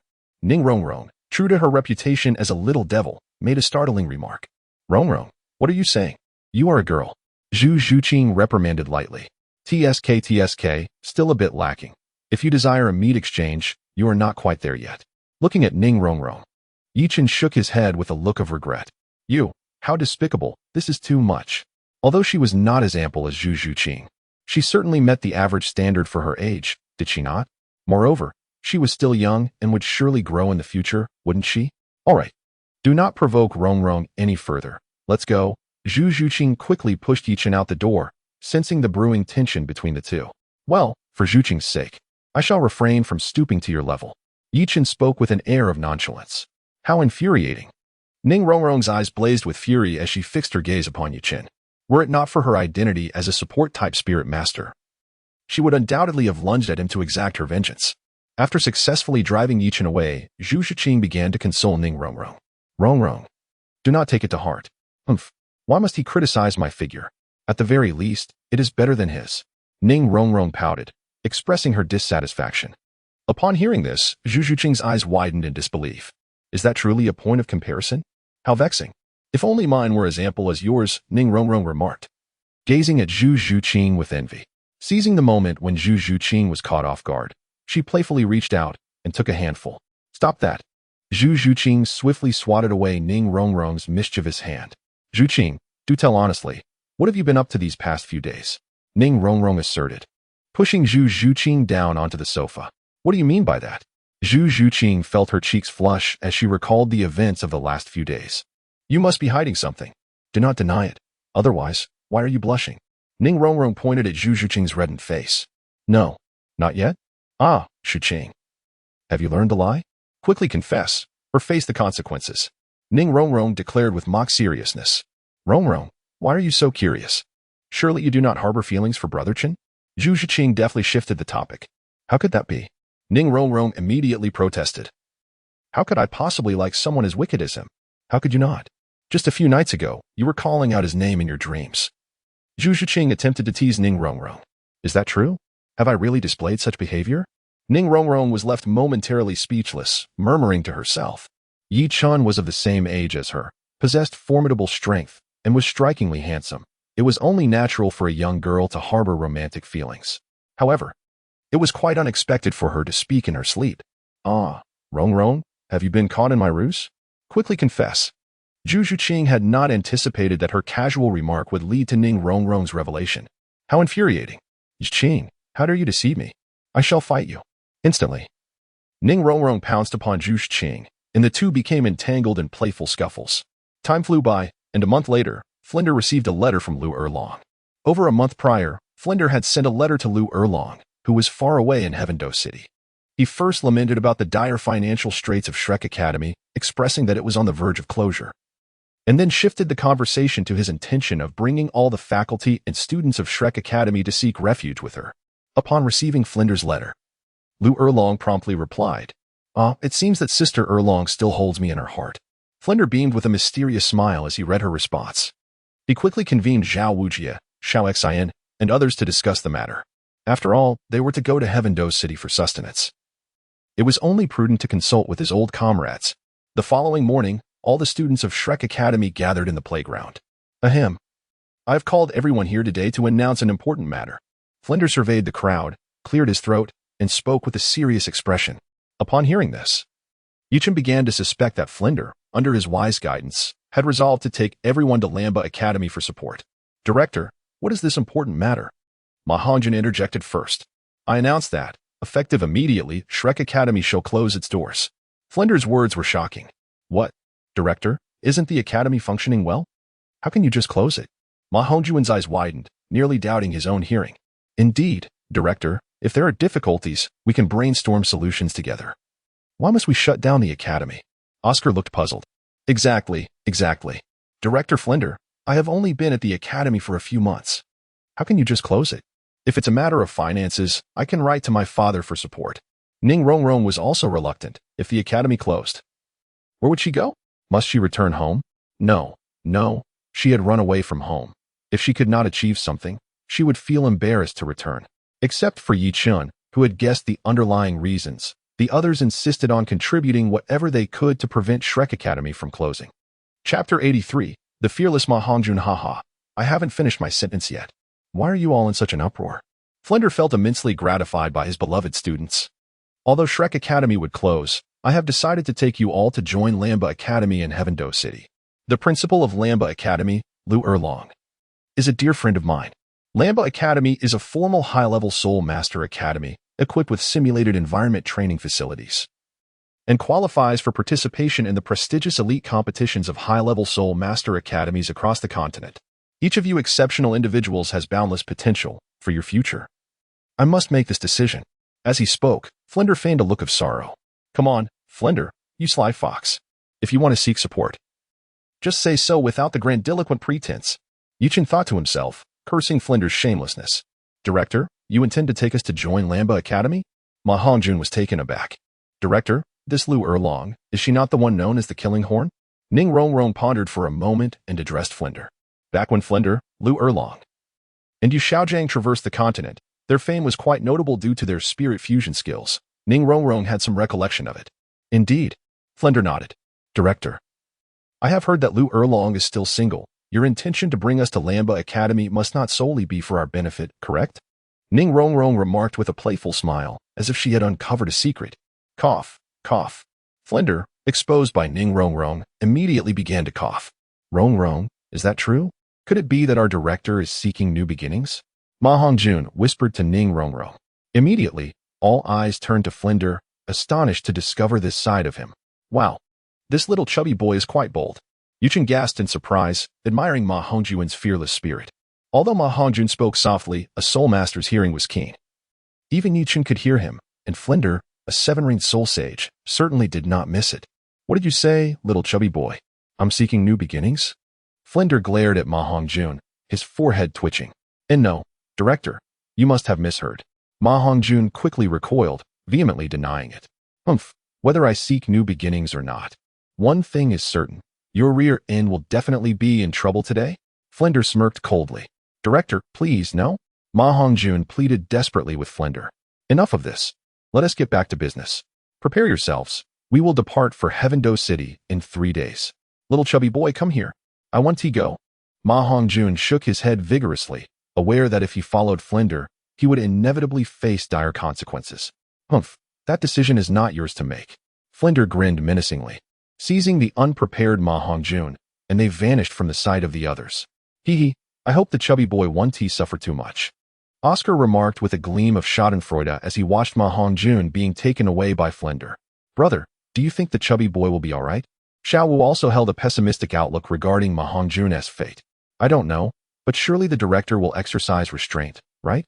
Yi Chen pondered for a moment, uncertainly remarking, let us observe a moment of silence for the chubby fool. That evening, after Xiao Wu had fallen asleep, Yi Chen quietly rose from his dwelling and made his way to Zhu Zhuqing's quarters. Ever since their relationship had been solidified, Yi Chen had clandestinely sought out the alluring feline on several occasions under the cover of night. As he stepped outside, guided by the silvery glow of the moonlight, he swiftly arrived at Zhu Zhuqing's abode. Observing the window of her second-floor room still ajar, Yi Chen stealthily ascended. The soul-guided villa boasted 2 bedrooms on the second floor, and since Ning Rongrong and Zhu Zhuqing slept separately, it afforded Yi Chen the opportunity for a surprise visit.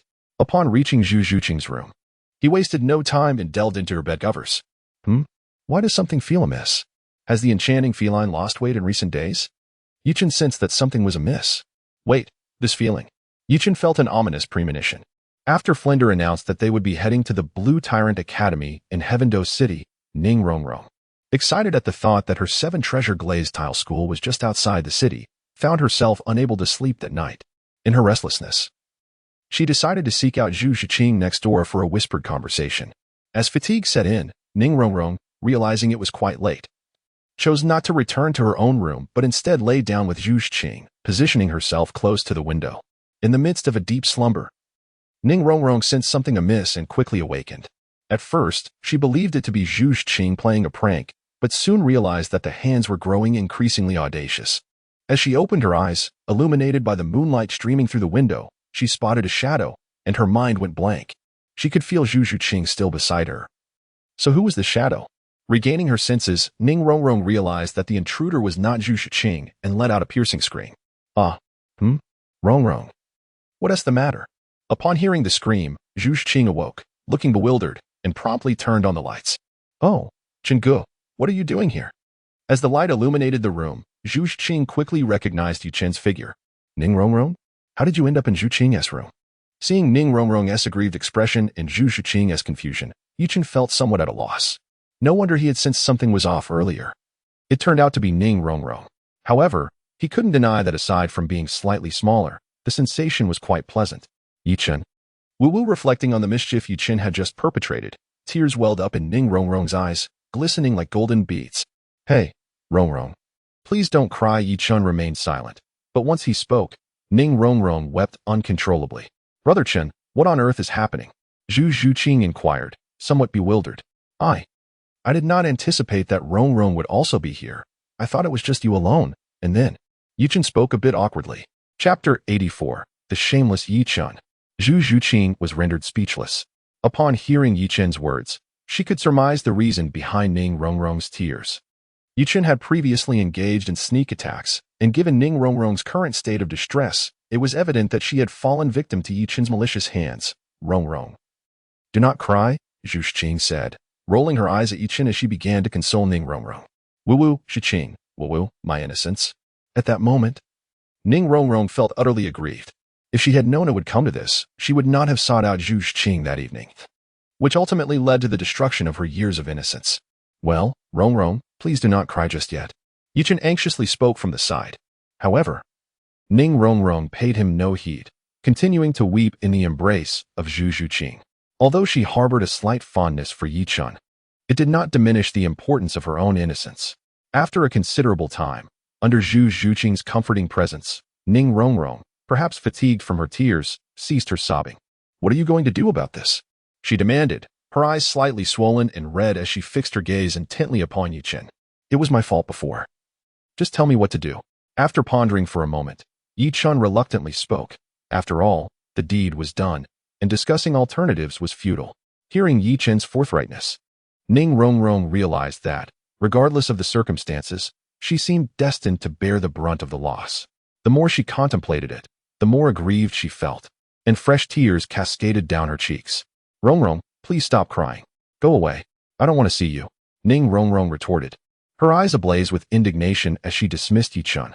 Observing her tempestuous demeanor, Yi Chun was at a loss for how to proceed. Brother Chun, perhaps you should return for now. I will speak with Rong Rong, Zhu Shuqing offered. Well, all right, Zhu Qing, please comfort her well. Having contemplated the situation and finding no better course of action, Yi Chun acquiesced. Upon exiting Zhu Shuqing's room, he gazed up at the luminous moonlight, feeling a tinge of melancholy. What a predicament this is. The following morning, Yi Chun and Xiao Wu set off to the dining hall for breakfast. Shortly thereafter, Zhu Shuqing and Ning Rongrong arrived. The moment Ning Rongrong spotted Yi Chun, she let out a cold huff, choosing not to join him at the same table as usual, but instead sat at a separate one. Clearly, she harbored lingering resentment towards the events of the previous night. Brother, what is wrong with Rongrong? Did you bully her?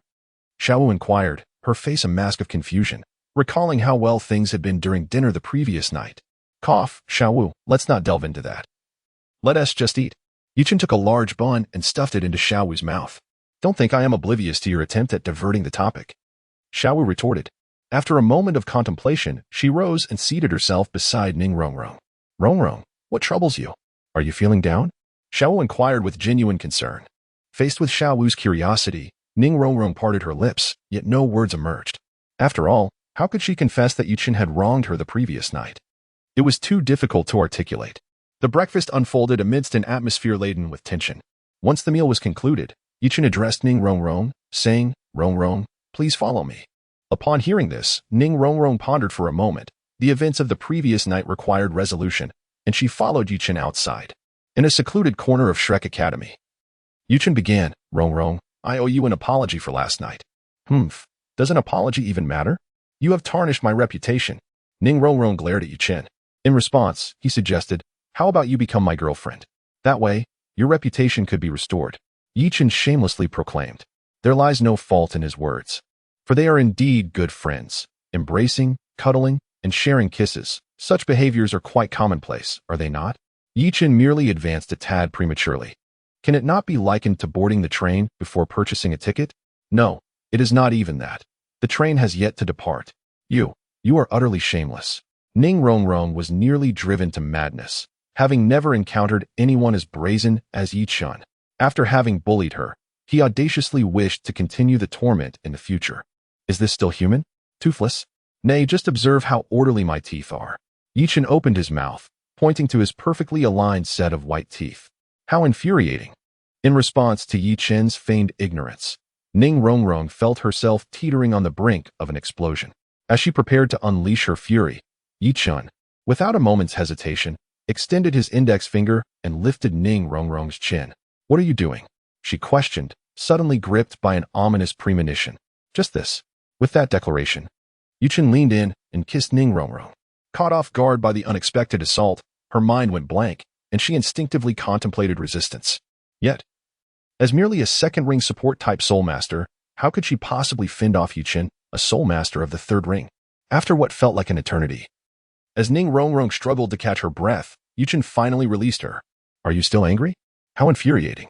As soon as she was free from his grasp, Ning Rongrong was ready to unleash her wrath, but before she could finish her retort, Yi Chun kissed her once more.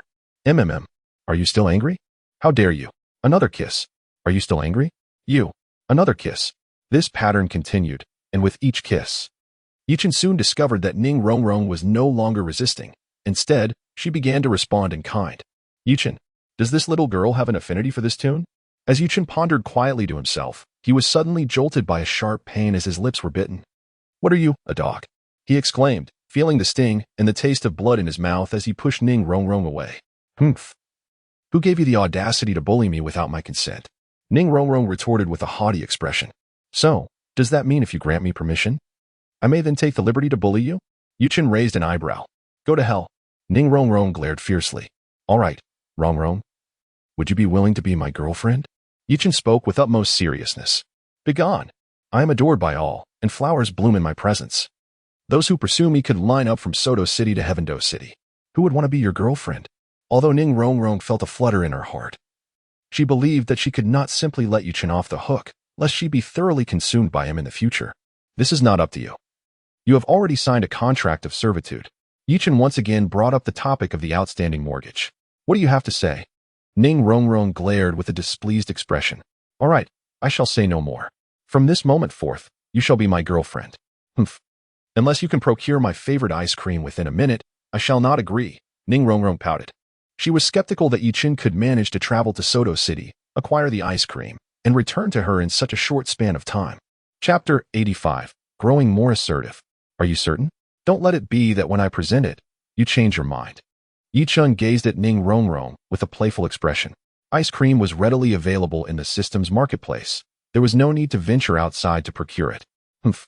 If you have the ability, then present it. Ning Rongrong doubted Yi-Chun could truly produce ice cream within a minute. Even a tidal Douluo could not traverse the distance between Shrek Academy and Soto City in such a short span. Not to mention the time required to purchase the ice cream. Just watch. Without hesitation, Yi-Chun procured a strawberry-flavored ice cream from the system's marketplace. Ning Rongrong's eyes widened in disbelief as she beheld the ice cream in Yi-Chin's hand. Here, said Yi-Chin, offering the strawberry ice cream to her lips. Unconsciously, she licked it. Wow, little enchantress. Yi-Chin mused, feeling increasingly captivated. What are you thinking about? Ning Rongrong inquired. Noticing Yi-Chin lost in thought while savoring the ice cream. I was contemplating how my dear Rongrong is so exceptionally beautiful. Though Yi-Chin's emotional intelligence was not particularly high, he was wise enough not to reveal that he was thinking of other girls, lest Ning Rongrong fly into a rage. Get lost. Who do you think you were to call me yours? A blush instantly graced Ning Rongrong's cheeks. Who else could it be? Far away yet so close. Flattering me, are you? By the way, it's not so simple to become my boyfriend. Oh? Then pray tell, what exactly makes it so complicated? You must buy me delicious food, acquire beautiful clothes for me, never make me angry, comfort me when I am upset, and take care of me when I fall ill. Ning Rongrong enumerated. With each demand, Yi-Chin felt increasingly uneasy, realizing he had not merely found a girlfriend but had instead acquired a little ancestor. Everything you say is right. Despite the feeling of having gained a demanding ancestor, Yi-Chin nodded in agreement, knowing that ultimately, it would not be this little girl who held the final say. As the saying goes, all rights of explanation belong to this institution. Yi-Chin decided that all stipulations would be dictated by him. Very well, I shall reluctantly allow you to be my boyfriend, Ning Rongrong said, satisfied by Yi-Chin's compliance. By the way, Chingu, I am still a great spirit master. You must help me enhance my strength. Remembering Zhu Zhuqing's privileges, Ning Rongrong felt she deserved the same. Enhance your strength? Just practice diligently, can't you? I know you have methods. Otherwise, Zhuqing wouldn't have become a 3-ring spirit elder so quickly. Ning Rongrong pouted. During Yi-Chin and Zhu Zhuqing's previous venture to the Stardow Forest, Zhu Zhuqing had only recently achieved the rank of 28th level Great Spirit Master. It was inconceivable to Ning Rongrong that Yi-Chin could have facilitated such a rapid advancement without his assistance.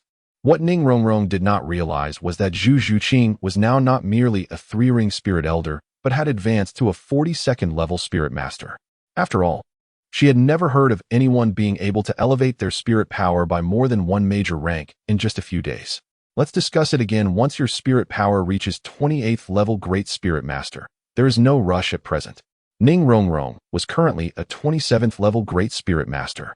And even if she upgraded her first and second spirit rings to 1,000-year purple, she would only gain 2 levels of spirit power at most. It would be wiser to wait until she became a 28th level Great Spirit Master and then directly ascend to the 30th level Quasi-Spirit Elder through the enhancement of her spirit rings. The only way for Yi-Chin to elevate Ning Rongrong's spirit power level in a short time was by enhancing the age of her spirit rings. As for the celestial herbs, after purchasing the Netherworld Celestial Grass for Zhu Zhuqing, Yi-Chin's treasury had been depleted. It had only been a month since, and he could not afford even a small portion of celestial herbs now. So you truly have a method. Ning Rongrong perked up at this revelation, surprised that her casual remark had elicited Yi-Chin's little secret. Indeed, I do have a method. However, enhancing you now won't allow you to directly add the 3rd spirit ring. It's best to wait until you reach level 28. Is that so? Very well. By the way, let me teach you some cultivation techniques. Reflecting on the fact that Ning Rongrong was now his girlfriend, Yi-Chin resolved to bestow upon her the same treatment he offered to Xiao Wu and the Big Cat, intending to teach her his family's unique cultivation methods. Cultivation techniques? Is it meditation? Ning Rongrong asked, somewhat perplexed. Close enough, but these are ancestral cultivation techniques of the Yi family, not ordinary meditation methods. I will soon transmit to you the techniques that can enhance your spirit power, physical prowess, and mental strength in these 3 aspects. Is that for real? Ning Rongrong asked skeptically. Indeed. But Rongrong, we must clarify one matter first. Yichen spoke with utmost seriousness. What? Within the span of a decade, or until I attain the rank of title Douluo, you are forbidden from divulging the cultivation techniques I impart to you, not even to my father-in-law. Yichen was acutely aware that after Ning Rongrong experienced the effects of these techniques, she might consider imparting them to the Seven Treasure Glazed Tile School. If the school were to acquire such knowledge, it would not be a significant concern, for techniques are merely tools. Future achievements ultimately hinge upon the individual.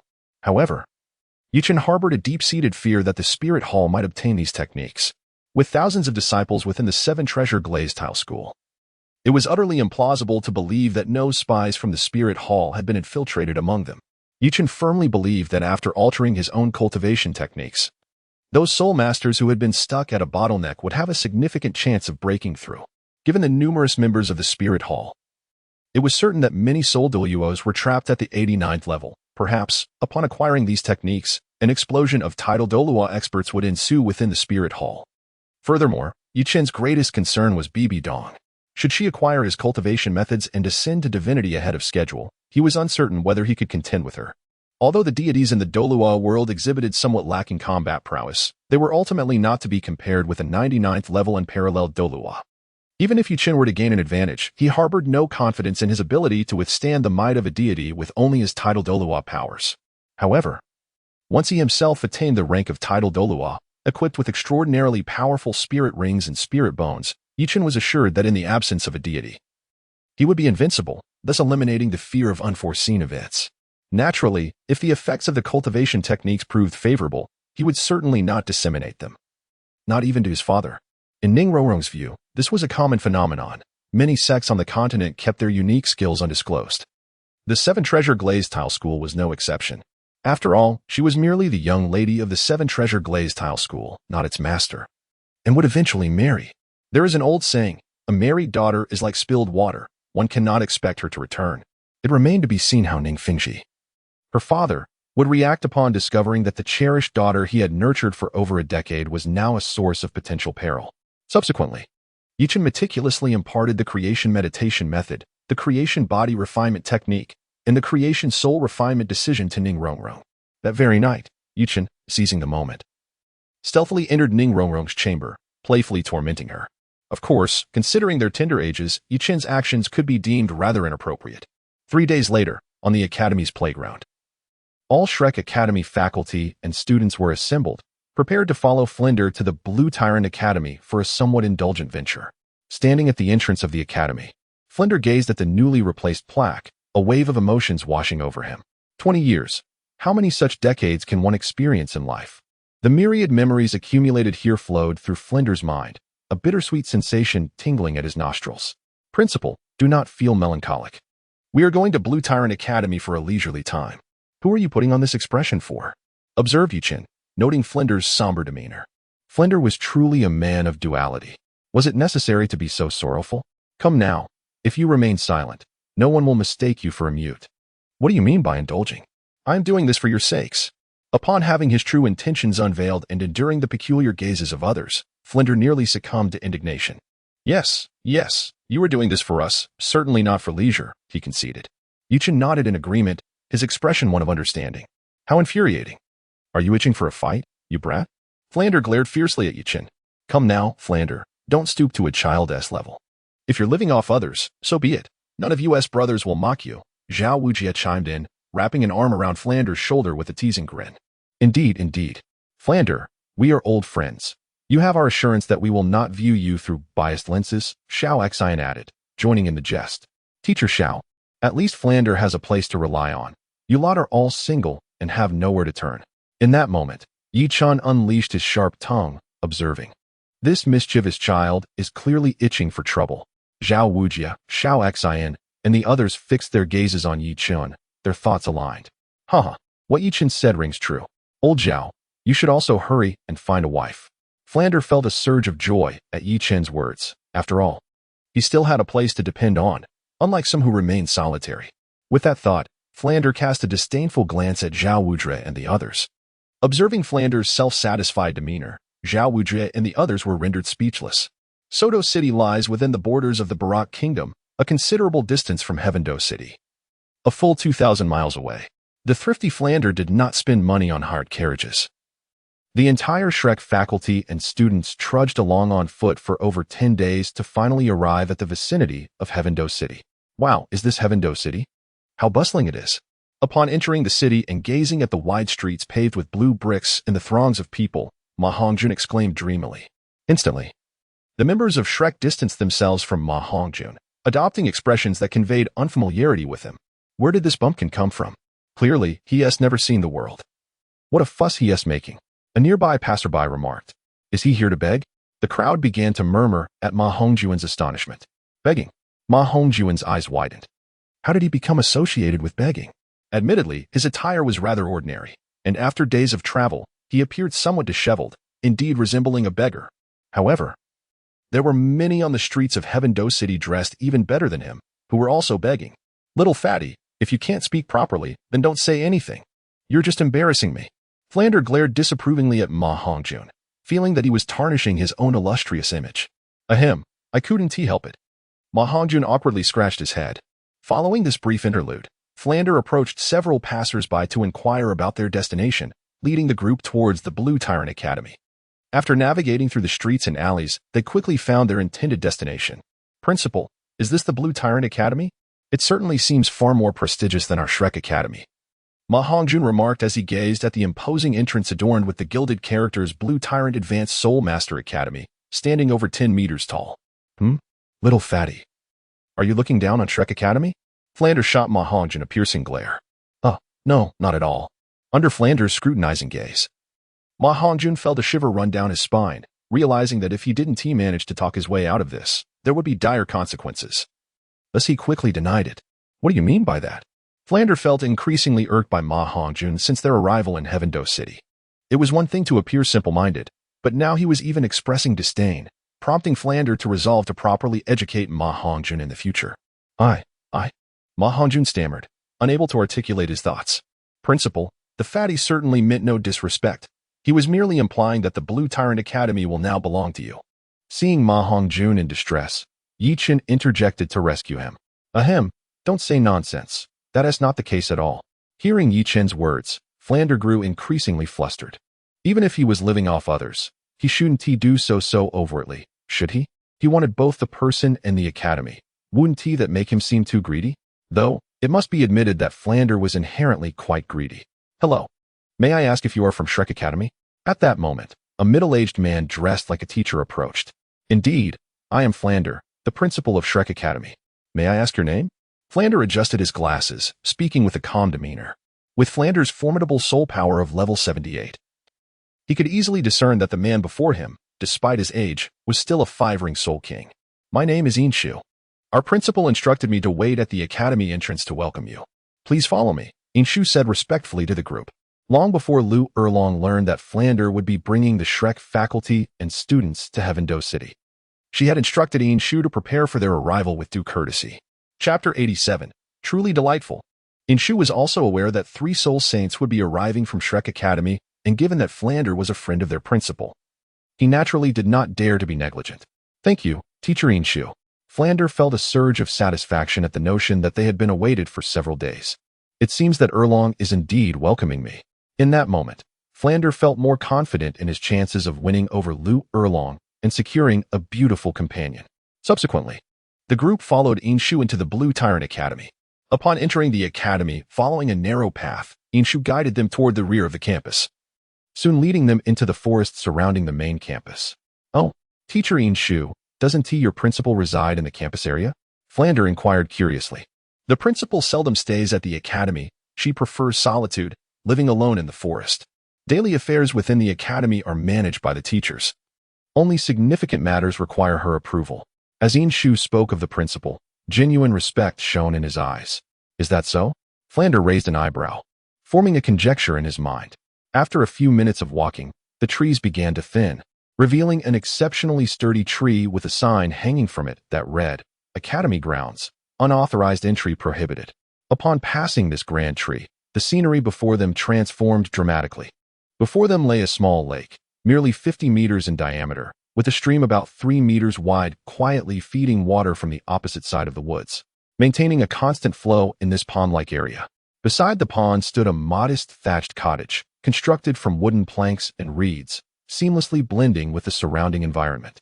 A circle of fencing encircled the cottage, within which various flowers bloomed vibrantly, creating a stunning display of colors. Amidst the flowers stood a beautiful woman, holding a watering can as she tended to the blooms. Perhaps alerted by the sound of footsteps, her gaze instinctively turned toward the approaching group from Shrek Academy. "Big Brother Flander, you finally made it." The beautiful woman set down the kettle, revealing a joyful smile as she spoke to Flander. "Aha, Sister Erlong. I have come to seek refuge with you." At this moment, Flander appeared to have lost his usual sharpness, looking as delighted as a child. "Old friend, it has been many years, yet you remain the same," exclaimed Lu Erlong, genuinely pleased to reunite with her old companion. "I have aged, but you still possess your charm," Flander remarked, unable to resist stroking his beard while reflecting on Lu Erlong's seemingly unchanged visage from 2 decades prior. "Old Flander, aren't you going to introduce me?" Lu Erlong approached, surveying the group, and addressed Flander. "Look at me. Allow me to introduce you. This is Lu Erlong. In our youth, we made quite a name for ourselves in the Golden Iron Triangle across the continent." Flander then introduced Zhao Wujie, Yichen, and others to Lu Erlong. After exchanging pleasantries, a hint of sorrow crossed Lu Erlong's face. "Old Flander, have you seen Xiao Gang in these years?" At her words, Flander's expression darkened momentarily. "Alas, since we parted ways that time, I have not seen him," he sighed, shaking his head. This was indeed true. Flander was unaware that Yu Xiao Gang was still languishing at the Nodding Junior Soul Master Academy, while Yi Chun and Xiao Wu knew but chose to remain silent. "Oh," Lu Erlong sighed. "Sister Erlong, won't you invite us inside to sit?" Noticing Lu Erlong's melancholy, Flander sought to shift the conversation. "Old Flander, I cannot accommodate so many in my humble abode. When you wrote to me, I had already made arrangements at the main campus." "Haha, Erlong, I have brought a group of brothers to seek refuge with you. You must not treat us poorly," Flander jested. "Old Flander, you are the leader of the Golden Iron Triangle. What could possibly be considered poor treatment?" Lu Erlong responded. "In any case, I do not usually concern myself with the trivial matters of the academy. From now on, this academy shall be yours. Tomorrow, I will convene a meeting with all faculty and students to announce this decision. The academy's name shall be changed to Shrek, so that I may bask in the glory of your esteemed Shrek Academy." During the earlier introductions, Lu Erlong had learned of everyone's soul power levels. Zhao Wujie and the other teachers were formidable, each starting as soul emperors. Among the students, Dai Mubai, Ma Hongjun, and Ning Rongrong were considered talented, yet they seemed to pale in comparison to the remaining quartet. Oscar was a food system soul master with innate full soul power. Zhu Zhuqing was a 12-year-old soul master of the 3rd ring. Yi Chun was a soul master of the 4th ring. And Xiao was even a soul king of the 5th ring. With Lu Erlong's extensive experience, she could hardly believe such extraordinary talents existed. Had she not heard it from Flander himself? This, Sister Erlong, seems rather inappropriate, does it not? Though Flander was aware of the benefits of relying on others, he never anticipated that upon arriving at Lamba Academy, Lu Erlong would immediately begin bestowing gifts. How delightful. "Old Flander, given our relationship, what could possibly be inappropriate? Please accept." Lu Erlong instructed, turning to Yin Shu, "Have the dining hall prepare a sumptuous feast in the 2nd floor private room. I wish to host them." "Yes, Director," Yin Shu replied. Although he was somewhat perplexed as to why the academy was being so generous, he understood it was not his place to inquire. After all, Lamba Academy was now Lu Erlong's private property, with all matters being at her discretion. "As you are all newcomers, allow me to introduce you to Lamba Academy. Oh no. It should now be called Shrek Academy. This forest represents the largest expanse within the Heaven Do City and comprises all resources belonging to the academy. While our facilities may not be the finest among the numerous advanced Soul Master academies within the Heaven Do Empire, they are not lacking either. Since the academy's establishment a decade ago, we have only accepted commoner Soul Masters, which has resulted in our students' martial souls being of inferior quality compared to those from prestigious families. However, it is precisely because our students come from humble beginnings that they practice with far greater diligence than those from affluent backgrounds.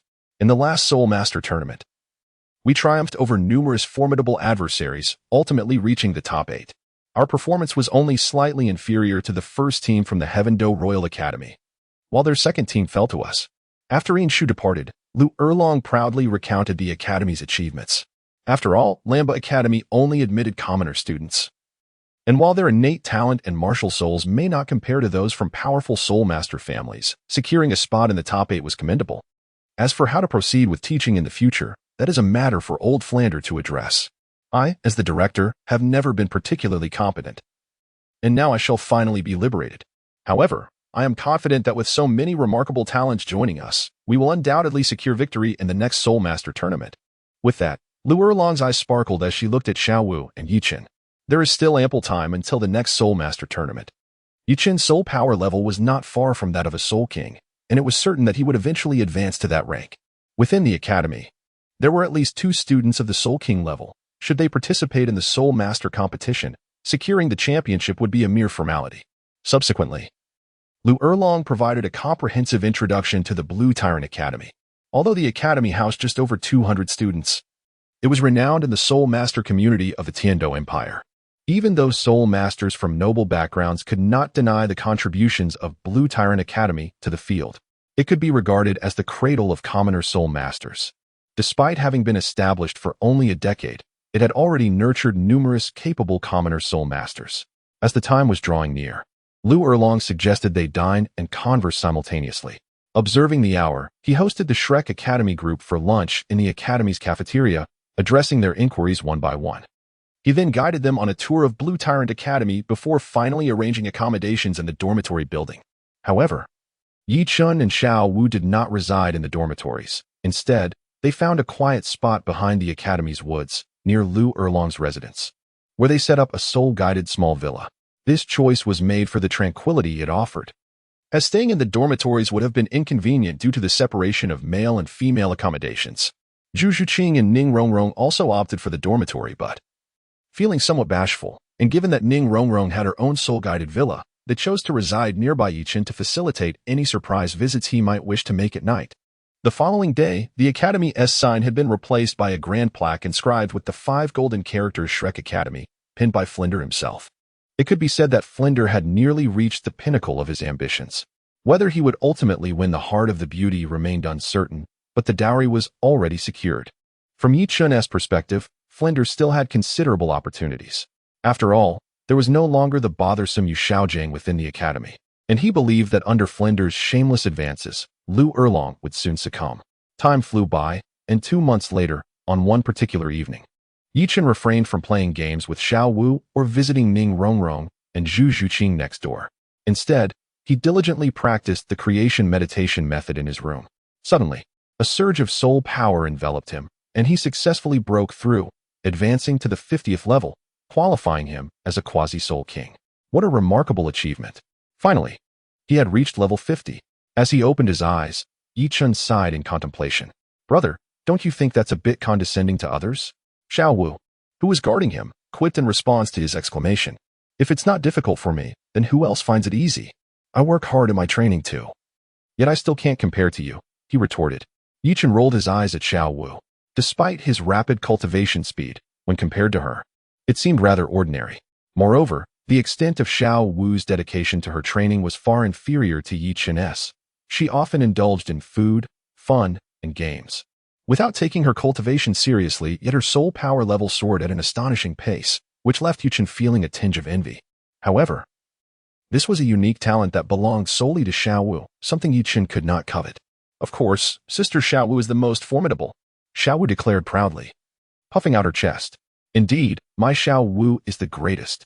But it's getting late. We should rest soon. With that, Yi Chen winked at Xiao Wu. How annoying. If you want to stir up trouble, go find Zhu Qing and Rongrong next door. Upon seeing Yi Chen's playful expression, a blush crept across Xiao Wu's face as memories flooded back. Xiao Wu, we are merely going to rest. What are you thinking? How infuriating. I'll have a go at you.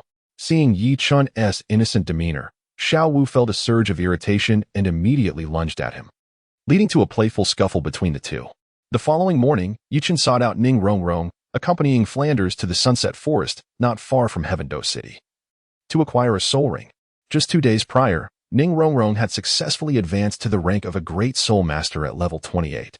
In the system mall, Yi Chen procured 9 yellow century soul ring enhancement cards, elevating Ning Rongrong's first and second soul rings to the illustrious purple millennium tier. Following this augmentation, Ning Rongrong's soul power level ascended, as Yi Chun had anticipated, directly reaching the threshold of a level 30 quasi-soul sovereign. Furthermore, Yi Chun acquired for her a 7-colored rainbow-shaped camouflage necklace to avert any unwarranted attention. After all, without the disguised necklace, Ning Rongrong's use of soul skills would undoubtedly reveal her extraordinary soul ring configuration. Originally, in the days preceding her advancement, Ning Rongrong had intended to venture into the Sunset Forest to attach her third soul ring. However, upon learning that Yi Chun was also on the cusp of a breakthrough, she decided to wait for him. Now that both have achieved their advancements, they were eager to proceed with the addition of soul rings. For this expedition to the Sunset Forest in search of soul rings, Yi Chun enlisted the company of Flander for safety's sake. After practicing the creation forging technique, Ning Rongrong's capacity for her third soul ring could withstand an age of approximately 3,000 years. In contrast, Yi Chun's current endurance required for his fifth soul ring targets a formidable age of around 20,000 years. While it might not have been necessary to accompany Flander solely for Ning Rongrong's third soul ring, Yi Chun's need for his fifth soul ring justified Flander's presence. Although 20,000-year plant-type soul beasts are cumbersome to relocate, Yi Chun felt sufficiently prepared to handle them. However, the regions where such ancient plant-type soul beasts thrive are typically frequented by other 10,000-year soul beasts, and Yi Chun would not risk bringing Ning Rongrong into such peril. Nonetheless, Yi Chun harbored little hope of finding a suitable target in the Sunset Forest for himself. Soul beasts under 10,000 years of age were relatively abundant in the Sunset Forest. However, those exceeding that threshold saw a considerable decline in the number of soul masters venturing there. After all, the expanse of the Sunset Forest pales in comparison to that of the Douluo Forest, where ancient soul beasts are scarce. The question of whether Yi Chun would even find a suitable target within the forest remained, let alone the challenge of locating one with precision. Yi Chun contemplated venturing into the Sunset Forest to seek his fortune. If he could not find what he sought, he would have no choice but to proceed to the Douluo Forest. Chapter 89. The Radiant White Deer. The Sunset Forest differed from the Douluo Forest, as there was no soul-hunting town at its outskirts. Given the proximity of the Sunset Forest to Heaven-Do City, and with daylight still lingering, Yi Chun and his companions made their way directly into the forest. Yi Chun, Rongrong, what type of soul beast do you require?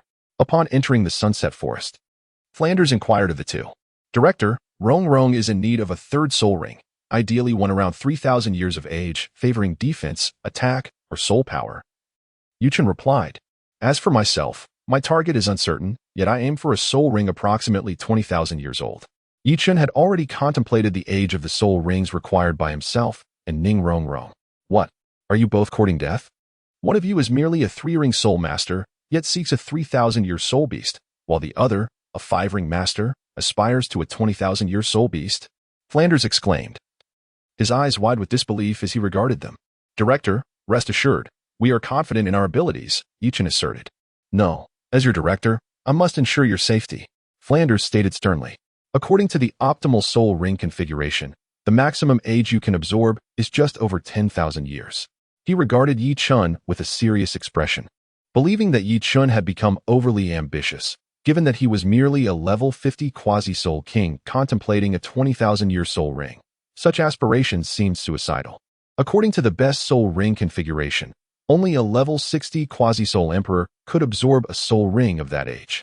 Director, one cannot generalize among soul masters. Both Rongrong and I possess soul bones, which allows us to transcend the limits of soul ring absorption without issue. Prior to their journey, Yi Chun had agreed with Ning Rongrong to feign that she had refined a soul bone. With Flanders present, he would undoubtedly prevent them from surpassing the limit of soul ring absorption, necessitating a plausible explanation. Yi Chun understood Flanders' character well enough. Even if he were to learn about their precious soul bones, he would not resort to murderous actions to seize them. Is that true? Flanders asked. Skepticism etched across his face. However, if that were the case, it would be reasonable. As the little princess of the 7-treasure glazed tile school, it was not unusual for Ning Rongrong to possess a soul bone. Soul bones were rare and unattainable for ordinary soul masters. It was unlikely that the affluent 7-treasure glazed tile school would be thwarted in acquiring them. As for Yi Chun, Flanders considered his mysterious origins an exceptional talent, along with the possibility of a soul bone bestowed by an elder, not entirely implausible. Director Flanders, why would we deceive you? I am still young and have a family. I have no intention of courting death. Yi Chun rolled his eyes. Indeed, considering your cunning nature, you must possess considerable confidence. However, I must caution you that high-age soul rings are not easily absorbed. One must act according to their capabilities. Flander nodded in agreement. Yichen did not appear to be a fool, and he seemed unlikely to court disaster. Nevertheless, Flander was struck by Yichen's assertion of being a man with a family.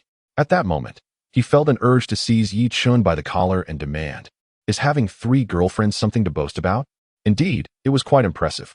For 2 months, despite Flander's shameless advances, Lu Erlong had shown some interest. Yet he had not succeeded in winning her over. As it stood, Flander remained a confirmed bachelor. Meanwhile, Ning Rongrong, upon hearing Yichen mention his family, felt a blush spread across her face, her heart racing with a mix of excitement and anxiety. 2 days later, Flander, Yichen, and Ning Rongrong were searching the inner regions of the Sunset Forest for suitable soul beasts.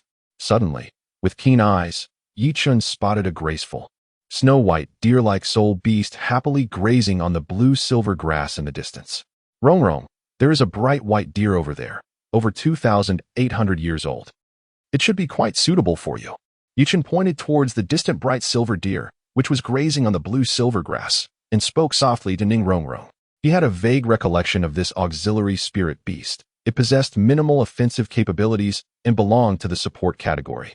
Its innate soul skill was healing and amplifying soul power. If Ning Rongrong were to absorb the soul ring of this bright silver deer, it would likely grant her a skill that enhances soul power attributes. The bright silver deer? Yes, it is indeed quite suitable for me. Ning Rongrong nodded as she gazed at the creature in the distance. The 7 Treasure Glaze Tile sect, with its long-standing heritage, had conducted extensive research on which spirit beast soul rings could be combined with their 7 Treasure Glaze Tile martial soul to produce various soul skills. Naturally, Ning Rongrong understood that by absorbing the soul ring of the bright silver deer, she would acquire a soul skill that amplifies her soul power. Very well. Then it will be this one. Dean, please stand by while we handle it. Yichen addressed Flander, saying, "Very well, I entrust this task to you. Rongrong, once I have subdued this radiant white deer, it shall be your turn to resolve the matter." Yichen meticulously devised a strategy. Ning Rongrong, filled with excitement, nodded eagerly and extracted a fully loaded 6-barreled Gatling gun from her storage soul guide. After Ning Rongrong became a good friend of Yichen, he bestowed upon her numerous valuable items. Given that Ning Rongrong was merely a fragile support type with no combat prowess, equipping her with firearms was intended to grant her some means of self-defense. Although firearms might not be particularly effective against large soul beasts with formidable defenses, they could unleash a tempest of bullets that even a 6-ringed soul emperor would struggle to withstand when directed at soul masters. Yichen pondered that if Flinder did not activate his martial soul's true form, he would hardly withstand a barrage from the Gatling gun. Although Ning Rongrong wielding the 6-barrel Gatling gun appeared somewhat incongruous, its efficacy was what mattered. Whether it seemed out of place was of little consequence. Fortunately, having practiced the creation body refinement technique, Ning Rongrong possessed commendable physical attributes. As a soul master, handling such a small-caliber Gatling gun was certainly feasible for her. Subsequently, a serene bamboo staff materialized in Yichen's grasp. With his first soul skill, he invoked imprisonment. The first spirit ring shimmered briefly, and an ethereal bamboo staff shot forth from Yichen, swiftly descending upon the unsuspecting radiant white deer above. A dull thud resonated as the deer, blissfully indulging in blue-silver grass, was rendered immobile by the skill. Witnessing Yichen's immediate success, Ning Rongrong was not caught off guard. She raised her 6-barrel Gatling gun and aimed it at the distant white deer, pulling the trigger. The gun erupted with a cacophony of sounds as the 6 barrels spun wildly, unleashing a torrent of bullets that surged towards the radiant white deer. A flurry of crimson blossoms erupted from the deer, and in mere moments, it succumbed to the onslaught, collapsing lifelessly to the ground.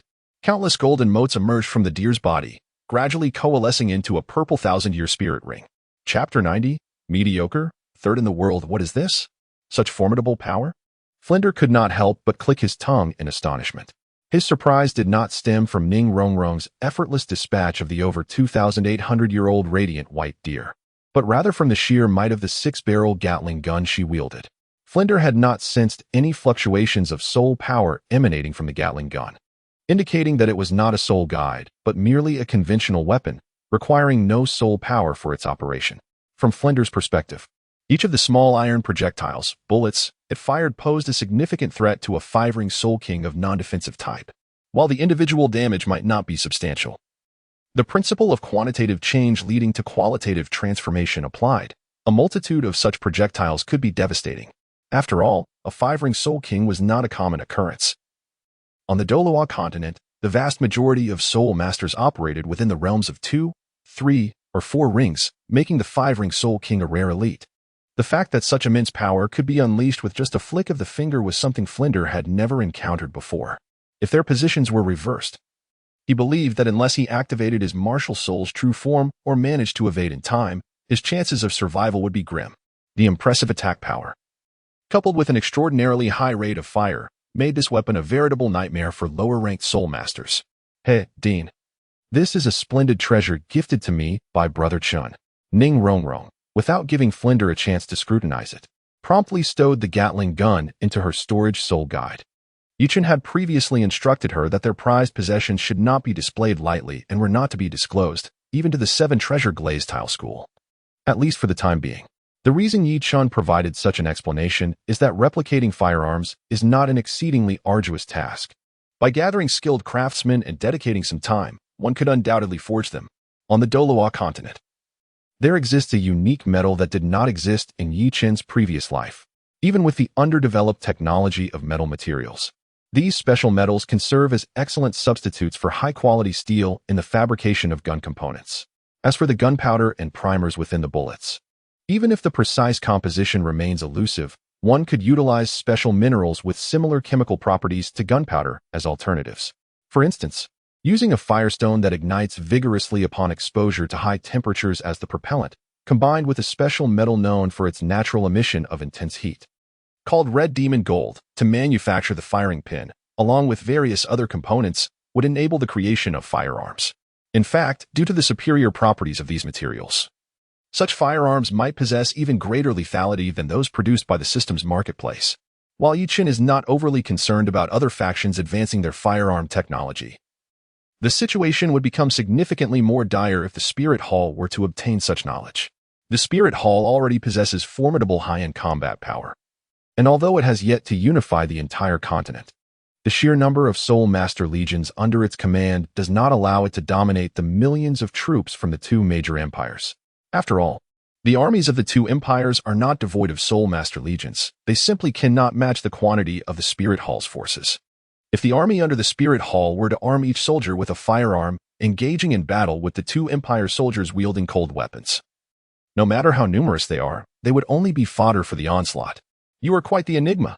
Flinder glanced at Yi Chun in surprise. He had originally thought this item was merely a defensive tool given to Ning Rongrong by Ning Fingji, only to discover it was a gift from Yi Chun. Quite ordinary, yet ranked 3rd in the world. Yi Chun waved his hand. Well, the heavens are the eldest, the earth the 2nd, and I consider myself the 3rd. Yi Chun offered little explanation, turning to Ning Rongrong and saying, Rongrong, quickly proceed to absorb the spirit ring. Ning Rongrong nodded. Her 7 treasure glazed tile martial soul manifesting as she stepped forward to begin the absorption process. The radiant white deer was inherently an auxiliary spirit beast, making the absorption relatively uncomplicated. Moreover, given that it was still below the threshold of years that Ning Rongrong could endure, the task was not arduous.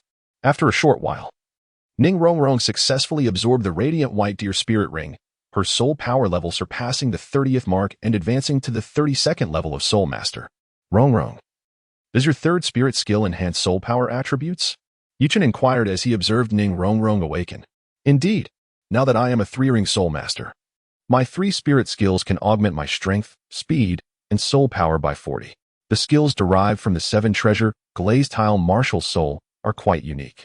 They enhance in efficacy as the Soul Master's level increases. When Ning Rongrong was a 1-ring Soul Master, the enhancement was at 20, increasing by 10 with each major level up. Now, as a 3-ring Soul Master, the enhancement reaches 40. Additionally, the 7 treasure glazed tile martial soul possesses the remarkable ability to ignore level disparities, providing enhancements to higher level Soul Masters without diminishing the effect of the spirit skills. Nonetheless, if the level gap is excessively vast, one's own soul power might not suffice to sustain the considerable consumption. Indeed, there exist auxiliary Soul Masters on the continent who have attained the 8th ring. and Ning Fingji's status as the most formidable auxiliary soul master is closely tied to these two remarkable traits of the seven treasure glazed tile martial soul.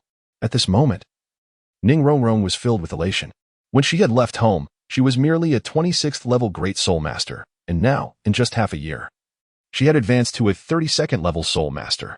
She imagined her father and two grandfathers would surely be astonished upon hearing this news.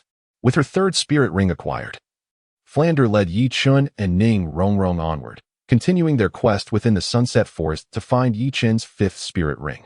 However, luck was not on their side. As was perhaps to be expected, the trio roamed the inner regions of the Sunset Forest for an entire day without encountering a suitable target for Yi Chun. Although they did come across several botanical spirit beasts with decent innate abilities, their ages fell short, not even reaching 10,000 years, rendering them unworthy of consideration. While Yi Chun could elevate the age of a spirit ring through enhancement cards, the cost for significant age gaps in spirit rings was substantial. A disparity of 10,000 years equated to an expenditure of 10 million gold soul coins, a sum even Yi Chun could not overlook. The Sunset Forest, it seemed, was indeed inferior to the Douluo Forest, with its inner regions offering a pitifully scarce selection of 10,000-year spirit beasts. Very well. I shall guide you to the core area. If we cannot find anything there, we shall first escort Rongrong back to the academy. And then I will take you to the Douluo Forest, Flander stated to Yi Chun. Having never ventured into the Sunset Forest before, Flander was not well acquainted with its conditions. Previously, for Ning Rongrong's safety, he had refrained from taking the two into the core area of the forest. Chapter 91. The Forbidden Spirit Flower. Although the Sunset Forest is not as perilous as the Douluo Forest, the presence of spirit beasts exceeding 50,000 years is still a possibility. In the event of encountering one, even if they are not a match, Flander, as a flight-type soul sage, could swiftly make his escape. However, with Yi Chun and Ning Rongrong in tow, the situation was less certain.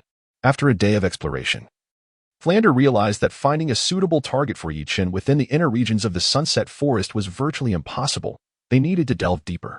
The core area, then? Very well, Yi Chun mused, agreeing. As long as fortune did not entirely abandon them, with Flander by their side, their safety was likely assured. Even if complications arose, Yi Chun had his final trump card. In the small treasury of the system shop, he had amassed half of a minor goal over the past few days. While he could not afford a 9th-grade fixed spirit tool that matched the attack power of an ordinary title Douluo, he could purchase an 8th-grade fixed spirit tool capable of delivering the power of an 8th-ring title Douluo.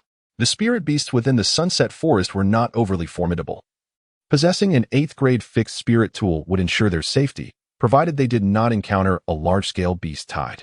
Upon entering the core realm of the Sunset Forest, Yi Chun observed that the spirit beasts encountered along the way were of significantly higher age than those previously seen, prompting him to discreetly employ a lucky enhancement. A golden lucky card appeared in his hand, and with a gentle squeeze, it transformed into a golden stream of light, merging into Yi Chun's being. As long as there was a suitable target for Yi Chun within the Sunset Forest, he was confident that the lucky card would lead him to it. However, the exact timing of this discovery remained uncertain. Perhaps due to the scarcity of spirit beasts compatible with Yi Chun's 5th spirit ring within the entire Sunset Forest. It was not until the 3rd day, after utilizing 3 lucky cards, that he finally identified an appropriate target, not far ahead of Yi Chun. A holy white and striking flower-like plant spirit beast appeared. Flander, noticing Yi Chun's intense gaze fixed upon the distant floral spirit beast, could not help but inquire, Yi Chun, what spirit beast is that? Although Flander served as the head of a prestigious Soul Master Academy, his knowledge of spirit beasts was not extensive. He could identify common ones, but rare varieties often eluded him. Headmaster, that is a forbidden spirit flower, aged at an impressive 20,000 years. Yi Chun addressed Flander's confusion. In truth, compared to Flander, Yi Chun's theoretical knowledge regarding soul beasts was not particularly profound. However, due to the nature of his martial soul, he possessed considerable understanding of the plant-type soul beasts documented across the continent. Is this the forbidden spirit flower? Exclaimed Ning Rongrong in astonishment. Rongrong, you are aware of it? How come I have never heard of such a soul beast? Flander gazed at Ning Rongrong, somewhat perplexed. Director Flander, do not underestimate the forbidden spirit flower. This plant-type soul beast can be considered the nemesis of all soul masters. While its threat level may not be high, its innate soul abilities are exceptionally potent. Yi Chun remained silent, and Ning Rongrong had yet to associate the white flower before her with the forbidden spirit flower. Oh, do enlighten us, Flander urged, intrigued. How could he not perceive the remarkable strength of this flower? The Forbidden Spirit flower possesses no offensive or defensive capabilities and appears quite vulnerable, yet its innate soul skill. Silence can render a soul master incapable of utilizing any soul ring or soul bone techniques, except for their own unique skills, for a certain duration. Ning Rongrong spoke slowly. What? Is that true? Flander exclaimed in astonishment. The significance of soul skills to a soul master is undeniable. If a soul master cannot employ their soul skills, even achieving a mere 20 to 30% of their potential would be considered extraordinary.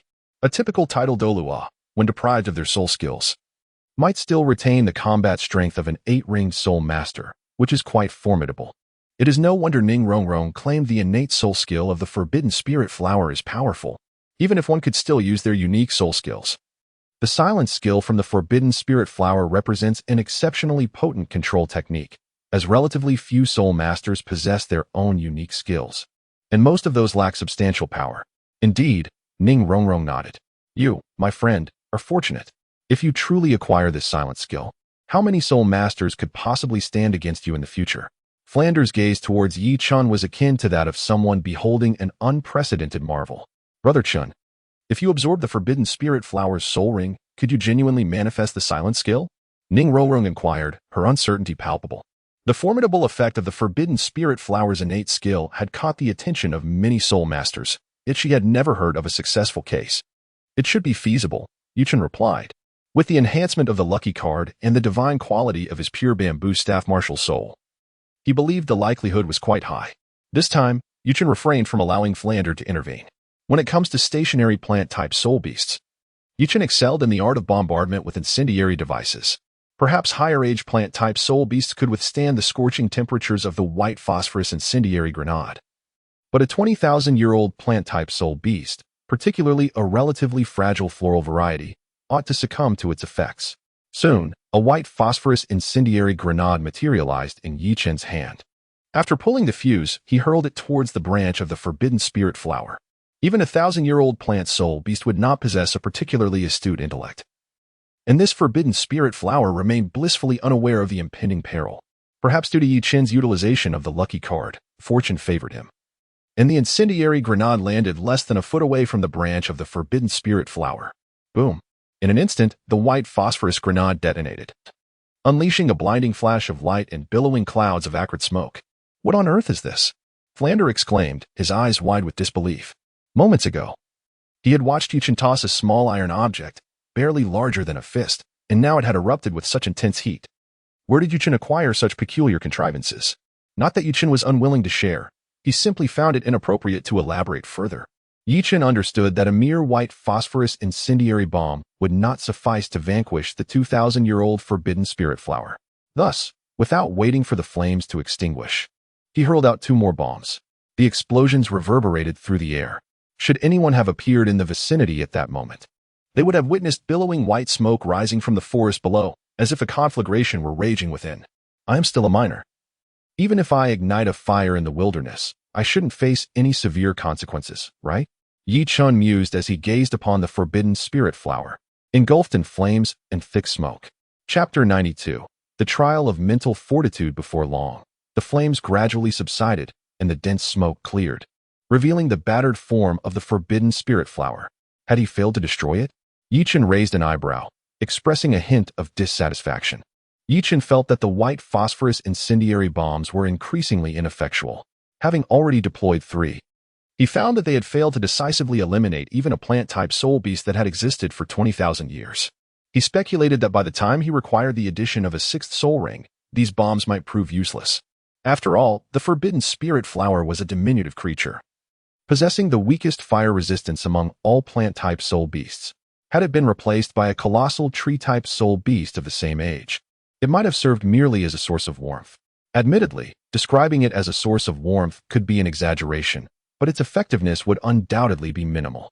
Fortunately, the 3 white phosphorus bombs had not been entirely in vain. At the very least, the Forbidden Spirit flower was now on the brink of death. After Yi Chun hurled another incendiary bomb, countless golden specks drifted from the charred remains of the Forbidden Spirit flower, gradually coalescing into a black soul ring. Once the temperature had sufficiently lowered to a bearable level, Yi Chun summoned his martial soul, the tranquil bamboo staff, stepping forward to guide the soul ring. As soon as the soul ring was drawn by the martial soul, it promptly descended upon Yichen, swiftly shrinking into a small black circle that encircled the outermost part of the tranquil bamboo staff. In an instant, Yi Chun felt an overwhelming surge of soul power flowing from the soul ring into his body through his martial soul. Yi Chun dared not be negligent and immediately began to operate the creation meditation method, pouring all his energy into refining the soul power that surged into his body. Fortunately, his physical constitution was robust, and the soul power contained within the forbidden spirit flower's soul ring was not excessively violent, making it bearable. However, he understood that absorbing a soul ring aged over 10,000 years would not only test his physical prowess but also require him to withstand the lingering remnants of the soul beast within the ring, which could induce soul disturbances. The last time he absorbed the dark spirit flower's soul ring, it was merely a hair's breadth shy of 10,000 years, and thus, it lacked the remnants of a soul beast. As a result, he had not faced any challenges regarding mental fortitude. This was his first encounter with such a trial. Yet, having diligently practiced the creation soul forging technique since childhood, Yichen's mental strength far exceeded that of his peers, placing him on par with a level 60 quasi-soul emperor, which should suffice to withstand the pressure. While Yichen focused on refining the soul ring and remained vigilant, a spectral image of the forbidden spirit flower suddenly emerged within his sea of consciousness. As the soul remnants of the forbidden spirit flower manifested, they immediately stirred a tempest within his mind. In an instant, Yichen felt an overwhelming pressure bearing down on his consciousness. At that moment, he sensed that he was navigating a fragile canoe upon a tumultuous ocean, poised to be engulfed by the surging waves at any moment. Yi Chun understood that if he could not withstand the soul fluctuations generated by the remnants of the forbidden spirit flower's soul, even if his body were not shattered by the overwhelming soul power surging within him, he would inevitably succumb to a vegetative state. The soul bone ability, emerging from the mud unstained, was his only hope. For safety's sake, Yi Chun activated the external soul bone, the soul bone ability of the creation blue lotus. With 100,000 years of cultivation, the ability emerging from the mud unstained granted Yi Chun immunity to 50% of all damage. The arduous struggle he had been facing immediately transformed into a sense of relief. What had felt like a tempest now felt like a gentle spring breeze. Oh, this truly is the power of 100,000-year soul bone ability, especially one capable of resisting mental attacks. Its effects are indeed remarkable. Yi Chun contemplated in silence. In truth, he had severely underestimated himself, even without employing the technique emerging from the mud unstained.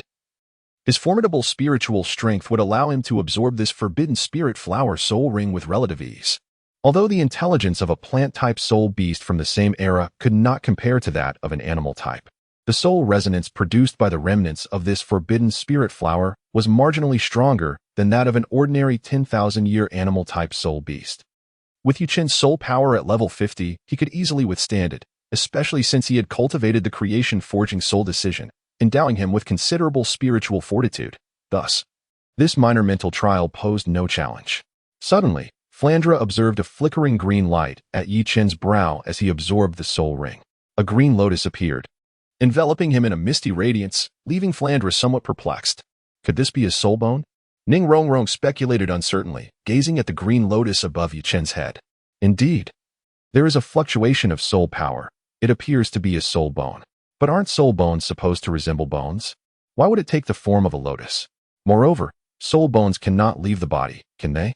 Flandre pondered aloud, recalling that soul bones typically resembled human bones and he had never heard of one exiting the body. Could it be an external soul bone? Ning Rongrong suddenly realized, exclaiming in astonishment. External soul bone? Aren't there only 6 parts to a soul bone? Flandre questioned, intrigued. Actually, external soul bones are not limited to just the torso, head, and limbs. When soul masters absorb soul rings, if they are exceptionally fortunate, there exists a minuscule chance of acquiring an external soul bone. Any soul bone that does not belong to these 6 conventional parts is collectively referred to as an external soul bone. These can manifest as tails, ears, wings, and so forth. External soul bones are rare. Had Ning Rongrong not perused the sect's ancient texts, she would have been unaware of their existence. Is that so? If they are indeed rare, then external soul bones must be more powerful than ordinary soul bones, correct? Flandre reasoned, believing that the lower the probability of a soul bone's appearance, the more potent it must be. After all, torso soul bones are considerably rarer than limb bones. And in the case of equal age, the enhancement from a torso soul bone far surpasses that of limb bones. The head soul bone, among the standard 6, uniquely enhances spiritual power. Remarkably, the value of external soul bones is said to be second only to the legendary 100,000-year soul bones. Is it truly that impressive? Flandra's eyes widened in disbelief. Indeed, external soul bones can increase in age alongside the soul master's level. It is said that when a soul master reaches the rank of title Douluo, the age of the external soul bone, regardless of its original age, can elevate to that of 100,000 years. Indeed, this young man is quite the prodigy, Flandra mused, marveling at Yi Qin's ability not only to absorb a soul ring surpassing the limits of age, but also to possess an extraordinary soul bone. He himself had lived many years without acquiring even a single ordinary soul bone. As time gradually passed, after more than an hour, Yi Qin noticed that the remnants of the forbidden spirit flower within his sea of consciousness had begun to wane. Being a plant-type soul beast with inherently low soul strength, compounded by the fact that it was merely a remnant, each mental assault it launched against Yi Qin consumed a portion of its soul energy. The remnants dissipated like water without roots, a mere matter of time. Before long, after the remnants in his sea of consciousness had completely vanished, Yi Qin concentrated all his energy and began to fully refine the soul power flowing into him from the soul ring. After another half-day had elapsed, Yi Qin finally refined the 2,000-year forbidden spirit flower soul ring. Alas, no external soul bone. What a disappointment, Yi Qin remarked, recognizing that this time, no unexpected occurrences had transpired, and he had long since resolved to abandon thoughts of acquiring an external soul bone. Securing even one external soul bone was already a stroke of fortuitous luck. To hope for a second was utterly fanciful. Opening his eyes, Yi Qin internally summoned his attributes and unveiled his attribute panel. Attribute panel host, Yi Qin soul power, level 52 martial soul, pure bamboo staff soul rings, black, black, black, black, black first soul skill, confinement second soul skill, determination third soul skill, forbidden spirit fourth soul skill, blinding fifth soul skill, silent soul bone, creation green lotus, external soul bone, domain, pure domain indeed. My fifth soul skill is silence. Yi Qin nodded in satisfaction at the display of his attribute panel. The increase to level 52 as a soul king was anticipated. A 2,000-year soul ring was sufficient to elevate a level 60 quasi-soul emperor by more than one rank, and given that Yi Qin had previously been at level 50, an increase of 2 levels was entirely reasonable. Subsequently, Yi Qin examined the changes in his son. As a player inclined toward in-game purchases, he was particularly attentive to his accumulating gold soul coins. Observing the increment of 10 gold soul coins per second, he felt a sense of satisfaction. Previously, during his time as a 4-ring soul master, he received 8 coins per second. Now, as a 5-ring soul king, that number had increased to 10. Estimating the accumulation, Yi Qin realized he could save over 3 small targets worth of gold soul coins each year, a tenfold enhancement compared to when he was merely a soul scholar.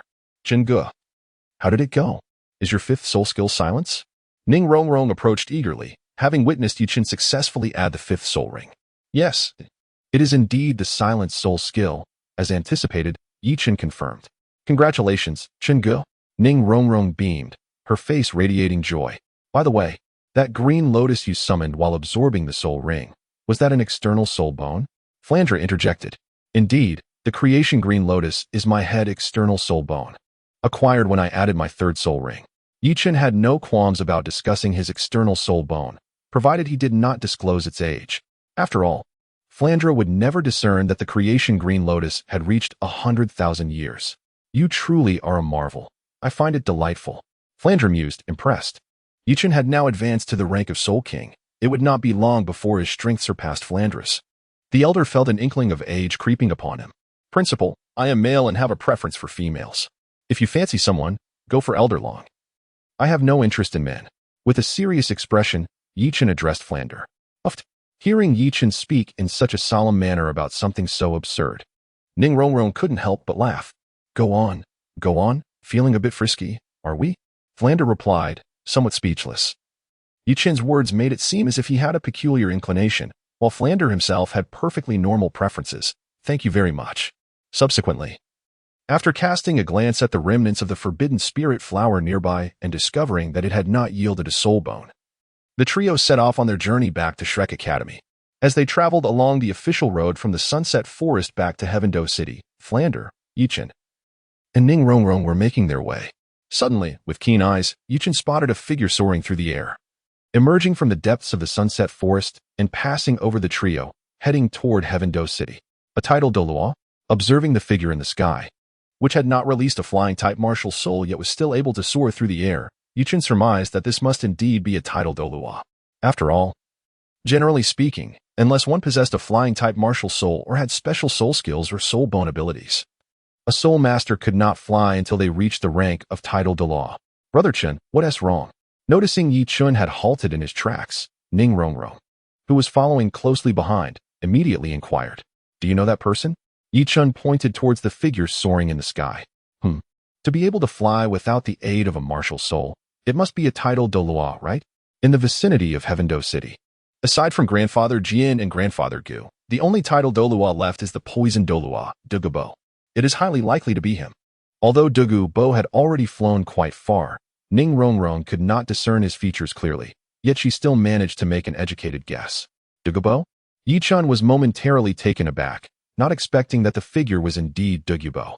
Instantly, as he gazed at Douluo Bo's receding silhouette in the sky, a fervent excitement ignited within him. Let there be no misunderstanding, Yi Chun held no interest in men, much less in an older man like Douluo Bo. His desire lay in the medicinal garden situated by the Eye of Ice and Fire. Currently, Yi Chun was saving money to purchase a Qilua tulip for Ning Rongrong. And if he could acquire it from the site of the Eye of Ice and Fire, then he would no longer need to make that purchase.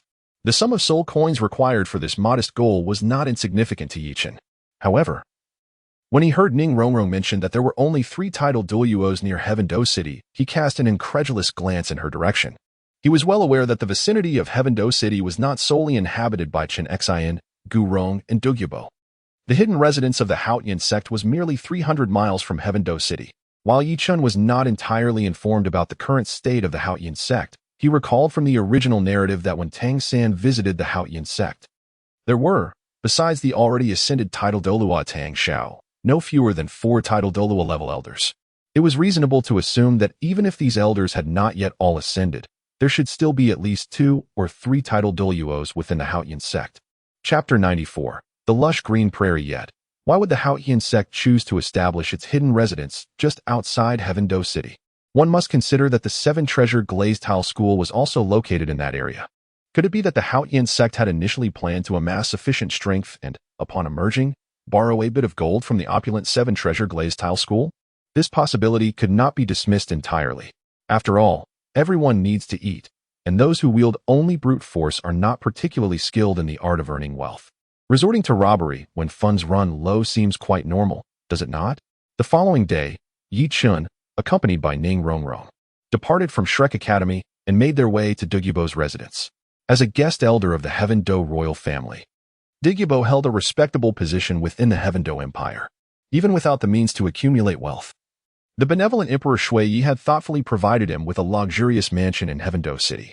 Brother Chen, what is our purpose in seeking out that old poison master? Ning Rongrong inquired as they walked along the streets of Heaven-Do City. I cannot disclose much for now, but rest assured, should this endeavor succeed, your rewards will undoubtedly be substantial. With an air of mystery, Yi Chun spoke. Upon returning to the academy yesterday, he began to contemplate how to acquire the numerous celestial herbs from the garden of Douluo Bo. Theft was out of the question. A well-educated individual like Yi Chun would never resort to such unscrupulous acts. Thus, he devised a plan to negotiate with Douluo Bo, knowing that within the system's marketplace lay items that Douluo Bo could not refuse. If Yi Chun presented such an item, Douluo Bo would undoubtedly acquiesce. Of course, without Ning Rongrong, Yi Chun would have hesitated to approach Douluo Bo. After all, those who dabble in poison often harbor nefarious intentions. He feared that even if he were to offer something of value, he might end up with nothing to show for it, and worse, Douluo Bo might perceive a threat to his secrets and resort to silencing him permanently. However, with Ning Rongrong by his side, Yi Chun felt reassured.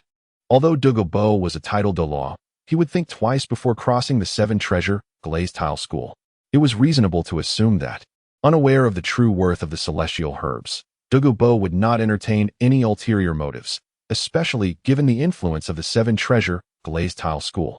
Among the plethora of celestial herbs within the ice and fire yin-yang eye, Yi Chun's aspirations extended beyond merely acquiring a single Qilua tulip.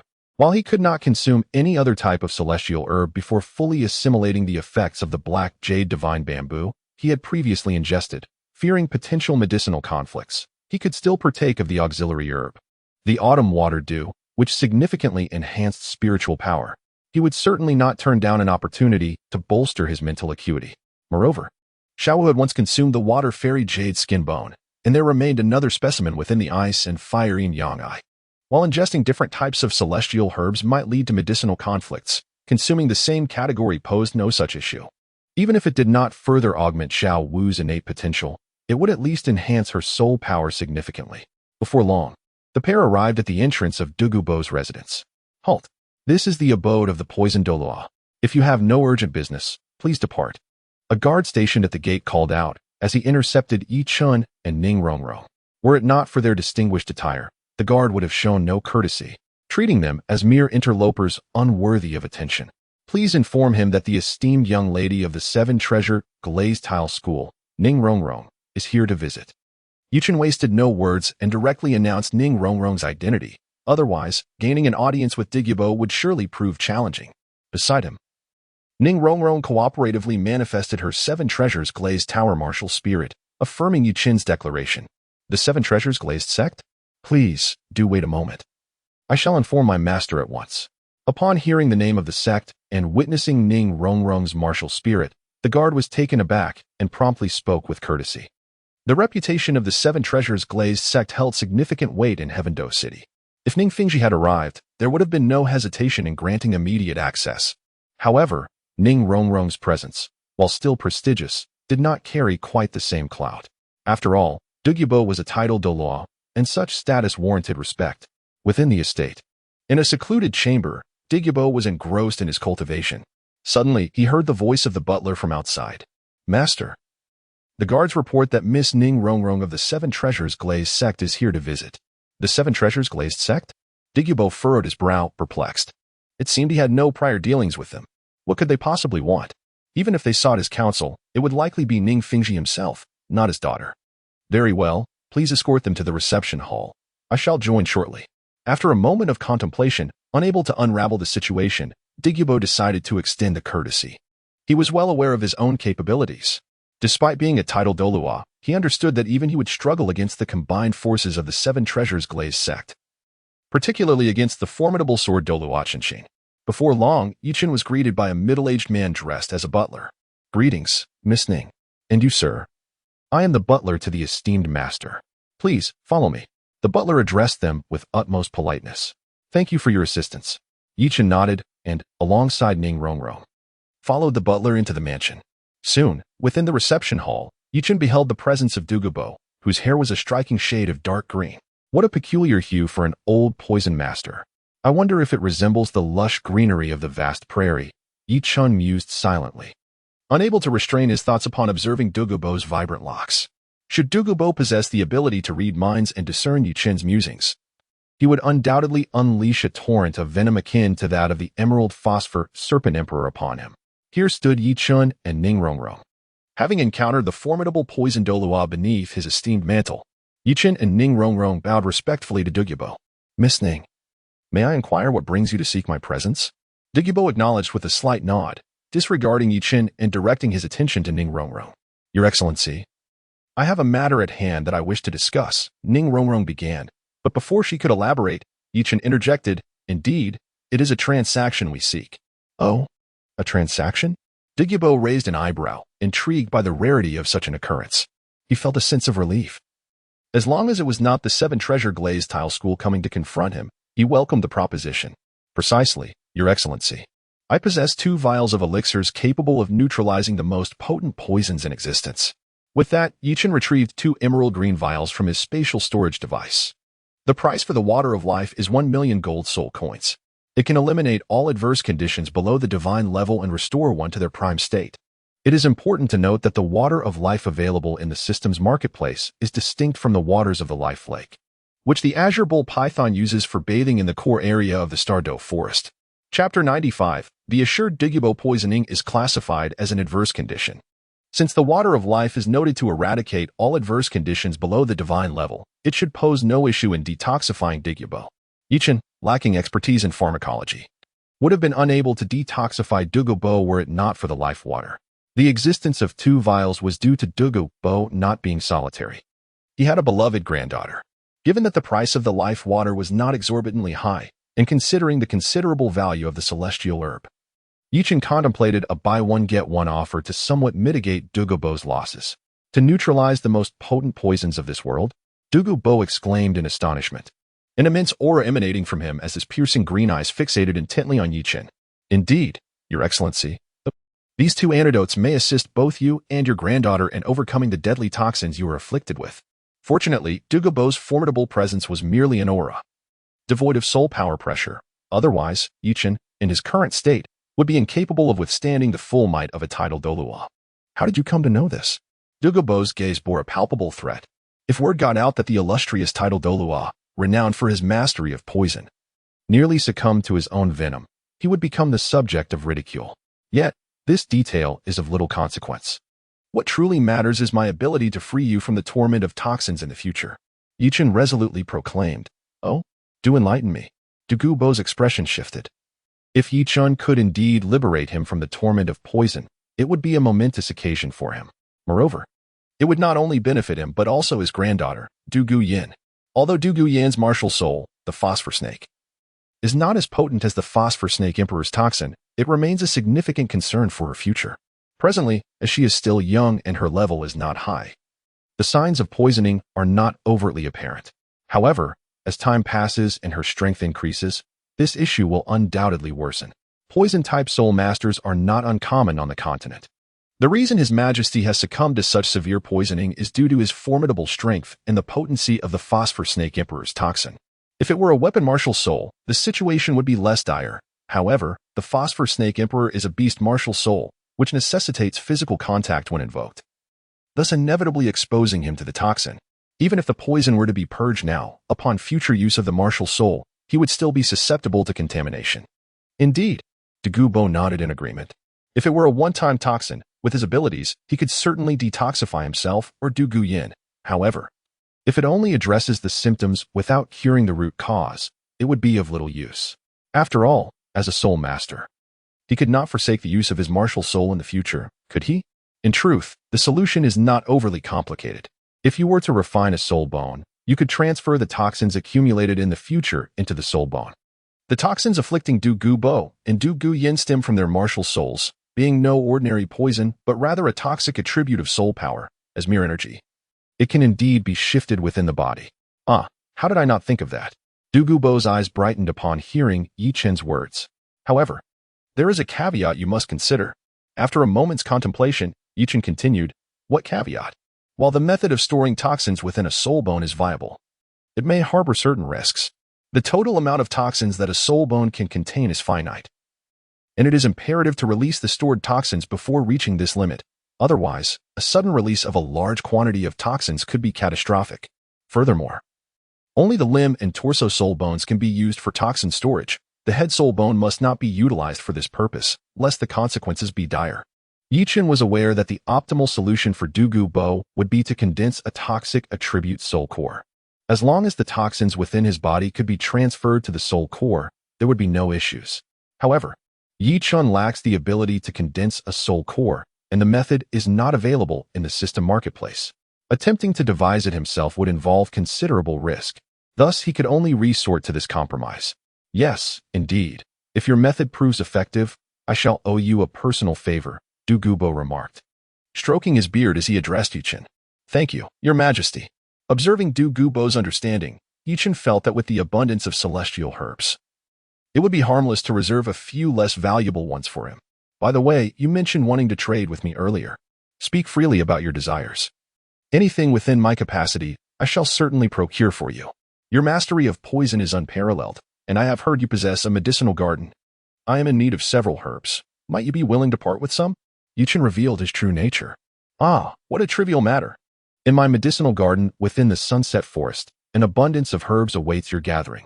Upon hearing that Yichen's request involved merely a few herbs, Douluo immediately made a promise. While he may lack in other resources, herbs abound near that mystical spring of water and fire, more than sufficient. At that moment, Douluo remained blissfully unaware of the magnitude of his impending loss due to this statement. Had he comprehended the true value of the celestial herbs, he would undoubtedly have fought fiercely against Yichen. Well then, I must thank your majesty. Subsequently, Yichen escorted Ning Rongrong back to the academy and then followed Diggybo to the ice and fire Yaga nestled within the Sunset Forest.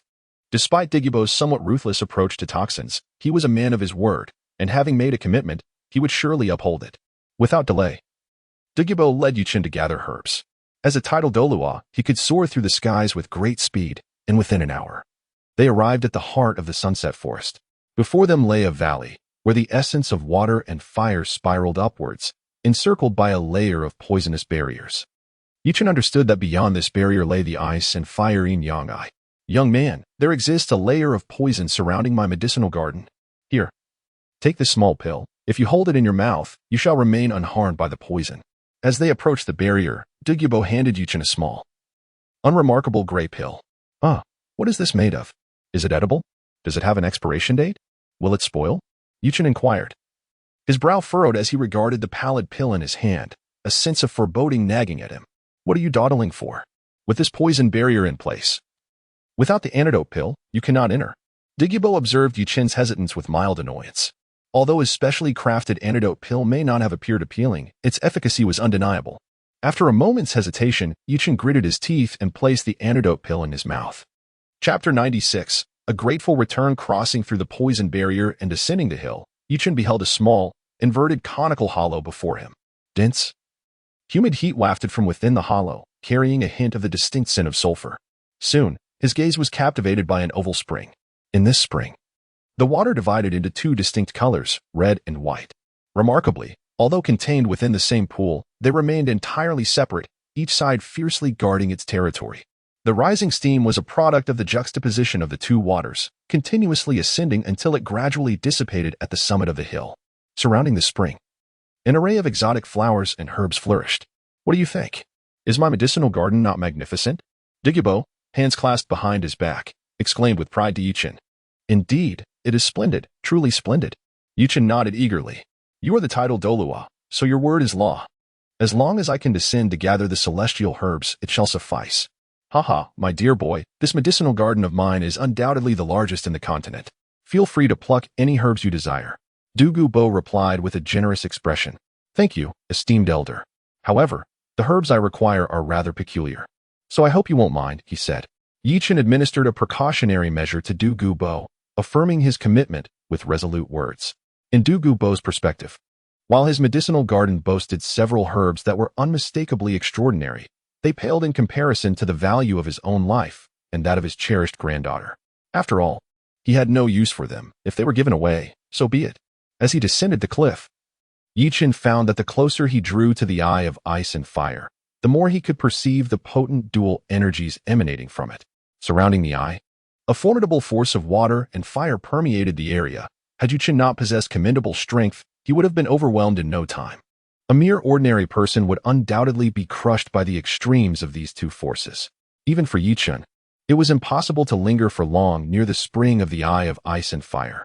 Subsequently, Yichen began to explore the various herbs in the vicinity. Initially, he was unaware of the precise methods for harvesting and consuming the celestial herbs, but he was fortunate to possess a unique advantage. The system's marketplace offered detailed information on an array of celestial herbs. This could be considered a fortunate stroke of luck for him.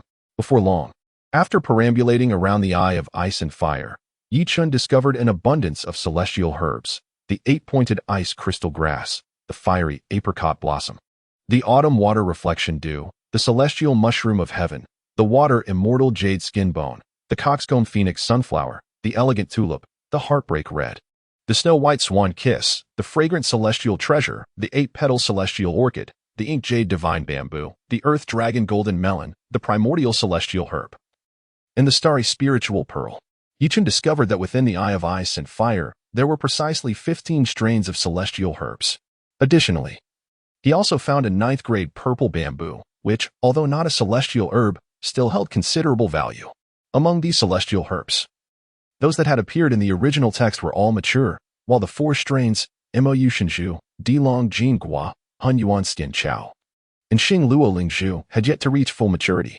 However, despite their immaturity, these 4 strains were not without merit. The efficacy of their consumption would merely be less potent than if they were fully matured. After a moment of contemplation, Yichen decided to harvest all the celestial herbs except for the 8-pointed ice grass and the fiery apricot blossom, along with the 9th-grade purple bamboo, ensuring that their roots or seeds were preserved. He employed a special method to collect them and place them into a jade box, storing them within a unique Soul Guide artifact. The system's marketplace offered Soul Guide artifacts capable of preserving living entities, albeit at a slightly higher price than ordinary ones. Yichen purchased one to better maintain the medicinal properties. The reason he did not harvest the 8-pointed ice grass and the fiery apricot blossom was that he had previously consumed Mo Yu Shinju and could not take in any other celestial herbs until its effects were fully absorbed. Moreover, these 2 herbs could not be carried. They needed to be consumed immediately and required the ice and fire spring to absorb their potency, leaving Yichen watching with longing.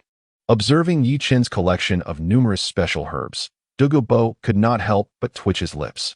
Although he was not fully aware of the specific values of these celestial herbs, he understood that those harvested by Yichen were certainly not ordinary. While he did not recognize the other herbs, he was familiar with the rare mushroom heavenly chrysanthemum, as his old rival, Yuguan, possessed a martial spirit of the same name. Surely it could not be inferior in quality. Fortunately, Yichen had left behind the 2 herbs that exuded intense icy and fiery energies, and considering the modest quantity he had harvested, Douluo felt a sense of relief. Young man, with so many herbs in my garden, do you only intend to take a mere 10 or so? Douluo inquired with a smile. Senior, I am not greedy. This is more than sufficient. Yichen replied. Yichen spoke with a semblance of shyness, yet internally racked with guilt. When it comes to value, aside from the remaining, untransportable 8-angled mysterious ice grass and the fiery apricot blossom, the total worth of all the herbs here pales in comparison to any single plant he has taken, excluding the 9th-grade purple mushroom. By the way, esteemed senior, these 2 herbs hold little utility for me, so I shall present them to you. With that, Yichen handed over the fragrant Qilua celestial product and the snow-colored swan's kiss to Douluo. Since these 2 celestial herbs are of little use, merely capable of detoxification and enhancing toxicity, Yichen would hardly need them in the future, considering it a gesture of profound gratitude. Yi Xiaochen, is decidedly not like Tang Xiaosan. He is far from being a person who takes everything without giving back. You brat. Douluo rolled his eyes. Accepting herbs that you've taken from my collection, and you have the audacity? Esteemed senior, these 2 herbs are not to be underestimated. Oh, how so? Douluo inquired, puzzled. This herb, known as fragrant Qilua celestial product, is renowned as the nemesis of all poisons, possessing the ability to neutralize all toxins, though it cannot detoxify on its own. It can counteract poisons, which I believe you would find useful. As for this one, it is called snow-colored swan's kiss, famed for its unparalleled toxicity, capable of amplifying the effects of poison 1,000-fold. Yichen elaborated on the effects of these 2 divine herbs to Douluo. Is it truly that formidable? Douluo couldn't help but click his tongue in astonishment. The presence of the fragrant and exquisite Yuhuang herb indicated that he would no longer need to worry about the perils of poisoning, while the blood-red swan's kiss, which amplified toxic effects, alleviated his concerns regarding the potency of his own toxins. Previously, he had been known as an invincible force in group battles. Yet he struggled against any title Douluo in one-on-one confrontations. However, with the acquisition of the snowy swan's kiss, should he wield it skillfully, it would not be beyond the realm of possibility to fell an opponent of superior strength. Indeed, but you must exercise caution with the snowy swan's kiss. If you happen to come into contact with it while harboring toxins within, the consequences could be dire, leaving you without remedy. This was particularly crucial to heed, especially considering Douluo's own nature as a toxic individual. If he were not careful, he might find himself incapacitated before his adversary succumbed to his poison. Chapter 97. One must be benevolent. Having gathered a plethora of divine herbs from the eyes of ice and fire, Yichen returned to Shrek Academy with great satisfaction. Brother, you're back. As soon as Yichen arrived at his residence, Xiao Wu immediately took notice. Yes, Xiao Wu, come with me. I have something wonderful to share with you. What is it? Upon hearing the mention of something wonderful, Xiao Wu's eyes sparkled with curiosity. You'll find out soon enough. Yichen beckoned Xiao Wu to ascend the stairs. Why all this secrecy? In the room, Xiao Wu pouted and addressed Yichen. Here you go. Yichen presented the water Immortal Jade Bone to Xiao Wu. Isn't this the legendary water Immortal Jade Bone? She exclaimed. Brother, have you struck gold? Upon seeing the exquisite item, Xiao Wu immediately recognized it. Recalling that Yichen had previously gifted her one, significantly enhancing her soul power levels. Struck gold? Not at all. Today I simply encountered a wealthy benefactor who graciously bestowed it upon me. Indeed, in Yi Chen's eyes, Douluo was a veritable magnate. In the original narrative, he had generously gifted Tang San numerous celestial herbs. How could one not regard him as affluent? In contrast to Ning Fingxi, who merely resorted to the mundane act of showering gold soul coins, Douluo's generosity was of a far superior caliber. For celestial herbs were not something that could be acquired merely with gold soul coins, aside from Yi Chen. Is it possible, brother? Did you not mention that this celestial herb is worth 100 million gold soul coins? Who would be foolish enough to gift it to you? Xiao Wu's eyes widened in disbelief, marveling at such extravagant generosity from a benefactor she did not recognize. How enviable. But then again, Yi Chen himself was also quite affluent, so her envy dissipated. Ahem, Xiao Wu, we must remain gracious. Someone has gifted us a treasure. We ought not to label them as foolish. Yi Chen wore a stern expression as he commenced his lecture. However, Douluo was not foolish. He merely lacked awareness of the immense value of these celestial herbs. Typically, the price of medicinal herbs, even those of a somewhat unique nature, does not command a significant sum of gold soul coins. Douluo could hardly fathom that the worth of these celestial herbs soared into the billions. Indeed, that makes sense. Xiao Wu tilted her head in contemplation, acknowledging that Yi Chen's words held merit. One should not speak ill of someone's kindness in offering treasures. Now, please consume it quickly. Yi Chen urged. Although repeated consumption of celestial herbs may not greatly enhance your innate abilities, it will undoubtedly elevate your soul power significantly. Xiao Wu nodded in agreement and promptly began to ingest the water fairy jade skin bone. Yi Chen stood by, safeguarding Xiao Wu. He was in no rush to deliver the exquisite Kailan tulip to Ning Rongrong, deciding to postpone the task until evening, when he could also playfully tease the little princess. As time gradually passed, by dusk, Xiao Wu, having absorbed the essence of the Narcissus jade bone elixir, opened her eyes. Quite satisfactory. My soul power has ascended to level 4. My dear Xiao Wu is truly remarkable.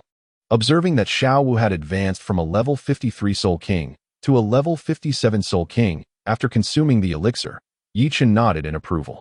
Although her progression was not as dramatic as the last time, when she had surged by 7 or 8 levels in one go, it was still commendable. After all, with increased levels, the required soul power for each subsequent elevation intensifies significantly. Given Xiao Wu's current soul power level, her absorption of the elixir's potency surpassed that of her previous attempt. Otherwise, even a 4-level increase would have been unattainable. Undoubtedly, the essence of the elixir settled within her was now far more substantial. Hey, isn't my sister Xiao Wu impressive? Little Chun, your sister is parched. Why not fetch her a glass of water? Upon receiving Yi Chen's praise, Xiao Wu puffed out her chest with pride. Xiao Wu, it seems you're feeling a bit mischievous. Watch as I perform my trick. Humph, your sister can also steal peaches like a monkey. Immediately, the two of them engaged in playful banter. As night fell, Yi Chen quietly exited his room and made his way to Ning Rongrong's abode. He opted to scale the wall and enter through the window. Upon entering the room, he noticed Ning Rongrong was in the midst of her training and chose not to interrupt, planning to wait until she had finished. However, despite her focus, Ning Rongrong was not oblivious. Sensing someone had entered through the window, she promptly ceased her practice. Chenggu, must you always climb through the window? Did I not leave you a key? Ning Rongrong rolled her eyes at him as he entered through the window yet again. Hee, isn't it simply more convenient this way? Besides, you left the window open for me. If I didn't come, wouldn't that be a disservice to your kind gesture? How irritating. Who left the window open for you? Go next door and find Zhu Qing. I still have training to do. Ning Rongrong blushed slightly, feeling flustered. TSK, Rongrong. Remember that lies come with consequences. Yi Chen glanced at Ning Rongrong with a raised eyebrow. Humph, if you have the capability, then come forth. Ning Rongrong straightened her chest. Ahem, enough of the jesting. Allow me to present you with something of great value. Yi Chen suppressed his restless thoughts, for there were indeed important matters to attend to. A fine treasure? Was it acquired from Douluo's medicinal garden? Ning Rongrong recalled the transaction Yi Chen had made with Douluo earlier in the day. Indeed. Yi Chen nodded slightly. Could the old poison master's garden possibly yield anything of value? Ning Rongrong curled her lip, harboring no belief that Douluo possessed anything worthwhile. In that case, let us make a wager. If he were to provide you with something, and after using it, you deem it to be a treasure, then henceforth, you shall address me as father every evening. Yi Chen said with a smile. If we are to gamble, Let it be so. However, if you lose, you must call me sister. Agreed, then. Whoever goes back on their word must bark like a little dog. With a teasing expression, Yi Chen remarked, indeed, this father is resolute. Hurry and reveal it. I am quite eager to see what treasures lie within. Handing over the jade box containing the exquisite Kailan tulip to Ning Rongrong, he continued, Ah, such a beautiful flower. However, Brother Chen, while this blossom is indeed lovely, can it truly be considered a treasure? Upon opening the jade box, Ning Rongrong discovered an extraordinarily noble and resplendent flower within.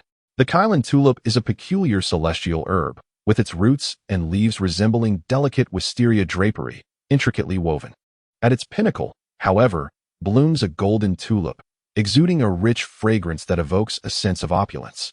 Have you not encountered it before?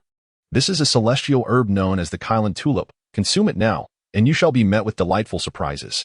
Yi Chen cast a disdainful glance at Ning Rongrong, who, much like Diggybo, seemed to be quite uneducated. What is this fairy herb? A surprise? What kind of surprise? Ning Rongrong found herself utterly perplexed. Regardless of what this is, just consume it now. Is it something to eat? How does one even eat this? Do I consume it all? Holding the exquisite Douluo tulip in her hands, she hesitated upon hearing Yi Chen declare it edible. Such a beautiful flower. Wouldn't it be better to admire it than to eat it? Why must it be consumed? Simply inhale the essence from the flower's stamen, gradually absorbing its potency. Then circulate your meditation technique to refine it.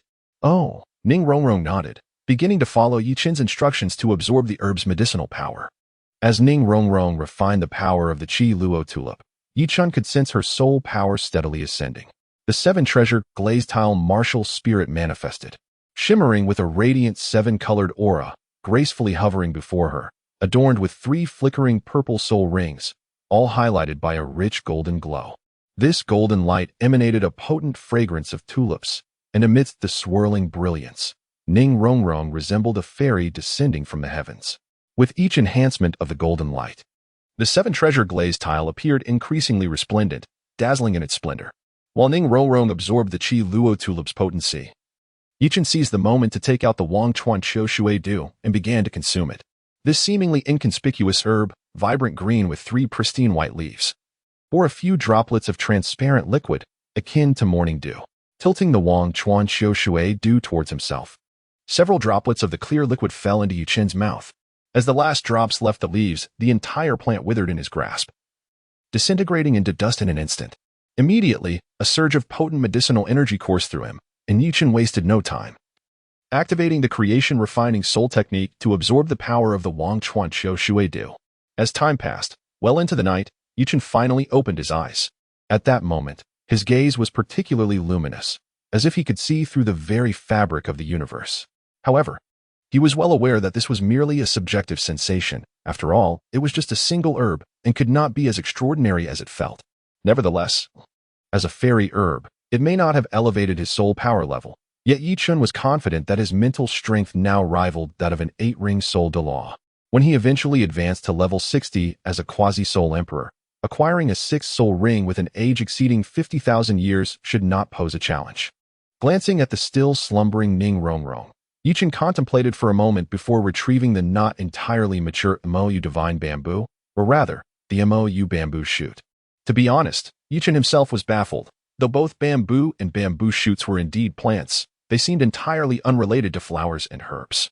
Nevertheless, his lack of understanding did not impede his absorption of its medicinal power. As long as it yielded some enhancement, he would not mind, even if the bamboo shoot were not fully matured.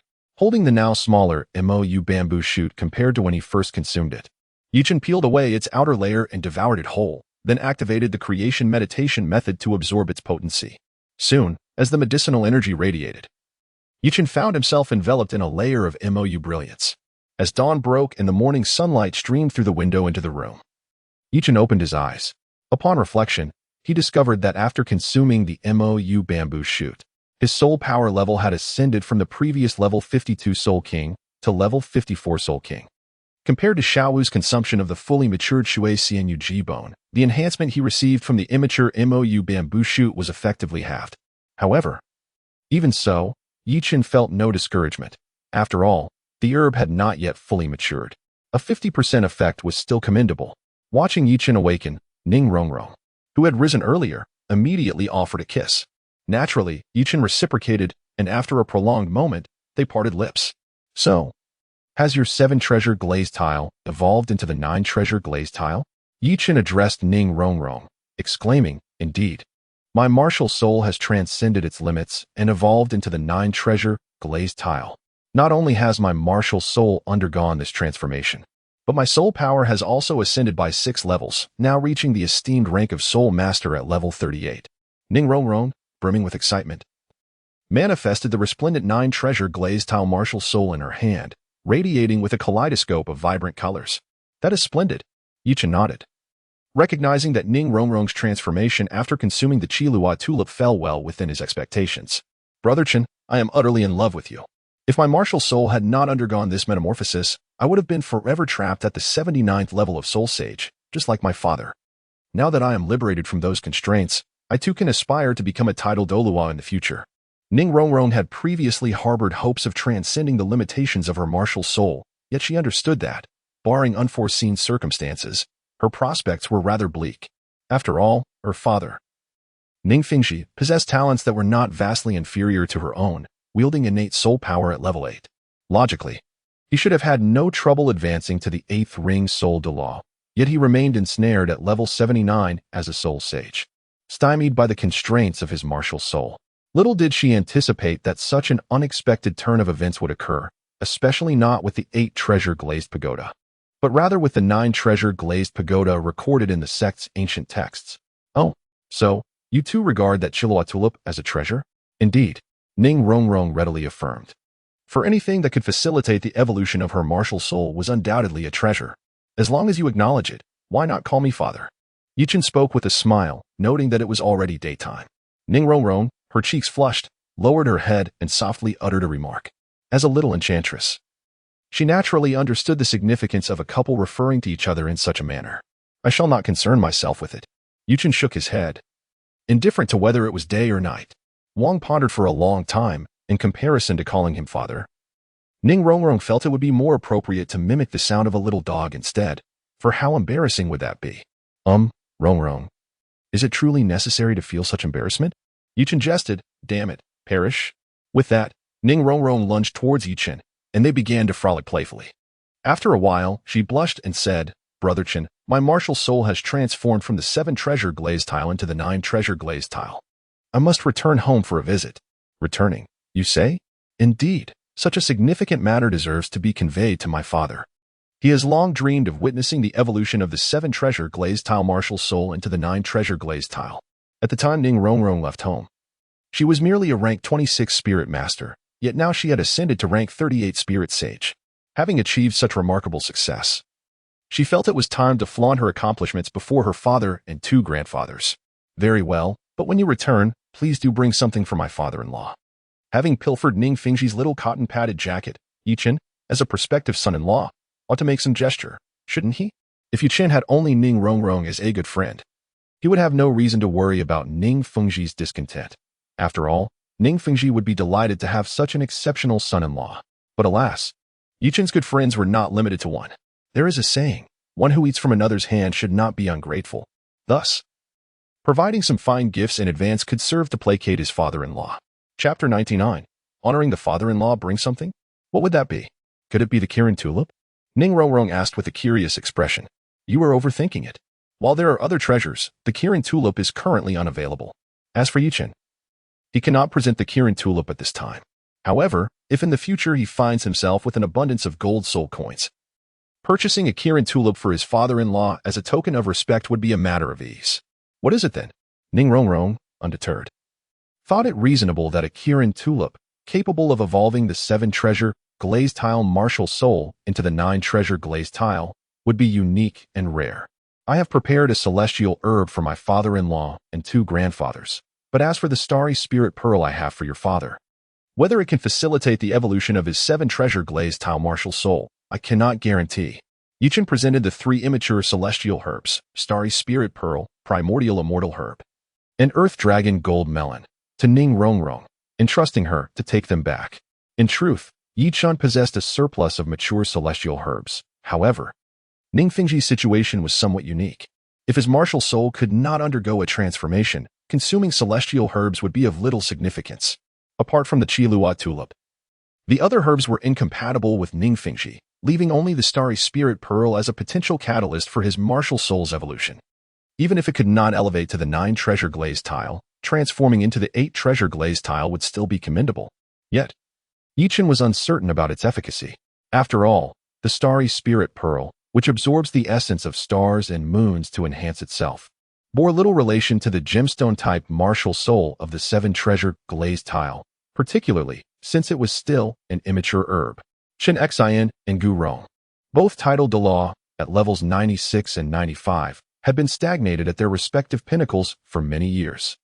It was reasonable to assume that even these 2 immature celestial herbs could assist them in breaking through their current limitations. This would leave them indebted to him. And given their connection as his prospective grandsons-in-law, they would likely offer protection until Yichen matured.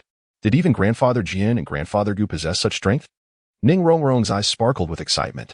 Indeed, with the formidable prowess of your grandfathers, how could I not seek their favor? What if they disapproved of our union? Yichen was well aware that Shen Xian and Gu Rong were indulgent to the extreme, particularly towards Ning Rongrong. If the 2 of them were to take issue with him for having taken Ning Rongrong away, what repercussions might he face? It would be prudent to offer them some valuable items that he no longer required, which would surely dissuade them from reprimanding him. Such a sharp tongue. Ning Rongrong playfully chided. Rongrong, if these celestial herbs are stored for an extended period in a soul guide device that cannot preserve living entities, their efficacy will be compromised. You should ensure that they are administered to the others upon your return. The specific methods for consumption are detailed within the jade box. Please remind them to adhere to the instructions. Yichen conveyed his instructions to Ning Rongrong, who nodded in agreement. After their breakfast, Ning Rongrong returned to the 7 treasure glazed tile school, where numerous disciples discreetly safeguarded her, alleviating Yichen's concerns for her safety. Meanwhile, Yichen made his way to the dean's office within the main teaching building to seek out Flender. The current Shrek Academy is of a caliber far surpassing that of its earlier days. Once, Flender's office was merely a wooden hut, but now, since he has taken a more comfortable position, his office has transformed into a spacious and elegant environment, occupying over 50 square meters. Dean Flender, this is for you. Yichen presented the exquisite 9-rank purple Ganoderma to Flander. Although Flander had been enjoying a comfortable life recently, basking in the favor of Lu Erlong, he had not neglected his cultivation. His soul power had reached the impressive level of 79, a soul saint. It was anticipated that after consuming the 9-rank purple Ganoderma, he would undoubtedly break through to level 80. With that, the Shrek Academy would boast an 8-spirit Douluo, though still trailing behind the 4 Elements Academy and the Tiando Royal Academy. It would nonetheless hold a respectable position among the numerous esteemed Soul Master Academies within the Tiando Empire. Why are you giving me this spiritual herb? I have no need for bodily restoration, Flander remarked, adjusting his glasses, somewhat perplexed. Uninformed. This is the 9-rank purple Ganoderma, which can elevate your soul power level. Whether you desire it or not is of little consequence, Yichen declared, feigning an intent to reclaim the herb. Yes, of course. But can this truly enable me to ascend to level 80? Flander inquired, his skepticism evident. While his level was not exceedingly high, he remained a 7-spirit saint, aware that enhancing one's strength typically required more than mere external substances, though he believed that, given his innate talent, he could reach the status of an 8-spirit Douluo within a few years. A genuine breakthrough would indeed save him a year or 2. It should be effective, right? After all, the 9-rank purple Ganoderma is known for its ability to fortify and enhance one's essence and energy, providing significant assistance even if it does not lead to a breakthrough. To truly maximize the effects of the 9-rank purple Ganoderma, it would be best suited for those spirit Douluo who had been trapped at the bottleneck of level 89 for years. Perhaps it could aid them in breaking through to become a title Douluo. While the 9-rank purple Ganoderma may not rival the celestial herbs, it certainly surpasses ordinary medicinal plants, making it a valuable asset for soul masters on the precipice of leveling up. Of course, this is contingent upon their soul power not being excessively high, as the 9-rank purple Ganoderma is merely a mortal herb, not a divine one. Yet, lacking acquaintances among such high-level experts, Yichen decided to bestow the herb upon Flander. "Ah, you rascal, I suppose my affection for you has not gone unappreciated," Flander exclaimed, a look of satisfaction on his face as he patted Yichen on the shoulder. Hearing this, Yichen rolled his eyes, feeling no sense of affection from Flander, dismissing his words as nonsensical. "Ahem, well then, I have matters to attend to, so I shall take my leave." Yichen had no time to engage in idle chatter with the old curmudgeon, Flandra. Instead of wasting precious moments, he could be cherishing tender moments with Xiaowu and the elegant feline companion. At this juncture, the only remaining celestial herbs in Yichen's possession were the Heartbreak Red, the Marvelous Lotus, the Rooster-Crowned Phoenix Sunflower, and the 8-petal Celestial Orchid. He and his so-called friends had already consumed other celestial herbs, and further consumption would result in a clash of medicinal properties. His own sun's system shop lacked a recycling feature, so since they were of no use now, Yichen resolved to distribute them among his subordinates. The Rooster-Crowned Phoenix Sunflower was destined for Ma Hongjun, as it would resolve his internal evil fire issue and could even evolve his evil fire chicken martial spirit into a fire phoenix. The 8-petal Celestial Orchid was intended for Oscar, yet Yichen would never bestow the Marvelous Lotus upon Dai Mubai. To do so would be tantamount to aiding the enemy. Thus, he would rather let it gather dust in his pocket than part with it. As for the Heartbreak Red, Yichen intended to hold on to it temporarily, waiting to see which of the three Xiaowu, Zhuxing, or Ningrongrong would fully assimilate the medicinal potency of the celestial herbs first, thus deserving the gift. Chapter 100. On the matter of the chicken, however, it was reasonable to assume that once the three had fully digested the latent medicinal power within, Yichen's soul power level would undoubtedly rise significantly. At that point, he would be far from financially constrained, effortlessly acquiring more celestial herbs. Subsequently, Yichen summoned Ma Hongjun and Oscar to a small lake not far from his residence. The reason for this choice was his concern that Ma Hongjun's martial spirit transformation might inadvertently incinerate his home. "Brother Chen, what brings us here?" Ma Hongjun inquired, a look of curiosity on his face. Beside him, Oscar cast a probing glance. "I have something wonderful for you," Yichen declared. "From now on, you won't need to seek out the ladies at the brothel. Of course, if any of the ladies there happen to captivate you, just pretend I never said anything." Yichen gently patted Ma Hongjun's shoulder. "Really? Brother Chen, can you truly resolve the issue of the evil fire within me?" Ma Hongjun exclaimed, his eyes widening with excitement. He certainly wished to be rid of the malevolent fire that dwelled within him. While it did add a spark to his gaming sessions with the ladies, he was acutely aware that for others, it merely led to fatigue. For him, however, it was a matter of life and death, as the evil fire drained his vitality.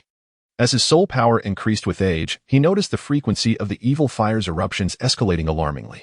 The more frequent these eruptions became, the more vitality he squandered, hastening his demise. If he did not address this issue promptly, he would inevitably find himself in peril. Thus, upon hearing Yichen claim he could remedy this affliction, how could he not feel exhilarated? "Why would I deceive you?" Yichen rolled his eyes. "Brother Chen, you are truly like my reborn parents." Immediately, Ma Hongjun lunged towards Yichen. "Get away. I'm not interested in that." Yichen swiftly dodged the embrace of the pudgy, lewd fellow, which he could hardly endure. "Hee, I couldn't help it." Ma Hongjun awkwardly scratched his head. "Here." Saying this, Yichen handed the coxcomb phoenix grass to Ma Hongjun. The coxcomb phoenix grass is a vibrant, quivering herb, soft and delicate in texture, appearing rather simple, composed solely of red grass leaves. The tips of the leaves are crown-shaped, but upon closer inspection, one can discern its uniqueness. The veins are a striking golden red. As soon as Yichen presented the coxcomb phoenix grass, the temperature of the surrounding air noticeably rose. Brother Chen, what is this thing?" "It looks quite beautiful," Ma Hongjun remarked, slightly puzzled as he gazed at the coxcomb phoenix grass in his hand. While it appeared appealing, could it truly resolve the fiery affliction within him? This herb, known as coxcomb phoenix grass, possesses the ability to purify your malevolent fire, and not only will it resolve that issue, but it is also likely that your martial spirit, the evil fire phoenix, can transform into a true phoenix. Ahem, Brother Chun, my martial spirit is an evil fire phoenix, not a chicken." Ma Hongjun protested upon hearing Yichen refer to his martial spirit as a chicken. "Fatty, your martial spirit is not a chicken. It is the evil fire chicken." Oscar interjected from the side. "How infuriating, little Oscar. Are you itching for a fight?" Ma Hongjun glared at Oscar, knowing he couldn't contend with others. But Oscar was merely a trivial support, easily manageable despite his higher soul power level. "Little fatty, don't mind the details. Regardless of whether your martial spirit is a chicken or an evil fire chicken, it definitely won't be a chicken in the future." Yichen spoke with a cheerful smile. "Can we not talk about chickens?" Ma Hongjun replied with a hint of frustration. "All right, you should begin taking it now. This substance is not meant for consumption. It requires your soul power to guide it. Remember, no matter how painful it may be, you must endure. Otherwise, Your martial spirit will forever be reduced to mere grass or chicken. Understood, Ma Hongjun nodded seriously. Oscar, although you possess innate full soul power, your martial spirit belongs to the food system, which results in a relatively slow cultivation pace.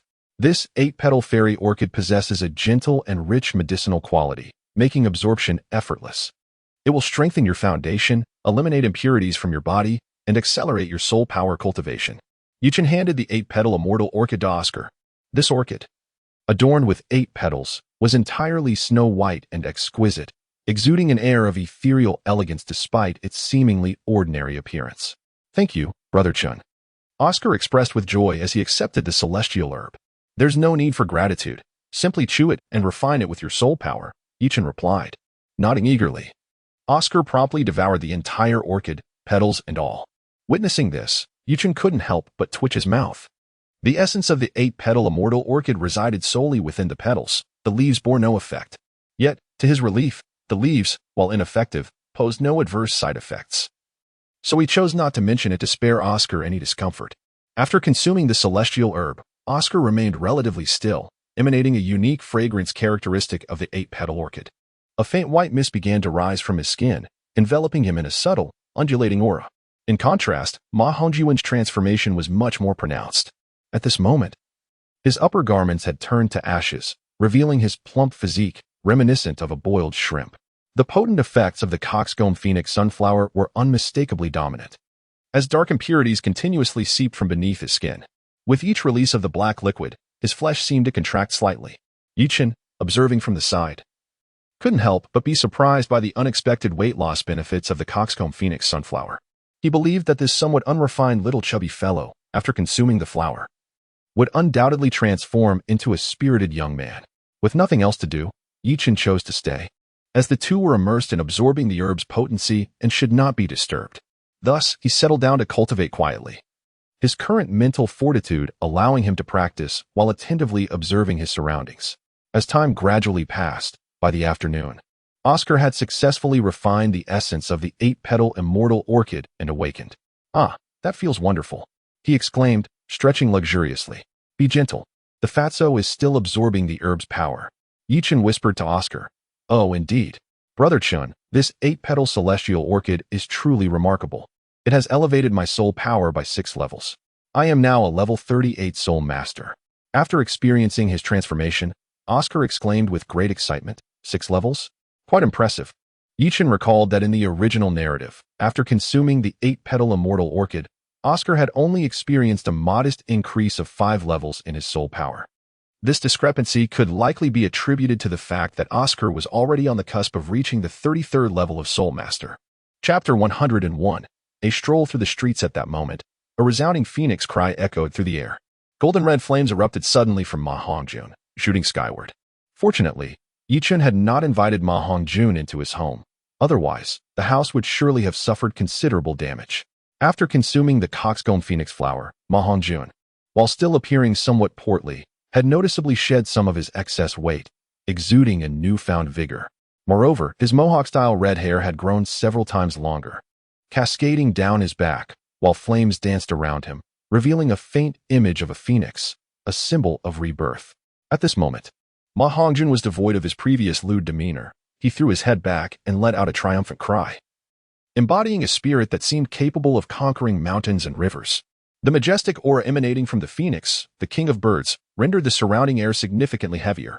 Indeed, this was the true fire phoenix. The former evil fire phoenix had been nothing more than a mere fowl, hardly deserving of the title.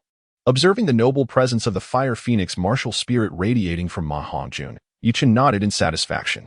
As a 29th level Great Soul Master, Ma Hongjun was not far from breaking through to the 30th level. However, after consuming the coxcomb phoenix flower, he found himself stuck at the threshold of 30th level Quasi-Soul Master due to the absence of a 3rd soul ring. Nevertheless, once he acquired the 3rd soul ring, the enhanced soul power from the immortal herb would undoubtedly manifest. So hot, yet so exhilarating, Ma Hongjun exclaimed, opening his mouth wide to draw in the golden red flames surrounding him, which swiftly coalesced into strands and vanished in an instant. Chen Gu Xiaoao, it seems my flames have transformed. They feel richer than before. Do you sense the regal essence within my fire? Ma Hongjun couldn't help but revel in his transformative experience. Uft, fatty, what you call regal essence is more akin to a turtle's essence. Oscar couldn't contain his laughter, teasing Ma Hongjun. Curse you, Xiaoao.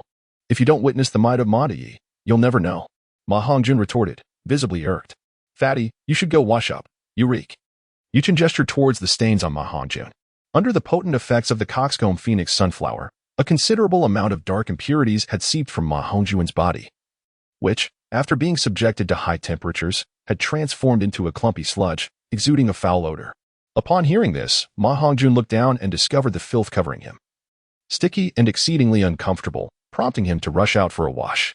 After sending the two away, Yuchen returned indoors, preparing to cultivate. Brother, I'm so bored. It's been ages since we last went shopping, and we've been in Tiando City for quite some time. Shall we go for a stroll? Xiaowu tugged at Yuchen's arm, shaking it vigorously. All right, just call Zhu Zhiqing, and we'll go together. After a moment of contemplation, Yuchen acquiesced. Ever since arriving in Tiando City, he had been cooped up at Shrek Academy, practicing diligently.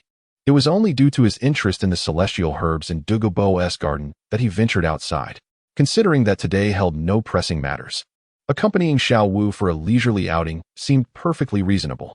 However, since both Xiao Wu and Zhu Zhiqing were his girlfriends, he felt it necessary to treat them equally. Yay! Upon hearing Yuchen's agreement, Xiao Wu leaped with joy, bouncing off to find Zhu Zhiqing. Observing Xiao Wu's exuberance, Yuchen shook his head in resignation. Despite her youthful appearance, Xiao Wu's temperament was akin to that of a child, quite mischievous. Shrek Academy was situated within Tiando City. In just a short distance from the academy lay the bustling main street of the city. The shops lining the street were filled with a dazzling array of goods, igniting Xiao Wu's fervent desire to shop, and she purchased everything that caught her eye. Zhu Zhiqing, on the other hand, possessed a more reserved disposition. Although she enjoyed shopping, her acquisitions paled in comparison to Xiao Wu's, reflecting her virtuous and nurturing nature. Fortunately, all three possessed storage soul guides. Otherwise, they would have struggled to carry their purchases. Despite the abundance of items bought, they were mostly trivial trinkets, which were mere trifles to Yichun, who was not lacking in wealth. In the Douluo Continent, items not related to soul masters generally bore a modest price. Brother, what is that place over there? Suddenly, Xiao Wu pointed towards a domed structure ahead. The building appeared quite peculiar, entirely spherical, resembling a half-ball resting upon the ground. There was no signage, only an image of a hammer. This half-sphere, predominantly a creamy white, measured nearly 500 meters in diameter, with its highest point exceeding 80 meters. Its scale was comparable to some of the Grand Soul arenas in larger cities. This should be the Tiando Grand Auction House, Yuchen surmised. Recognizing from the hammer emblem atop the building that it was not a blacksmith's hammer, but rather an auction hammer. This area was the heart of Tiando City, where land was as precious as gold. In a future where soul guide technology flourished, such a scale might be conceivable, but in the present, what blacksmith shop could boast such grandeur? An auction house? Brother, Zhiqing, shall we go take a look? Hearing the mention of a grand auction, the ever-curious Xiao Wu was immediately inclined to explore further. We can, but it's getting late. Let us have dinner first before we go. Yuchen gently touched the rabbit ears atop Xiao Wu's head. How annoying. In public, don't touch my ears. Xiao Wu swatted away Yuchen's wolf claw. All right. I shall wait until we are alone. Yuchen expressed that there was no problem. Beside him, Zhu Zhiqing, upon hearing Yuchen's words, recalled his fondness for playfully toying with his own tail, causing a blush to bloom on her cheeks. Oh, Zhiqing, why are you blushing? Yichun gazed curiously at Zhu Zhiqing, who, without uttering a word, merely rolled her eyes in response. After enjoying dinner at a local restaurant, Yichun, accompanied by Xiao Wu and Zhu Zhiqing, proceeded to the Tiando Grand Auction House. As night enveloped the surroundings, they approached the entrance, where Yichun observed 4 tall young women stationed as greeters.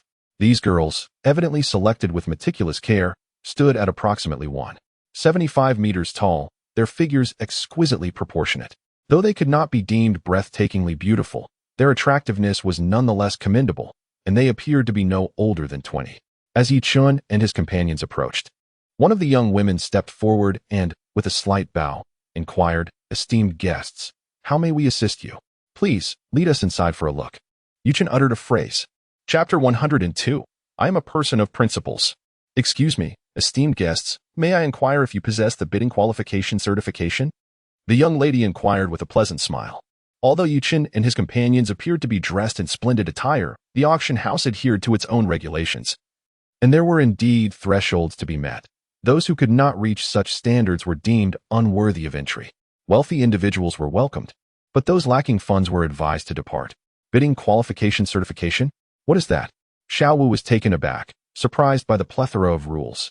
Only guests possessing the requisite certification could enter the auction house to bid. The certification was categorized into various tiers, with the entry threshold set at 10,000 gold soul coins. In other words, one needed to provide proof of assets amounting to 10,000 gold soul coins to participate in the bidding, a necessary measure to prevent malicious bidding. And the trio was kindly asked for their understanding. Moreover, during this particular time, the auction house was engaged in the sale of exquisite items, necessitating that buyers possess a security deposit exceeding 1 million gold soul coins to take part. The young lady slightly bowed as she explained this to Xiao Wu. Do you lack to summit? Do you really think I'm short on funds? Feeling somewhat irked by the implication regarding his financial capabilities, Yichen understood the necessity of the auction house's entry requirements. He promptly retrieved a substantial stack of gold coin cards, each valued at 100,000 gold soul coins, from his storage soul tool. This pile easily exceeded the million mark. Although his own system did not facilitate the conversion of gold soul coins into gold coin cards, it did not imply that Yi Chun was without means. These gold coin cards were acquired from the Seven Treasure Merchant Association in Soto City, specifically for the purpose of facilitating large transactions in the future. My apologies, esteemed guest, for any misunderstanding. Upon seeing the gold coin cards in Yi Chen's possession, the welcoming young lady realized that this young man was undoubtedly affluent. Very well, lead the way. Yi Chen nodded slightly, stowing the gold card into his storage soul guide. The first floor hall of the Tiando Grand Auction House, though vast in area, did not serve the purpose of auctioning. The auction venue was situated on the second floor. Before ascending to the second floor, the welcoming maiden explained numerous rules of the Grand Auction House to the trio, and, out of consideration for their safety as esteemed guests, provided them with 3 masks. Although Yi Chen and his companions possessed disguising necklaces that allowed them to alter their appearances at will, the crowded environment made it imprudent to change their looks outright. The welcoming maiden escorted them to the entrance of the auction center before turning to depart, as there were other attendants within the auction hall. However, in contrast to the previous guiding maiden, the attendants at the auction wore attire that seemed rather tattered, clad in white garments.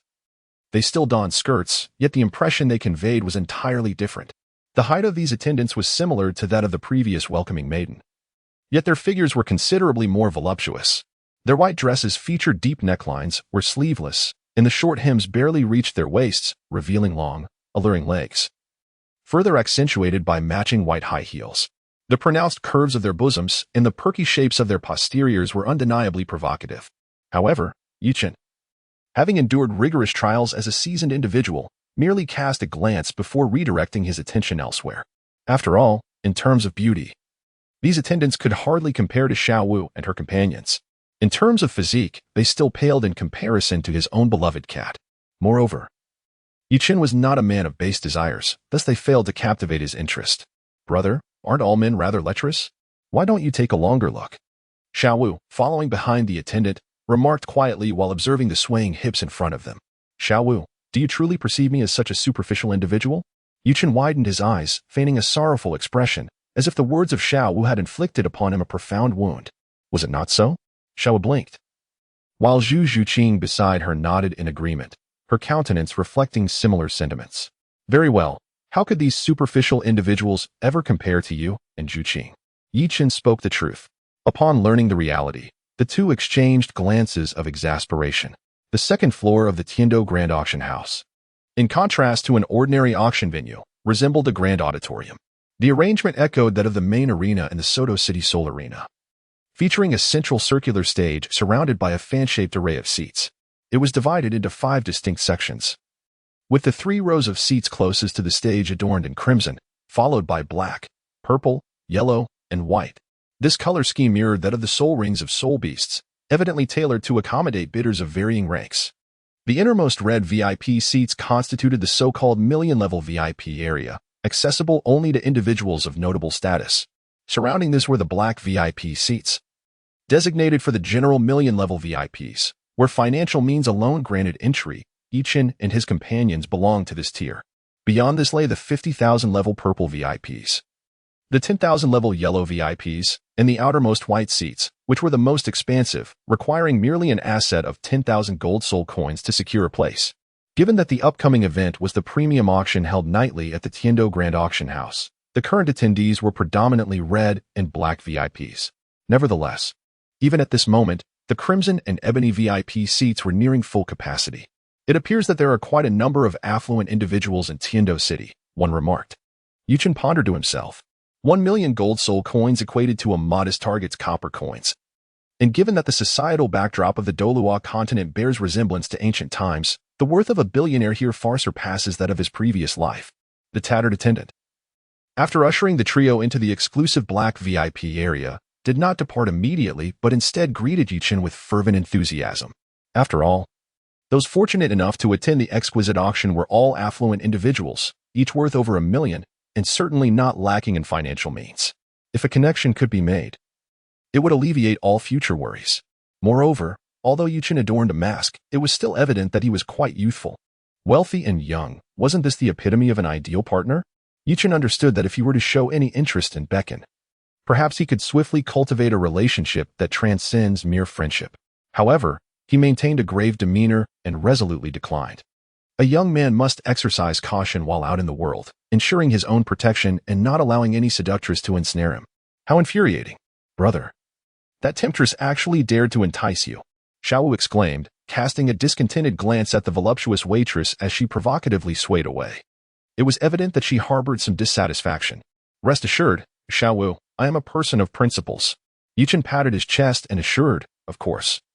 What he did not mention was that when he lacked principles, he was no longer human. Chapter 103. What to do? I'm waiting, urgently. Just as Yuchen and his companions were idly chatting while awaiting the commencement of the exquisite auction in the evening, a middle-aged man and an elder took seats beside Yuchen. The middle-aged man leaned on an ornate cane, his face akin to polished jade. With a straight nose and square jaw, exuding an air of refined gentility and warmth, appearing to be in his 40s. The elder, clad in a spotless white robe, had his silvery hair neatly arranged behind him. His visage was ancient, with skin as delicate as that of an infant, and his demeanor was exceedingly aloof, radiating an aura of formidable prowess that was not to be trifled with. Upon seeing these two individuals, Yuchen's pupils slightly constricted. What should one do when the father-in-law observes the future son-in-law courting a lady? Indeed, the moment Yuchen laid eyes on them, he recognized them instantly as Ning Fingxi and Chen Xian. Although Yuchen had never seen them before, their appearances bore a striking resemblance to those from his previous life as animations. Moreover, with Yuchen's formidable spiritual perception, he faintly discerned that the middle-aged man was a seven-ringed soul saint, unmistakably his father-in-law. However, the presence of Ning Fingxi and Chen Xian here suggested that they were unaware that Ning Rongrong had already returned home. Otherwise, Ning Fingxi would certainly not have been in the mood to attend the auction. Young brother, do you know me? Ning Fingxi, ever the cunning fox, immediately discerned the youth's nervousness through his eyes, recognizing that the young man must have identified him despite Yuchen's mask obscuring his face. Well, can I say I don't know you? Chen Xian interjected. Haha, young brother, you are quite amusing. Ning Fengji chuckled, clearly entertained by the young man's wit. Brother, who is this uncle? Do you know him? Xiao Wu inquired curiously, while Zhu Zhuqing also cast a questioning glance toward Yichun. I have met the sect Master Ning and Master Chen Xian. Xiao Wu, Zhuqing, these two are Rongrong's father and grandfather. Yichun first greeted Ning Fengji and Chen Xin, then proceeded to introduce Xiao Wu and Zhu Zhuqing. Is this your father and grandfather, Rongrong? Brother, is this the prosperous family you previously complained about? Xiao Wu inquired innocently, her expression brimming with curiosity. In that instant, Yuchen felt a wave of embarrassment wash over him. Xiao Wu, how could you express that so candidly? Yuchen gazed at Xiao Wu with a hint of melancholy, pondering that his first impression in the eyes of his father-in-law must have suffered considerably. A wealthy dog? Ning Fengji was taken aback. Though he often indulged in extravagance, it was the first time someone had referred to him in such a manner. Meanwhile, Chen Xian, who typically maintained an air of aloofness, could no longer suppress a playful smile. Ahem, you are Rongrong's classmates, so you must be Yuchen, Xiao Wu, and Zhu Zhuqing, correct? Ning Fengji, accustomed to grand occasions, swiftly regained his composure and shifted the conversation. He had previously arranged for inquiries regarding his little cotton-padded jacket's enrollment at Shrek Academy, thus he held some familiarity with the trio. Yes, yes, greetings, Sect Master Ning. Your Grace. Xiaowu and Zhu Zhuqing greeted the two warmly. There's no need for formality. You are all Rong Rong's classmates. Just call me Uncle Ning. Rong Rong can be a bit mischievous. I hope you will take good care of her and be understanding, Ning Fengji said with a gentle demeanor. Indeed. Xiaowu and Zhu Zhuqing nodded, yet their teasing glances directed at Yichen were unmistakable. Take care of Rong Rong? Yichen has been meticulously looking after her. Having become good friends, how could he not take care of her? Uncle Ning, are you also interested in the auction being held at the Heaven Do Great Auction House? In response to Xiao Wu and Zhu Zhuqing's teasing gazes, Yichen felt a slight unease and promptly redirected the topic. Indeed, I've heard that there will be some remarkable items at tonight's auction, so I came to have a look. As he spoke, Ning Fengji felt a bit awkward. Previously, the auction house had informed him that a pair of foxtail twins would grace the event, and as an LSP, he was quite intrigued. Thus, he had promptly brought Chen Xin along. However, now that he had encountered his little cotton-padded jacket's classmates, he was left contemplating whether he should purchase the foxtailed twins or refrain from doing so. After all, given Xiaowu's remark about a wealthy dog, Ning Fengji understood that Yichen was undoubtedly sharp-tongued. If he were to buy the foxtailed twins, who knows how he would ridicule him? Remarkable items? Are there soul bones? Upon hearing the mention of remarkable items, Yichen's eyes brightened. Yichen is a soul master with a singular martial spirit, and thus he will inevitably find it challenging to assemble a complete set of soul bones exceeding 100,000 years in age when acquiring soul rings. The potential to absorb a 100,000-year soul ring only materializes upon the addition of the 7th, 8th, and 9th soul rings. A 100,000-year soul beast guarantees the drop of 100,000-year soul bone, yet there are only 3 such bones available, coupled with the existing external soul bones. Yichen is still at least 3 bones short of completing a full set, necessitating further endeavors on his part. Moreover, the earlier he acquires these soul bones, the sooner his soul power level will elevate, consequently increasing the offerings from his beloved son with each significant enhancement, thus creating a virtuous cycle that proves advantageous for Yichen. However, even if he were to enhance the age of a soul bone postnatally, akin to the transformative Qinglian, reaching the age of 100,000 years would still yield only a single soul bone ability. Yet, apart from hunting 100,000-year soul beasts, Yichen harbors little belief in his chances of obtaining such a soul bone, for it is unlikely that anyone would willingly part with a 100,000-year soul bone for sale. Hence, the only viable means of acquiring soul bones would be to purchase those of lesser age and subsequently enhance their age. As for the number of soul bone abilities, while any deficit is a loss, the quality remains paramount. In Yichen's vision, he anticipates that by hunting 100,000-year soul beasts, he can secure 300,000-year soul bones, thus acquiring 6 soul bone abilities. Together with the emerging from the mud unsullied of the transformative Qinglian and 3 additional soul bones enhanced postnatally, he would possess a total of 10 soul bone abilities, sufficient for his needs. Beyond this, the matter remains uncertain. Although soul bones are precious, they have indeed been auctioned at the Tiando Great Auction House, albeit at exorbitant prices and with relatively low ages. Do you wish to purchase soul bones? Ning Fengji regarded Yichen with a gaze filled with curiosity. Despite the low drop rate of soul bones, the sheer number of soul masters on the continent necessitating the hunting of soul beasts ensures that some soul bones will inevitably emerge.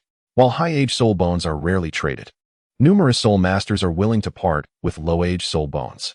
After all, the increase in strength from refining low-age soul bones is minimal, offering little assistance to high-level soul masters. Furthermore, the abilities produced by low-age soul bones tend to be lackluster due to their age, making them somewhat superfluous. It is often more prudent to sell them for substantial wealth. Chapter 104. The reason Ning Fengji leans on his cane, Yichen nodded slightly. It seems that the esteemed lineage of my nephew is quite remarkable. Ning Fengji was somewhat taken aback. A soul bone is a treasure within the realm of soul masters. Even a century-old soul bone commands a starting auction price of at least 1 million gold soul coins. How could this young Yichen possess such wealth at such a tender age? Nephew? Sooner or later, I shall have you call me son-in-law. Yichen pondered quietly. At that moment, a middle-aged auctioneer clad in a tailcoat ascended the stage, marking the commencement of the auction. Initially, Yichen had anticipated that the auctioneer would resemble the attendants, appearing somewhat disheveled. However, he soon realized his misconception. This was indeed a rather formal auction. Welcome, esteemed guests, to the premier auction event held at the Tiando Grand Auction House. Without further ado, Let us present the first item for bidding. As the auctioneer's words echoed, a young lady, dressed in tattered attire, approached bearing a tray. The inaugural item on the auction block was a storage soul guide device, featuring an internal capacity of 10 cubic meters, with a starting bid set at 10,000 gold soul coins, and each subsequent bid required to exceed 1,000. Yichen found little interest in the commonplace auction items. For instance, similar storage soul guide devices were available in the system's marketplace, often at more advantageous prices for the same internal capacity compared to those at the auction. Yichen had indeed contemplated the possibility of trading items from the system's marketplace for profit. However, after auctioning a few select pieces and earning only a modest return, he quickly reconsidered. Should he attempt to sell in larger quantities, not only would it invite complications, but it would also attract undue attention. The concern of being ensnared in a black market scheme was ever present. Not everyone possessed the scruples that Yichen did. It was conceivable that these auction houses had engaged in such underhanded dealings, even if they refrained from direct involvement. They could easily hire others to do their bidding or leak information about Yichen as a lucrative target, with the potential for significant risk and minimal profit. He ultimately decided against this venture. Moreover, compared to the vast deficit of tens or even hundreds of billions of gold soul coins he anticipated in the future, these small dealings were but a drop in the ocean. It was far more prudent to rely on the filial piety of his own beloved offspring for swifter returns. Occasionally, he indulged in purchasing items that caught the fancy of Xiaowu and Zhu Qing. As the auction neared its conclusion after nearly 2 hours, the penultimate item was about to be presented. On the auction stage, a cage was unveiled, within which resided 2 timid young ladies with pink hair, their attire tattered. While their disheveled appearance was noteworthy, what truly captured attention was their striking resemblance, revealing them to be twins, and behind them swayed a fluffy fox tail, adding a unique charm. Ladies and gentlemen, behold this rare pair of fox maidens, the auctioneer proclaimed. Upon awakening their martial souls, these enchanting beings underwent a transformation, acquiring certain fox-like traits, with that exquisite tail being particularly captivating. The appearance of even one is a rarity, and now we present 2, twice the delight. Imagine the joy of having such beautiful fox maidens as companions. Now, the starting bid for this pair is set at 200,000 gold soul coins, with increments no less than 10,000. As he spoke, a suggestive smile graced the auctioneer's face. The allure of these rare fox maidens, especially as twins, struck a chord with the audience, sending the auction into a frenzy of bids. This is outrageous. They are treating people as mere pets, Xiaowu exclaimed, unable to contain her indignation. What a decrepit display of nobility. Yichen shook his head and sighed. To be honest, it was his first encounter with the trade of slaves. In contrast, Zhu Zhiqing displayed little change in demeanor. Born into a noble family of the Douluo Empire, she was acutely aware that the slave trade was merely a commonplace occurrence within aristocratic circles. Although the laws of the Douluo Empire prohibited such transactions, the nobility had their ways of circumventing these restrictions. For instance, slaves not originating from the Douluo Empire could be traded without issue. Even within the empire, individuals could easily forge their origins to evade legal constraints. This was the Grand Auction House of Douluo, and it was impossible to deny that the royal Shui family was not a beneficiary of this system. The blatant disregard for the law starkly illustrated the decay of the Douluo Empire, explaining its inability to contend with the Spirit Hall. At that moment, Ning Fengji pressed the button to bid 10,000 in front of him, initially conflicted about whether to make a purchase. The moment he beheld the captivating beauty of the fox women, his restraint faltered, awakening the restless spirit within him. This action immediately drew scornful glances from Yichen and his companions. Ahem, I am merely rescuing them from their plight. After all, the fate awaiting them as slaves is far from favorable, Ning Fengji awkwardly explained. Uncle Ning, is this the reason you rely on a cane? Yichen pointed at the cane held by Ning Fengji and spoke softly. Ning Fengji retorted, my back is not in good shape. It's none of your business. Were it not for Yichen being a classmate of his beloved daughter, he would have certainly struck him with the cane. He was taken aback to discover that Rong's father was such a person. Beside them, Xiaowu leaned in and whispered into Zhu Zhiqing's ear. Although her voice was barely audible, Ning Fengji, being a 7-ringed soul saint, had keen hearing and caught her words. Xiaowu, it's not like that. I perceive they still possess souls, and their condition is a result of martial soul mutation. Since I have encountered them, how could I not offer assistance? Ning Fengji asserted with righteous conviction. Assist? Surely you don't mean to rescue them to your bed? Yichen secretly scoffed, though he refrained from voicing his thoughts. considering that this was, after all, his future father-in-law, deserving of some respect. Listening to Ning Fengji's explanation, Xiao blinked, clearly skeptical. With a sigh of resignation, Ning Fengji turned away and pressed the bidding button once more. At this moment, the auction price had risen to 590,000 gold soul coins, and it appeared to be on an upward trajectory. The auctioneer, brimming with excitement, announced 590,000. A red VIP has bid 590,000 gold soul coins. Is there anyone willing to raise the bid? 600,000. Excellent. A black VIP has bid 600,000.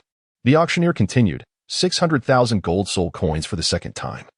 600,000 gold soul coins for the third time, sold. This pair of fox girls now belongs to this black VIP. After Ning Fengji's bid reached 600,000 gold soul coins, no one else was willing to raise the price, and the auction concluded smoothly. Wow, Uncle Ning. Is your 7-treasure glazed tile school really so affluent? 600,000 gold soul coins. That's equivalent to 60 million copper coins, merely for 2 playthings. It seems the reputation of Ning Fengji as a wealthy man is indeed well-deserved. Chapter 105, Bidding for the Soul Bone Ha. Saving 2 pitiful souls. A mere sum of gold soul coins is nothing. At this moment, Ning Fengji stood atop a moral high ground, exuding righteousness. Upon hearing this, Yichen cast another disdainful glance, foreseeing that after today, Ning Rongrong would likely acquire a couple more little mothers. One could only wonder how many little mothers Ning Rongrong truly had. Perhaps it was becoming difficult to keep track, following this pair of fox girls. It was time for the grand finale of tonight's auction. Now, let us welcome the highlight of this auction. As is well known, soul bones are treasures in the world of soul masters, and this auction item is the coveted soul bone that every soul master dreams of possessing. This left-arm soul bone originates from a thorny iron tree that is just over a millennium old, though the specific soul bone ability is unknown.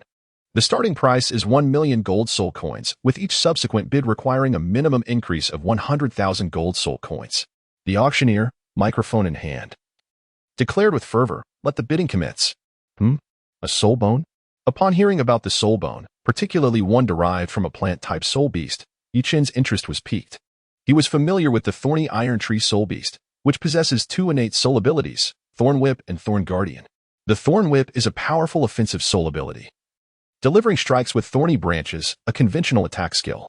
Thorn Guardian is a supportive soul ability that offers excellent assistance, capable of immunizing and reflecting a certain percentage of physical melee damage. Although it cannot reflect energy or mental damage, it remains formidable nonetheless. After some contemplation, Yichen resolved to acquire this left arm bone of the thorny iron tree. Firstly, he would undoubtedly struggle to gather a complete set of 10,000-year soul bones through supplementary soul rings. He would need to hunt soul beasts of over 10,000 years old. Secondly, by purchasing it now and subsequently enhancing its age to 10,000 years, he could significantly elevate his soul power level upon refinement. A 10,000-year soul bone would save him at least a year of cultivation time. As a 5-ring soul king, he could expect to receive tributes exceeding 3 small targets from his son within a year. Once he advances to the title Douluo level, he could anticipate at least a double-digit number of small targets. The sooner he elevates his rank, the more advantageous it would be for Yichen. While it is true that enhancing the age of a soul bone post-acquisition would result in the absence of 1 soul bone ability compared to a standard 10,000-year soul bone, Yichen felt that trading 1 soul bone ability for a year or even more of time was a worthy exchange. In the future, he could obtain 3 10,000-year soul bones through the added soul rings, along with 4 soul bones enhanced through later cultivation, granting him a total of 10 soul bone abilities. From the 1st to the 7th ring, each ring would grant 1 soul ability, while the 8th and 9th rings would each grant 2 soul abilities, culminating in 11 soul abilities overall. With 10 soul bone abilities and 11 soul abilities, Yichen would be well-equipped for battle, and the absence of 1 soul bone ability would be inconsequential. Thus, he decided to purchase the left arm bone of the thorny iron tree. While Yichen was mulling over these thoughts, the bidding for the left arm bone of the thorny iron tree had already soared to over 2 million gold soul coins. However, Yichen was aware that 2 million would not suffice to acquire this soul bone, even if its age was merely a little over a millennium. The external soul bone auctions were not like the system mall, where each year only cost 1,000 gold soul coins. They were considerably more expensive. For instance, the 7-treasure glazed tile school could acquire a 10,000-year soul bone for 100 million gold soul coins, and Ning Fengji would have to exhaust his entire fortune to make such a purchase. Even for a 10,000-year soul bone with only one soul bone ability, the cost would still be substantial. Immediately, Yichen pressed the bidding button for a one-time bid of 1 million gold soul coins. 240,000 gold soul coins. Excellent. A black VIP has increased the bid by 1 million gold soul coins. Now at 340,000 gold soul coins. Is there any higher bid? The auctioneer proclaimed passionately. Is my dear nephew interested in this soul bone? Ning Fengji inquired, turning to Yichen. Indeed. I hope Uncle Ning can be generous, Yichen replied. Though Yichen's strength would allow him to easily acquire the left arm bone of the thorny iron tree, he did not wish to spend exorbitantly. After all, the subsequent costs to enhance this millennium soul bone to 10,000 years would not be negligible. Every bit saved would be beneficial. Since my dear nephew desires it, I shall not deprive him of his wish. Originally, Ning Fengji had intended to secure this soul bone to enrich the foundation of the seven-treasure glazed tile school. However, since Yichen expressed interest, he chose not to compete, opting instead to support his junior. Especially since the seven-treasure glazed tile school was not lacking in this millennium soul bone. Thank you, Uncle Ning. Yichen nodded in gratitude, relieved that Ning Fengji, the affluent gentleman, did not partake in the bidding, ensuring that his expenditure of gold soul coins would be somewhat diminished. At that moment, the esteemed guests at the auction were not deterred by Yichen's increment of 1 million gold soul coins. The auction price surged once more. However, they did not adopt Yichen's method of bidding in increments of 1 million, but rather adhered to a minimum bid increase of 100,000 gold soul coins each time. When the auction price reached 4 million, Yichen decisively placed another bid, adding 1 million gold soul coins once again. The same distinguished guest in black promptly countered with another million. The bidding for this millennium soul bone had now escalated to 5 million gold soul coins. Was there anyone willing to bid higher? The auctioneer, noticing this unfamiliar wealthy contender raising the price once more by 1 million gold soul coins, raised his voice significantly. This time, however, no one dared to raise their bid further, as 5 million gold soul coins was already a considerable sum for this millennium soul bone. Continuing to bid would seem rather imprudent.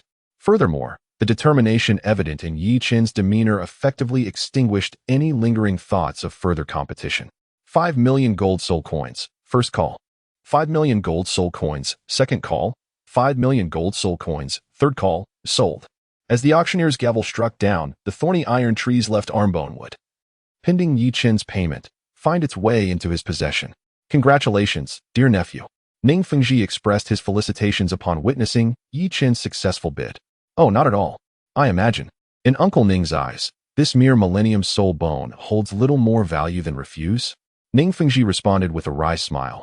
This young man certainly knows how to speak. However, he mused to himself that although he earned money swiftly, it was tea to such an extent.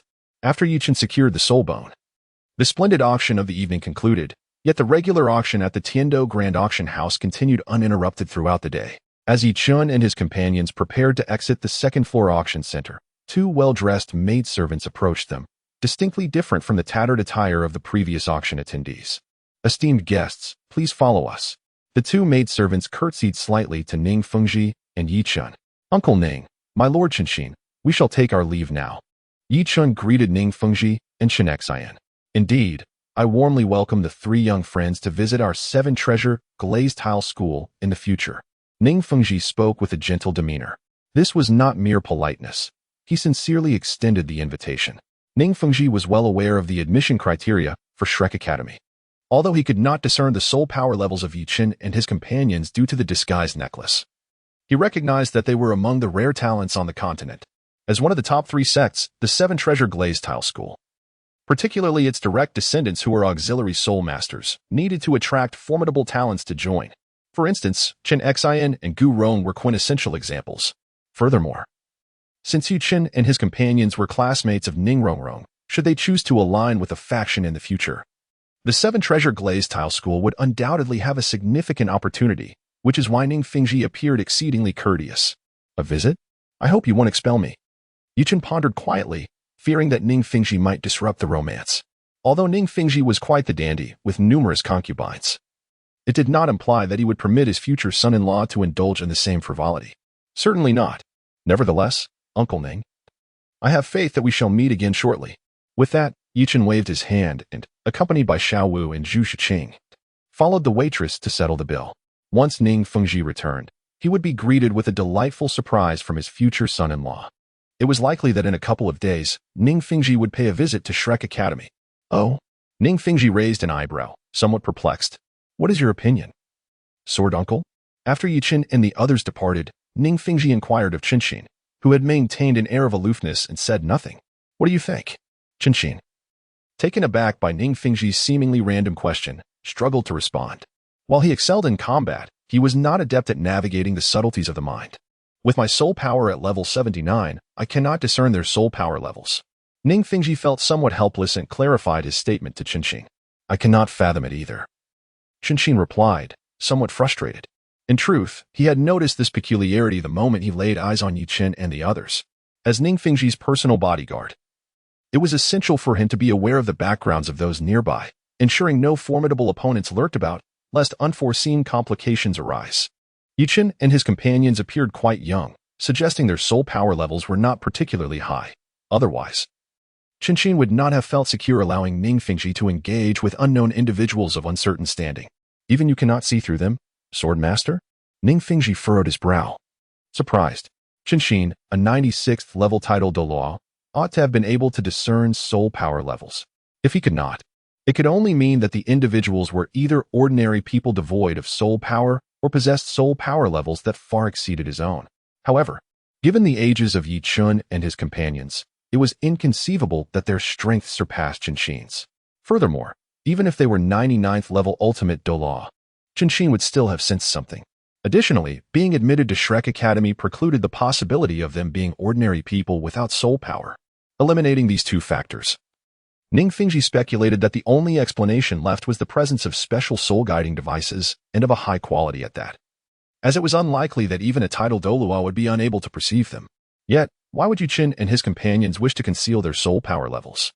Could it be that their levels were utterly astonishing? What Ning Fingji was unaware of was that there was indeed a reason for this concealment. It was essential to note that Yi Qin and his companions were all around 13 years of age, Zhu Shiqing at the 4-ring Soul Master level, while Yi Qin and Xiao were even at the 5-ring Soul King level. Should this become known, it would undoubtedly cause a seismic uproar. For no Soul Master had ever reached such heights at such a tender age. Even those renowned title Douluo at this age were typically only at the 3-ring Soul Elder level. Never mind, they likely will not be adversaries in the future. Unable to unravel the mystery, Ning Fingji resolved to abandon his inquiries, yet he was determined to seek to engage with them moving forward.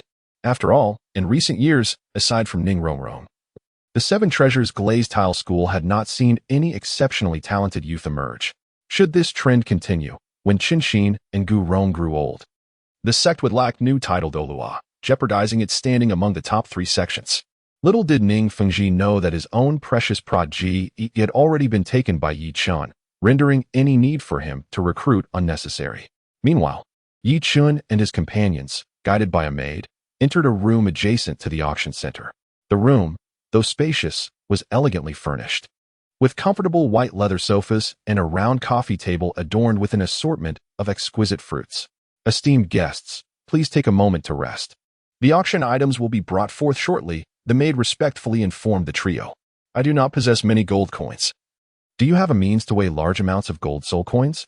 Yi Qin addressed the maid, revealing that the total amount of gold coins he possessed was merely under 2 million, insufficient for his needs, compelling him to exchange pocket change within the system's marketplace.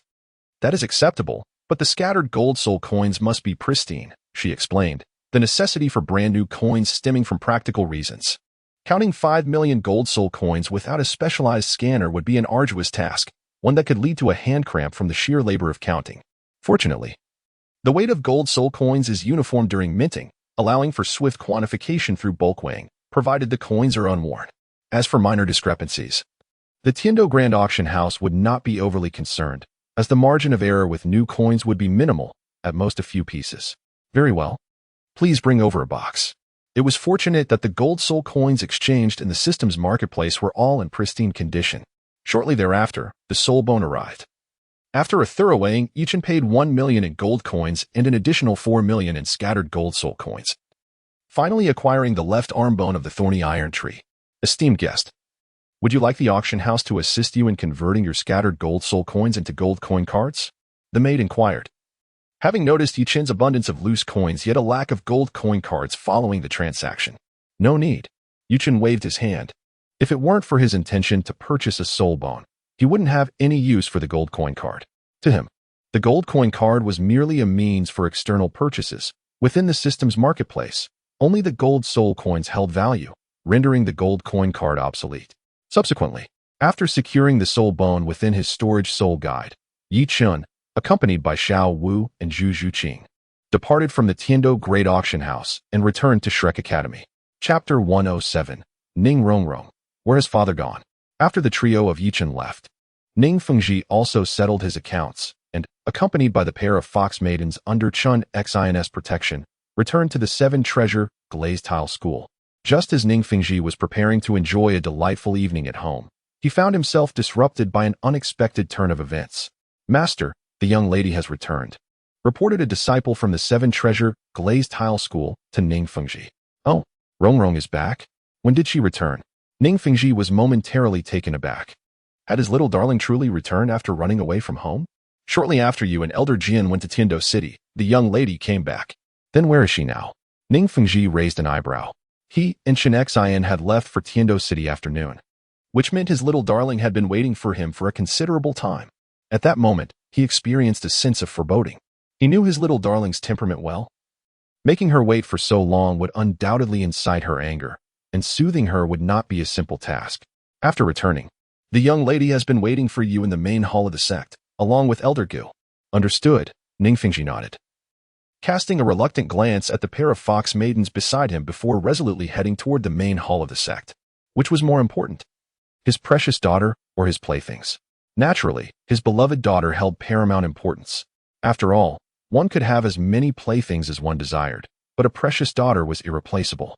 Within the main hall of the sect, Ning Rongrong sat on a sofa, swinging her slender legs restlessly, her pouting lips resembling a soy sauce bottle. At that moment, Ning Rongrong was in a foul mood, exceedingly irate. Although the Seven Treasure Glazed Tile School was situated outside Tiando City, it was not particularly close. Ning Rongrong had departed from Shrek Academy in the morning, but by the time she returned to the Seven Treasure Glazed Tile School, it was already past noon.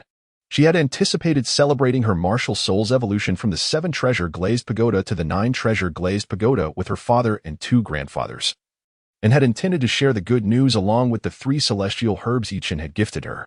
However, to her dismay, her father and grandfather Jian were both absent, leaving only grandfather Gu at home. Grandfather Gu, where have father and the others gone? Why haven't they returned yet? Ning Rongrong queried, her dissatisfaction palpable. Rongrong, you've asked that question countless times, and I truly have no idea where Fengji and that coward have gone. However, they should be back by nightfall, Grandfather Gu replied, somewhat evasively. He knew their whereabouts all too well, but he could not divulge the truth. If this little princess were to discover that her father had been in Tiando City, seeking a new mother for her, chaos would surely ensue. It's already night, and father has yet to return. Is he out searching for another mother for me? Ning Rongrong's eyes widened as she questioned Grandfather Gu. Since her mother's unfortunate demise while acquiring a soul ring in the Stardow Forest, Ning Fengji had refrained from remarrying, yet he had intermittently taken concubines. Initially, Ning Rongrong could name them, but now she could hardly keep track of their number. It was precisely because Ning Rongrong had grown accustomed to her father's flirtatious nature, and due to Yi Chun's 3 good friends, that she had not made a significant fuss. After all, she understood that a remarkable man would inevitably attract more than one woman. Well, Grandfather Gu stammered, beads of sweat forming on his forehead. Fortunately, at that moment, Ning Fengji arrived. I heard our little witch has returned. Come here, Rongrong, let your father have a look. Ning Fengji entered the main hall of the sect alongside Chen Xian. Upon seeing them, Ning Rongrong initially felt a surge of excitement and rushed forward. But then she remembered her anger, hurriedly turning her back to the entrance. My dear, why are you turning away from your father? I've missed you so much during your absence. Ning Fengji immediately spotted his little darling, a warm smile spreading across his face as he strode toward her. Humph. Miss you? Not a chance. You'd rather I not be at home. Were you out searching for another mother for me in Tiando City today? Ning Rongrong chastised him furiously. Well, Ning Fengji felt a bit awkward. Grandfather Jian, Rongrong missed you dearly. Did you miss me as well? Observing his father's expression, Ning Rongrong quickly chose to ignore Ning Fengji and dashed toward Chen Xian. Haha, Rongrong, my dear, Grandfather Jian has missed you the most. Chun Xian gently patted Ning Rongrong's back, speaking in a soothing tone. Really? Indeed. Otherwise, you can ask old Gu, Chun Xian replied with utmost sincerity. Aware that in the realm of affection for Ning Rongrong, even her biological father, Ning Fingxi, could not surpass him. Well, just previously. Grandfather Gu told me that he missed me just a tad more than you do. Ning Rongrong's eyes twinkled mischievously as she spoke. Nonsense. Rongrong, I assure you. Old Gu does not miss you more than I do. Chun Xian declared, shooting a glare at Grandfather Gu, who stood nearby. You are the one talking nonsense. Speak truthfully. Grandfather Gu retorted without holding back. What? Old Gu, are you disputing that? Come, let us find a place to settle this, Chun Xian challenged. His words slightly faltering as he struggled to keep up with Grandfather Gu. Humph, coward. If it's a duel you want, I'm not afraid. Grandfather Gu replied defiantly, showing no signs of fear. Though Grandfather Gu understood that Chun Xian's soul power was a level higher than his own. He relied on his formidable bone dragon martial soul's defense, believing that even if Chun Xian were stronger, he would not easily be defeated. All right, Uncle Jin, Uncle Gu. You two have bickered for a lifetime. Since Rongrong has just returned today, let it go for now, Ning Fingxi interjected, feeling somewhat exasperated as he stepped in to mediate. Humph. Both men huffed simultaneously, refusing to look at each other, their gazes fixated on Ning Rongrong. Hey, Rongrong, why can't I perceive your soul power level? Suddenly, Chun Xian asked, perplexed as he studied Ning Rongrong. Rongrong, what is going on? Ning Fingxi inquired, equally astonished, as a sense of deja vu washed over him. Kiki. Ning Rongrong smiled proudly, not intending to elaborate further. However, she decided to conceal part of the effects of her disguised necklace, retaining only the illusion of her spirit ring's colors. In terms of soul power level, Ning Rongrong was unafraid of her family knowing. But the alteration in the age of her spirit rings was a secret she could not divulge, as Yi Chun had already instructed her to keep it under wraps. Chapter 108. Ning Rongrong's Versailles Vow. Rongrong, how did your soul power level reach 38th rank Soul Sovereign? Am I seeing things? Chun Xian exclaimed, his eyes wide with disbelief. It was hard to comprehend that when Ning Rongrong left her family, she was only a 26th rank Great Soul Master. Now, after just over 6 months. If she had reached 28th rank, he could understand, but 38th rank Soul Sovereign seemed rather absurd. Not only Chun Xian, but also Gu Rong and Ning Fingxi were equally astonished, gazing at Ning Rongrong in disbelief, seeing her father and 2 grandfathers dumbfounded. Ning Rongrong felt a surge of pride and puffed up her chest. What is so surprising? I am a prodigy, after all. With some effort. Achieving a soul power level of 38th rank is quite normal, I assent it. While secretly reveling in her accomplishment, Ning Rongrong feigned indifference and waved her hand dismissively.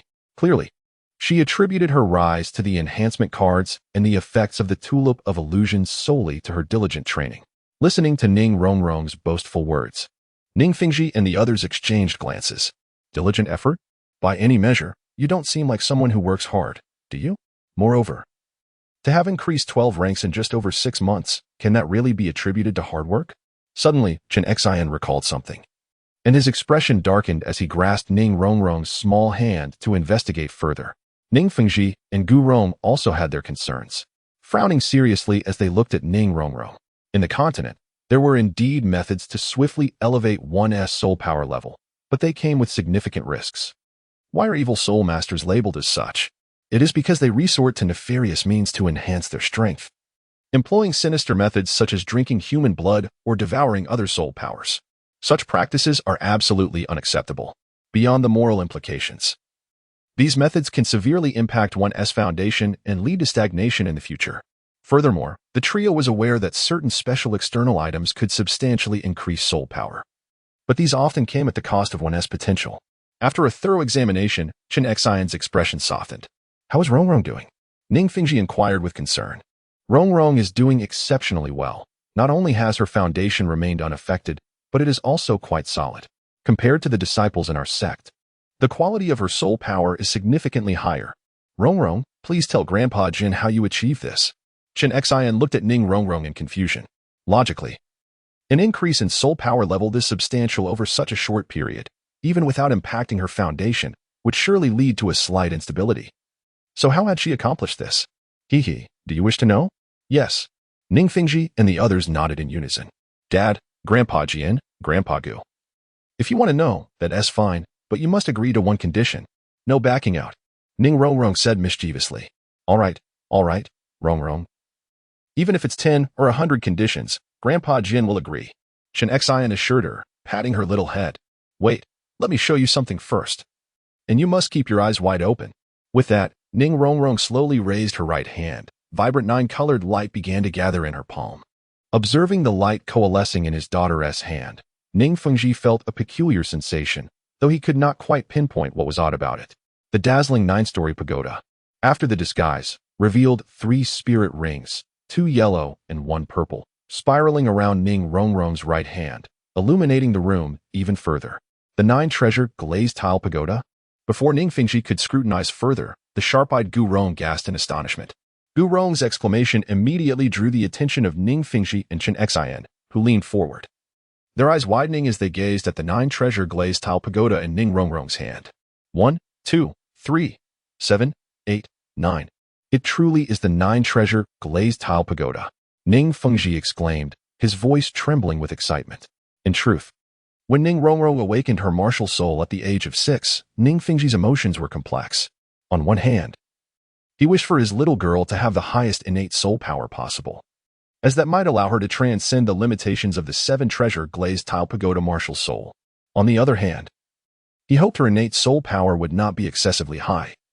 Possessing a level of 67 would suffice for her to potentially become a soul sage of 7 rings in the future. After all, if she awakened with full innate soul power, destined to become a titled Douluo genius, but was constrained by her martial soul, stuck at the 79th rank like him, that would be utterly despairing. After her martial soul awakening, Ning Rongrong's innate soul power reached level 9, while it fell short of full innate soul power. With the substantial training from the 7-treasure glazed tile sect, she would likely have no issues becoming a titled Douluo in the future, assuming she was not limited by her martial soul. Thus, over the years, Ning Fengji had been troubled by how to help his little girl's 7-treasure glazed tile martial soul evolve into the 9-treasure glazed tile martial soul. Yet, he never anticipated that his lifelong dream would manifest through his daughter. The 9-treasure glazed tile martial soul, which had not appeared for countless years, would be revived. The happiness was overwhelmingly sudden. Rongrong, quickly tell Daddy how your martial soul evolved. Ning Fengji, overwhelmed with emotion, asked Ning Rongrong, tears brimming in his eyes. It was all thanks to Brother Chen. He gave me a divine herb called the Tulip of Illusions. Ning Rongrong began to explain to the 3. Her cheeks flushed as she recounted the tale. Brother Chen, Rongrong, clarify your relationship with him. As someone with experience, Ning Fengji immediately seized upon the key point. Given his little girl's reddening face, Ning Fengji inwardly felt alarmed. Was it possible that the little cabbage he had nurtured for over a decade was to be taken by a pig? Previously at the Tiando auction, Ning Fengji had encountered Yuchen. To be honest, while he was uncertain of Yuchen's exact background, the fact that he facilitated the transformation of his little girl's martial soul into the 9-treasure glazed tile pagoda made him willing to accept his son-in-law. However, Ning Fengji felt that Yuchen was not a suitable match for his little girl, although he did not directly inquire about the nature of the relationships between Xiao Wu, Zhu Zhuqing, and Yuchen. He could see that both appeared to be Yuchen's girlfriends, while he, Ning Fengji, had several concubines. That did not imply he would allow his future son-in-law to be similarly unfaithful. Moreover, Ning Fengji was considering accepting a son-in-law, and judging by Yi Chan's appearance, he seemed well off. There might be some unknown power behind him. Would he be willing to accept the arrangement of having Yi Chen marry into his family? Chapter 109. An excited Ning Fengji. Oh dear, Dad, please don't ask. As she observed her father's inquisitive demeanor, Ning Rongrong felt a flush of embarrassment color her cheeks. The knowing glances exchanged among Ning Fengji and the others revealed their understanding of the situation. Beastly, utterly beastly, Ning Fengji inwardly chastised, lamenting that his little girl was merely 13 and still so young. How could she have been led astray by Yi Chun at such a tender age? Rongrong, have you been mistreated? Gu Rong inquired with genuine concern, as he, being a lifelong bachelor, struggled to distinguish between a girl and a woman. Not at all, Grandpa Gu. Ning Rongrong murmured, her gaze cast downward, fabricating a small lie. Mistreated by Yi Chen? How could that be? The implication was clear, aside from the final act. They had engaged in everything else. A sigh of relief escaped Gu Rong's lips. Had things progressed too far, he might have entertained thoughts of taking drastic measures against Yi Chen. While it would not come to ending the boy's life, after all, he was to be his granddaughter's fiancé, Inflicting a sound thrashing was certainly an option. Rong, I have encountered Yi Chun before. He is quite the charmer. I would advise you to tread carefully in your affections, Jian Yi contemplated, intending to intervene before his little girl found herself irrevocably entangled. Oh dear, Grandpa Jian. What are you saying? She protested. Let us not dwell on that. I have returned bearing wonderful gifts. Yi Chenhua's heart is indeed fickle. How could Ning Rongrong be unaware? She is, after all, the third good friend of Yi Chen, following Xiao Wu and Zhu Xuqing. Yet the dilemma lies in the fact that an exceptional man possesses an irresistible allure. Having been enamored by romance novels since childhood, Ning Rongrong has already succumbed. Her current musings are far too late. What could fortune? What could fortune indeed? Gu Rong was somewhat perplexed. Grandpa Bone, this is for you. It is a soil attribute celestial herb known as the Earth Dragon Golden Gourd. Upon consumption, you shall experience delightful surprises. With that, Ning Rongrong presented the jade box containing the Earth Dragon Golden Gourd to Gu Rong with a sense of pride. Celestial herb? Is this not merely a gourd? How does it relate to herbs? As Gu Rong gazed at the gourd adorned with dragon patterns within the jade box, confusion clouded his mind. Ning Rongrong continued, Ahem, Grandpa Bone, that's not the main point. The crux is that after consumption, you will break through your bottleneck. Although Ning Rongrong was equally baffled as to why such a simple gourd would be classified as an herb, the effectiveness was what truly mattered, regardless of its classification. The prospect of breaking through the bottleneck ignited Gu Rong's interest. He had been stuck at the pinnacle of the 95th level for quite some time. Regrettably, once one reached the rank of title Douluo, every subsequent level felt like a formidable barrier. Prior to level 95, the hurdles were manageable. However, after reaching level 95, each advancement was as challenging as the leap from level 89 to 90. Of course, the enhancement in strength following a breakthrough was proportionate to its difficulty. Thus, the gains after each success beyond level 95 were significantly greater. Without some fortuitous opportunity, Gu Rong feared it might take him over a decade to ascend. Or perhaps he would remain stagnant for life. Little did he expect that this peculiar golden gourd before him could facilitate his breakthrough. Grandpa Bone, you have been at the 95th level for many years, truly at its zenith. This celestial herb should surely aid your breakthrough. If Gu Rong were a novice at level 95, this immature Earth Dragon Golden Gourd might not suffice for a successful advancement. However, as he was already at the pinnacle of level 95, just a step away from level 96, breaking through the bottleneck was undoubtedly feasible. Haha, splendid. Once I achieve my breakthrough, let us see how this cowardly man dares to challenge me. Gu Rong provocatively glanced at Chen Xian beside him. Humph, old bone. Even if you break through, I shall still dominate you. Chen Xian replied, though he felt a surge of joy for his old companion's impending advancement. Grandpa Bone, not only will you break through, but Grandpa Jian can as well. As she spoke, Ning Rongrong produced the Hunyuan celestial herb. Really, Rongrong, your Grandpa Jian has not doted on you in vain. Upon hearing that he too would benefit, Chen Xian was immediately elated. If everyone could break through, it meant he would continue to maintain the upper hand over his old friend. Did you hear that, old bone? Not only can you break through, but I can too. What are you so smug about? Chen Xian scoffed at Gu Rong. Grandpa Jian, this celestial herb is called the Hunyuan celestial herb. It not only enhances soul power significantly, but also purifies its quality. Subsequently, Ning Rongrong elucidated the methods of consumption for both celestial herbs to Chen Xian and Gu Rong. Ahem, Rongrong, since both your Grandpa Jin and Grandpa Bone have received herbs, what about father? Ning Fingji, observing Chen Xian and Gu Rong receiving such treasures, couldn't help but interject. As an astute individual, he speculated the origins of these celestial herbs were likely from Yi Chun. Otherwise, how could his precious daughter possess such remarkable items? Should he be left out of this boon, Ning Fingji would undoubtedly oppose Yi Chen's taking away his darling daughter. Although this little darling has become somewhat shrewd and has a few leaks, it still provides warmth, does it not? However, if it could resolve my martial soul issues, perhaps this prospective son-in-law is not so unacceptable after all. After all, Ning Rongrong had made considerable strides in her strength in such a short time. It was evident that Yi Chun had also consumed such celestial herbs. Ning Fingji found himself quite envious of this exemplary young man. Were it not for the knowledge of Yi Chen's other romantic interests, Ning Fingji would have acted without hesitation, whisking Chen Xian away to Shrek Academy to bring Yi Chen back to Qibao Yuli sect as a son-in-law. Father, I also possess a celestial herb known as the Star Luo Spirit Pearl. However, This particular herb may not align perfectly with the 7 treasures glazed pagoda martial soul. After consumption, I cannot guarantee it will break the limitations of your martial soul, Ning Rongrong stated, handing the Star Luo Spirit Pearl to Ning Fengji. The Star Luo Spirit Pearl appeared exceptionally beautiful, with a rare black trunk, crowned by a golden fruit resembling a large pearl.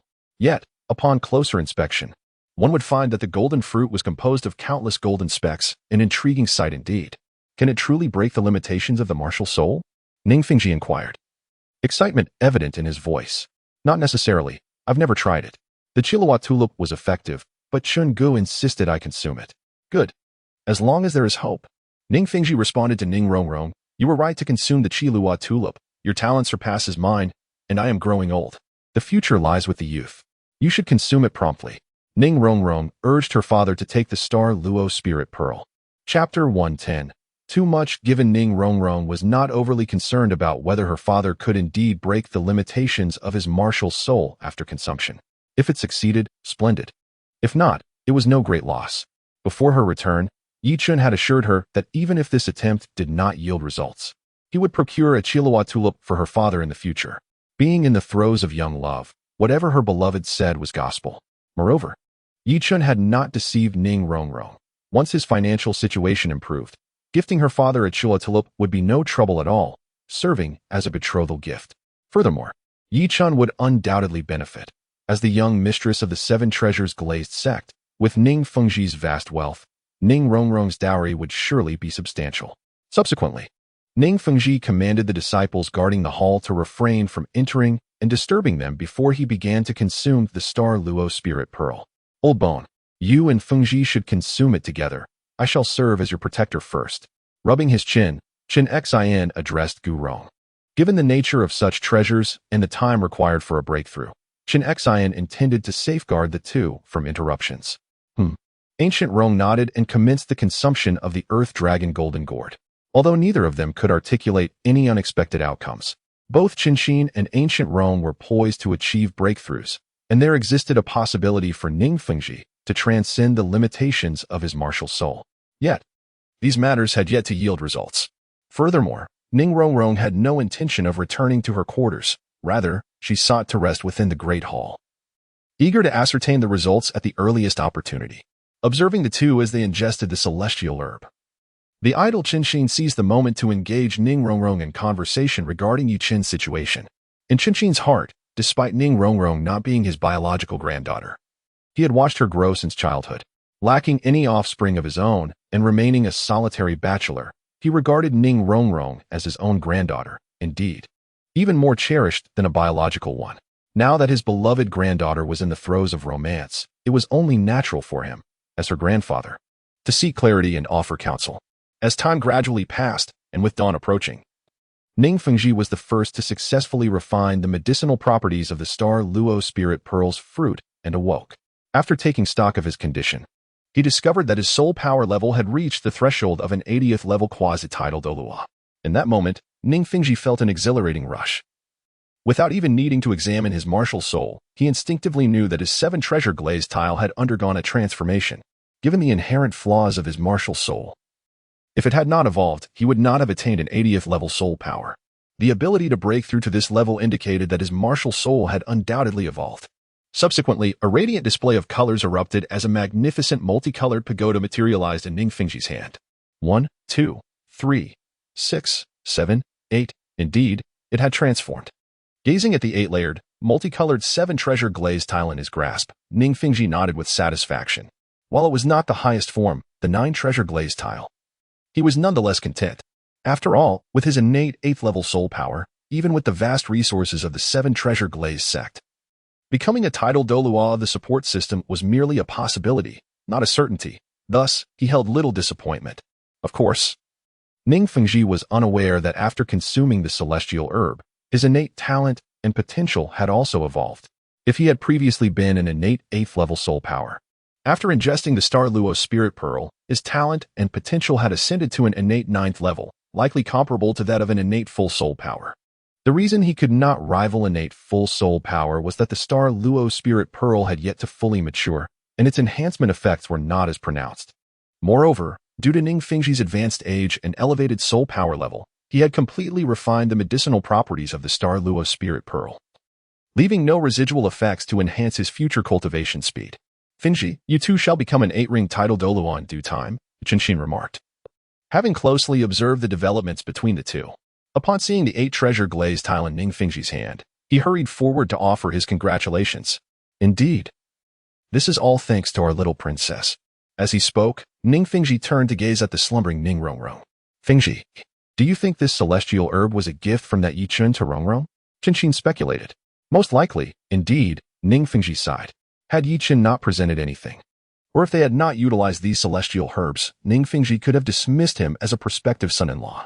However, now that they had accepted and consumed the gifts, he had no choice but to acknowledge this future son-in-law as the leader of the 7-treasure glazed sect. Ning Fengji was a man of honor and could not act ignobly by accepting such benefits without due acknowledgement, unless, of course, it concerned the enemies of the 7-treasure glazed sect. Indeed, with such a grand gift, I cannot reprimand that young man, Ning Fengji lamented. And Qinshin understood his sigh well. Had it not been for the celestial herbs, Qinshin, even without directly intervening, would have made things difficult for Yichun, given that he had taken away his precious granddaughter. Yet, as the saying goes, one who receives a favor must not speak ill of the giver. With such significant benefits bestowed, Qinshin felt it would be inappropriate to further complicate matters. What a cunning fellow he is! Ning Fengji silently cursed, realizing that Yichun had provided far too much for him to refuse. Quite so, Qinshin concurred, his face reflecting agreement. Just then, a commotion arose from the vicinity of ancient Rome.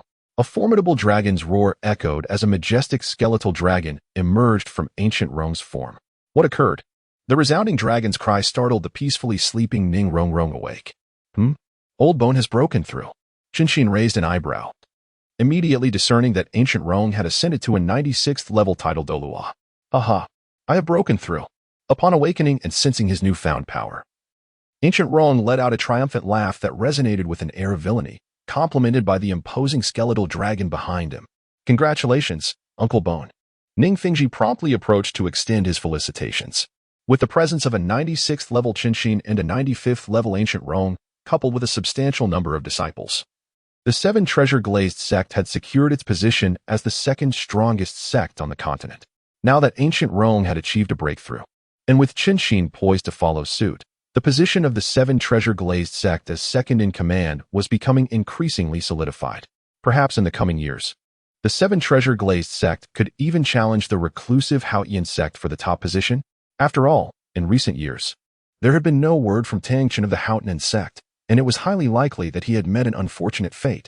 Publicly, the Haotian sect was left with only Tang Xiao and Tang Hao as titled Douluos. Moreover, Tang Hao had been expelled from the Haotian sect years ago, leaving Tang Xiao as the sole title Douluo. With Qinshin's support, the prospect of a 97th level Qinshin and a 96th level ancient Rong easily overpowering Tang Xiao was not far-fetched. However, Ning Fengji remained unaware that the Haotian sect was not solely reliant on Tang Xiao as its title Douluo. Several elders would soon break through in the following years as well. Subsequently, Qinshin began to ingest the Hunyuan celestial herb. As time continued to pass, and after the better part of a day had elapsed, a powerful surge of sword energy erupted from Qinshin, shattering the roof of the great hall and creating a massive hole. The debris from the ceiling was entirely obliterated by the immense sword energy, leaving no remnants to fall. Undoubtedly, Qinshin had successfully broken through the bottleneck and ascended to the 97th level title Douluo. Although the damage to his residence would require a considerable amount of gold soul coins for repairs, Ning Fengji paid it no mind, his face alight with joy as he gazed at Qinshin. The cost of repairs paled in comparison to the significance of Qinshin's breakthrough. As long as Qinshin achieved this milestone, not even the destruction of an entire hall would concern the affluent Ning Fengji. A 97th level title Douluo was a rare sight across the continent, and with his impending ascent to an 8-ring title Douluo of the support system, it was evident that as long as a 99th level peerless Douluo did not emerge, Qinshin would symbolize invincibility. Indeed, splendid. Sword Uncle has also broken through. Ning Fengji nodded in satisfaction. Indeed, the cowardly man's sword energy has grown even stronger. Observing the sharp sword aura enveloping Chun Xine, Gu Rong couldn't help but click his tongue in awe. Although he had made a breakthrough himself, Chun Xine had equally advanced. and the gap between them had widened even further. The higher one ascends in soul power levels, the more pronounced the differences become with each level. Fortunately, Gu Rong's martial soul was exceptionally adept at defense. Even if Chun Xian's strength surpassed his, he remained relatively unscathed, merely enduring the brunt of the confrontation. Much like Huyen Zhun, who relied on the formidable defense of his diamond mammoth martial soul, even a titled Douluo would struggle to breach his defenses. It was precisely due to this overconfidence in his own protection that Huyen Zhun, in the original narrative, foolishly attempted to block Tang San's Sea God Trident with his head. The following morning, Ning Fengxi, accompanied by Gu Rong, Ning Rongrong, and several disciples of the Seven Treasures Glazed Tile School, set off for Shrek Academy. Ning Fengxi had recently ascended to the status of an 80th level quasi-soul Douluo and intended to visit Yichen, his future son-in-law, before heading to the Star Doe Forest to acquire an additional 8th soul ring. As for expressing gratitude, Ning Fengxi had no such intentions. Yichen had already taken away his precious daughter, so what was there to thank him for? Instead of offering thanks, he felt justified in considering a confrontation, taking into account the previous contributions of those celestial herbs. It was the external talents who deserved appreciation. It was only natural for a future son-in-law to honor his wife's family. The reason for bringing along several disciples from the Seven Treasures Glazed Tile School was that Ning Fengxi planned to test Yichen's capabilities, gauging whether he could truly hold his own. At Shrek Academy, Yichen was currently engaged in a spar with Xiaowu, accumulating practical combat experience. Before the match, Xiaowu had established the rule that neither party could use soul skills. Although her soul ring configuration was quite similar to Yichen's and her soul power level slightly higher, she was wary of the overwhelming effects of Yichen's soul skills and had no desire to experience the sensation of being knocked out. This led to a scenario where, should they utilize their soul skills, Xiaowu could dominate Yichen, yet if she did, she risked being swiftly defeated. Stop, stop, stop. I concede. As the bamboo staff in his hand proved insufficient against Xiaowu's long, slender legs, Yichen immediately surrendered. Brother, why have you stopped? I haven't had my fill yet. Xiaowu expressed her dissatisfaction, feeling rather disheartened as she was thoroughly enjoying the match and suddenly it came to an end. Xiaowu, without using soul skills, I simply cannot compete with you. Were he matched against an ordinary soul king, even one of a higher level, Yichen would have been confident he could hold his own without utilizing soul skills. However, Xiaowu was no ordinary soul king. Her exceptional soul ring configuration granted her substantial enhancements in all aspects, coupled with her training in the creation body forging technique. Her physical prowess was not significantly inferior to Yichen's. This was further augmented by Yichen possessing the 100,000, your external soul bone, the creation blue lotus, otherwise. Under comparable conditions, beast martial soul masters generally boasted superior physical attributes compared to weapon martial soul masters. As for the thorny iron tree left arm bone he had acquired at the Tiando Grand Auction, Yichen had yet to refine it. This particular left arm bone was only a millennium old, and even if he were to refine it now, the enhancement to his strength would be minimal. Moreover, his treasury had only accumulated over 40 million. To elevate the age of this soul bone to 100,000 years would require at least 2 more months of savings. Yichen planned to wait until his small treasury was sufficiently filled before enhancing the age of his soul bone. One could imagine that 100,000-year soul bone, once refined, could elevate his soul power by several levels. With the addition of the 5th soul ring, his soul power had reached level 52, that of a soul king. Furthermore, after consuming an underdeveloped MOU divine bamboo shoot, his soul power had risen to level 54. After a year of cultivation, he could potentially increase his soul power by 2 or 3 levels. If this thorny iron tree left arm bone could grant him an additional 3 or 4 levels of soul power by next year, he would ascend to the status of a 6-ring soul emperor. Would possessing the strength of a 6-ring soul emperor be too much of an advantage when participating in the Soul Master Tournament? At that moment, Zhu Zhuqing arrived. Chenggu, Rongrong has returned. Moreover, someone is looking for you in Dean Flanders' office. Zhu Zhuqing informed Yichen. Rongrong is back? Didn't she just return the day before yesterday? Xiaowu remarked, surprised. Has Ning Rongrong been away for so long, and is now in such a hurry to return to the academy? And someone is looking for me. Yichen raised an eyebrow. It was highly likely that Ning Fengxi had arrived. Ah, yes, Rongrong's father and grandfather are here. Wishing you the best of luck. Zhu Zhuqing winked at Yichen, her face adorned with a cheerful smile. Yichen has abducted the daughter of another, and now the father-in-law has come knocking. A splendid show is surely on the horizon. Ah, brother, Rongrong's father and grandfather have arrived. Perhaps you should find a place to hide? Xiao Wu looked at Yi Chun with a teasing expression, convinced that today would be a challenging day for him. Why should I hide? You two just watch. I can handle this in no time. Standing tall in response to Zhu Zhuqing and Xiao Wu's mocking gazes, Yi Chun showed no signs of worry. If he hadn't prepared in advance, he might have felt anxious. After all, having 3 girlfriends made facing the father-in-law quite a daunting task. However, given the groundwork laid earlier, it seemed that Ning Fengji would have to grudgingly accept his unconventional son-in-law. This was also the reason Yi Chun had asked Ning Rongrong to bring back those 3 precious herbs. Otherwise, even if he had no use for such treasures, he wouldn't readily gift them to others. He only offered them to Ma Hongjun and Oscar due to their exceptional talents and their familiarity with him. Considering the prospect of bringing them under his wing, in the office of the dean, Flinder, Lu Erlong, and Zhao Wujie were welcoming Ning Fengji and Gu Rong. Flinder had recently consumed a 9th-grade purple herb, which allowed him to break through to the level of an 80th-tier quasi-spirit Douluo. And he planned to venture into the Star Do Forest to acquire an 8th spirit ring. However, finding a suitable spirit beast for the ring would not be immediate. And the journey from Heaven Do City to the Star Do Forest was quite long. Even with the ability to fly, it would take considerable time. The reason Flinder had yet to depart was that, as the Dean of Shrek Academy, he could not simply vanish without a trace. He needed to make proper arrangements first. Furthermore, to obtain a higher quality spirit ring, it was essential to bring along Lu Erlong and Zhao Wujie, both of whom were spirit saints, for support. That morning, after Flinder organized the affairs of the academy, he intended to set out to the Star Do Forest with Lu Erlong and Zhao Wujie. However, upon the arrival of Ning Fengji and Gu Rong, Flinder swiftly altered his plans and warmly welcomed them. When it came to spirit rings, a slight delay was inconsequential. With Ning Fengji's wealth, he might just extract some benefits from their encounter. Dean Flinder, you've broken through to the 80th level quasi-spirit Douluo? Ning Fengji inquired with surprise as he settled in. Although he shared the same spirit power level as Flinder, his formidable mental prowess rendered him unable to discern Flinder's true capabilities. However, Gu Rong, sitting beside him, immediately recognized Flinder's spirit power level and discreetly communicated this to Ning Fengji. The surprise stemmed from the fact that when Ning Rongrong enrolled at Shrek, he had previously sent someone to gather intelligence about the academy, and Flinder was at that time merely a 78th level spirit saint. Even if Flinder had been poised to break through to 79, it seemed implausible that he could have achieved this in just over half a year. While the status of quasi-spirit Douluo was commendable, it paled in comparison to that of a title Douluo.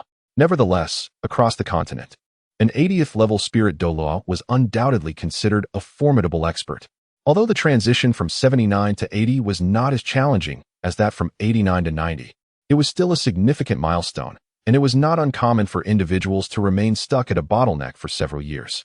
Logically, it seemed improbable for Flinder to have advanced so rapidly. Could it be that he too had consumed a precious herb? Indeed. I was fortunate to break through a few days ago, Flinder replied humbly. Haha, there is no such thing as luck in breakthroughs.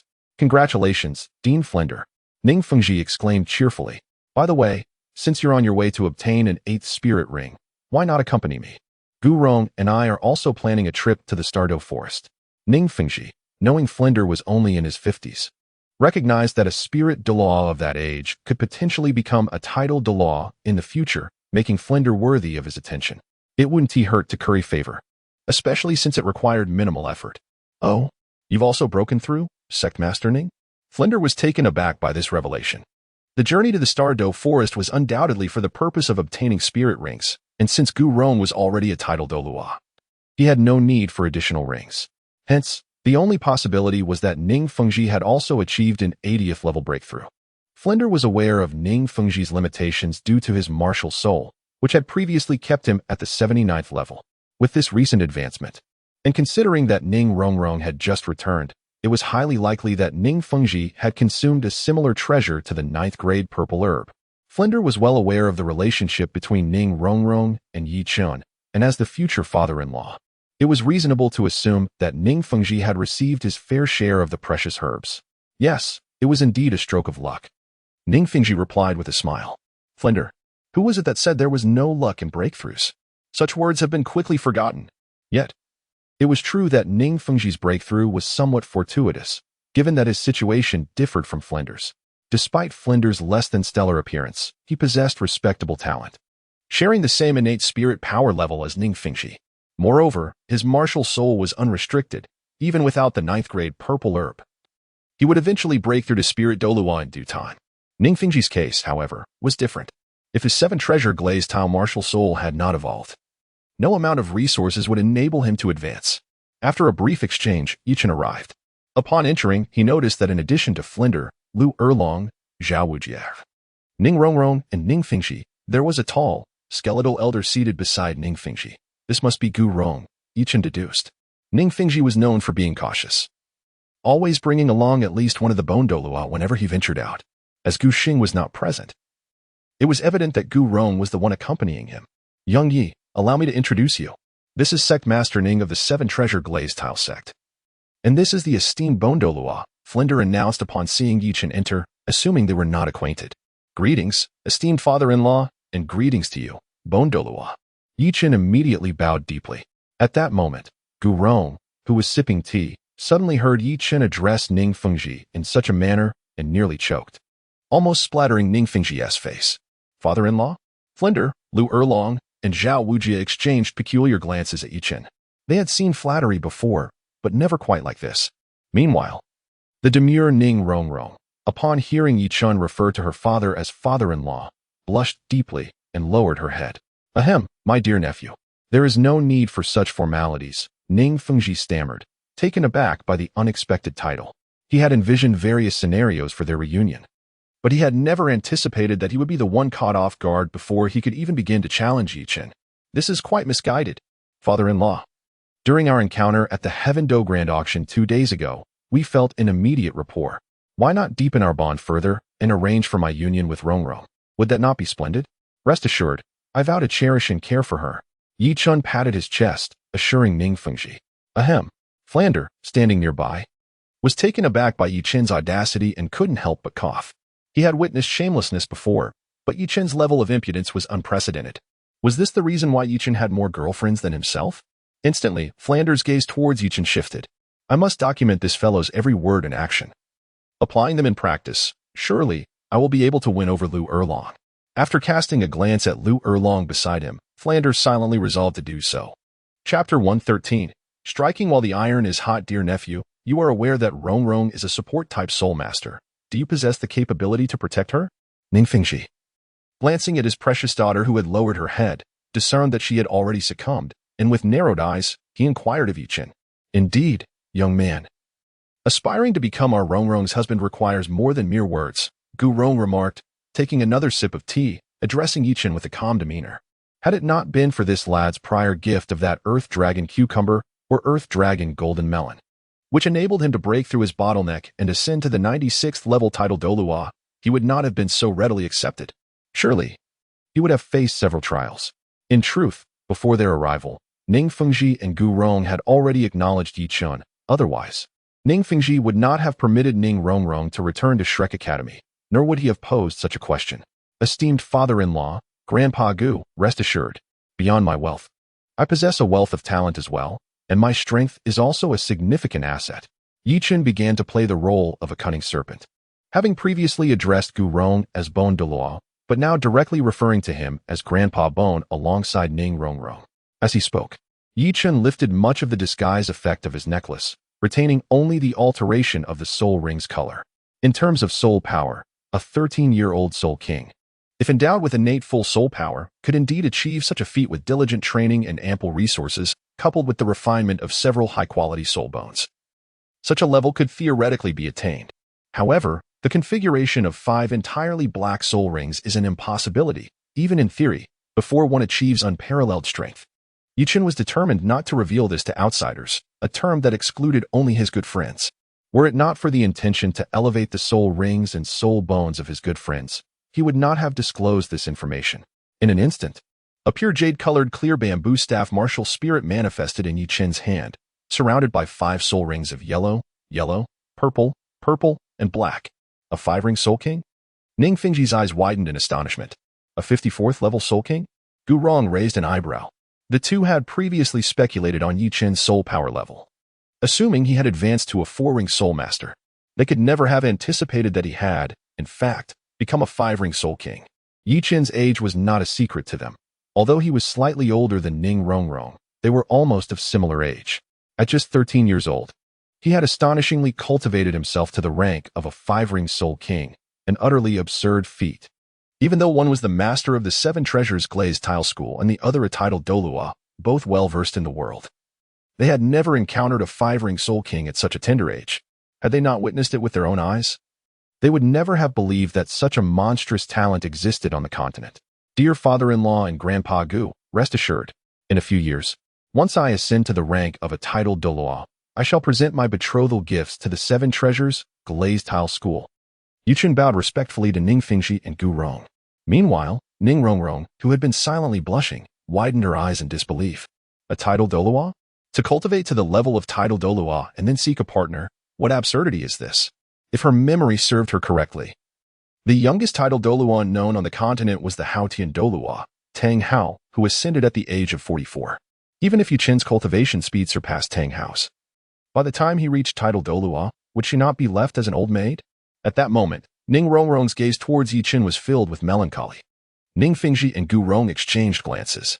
They naturally believed in Yichen's potential to reach titled Douluo in the future. After all, he was a 13-year-old Soul King. If he could not attain titled Douluo, that would indeed be remarkable. However, by the time he achieved that rank, wouldn't it be too late for them? Cough, cough. Young Yi, allow me to offer you a piece of advice. When it comes to love, seize the moment. Do not wait until old age to regret. Lu Erlong, as an elder maiden, spoke from experience. She reminisced about how she had missed her opportunity. Had she disregarded societal expectations and insisted on being with Yu Xiaojiang or accepted Flinder, perhaps she would have children older than Yichen by now. Alas, here she was at 50, still unmarried. Rest assured, Teacher Erlong, I can guarantee that within 10 years, I will undoubtedly achieve the rank of titled Douluo. Yichen patted his chest, assuring with confidence. The words of Yichen elicited an inexplicable confidence in Ning Rongrong, while the others present were steeped in skepticism, perceiving him as merely a brash youth. Indeed, at such a tender age, having attained the status of a 5-ring Soul King, he certainly possessed the audacity to be self-assured. Dear nephew, what path does your martial soul pursue? Suddenly, Ning Fingxi's gaze fell upon the pristine bamboo staff held by Yichen. This exquisite weapon of martial prowess resembled a piece of fine art. It was unlikely that Yichen favored an aggressive approach, and it was more probable that he leaned towards the supportive path. However, a support-type soul master, regardless of their soul power level, would not be an ideal match for a direct descendant of the 7-treasure glazed tile school.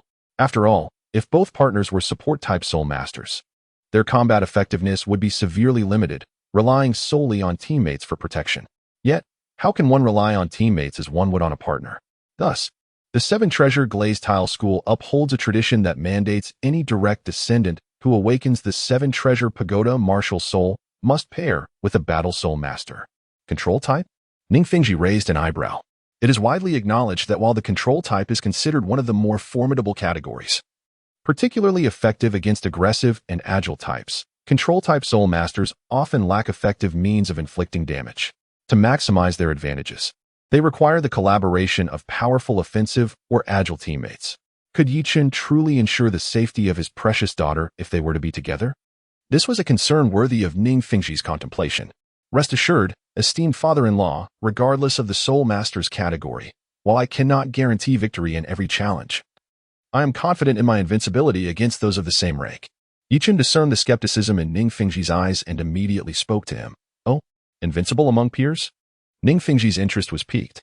If Yichen were a high-ranking Soul King, claiming invincibility among Soul Kings would be somewhat believable. However, Yichen was merely a level 54 Soul King. Could he truly challenge a level 59 Soul King? Although they belonged to the same broad category, there was a substantial gap of 5 soul power levels. Perhaps he could defeat an ordinary level 59 Soul King from the outside world. But could he truly overcome one hailing from a major power, carefully nurtured for greatness? Thus, my dear nephew, during this visit to Shrek Academy, I have brought several disciples from my sect. If you can triumph over them through your own strength, then I shall acknowledge you, Ning Fingxi stated thoughtfully. Chapter 114, The Test on this occasion at Shrek Academy. Ning Fingxi and Gu Rong brought along 6 disciples from the 7-treasure glazed tile sect to test Yichen. Among them were 2 level 39 soul ancestors, 2 level 49 soul masters, and 2 high-ranking soul kings, one at level 59 and the other at level 58. Originally, The test for Yi Chun consisted only of the two soul ancestors and the soul masters, with the two soul kings serving merely as attendants. However, since Yi Chun was also a 5-ring soul king, their involvement became necessary. Otherwise, the chances of the two soul ancestors and two soul masters prevailing against a soul king would be exceedingly slim. If Yi Chun could indeed defeat these 6 individuals, particularly those two soul kings, then Ning Fengji would not oppose allowing his precious niece to be with him. Were it not for Yi Chun's other female companions, Ning Fengji would have already instructed Gu Rong to bring Yi Chun back to the 7 treasure glazed tile sect to become a son-in-law. Here it comes. The test from the esteemed uncle. Yi Chun understood that as long as he adeptly navigated the trials posed by his father-in-law, his relationship with Ning Rongrong would essentially be secured. He felt no apprehension regarding this minor test. As long as the indulgent guardians, Qinchin and Gu Rong, refrained from intervening, he surmised that his father-in-law, Ning Fengji, would not resort to subjecting him to a trial involving a 7-ring soul sage. Should the challenge merely involve a 6-ring soul emperor? Yi Chun was confident in his extraordinary soul ring configuration, the divine quality of his martial spirit, and his unique cultivation techniques, complemented by the soul bone skill emerging untainted from the mud.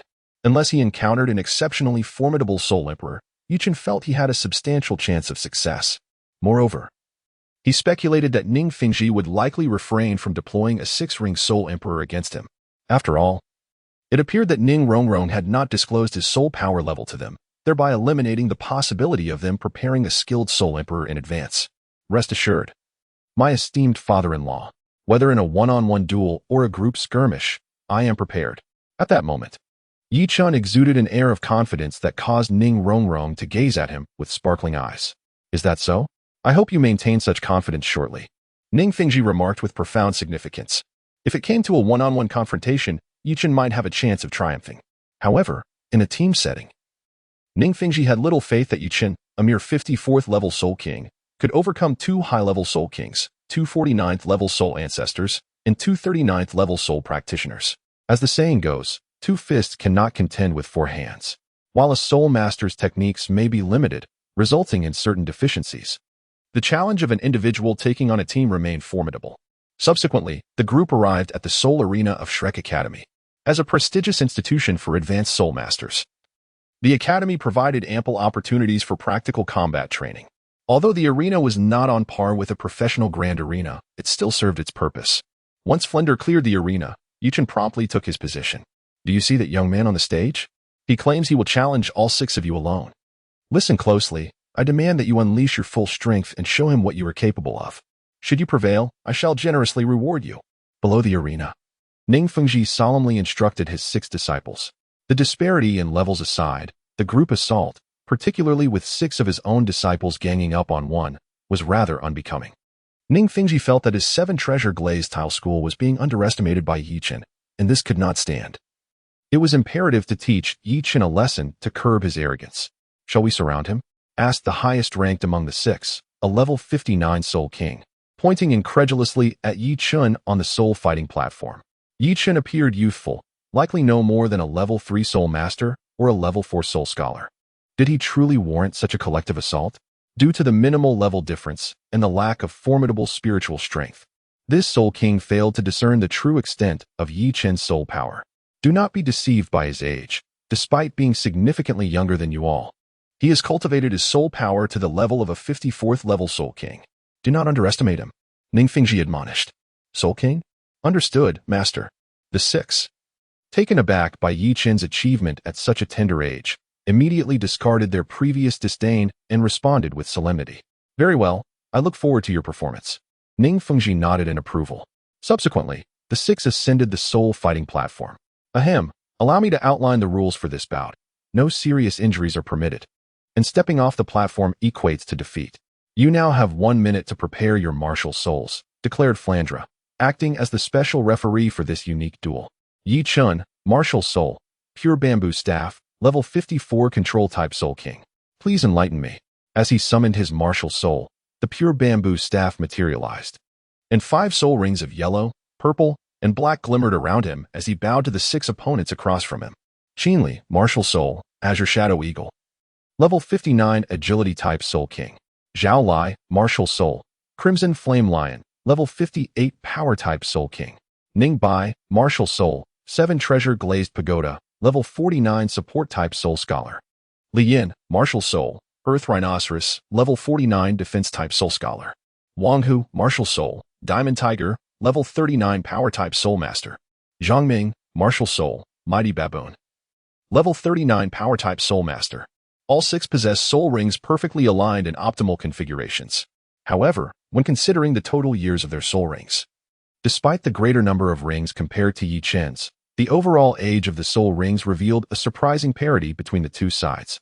Yi Chen adhered to the rules, and the 6 disciples of the 7 Treasures Glazed sect naturally did the same, especially with their sect leader, Ning Fengji, and the Bon Douluo, Gu Rong, observing from below.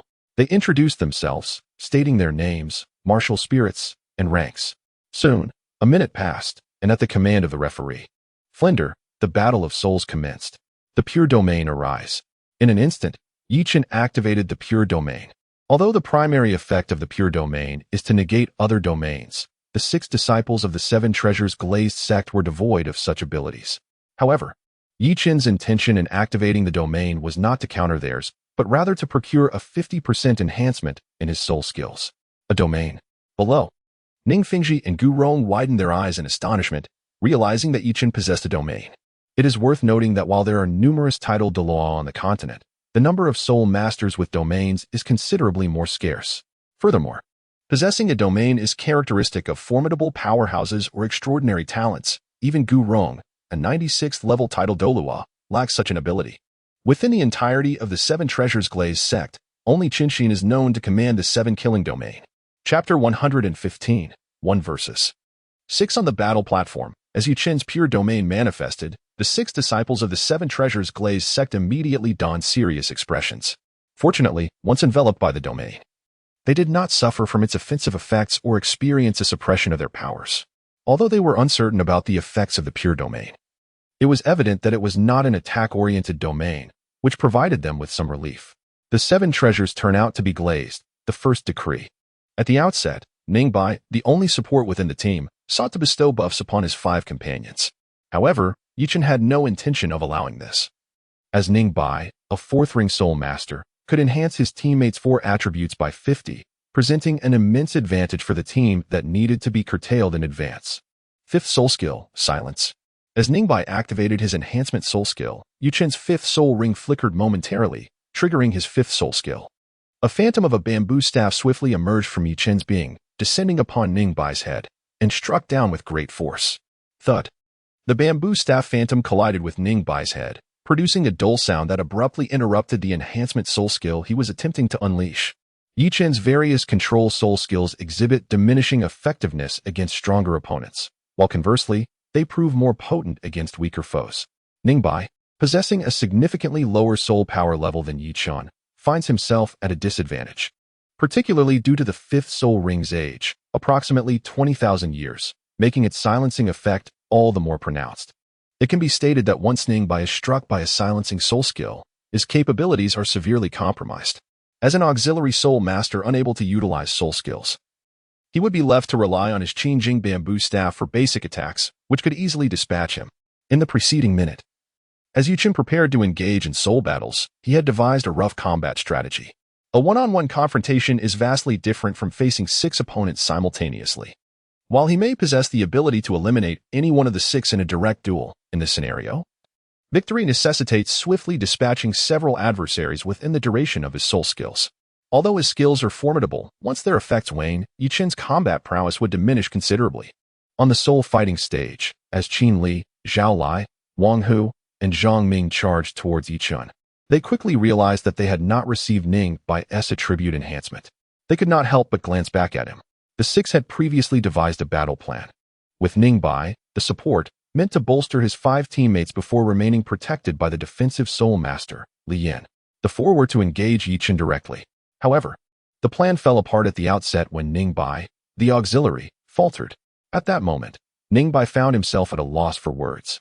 Although Yi Chen's 5th soul skill primarily silenced, the blow he received to the head was no trivial matter and disrupted his ongoing soul skill release. Had it not been for his relatively low level and the absence of a high-damage offensive soul skill, the interruption might have resulted in a backlash from his own technique. Unlike in games, where interrupted skills often have minimal consequences. In reality, invoking a soul skill requires channeling internal soul power, and a disruption can lead to a loss of control over that energy, posing a risk of self-harm. When Ningbai came to his senses, he found a painful bump on his head and, more critically, realized he could no longer release soul skills. As a support soul master, his combat abilities were already lackluster, and now being unable to utilize soul skills rendered him akin to an ordinary person devoid of soul power. While Ningbai faltered, Yichen capitalized on the opportunity. After neutralizing the opposing support, he launched his offensive anew. The first soul skill, Confinement; the second, Recognition. In an instant, two ethereal bamboo staff images soared from Yichen, descending upon the heads of Qin Li and Zhao Lai. With two resounding thuds, the two most powerful soul kings among the group were immobilized. Qin Li found his body constrained but retained cognitive function, while Zhao Lai's thoughts were shrouded, rendering him oblivious to his predicament until he would likely find himself on the ground below. With the strongest two confined, the path ahead became clear, allowing Yichen to press forward. Li Yin remained at the back, safeguarding the incapacitated Ningbai, while the remaining Wang Hu and Zhang Ming, both only rank 39 soul masters, posed no threat to Yichen's prowess. Even without employing soul skills, Yichen could easily defeat the two with basic staff strikes, a testament to his years of honing the transformation body forging technique. Meanwhile, the audience, unaware of the effects of Yichen's soul skills, watched in bewilderment. On the duel stage, Yichen, as a control-type soul master, initiated a countercharge against his 6 adversaries. Li Yin diligently shielded Ningbai, who, despite his reddened face, failed to activate soul skills to enhance his teammates. Among the 6, Qin Li, the mainstay, was inexplicably frozen in place, while Zhao Lai experienced further misfortune, stumbling and failing to rise. Wang Hu and Zhang Ming appeared relatively composed, preparing to engage Yichen. However, could two rank 39 soul masters truly contend with a rank 54 soul king? The audience was rife with questions, their expressions reflecting profound confusion. How could a team of 6 have 3 members incapacitated, particularly the main fighters? Ning Fengji speculated that Ningbai was likely restricted from using soul skills, while Qin Li and Zhao Lai seemed ensnared by a binding soul skill. Gu Rong, with his keen perception, discerned the underlying circumstances. Ning Fengji blinked in disbelief.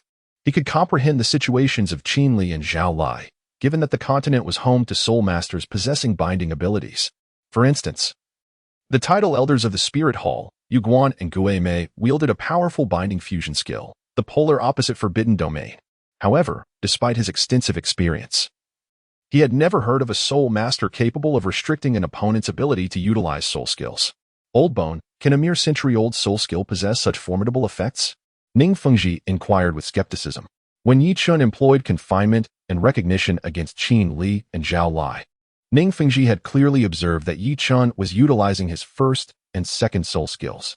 How could a century-old soul skill yield such impressive results? I am equally uncertain, Gu Rong admitted, also perplexed. Logically, a century-old soul skill might be effective against soul masters below rank 3, but for those above rank 4, its utility diminishes considerably unless wielded against weaker opponents.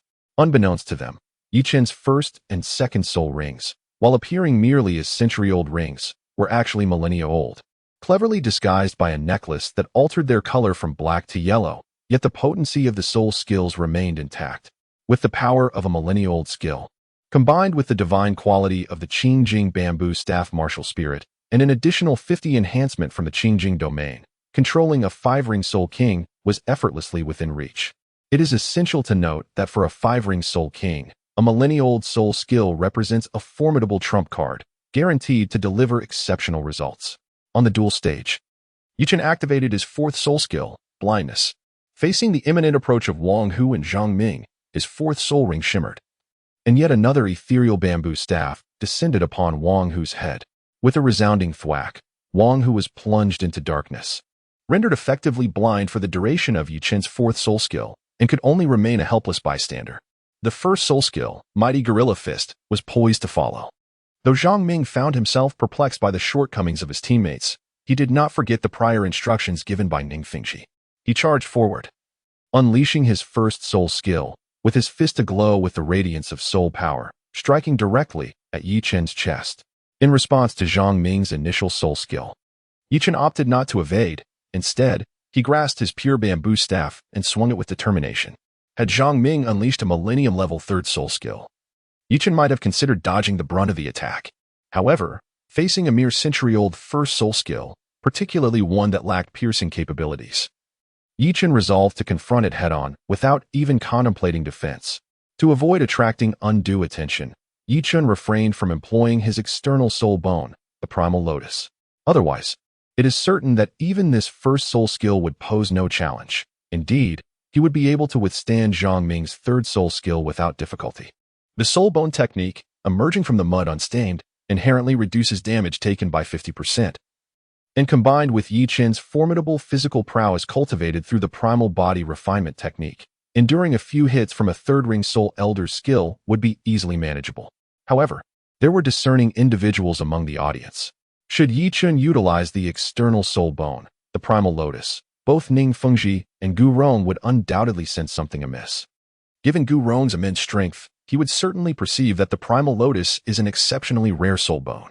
The primal lotus does not belong to the conventional 6 soul bone slots. Rather, it is an external soul bone, which necessitates the absorption of both the soul bone and its corresponding soul rings, rendering it impossible to transfer to another.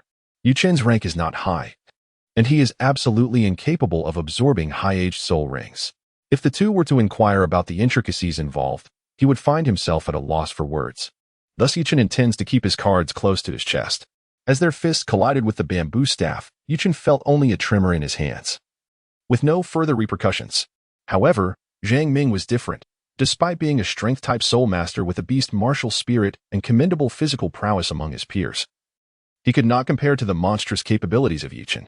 He was jolted, his arm numb, and he was forced to stagger back 3 steps before regaining his balance. Seizing the moment, Yichen lifted his pristine bamboo staff and struck once more.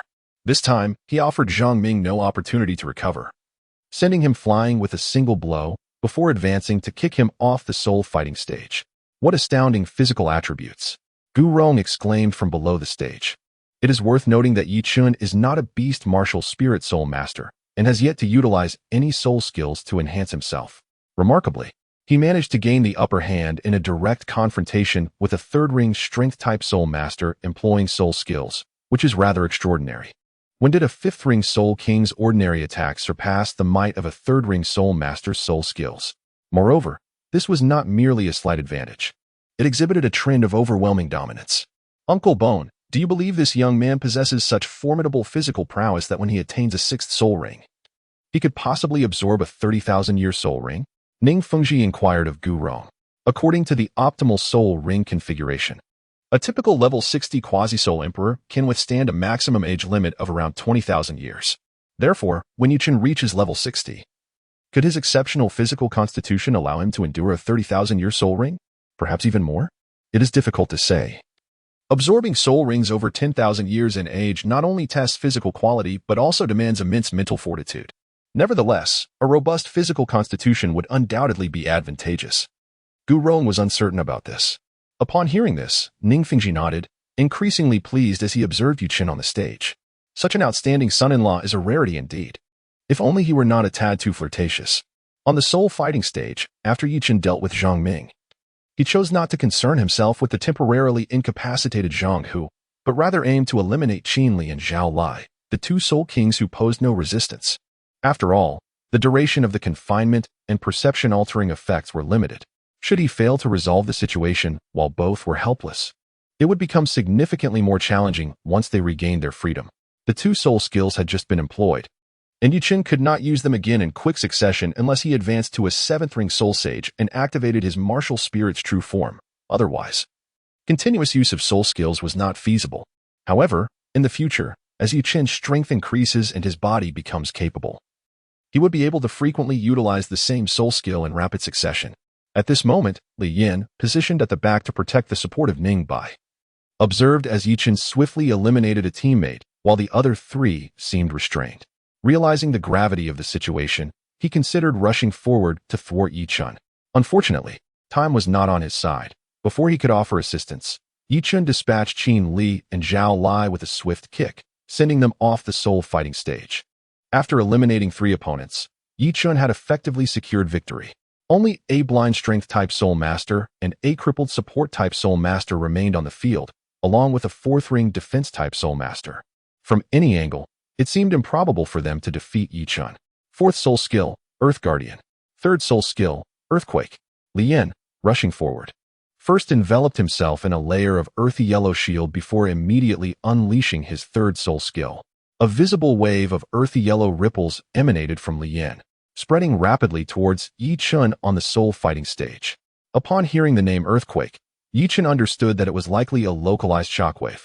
He promptly sprang into the air, evading the attack. Fortunately, this earthquake was a single shockwave rather than a continuous barrage. Otherwise, relying on aerial evasion would have been impossible unless one possessed flight capabilities. Having perfectly dodged the earthquake, Yi Chun did not intend to engage Li Yin in a drawn-out confrontation. After repelling Li Yan's assault, he swiftly redirected his focus towards the rear, charging at Ningbai. Although defense-type Soul Masters lack offensive strength, their defensive capabilities surpass that of their peers. Especially with the added layer of turtle shell, Yi Chun would require some time to resolve Li Yin with mere ordinary attacks. It was more prudent to eliminate the support Ningbai first, and then return to vanquish the remaining two. Observing Yi Chun's advance towards Ningbai, Li Yin felt a surge of urgency. As a defense-type Soul Master, he was inherently slow, and with a spirit power level inferior to Yi Chun's, he could not keep pace. Thus, he could only watch helplessly as Yi Chun struck the weak support Ningbai down with a single blow. At this point, the soul fighting stage was left with Yi Chun, Li Yin, and the still blind Wang Hu. Should the battle continue? Holding his pristine bamboo staff, Yi Chun addressed Li Yin. The disciples of the Seven Treasure Glazed Tile School never surrender easily. Li Yin gritted his teeth, his expression resolute. Although he knew that he and Wang Hu were no match for Yi Chun, he was determined not to concede. Especially with their sect leader and Bone Douluo observing from below, he could not afford to capitulate so readily. Regardless, even if he put up a struggle, Yi Chun would not truly harm him. It would be better to demonstrate some resolve and leave a good impression on the two esteemed figures of his sect. Very well. I shall indulge you. Yi Chun then resumed his offensive. A defense-type Soul Master and a blind Soul Master could hardly withstand Yi Chun's onslaught. Within a minute, both were swept off the soul fighting stage. Hooray! Brother Chun is amazing. Observing Yi Chun's decisive sweep of 6 opponents, Ning Rongrong clapped her hands in delight, bubbling with excitement. Upon witnessing her enthusiastic granddaughter, Ning Fengji and Gu Rong exchanged glances, their foreheads adorned with black lines. One would think that as the young lady of the Seven Treasure Glazed Tile School, she would show a modicum of decorum when their disciples faced defeat. Such exuberance was rather inappropriate. Just then, Zhao Lai, who had previously been subjected to Yi Chun's second soul skill, which had temporarily clouded his thoughts, broke free from the control. What is happening? With widened eyes, Zhao Lai surveyed his surroundings, realizing that he was lying beneath the soul fighting stage. He distinctly remembered charging at Yi Chun, only to feel a sudden pain in his head as if struck by something, and the next moment found himself below the stage. Utterly bewildered, "Brother, take it easy." Qin Li, having earlier broken free from control, patted Zhao Lai on the shoulder. Although Zhao Lai had been incapacitated, he was still aware of his surroundings and had seen everything clearly. "Brotherly, what on earth just happened? What else could it be? Skill falls short." Qin Li shrugged, a look of helplessness etched on his face. It was not that the two brothers lacked strength, but rather that Yi Chun's soul technique was exceedingly insidious. Once ensnared, one was rendered utterly defenseless. Upon descending from the soul fighting platform, Yi Chun greeted Ning Fengji and Gu Rong with a cheerful smile. "It seems I underestimated my esteemed nephew." Ning Fengji, though his disciple had lost to Yi Chun, felt little dissatisfaction. After all, Yi Chun would not be considered an outsider in the future, would he? He was not apprehensive about Yi Chun's formidable strength. Rather, he welcomed it. For Yi Chun was to be his future son-in-law, and the stronger he was, the better. "Not at all. Esteemed father-in-law, your praise is unwarranted." In an unusual display of modesty, Yi Chun acknowledged the compliment, recognizing that humility fosters growth while arrogance leads to decline. "Indeed, esteemed nephew, I have but one daughter, and I hope you will treat her well in the days to come." Ning Fengji's satisfaction with Yi Chun grew with every passing moment. Not only was he endowed with remarkable talent and strength, but his humility was commendable, truly befitting of a future son-in-law. The only drawback was that such an exceptional son-in-law was not exclusive to the Seven Treasure Glazed Tile School, which was somewhat regrettable. "Young man, should you dare to mistreat Rongrong in the future, I shall make you rue the day." Gu Rong glared at Yi Chun menacingly, issuing a stern warning. "Rest assured, Both of you. I shall treat Rongrong with the utmost care. Yichen confidently patted his chest and proclaimed that he would never bully Ning Rongrong. How could that be possible? It was imperative to bully her relentlessly. However, having successfully navigated the challenge posed by his father-in-law, he felt a sense of relief. Ning Fengji's words indicated that he, the somewhat clumsy son-in-law, had earned his approval. Upon arriving at Shrek Academy and passing the test, Yichun was rewarded with the prospect of a promising future as Ning Rongrong's husband. Subsequently, Ning Fengji and Gu Rong did not linger any longer at Shrek Academy. They set off towards the Star Dough Forest to acquire the 8th Soul Ring, accompanied by Flinder. Rongrong, what did my esteemed father-in-law say to you earlier? After Ning Fengji's departure, Yichun discreetly inquired of Ning Rongrong. He had observed that Ning Fengji had imparted some important words to her before leaving, which piqued his curiosity. I won't tell you. Ning Rongrong replied, her cheeks flushed, evading Yichun's question. What could it possibly be? It was merely Ning Fengji advising her that they should not engage in mischief too soon. Yet, as a young lady, she found it inappropriate to discuss such matters openly. Oh, you refuse to share? Rongrong, you have become quite mischievous. I shall have to impose a punishment on you this evening. Yichun licked the corner of his mouth, a mischievous smile gracing his lips. Humph, if you have the courage, come at me. Ning Rongrong puffed out her modest bosom, clearly unafraid of confrontation. Well, I suppose I forgot you were a little vixen. Yichun felt a sense of helplessness, uncertain if the girl had been overly influenced by the romantic tales she had read. The more he teased her, the more spirited she became. It was difficult to determine who truly held the advantage in their playful exchanges. Time passed swiftly, and 2 months later, it was time to enhance the age of the thorny iron tree's left arm bone. Observing the balance in his small treasury, which had finally accumulated a total of 99 million gold soul coins, Yichun was instantly filled with excitement. Originally, the thorny iron tree's left arm bone had an age of just over 1,000 years, and now with a small target of 0.99, it could be elevated to 100,000 years. Without delay, Yichun retrieved the thorny iron tree's left arm bone and devoted some time to its refinement, which he completed swiftly. The lower the age of the soul bone, the less energy it contained, and given that this 1,000-year left arm bone was relatively young, Yichun was able to refine it with remarkable speed. After the process, Yichun discovered that although his soul power had experienced a slight increase, the extent of this enhancement was modest. However, the soul bone technique attached to the thorny iron tree's left arm bone was the Thorny Guardian, which was a pleasant surprise. With the age of the thorny iron tree's left arm bone, now just over 1,000 years, the Thorny Guardian could immunize and rebound 20 of physical melee damage. Yichun believed that once its age was elevated to 100,000 years, this percentage would significantly increase. He envisioned a scenario where members of the Hautanen sect, wielding massive hammers, would strike at him only to have their own attacks rebound and incapacitate them. What an exhilarating thought. Subsequently, Yichun purchased 9 black cards for enhancing the age of 10,000-year soul bones and 9 purple cards for enhancing the age of 1,000-year soul bones from the system's marketplace, intending to use them for the soul bone enhancement.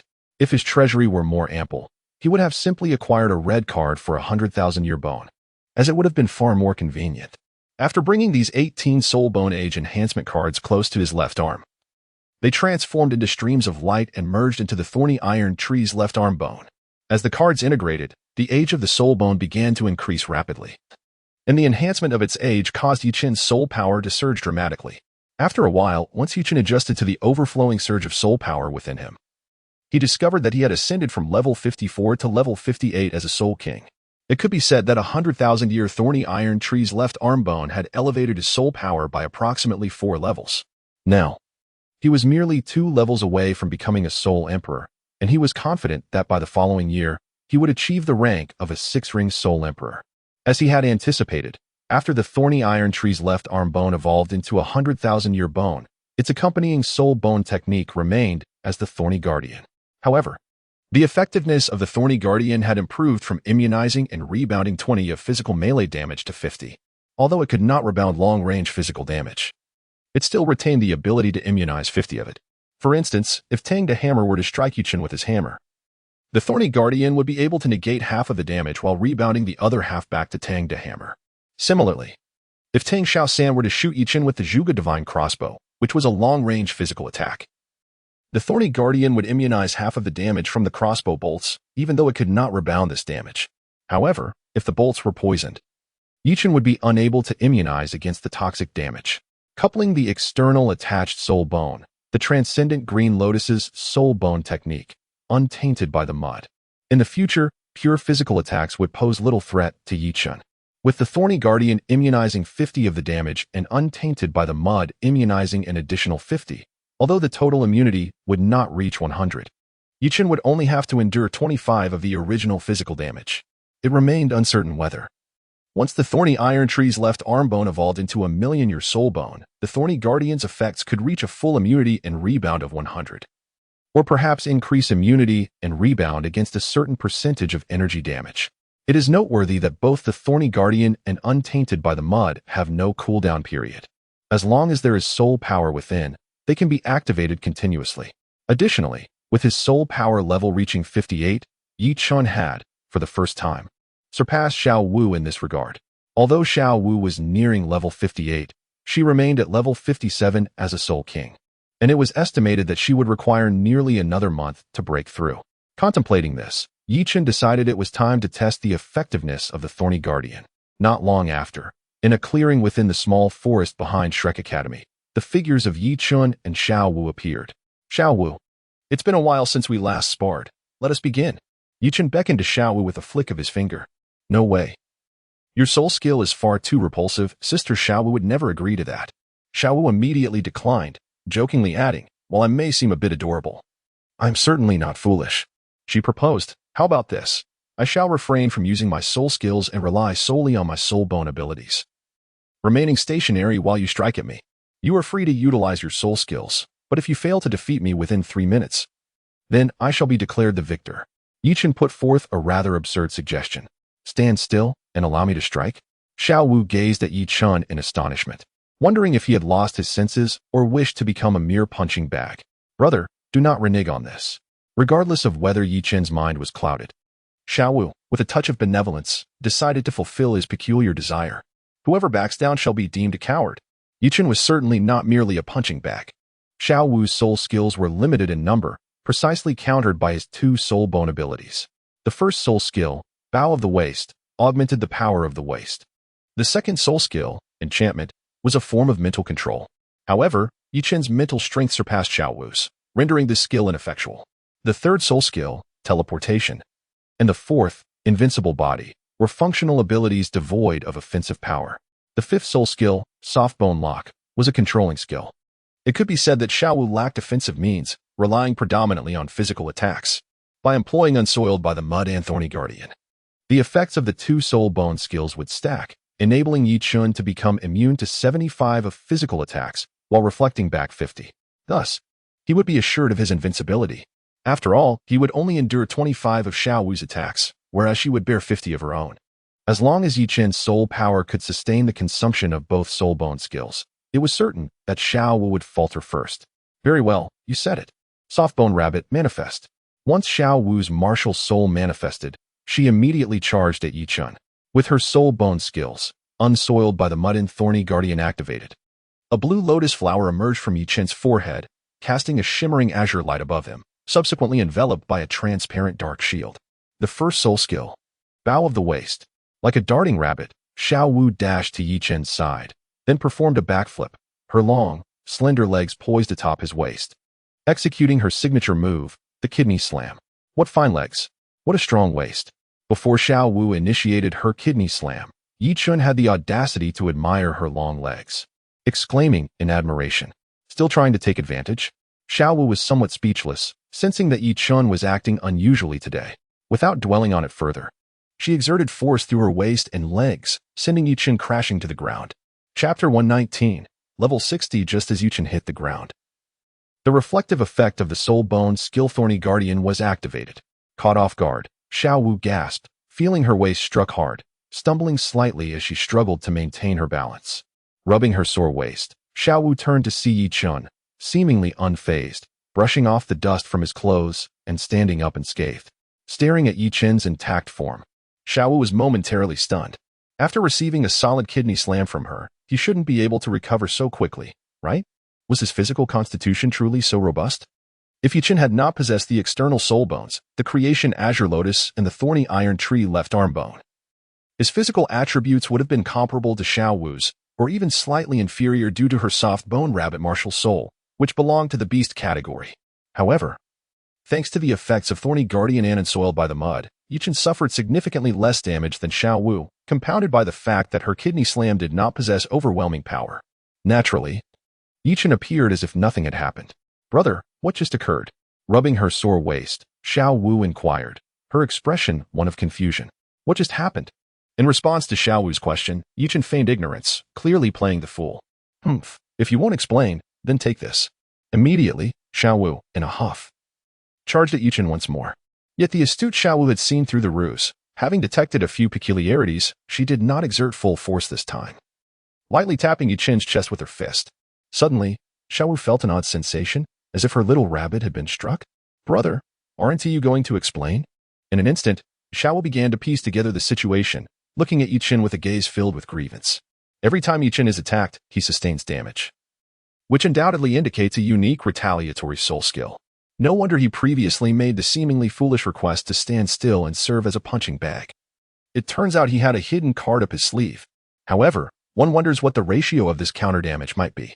Judging by appearances, it seems to be quite substantial. By the way, when did you become so astute, Xiao Wu? Yichen was taken aback, not expecting that after just a couple of attempts, Xiao Wu would manage to discern his secret. He had thought that his silly little rabbit would only come to her senses after being knocked around a bit. How infuriating. "I am indeed quite clever." Feeling insulted about his intelligence, Xiao Wu indignantly extended her delicate hand, pinching the soft flesh at Yichen's waist and executing a swift 180-degree turn. "Ouch, that hurts. My little Wu is quite astute. Let go of me." In response to his sister's playful pinch, Yichen feigned nonchalance. Of course, despite his words, the pain was rather trivial. After all, the body refinement techniques he practiced were not without merit. "Well then, considering your sincere plea for mercy, my dear sister shall generously forgive you. Now, do tell, what was going on earlier?" With that, Xiao Wu released her grip on Yichen's waist. "It is a soul bone technique that inflicts rebound damage. Not long ago, we acquired a soul bone at the Tiando Grand Auction, and it is precisely this soul bone's ability at play. There is really nothing to hide from my sister regarding such a trivial soul bone technique." "A soul bone technique that rebounds damage? Brother, doesn't that make you invincible?" Xiao Wu's eyes widened in astonishment, for she was aware that Yichen possessed another external soul bone that granted immunity to half of the damage he received. If paired with this rebound technique, wouldn't he be unstoppable? What are you thinking? Such good fortune is rare in this world. This thorny iron tree left arm bone has been upgraded to 100,000 years, and it only grants immunity and rebound of 50 damage. And it must be physical attacks. Spiritual and soul power attacks have no effect at all. Yichen rolled his eyes. Not only was this little rabbit beautiful, but her thoughts were also quite charming. "Is that so?" Xiao Wu pondered, realizing that this soul bone technique was indeed quite effective against her. "Oh, you mischievous you Xiaochen. You dare to tease your elder sister Xiao Wu. I'm upset." Suddenly, Xiao Wu recalled the purpose of Yichen's visit for a spar, and her dissatisfaction grew. "Ahem, well then, Xiao Wu, let's go. I'll treat you to some delicious food." How to appease an angry Xiao Wu? Simple, delicious food and fun activities could easily win over this silly rabbit. On that day, Yichen was diligently practicing the rebirth meditation technique within his chamber. Abruptly, as a surge of soul power coursed through him, Yichen's soul power level ascended to the threshold of a 60th level soul emperor. Finally, before turning 14, "I've reached level 60. Opening his eyes and reflecting on the arduous journey of cultivation, Yichen accessed the system's marketplace. "I am indeed a wealthy individual," he mused, satisfied as he noted the accumulation of 2.5 small goals worth of golden soul coins over the past 10 months. After a moment of contemplation, Yichen resolved where to allocate these golden soul coins. Currently, they held little practical use for him. Although he had recently visited the Tiando Great Auction House, he had not found any suitable soul bones for his refinement. Enhancing the age of the rebirth blue lotus and the thorny iron tree's left arm bone was inefficient. This small sum was far from sufficient to elevate these 100,000 year soul bones to a million-year status. Furthermore, regarding the enhancement of soul ring ages, the 5 soul rings he possessed already exceeded the optimal matching ratio. Even with 100,000 year soul bones, the burden was considerable. Additionally, as he was preparing to add a 6th soul ring, he could not continue to enhance the ages of his existing rings. Otherwise, the risk of failure would be significantly heightened. Thus, Yichen decided to spend 2 small goals worth of coins to purchase a martial soul upgrade card from the system's marketplace, intending to enhance Xiao Wu's martial soul quality. Xiao Wu's soul techniques were flamboyant, featuring charm, teleportation, and invincibility. 5 soul techniques that provided exceptional defensive capabilities but lacked formidable offensive power. The metamorphosis of her martial soul would undoubtedly transform her soul techniques. After all, once her soft bone rabbit martial soul evolved into a divine-level martial soul, her abilities would likely undergo a significant shift. Moreover, the enhancement of her martial soul quality would not only bolster her strength but also accelerate her cultivation speed. For a soul master with an ordinary hammer martial soul, even with the same innate soul power level, their cultivation speed would pale in comparison to a soul master possessing the Haotian hammer martial soul. A soul master's cultivation speed is influenced primarily by innate soul power levels and, secondarily, by the quality of the martial soul. The higher the quality, the faster the cultivation. Soon, a small goal-less worth of golden soul coins diminished, and a glittering martial soul upgrade card appeared in Yichen's hand. Previously, Yichen had used 2 such cards to transform his top-tier quality Ink Jade Divine Bamboo Staff Martial Soul into the Pure Bamboo Staff Martial Soul. However, Xiao Wu's situation was distinct. Her soft bone rabbit had already reached top-tier quality. After consuming 2 water immortal jade skin bones, it was likely that her martial soul had improved significantly, perhaps even enough with just 1 card. Nonetheless, while he speculated, Yichen was uncertain of the outcome, but it surely would not exceed 2 cards. He also wondered what type of rabbit Xiao Wu's soft bone rabbit martial soul would evolve into once it became a divine-level martial soul. Subsequently, Yichen called for Xiao Wu. "Xiao Wu, here, take this," he said, presenting her with the martial soul upgrade card. "What is this?" Xiao Wu questioned, gazing at the golden card in her hands, somewhat perplexed. One thing was clear, this was not the soul ring or soul bone age enhancement card she had previously used. "This is for enhancing your martial soul quality. Brother, is this the item you used for your martial soul's evolution?" Xiao Wu recalled that Yichen's martial soul had initially been an ordinary bamboo staff, which evolved into the Ink Jade Divine Bamboo after consuming the mystical herb. She deduced that this treasure was likely what facilitated his second martial soul evolution. "Indeed," Yichen nodded. "Hiki, brother, you are truly wonderful," Xiao Wu said with delight. "Silly. If I do not treat you well, whom else would I be kind to?" Yichen gently stroked Xiao Wu's head, playfully ruffling her rabbit ears. "What about Zhu Qing and Rong Rong?" Xiao Wu inquired, her large eyes fixed on Yichen. Ahem. Well, let's focus on the matter at hand." Noticing a hint of jealousy in Xiao Wu's demeanor, Yichen swiftly redirected the conversation. In response, Xiao Wu rolled her eyes. "Is this how it's done? Release the martial soul and then merge with it?" "Yes, indeed." With that, Xiao Wu unleashed her soft bone rabbit martial soul. As the two connected, the martial soul upgrade card instantly transformed into a golden beam of light, merging into the martial soul. In an instant, Yichen observed a pink radiance emanating from Xiao Wu, the aura of the soft bone rabbit martial soul gradually intensifying.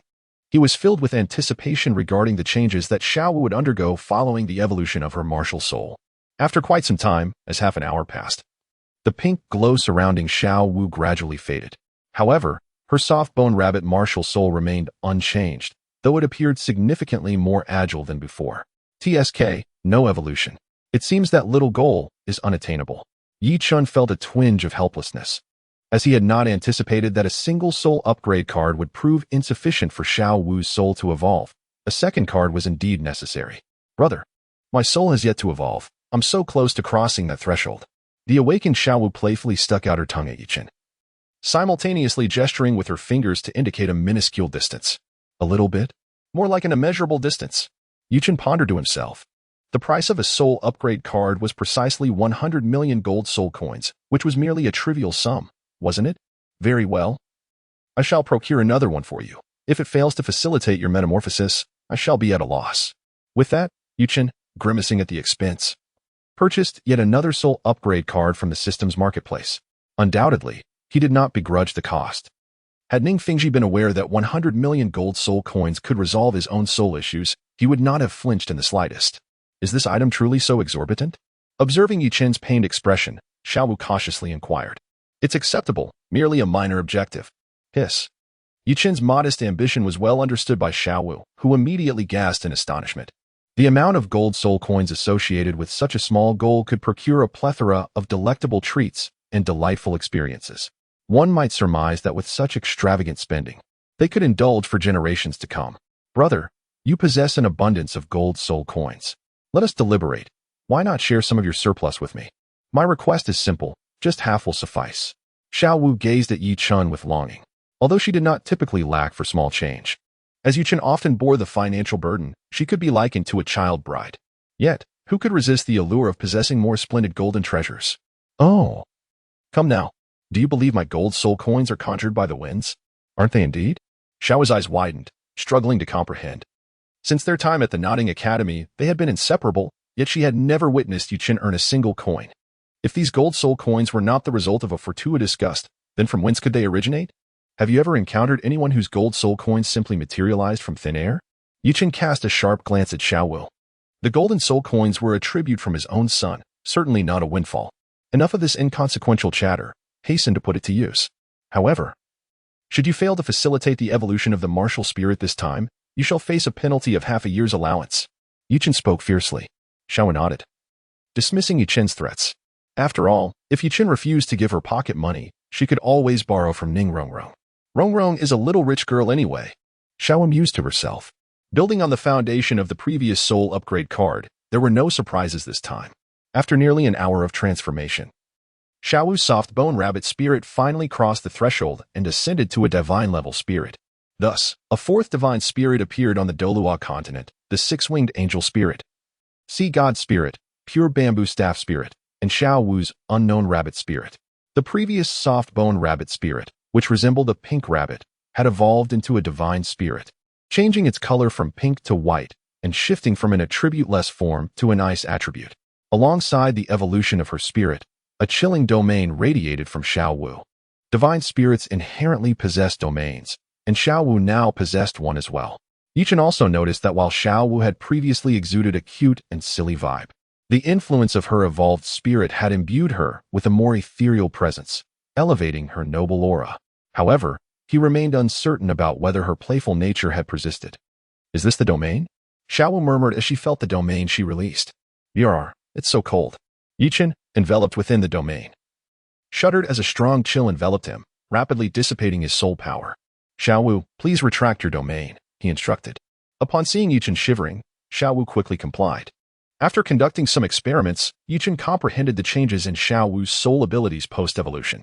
Her original first ability, Waist Bow, which enhanced her waist strength by 100 and increased resilience by 50, had transformed into the ability to launch a cold needle forged from ice attribute soul power. What was once a support-type ability had morphed into an offensive one. Her second ability, Charm, which previously emitted a pink light to confuse opponents, had now become an ability that concentrated cold air to attack enemies within a limited range, shifting from mental control to mental attack. The third ability, Teleportation, remained unchanged in its nature but had vastly improved in effectiveness. Previously, she could only teleport within a 5-meter range. Now, the distance matched her soul power level. For instance, as a rank 59 Soul King, she could teleport up to 59 meters, though greater distances would require more soul power. Her original fourth ability, Invincible Golden Body, rendered her immune to damage below divine level for 3 seconds and doubled her strength during that period. The duration increased by 1 second with each major level up, and she could use it 3 times a day. This ability remained as an invincibility skill but had lifted the daily limit, transforming the strength boost into an increase in attack power. The original fifth ability, Soft Bone Lock, was a control-type ability that used her body's flexibility to bind opponents, ineffective against those 5 levels above her. After the evolution of her spirit, Soft Bone Lock had vanished, replaced by chains emanating cold air. These icy chains retained the binding properties of the previous ability, but now allowed for both close and range combat. The number of chains she could summon corresponded to her soul power level. As a 5-ring Soul King, she could produce 5 icy chains, allowing her to restrain multiple opponents simultaneously. Xiao Wu, let us bestow a new name upon your spirit, Yi Chun proposed, recognizing that the old name, Soft Bone Rabbit, was no longer fitting. How about we call it Moon Rabbit? In both past and present tales, there are few legends of rabbit-like divine beasts, and the Moon Rabbit was the first that came to Yi Chun's mind. The moon rabbit is renowned among rabbit kind for its immense power associated with the lunar essence, which translates to ice attribute in the Douluo Continent. A fitting match indeed. Moon rabbit? Xiaowu pondered the name. Yes, it suits your spirit, which resembles a white rabbit. As pure as the moonlight. Agreed. It shall be moon rabbit. Xiaowu nodded in approval.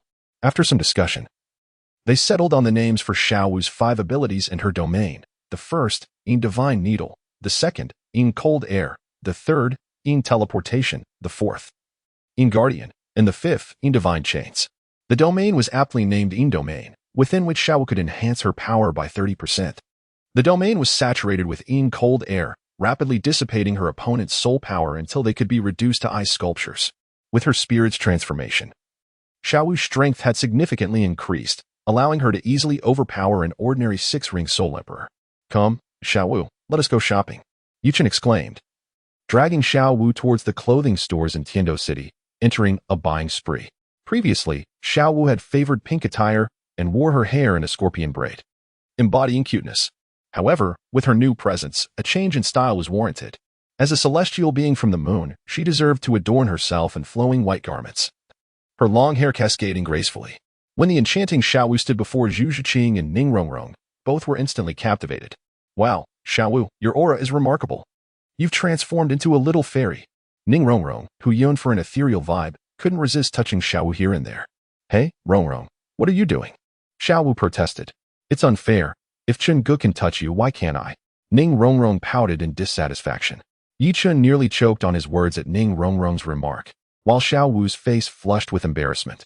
But Ning Rongrong's antics were far from over. Zhu Qing, do you have any secrets to share? She inquired eagerly. Go bother Chen Gu. Don't ask me, Zhu Zhiqing retorted. Zhu Zhiqing, blushing, spoke. Chen Gu, I also wish for that. Immediately, Ning Rongrong turned to Yi Chen and uttered a remark. Yi Chen, I can't shake the feeling that Ning Rongrong has changed for the worse. I wonder how her father-in-law would react upon discovering his precious daughter in this state. As for Yi Chen's services, Ning Rongrong is quite satisfied, but the actual results remain uncertain. Chapter 122. Flandra's restlessness the following morning. Yi Chen and Flandra departed from Shrek Academy, setting their sights on the Star Doe Forest to acquire the 6th spirit ring. Though the Sunset Forest lies just outside Heaven Doe City and could be reached within a day, its scale pales in comparison to that of the Star Doe Forest.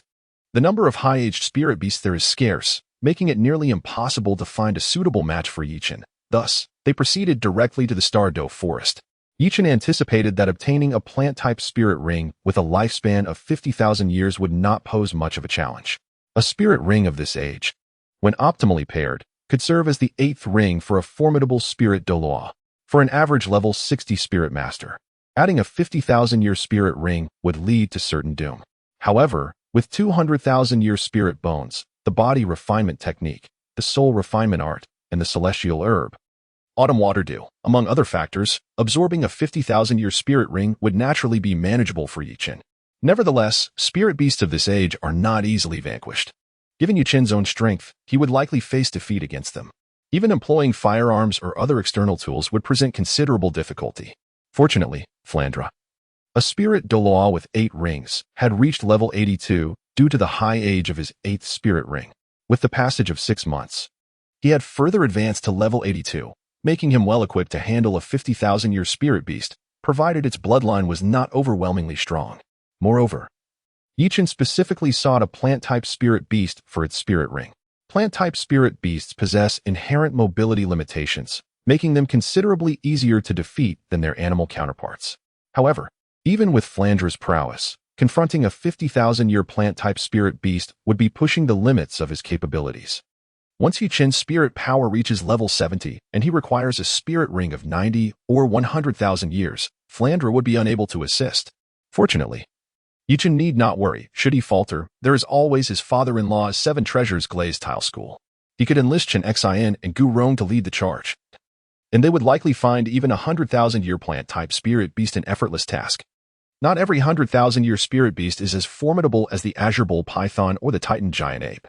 Their might is extraordinary, easily dismissing even a level 95 title Douluo, owing to their powerful bloodlines. In contrast, a 100,000-year spirit beast with a more common lineage would possess power comparable to that of a title Douluo, like Zhu Ghost Douluo. For instance, Tang Xiaosan's mother, the 10,000-year blue-silver emperor, might struggle against the so-called title of shame, Xilong, the snake spear Douluo, in terms of combat strength. Similarly, Xiao Wu and her mother are not particularly suited for battle, their abilities aligning closely with those of an average title Douluo. As for the current state of the Douluo Forest, aside from the demon eye tree, the king of all demons, which emerged in the latter days of Douluo Continent, Yichen could not ascertain the presence of any other plant-type spirit beasts exceeding 100,000 years. Even if such creatures existed, they would likely be hiding away. Due to the considerable distance from Heaven Do City to the Douluo Forest, coupled with Yichen's presence as a burden, the two travelers arrived at the soul-hunting town outside the Douluo Forest after a grueling 4-day journey. This soul-hunting town is not the same as the one near Soto City. Numerous such towns surround the vast expanse of the Douluo Forest, and this is merely one among many. The day is growing late. Let us rest for the night in this soul-hunting town and venture forth tomorrow, Flandre suggested, glancing at the sky. Indeed, Yichen replied. Yichen nodded, noting that it was now evening. By the time he officially entered the starry forest, darkness would have fallen. Venturing in at this hour was not a prudent choice, and after days of travel, fatigue had begun to set in. It would be wiser to rest for the night, as there was no urgency to push forward. Though the scale of Soul Hunting Town was modest, far from the grandeur of major cities, it still bustled with life. A constant flow of people moving about.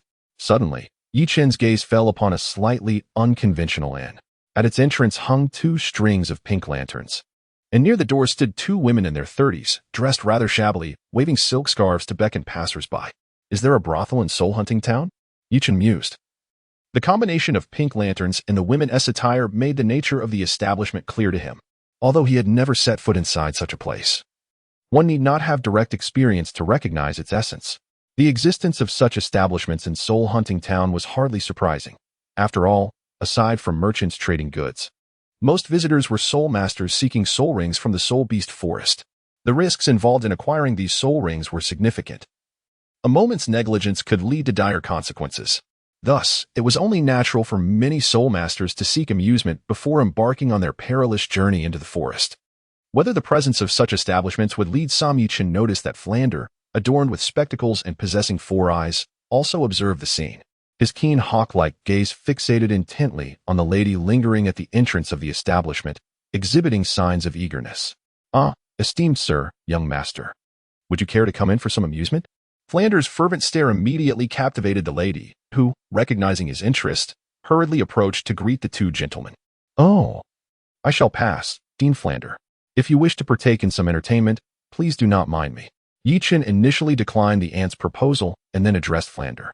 Over a year had passed, and although Flandre had developed a romantic relationship with Lu Erlong, with their wedding planned for after this year's Soul Master competition, Yichen had heard that Lu Erlong was not an ordinary person. To this day, they still slept in separate rooms.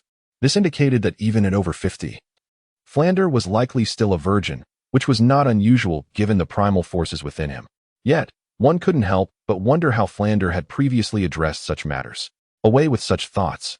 I was merely admiring, not implying any intention to intrude. Flandre shot a glare at Yichen, immediately adopting a righteous demeanor befitting a mentor. Chapter 123, The Angelic Young Lady, Part 1. Rest assured, Dean Flandre, you have assisted me in acquiring soul rings from the Douluo Forest, and I, Yichen, am not one to betray loyalty. I shall never reveal anything to teacher Erlong. Yichen immediately assumed the demeanor of a trustworthy young gentleman, thumping his chest and assuring Flandre. However, Flandre held no faith in Yichen's assurances. Indeed, while he might refrain from disclosing matters to Erlong, it remained uncertain whether he would keep such secrets from others. After all, he was the esteemed headmaster of Shrek Academy. To indulge in the pursuit of women in the presence of his own students would tarnish his illustrious and righteous image. Furthermore, even if he were to venture out, wouldn't it be more delightful to do so discreetly alone? Moreover, the establishment in question was far too lowly, utterly unworthy of his status as the headmaster of Shrek Academy. Had it been the renowned heavenly paradise within the city of Tiando, frequently frequented by Daimubai, it would have been more befitting of Flandre's stature. Although he might not possess a substantial amount of gold soul coins, he believed that a soul master of his caliber should maintain a certain level of prestige. "You young rascal, do not speak so recklessly. Am I truly that sort of person?" Flandre retorted with irritation. Yichen presented himself with a demeanor of utmost sincerity, nodding earnestly. Flander, with a disdainful huff, retorted, "Humph. I shall not lower myself to your level." With that, he resisted temptation and departed without a backward glance. After a brief interlude, the two found a hotel that appeared relatively clean and hygienic.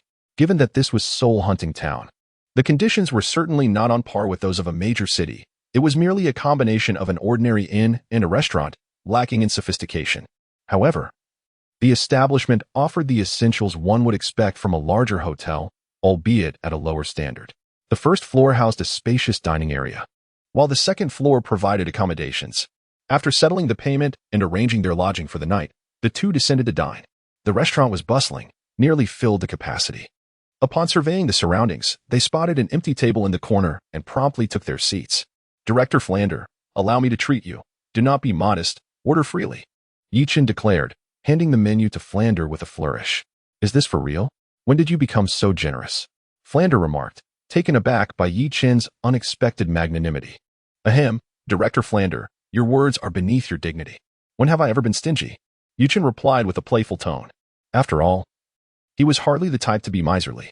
Moreover, given that this hotel was not upscale, and the menu lacked exorbitantly priced dishes, a meal here would scarcely deplete their gold soul coins. "TSK, I wonder who it is that, upon joining my academy, fails to even pay tuition," Flander quipped, a hint of sarcasm in his voice. "I shall not shoulder that blame. I was specially recruited by you. Moreover, had it not been for my suggestions back then, perhaps our Shrek Academy would have long since closed its doors," Yi-Chin countered, defending his position. Yi-Chin curled his lips in disdain, questioning why a renowned Seoul Douluo would bother to quibble over such trivial sums. "Fine, you have a point. Today, I shall treat you to an extravagant meal." With that, Flander turned to the last page of the menu. In the hotels of Douluo Continent, it is customary for the final page to feature the priciest dishes available. However, much to Flander's disappointment, even the most expensive item merely cost 100 gold soul coins, shattering his plans to lavishly exploit Yi-Chin's wallet. Indeed, in the grand hotels, exorbitant prices are primarily attributed to rare soul beast ingredients. Yet here, at the soul hunting town outside the Douluo forest, such ingredients were abundant, rendering them not excessively costly. Moreover, given the modest standing of this establishment, it was evident that they could not procure any high-quality soul beast ingredients. As Flander placed his order and the two awaited their meal, two middle-aged men entered the restaurant, accompanied by a woman clad in a white cloak. One man was tall and slender, while the other was short and stocky. Both exuded a profound aura, suggesting their expertise. However, the focal point was the woman in the white cloak, who wore an elegant palace-style gown, appearing to be in her early 20s. Her skin was as fair as snow, with a straight nose and slightly delicate phoenix eyes, exuding an air of stunning beauty. Her long, golden hair cascaded down her shoulders, making her the embodiment of grace. "Isn't that the angelic miss?" Upon beholding the breathtaking golden-haired lady, Yi-Chin immediately recognized her. Having watched the anime in a previous life, he distinctly recalled Qian Rinxue. The impression she left was indelible, even after all these years. Furthermore, even without her striking features, Yi-Chin could sense the radiant and sacred aura emanating from Qian Rinxue, a testament to her six-winged angel martial soul. Accompanying Qian Rinxue were two middle-aged men, likely her bodyguards, Shi Long, the serpent spear Douluo, and Ci Shui. Although their powers were somewhat lacking, with soul power levels around 91 and 92, they were still titled Douluo and, having two such protectors, exemplified the martial soul hall's disregard for the status of titled Douluo. Just a few days prior, Qian Rinxue's soul power reached the threshold of a soul saint at level 70. After making the necessary arrangements, she promptly journeyed to the Douluo forest with her bodyguards to seek a seventh soul ring. Given the late hour, Qian Rinxue decided to find a hotel in the soul hunting town for some rest before setting off again the following morning. Upon entering the hotel, she quickly noticed a handsome young man in a corner of the restaurant, his gaze fixed upon her. "Am I captivating enough to leave him entranced?" Qian Rinxue mused delightfully. Someone staring at her in awe, especially a strikingly handsome youth, did not irk her. Rather, it affirmed her own beauty. Moreover, it was only natural for a pretty girl to attract attention when out and about. So long as it was appropriate, she saw no harm in it. However, she paid little mind to Yi-Chin, merely dismissing him as she made her way upstairs, accompanied by her bodyguards, to register for accommodation. Suddenly, as Yi-Chin found himself momentarily lost in admiration for the angelic figure, a sharp pain struck his head. "Why must you hit me?" Yi Chun angrily admonished Flanders. Calm yourself. Your eyes are about to pop out. You are a student of Shrek Academy. Do not bring disgrace upon me. Flanders replied nonchalantly, Humph. I wonder who was drooling at the sight of those wild phoenixes at the entrance of the brothel. Is it that the beautiful ladies are hindering you? Yi Chun did not spare any courtesy towards Flanders, retorting directly, TSK, you are quite the flirt. With Xiaowu, Rong, and Xu Qing already by your side. Are you still hoping to indulge in both the bowl and the pot? Flanders teased Yi Chun in response. Chapter 124. The Angelic Miss, Part 2. A graceful lady is indeed a gentleman's ideal companion. To claim that one harbors no admiration for the angelic sister would be utterly disingenuous. After all, Qian Rinxue possesses both exceptional talent and striking beauty. Although she plays the role of a formidable antagonist in the original narrative, her intrinsic nature is far from malevolent, which naturally captivates Yi Chun's interest. Ah, you reckless youth. Do not seek your own demise. The two individuals accompanying that young lady possess strength that surpasses my own. Should you provoke them, I would be unable to rescue you. Flanders warned. Although he could not discern the true capabilities of Shilong and Ci Shui, he could sense that their prowess was likely above his own. Most probably at the level of a high-ranking Soul Douluo. The thought of a title Douluo did not occur to Flanders, after all. Such masters are exceedingly rare on the continent. One could count them on one hand. Hence it seemed extravagant to assign such a protector to a mere young girl. This reflects Flanders' limited perspective. While ordinary individuals cannot afford a title Douluo as a guardian, it does not imply that Qian Rinxue lacks such merit. As the saintess of the Spirit Hall, with her grandfather Qian Dala being a grand elder and her father Qian Xuanjie and mother Bibi Dong being former and current pontiffs of the Spirit Hall, her qualifications are undeniably substantial. Moreover, it must be noted that despite Shilong and Ci Shui holding the title Douluo rank, their true strength may not be as formidable. Particularly that of Shilong, a direct descendant of the Haotian sect and the Blue Lightning Tyrant Dragon family. An 8-ring Soul Douluo utilizing their family's unique skills would likely have no trouble overpowering Shilong, provided they are of a higher level. Indeed, in the original work, Shilong had previously been bested by Yang Wudi, who was merely an 8-ring Soul Douluo at the time. Although Tang Xin provided some assistance, it was clear that as a title Douluo, Shilong's combat prowess was rather subpar. In contrast, while Dugabo may not excel in one-on-one combat, he is quite adept in group battles, particularly against soul masters of lower rank. By comparison, Shilong appears inept in all aspects, truly at the bottom of the hierarchy. Rest assured, am I the sort to stir up trouble? I am not Tang San. The adept of the Spirit Hall would not seek to harm me, for I hold no enmity with them. Although Shilong and Ci Shui are not paragons of virtue, they would certainly not act against me without provocation. In Yi Chun's view, winning over the angelic sister should not be an insurmountable challenge. For someone with Qian Rinxue's prideful disposition, a few displays of strength would likely leave a lasting impression. In time, she may even approach Yi Chun of her own accord. Moreover, it is worth mentioning that Qian Rinxue's alter ego, the Prince of the Heaven Do Empire, Shui Qinghe, is a disciple of Ning Fengji, Yi Chun's future father-in-law. Thus, a connection exists between Yi Chun and Qian Rinxue as fellow disciples, ensuring future opportunities for interaction. Not long after, the restaurant staff arrived to serve the dishes.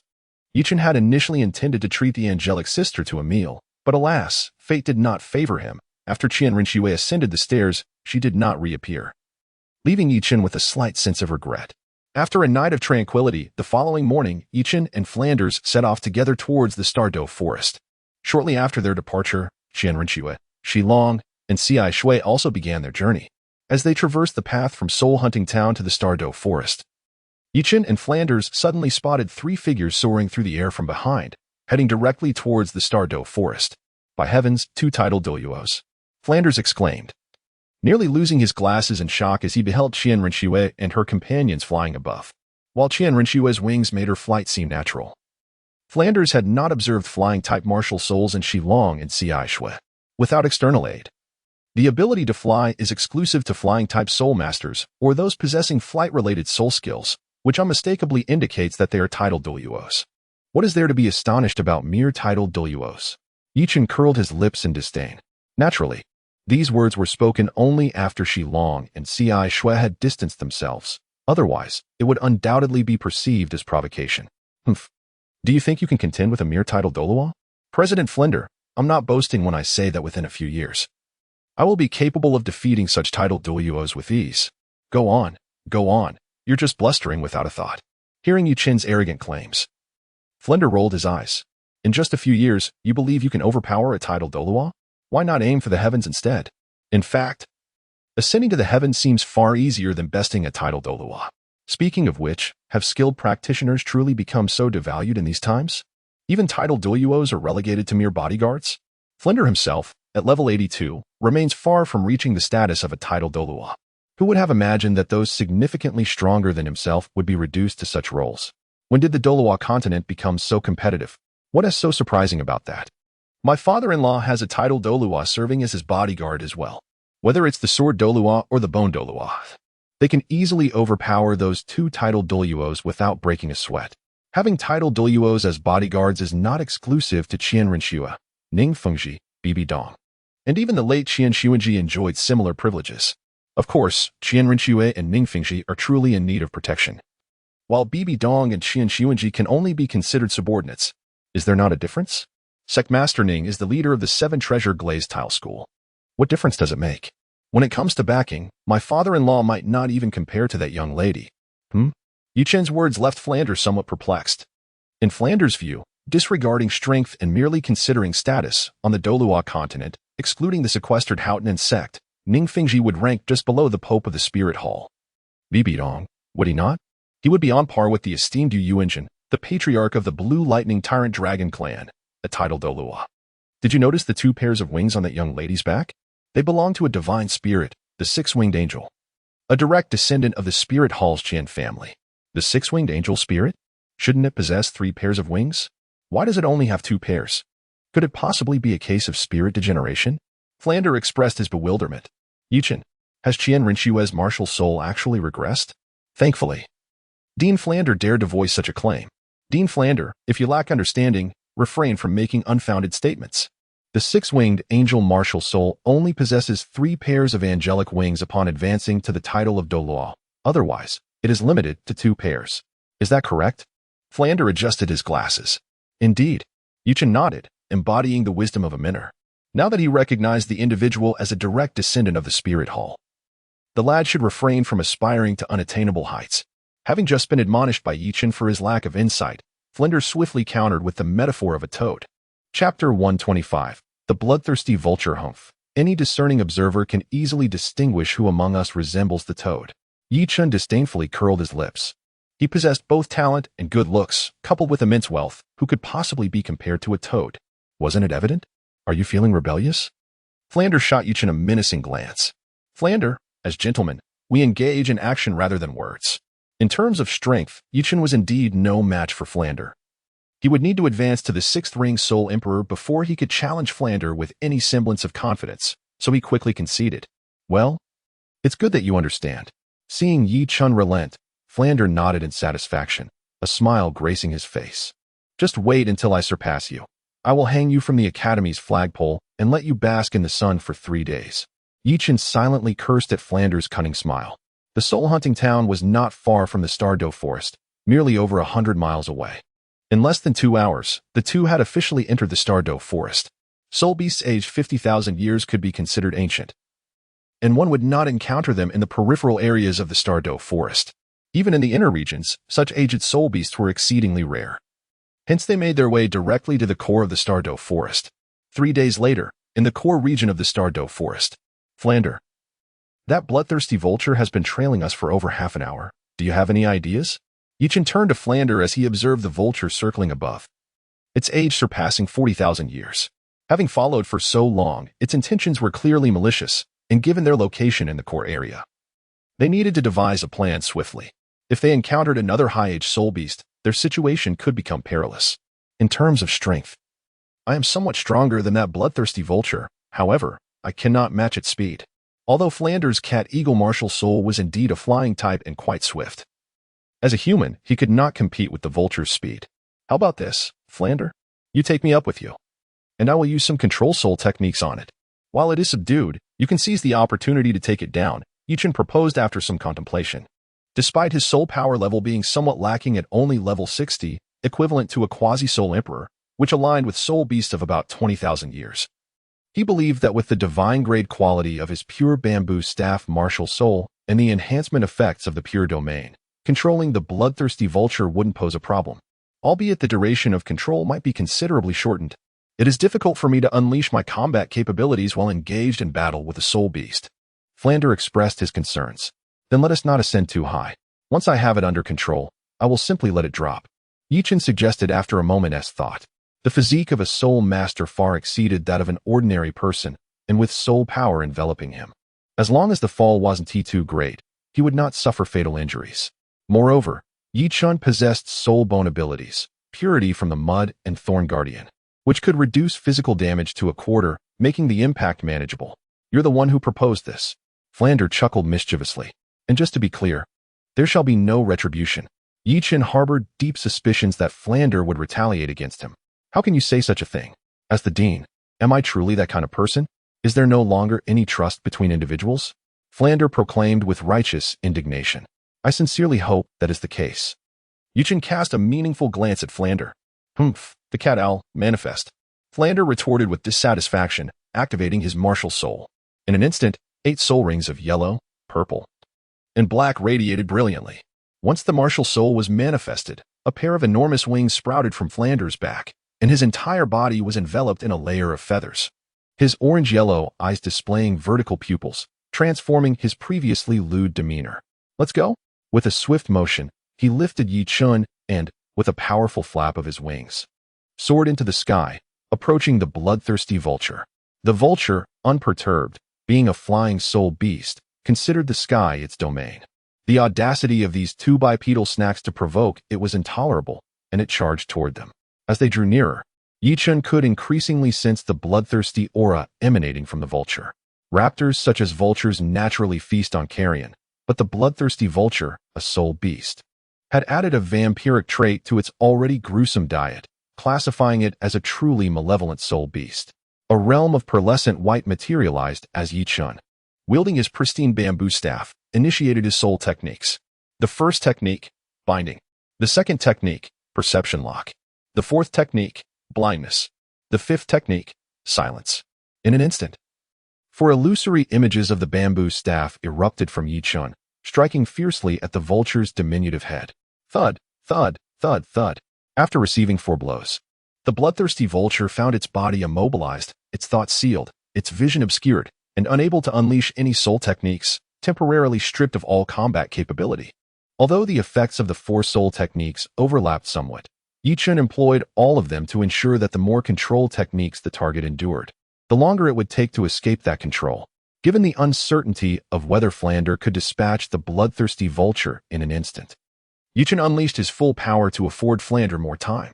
Seeing Yichun successfully execute his plan, Flander immediately relinquished him, discarding Yichun as a mere tool. 7th soul technique, true form of the cat owl. In that moment, Flander unleashed his ultimate move, transforming into a gigantic owl with a wingspan of 5 meters. 8th soul technique, feather blade storm.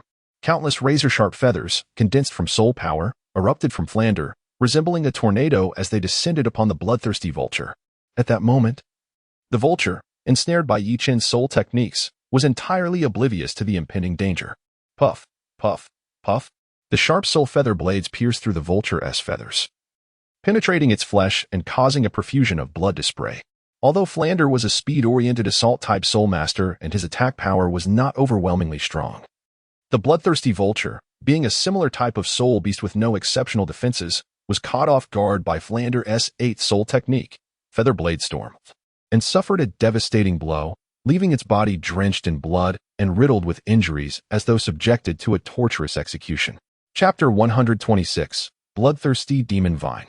Meanwhile, Yichun plummeted from the sky, watching as he hurtled straight toward the ground, claiming he felt no fear would be a lie. Soul Bone Technique. Emerging from the mud unstained, Soul Bone Technique, Thorny Guardian. Fortunately, Yichun was of stout heart, untroubled by heights, and remained clear-headed, promptly activating his 2 Soul Bone techniques. The external Soul Bone, creation of the green lotus sword from Yichun's forehead, settling atop his head, enveloping him in a verdant luminescence, followed by a transparent dark shield that fortified him thoroughly. Additionally, to mitigate the impact of the descent, Yichun aimed for the branches of towering trees. Of course, for an ordinary person, falling from the sky onto a tree was no different from hitting the ground. The outcomes were simply varied in nature. Hitting the ground would shatter one's skull like a flimsy blood bag, whereas landing on a tree would risk being impaled by its sturdy branches. However, with the two powerful enhancements from his soul bone techniques, which granted immunity to 75 of physical damage, ordinary branches could not breach his protective soul power. Crash, crash, crash. After breaking through 4 branches thicker than a person's arm, Yichen finally landed on his back, creating a cloud of dust upon impact. Hiss, invigorating. He inhaled sharply, rising unscathed from the ground. Thanks to the soul bone techniques that absorbed most of the damage and the branches that softened the blow, along with his robust physique, Yichen emerged with little harm. Before long, Flander dispatched the bloodthirsty vulture and descended from the sky, locating Yichen. "How are you holding up? Are you all right?" Yichen smirked and addressed Flandra, stating that the matter had been resolved, and fortune smiled upon them, revealing a left arm soul bone. At this juncture, a smile involuntarily graced Flandra's face, radiating delight. Previously, upon activating his martial soul's true form and employing his 8th soul skill, the Feather Blade Storm, he delivered a decisive blow, effortlessly vanquishing the bloodthirsty vulture that offered no resistance. To his astonishment, this vulture had graciously bestowed upon him a precious soul bone. Furthermore, this bloodthirsty vulture was aged over 40,000 years, although it was merely a relatively ordinary left arm bone and not one from the torso or head. Its value was considerable and unattainable by mere wealth. Even those formidable beings hailing from powerful factions might not possess a soul bone of such antiquity. A soul bone. Congratulations to Dean Flandra. Yichen had not anticipated that casually slaying a bloodthirsty vulture would yield a precious soul bone. Such fortune was truly extraordinary. Could it be due to the luck card? Yichen pondered to himself, upon entering the core region of the Starry Forest. In his quest for a soul beast that resonated with him, he had employed a lucky card. Perhaps this was related? You don't want it? Flinder raised an eyebrow, perceiving from Yichen's words that he was evidently offering the soul bone to him, which took him by surprise. On the continent, there were numerous soul master teams that would betray their comrades for a single soul bone. A mere 40,000-year soul bone? I have no regard for such trifles. You should take it and refine it yourself. Yichen waved his hand dismissively. The truth is that the skills derived from soul bones are merely the innate abilities of soul beasts, and he had already assessed the innate soul skill of the bloodthirsty vulture, finding it rather unimpressive and unworthy of his attention. Moreover, if he were to absorb a soul bone, it would be preferable for it to originate from a plant-type soul beast. Additionally, he already possessed a soul bone for his left arm, and it was a 100,000-year-old one at that. Go ahead and boast, Flanders retorted with an eye roll. With the acquisition of this 40,000-year-old bloodthirsty vulture left arm bone, upon its refinement, he anticipated that it would elevate him to the rank of an 83rd level soul Douluo, bringing him one step closer to becoming a title Douluo. However, Flanders refrained from immediate absorption, as they were situated in the heart of the Stardoe Forest, where high-level soul beasts roamed frequently. If a powerful soul beast were to appear while he was in the midst of absorbing the soul bone, and if Yichen were unable to handle the threat, it would spell disaster. Fortune smiled upon them, and after a few more hours of searching in a canyon area, the keen-eyed Yichen spotted a bloodthirsty demon vine that had reached an astonishing age of 50,000 years. This particular soul beast, categorized as an evil soul beast, possessed a plethora of formidable skills, capable of siphoning the blood of soul masters or soul beasts to enhance its own power, as well as unleashing curse-like abilities to weaken its opponents. Additionally, the vine-like tendrils of this plant-type soul beast posed a significant threat as well. Dean Flanders, do you think you can handle this bloodthirsty demon vine? Yichen pointed towards the distant bloodthirsty devil vine and addressed Flander. It was uncertain. Flander too could not ascertain whether he would be successful. Although this bloodthirsty devil vine was immobile, serving merely as a target, its tendrils extended over 100 meters, making it far from a defenseless plant-type soul beast. Fortunately, as long as he remained outside the maximum attack range of the bloodthirsty devil vine, even if he could not defeat it, he would be spared from harm. This was precisely why, among soul beasts, the number of high-age plant-type soul beasts was significantly fewer than that of animal-type soul beasts. Their glaring weaknesses often led to their demise at the hands of soul masters or other soul beasts before they could fully mature. Thus, Dean Flander, if you take me aloft, we shall launch a fire attack. Yichen had familiarized himself with Flanders' various soul skills, discounting the century and millennium skills. They would undoubtedly be ineffective against the 50,000-year-old bloodthirsty devil vine. Among Flanders' arsenal, the most effective skills against this formidable foe would likely be the 5th, 8th, and his martial spirit's true form. Therefore, Yi Chun surmised that he would need to take on a primary role in this battle. Although plant-type soul beasts exhibited significantly enhanced protective soul power with age, the effectiveness of Yi Chun's previous method of using white phosphorus incendiary bombs had diminished. Nevertheless, he remained confident that it would still yield some results. The inadequacy of the white phosphorus incendiary bombs stemmed from their insufficient dosage, which rendered them unable to sustain a prolonged burn. This time, Yi Chun intended to change his approach and pour gasoline directly onto the vine. As the adage goes, great effort yields miraculous results. If he could ignite the vine for 3 minutes and it did not perish, he would continue to burn it until its internal soul power was completely expended. The reason he could not leave this task to Flander was that soul masters must personally hunt the soul beasts to absorb their soul rings. Otherwise, absorption would be impossible.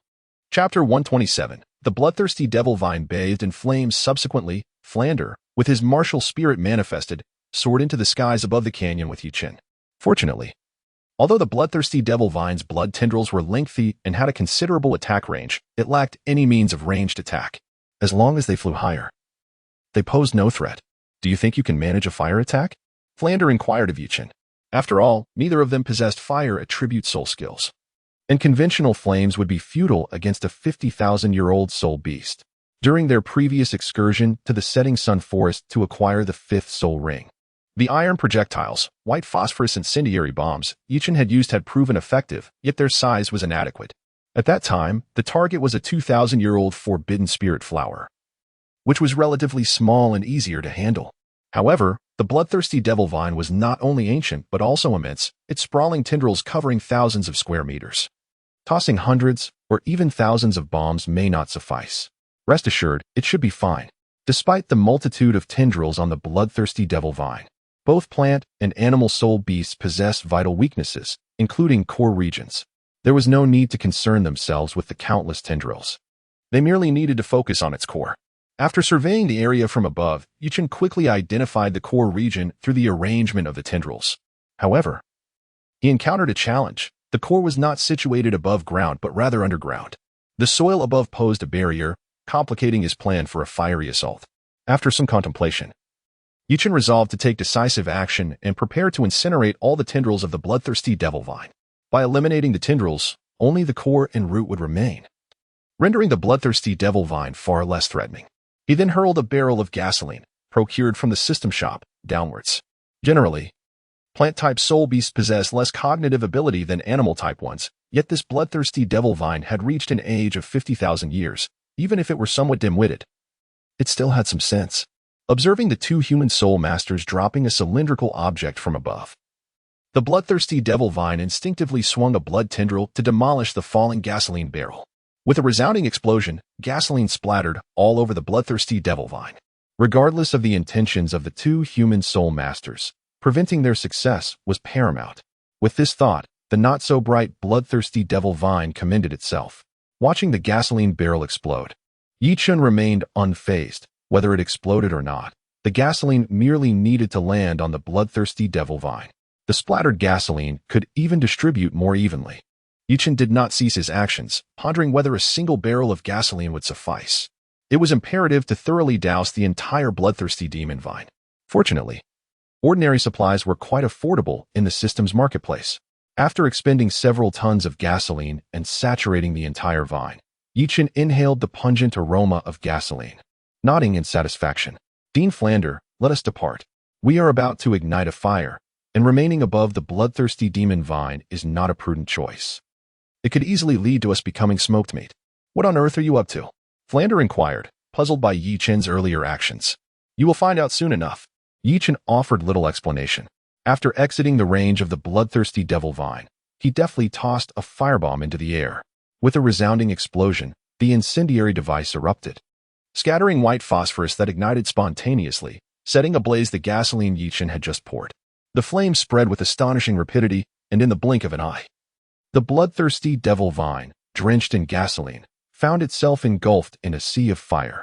The searing heat sent the vine into a frenzy, with countless ignited blood tendrils flailing wildly in the inferno. Regrettably, The instigator remained at a safe distance, rendering the bloodthirsty devil vine unable to retaliate, leaving it to seethe in impotent rage. Indeed, what a spectacle!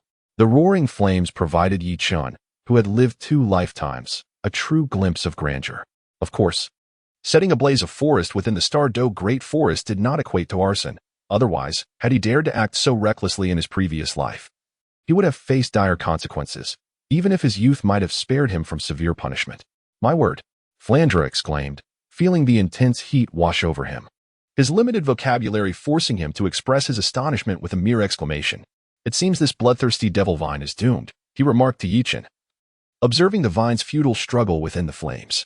Though this bloodthirsty devil vine was a soul beast over 50,000 years old, possessing formidable protective soul power, it was merely facing ordinary flames, which were not so easily extinguished. Yi Chun, however, remained rather pessimistic. Despite the ferocity of the flames, the temperature was not excessively high. In an open area, the combustion temperature of gasoline could not reach the thousands of degrees Celsius, rendering it significantly weaker than the attacks of high-ranked fire attribute soul masters. Fortunately, the temperature was insufficient, and time was on his side. If a few minutes were inadequate, then a few more minutes would suffice, if all else failed. Burning for 3 days and nights would undoubtedly reduce it to ashes. After a dozen minutes, as the flames gradually subsided, the bloodthirsty demon vine still retained some vitality. Yichin once again added fuel to the fire.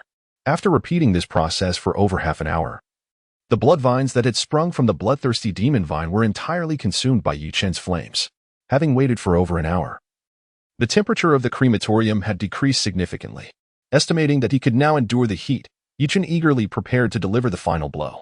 However, just as he advanced, his spiritual perception detected, apart from the core of the bloodthirsty demon vine emitting soul power fluctuations, another source of soul power emanating from 3 meters away, beneath a thick layer of ash and debris, albeit at a considerably lower intensity. Could there be 2 bloodthirsty demon vines? Confused by the presence of 2 soul power fluctuations, Yichin pondered, for it was generally improbable for another of this plant-type soul beast to appear nearby.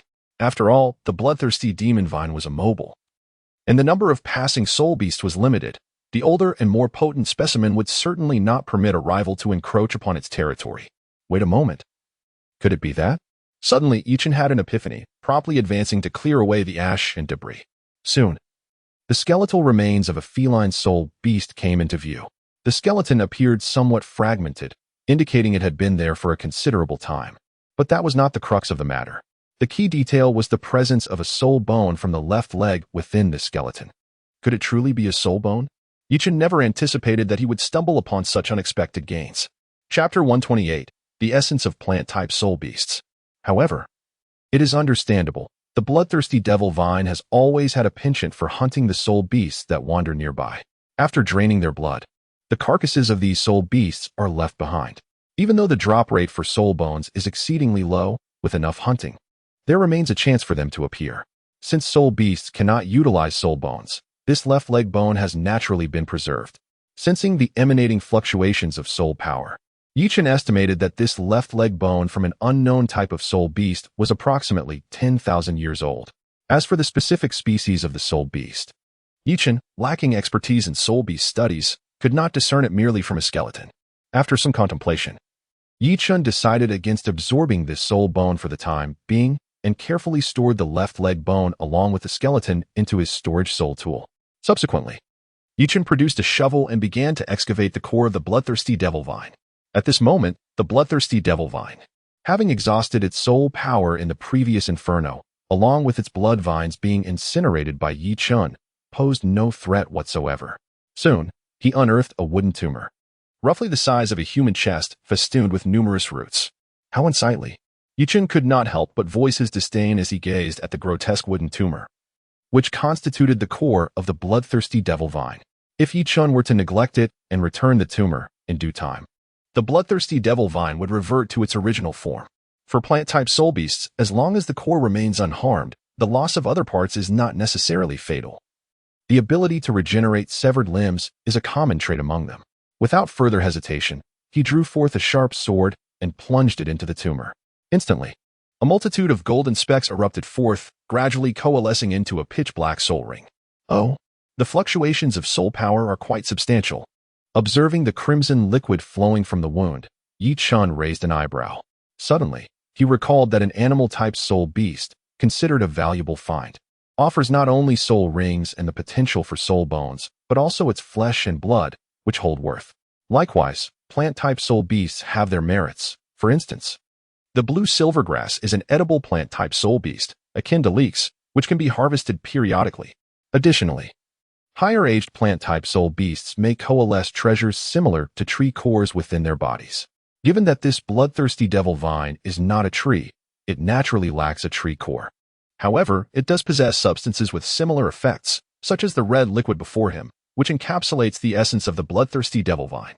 In the later eras of Douluo Continent, utilizing the various treasures produced by soul beasts is exceedingly common, yet in this age, few soul masters are aware of such applications. Consequently, Yi Chun wasted no time and procured a large vessel to collect it. Before long, he had amassed approximately 1 liter of the crimson liquid. Yi Chun had no intention of consuming this substance himself, as while it could enhance soul power, the side effects were considerable. Consumption could lead to a state of instability in soul power, damaging one's foundation, and in severe cases, it could even result in an inability to advance further. However, for those soul masters lacking talent, who find themselves stagnating at a bottleneck, it could hold some value. Still, its worth is not exceedingly high. Considering that this bloodthirsty devil vine is merely about 50,000 years old, corresponding to a soul masteress level of approximately 7-ringed soul sage, it follows that this essence would hold little effect for those above 7 rings. Yet for a 69th level soul emperor who has never managed to break through to soul sage level, it may indeed present an opportunity for advancement. As for the foundational concerns post-consumption, they need not be considered. After all, a 7-ringed soul sage is undoubtedly superior to a 6-ringed soul emperor. After securing the essence of the bloodthirsty devil vine, Yi Chun summoned his martial soul and began to draw upon the soul ring. The pure bamboo staff martial soul manifested. And as soon as it attracted the bloodthirsty devil vine soul ring, it swiftly descended upon Yi Chun, rapidly shrinking until it encased his martial soul. In an instant, Yi Chun felt an overwhelming and bloodthirsty surge of soul power flooding into his body through his martial soul, as if it were about to burst him apart. Not daring to dawdle, he immediately activated the creation meditation technique to refine the soul power pouring into him, given his current capabilities. The 50,000-year bloodthirsty devil vine soul ring was still within his capacity to bear, and with the operation of the creation meditation technique, the influx of soul power began to be rapidly refined. Within each an sea of consciousness, the lingering essence of the bloodthirsty devil vine's spirit also emerged. This time, the residual spirit of the bloodthirsty devil vine stirred far more turbulence than the previous residual spirit of the forbidden spirit flower. However, Yi Chun did not resort to using his soul bone ability untainted by the mud this time, relying solely on his formidable mental strength. He remained unfazed by the disturbances caused by the bloodthirsty devil vine's remnant spirit. The wishing spring dew obtained from the eye of ice and fire was not without merit. Now, Yi Chun's mental power was on par with an 8-ringed soul Douluo, and the shockwave generated by the 50,000-year bloodthirsty devil vine's residual spirit could not inflict any harm upon him.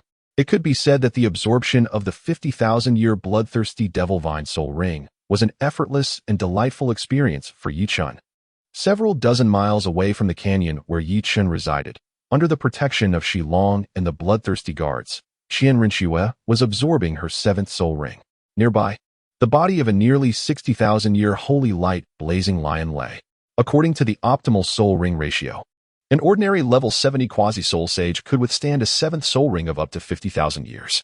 However, with the angel head soul bone inherited from the angel family, Qian Rinxue was capable of exceeding the age limit for absorbing soul rings.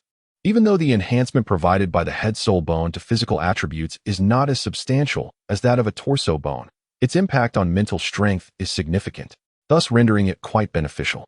Coupled with her divine qualities 6-winged angel martial soul, Qian Rinxue was well equipped to absorb a 7th soul ring below 60,000 years. Before long, Qian Rinxue successfully absorbed the holy light blazing lion's soul ring, advancing her soul power to level 71 soul sage. Congratulations, young master, on your advancement to soul sage. Upon seeing Qian Rinxue awaken, Shilong promptly approached to congratulate her, showering her with praises. Indeed, the young master is merely 24 years old and has already ascended to soul sage. It won't be long before she becomes a titled Douluo. Not wanting to be outdone, the bloodthirsty guards quickly joined in the accolades. Did anything unusual happen while I absorbed the soul ring? Qian Rinxue inquired, nodding slightly. Though she did not let pride take hold. Had it not been for her espionage in the Heaven Do Empire, which delayed her training, she might have already become an 8-ringed soul Douluo, instead of merely a 7-ringed soul sage. Chapter 129, Qian Rinxue's Olive Branch. Fortunately, no reckless soul beast dared to disturb her. However, during your soul ring absorption, a thick smoke erupted in that direction, as if someone were setting a fire. Shilong pointed in a direction and spoke to Qian Rinxue. The thick smoke that Shilong mentioned was undoubtedly the masterpiece of Yichen, since the distance was not too far. The titled Douluo's keen eyes caught sight of the rolling smoke. However, at that moment, Qian Rinxue was busy absorbing a soul ring. And even though Shilong felt a twinge of curiosity, he refrained from probing further. He was well aware that the mission assigned to him and his brother was to act as bodyguards for Qian Rinxue, should anything go awry. The Grand Priest Qian Daolu would undoubtedly flay them alive. Despite the high status of a titled Douluo, in Qian Daolia's eyes, they were merely pawns. Of course, while Qian Daolu was a ruthless butcher to his enemies, he was relatively gentle toward his own. Setting fire in the Stardow Forest? Let's go take a look. Qian Rinxue's interest was piqued, and since it was on the way back to Heaven Do City, it seemed a fitting detour. Yes, young master. Immediately. Shilong and Ci Shui led the way toward Yichen. Meanwhile, in the valley, Yichen was absorbing a soul ring, while Flandra stood guard, prepared to fend off any potential soul beasts. Suddenly, within Flandra's perception, 3 unexpected guests appeared. They were not soul beasts, but human soul masters. Just as Flandra was about to shout a warning, he recognized the newcomers and promptly swallowed his words. He was merely an 82nd level soul Douluo, and among the 3, there were 2 formidable titled Douluos. He dared not provoke them. Greetings, Miss and Your Excellencies. Flandra bowed respectfully to the 3. He was a man who understood the importance of timing and knew when to show deference. Was that fire you set? Qian Rinxue inquired curiously. Her gaze fixed on the soul Douluo with a long, narrow face. Did he truly have the audacity to create such chaos here? This was the heart of the Stardow Forest, and such a disturbance could easily attract nearby high-level soul beasts. Setting a fire here was nothing short of reckless. In fact, it was a stroke of luck that Yi Chun, utilizing a lucky card, had drawn a fortunate outcome, preventing any high-aged soul beasts from being lured. Otherwise, he and Flandra might have had to flee. Yes, Flandra nodded helplessly. Although he did not ignite the fire himself, the culprit Yi Chun was still occupied with his soul ring absorption. And Flandra intended to take the blame to expedite the departure of the 3, preventing them from discovering Yi Chun's peculiar state. During the absorption of a soul ring, one must release their martial soul. Thus, anyone observing Yi Chun's 6 soul rings, especially the 6th one he was currently absorbing, would surely raise suspicions. Although Yi Chun had disguised the first 5 soul rings' colors to match the optimal configuration, if the Spirit Hall were to learn that he had become a 6-ringed soul emperor at such a young age, it could lead to unforeseen complications. Flandra hoped to dismiss Qian Rinxue and her companions quickly. However, Qian Rinxue, having no interest in the old and unattractive Flandra, was about to leave with Shilong and Ci Shui when an unexpected event occurred. Hiss, young master, look at that boy. The sharp-eyed Ci Shui suddenly spotted Yichen, who was absorbed in his soul ring absorption, displaying 6 glowing rings. He gasped in shock, turning to Qian Rinxue. Oh no. Upon hearing Ci Shui's exclamation, Flandra felt a sense of dread. Huh? What's wrong? Qian Rinxue asked, puzzled. 6-ringed soul emperor. To her astonishment, Qian Rinxue was taken aback by the sight of Yi Chen's soul rings. Judging by his appearance, he could not be more than 15 years old. Yet he had already reached the level of a 6-ringed soul emperor. Moreover, the age of his 6th soul ring was over 50,000 years. Not far behind her own 7th soul ring. This was simply absurd.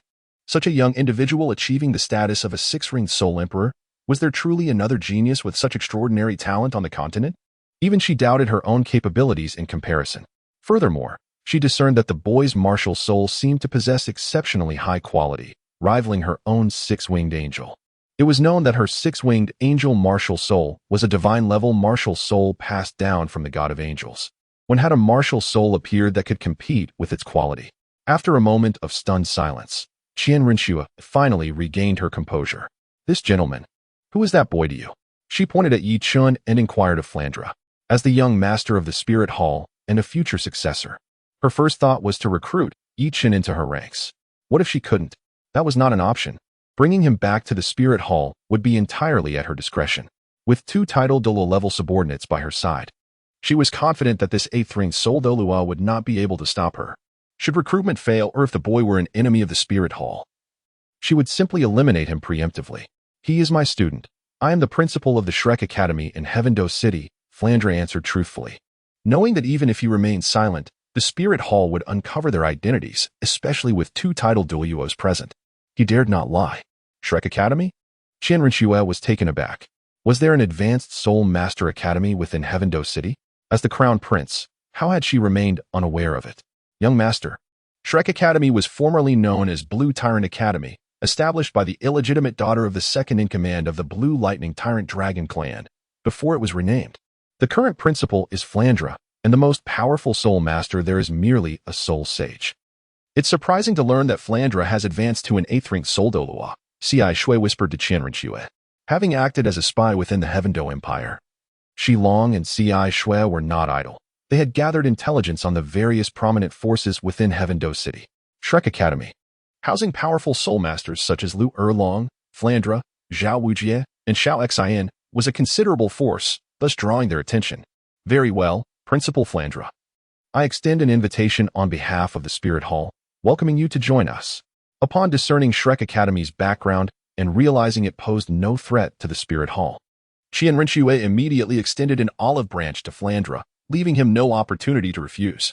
Although Shrek Academy had its origins in Blue Tyrant Academy, and the latter was founded by a member of the Blue Lightning Tyrant Dragon Clan, as it was merely the illegitimate daughter, the connection was negligible and did not warrant being deemed a hostile faction. Flandre, as a Sol Douluo, was certainly not regarded highly by Qian Rinxue. Yet Yi Chun was a different matter altogether. At such a young age, he had already become a 6-ringed Soul Emperor. It was reasonable to predict that he would become a title Douluo in the future, perhaps even a powerful one among them, someone worth her effort to cultivate. Furthermore, it seemed this youth not only possessed remarkable talent, but also had an appealing appearance. Chapter 130, Flandre's grandstanding Shrek Academy, affiliated with the Heaven-Do Empire, found itself in a predicament. Flandre was troubled. Why should they serve as pawns for the Spirit Hall? Wasn't the allure of freedom far more appealing? Furthermore, the very purpose behind Flandre's establishment of Shrek Academy was to evade constraints. Moreover, Shrek Academy was still thriving in Heaven-Do City. Joining the Spirit Hall would be akin to provoking the Heaven-Do Empire. Although the official strength of the Heaven-Do Empire was not formidable, lacking a single title Douluo directly under the royal family. With only Dugu Bo as the lone representative and a nominal royal guest, there remained a considerable number of Sol Douluo experts loyal to the royal family. Shrek Academy certainly did not possess the capacity to withstand the Empire's oppression. Before Flandre could articulate his thoughts, Qian Rinxue, accompanied by her subordinate Shi Long, cast a menacing gaze upon him, exuding the aura of a title Douluo. Ahem, Your Grace, let us discuss this matter amicably, Flandre stammered. Acutely aware that any confrontation would be futile, an outright refusal was not an option. He found himself in a quandary, pondering how to tactfully decline the proposal. Do not mistake my young master's invitation as mere charity. It is an honor for your Shrek Academy to be considered. Shi Long shot an irritated look at Flandre.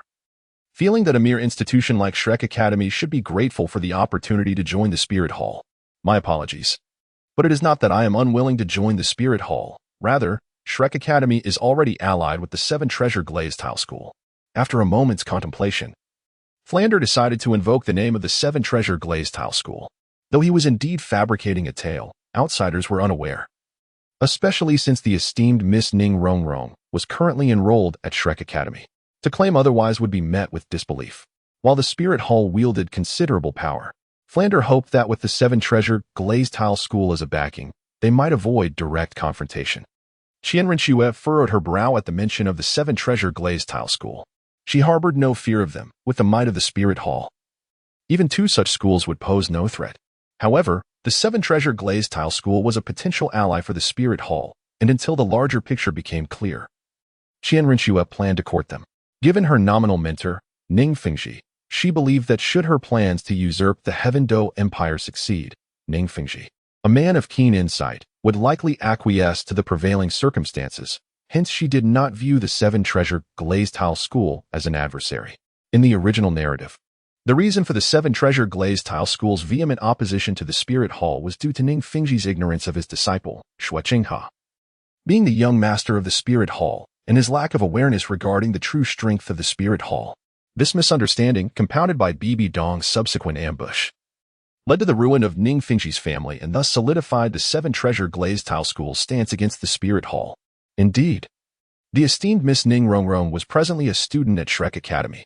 Observing Qian Rinxue's apprehension towards the seven treasure glazed tile school, Flander felt a sense of relief. Let us set this matter aside. Tell me about the young man. After a moment's deliberation, and wishing to avoid offending the seven treasure glazed tile school, Qian Rinxue resolved to abandon her pursuit of Shrek Academy, considering it a trivial institution. However, she could not afford to overlook Yuchen. His name is Yuchen.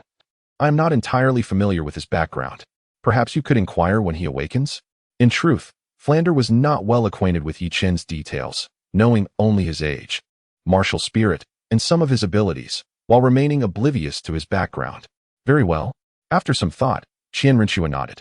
After all, once Yuchen absorbed his spirit rings, he would merely be a six-ring soul emperor, and with two title Douluo-level subordinates accompanying her, escaping would be impossible for him. Yuchen would be at her mercy. Moreover, during their previous encounter outside the soul-hunting town in the Stardow Forest, it seemed Yuchen had been captivated by her beauty, making it quite easy to recruit him into her ranks. Of course, this did not imply that Qian Rinxue intended to seduce Yuchen. However, she was willing to offer him an opportunity. The Angel clan had dwindled, leaving only herself and her grandfather, and to ensure the continuation of the six-winged angel martial spirit, she would need descendants. If Yuchen proved to be exceptional. At this thought, a flush crept across Qian Rinxue's cheeks. Unbeknownst to her, while Yuchen was not the sea god, he possessed the allure of the Sea King, already entangled with 3 girlfriends at the tender age of 14. Meanwhile, Yuchen, engaged in the absorption of his spirit ring, was not entirely oblivious to the external world. Though he was unclear on the circumstances, he sensed that something unusual had occurred. Fortunately, after waiting a while without interruption, he managed to find solace in the fact that he could continue absorbing the spirit ring. As time passed, and the evening approached, Yuchen successfully refined the spirit ring, achieving the rank of six-ring soul emperor. What extraordinary fortune is this? Before he could assess his own changes, a delightful surprise presented itself. On the core of the bloodthirsty demon vine, a soul bone for his right arm appeared. Is the effect of this lucky card truly so remarkable? It has directly gifted me 3 soul bones. Yuchen was somewhat taken aback. Previously, when Flinder had slain the 40,000-year-old bloodthirsty vulture, a left arm bone had emerged. Now, with the bloodthirsty demon vine, in addition to the right arm bone that had just appeared, he had also fortuitously acquired an unknown left leg bone. It could be said that the rewards from this stroke of luck were second only to the time he had obtained the additional 3rd spirit ring along with the external spirit bone. The creation Blue Lotus. Goodness, is this lad truly so fortunate? He directly acquired a spirit bone.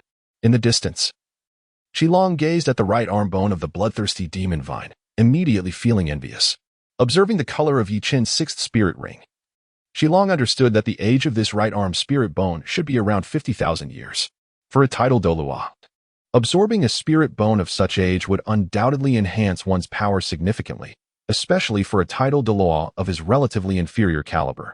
The equally envious Ci Shui, not much better off than Qilong, lamented their lack of any spirit bones at all.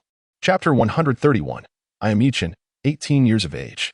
Meanwhile, Qian Rinxue, as the young master of the Spirit Hall and the future angel god, was not envious of Yuchen's spirit bone. For the family heirloom angel spirit bone set she possessed was far superior in quality. Qilong's exclamation immediately drew Yuchen's attention. Turning to look, he discovered that, aside from Flinder, there was also the angel sister, accompanied by her 2 titled Douluo-level bodyguards. Instantly, Yuchen felt a chill run down his spine. Although he was captivated by the angel sister, he certainly did not wish to engage with her so soon, especially since she must have noticed him absorbing the 6th spirit ring, given Qian Rinxue's desire for control. If he did not join the Spirit Hall today, the outcome would likely be dire. Concealing the right arm bone of the bloodthirsty demon vine, Yuchen's mind raced, contemplating how to navigate this predicament. Congratulations, little brother Yuchen, on acquiring a spirit bone. Qian Rinxue greeted him with a smile, seeking to create a positive impression. Ahem. How about I give you this spirit bone in exchange for our freedom? Although Qian Rinxue was undeniably beautiful, the pressure from Shilong and Ci Shui was overwhelming. If he could escape by relinquishing this spirit bone, Yichen would consider it worthwhile. After all, in his perspective, a 50,000-year spirit bone was merely worth half of a minor goal in gold soul coins. Oh, you would part with it? Qian Rinxue was somewhat surprised. A 50,000-year spirit bone was exceedingly valuable, yet Yichen appeared willing to forsake it. Such a lovely sister, I have no qualms about giving you this trinket. If it meant securing his freedom, then relinquishing a 50,000-year spirit bone was a small price to pay.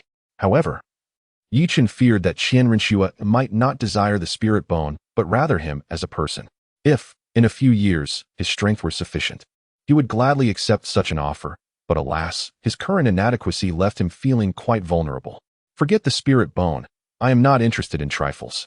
Little brother, would you be willing to join the spirit hall? Qian Rinxue smiled invitingly at Yichen. I am Yichen, aged 18. May I ask for your esteemed name, miss? While Yichen admitted that he was indeed enchanted by Qian Rinxue's extraordinary beauty, he had no intention of joining the spirit hall and promptly shifted the topic. If the Pope of the Spirit Hall, Bibi Dong, possessed a sound mind and dedicated herself wholeheartedly to the unification of the continent, then joining the Spirit Hall to work towards peace for the Douluo Continent would not be objectionable. However, despite her formidable strength, Bibi Dong's mindset was far from normal. After the infamous secret room incident, she had become singularly focused on leading the Spirit Hall towards ruin, relying on her god of death assessment as a backup. Bibi Dong had made numerous enemies, ultimately ruining a promising situation, leading to her demise at the hands of Tang San, resulting in the Spirit Hall's downfall. Naturally, Yichen was unwilling to join. Moreover, he had also concealed his true age, although he was only 14. His spirit power level and rapid development made claiming to be 18 reasonable. I am Qian Rinxue, little brother. You have yet to answer whether you will join the Spirit Hall. Qian Rinxue, possessing a keen intellect, was not easily misled by Yichen. I hold no negative impressions of the Spirit Hall. If you wish for my allegiance, then you must defeat me fairly. However, should you be unable to do so, you must let us go. After a moment of contemplation, Yichen proposed his terms. Presently, Qian Rinxue was not yet the future angel god. Her spirit ring configuration was rather ordinary, and as a mere soul sage, she should be beatable by him, given his advantage in spirit rings and skills. Very well. It is settled. Qian Rinxue nodded in satisfaction. In her view, Yichen's statement merely provided her with a graceful exit. With her 7-ring soul sage prowess, the divine quality of her 6-winged angel spirit, and her angel domain, she believed she could easily contend with a lowly title Douluo. Yichen, Spirit, Pure Bamboo Staff. Level 62 Control System Soul Emperor. Qian Rinxue, Spirit, 6-winged angel, Level 71 Assault System Soul Sage. Little brother Yichen, I shall show mercy, Qian Rinxue assured him, confident in her abilities.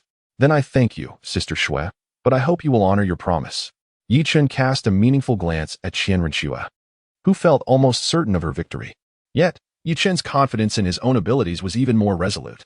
Oh, do you truly believe you can defeat me? Qian Rinxue expressed her astonishment. Where did Yichen find such confidence to challenge her? Against an ordinary 7-ring soul sage, she mused that Yichen might have a chance. But against her, it was utterly impossible. After all, her soul rings had reached, if not surpassed, the optimal configuration, and her divine martial spirit, the 6-winged angel, was not to be trifled with. However, despite her confidence, Qian Rinxue prepared to give her all, lest she stumble unexpectedly. Angel Domain. With a commanding shout, Qian Rinxue unleashed a domain imbued with light and sanctity, enveloping Yichen. Instantly, within the angel domain, Yichen felt his strength suppressed by 10%, while Qian Rinxue's aura surged by more than 30%. Furthermore, the sacred energy within the angel domain continuously eroded his soul power, severely diminishing his sensory capabilities. It was clear that with the angel domain as her foundation, Qian Rinxue's strength could indeed contend with the lower-ranked title Douluo. Otherwise, even with her ability to challenge higher ranks, she would only be comparable to an ordinary soul Douluo. Purity Domain Break. As Yichen found himself shrouded by the angel domain, he immediately activated the innate domain of his martial spirit, the Purity Bamboo Staff. A shimmering domain radiating a white jade hue and exuding an aura of tranquility emerged, forcefully dispelling Qian Rinxue's angel domain. Qian Rinxue's eyes widened in disbelief. She never anticipated that Yichen possessed a domain of his own, one powerful enough to dismantle her angel domain. Seizing the moment of her shock, Yichen pressed the advantage, his fifth soul ring flickering briefly as he unleashed a formidable move. Fifth soul skill, silence. A spectral image of the bamboo staff shot forth from Yichen, swiftly descending upon Qian Rinxue. Second soul skill, void. Although Qian Rinxue was uncertain about the nature of Yichen's soul skill, it was evident that she needed to employ a defensive technique. However, the bamboo staff's apparition moved with such swiftness that it left her little time to react. Before she could activate her second soul skill, void, it struck her squarely on the forehead. A dull thud resonated as a small red bump formed on Qian Rinxue's smooth forehead, indicating a significant impact. Yet, that was not the most pressing issue. When she regained her composure and attempted to counterattack, she realized she was utterly unable to utilize her soul skills. Under normal circumstances, with her 7-ring prowess, she could easily challenge an ordinary 8-ring soul Douluo. However, in her current state, being unable to use her soul skills meant retaining the strength of a typical 6-ring soul emperor was already commendable. Unlike the members of the Haotian sect, who wielded large hammers, Qian Rinxue had not dedicated much time to cultivating her own soul skills. The only technique she had practiced was swordsmanship. But her 6-winged angel martial spirit did not come with a weapon. It required synergy with her 5th soul skill, the divine sword. Now, rendered incapable of using her soul skills, her strength was diminished to a mere fraction of its potential. What kind of soul skill is this? Anger flared in her beautiful eyes. Qian Rinxue felt that Yichen's soul skill was not only highly insulting, but also repulsively effective in striking the forehead. Silence, capable of restricting an opponent's ability to use soul skills, was infuriating. How despicable! Qian Rinxue ground her silver teeth in frustration. Never expecting Yichen to possess such a formidable soul skill, one that could restrain a soul master from using their techniques. Sister Shui, will you not concede? With a smile, Yichen declared, I will never concede. Qian Rinxue's inherently strong-willed nature made it impossible for her to admit defeat willingly. Furthermore, she believed that such a formidable soul skill must possess significant limitations. It was likely that the silence effect would not endure for long. As long as she could hold out until its expiration, she still had a chance to turn the tide. I'm afraid not. With that, she unleashed her first soul skill, confinement. In an instant, Yichen activated her ability once more. A phantom of a bamboo staff soared forth, striking Qian Rinxue's forehead yet again. Thud! A small bump appeared on Qian Rinxue's smooth brow, mirroring the previous one, creating a strikingly symmetrical spectacle. As Qian Rinxue regained her senses from the bewilderment, she realized that not only was she unable to employ her soul skills, but her body was also immobilized, rendering her powerless to move. At that moment, Yichen was already standing before her. Damn it, how could such a despicable soul skill exist? Though her body was restrained, Qian Rinxue's mind remained sharp, and she seethed with indignation. Sister Shui, I concede. Yichen inclined his body in a respectful gesture towards Qian Rinxue. Qian Rinxue, with a hint of resignation, declared, since Sister Shui remained silent, it signifies her concession. Dean Flander, let us depart. Immediately. Yichen called out to the still-dazed Flander in the distance. Indeed, let us make our exit. Observing Yichen's swift and decisive victory over Qian Rinxue, Flander regained his composure, realizing that now was not the time for hesitation. Escaping was of utmost importance. Just before their departure, captivated by Qian Rinxue's unparalleled beauty, Yichen's mischievous spirit stirred within him, prompting him to place a playful kiss upon her delicate visage, indulging in a moment of cheekiness. Fortunately, due to the angle of their positioning, his little act went unnoticed by Shilong and Ci Shui. Otherwise, Yichen would undoubtedly face dire consequences. Sister Shui, until we meet again. With a wave, amidst Qian Rinxue's furious gaze, Yichen was whisked into the air by Flander, and the two commenced their escape. Yichen and his companion began their hasty retreat, while Shilong and Ci Shui, adhering to the prior agreement established by Qian Rinxue, refrained from intervening as the two departed. After their exit, Shilong approached Qian Rinxue, perplexed, and inquired, Young master, are we truly letting them go? The immobile Qian Rinxue remained silent. Young master, what is the matter? Observing Qian Rinxue's unwavering gaze fixed ahead, Shilong, puzzled, waved his hand before her eyes. Still, there was no response. Young master? Young master? He gently nudged her. To his surprise, this push caused Qian Rinxue to topple over. With a thud, the back of her head struck the ground, fortuitously landing on a stone. Fortunately, her physique as a soul master far exceeded that of an ordinary person. Otherwise, This blow might have caused significant harm. Nonetheless, it was evident that Qian Rinxue would now be even more irritable. Damn it, Xilong, what are you doing? Exclaimed Ci Shui, alarmed by the turn of events. What was happening? Had Xilong grown bold enough to dare push the young master down? At this moment, Xilong realized something was amiss.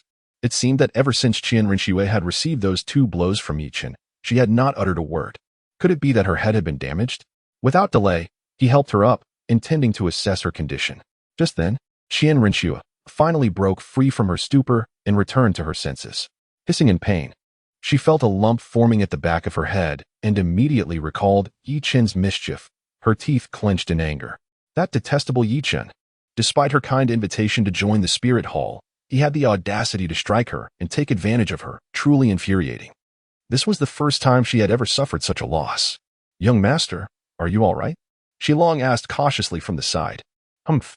As soon as he spoke, Qian Rinxue remembered his earlier blunder, and with a cold snort, she shot him a fierce glare. She had previously thought that Ci Shui was foolish enough. But Xilong had proven to be even more inept. After being wronged, he had not even thought to stop Yichun. Now it was too late. They had already fled, and given that Flinder was a flying-type soul master, the 3 of them could not possibly catch up. Why didn't you stop them? Qian Rinxue reprimanded the 2. Young master, did you not say that if we lost, we would let them go? Xilong replied, his expression one of confusion. You. At this explanation, Qian Rinxue's anger flared. Besides, young master, you didn't say anything, Xilong muttered defensively.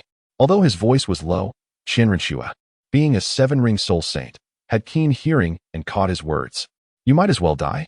How could I possibly have such a foolish subordinate? Were it not for Xilong's status as a title Douluo, Qian Rinxue, I might have considered punishing him severely. Did I say something wrong? I think not. Truly, women are unreasonable. The ancients did not deceive me, Xilong thought to himself. Chapter 133, Soul Bone Technique. Endless blood vines high above the Star Doe forest. Flinder was speeding away with Yichen. Kid, you have quite the audacity. After glancing back to ensure they were not being pursued, Flinder couldn't help but remark to Yichen. What do you mean? Yichen was somewhat bewildered by Flinder's sudden comment. Humph, don't play coy with me. I saw you sneak a little advantage when you left. Aren't you afraid the experts from the spirit hall will come looking for you? Flinder's face displayed a look of disdain. Although Yichen's movements had been quick, and Xilong and Ci Shui had not noticed, Flinder had seen everything clearly. I, Yichen, am not easily intimidated. If they want me to join the spirit hall, they must pay a price. Yichen was unperturbed. He was confident that Qian Rinxue, with her strong-willed nature, would not disclose his minor indiscretion. Additionally, she would be occupied with her role as a spy within the Tiando Empire, making it unlikely for her to pursue him. Even if she did come after him, he could always endure a little hardship. After all, you wouldn't truly suffer any loss. You're quite the scoundrel. Flinder shook his head in disbelief. Yichun possessed great talent, yet he was rather fickle in romantic pursuits. Having 3 girlfriends within the academy was not enough. He had to flirt outside as well. Unlike Flinder, who remained devoted to his one true love, he would have to be cautious if he had a daughter. Haha, I don't converse with old roosters over 50. Yichen retorted immediately, a remark that infuriated Flinder to the point where he nearly dropped Yichen from the sky. So what if I'm a virgin? Am I eating your rice? Subsequently, Yichen paid no further attention to Flinder and began to examine the changes in his cherished companion following his advancement. Previously, when Yichen was at the 5th ring Spirit King level, his companion would honor him with 10 gold soul coins each time. Now, having ascended to the 6th ring Spirit Emperor, the tribute had doubled to 20 gold soul coins. Lying idle, Yichun could effortlessly earn over 170,000 gold soul coins daily, accumulating more than 6 targets worth of gold soul coins annually solely from his companion's offerings. He was steadily progressing towards his goal of obtaining 9 golden soul rings and a complete set of million-year soul bones. One could surmise that even the wealthy Ning Fingji wouldn't match his earning efficiency, especially since Yichen's income required no effort on his part. I hope the Douluo Continent won't be thrown into chaos by my financial success, he mused contentedly as he acknowledged his lucrative efficiency. Nodding in satisfaction before accessing his attribute panel, instantly an invisible light curtain appeared before Yichen's eyes. Attribute panel host, Yichen Soul Power, level 62 Martial Soul, Pure Bamboo Staff Soul Rings, black, black, black, black, black. Black first soul skill, Imprisoned second soul skill, Determination 3rd soul skill, God binding 4th soul skill, blindness 5th soul skill, silence 6th soul skill, weakness soul bones, creation blue lotus, external soul bone. Thorny iron tree left arm bone domain, pure domain thanks to the 6th soul ring he had acquired, which was over 50,000 years old and imbued with immense soul power. Yichen's soul power level had ascended to that of a level 62 spirit emperor. The 6th soul skill, weakness, bore similarities to the bloodthirsty magic vine's innate soul skill, capable of afflicting an opponent with a weakened state that diminished their strength. The stronger the opponent, the less effective it was. Conversely, the weaker they were, the more pronounced the effect. Additionally, the 6th soul skill complemented his previous skills, as a weakened adversary would naturally enhance the duration of control effects from the first 5 soul skills, facilitating Yichen's ability to challenge opponents beyond his level. During this expedition to the Douluo Forest, Yichen had indeed reaped substantial rewards. Not only had he obtained the 6th soul ring, but he had also acquired a soul bone. Unsurprisingly, he intended to utilize the bloodthirsty magic vine's right arm bone himself. With this addition, along with the existing thorny iron tree left arm bone, Yichen was only lacking in the head, torso, left leg, and right leg soul bones among the 6 standard soul bone slots. He had devised a plan regarding these missing 4 soul bones. He recalled that the champion of the Soul Master competition would receive 3 soul bones, one of which was a 50,000-year-old wisdom skull with commendable quality, which Yichen aimed to acquire. As for the remaining 3 soul bone slots, he planned to hunt 10,000-year plant-type soul beasts when he needed to add the 7th, 8th, and 9th soul rings, thereby completing a full set of soul bones. As for whether he could find such 10,000-year plant-type soul beasts, Yichen felt no anxiety. If they were not present in the Douluo Forest, he had alternative methods. Furthermore, his gains were not limited to the bloodthirsty magic vine's right arm bone. He had also picked up an unknown left leg bone, which he intended to study upon returning to ascertain which type of soul beast it belonged to and determine its suitability for one of his acquaintances. Beyond these 2 soul bones, Yichen's most significant triumph lay in his encounter with the angelic lady. And he had also taken advantage of the situation. He hoped that when they next met, she wouldn't brandish the holy sword against him.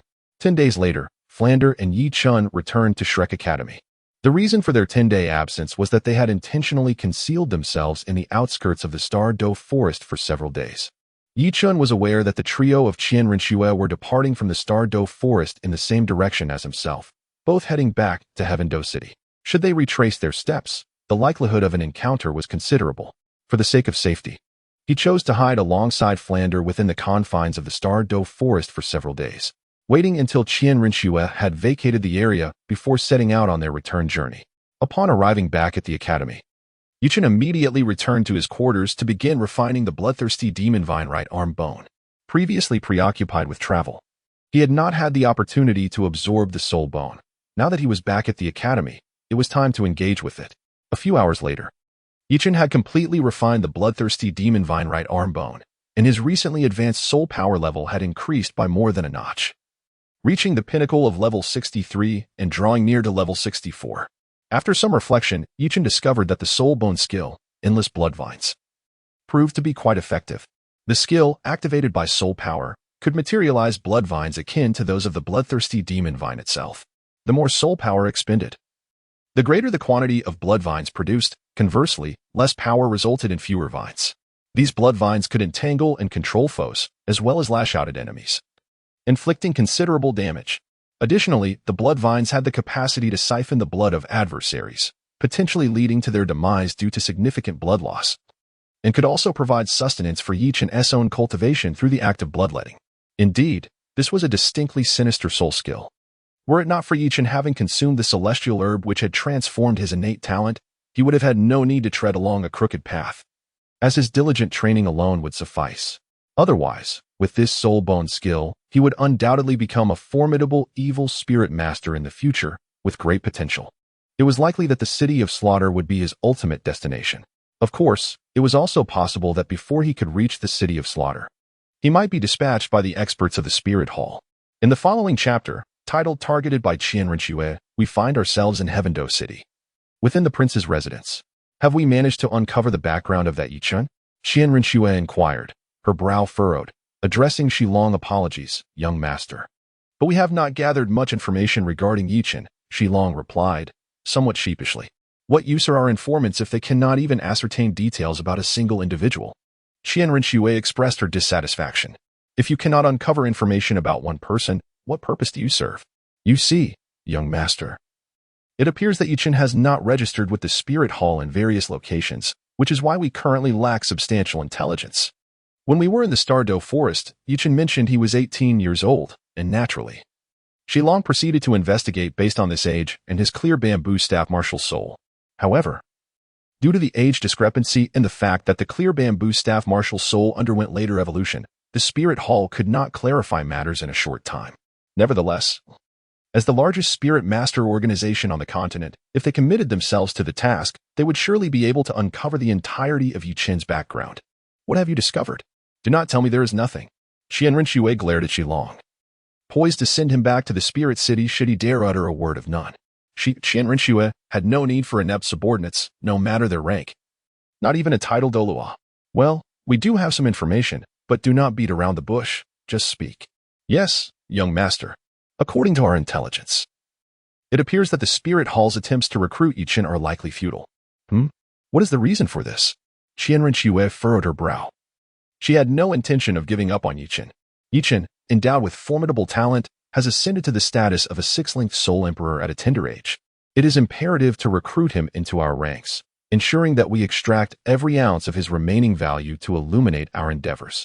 Young master, it is worth noting that Yichen is quite the charmer. Within the Shrek Academy, he has already captivated 3 young ladies, one of whom is none other than Ning Fingji's daughter, Ning Rongrong. Yichen is a student of Shrek Academy, and he is accompanied by 3 exceptionally beautiful friends. A fact well known among the numerous students of the academy and easily verifiable. 3 girlfriends? Qian Rinxue's eyes widened in surprise. She had not anticipated that Yichen would be so unfaithful, juggling multiple relationships. What was even more infuriating was that, despite having 3 girlfriends, he still dared to pursue her. Wait, you mentioned that Ning Rongrong is also Yichen's girlfriend? Would my teacher truly consent to that? Suddenly, Qian Rinxue focused on the critical point. Young master, Ning Fingji must have agreed. After all, he had once brought Gu Rong to Shrek Academy. We do not know the specifics, but it is evident that Ning Rongrong remains Yichen's girlfriend. Shilong also admired Yichen to some extent. Ning Fingji is the master of the 7 Treasure Glazed Tile School, and under the circumstances of having 2 other girlfriends, Yichen had still managed to win over Ning Fingji's approval, securing the hand of the heiress of the 7 Treasure Glazed Tile School. How outrageous! Qian Rinxue thought to herself. How infuriating. This little rogue is indeed so fickle. I must teach him a proper lesson. She resolutely instructed her intelligence personnel to continue their investigation, determined to uncover the entire truth about Yichen. Yes, young master. Shrek Academy. Yichen had just upgraded the bone of the bloodthirsty demon vine on his right arm when he was summoned to the dean's office by Flander. Dean Flander, you called for me? Upon entering the office, Yichen showed no hesitation in pouring himself a cup of tea, then comfortably seated himself on the sofa. Indeed, we must participate in the elite competition of advanced soul master academies across the continent, and with only 6 months until the event, I am preparing to select team members for intensive training, Flander informed Yichen. This competition marks Shrek Academy's inaugural participation in the Soul Master Tournament. And with Yichen as a formidable asset, Flander was determined to secure the championship and elevate Shrek Academy's reputation. Intensive training? Who are the members of our Shrek team? Yichen inquired. I have already confirmed the main team members. Yu, Xiaowu, Rong, Qing, Mubai, Oscar, and Ma Hongjun. As for the substitutes, we can select a few from within the academy. All 7 were graduates of Shrek Academy in Soto City, and Flander was naturally inclined to favor his original students. Moreover, even without this connection, these 7 were undoubtedly the most powerful students in the academy. Ma Hongjun and Oscar were both at level 39, on the verge of breaking through to the 4th ring. Recently, Dai Mubai had advanced to level 41, while Ning Rongrong was at level 43, Shiqing at level 45, and Xiaowu was a 5th ring Soul King. Yichen, being a 6th ring Soul Emperor, made their team appear invincible in the upcoming tournament. Historically, participants from other academies were predominantly at the 4th ring, with only a few at the 5th ring. With a 6th ring Soul Emperor like Yichen, the championship seemed all but assured. What Flander was unaware of was that Xiaowu had already reached level 59 and would soon break through to become a 6th ring Soul Emperor herself. I have no issue with the others, but I refuse to team up with Dai Mubai. Yichen stated firmly. Xiaowu, Ning Rongrong, and Shu Qing are essential. And while Oscar and Ma Hongjun are my subordinates, Daimu Bai is different. He is a class adversary, and I have no intention of including him in the competition. I understand your conflict with Daimu Bai due to Zhuqing, but I cannot find any other suitable main team members within the academy, Flander replied, displaying a hint of exasperation. He was well aware of the poor relationship between the two. Dean Flander. Let me be frank. Even if you were to find a first-ring Soul Master, I would still oppose Daimu Bai's inclusion. As long as I am part of the Shrek team, there is no place for him. Yichen asserted vehemently. If he joins, I will withdraw from the competition. Flander found himself in a difficult position. As the Dean of Shrek Academy, he couldn't simply disregard Daimu Bai due to the personal grievances between him and Yichen.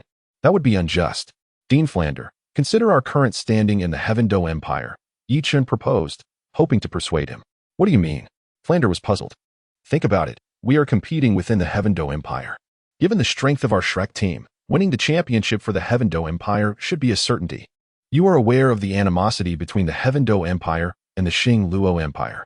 Daimu Bai, as a prince of the Xing Luo Empire, joining our team could create serious ramifications. If he were to help our team secure the championship, it would surely irk the Snow Knight Emperor. Who knows what repercussions we might face in the future? If Daimu Bai were just an ordinary person, it wouldn't matter, but he is a prince. His presence would undermine our achievements. And if the situation were misrepresented, it could be misconstrued that the Heaven Do Empire's victory was merely due to the influence of the Xing Luo Empire. Indeed, you raise valid points. After contemplating for a moment, Flander realized the merit in Yichen's words. Shrek Academy was indeed situated within the bounds of the Heaven Do Empire, and maintaining a favorable standing was paramount. Thus, it would be prudent to exclude Daimu Bai from the team, especially since other capable students were available. Rest assured, by the time the tournament commences, Xiaowu will also achieve a breakthrough to Soul Emperor. Even if the substitutes are slightly less powerful than Daimu Bai, Shrek Academy will still have a strong chance of claiming victory. Yichun patted his chest and assured Flander. Oh, Xiaowu can also achieve a breakthrough? At once, Flander's eyes sparkled with excitement. If Xiaowu could indeed advance, it would signify that the Shrek Academy's competition team boasted 2 Soul Emperors among its ranks. Although Yichun and Xiaowu, at such a tender age, had reached the 6th ring Soul Emperor level not solely due to Shrek Academy's tutelage. Outsiders would perceive their affiliation with Shrek as a testament to the Academy's exceptional ability to nurture prodigious talent. Well, within a few days at least, or perhaps a couple of months, Flander exclaimed joyfully, already envisioning Shrek Academy clinching victory in the Soul Master competition, leading to a surge of gifted individuals eager to enroll. Dean Flander, I wish to clarify something. During the Soul Master competition, Xiaowu will disguise herself as a Soul King. Please ensure her true identity remains concealed to avoid attracting the ire of other powerful factions. Yichun understood the wisdom behind the saying. A tree that stands out will be subjected to the wind. Initially, he had contemplated using a disguised necklace to obscure a significant level. But after being discovered by Qian Rinxue in the Stardow Forest, he abandoned that notion. With Qian Rinxue aware, it meant the Spirit Hall was also informed, rendering any attempt at concealment futile. As for other factions, Yichen paid them little heed. The strength of the 7 Treasure Glazed Tile School was sufficient to shield his growth. The reason Yichen was reluctant to forego participating in the Soul Master competition was that this event was unlike any previous ones. The Spirit Hall had invested heavily, offering 3 soul bones as rewards for the champion team, which he could not bear to miss. In fact, the champion's reward was particularly generous, stemming from underlying circumstances. These 3 soul bones were originally intended for the Golden Generation trio of the Spirit Hall. Yet the Elder Worshippers believed that the trio had not achieved any significant merits, and thus withheld their approval for a direct handover.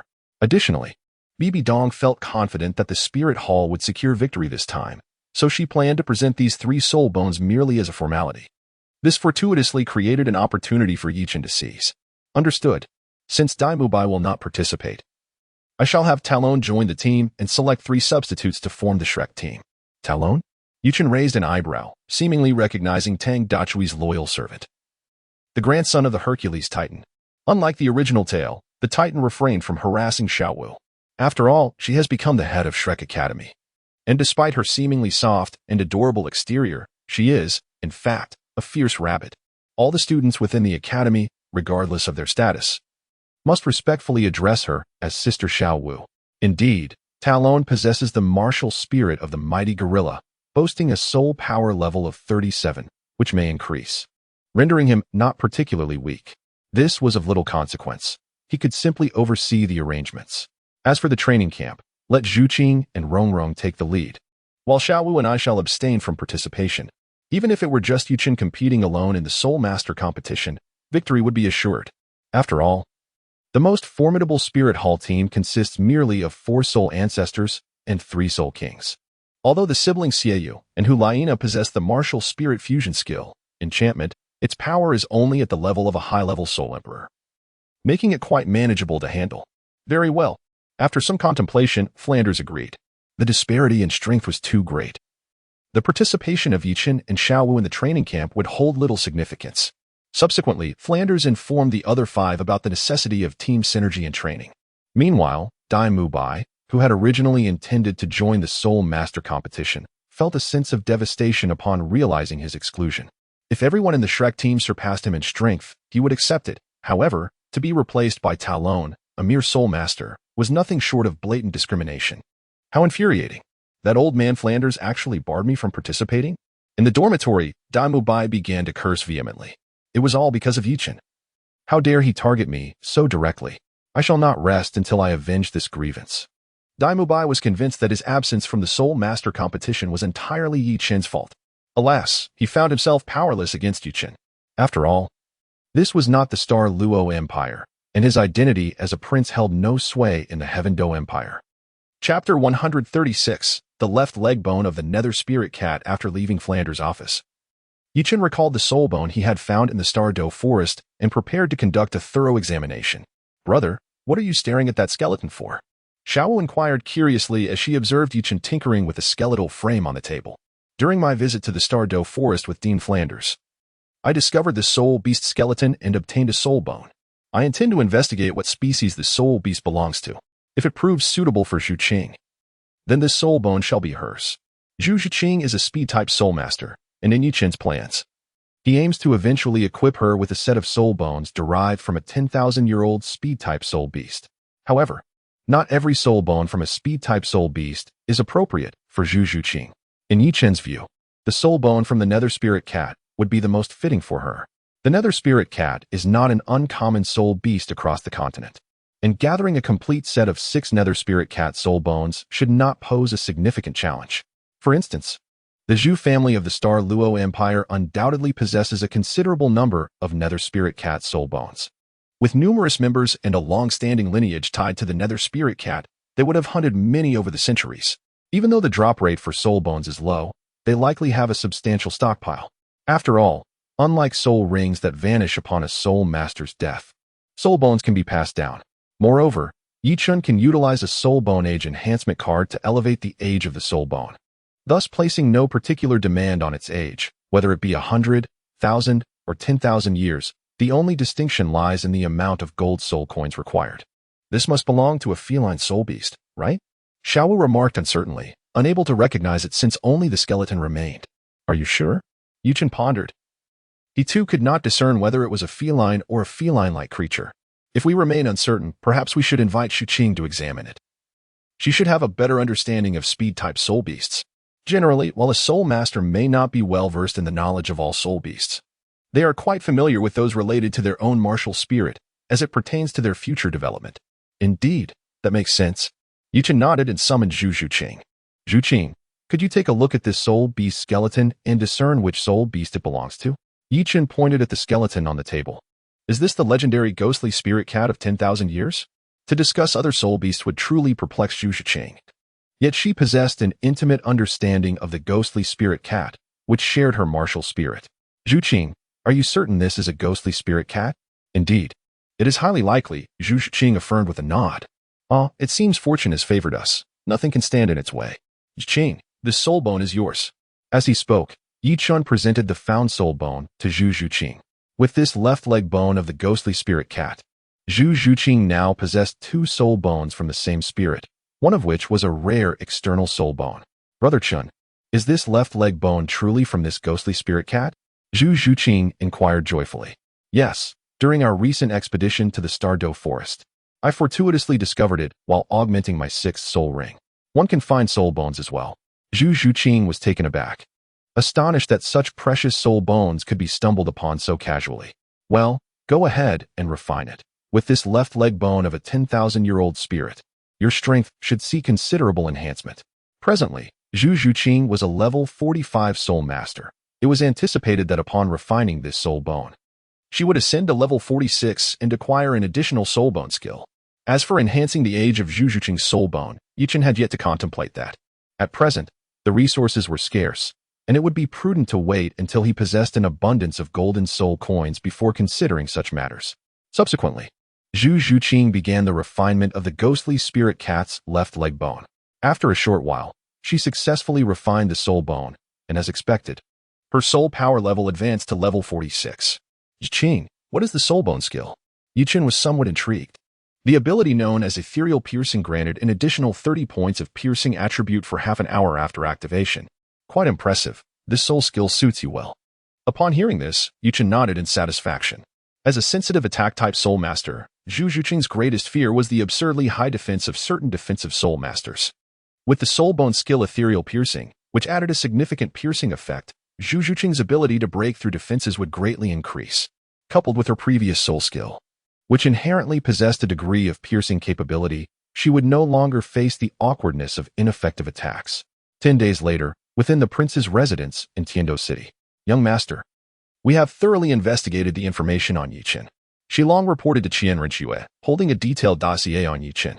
Over the past few days, Shilong had been quite busy, utilizing official channels from the Tiando Empire and the Spirit Hall to uncover Yichen's background in great detail. Please elaborate, Qian Rinxue instructed, her gaze fixed on the pile of information in Shilong's hand. Young master, this is truly astonishing. His real age is not 18, but rather 14. Shilong dropped this bombshell at the outset. He was resentful, as he had initially dispatched people to investigate Yi Chun under the assumption that he was 18. The discrepancy regarding his age was perplexing. 14? Qian Rinxue's eyes widened in disbelief. Could there truly be a soul emperor at the age of 14? Are you certain you are not jesting? Indeed, he is just 14. This lad hails from Nodding City, and when he awakened his martial soul, it was our Spirit Hall's awakening officiant who assisted him. Nodding City? Where is that? In Qian Rinxue's recollection, there seemed to be no major city by that name on the continent. Nodding City is a remote small town located in the Fasnuo province, not far from the border between the Tiando and Xinglua empires. A remote small town? Is it possible that Nodding City harbors some hidden family? Whether there is a hidden family in Nodding City, I do not know. However, Yichen's background is ordinary. He is an orphan. His parents joined the Tiando Empire, but perished on the battlefield against the Xinglua Empire. In recent years, the Tiando Empire has not engaged in large-scale warfare with the Xinglua Empire, correct? How did Yichen's parents meet their demise? To Qian Rinxue.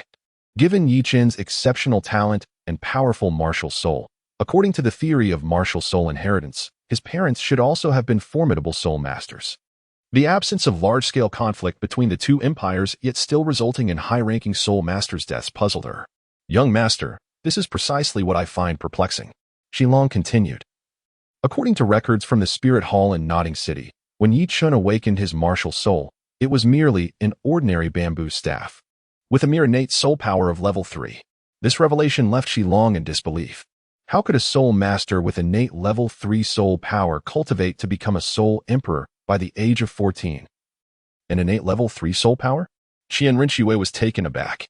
Upon learning that Yichen was only 14, she had assumed his situation was similar to her own, awakening with innate soul power of level 20 or higher. She never expected it to be a mere level 3. An innate level 3 soul power could not be deemed useless, but it was certainly common on the continent. Shilong, you wouldn't be trying to deceive me, would you? Qian Rinxue expressed her doubts, suspecting that the intelligence personnel fabricated this information due to an inability to uncover Yichen's true background. Young master, I swear, this information is absolutely true. If what I say is false, may I suffer a terrible fate. Shilong immediately swore an oath. Then tell me, how does a level 3 soul master manage to cultivate to the level of soul emperor in just 8 years? Even if I awaken with level 20 innate soul power, I could not achieve soul emperor status by 14. Listening to Shilong's oath, Qian Rinxue no longer doubted the information, realizing that it was too outrageous to be fabricated. Yet she remained perplexed about how Yi Chun had cultivated. Did he perhaps consume some miraculous item? Young master, I am also at a loss. Otherwise, I would not still be a level 91 title Douluo. If Shilong had known, he would not have been relegated to the bottom tier of title Douluos. He would have long since ascended to the revered halls. By the way, you mentioned that his martial soul was merely an ordinary bamboo staff at awakening? Then why is it different from what we have observed? Qian Rinxue inquired, puzzled. If the soul power level could evolve, then the martial soul altering was something she found hard to comprehend, indicating that there was something amiss that she did not grasp. Young master, perhaps his martial soul has undergone evolution. Shilong replied, his intelligence shining through. Is that so? My question was why it evolved. Qian Rinxue shot him a glare. Is there any other intelligence? That is all we have on Yichen. However, the intelligence personnel also looked into those around him and discovered something unusual. Oh? Qian Rinxue's interest was piqued. According to information transmitted from Notting City, one of Yichen's girlfriends, Xiao Wu, is of the same age as him and seemingly enrolled at Notting Academy with full innate soul power, starting as a level 12 soul master. However, at the age of 11, she participated in soul battles at the Soto City arena under a disguised appearance, having already reached level 46 as a soul master. This meant that Xiao Wu had advanced over 30 levels of soul power in just 5 to 6 years. When she registered at the Notting Junior Soul Master Academy, her enrollment was recorded, and her participation in the soul battles in Soto City also left a mark. Despite her altered appearance, her martial soul remained unchanged, allowing the spirit hall to uncover her identity. Qian Rinxue found it hard to believe that someone with full innate soul power could achieve such astonishing growth. By the way, young master, we also discovered that Yichen's other girlfriend, Zhu Zhuqing, is the second miss of the Yueming Zhu family from the Xinghua Empire. The Yueming Zhu family of the Xinghua Empire? The direct descendants of the Zhu family have historically married into the royal family of Xinghua. How did she end up entangled with Yichen? Qian Rinxue mused, considering how audacious Yichen was to court someone so closely tied to the royal family. Yet, it seemed plausible, as Yichen had previously dared to exploit her advantages in the Stardo Forest. Why would he fear the Xinghua Empire? Young master, this is not the most intriguing part. The most interesting aspect is that Zhu Zhuqing was betrothed to the third prince of the Xinghua Empire, Dai Mubai, who currently resides at Shrek Academy. Years ago, Dai Mubai fled to Shrek Academy in Soto City to escape the oppression of the first prince, Davis, only for Zhu Zhuqing to seek him out, resulting in her relationship with Yichen. At this point, Shilong's expression turned peculiar. His fiancée traveled great distances to find him, only to end up with another. How could one endure this? Qian Rinxue was left speechless, utterly astonished by Yichen's audacity. Young master, do you still intend to recruit Yichen? If not, I believe it is prudent to take preemptive action, considering his extraordinarily peculiar cultivation speed, lest he grow to become an adversary of the spirit hall in the future. As he spoke, a glimmer of ruthlessness flashed in Shilong's eyes. Presently, Yichen was merely a sixth-ring soul emperor, and with no formidable experts stationed at Shrek Academy. The intervention of a title Douluo like him would undoubtedly ensure success, once the predetermined outcome was achieved. Even if the Seven Treasures Glazed sect were to ascertain that the Spirit Hall was behind the incident, they would likely not engage in a futile confrontation for the sake of a deceased Yichen. It was far more probable that they would acquiesce begrudgingly. Moreover, as long as the execution was swift and discreet, the Seven Treasures Glazed sect might not even uncover the truth. There is no need for that. Qian Rinxue, would never cower before Yichen. With a dismissive wave of her hand, Qian Rinxue declined to endorse Shilong's nefarious intentions. Yichen is not someone who cannot be won over. His reputation is untarnished, and he bears no animosity towards the Spirit Hall. The only affiliation he has is with the Seven Treasure Glazed Tile School, which happens to be one of her potential allies. Furthermore, Yichen is merely the prospective son-in-law of the Seven Treasure Glazed Tile School, and how could Qian Rinxue's allure be any less than that of Ningrongrong? She acknowledges that while Yichen may be a bit of a flirt, in every other regard, be it looks or talent, he is among the most exceptional of the younger generation on the continent. It would be a tremendous loss if he were to fall. Additionally, Yichen had previously defeated her in the Stardo Forest, leaving a profound impression on her. His superior strength and striking appearance embody the very image of the Prince Charming she has long envisioned. At this thought, Qian Rinxue's cheeks flushed with warmth. Having been single for over 20 years and never having been in love, she found herself unable to resist the stirrings of youthful affection. Oh no! Could it be that the young master has taken a liking to Yichen? Observing her master's demeanor, Shilong felt a sense of foreboding. increasingly convinced that something was amiss. Xilong, what are you staring at? Noticing Xilong's gaze, Qian Rinxue's expression darkened, casting him a look of disapproval. Young master. There's something I am uncertain about voicing. After a moment's hesitation, Xilong addressed Qian Rinxue. Speak. Young master, Yichen is nothing but a scoundrel. While his talent may be commendable, he is certainly not a suitable match for you. You must not take a liking to him. Xilong fretted that if the Grand Elder Qian Dalu were to discover that his precious granddaughter had been led astray by Yichen, he would undoubtedly hold him responsible. A burden Xilong could not bear. Leave. Upon having her secret thoughts exposed, Qian Rinxue was infuriated. Yes, I shall take my leave at once. Seeing his master in a rage, Xilong quickly retreated. Wait, investigate what treasures exist that can rapidly enhance soul power and evolve martial spirits. After some contemplation, Qian Rinxue resolved to uncover the mystery behind Yichen's peculiar training speed, which surely must be attributed to some form of treasure, otherwise it would be inexplicable. Yes, young master. Xilong promptly accepted the command. At that moment, Yichen, who was situated within Shrek Academy, remained blissfully unaware that his life had nearly been forfeit. Chapter 138. Xiaowu has grown up half a month later. On this day, Xiaowu was diligently practicing within her room. Suddenly, a surge of soul power enveloped her, signaling her breakthrough to the 60th level, qualifying her as a quasi-soul emperor. Brother, I've broken through to level 60. Upon awakening, Xiaowu joyously exclaimed to Yichen, who was nearby. Indeed, my little Wu is soon to grow up. After advancing to the 6th ring of Soul Emperor, Xiaowu would enter her maturation phase, meaning she would soon reach adulthood. One could only imagine how alluring Xiaowu's long, slender legs would be at that time. As an aficionado, Yichen found himself stirred with anticipation. Subsequently, Xiaowu began to condense her 6th soul ring. As a 10,000-year soul beast taking human form, she did not need to hunt soul beasts in the soul beast forest. She could condense her own soul rings, which, akin to divine soul rings, perfectly matched her martial spirit. However, it is important to note that self-condensing soul rings would not yield soul bones, making it difficult to weigh the benefits and drawbacks. Yichen was well aware of Xiao Wu's situation, having researched it previously. Her ability to self-condense soul rings stemmed from the legacy of her 10,000-year soft bone rabbit. Of course, since her martial spirit had evolved from the soft bone rabbit to the moon rabbit through a martial spirit upgrade card, her essence had also transformed. If a soul Douluo or title Douluo were to see through Xiaowu's identity, they would recognize her as a 10,000-year moon rabbit in human form, rather than a 10,000-year soft bone rabbit. With the foundation of the 10,000-year moon rabbit, Xiaowu could continue to condense soul rings until she reached her destined 10,000-year soul ring. However, once this foundation was depleted, she would no longer be able to do so. This means that if Xiaowu were to condense her 10,000-year soul ring at the 8th ring, she would have to hunt soul beasts for her 9th ring. Given that Xiaowu practiced the creation body refinement technique, Yichen estimated that she could likely endure a soul ring of around 50,000 years for her 6th ring, close to 100,000 years for her 7th, and 100,000 for her 8th. As for her 9th ring, the upper limit would likely exceed 100,000 years. However, considering that soul beasts over 10,000 years are exceedingly rare, it is improbable that another 10,000-year rabbit-type soul beast would appear on the continent. Therefore, Yichen had already advised Xiao Wu to reserve her self-condensed 10,000-year soul ring for her 9th ring.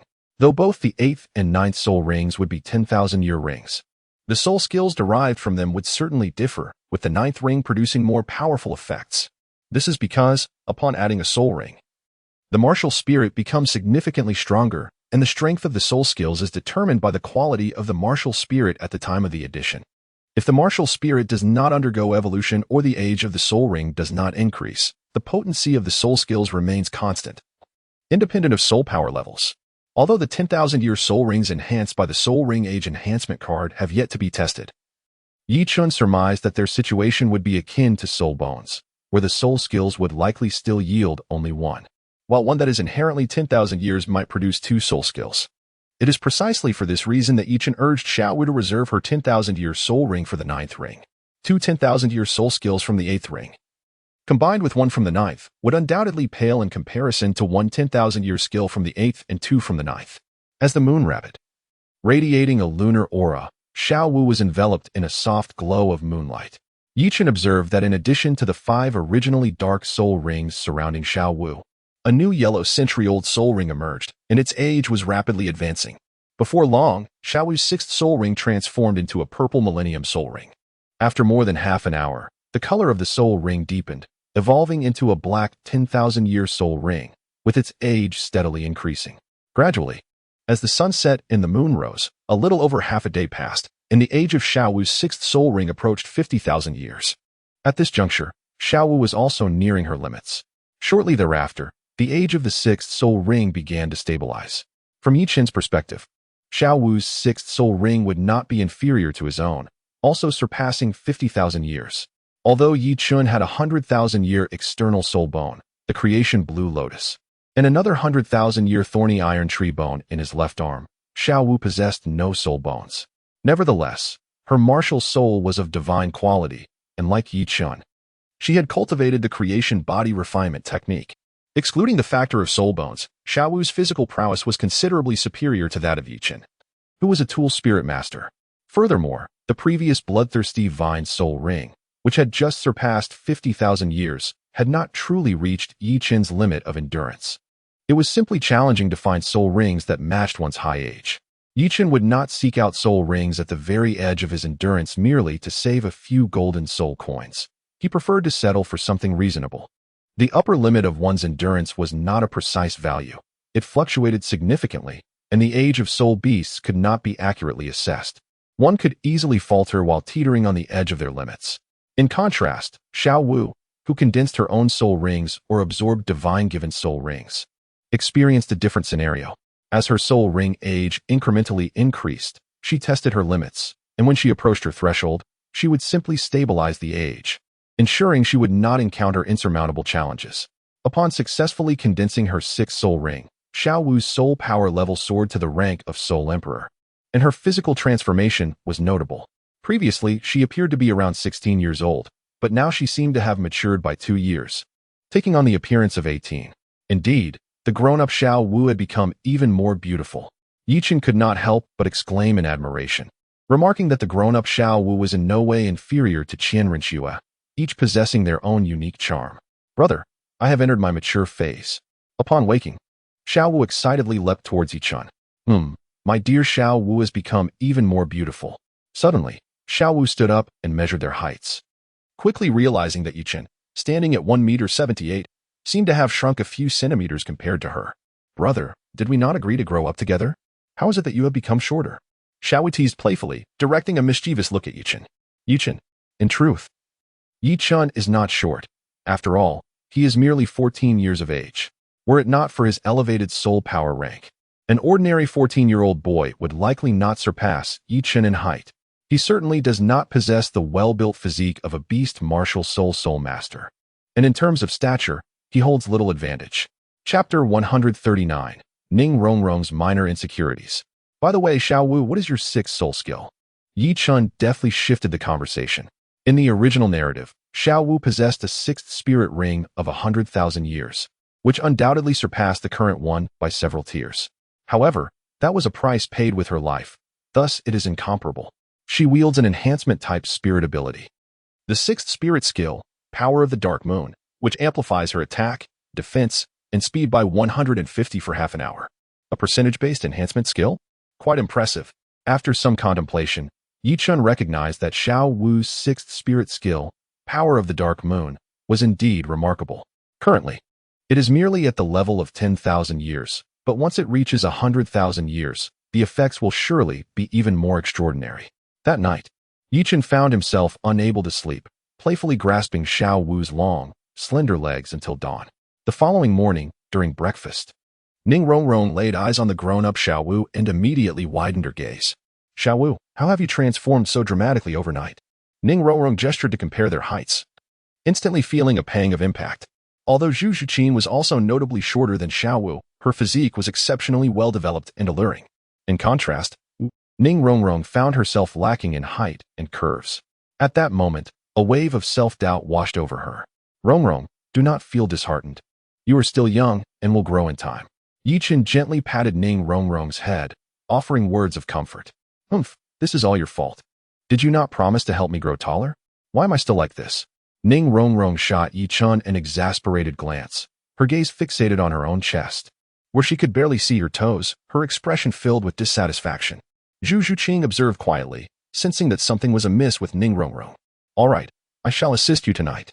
Yi Chen spoke with a profound meaning. Go away, how shameless. Ning Rongrong blushed and uttered these words to Yi Chen. Yet, for some inexplicable reason, in the face of Yi Chen's teasing, she found herself feeling a hint of anticipation. Rongrong, you little shy girl, can you really feel bashful? Xiao Wu gazed at Ning Rongrong in astonishment, as if she had stumbled upon a new world. How infuriating. Xiao Wu, are we not good sisters anymore?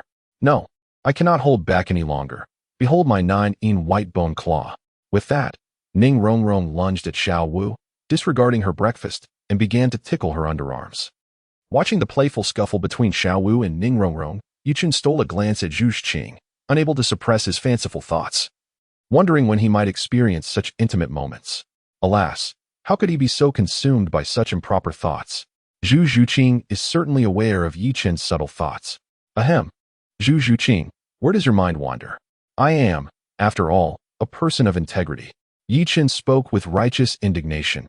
Indeed, you are a person of integrity. But when you become overly serious, you cease to be human. You, Zhu Qing, shall have an entertaining evening ahead. Yi Chen said resentfully, if you have the ability. Then come. As she spoke, Zhu Qing beckoned to Yi Chen with a finger. Yi Chen, resolute in his determination, was intent on teaching the big cat a lesson today. It had been a while since he last playfully tugged at her tail, and he found himself reminiscing about those moments. Time flew by swiftly, and in the blink of an eye, half a year had passed. The elite competition of the continent's prestigious Soul Master Academies was about to commence. Early that morning, Flanders summoned the members of Shrek Academy who would participate in the competition. The Shrek team was composed of Captain Yi Chen, wielding the soul of the Tranquil Bamboo Staff, a level 66 control system Soul Emperor, Vice Captain Ning Rongrong, with the 9-treasure Glazed Tower, a level 45 support system Soul Scholar. Although Xiao Wu possessed the second highest soul power level, after Yi Chen, she often displayed impulsive behavior in battle and lacked the requisite wisdom for the vice captain role, which was thus entrusted to the supportive Ning Rongrong. Xiao Wu, with the Moon Rabbit as her soul, was a level 63 assault system Soul Emperor. Zhu Qing, possessing the Nether Cat, stood at level 47 as an agile attack system Soul Scholar. Oscar, with the sausage as his soul, was a level 42 food system Soul Scholar. Ma Hongjun, wielding the Fire Phoenix, was also a level 42 assault system Soul Scholar. Tai Long, with the Mighty Gorilla, was a level 38 assault system Soul Master. Additionally, there were 3 substitutes: Jiangzhu, wielding the Healing Staff, a level 35 healing system Soul Master; Huang Yuan, with the Lone Wolf, a level 35 assault system Soul Master; and Jing Ling, with the Skeleton, a level 35 agile attack system Soul Master. Notably, Zhu Qing's soul power was already nearing level 48. And given the time until the finals of the Soul Master competition, she was sure to break through to level 48 before the championship round. Clearing his throat, Flander inquired of the group, "Are you all prepared?" "Ready," they replied in unison. "Excellent. You are about to represent the Academy in the Soul Master competition, and it is imperative that you embody the spirit of Shrek Academy. I have prepared the competition uniforms for you, and I hope you will find them to your liking," Flanders said with a beaming smile. Uniforms? Upon hearing the mention of the team uniforms, Yi Chen immediately sensed trouble. Not only was Flinder's appearance quite unappealing, but his taste was equally questionable. In the original text, it seemed that the uniforms of Shrek Academy were rather peculiar, with an abundance of colors in the world.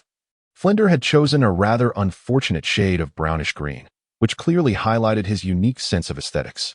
Furthermore, this cunning old merchant had the audacity to advertise on the uniforms, demonstrating his obsession with profit. Indeed, Yi Chen soon witnessed Flinder extracting a pile of brownish-green garments from his storage soul guide. Here it is. The carefully prepared competition attire for you all. Please take a look and see if it fits. As he spoke, Flinder distributed the uniforms to everyone. Dean, I won't comment on the design of the uniforms, but why on earth is the color this dreadful shade of brownish green? Before Yi Chen could voice his thoughts, Oscar, who had received a uniform, immediately began to critique. Exactly, Dean. How could such an unsightly garment exist? Isn't this detrimental to our morale? Ma Hongjun complained, holding the competition outfit with evident disdain. Indeed, Dean Flinder, this attire is horrendously ugly. I never imagined your taste could be so poor. Ning Rongrong chimed in, her voice trailing behind, for she was a beautiful little fairy who could not fathom wearing such a repugnant color. Cough. Ugly? Surely not. I find it rather appealing. Flender raised his eyes, perplexed by what he perceived as the poor taste of today's youth. Such a fine garment should not be met with disdain. Dean Flender. This uniform is far too unique for us to bear. Let us opt for a different set.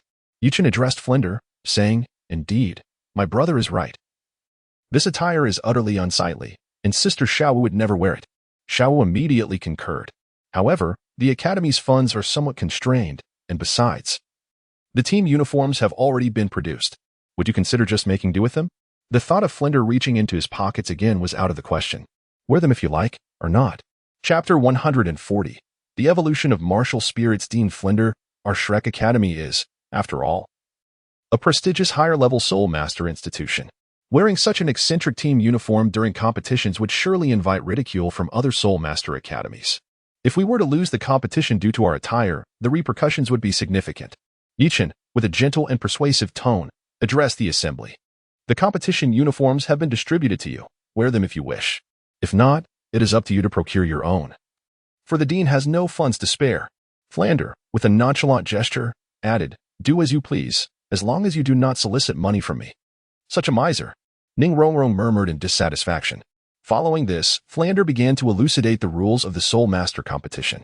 In essence, the regulations were few, strength was paramount. And with the current prowess of the Shrek team, they could charge ahead without concern. Subsequently, the group hurried to a clothing store in Tian-Do City to customize their uniforms. With merely 3 days remaining until the competition, time was of the essence. And they needed to act swiftly. Due to the urgency of the customization, the prices were considerably elevated. Each uniform, crafted from ordinary materials, amounted to a staggering 1 gold soul coin. Fortunately, Yichen was not short on funds, and with a grand flourish, he ordered 3 sets for each member. Once the matter of the uniforms was resolved, Yichen returned to the academy, pleased to see his little treasury reaching multiple goals. He contemplated enhancing the abilities of Zhu Zhuqing and Ning Rongrong, with the martial souls of himself and Xiao Wu attaining divine quality. It was only fitting that his sisters received equal treatment. Previously constrained by a lack of gold soul coins, he now had the means to make amends. However, the funds available for the 3 goals would only suffice to purchase 3 soul upgrade cards. Nonetheless, the 7 Treasures Glazed Tower was already a top-tier martial soul. After Ning Rongrong consumed the Kira Tulip, her martial soul ascended to a higher echelon, transforming into the 9 Treasures Glazed Tower. Given the formidable auxiliary effects of the 9 Treasures Glazed Tower, it was likely that only a single soul upgrade card would be necessary to elevate it to divine status. With 3 cards in hand, there was a high probability that both of their martial souls could undergo a transformation into divine quality. After a moment of contemplation, for the sake of fairness, Yichen decided to first enhance Ning Rongrong's martial soul. If only 1 upgrade card was required to elevate her 9 Treasures Glazed Tower to divine quality. The remaining funds could be allocated to procure 2 upgrade cards for Zhu Zhuqing. Conversely, if it required 2 cards, he would utilize the last of the funds to enhance the age of Zhu Zhuqing's Phantom Spirit Cat's left leg bone, with the intention of compensating later, thus ensuring a semblance of equity. Resolved in his decision, Yichen summoned Zhu Zhuqing and Ning Rongrong. Zhuqing, Rongrong, I am prepared to elevate your strength. Yichen addressed the 2 individuals. Enhance your strength? I desire it. Upon hearing the prospect of increased power, Ning Rongrong immediately expressed her excitement. Beside her, Zhu Zhuqing's eyes also gleamed with anticipation. Here, this item can elevate the quality of your 9 Treasure Glazed Tao martial soul. As he spoke, Yichen procured a martial soul upgrade card from the system's marketplace and handed it to Ning Rongrong. Can the quality of my 9 Treasure Glazed Tao martial soul truly be enhanced? She inquired, a look of uncertainty crossing her face as she accepted the gleaming upgrade card. In the realm of martial souls, their quality is classified into ordinary, advanced, and top tier. Although this is not entirely comprehensive, there also exist divine-level martial souls. Both the 7 Treasure Glazed Tile and the 9 Treasure Glazed Tile are considered top-tier martial souls, and should they undergo further transformation, they would ascend to divine-level status, which inherently grants a unique talent domain. Yichen elucidated to Ning Rongrong. Divine-level martial spirits? So, Brother Chen, both your and Xiaowu's martial spirits are of divine caliber? Indeed. Yichen nodded. Brother Chen, Ning Rongrong said with some hesitation, do you have any extra cards that can enhance the quality of a martial soul? Rest assured, Rongrong. My father-in-law has only recently entered the Soul Douluo rank. Even if the 8 Treasure Glazed Tile martial soul evolves into the 9 Treasure Glazed Tile, it won't make much difference. There's no rush to elevate the martial soul's quality. Waiting a few years is perfectly acceptable. Yuchen understood Ning Rongrong's intention. However, elevating her father-in-law Ning Fengji's 8-treasure glazed tile martial soul to the 9-treasure glazed tile could wait, as Ning Fengji would not reach the 89th level soul Douluo in the short term. Yes, Brother Chen, you are too kind. Thank you. With that, Ning Rongrong stepped forward and planted a kiss on Yuchen's cheek. What is there to thank? We are all family. Yuchen waved his hand, indicating that his father-in-law could not be considered an outsider. All right, you may begin now. Summon your martial soul and then integrate the card into it. Without hesitation, Ning Rongrong complied, merging the martial soul upgrade card into her 9-treasure glazed tile martial soul. Zhu Qing, I currently possess only a limited number of these cards. At most 3. In the past, both Xiaowu and I used 2 cards to transform our martial souls into divine grade ones. Since Rongrong's martial soul is already closer to the divine grade, she should use it first. If she only requires 1 card, the remaining 2 will be for you. If that proves insufficient, we can postpone enhancing your martial soul, and I shall assist you in elevating the age of the left leg bone of the nether cat. Yuchen turned to Zhu Zhuqing and remarked. Zhu Zhuqing nodded in response, as Ning Rongrong infused the soul upgrade card into her martial soul. A dazzling spectrum of 9 colors erupted from the 9-treasure glazed tile martial soul, bathing the entire room in a resplendent hue. In that moment, Ning Rongrong, already possessing an ethereal aura, appeared even more celestial. Brother Chen, do you think Rongrong will succeed on her first attempt? Zhu Zhuqing inquired of Yuchen. I cannot say for certain, he replied. Yuchen shook his head, uncertain about the matter at hand. As time gradually elapsed, he sensed that the aura emanating from the 9-treasure glazed tile martial soul hovering above Ning Rongrong's head was steadily intensifying. After half an hour had passed, observing the continued amplification of the 9-treasure glazed tile's aura, Yuchen realized that success was imminent. If her martial soul had not ascended to divine level, the process would have concluded by now. The fact that it persisted indicated that she had indeed succeeded. Indeed, as another half hour slipped by, a realm radiating with a myriad of colors expanded outward, centering around Ning Rongrong. At this moment, although the 9-treasure glazed tile above her head retained its 9 layers, Yuchen distinctly observed that in addition to the original 9-colored brilliance, the glimmers of the sun, moon, and stars had also emerged. Chapter 141. The 9-treasure star glazed tower within the realm. Yuchen took a moment to attune himself to his surroundings, realizing he was neither under attack nor suppression, and that Ning Rongrong's aura had not intensified. This signified that her realm was not of a combative or suppressive nature, but rather akin to his own pure domain, serving as an auxiliary realm, albeit lacking the ability to negate other domains. Before long, Ning Rongrong opened her eyes. Rongrong, what changes have occurred following the evolution of your martial soul?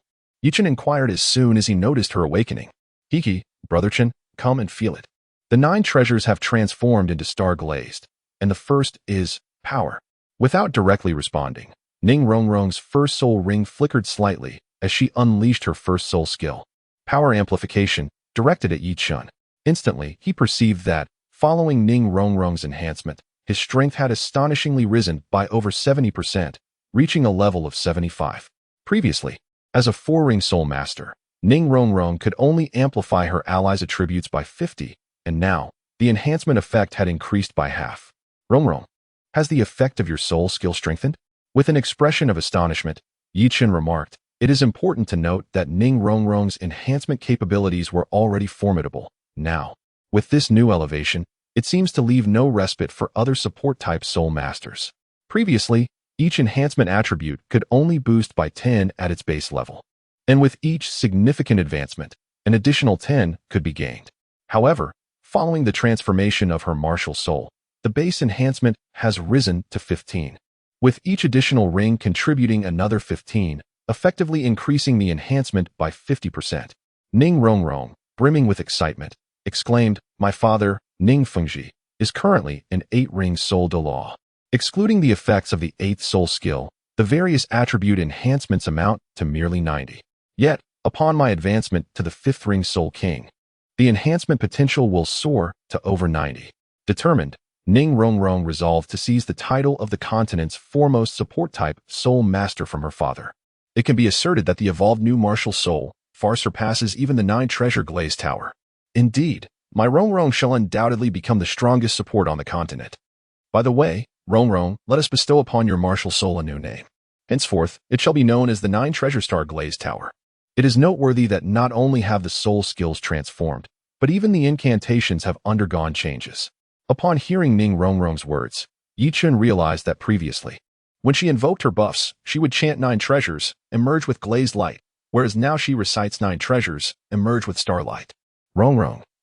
It appears that the 7 Treasure Glazed Tower martial soul not only relates to gemstones but also to the celestial bodies. No wonder my father-in-law's martial soul was able to evolve into the 8 Treasure Glazed Tower. Observing the celestial radiance emanating from Ning Rongrong's 9 Treasure Star Glazed Tower, Yichun recalled how he had once gifted Ning Fengji an unripe Star Luo Spirit Pearl, which similarly induced an evolution in his martial soul. This celestial herb inherently absorbs the essence of the stars and moon to enhance itself, closely tied to celestial phenomena. Had the Star Luo Spirit Pearl been mature at that time, Yichun speculated that Ning Fengji would have truly broken the limitations of his martial soul, elevating the 7 Treasure Glazed Tower to the 9 Treasure Glazed Tower. Even if the type of celestial herb consumed differed, preventing the evolution into the 9 Treasure Glazed Tower, it would undoubtedly have resulted in a variant martial soul of comparable rank. Thus, he would not be stuck at the 8 Treasure Glazed Tower, unable to progress. Of course, knowing this bears little significance, as the maturation of celestial herbs requires considerable time. It is likely that Ning Fengji would not live to witness the Star Luo Spirit Pearl's maturity, having long since departed this world. By the way, Rong, how does your domain effect manifest? Yichun was profoundly intrigued by the specific effects of Ning Rongrong's domain. My 9-colored domain allows me to reduce soul power consumption by 50% when I unleash my soul skills. A reduction of half the soul power expenditure? Yichun raised an eyebrow, astonished to discover that Ning Rongrong's domain effect bore a striking resemblance to that of the 7 Treasures Glazed Tile Martial Soul, both resulting in a halving of soul power consumption. However, this did not imply that upon activating her martial soul's true form and unleashing the 9-colored domain, Ning Rongrong could effortlessly enhance her buffs without any expenditure. Rather, under the synergistic effect of both, the soul power consumption of her soul skills would be reduced to a mere 25%. The efficacy of the 9-colored domain remained significant, after all. With Ning Rongrong's augmented attributes now heightened, the principle of energy conservation dictated that the soul power expenditure when employing enhancement skills would naturally escalate. Without the halving effect of the 9-colored domain, the sustainability of Ning Rongrong's enhancements would undoubtedly be compromised. Given that Rongrong's martial soul had already undergone evolution, it was now Zhu Qing's turn. With that, Yichun directly purchased 2 martial soul upgrade cards from the system marketplace. Originally, Zhu Qing's Nether Spirit Cat martial soul was merely of advanced quality, but after consuming the celestial herb, Nether Spirit Orchid, it evolved into a top-tier martial soul.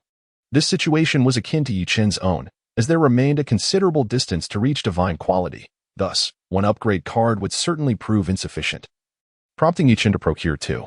Nodding slightly, Zhu Qing accepted the martial soul upgrade cards and released her martial soul, integrating the first upgrade card into the Nether Spirit Cat. In an instant, the Nether Spirit Cat radiated a dim, ethereal glow, enveloping Zhu Qing entirely. Goodness, why does it feel like Zhu Qing has transformed into a legendary succubus? Observing the shadowy luminescence surrounding Zhu Qing, Ning Rongrong, who had long harbored a fondness for eclectic novels, could not help but click her tongue in admiration. Indeed, the mythical succubus is often depicted clad in leather, with a tail and an alluring figure. If only she had a whip, the resemblance would be even more striking. Yichun nodded in agreement and said, "Oh, really? Aren't there only overworked oxen?" Ning Rongrong replied, looking utterly bewildered. "Rongrong, you know too much." With a sullen expression, Yichun shot a glare at Ning Rongrong. What a farce! Could he truly exhaust himself? Absolutely not. Ning Rongrong disdainfully curled her lips. Half an hour later, as Yichun had anticipated, the dark radiance enveloping Zhu Qing gradually faded, signifying the failure of her attempt to elevate her Nether Cat martial spirit beyond the threshold of divine quality. However, this martial spirit upgrade card was not without merit, for Yichun noticed that his feline companion S Nether Cat had become more animated and spirited. Chapter 142. The decline of morality and the erosion of integrity. Brother Chen, I was unable to succeed, Zhu Qing confessed to Yichun, her cheeks tinged with embarrassment. Although she was unaware of the true worth of the martial spirit upgrade card, She could discern that it was undoubtedly a treasure on par with a 100,000-year soul bone. No worries. Aside from Rongrong, both Xiaowu and I required 2 cards to achieve our evolution. I have faith that you will succeed on your second attempt. Yichen offered his consolation. Understanding that Zhu Zhuqing's initial failure was well within his expectations, as her foundation was somewhat lacking. Zhu Zhuqing nodded and began to utilize the second soul ring upgrade card. The familiar scene unfolded once more, as a dim radiance enveloped her form. Chenggu, where exactly do these cards that enable soul evolution come from? Ning Rongrong inquired softly to Yichen, while she could comprehend the origin of the divine herb, the Douluo tulip, which had allowed her 7 treasure glaze tile to evolve into the 9 treasure glaze tile. The nature of the soul ring upgrade cards completely eluded her understanding. This included the card that had previously enhanced the years of her soul rings, which transcended the realm of ordinary soul masters. The Douluo tulip is a plant that is evidently a product of natural growth. However, these soul ring upgrade cards, like the earlier enhancement card, were undoubtedly artificial, clearly crafted by human hands, acquired through the exchange of gold soul coins. Yichen spoke softly. Ning Rongrong scoffed, hardly convinced by Yichen's fanciful words. Did he truly believe she was as naive as a 3-year-old? She acknowledged that golden soul coins were indeed valuable. It was utterly impossible to do without them. Yet, they were not omnipotent. Treasures capable of enhancing the quality of martial spirits could not simply be purchased, even with abundant wealth. If such acquisitions were feasible, her 7 treasures glazed sect would have long since been renamed the 9 treasures glazed sect.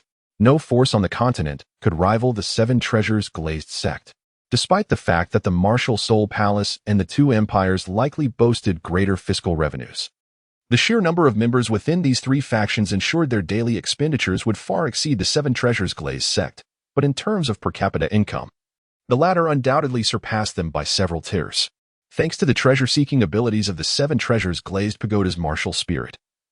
It was a well-known fact that the majority of the mines throughout the Heaven Do Empire belonged to the 7 treasures glazed sect, showcasing wealth that could rival nations. Alas, in such times, it was disheartening that honesty seemed to garner no belief at all. Truly, the world had fallen into a state of moral decline, and the hearts of men had grown distant from virtue. Yichen shook his head helplessly. In this regard, he had not deceived Ning Rongrong. Indeed, he had purchased these items with gold soul coins. By the way, Rongrong, has my father-in-law prepared the soul bones for you? Yichen had already devised a plan for his few sisters. In the future, both the soul rings and soul bones must be elevated to the 100,000-year level. As for the soul rings, they could be gradually upgraded, but acquiring a complete set of soul bones through the additional soul rings would not suffice. He would need to seek them out separately, even with the creation body refinement technique. Hunting 100,000-year soul beasts to obtain additional 100,000-year soul rings would likely require him to reach the 8th or 9th soul ring to endure. However, if he could acquire several 100,000-year soul bones in advance, it might be possible to attach a 100,000-year soul ring by the 7th soul ring. Xiao would not need to hunt soul beasts, as she would have to find a complete set of 6 soul bones elsewhere. Finding a 100,000-year soul beast compatible with Zhu Zhuqing's martial soul would be nearly impossible. So her soul bones could be sought from the Zhu family and the royal Dai family of the Star Luo Empire once Yichen's strength was sufficiently formidable. If they refused to provide them, he would take them by force. As for Ning Rongrong, given how dearly Ning Fingji cherished his little cotton-padded jacket, he likely had made preparations well in advance. After my martial soul awakened, my father prepared a set of 10,000-year soul bones for me, excluding those for the torso and head, but due to their rarity, he did not allow me to refine them to prevent anyone from coveting them. The chance of obtaining torso and head soul bones is significantly lower than that of limb soul bones. Even someone as affluent as Ning Fingji could not secure them. Thus, Rongrong, if you wish to refine the soul bones, you can at most refine 3, leaving 3 soul bone slots available. Contemplating for a moment, Yichen devised a plan.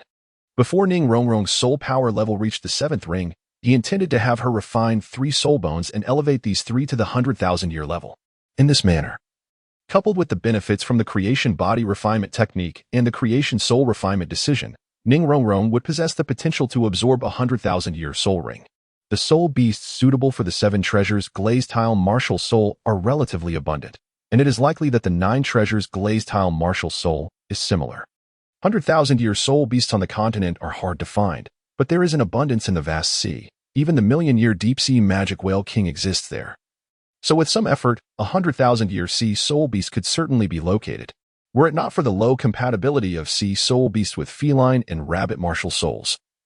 Both Xiaowu and Zhu Zhiqing could have also attached 100,000-year soul rings at the 7th ring, leaving 3 soul bone slots? Ning Rongrong was somewhat perplexed. Well, I shall proceed as suggested.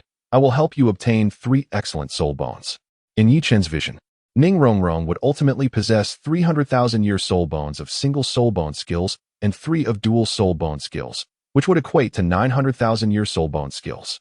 Even though Ning Rongrong is an auxiliary-type soul master, with 900,000-year soul bone skills, she would undoubtedly dominate soul masters of the same rank. Perhaps in the future, it would occur that Ning Rongrong would buff herself and then unleash a 100,000-year soul bone skill to KO a titled Douluo.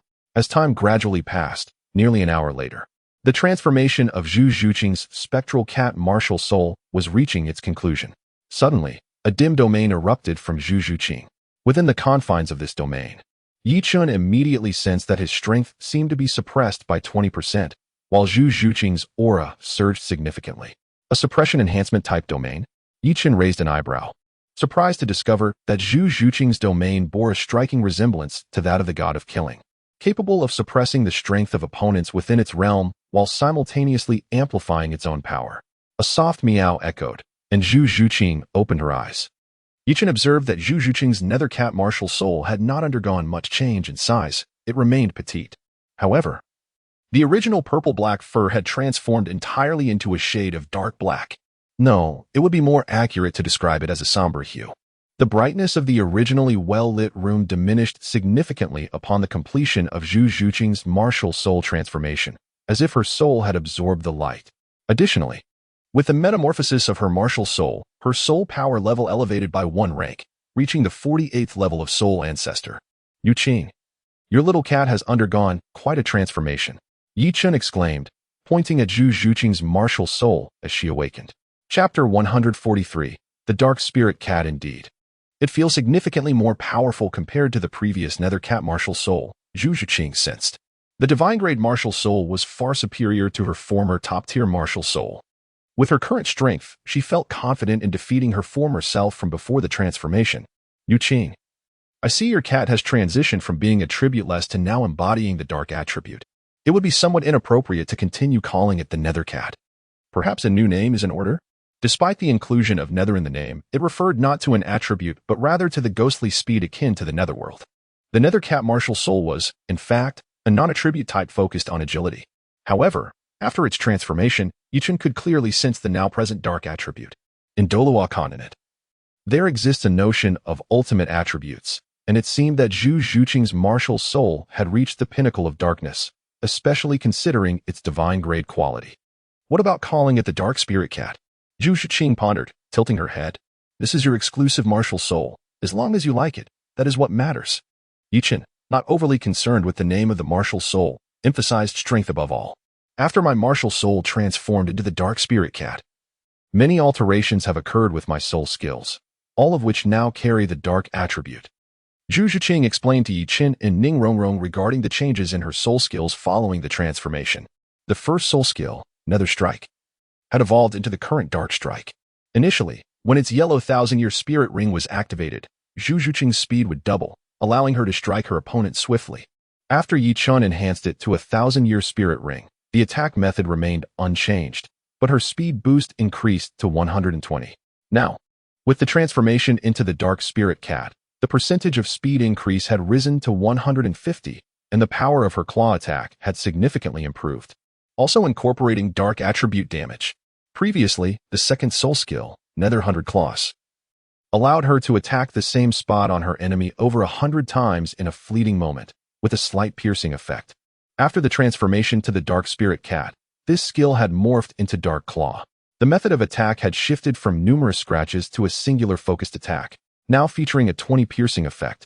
Though the 20 piercing ratio may seem modest, it is merely a result of the 1,000-year spirit ring. As she upgrades her second spirit ring, this ratio is sure to increase. Furthermore, with Zhu Zhiqing possessing the soul bone skill from the left leg bone of the nether cat, called Nether Piercing, which provides a 30 piercing effect, it meant that regardless of her opponent's defense, she could bypass half of it when employing her second soul skill, the original third soul skill, Nether Slash. had transformed into the current Dark Slash. While the attack method remained unchanged, its efficacy had grown considerably. The former Nether Slash lacked a piercing effect, whereas the new Dark Slash, akin to the second soul skill Dark Claw, now possesses a 20 piercing effect. Zhu Zhuqing's fourth soul skill, Nether Shadow Clone, acquired after hunting a 10,000-year ghost tiger, allowed her to create clones equal to the number of soul rings she possessed. These clones not only had a phantasmal effect, but also possessed offensive capabilities and could use other soul skills, excluding the fourth. Following the transformation, there were minimal changes. The effect remained cloning, and the number stayed the same, but the name had shifted to Dark Shadow Clone, transitioning from non-attribute to dark attribute. Zhuqing, does your domain possess any special effects? After learning of the changes in Zhu Zhuqing's soul skills, Yichen inquired about her domain's capabilities. Special effects? My dark domain enhances my power by 20 while suppressing my opponent's strength by the same amount within its confines. Additionally, there is a capability known as Shadow Escape, which allows me to teleport freely within the domain at the cost of some soul power. Freely teleport? Yi Chen's eyes widened in astonishment. Was the Shadow Escape truly this formidable? It is worth noting that the range of the domain is quite considerable, and with Zhu Zhuqing being a speed-oriented soul master, her rapidity ensures that opponents of similar levels cannot hope to shake her off. Once the obscure domain envelopes the area, every time Zhu Zhuqing launches an attack or retreats, she can utilize the Shadow Escape to teleport, which seems rather unfair.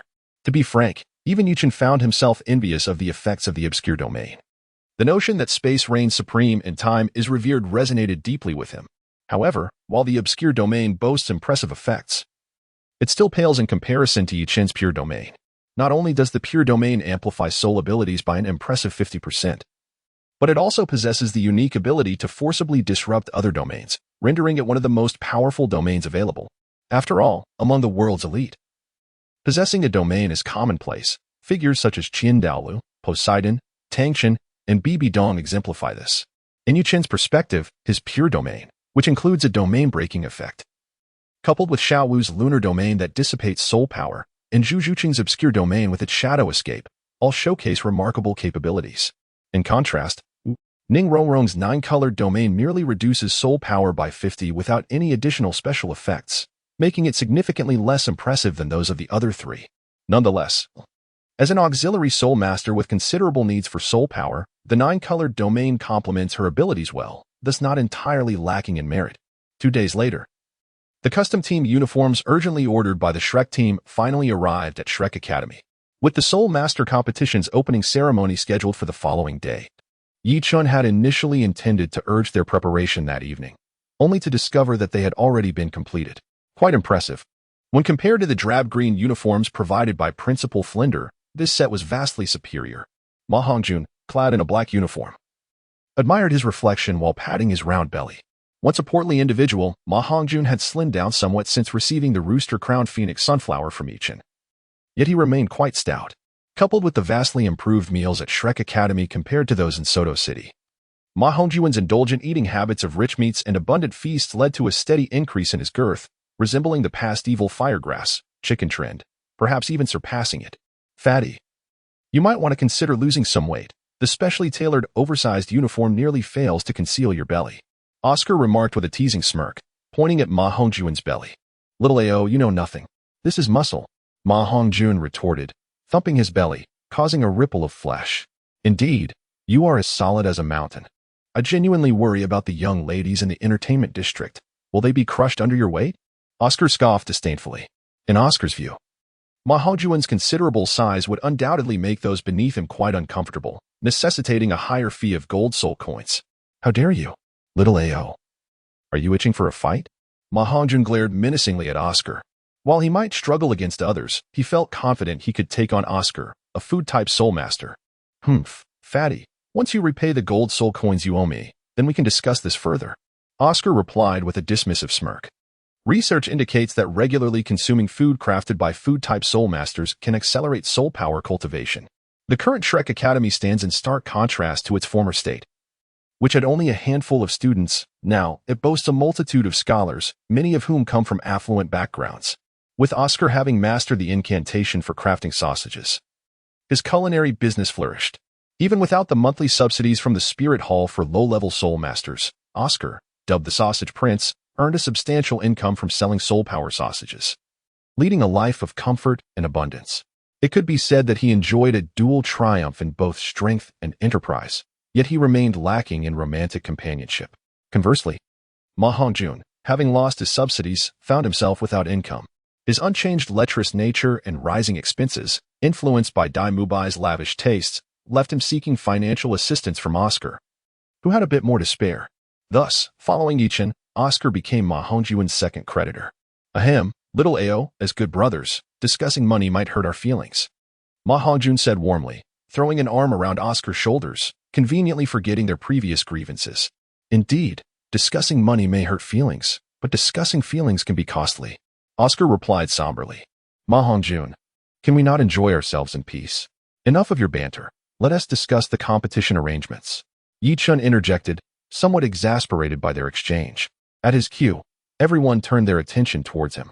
The preliminary rounds are the simplest, as long as our opponents are not overly troublesome. I, Xiao Wu, and Xu Qing will refrain from participating. Jiang Zhu, Jingling, and Huang Yuan, you three will take the stage. Yichen addressed the trio, expressing his gratitude. Immediately, Jiang Zhu, Jingling, and Huang Yuan turned their gazes towards Yichen, filled with appreciation. They understood that with Yichen and Xiao Wu, both possessing the formidable rank of Soul Emperor, their victory was assured. However, the formidable strength of the Shrek team meant that they, as mere Soul Sovereigns, would find little opportunity to shine in this grand competition. The purpose of the Soul Master Tournament, co-hosted by the two great empires in the Spirit Hall, extended beyond mere prestige. It aimed to provide a platform for the younger generation of Soul Masters across the continent to showcase their abilities. Achieving commendable results in the tournament would undoubtedly attract the attention of powerful factions, offering them a chance to ascend, with Yichen granting them this opportunity to shine. The benefits were manifold, ensuring that their future affiliations with influential forces would yield even greater rewards. If the three hailed from prominent backgrounds, this aspect might be negligible. However, Jiang Zhu and her companions came from ordinary origins, making this opportunity particularly significant for their aspirations of a prosperous future. There was no need for formalities. Yichen waved his hand dismissively. His arrangement was not to conceal his strength, but rather to provide an opportunity for Jiang Zhu, Jingling, and Huang Yuan. If they did not participate in the preliminary matches, they would have no chance to showcase their abilities in the subsequent advancement rounds and finals. Moreover, all three were over the age of 21, and the age limit for participants in the Soul Master competition was 25 and below. Clearly, they would not have the opportunity to compete in the next Soul Master competition. As the captain, Yichen naturally wanted to afford them some chances to shine. Thus, when facing weaker opponents, Yichen decided to let the three of them take his place, allowing Xiao Wu and Zhu Qing to compete. Fortunately, the rules of the Soul Master competition stipulated that the identity of the opponents would be known before the matches commenced. If they encountered a formidable academy, such as Blaze, Thunder, Divine Wind, or Heavenly Water, he would allow Zhu Qing, ranked third in strength, to take the field. Until the finals, neither Yichen nor Xiao would intervene. Otherwise, it would feel somewhat like bullying the little ones whose soul power was below the fifth ring Soul King. Although in terms of age, most participants were indeed older than Yichen, Xiao Wu was an exception. If one were to consider the collective age of all participants, it likely would not surpass hers. In truth, had it not been for the enticing reward of 3 soul bones for the championship team in this Soul Master competition, Yichen would have been reluctant to participate at all. After all, isn't it more appealing to quietly cultivate and develop? Yet, the allure of soul bones was undeniable. Suddenly, Yichen recalled Songhui Academy. He remembered that the previously unremarkable Songhui Academy seemed to have erupted with a small universe during this year's preliminary matches. This year's competing team from Songhui Academy was said to possess a soul skill fusion technique involving 7 individuals as a trump card. He had forgotten the specific name, but remembered that this 7-person soul skill fusion was of the mental attribute. Although the 7 members from Songhui Academy were all ranked as 3-ring soul sages, they could undoubtedly challenge opponents of higher ranks by utilizing this soul skill fusion. Dual martial soul fusion techniques can typically engage in higher-level challenges, such as the Spectral White Tiger and Dragon Snake Strike. A 3-person martial soul fusion technique can rise nearly 2 ranks, exemplified by the Golden Sacred Dragon. Even a mere 29-level Great Soul Master like Yu Shaojiang, alongside the Soul Saints Flandra and Lu Erlong, could engage with the title De Go Bo. demonstrating the formidable power of multi-person martial soul fusion techniques. Unfortunately, Yu Xiaozhang's limitations meant the Golden Sacred Dragon's prowess could only match the weakest title Douluo, making it impossible to triumph over him. Had Yu Xiaozhang's strength reached the Soul Saint level, it was likely that a martial soul fusion technique formed by 3 Soul Saints would not languish at the bottom among title Douluos. Furthermore, if a 7-person martial soul fusion technique were employed, even if one did not consider the incremental increase in rank, a conservative estimate would still allow for a challenge at least 3 ranks higher. Fortunately, this was not a 7-person martial soul fusion technique, merely a soul skill fusion technique, and thus its power was significantly lesser.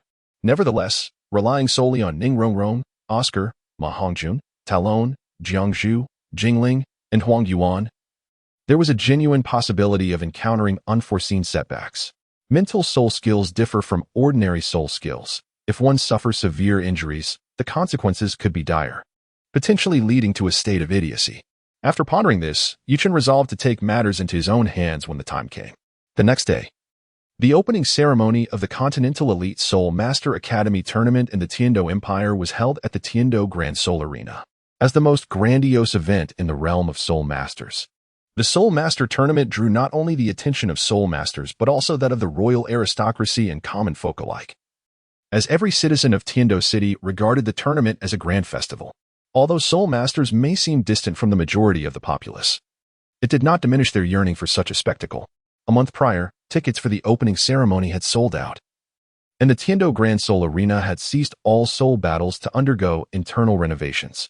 The arena had transformed all its segmented battle platforms into a singular, colossal competition venue.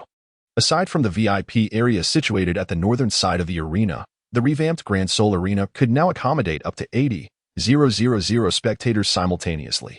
In the forthcoming period, all preliminary matches of the Tiando region would take place here, aside from events from the subordinate 4 kingdoms and principalities.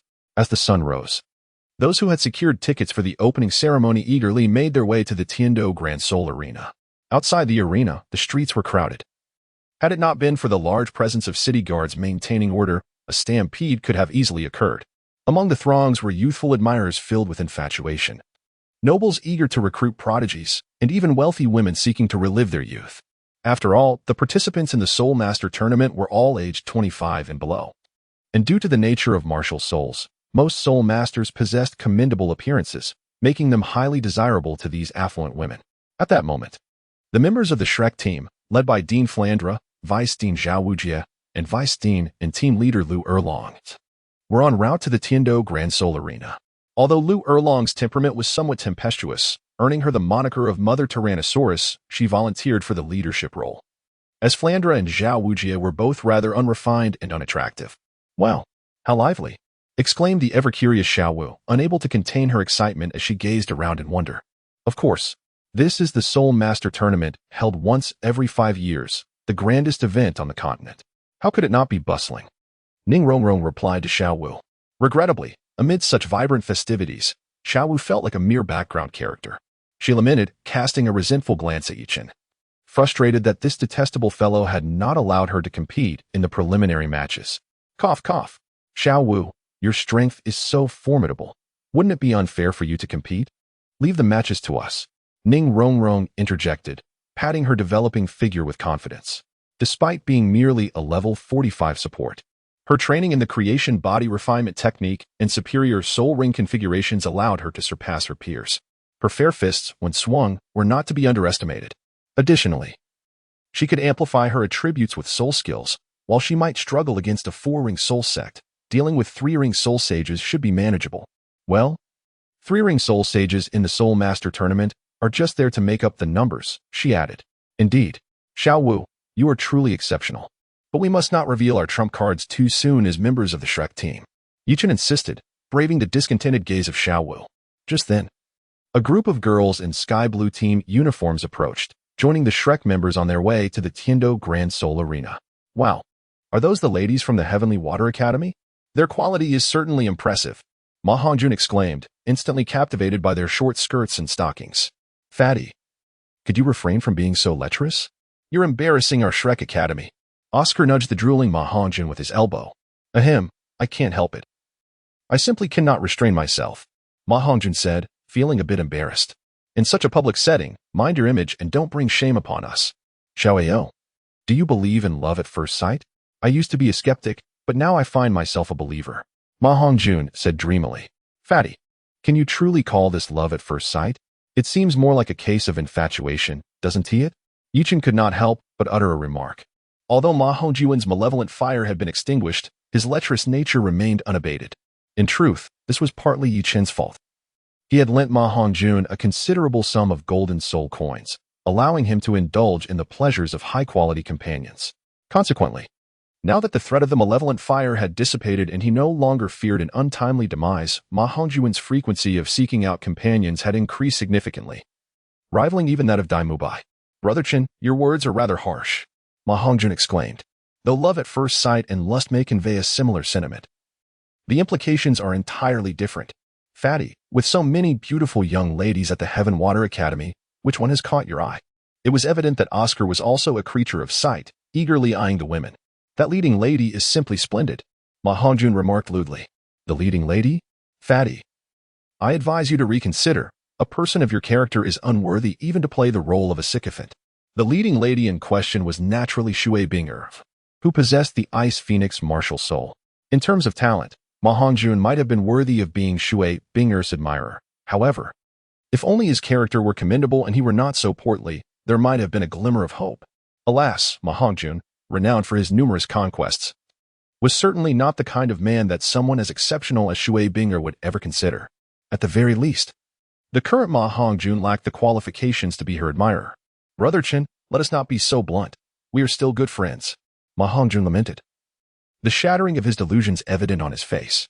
Go away, Fatty. Who said we are friends? Do not lead Brother Chen astray. Before Yichen could continue, Ning Rongrong swiftly interjected, her face adorned with caution. She believed that her brother Chen must not fall into the same disreputable habits as Ma Hongjun. Indeed, Rongrong speaks wisely. Fatty, keep your distance from me. Yichen nodded in agreement, expressing his disdain for such scum, stating that he, Yi Xiaocheng, would not stoop to their level. TSK. Do you really need me to lead you astray?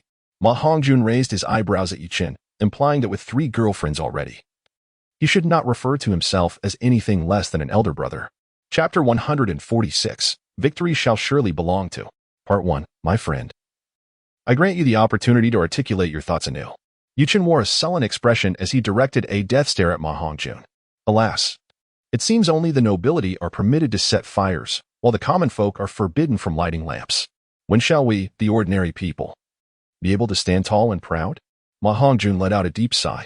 Yichen, get lost. Have I oppressed you? Throughout his life, Yichen conducted himself with integrity and would never oppress others. In fact, it was he who often felt the pressure from Xiaowu, Zhuxing, and Ning Rongrong during the nights. A hymn, merely a metaphor, Ma Hongjun awkwardly remarked. Fatty, look, it appears to be the Blaze Academy, and there's a stunning girl among them. Suddenly, the sharp-eyed Oscar spotted the Blaze Academy team trailing behind the Tian Shui Academy team. It went without saying that it was the charming Miss Wo. Indeed, indeed. Little Ao, you have a discerning eye. This young lady possesses ample curves and a splendid figure, Ma Hongjun commented as he stroked his chin, admiring Miss Wo from a distance. TSK, if it were a clash of ice and fire, it would be even more exhilarating. Unable to restrain his imagination, Ma Hongjun began to fantasize. This clash of ice and fire naturally referred to Shui Binger and Huo Wu. Even without their martial souls unleashed, Ma Hongjun could sense the essence of ice and fire emanating from them. All the teams that had come to compete were dressed in resplendent attire, adorned in golden, silver, red, white, and blue uniforms embellished with various decorations, patterns, and academy insignias. The young soul masters strode into the Grand Soul Arena like heroes, exuding an air of magnificence and dominance. Before long, the members of Shrek arrived at the waiting room of the Tiando Grand Soul Arena, preparing for the subsequent opening ceremony. Due to the large number of competing teams, the process of entry and registration was not something that could be completed in a short time. However, this was of no concern to Yichen and his companions, as all these trivial matters were handled by their leader, Lu Erlong. Soon, the event staff entered the rest area, ushering the assembled students into the arena. Brother Chen, are we being overlooked? Ma Hongjun, observing that only their Shrek team remained in the waiting area, felt a surge of indignation. It was noteworthy that many of the participants had arrived later than them. yet somehow they were allowed to enter before them. Fatty, stay calm. Typically, the protagonists are the last to make their entrance. Those who went before us are merely supporting characters. Yichen softly remarked, subtly showcasing his demeanor. What purpose does it serve to make an entrance first? It would be far more beneficial to remain seated in the lounge. Indeed, Sister Xiaowu is destined to take center stage. Xiaowu immediately chimed in beside him. At that moment, the event staff finally re-entered, ushering everyone into the arena. Although they were the last to step onto the grounds, the instant they entered, they were awestruck by the spectacle before them. The vast and expansive square was surrounded by countless spectators, all cheering and shouting. In the central arena, a grand podium adorned in gold stood prominently, with a revamped VIP area located behind it. The spacious venue boasted a diameter exceeding 150 meters, and the academies that had entered earlier had already arranged themselves in neat formations at the center. For each academy's entrance, a designated host on the podium provided introductions. The final group to enter was the participating team from Shrek Academy. Formerly known as Blue Tyrant Academy, it had undergone a name change a year prior. The Shrek team consisted of 10 contestants, and their rallying cry was, "Victory shall surely belong to Shrek." What a stirring battle cry it is. May they deliver an outstanding performance. Bystander A, this little Shrek Academy dares to boast a victory? They won't be eliminated in the first round, will they? Bystander B, exactly. Go, Tianshui Academy. Victory belongs to Tianshui Academy and to the goddess Binger. This was a fervent admirer of Shui Binger. Bystander C, get lost. Go, Blazing Academy. Victory belongs to Blazing Academy and to the goddess Huowu. This was a devoted fan of Huowu. Bystander D, go, Thunder Academy. Victory shall undoubtedly belong to Brother Tianxin. Clearly, this was a devoted admirer of Yu Tianxin from the Blue Electric Tyrannosaurus family. Yichen had to concede that the Soul Master Tournament was indeed the grandest event on the entire continent. The vast Colosseum in Tiando City could accommodate up to 80,000 spectators, all of whom were presently seated. While the figure of 80,000 might seem modest when mentioned, in reality, it was an overwhelming sight, an endless sea of heads. Yet, Yichen mused, compared to the Olympics of his past life, the latter attracted a far greater audience. Perhaps the media presence on Douluo Continent was lacking, otherwise, the team from Tianshui Academy would undoubtedly capture a multitude of fans upon their debut. In addition to the spectator stands, the Colosseum featured a VIP section. Those seated in the VIP area were privileged individuals who did not require tickets, consisting entirely of high-ranking nobles and esteemed soul masters invited by the officials. The first row of the VIP section had only 3 seats. In the center sat a man clad in a gold and crimson robe, adorned with a crown of diamonds. His visage reminiscent of an ancient moon. Although he appeared somewhat aged, his dignified presence commanded attention, as if everything around him revolved around his being. It went without saying that this was the venerable elder Xueye, for they were in Tiando City, the heart of the Tiando Empire, where even the Pope Bibi Dong would have to take a subordinate position. To the left of elder Xie sat an even older gentleman, draped in a crimson robe, wearing a 5-pointed platinum crown. His eyes were half closed, giving the impression of slumber, and his slender, elongated frame resembled that of a javelin. The highest authority of the Spirit Hall was undoubtedly Pope Bibi Dong, beneath whom were 4 archbishops, signified by their 5-pointed platinum crowns. The man before them was undoubtedly the Platinum Archbishop Salis of the Tiando Spirit Hall, representing the Spirit Hall and thus entitled to sit in the front row. To the right of Emperor Xueye was Yuchen's father-in-law, Ning Fengxi, dressed in a white robe and adorned with the 7 treasures glazed tile school's purple gold crown. He was one of the 3 sect masters of the 7 great sects and fully qualified to occupy this esteemed position. After exchanging glances with Ning Fengxi, Yichen noticed a striking young man in the second row of the VIP area, whose gaze was fixed upon him. The golden-haired youth? He must be Xue Qinghe, Yichen thought, raising an eyebrow at the unfamiliar figure. Anyone seated in the second row of the VIP section held a significant status, either being a grand noble or a formidable soul master above the rank of Soul de Law. This youth was most likely the disguised Prince Xue Qinghe of the Qianren Snow Clan. Chapter 147. Victory shall surely belong to. Under the scrutinizing gaze of Qianren Xue, Yichen felt a shiver run down his spine. He had not forgotten that during their last encounter in the Stardow Forest, he had taken advantage of the situation.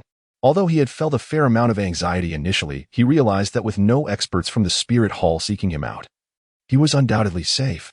Moreover, given the character of the angel Miss Feng Yaoyan, she would certainly not tell on him for any transgressions. With this understanding, Yi Chen's playful spirit surged. Utilizing the effects of his disguised necklace, his head transformed into that of a fearsome demon, with a tongue extending over 20 centimeters. Startled, Xianren Shui, who was assessing Yi Chen from the VIP section, was taken aback. Fortunately, being accustomed to grand spectacles, she managed to mask her surprise, revealing little outwardly. The disguise of Yi Chen vanished in an instant, and before Xianren Shui could scrutinize him closely, he reverted to his somewhat unremarkable appearance. How infuriating! This little rascal is so mischievous, she thought, feeling her heart race. Brother, what is wrong with you? Little Wu inquired curiously, peering at Yi Chen, who had just changed his appearance. Oh, it's nothing. I just encountered an acquaintance and thought to give her a little scare. I do wonder if the angelic lady was frightened. I hope she doesn't have nightmares tonight. Brother, you are so naughty. Yi Chen? However, I truly adore it. Yi Chen felt a strange unease as the event unfolded. At that moment, the host on the VIP stage announced in a resonant voice, "Now, let us welcome His Majesty, the Emperor of the Tiando Empire, to declare the commencement of this grand competition." Amidst thunderous applause, the elder known as Snow Knight slowly rose, raising his right hand to wave gently at the audience and the competing soul masters below, silencing the crowd into a profound stillness. His deep, sonorous voice echoed through the amplification soul tool. I, Emperor Snow Knight of the Tiando Empire, on behalf of the Empire and as the organizer of this event, hereby declare the opening of the elite competition of the Advanced Soul Master Academy across the continent. Perhaps bolstered by the Emperor's stature, applause erupted once more, accompanied by cheers resounding in waves. I hope all soul masters participating in this competition can showcase their true abilities and achieve remarkable results. You are the pride of the Tiando Empire. For the glory of the Empire, let your brilliance shine. Victory shall undoubtedly belong to the Tiando Empire. In a playful homage, the elder Snow Knight mimicked the Shrek team's motto, concluding with a gesture of Ollie give. Once Snow Knight returned to his seat, the host resumed. Next, we invite Mr. Ning Fengji, the leader of the Seven Treasure Glazed Tile School, to deliver a speech for this competition. As Ning Fengji stood, applause erupted anew. Among the myriad powers on the continent, the Seven Treasure Glazed Tile School, aside from the Spirit Hall, holds the strongest allure for talented soul masters. This sect, primarily composed of support-type soul masters, draws many with its treasure-laden resources and an atmosphere that eschews hostility. Ning Fengji smiled gently, placing his hands in a calming gesture. It is my honor to be invited as a guest at the opening of this competition. As the leader of the Seven Treasure Glazed Tile School, I have witnessed the growth of numerous soul masters. As the most noble profession on the continent, every soul master's journey is fraught with trials. Yet, I must emphasize that a sword's edge is honed through adversity, and the fragrance of plum blossoms emerges from the bitter cold. The participants in this soul master competition are undoubtedly the elite of the younger generation. Just as His Majesty stated, I hope you strive to bring glory to your academies and the Empire. Victory shall surely belong to the Empire. At the end of his speech, Ning Fengji mirrored Snow Knight's gesture of Ollie give. Ning Fengji, you are the most powerful support-type soul master on the continent. On behalf of the audience here today, may I inquire which of the 28 teams participating in the Tiando City preliminary round you favor? The host, microphone in hand, flattered Ning Fengji. Forgive me for keeping you in suspense, but I can assure you that victory in this soul master competition will undeniably belong to the Empire. Ning Fengji replied, his face alight with confidence. He was well aware of Yi Chen's capabilities, with a soul power level reaching the 6th ring Soul Emperor. And with Yi Chen's formidable soul skills, winning the championship seemed effortless, barring the emergence of a soul sage under the age of 25 from the Spirit Hall. Hearing Ning Fengji's assertion, whether it stemmed from genuine certainty or mere bravado, Snow Knight felt a wave of delight. However, the Platinum Bishop Salas regarded Ning Fengji with a hint of surprise, questioning his confidence. The Tiando Empire lacks even a Soul King, yet they aspire to win the championship? Victory shall surely belong to the Spirit Hall. Casting his gaze over the competing teams, Salas noted the absence of any Soul Kings at the 5th ring. Dismissing the notion of defeat, this year's competition was different. The Spirit Hall's team boasted 3 members at the 5th ring Soul King level, along with 4 Soul Scholars. Given such a formidable lineup, Salas could not fathom a scenario where the Spirit Hall would falter. Moreover, he had heard whispers of the Pope's disciple, Hulaina, and her brother, Xiaoyu, being capable of executing a martial spirit fusion technique, further solidifying their advantage. Unbeknownst to Salas, hidden among the many competitors was the presence of 2 6th ring Soul Emperors, masked by the effects of a concealing necklace. At this moment, Both Yichen and Xiao Wu exhibited the aura of mere fourth-ring soul scholars, blending seamlessly among the other participants. In the second row of the VIP seating, Qian Rinxue discerned that her esteemed teacher Ning Fingxi was likely referring to Shrek Academy. She recalled her earlier defeat at the hands of Yi Chen in the Stardew Forest. Although her loss was partly due to underestimation, considering Yi Chen's powerful soul skills, she felt that even if she had not underestimated him, she might still have succumbed. Such formidable strength competing in the Soul Master competition felt like bullying the younger generation. Contemplating this, Qian Rinxue resolved to leverage her identity as the Tiando Prince, Xue Qinghe, to seek an opportunity to connect with Yi Chen. Chapter 148. Is this not excessive? As Ning Fingxi returned to his seat, the host continued, regrettably, we could not extract from Mr. Ning Fingxi the name of his favorite team. But we are confident that victory shall belong to the Tiando Empire. Next, we invite the esteemed Platinum Bishop Salas of the Spirit Hall to conduct the draw for the first round of the preliminary matches. Following the draw, the vice team of the Tiando Royal Academy will compete against their first-round opponents, marking the only match of the day. Unlike other advanced Soul Master academies, which typically field a single team, the Tiando Royal Academy boasts two, the main team, which is directly qualified for the finals, and the vice team, which must earn its place through the preliminary rounds. Due to the higher-level students joining the main team, the vice team's strength is rather unremarkable. Yichen noted the absence of any fourth-ring soul scholars among them. Subsequently, the Platinum Bishop Salas rose slowly, guided by a maid to the host's side to begin the draw. With each draw, the host announced the matchups. In the first round of the preliminaries, Oakland Academy will face Flame Radiance Academy. In the first round, the Tiando Royal Academy will compete against the Water Academy. In the first round, Songhue Academy will match up against Shrek Academy. Upon hearing that Songhue Academy would face Shrek Academy, Yichen was momentarily taken aback, not anticipating such fortuitous luck to be called upon in the very first round. After all, the 7-in-1 soul skill fusion of Songhue Academy possessed considerable merit. Contrary to the original narrative, the vice-captain of Tiando Royal Academy did not encounter Shrek Academy. Instead, they faced the seed team from the preliminaries, Tianxue Academy. Historically, the 5 qualifying spots for the preliminaries were predominantly monopolized by Tianxue Academy, Xinfeng Academy, Leitang Academy, Qihua Academy, and Xiangjia Academy, with little room for unexpected outcomes. It was evident that the Tiando vice-captain would likely meet defeat against Tianxue's team. As the draw concluded, Salas scanned the audience and calmly declared, "This draw is without deceit. I swear upon the honor of the Spirit Hall. Furthermore, I announce that any participating Soul Master from the attending academies who reaches the final will be granted exceptional permission to join the Spirit Hall directly." Salas exhibited no concern for the presence of the old man Shueye beside him and made his intentions to recruit talent abundantly clear. The vast expanse of the Tiando Empire saw numerous children awakening their martial spirits each year. While innate full soul power geniuses were exceedingly rare, only a handful recorded in the last century, the sheer volume of potential still yielded a notable number of innate level 9 soul power talents. With proper cultivation, the potential to become a titled Douluo was considerably high. Logically, one would expect a large empire like Tiando to boast several titled Douluo level experts. However, the reality was starkly different. Apart from the honorary guest Douluo, the Tiando official ranks boasted no titled Douluo. The primary reason lay in the fact that most of these geniuses were recruited by the Spirit Hall. Perhaps it was also possible that those with the potential for title were eliminated in advance by the Spirit Hall. Observing Salas's brazen recruitment of talent on his territory, Emperor Xueye's expression darkened significantly, though Ning Fingxi beside him gently shook his head, easing the emperor's demeanor somewhat. Nonetheless, this only strengthened Emperor Xueye's resolve to oppose the Spirit Hall. With the draw concluded, the first match of the preliminaries was set to commence. Featuring Tiando Royal Academy against Tianxue Academy. Participating academies were instructed to exit the stage, and the 2 competing teams were asked to prepare. Half an hour later, the competition officially commenced. Perhaps sensing the displeasure of their leader, the master of ceremonies deftly shifted the topic. "Brother Chen, who do you think will win this match?" During the exit, Ma Hongjun inquired of Yichen, "Is there really any need to guess? As long as Tianxue doesn't T-throw the match, Tiando is surely fated to lose."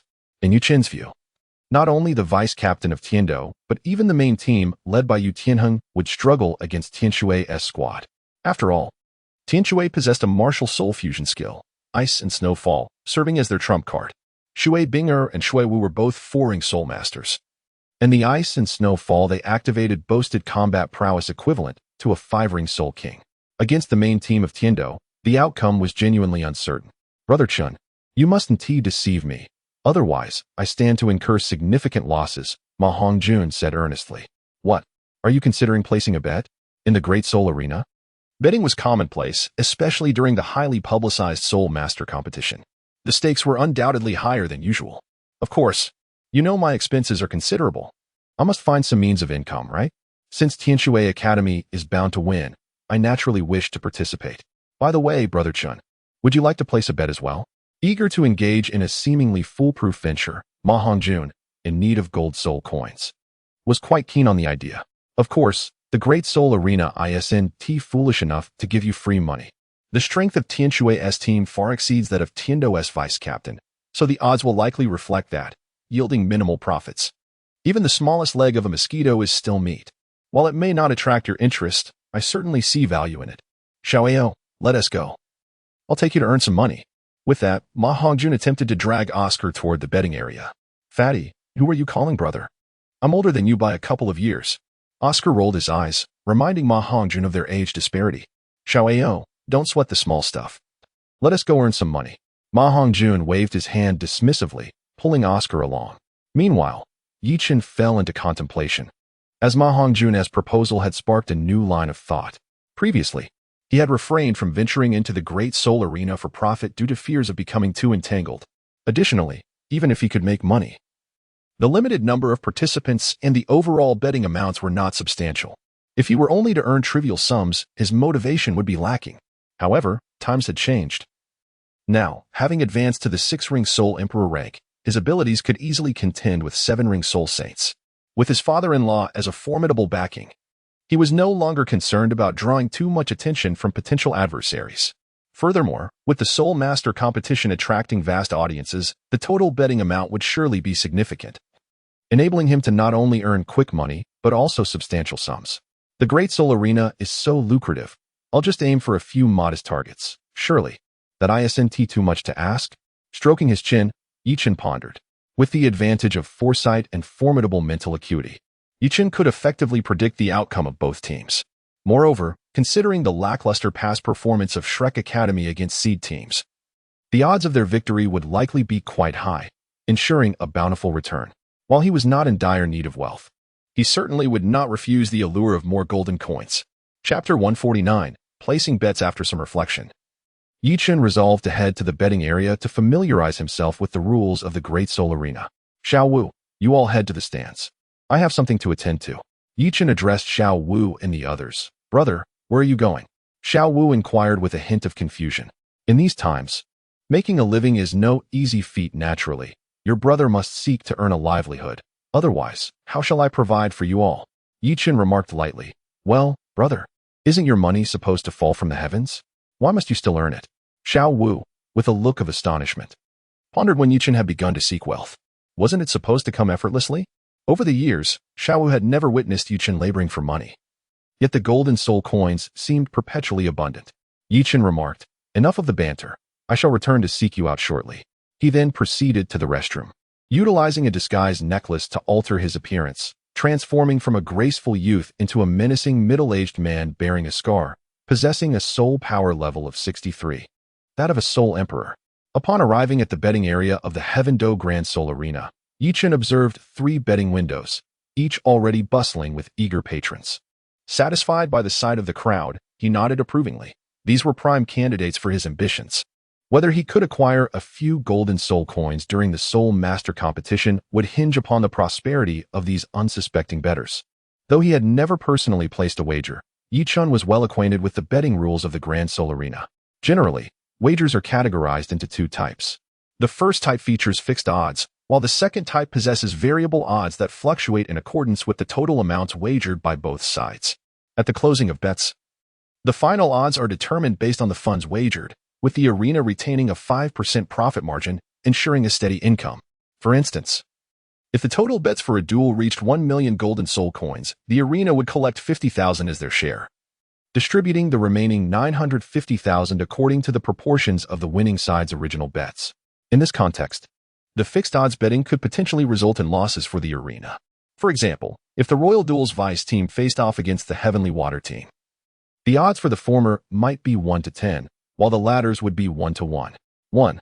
A wager of 1 golden soul coin on the Royal Duels Vice team would yield 10 coins, whereas betting on the Heavenly Water team would only return 1 coins, netting a profit of merely 1 silver soul coin. Despite the seemingly lower odds of 10 to 1, if a substantial number of bets were placed, the Grand Soul Arena could find itself at a loss. In previous Soul Master competitions, the Grand Soul Arena had favored the second method, which was no different this time. Subsequently, Ichin exchanged a significant amount of golden soul coins from the system's marketplace for gold coin cards at the arena, amassing a total of 5 million coins, augmented by some he already possessed. He anticipated that these 5 million golden soul coins would transform into several lucrative opportunities after the preliminary rounds concluded. Approaching the betting window, he joined a line for a team, and, not long after, it was his turn. "Sir, which side do you wish to bet on?" inquired the attendant. As there was only one match available for betting today, 5 million, all on the Heavenly Water team, Ichin responded, producing a stack of gold coin cards from his storage soul guide and placing them upon the counter. The cards totaled 5 million golden soul coins, with each card valued at 100,000. "I apologize, esteemed patron, but the Grand Soul Arena has a stipulation that limits each customer to a maximum wager of 1 million golden soul coins per transaction." The attendant, clearly astonished, had not anticipated that this fierce, scarred middle-aged man could produce such a sum, but quickly regained her composure and began to elucidate the regulations to Ichin. "Is there indeed a betting limit?" Ichin raised an eyebrow, surprised to discover that there were indeed rules in place. However, in reality, these regulations hardly made a difference. Wouldn't it suffice to invite more participants to place their bets? Nonetheless, this presented a dilemma for Yi Chun. Initially, when his capital was limited, he could easily shift his form and make a few appearances. Yet, once his funds were ample enough for a substantial wager, the situation would become rather cumbersome, as the large number of bettors would inevitably lead to significant waiting times. Thus, he decided to place a bet of 1 million on the Heavenly Water team to emerge victorious. Yuchen addressed the saleswoman, "Very well, please hold on." Shortly thereafter, he found himself 1 million gold coins lighter, having exchanged it for a betting slip. Prior to the commencement of the match, the betting odds would be finalized, determining the payouts for both sides. Once the contest concluded, if his wager proved successful, he could claim his winnings with the slip. At that moment, the ticket would be honored regardless of the individual, which alleviated some of Yi Chen's concerns. Relying on a disguised necklace, he repeated the process 4 times before successfully completing his bets for the day. Just after he made his 5th wager, the match was on the verge of starting, and the betting window had already closed. "This is somewhat troublesome. I have only managed to place 5 bets before the window shut. If I had a larger capital this time, I would surely have run out of time." Yichen pondered to himself, contemplating that it would be wise to devise a plan, for otherwise, the efficiency of earning money was rather sluggish. Upon arriving at the stands of the Grand Soul Arena, Yichen located Xiaowu and the others. "Shengu, I heard you also placed a bet?" Ma Hongjun inquired eagerly as soon as he spotted Yichen's return. "Indeed." Yichen nodded. "Brother Chen, both the fatty and I have wagered 500 gold soul coins. How much have you bet?" Oscar inquired with an expression of curiosity. Although 500 gold soul coins is not a substantial amount for Oscar and Ma Hongjun, who have yet to align themselves with any faction, it is not an insignificant sum. Oscar is relatively well off, able to sell sausages and earn some income, but for Ma Hongjun, it is a matter of expenditure without any return. Yichen remained silent, raising his right hand with fingers splayed. 5,000? Oscar speculated. Yichen shook his head. 50,000. Oscar's eyes widened in astonishment. He continued to shake his head. 500,000. Oscar trembled all over. Still, he shook his head. Could it be 5 million?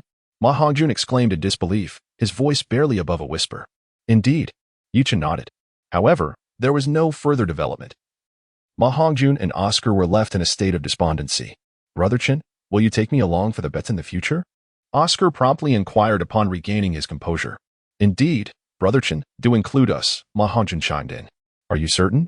Yichen raised his eyebrows, affirming with absolute certainty. The 2 individuals nodded earnestly, holding Yichen's judgment in high regard. Furthermore, given the substantial amount he wagered, which far exceeded theirs, they were confident that he would not lead them astray. Certainly, Yichen acquiesced, bringing along the 2 individuals for wagering, which did not impede his own financial gain. Chapter 150. The toad aspires to consume the swan's flesh. At this moment, the Grand Spirit Arena had undergone a transformation. Within the brief span of half an hour, the arena had been meticulously prepared. The platform stood at a towering height of 10 meters, circular in shape, with a diameter exceeding 30 meters, offering a vast expanse. Naturally, the Grand Spirit Arena was not limited to a single fighting platform.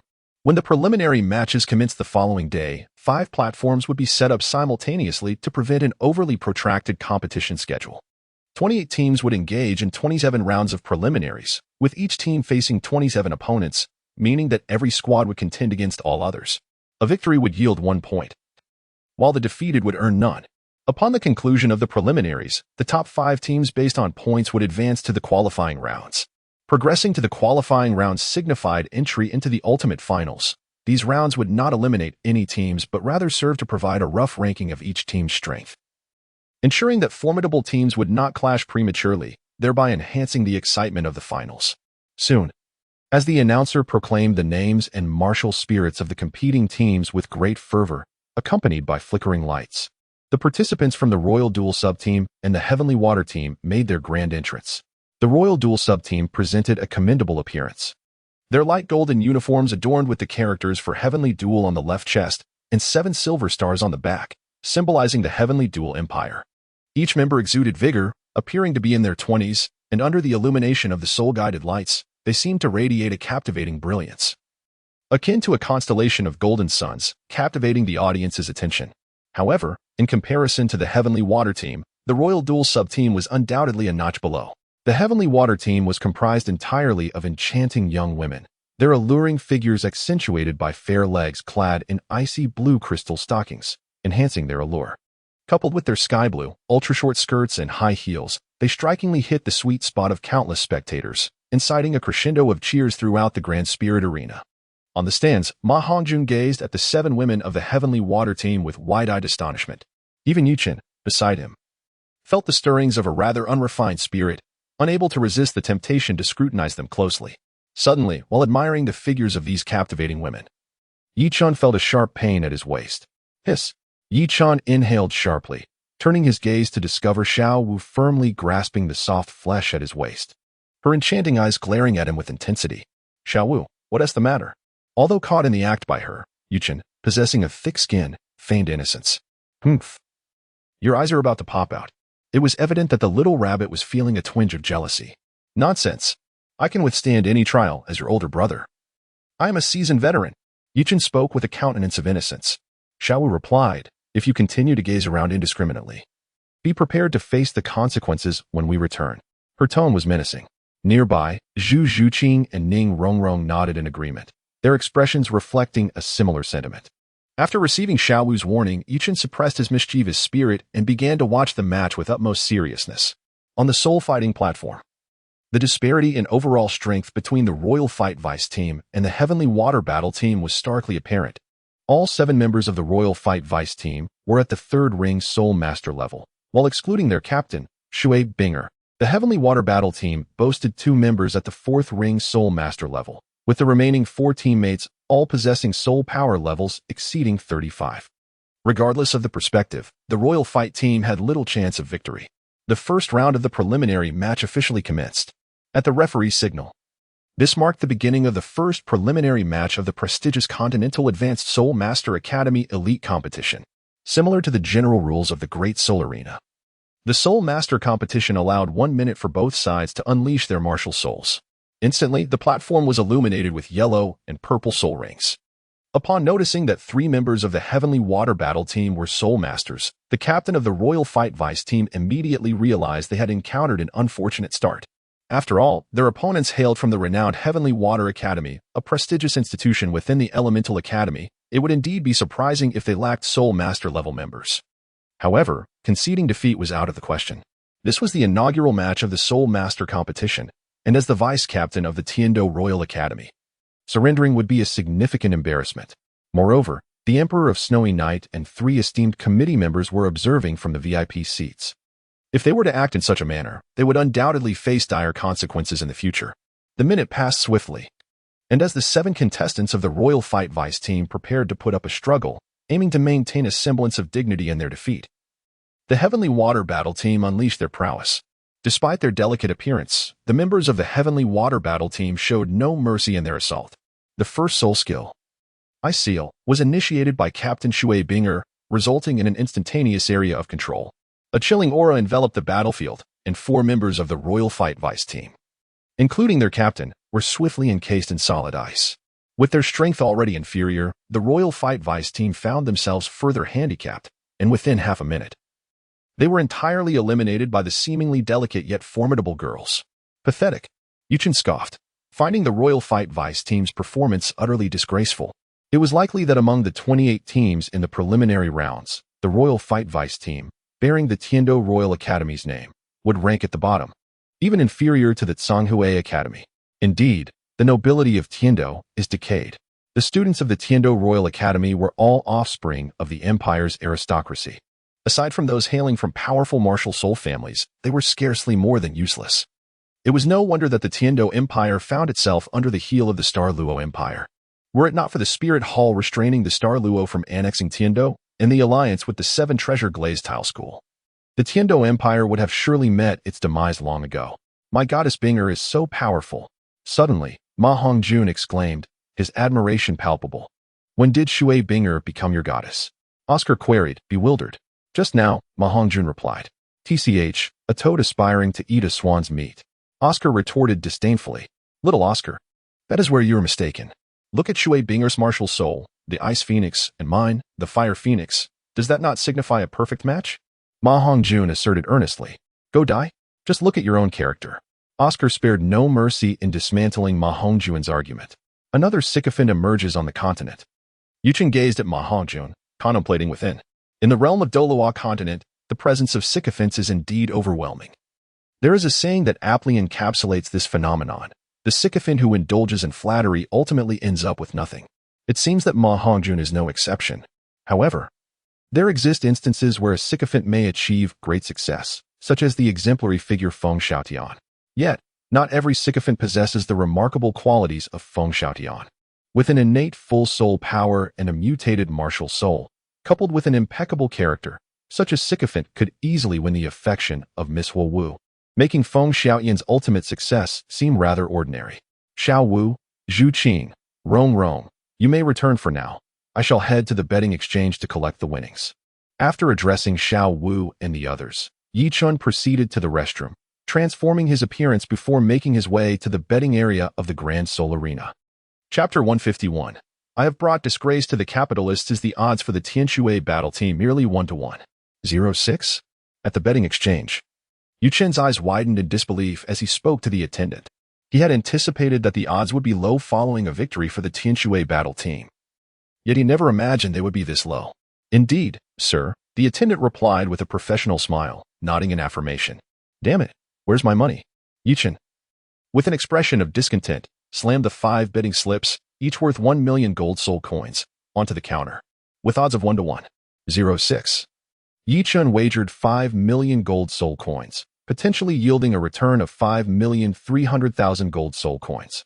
While it may appear that Yi Chun profited by 300,000 gold soul coins, it is essential to recognize that this figure represents his gross income.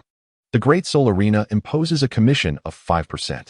This 5% is not deducted from the additional profit of 300,000 gold soul coins, but rather from the total of 5,300,000 gold soul coins. Consequently, 5% of 5,300,000 amounts to 265,000 gold soul coins.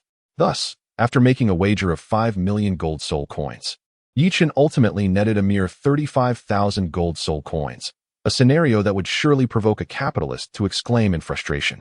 Yi Chen lamented, I have brought shame upon the capitalists.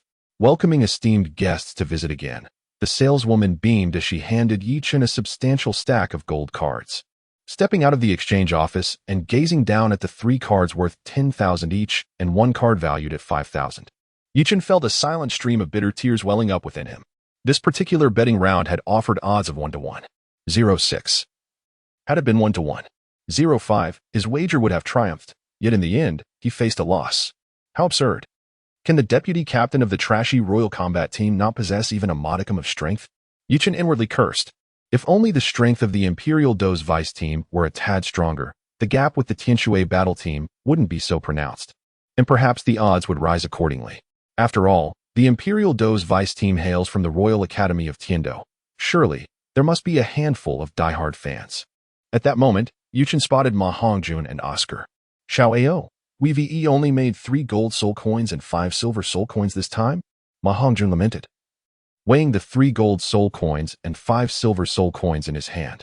Who could have anticipated such low odds? That we didn't incur a loss is a blessing in itself.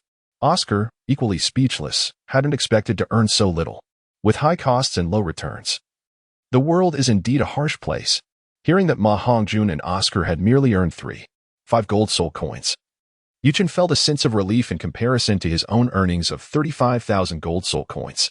It is through comparison that one recognizes disparity. While his own profits were modest, they were indeed astronomical when juxtaposed with those of Ma Hongjun and Oscar. However, this round of betting made Yuchen aware that making money in the Grand Soul Arena is no simple feat even if one accurately predicts the victorious team. There remains a chance of incurring losses. This time, the ability to profit stemmed from the Imperial Do's vice team, carrying the weight of the Tiendo Royal Academy's reputation. Without such prestige and the support of its fervent fans, Yuchen likely would have faced losses. Upon returning to the academy, Yuchen gathered the members of the Shrek battle team. Tomorrow, our opponents will be the Tsanghui Academy team.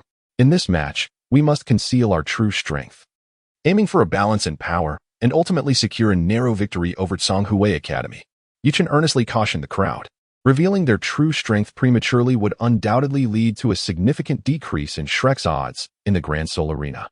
It was essential to conceal their abilities and engage in battles against weaker teams, maintaining a facade of parity to ultimately enhance the odds in Shrek's favor. To outsiders, the Shrek team appeared rather mediocre. However, once they faced a seeded team, wouldn't the odds soar to unprecedented heights?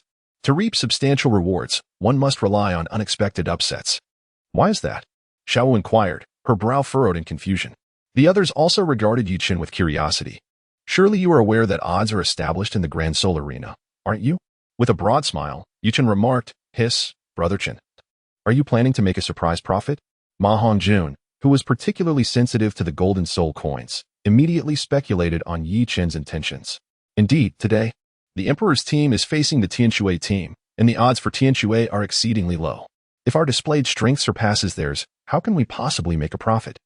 Upon hearing this, the others' eyes gleamed with excitement. Who could resist the allure of golden opportunities? Even Ning Rongrong, the wealthy little lady, was no exception. Brother Chen, do you think we should throw a match? After all, the selection process utilizes a points system.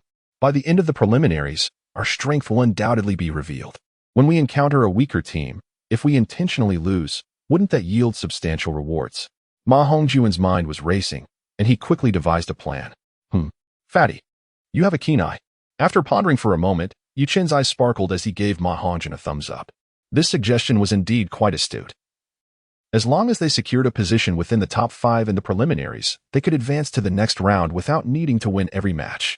Under the premise of ensuring their advancement, throwing a few matches seemed feasible. After all, an undefeated record in the preliminaries paled in comparison to the significance of the golden opportunities.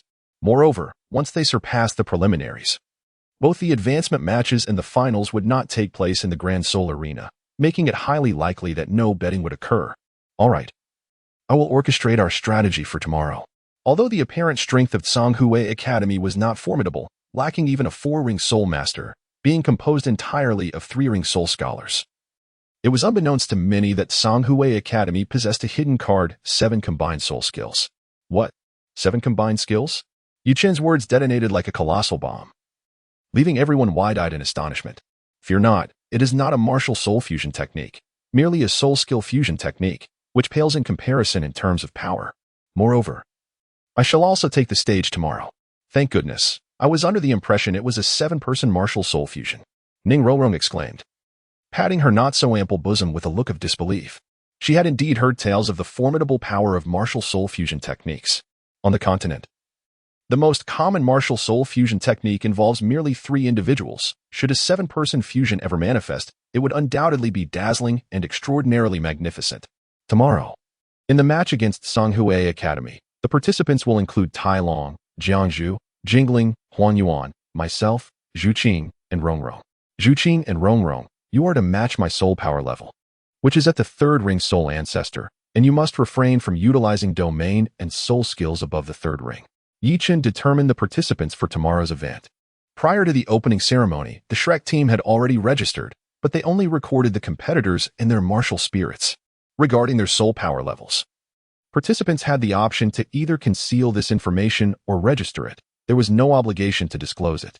However, generally speaking, in order to attract talented individuals to their academy or to secure better treatment after joining a certain faction, most contestants opted not to hide their soul power levels.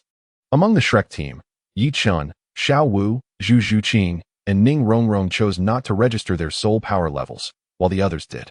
Thus, on the surface, Shrek boasted 2 soul masters, Ma Hongjun and Oscar, both at level 42, for students at the soul ancestor level, and 4 individuals with unknown soul power levels. Brother Chun, you are so mischievous, Ning Rongrong teased as she listened to Yi Chen's tactical arrangements. Nonsense. We are merely being low-key. Yi Chen cast a sidelong glance at Ning Rongrong, pondering whether he was truly wicked. Indeed, he could be rather mischievous in the evening. Chapter 152. Ning Rongrong's desire to become a queen the following morning. With the dawn breaking, Flander urged everyone to make their way to the Great Spirit Arena of Heaven Do. Although the match between Shrek Academy and Songhue Academy was scheduled for around noon, Flanders sought to provide the group with a clearer understanding of the strengths of various academy teams. Thus, they set off early in the morning. As for Yichun, his intentions were clear. Not only did he wish to join the others, but he also had his own financial plans in mind that compelled him to arrive promptly. Additionally, remaining at the academy held little appeal, especially considering the lackluster entertainment industry on Douluo Continent. Given the grandeur of the Spirit Master Tournament, attending the matches took precedence. During this tournament period, most academies had essentially suspended classes, while institutions in other locales fared better. Those near Heaven Do City found that a significant majority of their teachers and students had flocked to witness the competition, while simultaneously acting as cheerleaders for their respective academies. Upon arriving at the Great Spirit Arena, they found the hour still early, with nearly half an hour remaining until the first match. However, as the schedule had been set the previous day, betting had already commenced. Xiaowu, Shuqing, Rongrong, come with me. Yichen decided to bring along his 3 companions. Each individual was permitted to wager a maximum of 1 million gold spirit coins per match.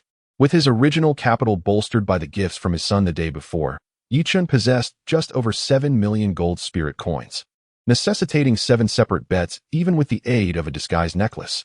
Due to the high volume of participants, they had to endure a queue. Thankfully, with the 3 companions equipped with disguise necklaces, their collective presence would streamline the process. Before long, when Yi Chun and his companions re-emerged, they had transformed into 4 unremarkable middle-aged individuals. Fatty, Oscar, let us go. Yi Chun called out to his 2 money-loving companions, preparing to lead them towards the bidding area. Who are you? Ma Hongjun stared at the unfamiliar middle-aged man before him, utterly bewildered. It's me. With a somber expression, Yi Chun addressed Ma Hongjun in his usual tone. Haha, Brother Chen, my apologies. The effect of your soul guide was so remarkable that I failed to recognize you. Ma Hongjun seemed somewhat embarrassed. Let us proceed. Casting a sidelong glance at Ma Hongjun, Yi Chun made his way directly to the betting area. In fact, there exists a regulation in the Soul Master Tournament. Participants are prohibited from placing bets on matches involving their own teams to prevent match fixing.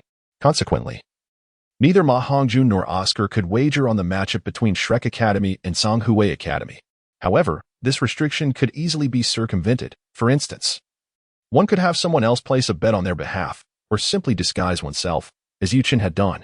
After all, when placing bets, there is no requirement to disclose one's identity to the Great Soul Arena. With ample time before their own team's match, Yi Chun surmised that he could first place bets on other teams, potentially reaping some rewards before betting on his own team, which should be feasible. Brother Chen, we still have quite a while before our match. Which team shall we wager on first? Ma Hongjun inquired, gazing at the numerous matches being offered at the betting station. Yi Chun recalled that in the original narrative, the rankings of the top 5 teams in this year's Soul Master competition, from lowest to highest, were Tianxue, Chihua, Shrek, Shifeng, and Leitang. As for the rankings of the other teams, he was not particularly informed. Aside from his own Shrek team, Yi Chun was uncertain about the outcomes of the matches between these 4 teams, as those with superior strength might possess hidden capabilities. Thus, he refrained from placing any bets on these encounters, especially since he had wagered all his assets, a loss would be catastrophic. In the initial 5 matches, Chihua Academy faced off against Xiangjia Academy, and Yichen confidently predicted a victory for Chihua. Following the arrangements made yesterday, the Grand Seoul Arena featured 5 competition platforms, allowing for simultaneous matches to commence today. Observing that 2 elemental academies were pitted against each other, Yichen addressed the crowd. Despite Xiangjia Academy being affiliated with the Xiangjia sect, one of the 5 elemental academies, their strength was undeniably the weakest among them. This year's competing team from Xiangjia Academy, led by the captain Hu Yanli, possessed a soul bone as a trump card, yet she still fell short in comparison to the formidable Miss Wu Wu, who had the ability to merge rings. Moreover, due to their close ties with the Spirit Hall, Xiangjia sect had become a subordinate of Bibi Dong, leading to the natural exclusion of Xiangjia Academy by the other 4 elemental academies. It was reasonable to assume that Chihua Academy would not hold back against them. Additionally, although Xiangjia Academy bore the title of an elemental academy, a mere comparison of the soul power levels of both teams revealed that Xiangjia's strength was roughly on par with that of Chihua. Such seemingly evenly matched contests, coupled with the prominence of both teams, undoubtedly attracted a considerable number of bettors, though betting on Chihua's victory might not yield the same shocking returns as an upset. It would certainly surpass the profits from yesterday's wager on Tinshui. Brother Chen, Xiangjia Academy is, after all, one of the elemental academies. Can Chihua Academy truly secure a win? Ma Hongjun inquired with some uncertainty. Bet if you want. Yichen rolled his eyes in exasperation. Truly, Ma Hongjun exhibited a complete lack of discernment. I am willing to wager 7 million gold soul coins. How can you hesitate over a mere few hundred in your pocket? It is no wonder you find yourself financially constrained. Wait. I will heed your advice. Upon hearing Yichen's words, Ma Hongjun grew anxious, for he was still hoping for Yichen to illuminate a path to wealth for him. Let us agree on this beforehand. Should we incur losses, do not place the blame upon me. Although the likelihood of such an outcome seemed slim, Yichen felt it prudent to remain cautious, lest he face complaints should fortune turn against them. Brother Chen, you need not worry. Am I the type to shirk responsibility? Ma Hongjun proclaimed, thumping his chest with resolve. Subsequently, Yichen exchanged the gold soul coins from the system's marketplace, along with a substantial stack of varying denominations of gold coin cards, which he then traded for 7 cards, each worth 1 million at the Grand Seoul Arena. Xiao Wu, Zhu Qing, Rong, come. Let us queue up to place our bets. Yichen distributed 5 gold cards to the 3 individuals, but being short on funds himself, he only granted 1 to Ning Rong. The saleswoman, observing the 4 rather unremarkable middle-aged individuals before her, noted their simultaneous wager of 1 million each with a hint of surprise. Yet, despite her astonishment, her service remained impeccable, characterized by a constant smile as she issued receipts for the 4. After all, the Great Seoul Arena thrives on commissions from bets placed, eagerly welcoming affluent patrons to wager more, as the greater the stakes, the larger their share of the profits. However, should Yichen choose to maintain his disguise and the personnel of the Great Seoul Arena discover that someone is amassing a substantial fortune in gold soul coins, it could invite perilous repercussions, for greed can easily corrupt even the most virtuous. Upon transforming once more and placing his second bet, Yichen noticed that Ning Rong had followed suit. With a playful grin, she brandished a gold card worth 1 million. Naturally, as the young mistress of the 7 Treasure Glazed Tile School, it was entirely reasonable for her to possess a secret stash of 1 million gold soul coins. Rong, I seek your patronage. Yichen said to Ning Rong, it's not impossible, but I wish to indulge in a little play with a small whip and candles. Ning Rong replied with a sense of pride. Yichen, a mere flat-chested girl, what confidence does she possess to call herself a queen? The large cat beside her is more formidable. Chapter 153, The Soul Bone Grandpa. Before the match commenced, in the resting area of the participating academies, Yichen was engaged in conversation with his 3 younger sisters. At that moment, a participating team approached the entrance of the lounge. Noticing the emblem emblazoned on their chests, Yichen discerned that this team was their opponent for the day, the Songhui Academy team. Following that Songhui team was an elderly man, appearing to be in his 60s, with a sullen expression. Is this the villainous little boss, the Soul Bone Grandpa? Yichen raised an eyebrow upon spotting the old man. At this age, he possessed a soul bone, a relatively rare head soul bone. In the original narrative, Shrek Academy had a significant feud with Songhui, and the old man had attempted to ambush Tang San when he was alone, only to be countered and killed by Tang San's hidden weapon, which also resulted in him being gifted a phantom wisdom skull.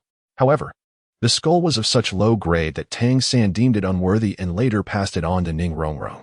Yichen felt a stir of desire upon seeing the phantom wisdom soul bone but would not seek to eliminate the old man for the sake of a soul bone unless he was provoked. After all, Yichen was a well-educated youth, not one to commit murder for treasure. Naturally, if the old man brought trouble upon himself, Yichen would not hold back. Ah, is that not Flander? Upon seeing Flander, the old man smirked and stepped forward to greet him.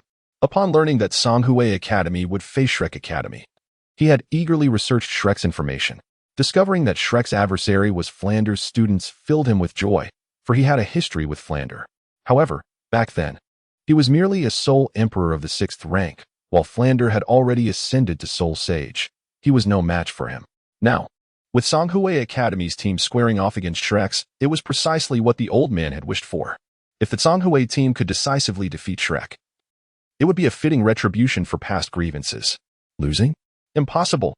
With their 7-in-1 soul skill fusion technique as their trump card, the old man believed that even the renowned 5 Elements Academy could not surpass them, despite the Songhui team lacking high soul power levels.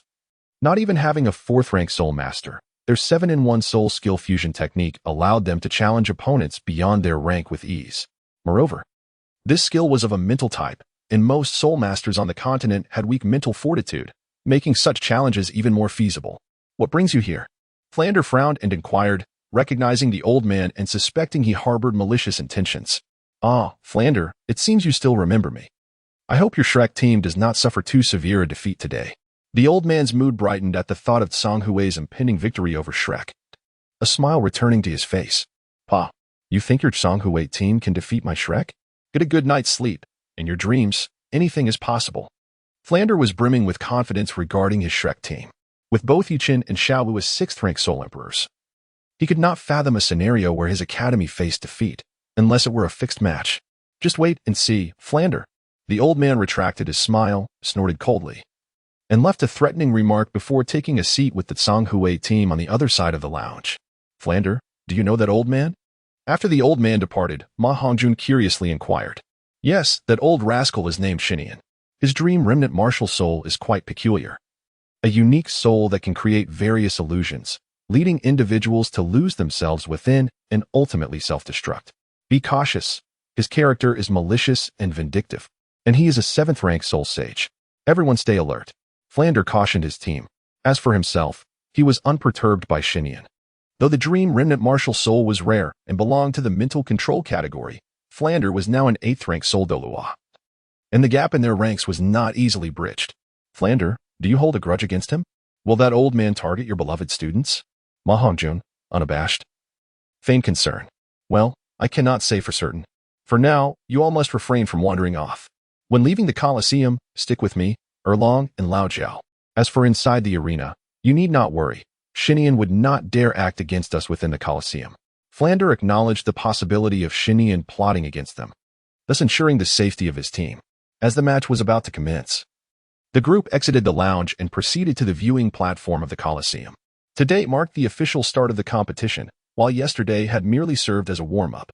In the VIP section of the Colosseum, the first row of seats differed from the previous day, having been expanded by 2. The Snow Knight Emperor still sat at the center, with Ning Fengji to his right and Gu Rong, whom Yi Chun had encountered, beside him. To the left of the Emperor, along with the Platinum Bishop Salis, was a remarkably stout elderly man. From Yi Chen's assessment, this exceptionally robust man, with dark skin and bulging muscles, stood at least 2 meters and 50 centimeters tall, resembling a mountain of flesh seated before them. Without a doubt, this man was Huyen Zhen, the leader of the Elephant Armor sect. Indeed, this was the same Huyen Zhen known for his unwavering confidence in his defense, having once withstood Tang San's sea god trident with just his head. If a battle were to be judged solely on muscle, it seemed Huyen Zhen could easily overpower Qian Daolu.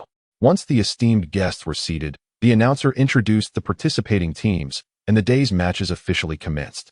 Of the 5 matches held on the 5 platforms, aside from the Elephant Armor Academy versus the Blaze Academy, the others were mere exhibitions featuring lesser-known academies, lacking any intrigue. Yichen shifted his gaze towards the arena featuring the Xiangjia Academy and the Chihua Academy teams, as the matter directly impacted his finances, warranting his keen attention. Indeed, Yichen would never confess that among the 10 teams at the outset, there were few women. Moreover, Miss Wu from Chiwa Academy. With her striking beauty and alluring figure, albeit somewhat disheveled, undoubtedly captured the audience's admiration. One might assume that among the more than 80,000 spectators present, the majority shared Yuchen's sentiments. Chapter 154, The Majestic Wu Ah, a real-life rendition of Beauty and the Beast. In stark contrast to Miss Wu's slender, curvaceous form, the Xiangjia Academy was filled with towering muscular giants, each exceeding 2 meters in height, truly an embodiment of Beauty and the Beast. Brother, why is it that every member of the Xiangjia team is such a hulking figure? What kind of feed did they grow up on? Xiao inquired, gazing at the brawny men on stage, her confusion evident. How would I know? Perhaps the food at Xiangjia Academy is exceptionally good? Yichen surmised that the Huyan family inherently possessed giantism, and coupled with the formidable muscular diamond mammoth martial spirit. This resulted in the members of the elephant armor team being robust and brawny. In the world of Douluo Continent, soul masters generally tower over the average individuals from Yichen's previous life. Yet even among muscular martial spirits, none could rival the stature of the Huyan family. Furthermore, this was not an isolated phenomenon, as Yuchen was aware. Members of the Huyan family who awakened the diamond mammoth martial spirit typically stood no shorter than 2 meters upon reaching adulthood. Given the already substantial size of the diamond mammoth, one could only imagine the height of those who awakened a whale martial spirit, potentially exceeding 3 meters. However, Yuchen did not find himself envious of the Huyan family's height. After all, with such imposing stature, finding a girlfriend would likely necessitate seeking out someone equally formidable. As both teams activated their martial spirits, the match commenced after a minute of preparation. On the battle arena, the referee addressed the Elephant Armor team and the Fiery Blaze team. In an instant, the arena was illuminated by yellow and purple soul rings. It seemed that neither team, both hailing from the Elemental Academy, had any intention of concealing their strength. The Elephant Armor team comprised 3 Soul Masters and 4 Soul Emperors, while the Fiery Blaze Academy mirrored this composition. However, the Elephant Armor team was entirely composed of Diamond Mammoths, known for their formidable defense but glaringly lacking in explosive power due to their defensive nature. In contrast, the Fiery Blaze team showcased a more balanced composition, featuring strong attackers, controllers, agile fighters, and support roles, exhibiting no significant weaknesses aside from their somewhat lower soul power levels and singular attributes. Of course, as long as individual strength was sufficiently potent, the importance of synergy diminished. Defeating 7 opponents alone was not out of the question. The first soul skill, Iron Wall. The strategy of the Elephant Armor team was intriguing. The 7 members formed a line and activated their first soul skill, steadily advancing toward the Fiery Blaze team. Under the influence of their first soul skill, their dark yellow, horn-like skin, imbued by the diamond mammoth martial spirit, radiated a shimmering hue, resembling a glossy coating. Clearly, the first soul rings of the 7 were derived from the same type of soul beast, resulting in identical soul skill effects. To Yichen, they resembled 7 moving mountains of flesh, exuding a formidable presence that could easily demoralize a weaker team. However, against opponents of equal or superior caliber, the Elephant Armor team's tactics would falter. The first soul skill, Explosive Fireball. In a clash of titans, the captain of the Fiery Blaze team, Wu Shuang, immediately launched an offensive. With his hands clasped before him, soul power surged, and a dark red glow emanated from his palms, rapidly coalescing into a palm-sized fireball that shot towards Huyan Li of the Elephant Armor team. Roar. 4th soul skill, Mammoth Guardian. Faced with the oncoming fireball, Huyan Li did not hesitate, invoking his strongest defensive soul skill. The fiery explosion upon impact resonated with a thunderous boom. However, Wu Shuang's first soul skill was relatively outdated, and Huyan Li's rank exceeded his, complemented by the formidable Mammoth Guardian, a 4th soul skill of considerable vintage, which ultimately held the line. As the flames dissipated, Huyan Li emerged unscathed, but before he could celebrate, the ace of the Fiery Blaze Academy, Miss Wu, was ready to unleash her prowess. 3rd soul skill, Repulsive Fire Ring. Instantly, a resplendent ring of flames erupted from Wu, centered around her, expanding rapidly in all directions. Although the Repulsive Fire Ring lacked offensive capability, akin to Shui Bing's Repulsive Ice Ring, it served as a control-type soul skill with an impressive range, spanning several dozen meters. The repulsive force was not constant. Growing stronger the closer one was to Wu and weakening with distance. Nevertheless, under the overwhelming repulsive force of Wu's 3rd soul skill, 3 Soul Masters, including Huyan Li, from the Elephant Armor team were sent sprawling to the ground, while the 4 bulky Soul Emperors were ejected from the battle arena. The rules of the Soul Master competition dictated that, aside from the prohibition against lethal intent, any contestant who exited the arena and made contact with the ground was deemed eliminated. The 4 Soul Emperors of the Elephant Armor Team, all wielding the Diamond Mammoth martial spirit, were unable to fly and lacked any specialized flying soul skills, leading to their unfortunate disqualification. In the VIP section, Hu Yanjun watched as his Elephant Armor Team suffered a swift and decisive defeat, his already dusky complexion darkening further. On the stage, Huo Shuang, witnessing Huo Wu's successful maneuver, began to mercilessly capitalize on the situation. 3rd Soul Skill, Tyrannosaurus Rage, followed by the 4th Soul Skill, Tyrannosaurus Flame Kill. Claws manifested from Huo Shuang's hands as he swelled in size, his body enveloped in scales of golden red light, ablaze with searing flames. He unleashed a dragon-shaped inferno towards Hu Yanli. The fiery dragon descended upon Hu Yanli, who had only just regained his footing.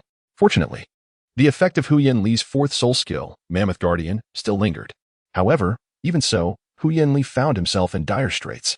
The vintage of his 4th Soul Skill far surpassed that of Huo Shuang's 1st, and with a resounding explosion, Hu Yanli was sent hurtling away. Fortunately, due to his considerable size and weight, he was not blasted off the arena. As other members of the Fiery Blaze Academy engaged the remaining 2 Soul Masters of the Elephant Armor Team, Huo Wu, fresh from her previous success, prepared to strike once more. Fusion Ring. 4th Soul Skill, Huo Wu's Radiant Sun. Miss Huo Wu unleashed her unique ability, the Fusion Ring. Raising her hands high as searing flames gathered above her head, swiftly coalescing into a massive orb of radiant white fire, resembling a miniature sun. Chapter 155. A sense of accomplishment. Poor Hu Yanli, having just been thrown off balance by the repulsive force of Huo Wu's resistant fire ring, was soon sent flying by Huo Shuang's formidable attack. Before he could regain his footing, he saw the little sun hurtling towards him. Boom! The intense flames engulfed Hu Yanli entirely, causing even the sturdy soul arena to begin melting under the scorching heat. As the flames subsided, they revealed Hu Yanli, charred and unconscious, his head completely singed. Despite the robust defense of his Diamond Mammoth spirit, he could not withstand the successive onslaughts from Huo Shuang and Huo Wu, ultimately succumbing to unconsciousness. Upon utilizing the fusion ring, Huo Wu was able to release all the soul power from her spirit rings simultaneously, dramatically enhancing the potency of her soul skills. Thus, her fiery technique, the Dance of the Sun, far surpassed the might of Huo Shuang's 4th soul skill, the Tyrannosaurus Flame Kill, even eclipsing that of 10,000-year soul skills. Due to the rapid pace set by the Blaze team, Hu Yanjun's team was unable to showcase their soul bone abilities, swiftly losing their capacity to continue the fight. With the main contender Hu Yanli incapacitated, the remaining 2 members of the Elephant Armor Team were no match for the Blaze team, who soon forced them off the arena. It can be said that Blaze Academy had masterfully controlled the rhythm of the battle. I declare that in the first round of the preliminaries, Blaze Academy has triumphed over Elephant Armor Academy. Amidst the enthusiastic cheers from the audience for Miss Huo Wu, the referee announced the outcome of the match. Humph. In the VIP section, Hu Yanjun, witnessing his hopes for the Elephant Armor Team dashed so easily by Blaze Academy, could no longer maintain his composure. With a cold snort, he rose and departed from the VIP area. After all, the unconscious Hu Yanli was his beloved grandson. Look at him go. Hu Yanjun must be furious. Observing the hurried exit of Hu Yanjun, Gu Rong whispered to Ning Fengji. Haha. I never expected the Elephant Armor Team to be so ineffective. Ning Fengji expressed his surprise at how decisively the Blaze team had defeated the Elephant Armor Team. On the surface, both teams appeared to have comparable levels of soul power and ring configurations, yet the Elephant Armor Team suffered a humiliating defeat. As the match concluded, Yichun was about to head to the betting booth to collect his winnings when, suddenly, a triumphant laughter echoed from a distance. Haha, my Huo Wu truly lives up to her name, effortlessly dispatching that big fool, Hu Yanli. Yichun turned his gaze and beheld a young man clad in azure attire, his face obscured by a mask, exuding an air of self-satisfaction. Is this the renowned sycophant Feng Xiaoyan? Yichun mused silently, observing the self-congratulatory demeanor of the youth before him. The moniker of world-class sycophant attributed to Feng Xiaoyan by Yichun was not without justification. The distance between the Flame Academy and the Divine Wind Academy was negligible, and due to their allied status, students from both institutions frequently engaged in exchanges. It is said that when Feng Xiaoyan initially visited the Flame Academy as an exchange student, He was instantly captivated by the enchanting Miss Huowu. This prodigious talent, endowed with innate soul power, transformed into an ardent admirer. Strangely enough, despite his superior strength compared to the Hua siblings, he consistently refrained from besting them in their sparring sessions, all in the pursuit of winning the affections of his beloved. Yichen contemplated that for a proud young woman like Huowu, mere flattery would not suffice to win her heart. Huowu was the beloved jewel of the principal of the Blazing Fire Academy, endowed with exceptional talent and formidable strength, surrounded by countless admirers, of which Feng Xiaoyan was but one. If Feng Xiaoyan could decisively best her in a few encounters, leaving a lasting impression on Miss Huowu, coupled with his own charm, it was not inconceivable that he might have even secured a family with her by now. At the betting area of the Grand Soul Arena, Yi Chun, along with Xiao Wu and the others, shifted their positions, waiting in line to collect their earnings. This time, the match between the Elephant Armor and the Blazing Fire Academy was markedly different from the previous day. The disparity in strength between the Royal Battle S Deputy Team and the Heavenly Water Academy was too vast, resulting in scant support for the Royal Battle S Deputy Team, which in turn led to the exceedingly low odds favoring Heavenly Water's victory. When Yichen had placed his bet earlier, the market had not yet closed, and the odds were still undetermined. However, the odds for the prior 5 matches were now prominently displayed in the betting hall. With the match between the Elephant Armor and the Blazing Fire Academy now concluded, the results and odds were revealed. The Blazing Fire Academy had triumphed, with odds of 1 to 165. Observing these odds, Yichen realized that a greater number of people had placed their faith in the Blazing Fire Academy compared to the Elephant Armor Academy. Excluding Ming Rongrong's private wager of 1 million, Yichen had staked 7 million gold soul coins, with the odds of 1 to 165. His pre-tax winnings amounted to 11,550,000 gold soul coins after the Grand Soul Arena's 5% cut. He would still retain nearly 11 million gold soul coins. In essence, from just this single match, Yichen had netted almost 4 million gold soul coins. It appears that my money-making scheme is indeed feasible. Yichen nodded with satisfaction, realizing that only substantial capital could yield significant profits. If he were to stake 70 million gold soul coins this time, he could potentially earn 40 million. Of course, this was merely theoretical. The market might not be so accommodating. However, it was certain that the thicker the capital, the greater the returns. Moreover, this time, the profit represented Yichen's first substantial earnings in life. Though he had made money before, it was unlike the effortless gains of the past. This time, he felt a profound sense of accomplishment. At that moment, Yichen noticed Feng Xiaotian, the ardent admirer, arriving with several associates from the Divine Wind Academy, standing right behind him as if they too were there to collect their winnings. Naturally, as a devoted supporter of his goddess, Feng Xiaotian couldn't miss the opportunity to back her in the competition.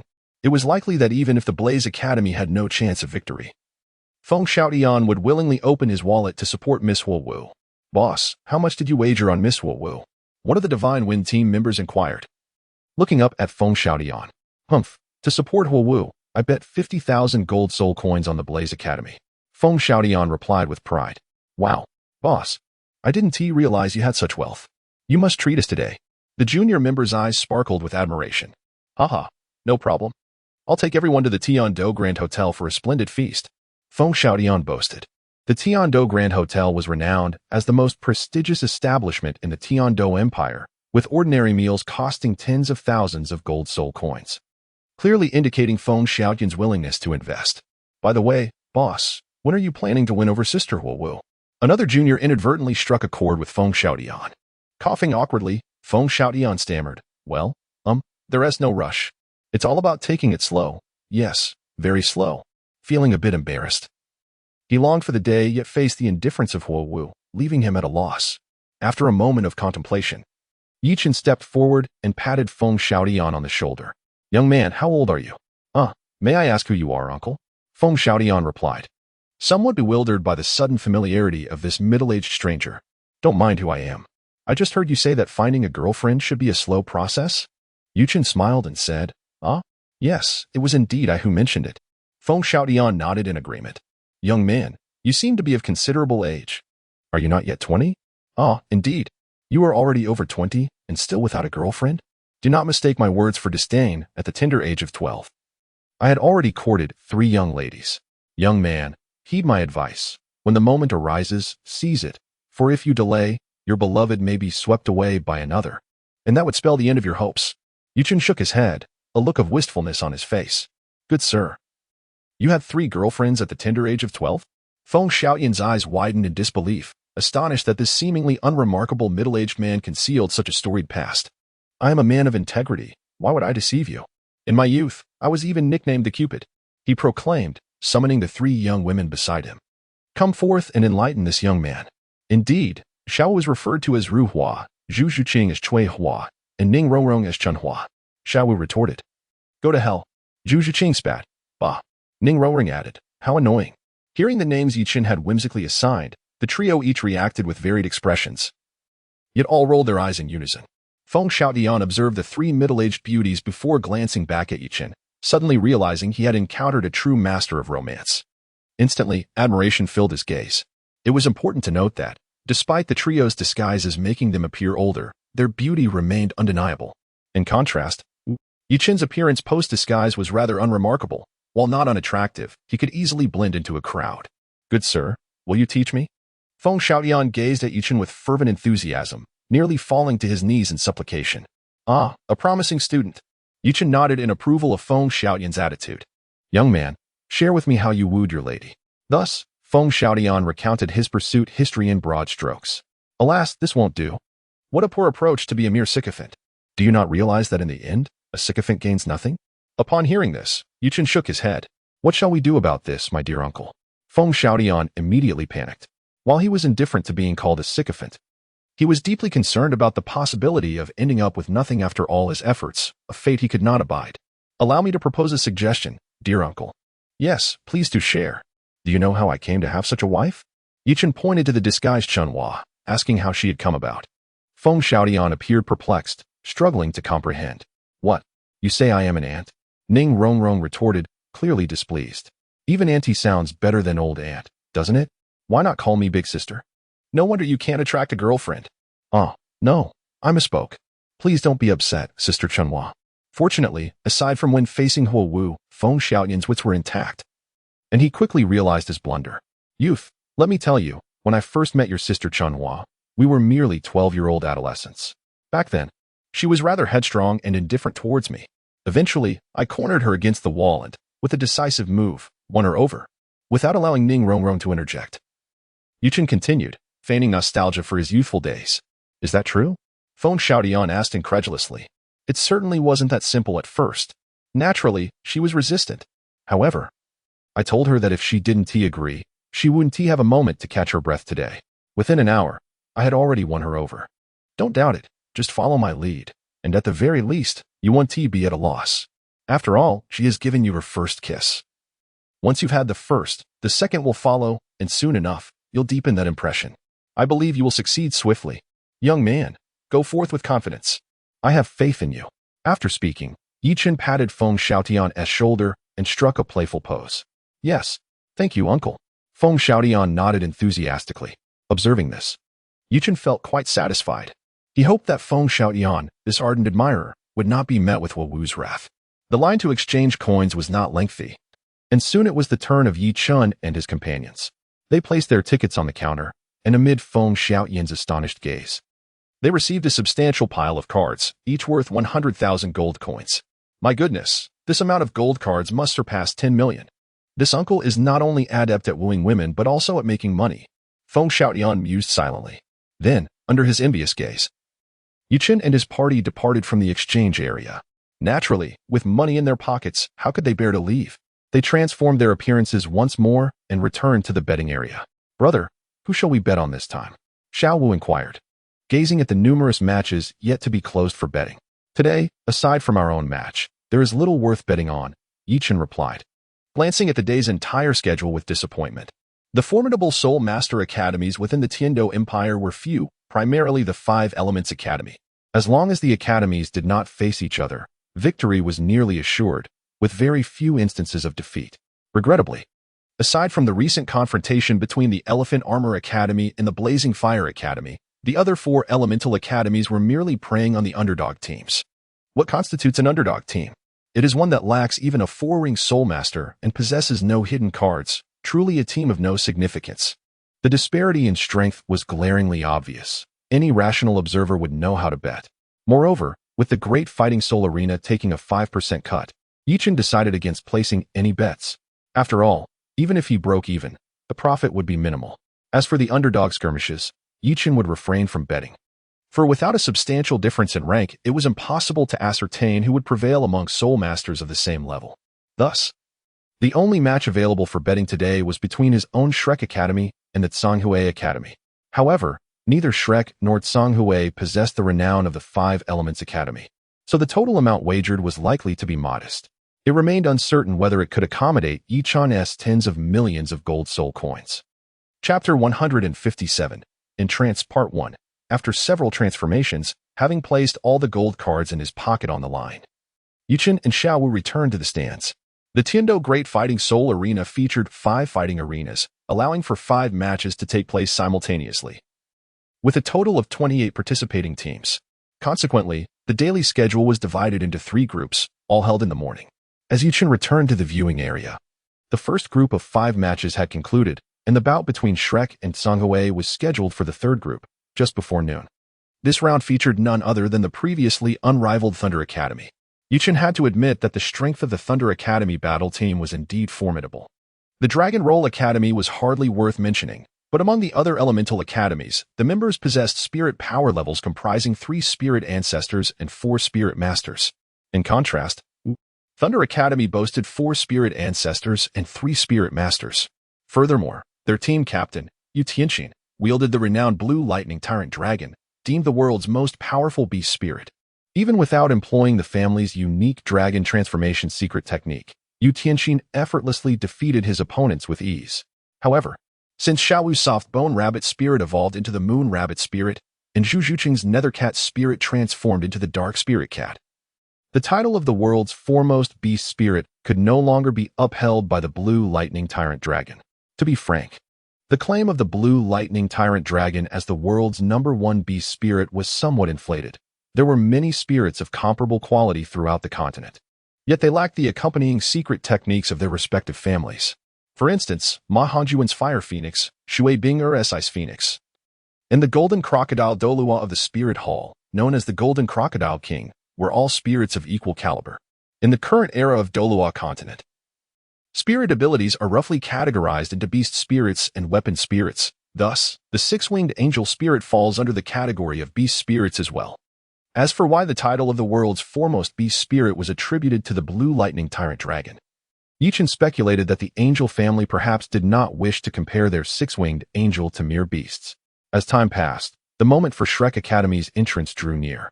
Little rascals, it will soon be your turn to take the stage. Strive to eliminate the Tsanghui battle team within a minute. Flander encouraged the team before the match. Flander, who had a contentious relationship with Shinian, was further provoked by Shinian's taunts in the lounge. He was determined to ensure that his Shrek team would decisively defeat the Tsanghui Academy. On the other side, Shinian, the captain of the Tsanghui Academy battle team, also rallied his teammates. It will soon be your turn to compete. I expect you to give it your all. A glint of seriousness flashed in his eyes. Teacher Shinian, you mentioned giving it our all. The 7 Shura illusion is our trump card against the 5-element academy. Should we reveal it on the very first day? Captain Shen Shinsue frowned as he expressed his concerns. A trump card is called such because it should not be easily revealed. Otherwise, its efficacy diminishes. In previous competitions, Tsanghui Academy was merely a supporting role among the academies. However, this year was different, as they possessed the 7 Shura illusion, a fusion skill of 7 unified spirit techniques. Defeating an elemental academy without prior exposure of this technique should not pose a problem. Shen Shinsue did not regard the ordinary academy teams as a threat. Defeating just one elemental academy would secure them a place in the top 5 of the preliminaries, allowing them to advance to the finals and represent the Tiando Empire in the grand tournament. Participating in the finals would be a historic achievement for Tsanghui Academy, ensuring that this battle team would be remembered in its annals. Thus, it was imperative that the 7 Shura illusion remain concealed until they faced their first Elemental Academy opponent. Activating the 7 Shura illusion required time and a specific formation. If their strategy were discovered prematurely, success would be far more challenging. After all, without the successful deployment of the 7 Shura illusion, Tsanghui Academy would undoubtedly struggle against the Elemental Academies. Aside from himself being a 4-ring spirit ancestor, The rest of the Tsanghui team were merely three-ring spirit masters. Indeed, as the captain, Shinshinsui was also a four-ring spirit ancestor. Yichen had not previously noticed this due to Shinshinsui's absence from the opening ceremony in the Academy's intent to conceal student information. Shrek Academy had two four-ring spirit ancestors among its ranks. If they did not utilize the Seven Shura illusion, their chances of victory were slim. It would be more advantageous to deploy their trump card immediately and secure a strong opening for the Tsanghui team. Additionally, do your best to incapacitate the Shrek team. Shinian uttered with a sinister expression. He referred to Ma Hongjun and Oscar as the two spirit ancestors. And with Shinian's prowess as a seven-ring spirit saint and his notable mental acuity, discerning their spirit power levels was effortless. As for Yichen S group, they had all disguised their levels as three-ring spirit masters using concealing necklaces. Teacher Shinian, won't using excessive force during the match have adverse repercussions? Shinshinsui hesitated before voicing his doubts. Don't worry, as long as no one dies, there won't be any issues. Shinian dismissively waved his hand.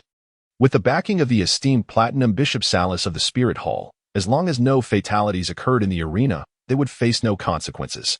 Understood. Shinshinsui nodded in agreement, accepting the directive. Though Shinian was a villainous figure, he was regarded as an excellent teacher by the members of the Tsanghui team, who held him in high esteem. Although the Shrek team held no enmity towards him, they would dutifully follow his orders. As the preliminaries commenced, the first round, Group 3, featured Tsanghui Academy opposing Shrek Academy. Please have both teams enter the number 3 Soul Arena. The announcer's passionate voice resounded throughout the grand arena via the amplification spirit device. Let us go. The match has begun. With a grand wave of his hand, Yichen led Zhu Shiqing, Ning Rongrong, Tai Long, Jiang Zhu, Jingling, and Huang Yuan toward the Soul Arena, under the watchful eyes of Flinder, Zhao Wujia, Lu Erlong, Xiaowu, Ma Hongjun, and Oscar, as they traversed the entrance passage. Accompanied by the ethereal glow of soul-guided lights, the members of Shrek ascended to the number 3 Soul Arena. On the opposing side, the 7 members of the Tsanghui team also made their entrance. Noticing that one among the Tsanghui team had reached the 4th ring of Soul Master, Yichen raised an eyebrow in mild surprise. However, this was of little consequence. Even if there were 7 Soul Masters, Yichen remained utterly unperturbed. While Yichen assessed the Tsanghui team, Shinshinsui was likewise scrutinizing the Shrek team. HM? The 2 Soul Masters from Shrek have not taken the stage? Observing that the red-haired chubby one, Ma Hongjun, and the silver-haired tall one, Oscar, were absent from the 7 members of Shrek, Shinshinsui immediately began to look down upon them. The Shrek representatives lacked even a single Soul Master. It seemed that the Tsanghui team would not even need to resort to their soul fusion techniques to eliminate Shrek. With this disdain, Shinshinsui felt no need for further words, directly gesturing a slicing motion across his neck towards the 7 from Shrek.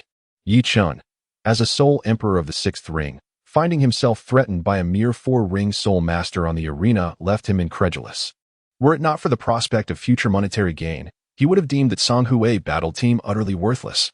Spirit-type Soul Masters possess distinct advantages over their counterparts who do not cultivate mental strength, allowing them to challenge opponents of higher ranks with relative ease. However, they are equally susceptible to significant drawbacks. When confronted by a Soul Master with superior mental prowess, they are prone to severe psychic backlash. Physical injuries can be remedied by a competent healing Soul Master, provided the injuries are not too severe or the healer too powerful. Yet, psychic injuries are far more complex. Should the damage be grave enough to render one an imbecile, that fate may be inescapable. Yichen was acutely aware of Tsanghui Academy's trump card, a 7-in-1 spirit fusion skill. With his mental strength now rivaling that of an 8th ring Soul Douluo, he could easily disrupt the fusion should he choose to resist even slightly, rendering them incapacitated. However, such an act would not align with Yichen's interests. Dismantling the Tsanghui battle team would bear little consequence for Shrek. The competitors would still be able to participate in the tournament. For Yichen, though, the stakes were vastly different. He envisioned a day when Tsanghui Academy would deploy its trump card to vanquish a rival elemental academy, thus allowing him to reap substantial profits. Yichen surmised that without the mental strength equivalent to a 5th ring Soul King, one could not hope to escape the constraints of the 7-in-1 spirit fusion skill. This meant that the 5 elemental academies, in their encounters with Tsanghui Academy, could avoid disaster only by preventing the activation of the fusion technique. The knowledge of this trump card was privy only to Tsanghui Academy and Shrek Academy. Others remained blissfully unaware.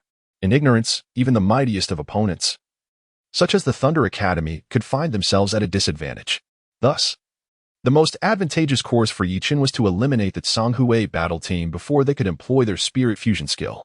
Subsequently, during Tsanghui Academy's first encounter with an elemental academy, without revealing their fusion technique, he could place substantial bets against them, thus securing a significant financial windfall.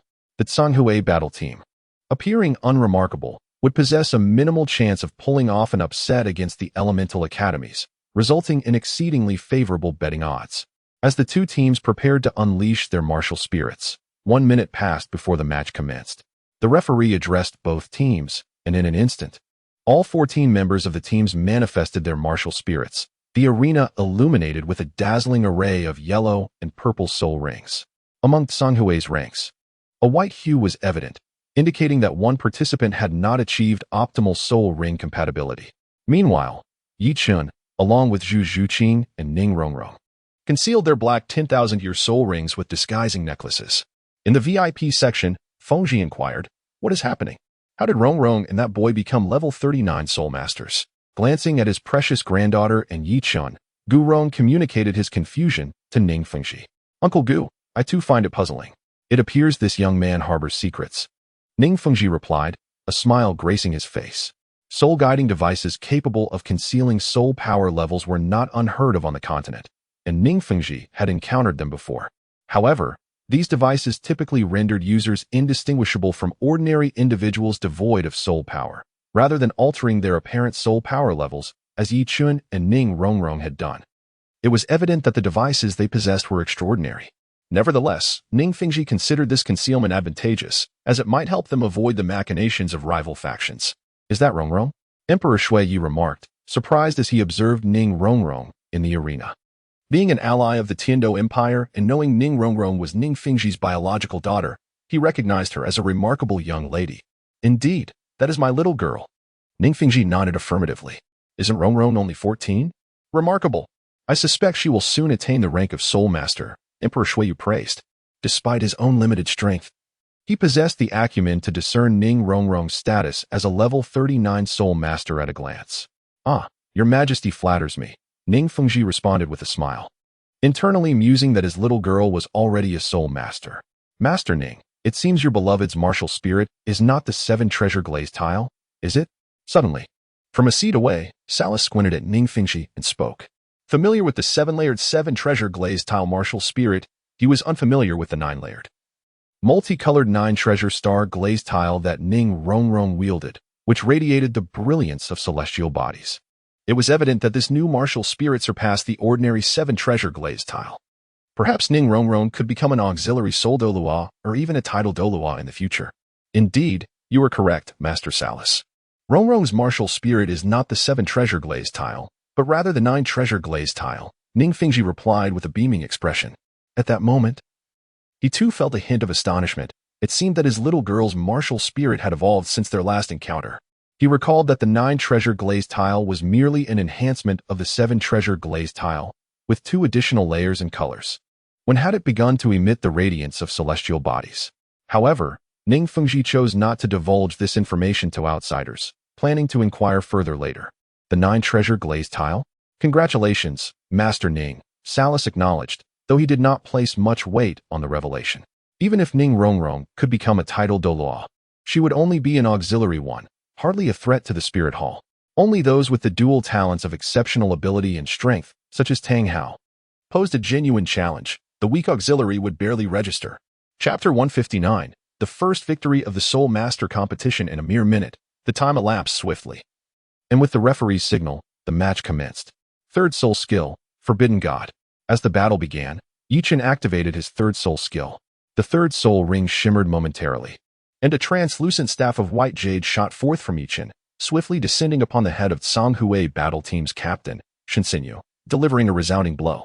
The thud echoed as Yichen's strike left Shinsenyu dazed, a visible bump forming on his forehead as he prepared to unleash his own skill. On the surface, Yichen appeared as a mere level 39 soul master.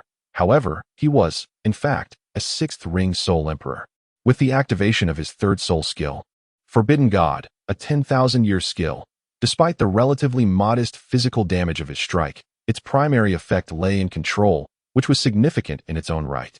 In the VIP section, Qianrenxue couldn't help but twitch her lips at the familiar sight, reminiscent of her own encounter with this young rogue in the Stardew Great Forest, where she had also faced a similar humiliation.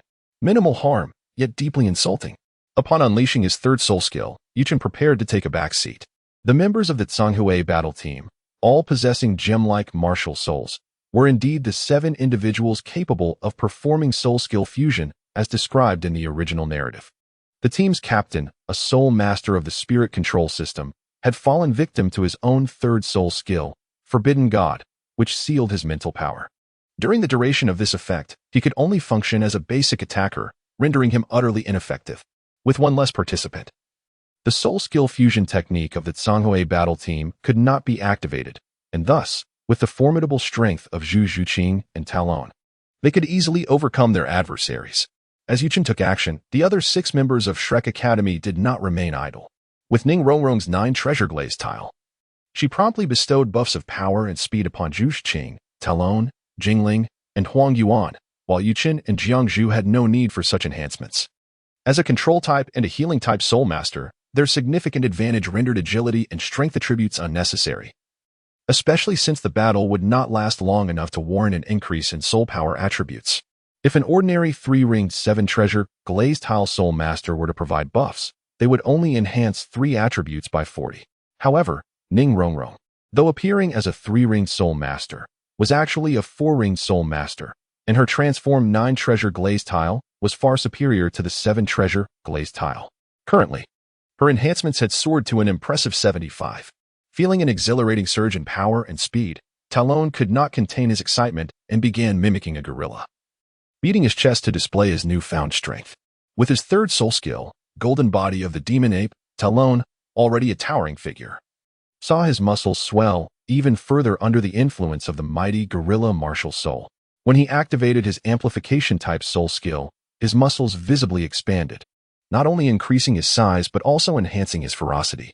Utilizing his first soul skill, Rock Barrier, followed by his second, Explosive Power, Talon charged into the ranks of the Zhonghui battle team like a tiger among sheep. However, despite the metaphorical comparison, it was somewhat exaggerated, even with Ning Rongrong's boosts. Talon's strength was not overwhelmingly superior. 2 members of the Zhonghui battle team managed to engage him, but they could only hold him at bay for a limited time. Jingling and Huang Yuan, while weaker than Talon, each found an opponent, and thanks to Ning Rongrong's attribute enhancements, they were able to dominate their respective matches. At this moment, the captain of the Zhonghui battle team had been temporarily incapacitated by Yi Chun, with 2 members engaged with Talon, one with Jingling, and another with Huang Yuan. The remaining 2 members were clearly outmatched by Zhu Zhuqing, although 2 soul masters could momentarily restrain the attribute-enhanced Talon. They were no match for Zhu Zhuqing. With a soul of divine quality, complemented by an extraordinary soul ring configuration and a significant level disparity, if Zhu Zhuqing could not secure a swift victory, she need not continue as a soul master. Activating her first soul skill, Shadow Stab, Zhu Zhuqing's speed, already remarkable, surged yet again as she transformed into a fleeting specter, vanishing from sight. In an instant, her form reappeared before a member of the Zhonghui battle team. This was not a teleportation but rather a speed so extraordinary that the naked eye could not track her movements. Confronting the unsuspecting Zhonghui member, Zhu Zhuqing aimed for his neck, extending her shadowy claws. She expertly controlled her strength, ensuring her claws did not slice through his throat but instead left a thin line of blood. Feeling the unusual sensation on his neck, Zhang Jingyang reached up to touch it, only to find his fingertips stained with crimson and his pupils dilated in shock. He realized that the swift and agile assault from the Soul Master had been restrained. Despite the tournament's rules against causing fatalities, inflicting serious injuries was not uncommon, after all. In soul battles, losing control was somewhat expected. With a grim expression, Zhang Jingyang changed his demeanor and stepped down from the battle arena. This scene left the spectators of the third battle arena bewildered. Why would he concede? Ultimately, there was no choice. Whether voluntarily or involuntarily, he had to leave the arena. Each battle arena had its own referee, and while distant onlookers might have been oblivious, the referee was fully aware of the situation. Moreover, as Zhu Zhuqing had deliberately bypassed him, remaining on the stage would have been foolish. Showing a lack of humility might provoke a harsher response. The thought of Zhu Zhiqing's ghostly speed made Zhang Jing'ang instinctively shrink back. One strike, merely one strike. And he had been unable to withstand the attack of a soul master of the same rank. Was Zhu Zhiqing truly a three-ring soul master? Was such a disparity even plausible? With her second soul skill, Shadow Claw, having dispatched one opponent, Zhu Zhiqing did not pause, advancing toward her next target. With her ghostly speed and razor-sharp claws, how could an unremarkable three-ring soul master hope to withstand her assault?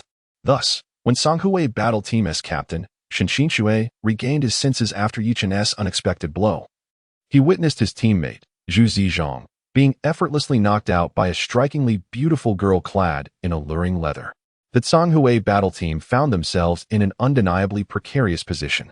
One member had been knocked out, another had retreated from the arena, and the remaining four were in dire straits. Previously, upon learning that their opponents, Shrek Academy, boasted two soul masters, the Songhui team had sent forth their most capable members, those capable of executing the soul skill fusion technique, 7 fiendish illusions. Yet all 7 possessed gem-like martial souls and specialized in spirit control or support, showcasing a glaring weakness. Without the ability to perform their soul skill fusion, they were no match for a well-coordinated team. Furthermore, Shen Xinshui found himself troubled by the realization that he seemed unable to activate his own soul skills. What was happening? Chapter 160. The year of preparing to strike in truth. Shen Xinshui found himself in unfortunate circumstances.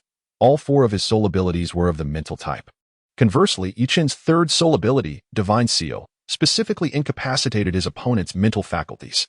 This unfortunate turn of events rendered Shen Xinshui, initially a mental control soul master, into a mere basic combatant devoid of any soul abilities. Of course, had Yuchen employed his 5th soul ability, Silence, the outcome would have been similar. However, some mental-type soul masters might, through extensive exploration, develop their own unique mental abilities. Thus, against such mental-type soul masters, the effects of the 3rd soul ability, Divine Seal, are markedly more potent than those of the 5th soul ability, Silence. The latter only restricts soul ring techniques and soul bone techniques, while self-developed abilities remain unaffected. Naturally, the 3rd soul ability, Divine Seal, proves ineffective against non-mental type soul masters. As Shen Xinshui observed Zhu Zhiqing again swiftly eliminate one of his teammates, he realized that the defeat of the Songhui team was irrevocable, just as he, as the captain, prepared to concede defeat to the referee outside the arena, the team leader. Shi Nian preemptively declared, "Referee, I represent Songhui Academy in conceding." With 3 of their members already eliminated and Shen Xinshui inexplicably faltering throughout the match, Shi Nian saw no hope for victory and thus chose to concede on behalf of the Songhui team. Continuing the match in such a dire situation would serve no purpose. Especially since there were daily matches during the preliminary rounds, it was prudent to curtail losses and conserve strength. Stop the match. I declare the first round of the preliminary matches, Group 3, Shrek Academy versus Songhui Academy, a victory for Shrek Academy. Upon hearing Shi Nian concede on behalf of Songhui Academy, the referee promptly halted the match and announced Shrek Academy as the victor. Yay! Upon the referee's declaration, the indifferent Jiangzhu joyfully flashed a peace sign. Indeed, among the 7 participants, Jiangzhu had merely been a bystander. While Ning Rongrong at least provided buffs to her teammates, and Yuchen landed a solid hit. In contrast, Jiangzhu had simply activated her martial soul. While Shrek's team celebrated, the members of Songhui team, after descending from the arena, approached Shi Nian, each of them downcast. After a moment of silence, Captain Shen Xinshui spoke. "Teacher Shi Nian, I apologize. I was careless and failed to utilize my trump card at the first opportunity, regardless of whether one is deemed virtuous or villainous." As the captain of Songhui team, Shen Xinshui felt a sense of responsibility, promptly attributing the defeat to himself. "Teacher Shi Nian, do not blame the captain. If anyone is to be blamed, it should be me. My strength is insufficient. That feline martial soul-s agile attacking soul master eliminated me with a single strike." Observing Shen Xinshui's sense of honor, the first eliminated member, Zhang Jing'ang, began to defend him. With Zhang Jing'ang leading, the others followed suit, rallying to Shen Xinshui's defense. "Shen Xinshui, I saw you accomplish nothing in the arena. What is the meaning of this? Were it not for the fact that Shi Nian is the leader of Songhui team, I might suspect Shen Xinshui of throwing the match. Did a blow to the head render you incapable? As a soul master of the 4th ring, can you not even utilize your soul abilities?" "Teacher Shi Nian, I was struck by a control-type soul ability." "Control-type soul ability? Was it that blow? Shernyan paused. Then a look of understanding crossed his face. It made sense. He had clearly seen Yichin, a soul master at the 39th level, activate his third soul ability, a millennium-level technique. Shinshin Shui had indeed taken a solid hit from a millennium soul ability. If it were an attacking soul ability, the effects would not merely result in a bump. However, if it were a control-type ability, that would explain it, as most control-type abilities do not cause significant damage. Yes, it was that blow. When I finally realized what had happened, I found my mental faculties sealed, while all my abilities are of the mental attribute. Shinshin Shui felt immensely frustrated. The effect of the soul ability was nothing short of a natural counter to him. Is that so? Shernyan raised an eyebrow. He was well aware of Shinshin Shui's situation. Being unable to harness mental power equated to being unable to employ soul abilities, which explained why he appeared to be throwing the match. Well, experiencing one defeat is no great matter. You still possess a trump card. We still have a chance for the top 5 in the preliminary rounds. Shernyan, observing the low spirits of the Songhui team, immediately offered some encouragement. Although he spoke reassuringly, he understood that the opportunity was slim. Songhui Academy had lost to Shrek Academy, and with their soul fusion techniques, if not exposed, could theoretically surprise an Elemental Academy. However, once their trump card was revealed, the Element Academies would be on guard, significantly diminishing their chances of victory. Consequently, this meant that Songhui Academy had effectively lost 5 matches, likely disqualifying them from the top 5 in the preliminaries. Shrek Academy, boasting 2 fourth-ring soul masters, was positioned advantageously against all but the 5 Elemental Academies, and with a stroke of luck, might even topple one of those Elemental Academies. The final rankings of the preliminary rounds would be determined by the accumulation of points. The more points one had, the higher one ranked. With 5 losses under their belt, Songhui team's best chance to secure a place in the top 5 would be to devise a way for Shrek Academy and an Elemental Academy to lose a few more matches. As for how to ensure Shrek Academy and an Elemental Academy suffered additional defeats, that was simple enough. Eliminating a few key players would suffice. However, considering the formidable strength of the Elemental Academies, each guarded by soul masters of the title Douluo level, Shernyan quickly dismissed this notion. But Shrek Academy? He felt no fear. As long as he could act discreetly, he would be fine. It seems that for the honor of our academy and competing in the finals, I must take some action, Shernyan mused, narrowing his eyes. Unbeknownst to him, Flander had already ascended to the 8th ring title Douluo. Meanwhile, after their victory, Yichin and Xiao Wu, along with the others, proceeded to the betting station to collect their winnings. While queuing to cash in, Yichin spotted Flander also there. It was no surprise. Flander, the shrewd businessman, would not pass up an opportunity to profit, likely wagering all his possessions. Although Shrek Academy and Songhui Academy did not possess the same level of renown as the 5 Elemental Academies or the Tiando Royal Academy, they were still a legitimate advanced Soul Master Academy, not entirely obscure, and thus there were plenty of bettors. Of course, due to the 4 disguising themselves, Flander failed to recognize them. Brother Chin, what are the odds for us this time? With many people around the betting station, most of whom were significantly taller than Ning Rongrong, she could not see the odds displayed on the wall. Let me take a look. Ah, not bad. Our odds are 1-1. 7. 1-1. 7? Upon hearing this, Ning Rongrong's eyes immediately transformed into dollar signs, placing a bet of 1 million. After deducting the commission, she could still earn over 600,000. The prospect of acquiring golden soul coins seemed exceedingly lucrative. Of course, Ning Rongrong's perception of the ease in earning golden soul coins stemmed from her successful wager. Had she lost, it would have amounted to a complete waste. Logically speaking, the reputations of Shrek Academy and Songhui Academy were relatively comparable, both being unremarkable soul master institutions, thus the odds for both should hover around 1-1. However, the odds following Shrek's victory surprisingly stood at 1-1.7.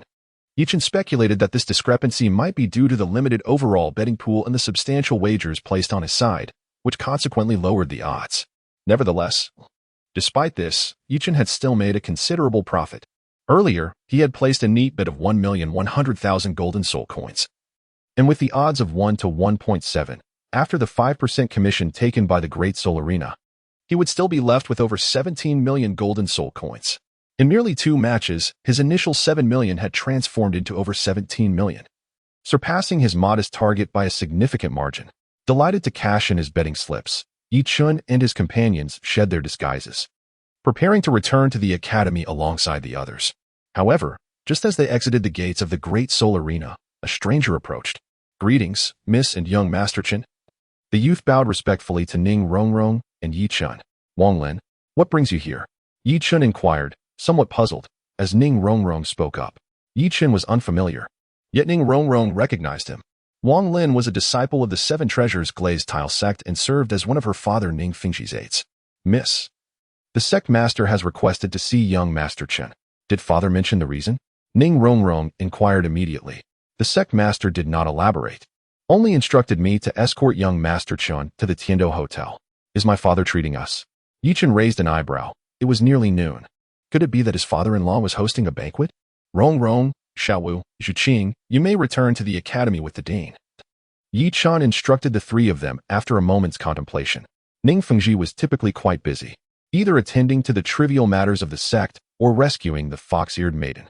Thus, this invitation must entail more than just a simple meal. Otherwise, Ning Rongrong would surely have been summoned as well. "Very well then." Ning Rongrong pouted slightly and nodded. "Please lead the way." Yi Chen turned to Wang Lin and spoke. Subsequently, he followed Wang Lin to the Tiando Grand Hotel. The hotel, aptly named after Tiando, boasted opulent and resplendent decor, exuding an air of sophistication and grandeur.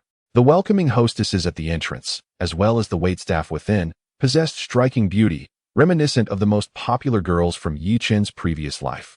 However, Yi Chen was not a person of base inclinations. His gaze naturally refrained from lingering on the alluring figures before him. "Young master, the Lord Sect Master is already awaiting you in the private room." Upon arriving at the entrance of a private room on the third floor, Wang Lin addressed Yi Chen. Nodding in acknowledgement, Yi Chen pushed open the grand door of the private room and stepped inside. Upon entering, he discovered that he was not the sole occupant of the room. Beside Ning Fengxi, who was undoubtedly present as his bodyguard, Gu Rong sat on Ning Fengxi's left. To Ning Fengxi's right, there was an elegantly poised young man of noble demeanor. "Is Qian Renxue also here?" Yi Chen did not anticipate that the disguised Prince Xue Qinghe, under the guise of Qian Renxue, was also present. It is understandable, for Xue Qinghe is indeed a disciple of Ning Fengxi. It is likely that his esteemed father-in-law, Ning Fengxi, wished to introduce Xue Qinghe to him. "Little Chen, come, take a seat." Upon noticing Yi Chen's entrance, Ning Fengxi promptly beckoned. "I have met Uncle Ning and Grandfather Gu, but who might this esteemed elder be?" Yi Chen first greeted Ning Fengxi before feigning curiosity and inquiring about Qian Renxue. This time, Yi Chen refrained from addressing him as father-in-law, mindful of the presence of others, particularly Qian Renxue. "Haha, little Chen, allow me to introduce you. This is His Royal Highness, the Crown Prince of the Empire, Xue Qinghe, who is also my disciple." "Qinghe, this is Yi Chen." Ning Fengxi introduced the two. "I have long heard of you, Brother Yi, from my teacher. It is a pleasure to finally meet you today. At just 14 years of age, you have already reached the level of a 39th rank soul master. It seems my teacher's discernment is indeed extraordinary," Qian Renxue said, her face adorned with a smile. "Isn't it obvious what my brother's strength is?" Yi Chen silently complained, observing Qian Renxue's cheerful demeanor. Of course, he couldn't voice this thought, as the identity of the angelic young lady had yet to be revealed. Yi Chen merely maintained a polite facade. "Not at all, Your Highness, you flatter me. Brother Yi, addressing me as Your Highness feels rather distant." Qian Renxue feigned displeasure. "In that case, I shall call you Brother Qinghe. Soon enough, I shall call you Little Xue. That is quite fitting. Please, take a seat, Brother Yi." Immediately, Qian Renxue invited Yi Chen to sit beside her. "I am curious about how you have cultivated, Brother Yi. When I was 14, I had barely reached the second ring as a soul master. However, if it is inconvenient for you to share, then please disregard my question," Qian Renxue inquired. Well aware that Yi Chen was not merely a 39th rank soul master, but a 6th ring soul emperor, Qian Renxue possessed remarkable talent, being a prodigy with innate soul power of level 20, but Xue Qinghe himself had rather ordinary gifts, making his status as a 2nd ring soul master at 14 rather unremarkable. There is nothing to conceal. In my earlier years, I came upon certain rare treasures that significantly enhanced my soul power and talent, coupled with a modicum of effort, which has led me to where I am today. Indeed. Just a modicum of effort. Yi Chen responded with a chuckle. "Ah, it seems you are truly fortunate, Brother Yi," Qian Renxue mused. In truth, she had already formed a hypothesis regarding Yi Chen's extraordinary cultivation at such a young age. Upon learning of his information, She had discovered that his talent and cultivation speed were indeed abnormal, prompting her to have Shilong investigate. After considerable research, Qian Rinxue realized that there existed celestial herbs of immense value on the continent, and given Yichen's rapid advancement, it was highly likely that such herbs were the reason. However, she had refrained from employing the might of the spirit hall to seek out these herbs, knowing full well that they were not easily found. At that moment, the door to the private room swung open, and a waitress began to serve the dishes. "All right, Qinghe, Little Chen, let us dine and converse as we enjoy our meal," Ning Fingji announced, observing the table laden with food and drink. Noticing the wine on the table, Yichen pondered for a moment and formulated a plan. Getting the angelic young lady intoxicated seemed like a rather splendid idea.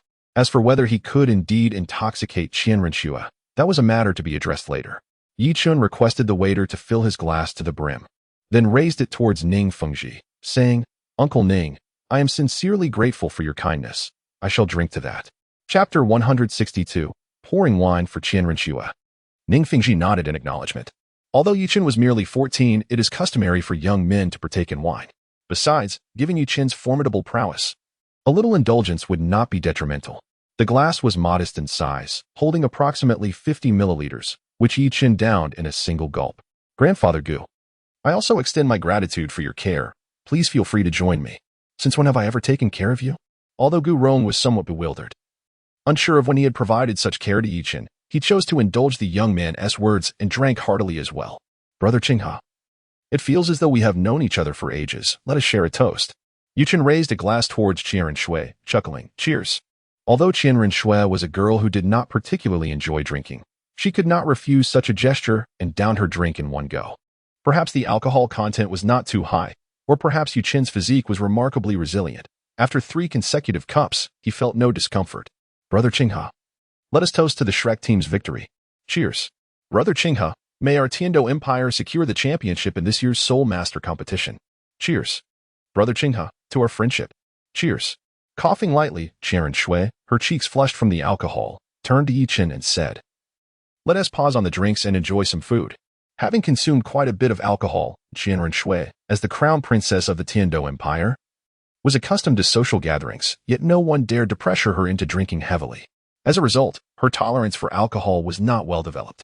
Had the drinking been gradual, her exceptional constitution as a soul master would have allowed her to cope more easily. However, Yichen's relentless toasts overwhelmed her, leaving her quite unprepared. At this moment, Ning Fengji and Gu Rong exchanged bewildered glances, wondering what had gotten into Yichen today. Did he harbor some grievances against Qinghe, leading him to pour drink after drink? "Well, let us focus on the food for now," Yichen said, nodding. Yet, it wasn't long before he found an excuse to continue drinking, and gradually, Qian Rinxue began to struggle with the alcohol. Perhaps due to her inexperience with such quantities, she gradually relaxed, leaning against Yichen. Of course, this was a gesture initiated by him. However, there was nothing inappropriate about it. Such camaraderie among friends during drinking was quite normal. Suddenly, Yichen became a bit more audacious. "Brother Qinghe, why do I feel your pecs are rather exaggerated?" he remarked, reaching out to touch Qian Rinxue's unremarkable chest. Flat? The truth was revealed. The disguised Qian Rinxue indeed had a flat chest. Yichen couldn't help but wonder how the angelic lady managed her affairs. "What are you talking about?" "You must be mistaken," Qian Rinxue said nonchalantly, oblivious to the awkwardness. "Is that so? Perhaps I did misjudge. Come on, Brother Qinghe, let us keep drinking." Observing Qian Rinxue's lack of a strong reaction, Yichen surmised that she was somewhat tipsy. Otherwise, in her usual state, she would certainly have reacted more vigorously. Cough, cough. "Brother, let us stop drinking for now." Yet, Qian Rinxue still retained some clarity, realizing that if she continued, she would surely succumb to the effects of the alcohol. What a pity, Yichen thought, disheartened. After urging her to drink more, he finally relented when he noticed that she remained steadfast in her refusal, and he too felt his tongue becoming heavy. It was best to save another round for a later occasion. There was no rush. "Xiaoqian, did you know Qinghe before?" After the meal, Ning Fengji inquired of Yichen, while Qian Rinxue had already been carried off in a carriage back to the palace by her guards. "No. I had some previous interactions with the angelic lady, but I truly did not know Qinghe before today. Do you hold any grievances against him?" Ning Fengji observed Yichen insistently pouring drinks for Qian Rinxue and suspected some underlying tension. "What are you saying? I get along splendidly with Brother Qinghe." Why would I have any grievances? Yichen replied. Ning Fengji and Gu Rong exchanged glances, thinking it was rather unusual to be so hospitable to someone they had just met. Let us not dwell on that. What is going on with Rong's martial soul? Ning Fengji waved his hand, steering the conversation toward his precious daughter. He had noticed during the competition that Ning Rong's martial soul had undergone another transformation. Oh, your discernment is commendable. Rong's martial soul has indeed evolved once more. Yichen was taken aback, realizing that Ning Fengji's keen observation skills were indeed quite remarkable, having detected such a detail that even Flander and Lu Erlong had overlooked. Upon hearing this, Ning Fengji and Gu Rong exchanged glances. The 9-treasure glazed tile martial soul had been recorded within the 7-treasure glazed tile sect, yet Ning Fengji had never heard of it being capable of further evolution. Is it possible for the 9-treasure glazed tile martial soul to evolve once more? Ning Fengji inquired with genuine curiosity. Well, esteemed father-in-law, may I ask if you have ever heard of a divine-level martial soul? Yichen spoke with an air of mystery. A divine martial soul?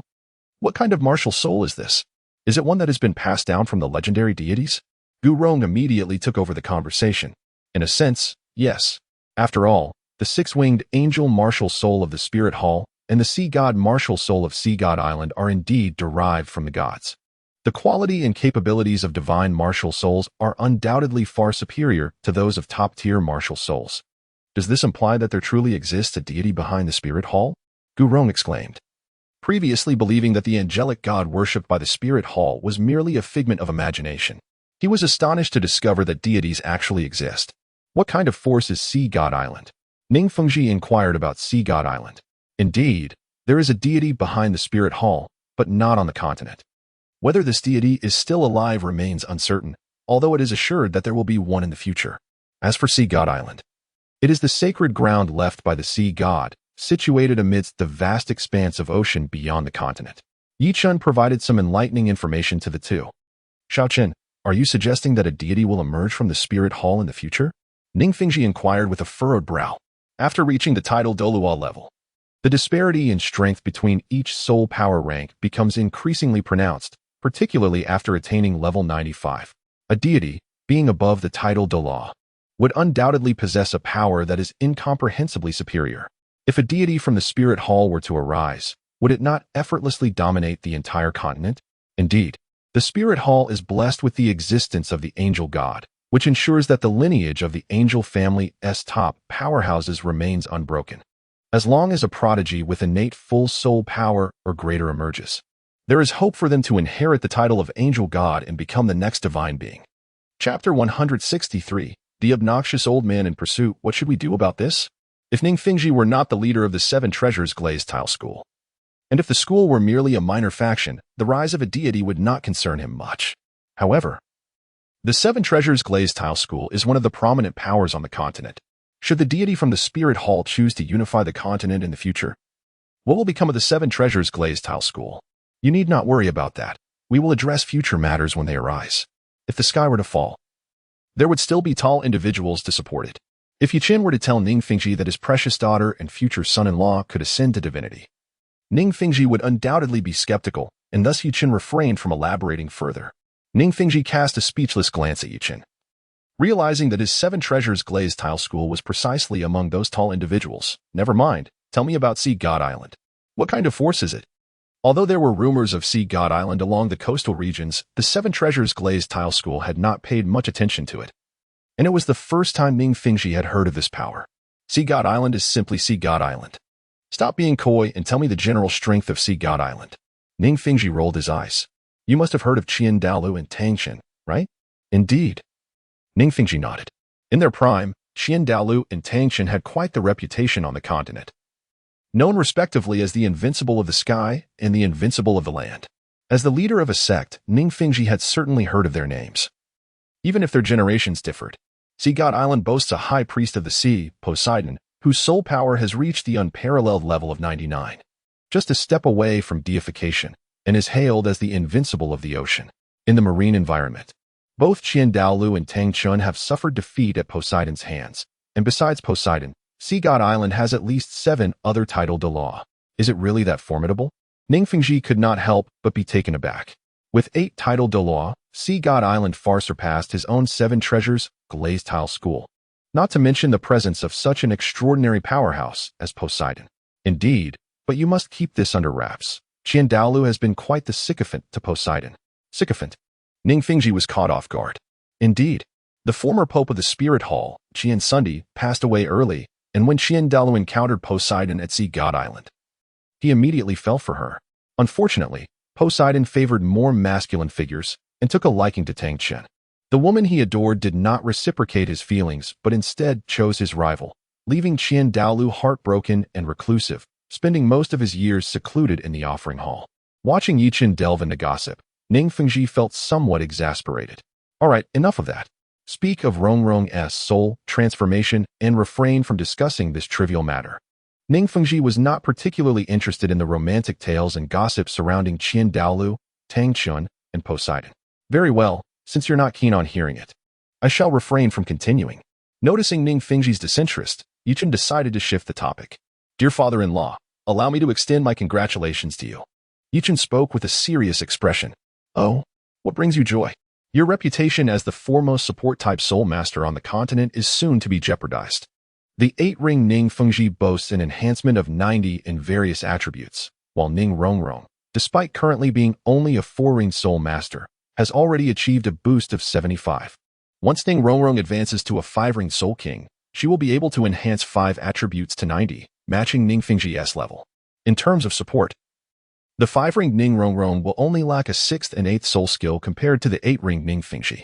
However, she will certainly lack considerable endurance, given Ning Fengji's higher level and greater soul power. What do you mean by jeopardy? Ning Fengji asked, somewhat perplexed. The 7-treasure glazed tile martial soul and the 9-treasure glazed tile martial soul both begin with an enhancement of 10 for the initial attributes, increasing by 10 for each additional ring. As an 8-ring soul Douluo, you have achieved an enhancement of 90. After Ning Rongrong's martial soul transforms into the 9-treasure star glazed tower, the initial enhancement of her soul skills increases to 15, and similarly, each additional ring raises it by 15. Thus, her 4 enhancement soul skills now have a cumulative boost of 75. Lifting a cup of sobriety tea from the table, Yichen took a sip and continued. Upon hearing this, both men widened their eyes in astonishment. The enhancement effect had increased by half following the martial soul's transformation. Was this the remarkable power of a divine martial soul? By the way, after Rongrong's martial soul evolved into a divine martial soul, her innate domain has also awakened. Innate domain? Ning Fengji affirmed. Indeed, divine martial souls are distinct from those of other qualities, as they come with a built-in domain. Rongrong's innate domain is called the 9-colored domain, which reduces soul power consumption by half. That is indeed quite commendable. Ning Fengji nodded, aware of his daughter's capabilities. While the 7-treasure glazed tile martial soul can disregard level differences and enhance those with lower ranks without diminishing effects, it is not without cost, requiring substantial soul power, thus posing a significant limitation on endurance. With the reduction of soul power consumption in her domain, his precious daughter's endurance and support roles will be greatly enhanced. After some casual conversation, Yichen took his leave. Having indulged in drinks with the angel miss, he had consumed his fair share, leaving him somewhat dazed but not significantly impaired. In truth, Ning Fengji also wished to visit Shrek Academy, especially after witnessing his little cotton-padded jacket's martial soul transformation. But he had previously arranged a meeting with the Snow Knight Emperor and could not afford to cancel. Upon exiting the Tiando Grand Hotel, Yichen headed toward Shrek Academy. However, as he passed a restaurant, he remained unaware that Shernyan was currently dining with the members of the Zhonghui team, preparing to return to their residence in Tiando City. Is that Yichen from the Shrek team? Shernyan, with keen eyes, recognized him as he passed by. You all go ahead. I have something to attend to, Shernyan instructed the Zhonghui team. Yes. Shinshinrui and the others nodded, trusting him. Following this, Shernyan discreetly trailed behind Yichen, adopting the role of a shadowy observer. Although Shernyan regarded Yichen as merely a 3-ring soul master, inferior to Ma Hongjun, whose attack prowess surpassed his own, he felt that Yichen's unique soul skills warranted his attention. Little did he know that he was about to encounter unexpected difficulties. For Yichen was a 6-ring soul emperor masquerading as a 3-ring soul master, not as harmless as he appeared. Simultaneously, Yichen was oblivious to the fact that a sinister figure was plotting against him from behind. Chapter 164. There will always be malicious individuals who seek to do me harm, while the original narrative depicted Shi Nian plotting against Tang San. This was due to previous conflicts between Songhui Academy and Shrek Academy.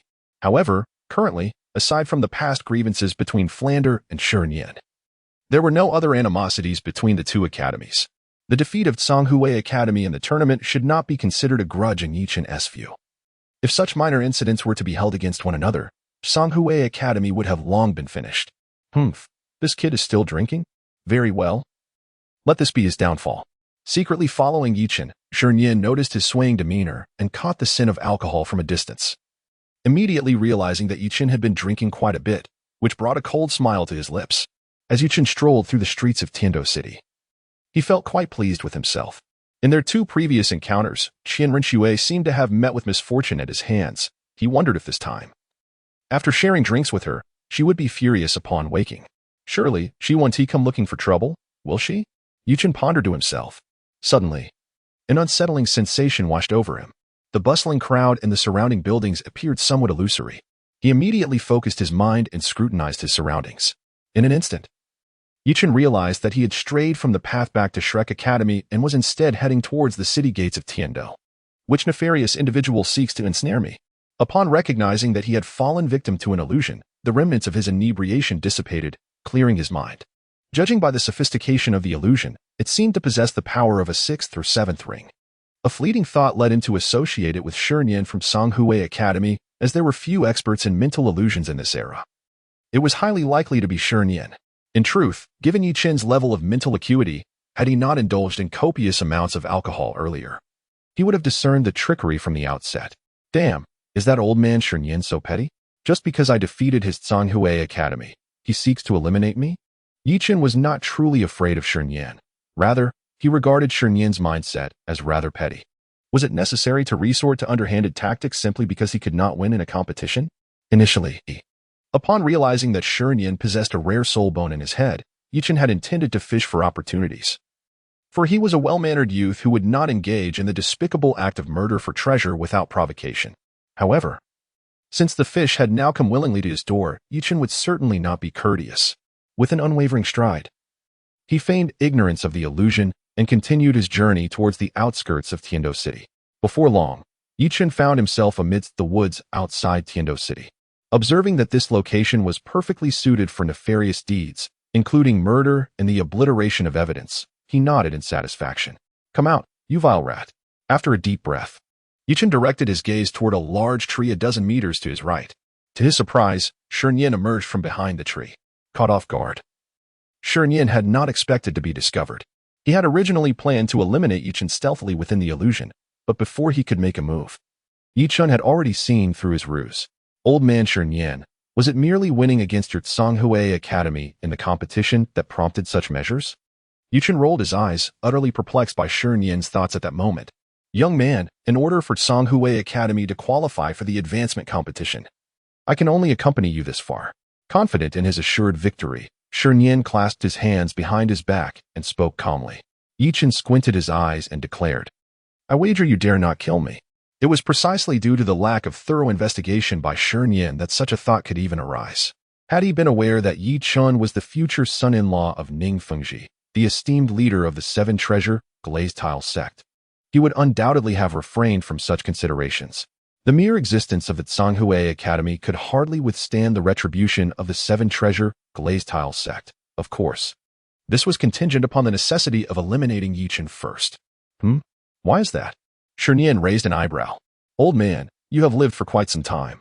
Do you not understand that there are certain individuals who should not be provoked? If you happen to kick a hard stone, wouldn't that spell disaster?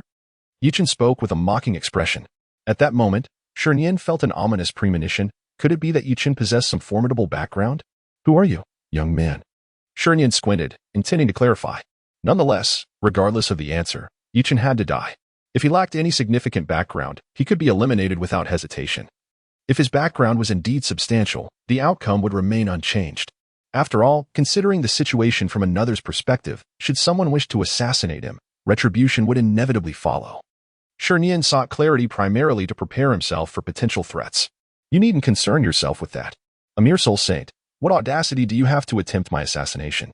At that moment, The pure bamboo staff appeared in Yi Chen's hand, and 6 black soul rings radiated forth. In Yi Chen's eyes, Shi Nian was already a dead man, rendering the concealment of his soul rings unnecessary.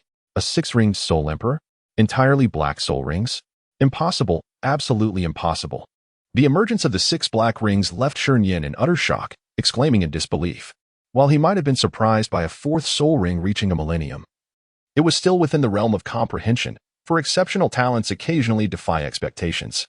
However, for even the 1st soul ring to reach such an age rendered the term genius utterly inadequate. Impossible? Do you believe yourself to be the esteemed Chao? Yi Chen scoffed. A frog at the bottom of a well, your limitations do not dictate those of others. 3rd soul skill, forbidden god. With a disdainful curl of his lip, Yi Chen ceased further banter.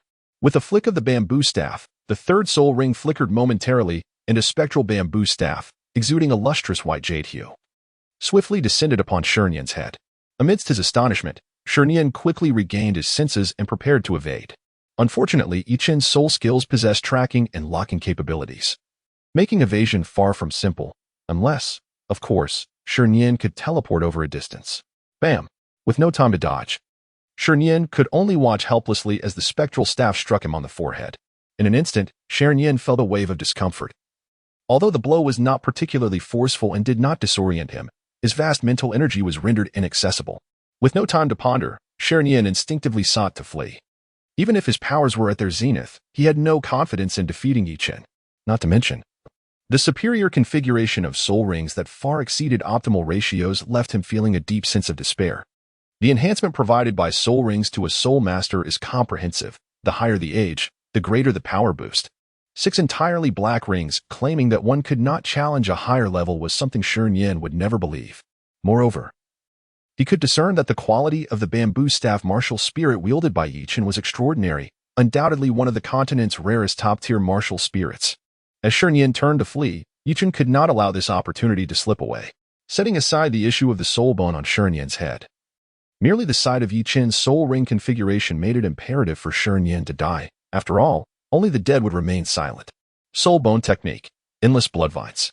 In an instant, a crimson radiance flashed across Yi Chen's right arm, and 6 blood-red, serpent-like vines, adorned with sharp barbs, emerged, swiftly ensnaring the fleeing Shi Nian. Before Shi Nian could escape far, he was ensnared by the 6 blood-red vines, which wrapped around him tightly. The sharp barbs pierced through his skin, rapidly draining his blood. Chapter 165. The illusory wisdom skull-bound by the endless blood vines, Shi Nian initially struggled helplessly. As his blood flowed out, he grew weaker, leaving him with even less strength to resist. Before long, Shi Nian's screams faded into silence.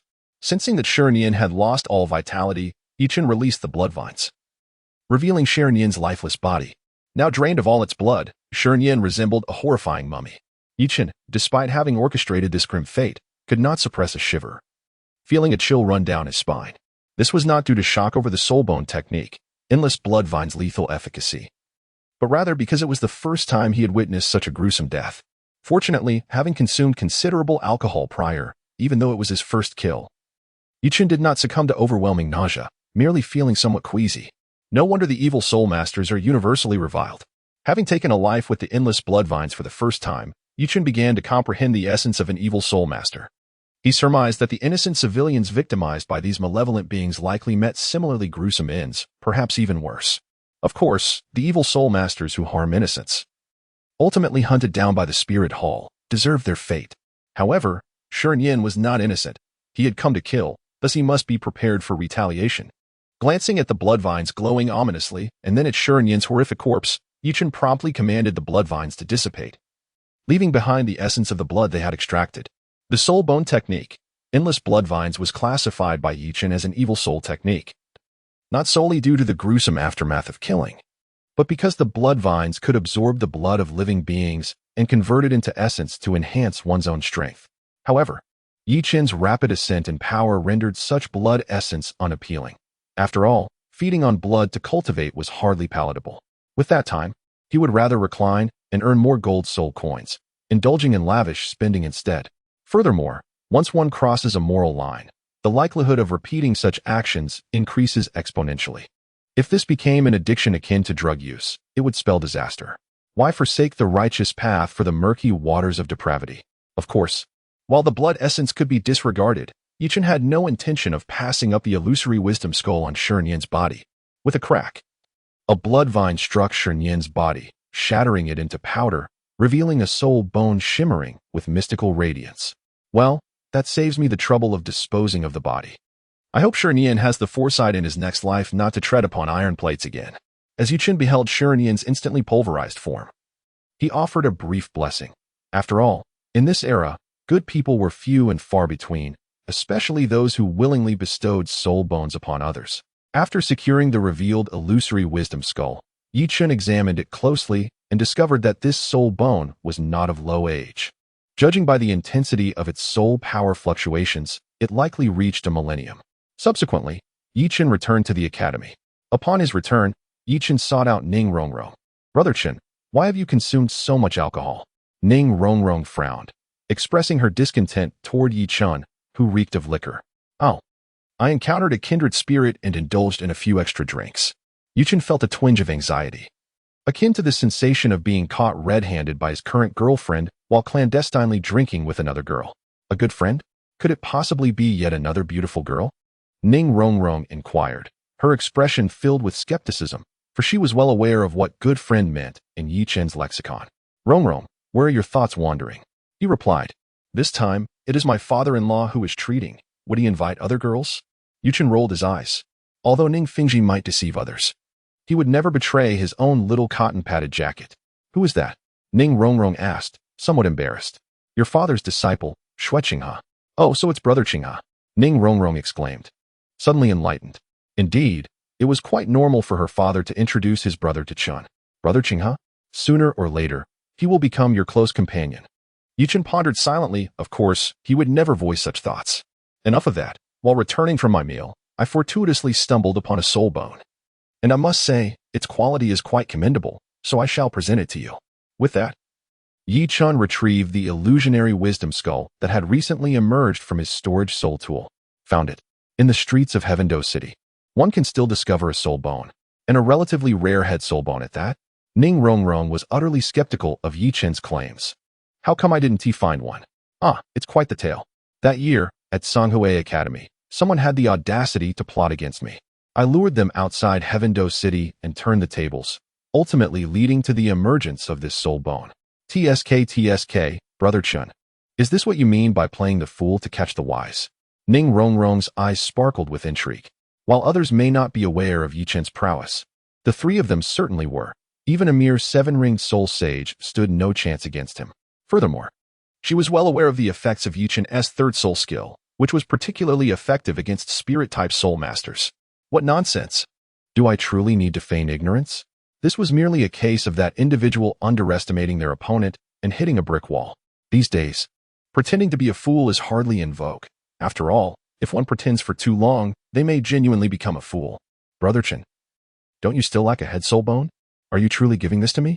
Suddenly, Ning Rongrong recalled that Yichen had yet to acquire a head soul bone. Indeed, it's for you are my dear Rongrong. Yichen gently patted Ning Rongrong's head, his expression radiating warmth. With the addition of more girlfriends, Yichen's emotional intelligence had undoubtedly grown, and he naturally refrained from mentioning the superior head spirit bone that would come in due time. In truth, the spiritual reward of the champion in the spirit master competition. The spirit bone of wisdom, when evaluated solely by its abilities rather than its age, was not inferior to the illusionary wisdom spirit bone. The distinction lay merely in the type of spirit bone skill. The spirit bone of wisdom possesses a skill that focuses on mental attacks, while the illusionary wisdom spirit bone offers mental support. Given Yichen's formidable mental strength, the spirit bone of wisdom, which encompasses mental attack capabilities, is evidently more suited for him than the supportive nature of the illusionary wisdom spirit bone. "I love you, moi." Ning Rongrong immediately rose on her toes and bestowed a sweet kiss upon Yichen. "Hiki, Rongrong, that simply won't suffice." With a mischievous grin, Yichen remarked, "Pet. Then come at me. After all, I am merely a weak support. Aren't I just at your mercy?" Ning Rongrong, true to her reputation as the little witch, displayed no signs of intimidation, playfully beckoning Yichen with a finger. Chapter 166. The moment for great gains has arrived the following morning, spurred on by Flander. The members of Shrek Academy made their way to the Great Soul Arena. Last night, after refining the illusory wisdom skull, Ning Rongrong had ascended to the rank of Soul Master, reaching level 46. The soul bone ability of the Illusory Wisdom Skull, Illusory Space, proved to be quite effective, enhancing the mental strength of allies by 20 and establishing a mental network that allowed thoughts to be shared, preventing them from becoming lost in illusions. Conversely, for enemies, it induced hallucinatory effects, resulting in a distorted sense of direction while simultaneously weakening their mental fortitude through continuous illusions. Dean Flander, which academy are we facing today? Yuchen inquired during their journey. How is it that you, as the captain, do not concern yourself with such matters? Flander shot Yuchen a bewildered glance. Good heavens. You are the captain of the Shrek team, and yet you remain oblivious to which academy we are up against today? Is that not a bit excessive? Dean, isn't it your responsibility to handle these trivialities? Besides, no one informed me. Did you perhaps win a substantial amount at the Great Soul Arena yesterday and neglect to draw lots? Yuchen retorted without a hint of courtesy. Well, about that. Ah, yes, Erlong is gone. Flandra felt somewhat awkward. The reality was indeed as such. Flandra, not particularly affluent, was acutely aware of the prowess of his Shrek team. He had recklessly wagered his entire fortune at the betting station of the Grand Soul Arena, and to his delight, he had garnered quite a sum of gold soul coins. In his elation, he had forgotten this matter altogether. Fortunately, Flandra had not participated in the drawing, but Lu Erlong had, for even if everyone at Shrek Academy had forgotten, the staff of the Grand Soul Arena would surely come to inform them. After the conclusion of the match, Flandra, brimming with joy as he went to collect his winnings, was oblivious to the fact that Lu Erlong, serving as both the vice dean of Shrek Academy and the team leader, was also eligible for the drawing. However, due to Flandra's somewhat overconfident demeanor, Lu Erlong refrained from notifying him, intending instead to let Flandra experience a little embarrassment today. Well then, our opponent today is the Oakland Academy, scheduled for the first group. Their team is not particularly formidable, so there is no need for concern, Lu Erlong addressed the crowd. Oakland Academy? I have no recollection of them. They seem to be a minor academy. Yi Chun mused quietly to himself. Master Long, are you aware of today's competition at Songhui Academy?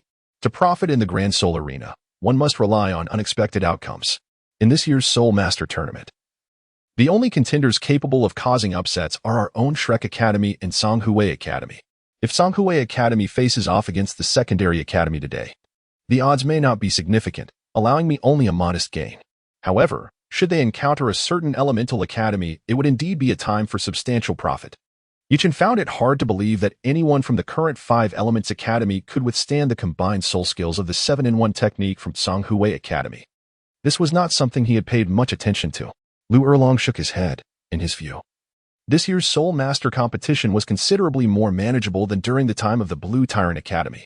Previously, when participating in the Soul Master competition, due to the lack of strength in the Blue Tyrant Academy's team, Lu Erlong, as the principal, had to invest considerable effort in gathering intelligence on opponents to secure better results. However, now, the notion of opponent intelligence? What was that? They simply bulldozed through. It was absurd. With 2 Soul Emperors from the Shrek team, how could they possibly lose in such a trivial Soul Master competition?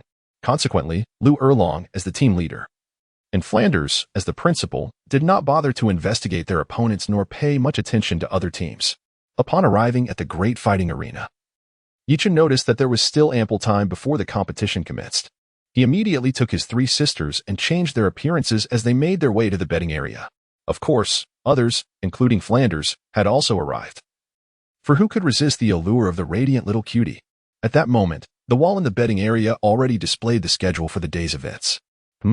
Songhui Academy versus Elephant Armor Academy? Yuchen raised his eyebrows, immediately igniting his interest. The students at the Elephant Armor Academy were all hulking brutes. Their primary martial souls uniformly diamond mammoths. Their mental prowess was precisely their Achilles heel, and against the 7-in-1 spirit fusion technique of the Songhui Academy, they were bound to stumble. It seems today I shall have the opportunity to earn a handsome profit. Yuchen's eyes immediately sparkled with excitement. However, it was somewhat regrettable that his team's match at Shrek was scheduled as the first group, while the contest between Songhui and Xiangjia took place in the second group, with only a brief interval between them. Additionally, the time required for queuing to redeem and place further bets was considerable, making it impossible to attend to both matches. When it came to placing bets, the choice was clear. Should he wager on his own team's match or on Songhui's? Undoubtedly, he would bet on Songhui's match, as it promised greater rewards. Thus, today, we place our bets on Songhui's triumph. Yi Chun addressed the assembly, and apart from Flander, everyone nodded in agreement. "What is the matter with you?" Flander inquired, adjusting his spectacles with a hint of confusion. "Why not place your bets on our own team, which is sure to triumph?" "Dean, is it not stated that participants are prohibited from betting on events involving their own teams?" Yi Chun refrained from disclosing to Flander the secret of Songhui Academy's soul skill fusion technique as a trump card, considering the multitude present. The regulation against participants placing bets was instituted to avert any potential collusion for personal gain. However, betting on one's own team to win was permitted. Only wagering on the opponent's victory was disallowed. "Ah, I see." Yi Chun suddenly realized the reasoning behind the prohibition of participants from placing bets. It was to prevent any potential match fixing. If one were to bet on their own team to win, such suspicions would be alleviated. Dean Flander, if you wish to make a substantial profit and trust my words, you should place your bets on the Songhui team. If time permits, you might want to place a wager on our own team first, then on Songhui. Flander's financial resources were likely not as abundant. But since they only needed to line up twice, it should still be feasible to place consecutive bets on 2 matches. "Is there some insider information?" Flander inquired quietly to Yi Chun. If someone else were to claim that Songhui Academy could defeat Xiangjia Academy, Flander would surely be skeptical. Although Xiangjia Academy ranked lowest among the 5 Elements academies, it was not a team that Songhui, often relegated to supporting roles, could easily overcome. However, coming from Yi Chun, Flander chose to adopt a trusting stance. "Indeed, there is, but I cannot disclose it now, for if the information were to leak, the opportunity for great profits would vanish." Exposing Songhui Academy's trump cards would attract numerous followers to place bets, thus diminishing the odds. Yi Chun would never engage in actions that harm himself while benefiting others. As for the other members of Shrek also placing bets, it mattered little, as they possessed limited gold soul coins. A slight decrease in odds wouldn't significantly affect their earnings. Chapter 167. The Grand Entrance of Xiangjia Academy. "All right, I'll trust you this once." After a moment of contemplation, Flander chose to believe Yi Chun. After all, Yi Chun was one of their own, and deceiving him would serve no purpose. The entire Shrek team was present, with Ma Hongjun, Oscar, and Talon recruited by Yi Chun. In just 2 lines, Yi Chun had wagered his 18 million gold soul coins. Although Xiangjia Academy had lost to Chihua Academy the day before, their reputation remained significant, especially against the relatively inconsequential Songhui Academy, leading to a high volume of bets. The betting window had not yet closed, but the odds for Songhui Academy had already reached 1-6. 2. This was largely due to Yi Chun's substantial wager, which caused a notable decline in the odds for Songhui Academy. Yi Chun believed that by the time the betting closed, the odds would likely rise even higher, as there were still those inclined to bet on Xiangjia Academy. By calculating the odds, Yi Chun discovered that the amount wagered on Xiangjia's team exceeded a modest target. While this modest target represented a significant sum of gold soul coins, the Soul Master competition, held once every 5 years, garnered widespread attention from all the nobles and affluent individuals on the continent, making the betting stakes considerable. It is not difficult to understand, after all. In Yi Chun's previous life, even without extraordinary powers, a mere World Cup match could attract widespread attention, let alone the Soul Master competition in Douluo Continent. Today's match was against the relatively unknown Oakland Academy, whose team lacked even a 4-ring Soul Master, rendering Yi Chun disinterested in participating. Only Talon, Jiangxu, Jingling, Huang Yuan, Ma Hongjun, Oscar, and Ning Rongrong took to the field, with Ning Rongrong even disguising herself as a 3-ring Soul Master. Despite this, the presence of 2 4-ring Soul Masters in Ma Hongjun and Oscar astonished the audience, as it was relatively rare for a single academy team to boast such strength, with only the 5 major elemental academies surpassing Shrek Academy. "Sister, look at that red-haired chubby guy from Shrek Academy. His martial spirit is the Fire Phoenix." On the stands, Shui Yuer remarked to her sister, Shui Binger. Yuer, how is that related to me?" Shui Binger replied, bewildered. "How could it not be? Your martial spirit and that chubby guy are both phoenixes. It's a pity, though, while the martial spirit is impressive, he is a bit lacking in appearance. Otherwise, you might want to consider him." Shui Yuer scrutinized Ma Hongjun, a look of regret on her face. "Yuer, enough," Shui Binger exclaimed, a vein throbbing on her forehead. However, Shui Yuer's observation held some truth. Ma Hongjun's rotund physique and questionable demeanor were indeed off-putting. "Why so fierce? Sister, you're not getting any younger. You could consider finding me a brother-in-law." Shui Yuer pouted. "Even if I were to find a man, it certainly wouldn't be someone so overweight," Shui Binger retorted. Although the Shrek team did not deploy their true main forces, they were still not a match for the Oakland team. Of course, to maintain a low-profile strategy, the support was notably unproductive. For instance, when Talon required strength, speed, and defense attributes, she chose to enhance him with her third soul skill, a soul power boost. Similarly, Jiangzhu merely played a passive role, while Ma Hongjun refrained from unleashing his full potential, opting only to use his first and second soul skills. Consequently, the Shrek team left a lackluster impression on the audience. Despite having 2 4-ring Soul Masters, they struggled against Oakland's 7 well-coordinated Soul Masters, only managing to secure victory after 10 minutes, relying on their superior soul power levels. It is worth noting that some astute observers detected the inconsistencies, but the majority lacked such discernment, believing Shrek Academy's performance to be subpar. It must be said that many were willing to follow Yi Chun in hopes of financial gain, even at the cost of some losses. However, compared to the glimmering allure of gold, these losses were negligible. "Brother, I want to participate too." Seeing her companions return victorious, Xiao pouted at Yi Chun. As a soft-bone rabbit, known for her fierce nature, even after transforming into a moon rabbit, the intrinsic violence remained. The lively atmosphere of the Soul Master competition left her itching to join in immediately. Against such inconsequential academies, it's best you sit this one out and let Talon and the others have their moment. "When will you let me compete, then?" Grasping Yi Chun's arm, Xiao began to shake it insistently. "All right, when we face the 5 Elements Academies, I will let you take the stage. But your soul power level must not exceed that of a 41-level Soul Master." "Okay." Xiao nodded enthusiastically, akin to a chick pecking at grain. Yi Chun felt no surprise at his team winning today's match. What he eagerly anticipated was the forthcoming match between Songhui Academy and Xiangjia Academy. I wonder if Hu Yanzhan will be driven to madness? Glimpsing at Hu Yanzhan, who was seated in the front row of the VIP section, Yi Chun mused silently. The day prior, the Xiangjia Academy had suffered a defeat at the hands of the Qihua Academy, which had left Hu Yanzhan quite displeased. However, such discontent was to be expected, considering that Qihua Academy's ranking surpassed that of Xiangjia Academy. Losing to them bore little shame. Yet, should they fall to the Songhui Academy, a mere supporting role in the grand scheme, it would be a monumental embarrassment for Xiangjia Academy. The opinions of others would not concern themselves with whether Songhui possessed soul skill fusion techniques. The fact remained that Xiangjia Academy had lost.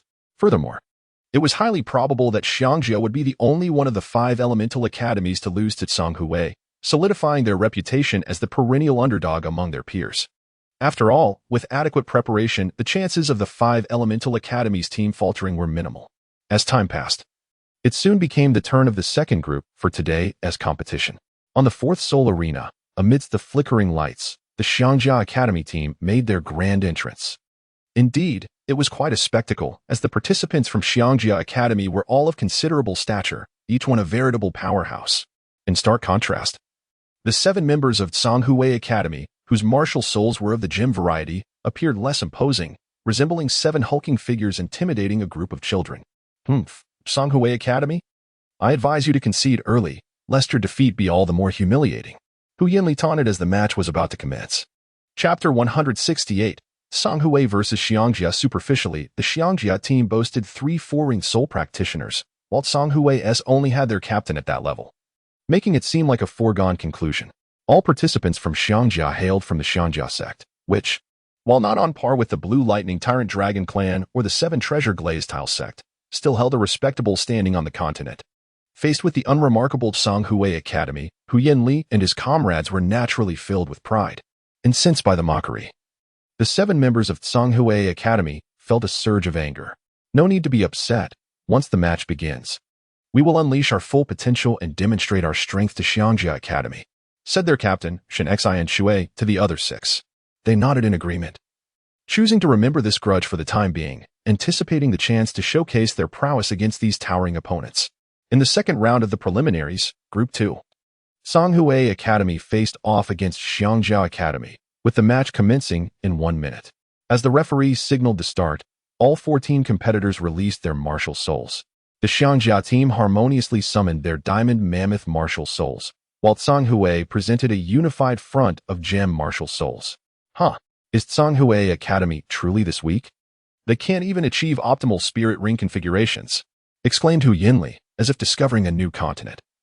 noticing a white spirit ring among the many yellow and purple ones of the Zhonghui team, prompting further derision.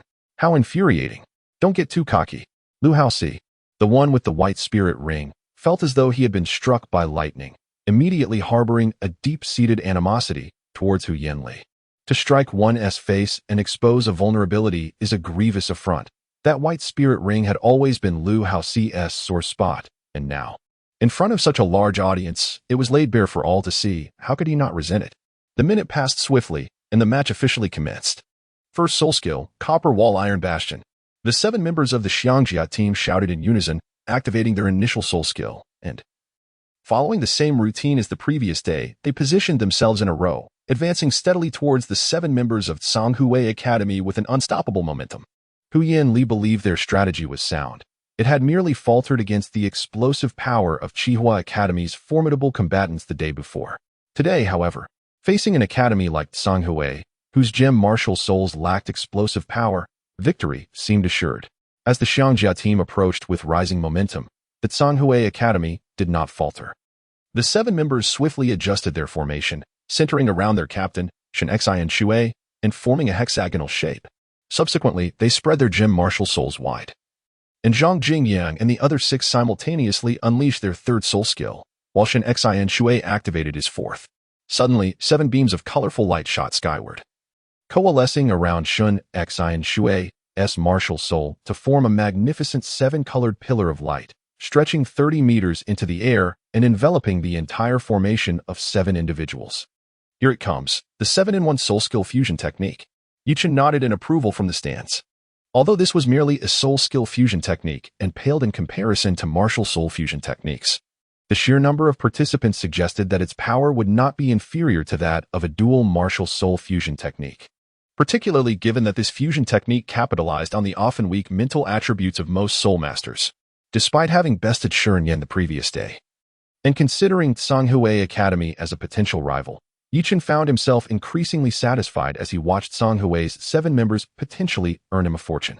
Well, if Zhonghui Academy does not seek revenge in the future, I shall not trouble them either. Brother Chen, is this the 7-in-1 soul skill fusion technique you mentioned? Asked Ma Hongjun quietly. Indeed, unless one possesses a mental attribute of 5 rings or higher, it would be nearly impossible to resist, he replied. It seems the towering figures from Xiangjia Academy are destined to face another setback today, Ma Hongjun remarked with a gleeful smirk, anticipating the spectacle of Xiangjia Academy's 2 consecutive defeats. Meanwhile, Hu Yanjin in the VIP section felt a foreboding sense of dread as he gazed at the 7-colored pillar. Could it be that today we'll see another disaster? He pondered, his eyelids twitching involuntarily. Lord Hu Yan, it appears your Xiangjia team may be in trouble, Ning Fengji remarked to Hu Yanjun. The astute Ning Fengji had already discerned the inexplicable synergy among the soul skills activated by the 7 members of Zhonghui Academy. There was no way he would believe that Zhonghui Academy lacked other optimal spirit ring configurations, despite their previous shortcomings. Zhonghui Academy was still a prestigious soul master academy with a considerable number of students. Allowing a participant who could not achieve optimal spirit ring configurations to compete was certainly more than met the eye, hinting at hidden trump cards.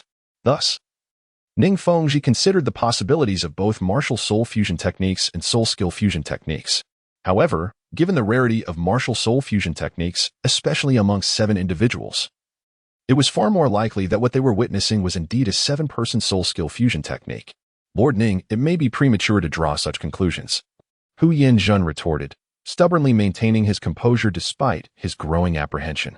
Haha, Ning Fengji chuckled, choosing not to elaborate further. The mere Xiangjia sect. Were it not for your allegiance to the Spirit Hall, I wouldn't even bother to cast a glance in your direction. Ning Fengji pondered silently. Though the 7 Treasure Glazed Tile School is primarily a sect of support-type soul masters, it boasts numerous formidable experts within its ranks. Besides the Swordbone Douluo, there are over a dozen 8-ring soul Douluos and more than 87-ring soul saints, alongside several thousand disciples, leaving the Elephant Armor sect far behind. On the arena, the 7 members of the Elephant Armor team stood momentarily stunned, unsure of how to proceed, as they gazed at the soaring rainbow pillars of light. However, the Zhonghui team wasted no time, as the radiant beams, formed from the convergence of colorful luminescence, quickly expanded. In the blink of an eye, The rainbow pillars enveloped the 7 members of the elephant armor team. Various dazzling lights erupted from the colorful columns, their brilliance seemingly devoid of any offensive capability, yet captivating the audience completely with their stunning display. Close your eyes, everyone, Hu Yanli thought to himself, recognizing the impending encroachment of the radiant pillars. Yet, could the fusion skill of the 7 unified soul techniques be resisted merely by shutting one's eyes? Such a notion was utterly preposterous. Fools! Do you think closing your eyes will help? Welcome to the taste of the 7 Shura illusion, came the voice of Shin Shuiru from within the rainbow mist. As soon as the words were spoken, the entire elephant armor team succumbed to the illusion. The magnificent rainbow pillars had fully enveloped the 4th soul battle arena, casting a veil of colorful light that rendered the audience unable to discern the situation on the stage. Before long, the rainbow pillars dissipated, revealing the unscathed Songhui team and the elephant armor team members, who lay unconscious on the ground. Given the connection of the elephant armor team to the elephant armor sect, the Songhui team refrained from employing lethal force, merely rendering their opponents unconscious rather than inflicting permanent harm. After all, the relatively small Songhui Academy could not withstand retaliation from the elephant armor sect. In the second round of the preliminary competition, Songhui Academy triumphed over Elephant Armor Academy. The referee swiftly declared Songhui team as the victors. Songhui team, Songhui team, Songhui team. The multitude of spectators erupted in cheers. What was that rainbow pillar just now? Was it a martial soul fusion technique? Nonsense. Martial soul fusion techniques are already rare. How could there be a fusion technique involving 7 martial souls? Indeed, this was not a 7-soul fusion technique, but rather a fusion of 7 soul techniques. Remarkably, even this fusion of 7 soul techniques boasted power comparable to that of a dual martial soul fusion technique. Some knowledgeable spectators began to engage in fervent discussions. With the emergence of the 7 unified soul technique, the Songhui team became the most dazzling presence in the soul battle arena. Let us go collect our winnings. With a flourish of his hand, Yichin led his companions joyfully towards the payout area of the arena. Upon reaching the payout area, Yichun was taken aback to see the odds for Songhui Academy soaring to 1-7. 9. Having wagered 18 million gold soul coins. This would yield over 14 million gold soul coins, even after the arena's 5% commission, leaving him with a staggering sum of over 13 million gold soul coins. Would the arena truly honor such a substantial payout? Even with a concealed identity and multiple collections, it seemed unlikely. After all, each betting ticket in Yichin's possession was worth 1 million, meaning that each collection would amount to a whopping 790,000 gold soul coins. And with 18 tickets, the total seemed excessive. Wealth can stir the heart, and such a vast sum of gold soul coins could tempt anyone, even a titled Douluo. After a moment of contemplation, Yichin refrained from collecting the money immediately, reasoning that Ma Hongjun and the others held smaller tickets that could be redeemed directly. Subsequently, Yichin made his way towards the entrance leading to the VIP seating area within the Soul Battle Arena. The VIP area is separate from the general audience seating, connected by a dedicated passageway. Yichin's purpose for coming here was to invite his father-in-law, Ning Fengxi, to join him. While the soul fighting arena might swindle ordinary people's money, it would undoubtedly refrain from defrauding the wealth of the 7 Treasures glazed tile sect. Upon arriving at the entrance of the VIP passage, Yichin initially intended to wait for Ning Fengxi there. However, to his surprise, he found numerous soul masters dressed as guards at the entrance, including Wang Lin, whom he had encountered before. Indeed, the VIPs were accompanied by guards, yet the number of VIP seats was limited. Consequently, those guards whose status and strength were insufficient naturally lacked the qualification to be seated, thus congregating outside the entrance. Upon spotting Wang Lin, Yichin immediately approached him. "Oh, young Master Chen?" As soon as Yichin arrived, Wang Lin immediately noticed him. "Old Wang, I have urgent matters to discuss with Uncle Ning. Please go inside and inform him." Yichin did not mince words and directly stated his intention. "Old Wang? I am merely 26 years old. I am hardly old." "Am I?" Wang Lin silently scoffed, though he kept his thoughts to himself. "Very well." Wang Lin nodded, fully aware that Yichin was the future son-in-law of their esteemed sect leader. Thus, such a trivial request was easily acquiesced. Soon, in the VIP section, Wang Lin leaned closer to Ning Fengxi and whispered, "Your Majesty, I have urgent matters to attend to, so I must take my leave for now." With a slight nod, Ning Fengxi turned to the Snowy Night Emperor beside him and remarked, "No worries, Sect Master Ning, please proceed." The Snowy Night Emperor acknowledged with a nod. Shortly thereafter, at the entrance of the passage, Yi Chun encountered Ning Fengji and Gu Rong as they emerged. Uncle Ning, Grandpa Gu. What brings you to seek me, young man? Ning Fengji inquired with curiosity. Hee, I would like to ask for your assistance. Yi Chun spoke somewhat bashfully, yet he added, as for my father-in-law, there is no need for excessive formality. What is the matter? Yi Chun remained silent, directly handing a betting slip to Ning Fengji. The match between Tsanghui Academy and Xianjia Academy? Ning Fengji was somewhat taken aback. He hadn't anticipated that Yi Chun possessed such audacity. If Tsanghui Academy lacked a soul skill fusion technique as a trump card, who would have thought that the Tsanghui team could topple the Xianjia team? Moreover, Yi Chun actually dared to wager 1 million gold soul coins. Was he not afraid of losing it all? He chuckled. That's quite a hefty bet. I'm concerned that the Great Soul Arena might abscond with my money. This shouldn't be the case, right? It's merely 1 million. Surely, it can't be that serious. While 1 million gold soul coins is indeed a substantial amount, for the Great Soul Arena, it is not particularly significant. Furthermore, Ning Fengji was well aware of the arena's betting methodology. Their profits rely on a fixed percentage commission, regardless of how much Yi Chun wagered. The arena would not incur losses. In fact, the more significant the bet, the greater their commission. Uncle Ning, you might not be aware, but the odds for the Tsanghui team reached as high as 1 to 7. 9 at the time of closing. 1 to 7. 9. Young lad. You're in for a windfall. A smile spread across Ning Fengji's face. If Yi Chun bet 1 million, excluding the principal and commission, his profit would exceed 6 million. Uncle Ning, I possess 18 such slips. What? 18? At this revelation, both Ning Fengji and Gu Rong's eyes widened in astonishment, exchanging glances. Good heavens. This was a substantial gamble. No wonder he feared the Great Soul Arena might swindle him. This amounted to over 100 million gold soul coins. A significant fortune even for the 7 Treasures glazed tile school. One must admit, you are remarkably bold. Once he regained his composure, Ning Fengji cast a meaningful glance at Yi Chun. Yi Chun's bold wager undoubtedly stemmed from prior knowledge of the soul technique fusion as a hidden advantage of the Tsanghui Academy. Otherwise, he would not have dared to engage in such a gamble. Fortunately, the Grand Soul Arena profits through its betting commissions, meaning that such a substantial sum of gold soul coins was not directly acquired from the arena itself. Otherwise, even if they extended a favor to the 7 Treasures glazed tile sect this time, there would assuredly be no second chance. Chapter 170, A Minor Objective Achieved. Shortly thereafter, Yi Chun, Ning Fengji, and Gu Rong arrived at the betting area of the Grand Soul Arena. As public figures with considerable renown, Ning Fengji and Gu Rong were instantly recognized by the attendants at the entrance of the betting area. Greetings, Sectmaster Ning and the esteemed Douluo. The attendant stepped forward and greeted them. I seek your manager, Ning Fengji stated. Noticing the large crowd and opting not to wait in line, instead intending to call for their superior directly. Yes, Sectmaster Ning, Douluo. Please follow me to the VIP room, the attendant replied with a slight bow. Nodding in acknowledgement, the trio followed the attendant to the VIP room. Shortly after they seated themselves, a plump middle-aged man entered through the grand door of the VIP room. Greetings, Sectmaster Ning, Douluo, and this young master, he said. Bowing respectfully, I am Qian Laifu, the manager of the betting area at the Grand Soul Arena.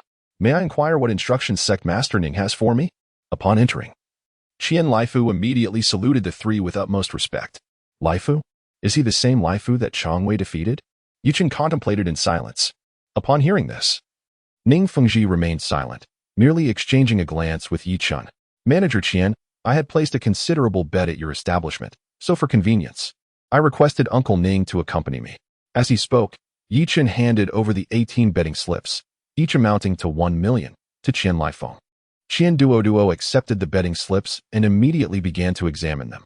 Goodness, all of them are for 1 million, and they are all placed on the dark horse. Tsanghui Academy. Tsanghui Academy had just recently caused a stir, and as the manager of the betting house, Qian Laifeng was well aware of the odds. Realizing that what he held was not merely 18 slips, but rather a staggering sum exceeding 100 million gold soul coins.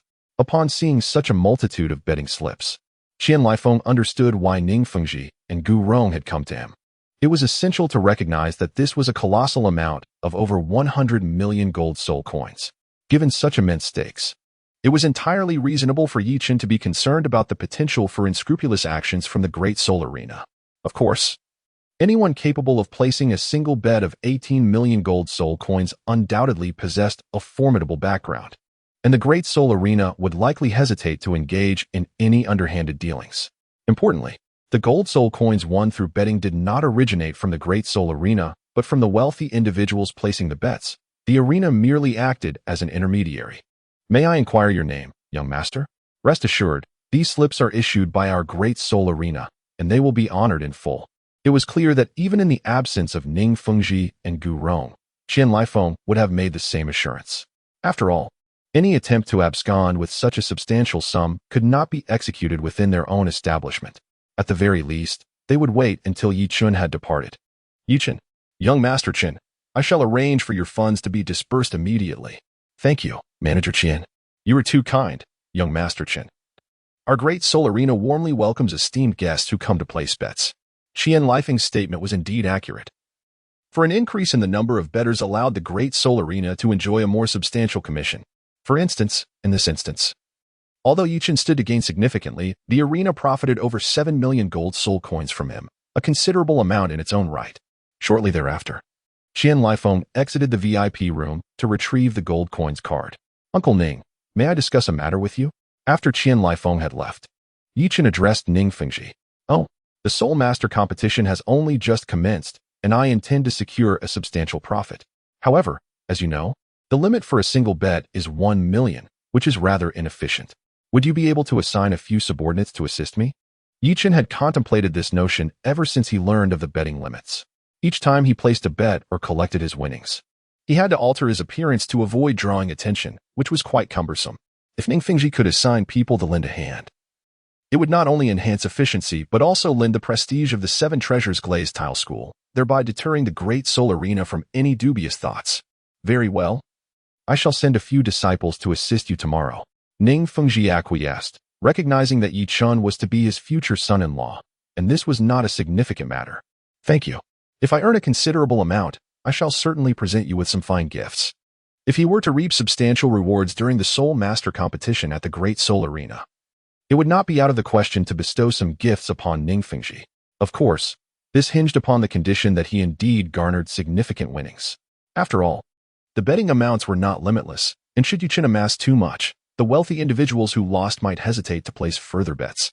Moreover, even if he consistently won, there existed the possibility of losses on bets with excessively low odds. Gifts? Ning Fengji raised an eyebrow, recalling the 3 immortal herbs Yi Chun had previously bestowed upon him. Instantly, the father-in-law looked at his son-in-law with increasing satisfaction. Before long, Qian Lifeng returned with a large stack of gold coins cards. Young Master Chun, this card can be redeemed for a total of 53,509,000 gold coins. As he spoke, Qian Lifeng handed all the gold coins cards to Yi Chun. The 18 receipts belonging to Yi Chun, after deducting the commissions, amounted to precisely 13,509,000 gold soul coins. My sincere gratitude to Manager Qian. Upon receiving the gold card and inspecting it, Yi Chun nodded in satisfaction. In just a few days, the initial capital of several million had inflated to over 13 million, prompting Yi Chun to marvel at how effortlessly these gold soul coins were acquired. A small goal achieved. How delightful. Brother Chen, have you received the gold soul coins? On the stands of the Great Soul Arena, Ma Hongjun inquired excitedly of Yi Chun, who had just returned. Fatty, what are you doing? Just to be clear, I want to be sharing with you. Yi Chun immediately heightened his vigilance. Following the conclusion of the Soul Master competition, his demand for golden soul coins was considerable. Zhu Zhuqing possessed a bone from the left leg of a nether spirit cat, while Ning Rongrong held a skull of illusory wisdom. The wisdom skull awarded to the champion of the finals required enhancement to a staggering age of 100,000 years. Merely to elevate the age of these soul bones would necessitate an expenditure exceeding the value of 2 minor objectives in golden soul coins. Although he currently received more than 6 minor objectives worth of golden soul coins annually from his beloved son, life remained rather frugal. Indeed, who would believe such a tale? Brother Chun, where are your thoughts wandering? Am I, Fatty, such a person? I merely wish to witness a sum exceeding 100 million golden soul coins. Ma Hongjun had encountered golden soul coins before, yet he had never laid eyes on a sum surpassing 100 million. Witnessing something of such magnitude? Is one not aware that wealth should remain concealed? Yi Chun rolled his eyes. He was not one to flaunt his wealth. He preferred to accumulate riches quietly without making a fuss. Chapter 171. Everyone has arrived indeed. Quiet prosperity is the way to go. Ma Hongjun nodded in agreement. Although his earnings paled in comparison to Yi Chen's, following in Yi Chen's footsteps had nonetheless yielded him considerable profits, multiplying his wealth several times over. At the very least, he could afford to visit the Heavenly Realm Club without worry. Brother, now that you've struck it rich, shall we go shopping? Suddenly, Xiao Wu leaned in eagerly, her eyes sparkling with anticipation as she addressed Yi Chen. Absolutely. I too have made a decent sum. It is time for a proper shopping spree.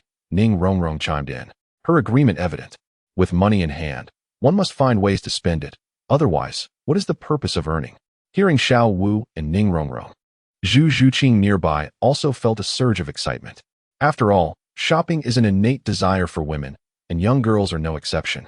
Very well, after the competition concludes, I shall treat you all to a meal and take you shopping, Yi Chen conceded, though he had little interest in shopping.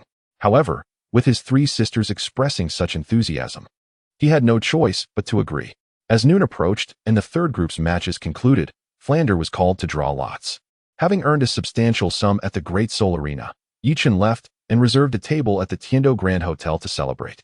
In an opulent private room on the third floor of the Tiando Grand Hotel, before the dishes were fully served, Flander returned with a beaming smile after drawing lots. Principal Flander, who will our opponents be tomorrow? Yi Chen promptly inquired, noticing Flander's cheerful demeanor. Ah, it's the Elephant Armor Academy. They will compete in the second group. Flander exclaimed, unable to contain his delight. The matchup of Shrek Academy against one of the 5 Elements Academies, the Elephant Armor Academy, meant lucrative odds. It was destined that Flander would reap another fortune the following day. Although the Elephant Armor Academy had suffered 2 consecutive defeats in the current Soul Master competition, it did not signify a lack of strength. Their loss to the Blazing Fire Academy was understandable, as both academies were closely matched in power. Losing to the Dawn Academy was attributable to their secret weapon, a 7-in-1 soul skill fusion technique. Even if another Elemental Academy were to replace the Elephant Armor Academy, the chances of a failure would still be considerable. Thus, despite their 2 consecutive defeats, many still held high hopes for the Elephant Armor Academy. In contrast, while Shrek Academy boasted 2 4th-ring Soul Masters, their performance in the arena had been mediocre, showing no discernible advantage over the Elephant Armor Academy. Elephant Armor Academy? Quite promising. It seems tomorrow will bring yet another windfall, Yi Chen mused, feeling very satisfied with the selection of the Elephant Armor Academy as Shrek Academy's opponent in the third round. After all, the Elephant Armor Academy was one of the Elemental Academies. Would their principal not be furious if they faced a 3rd consecutive defeat in this competition? Ma Hongjun, with a mischievous grin, remarked, I don't know if the principal of the Elephant Armor Academy will go mad, but Hu Yinjin from the Elephant Armor sect will certainly be flipping tables upon his return. Yi Chen immediately remarked that Hu Yinjin was seated in the front row of the VIP section.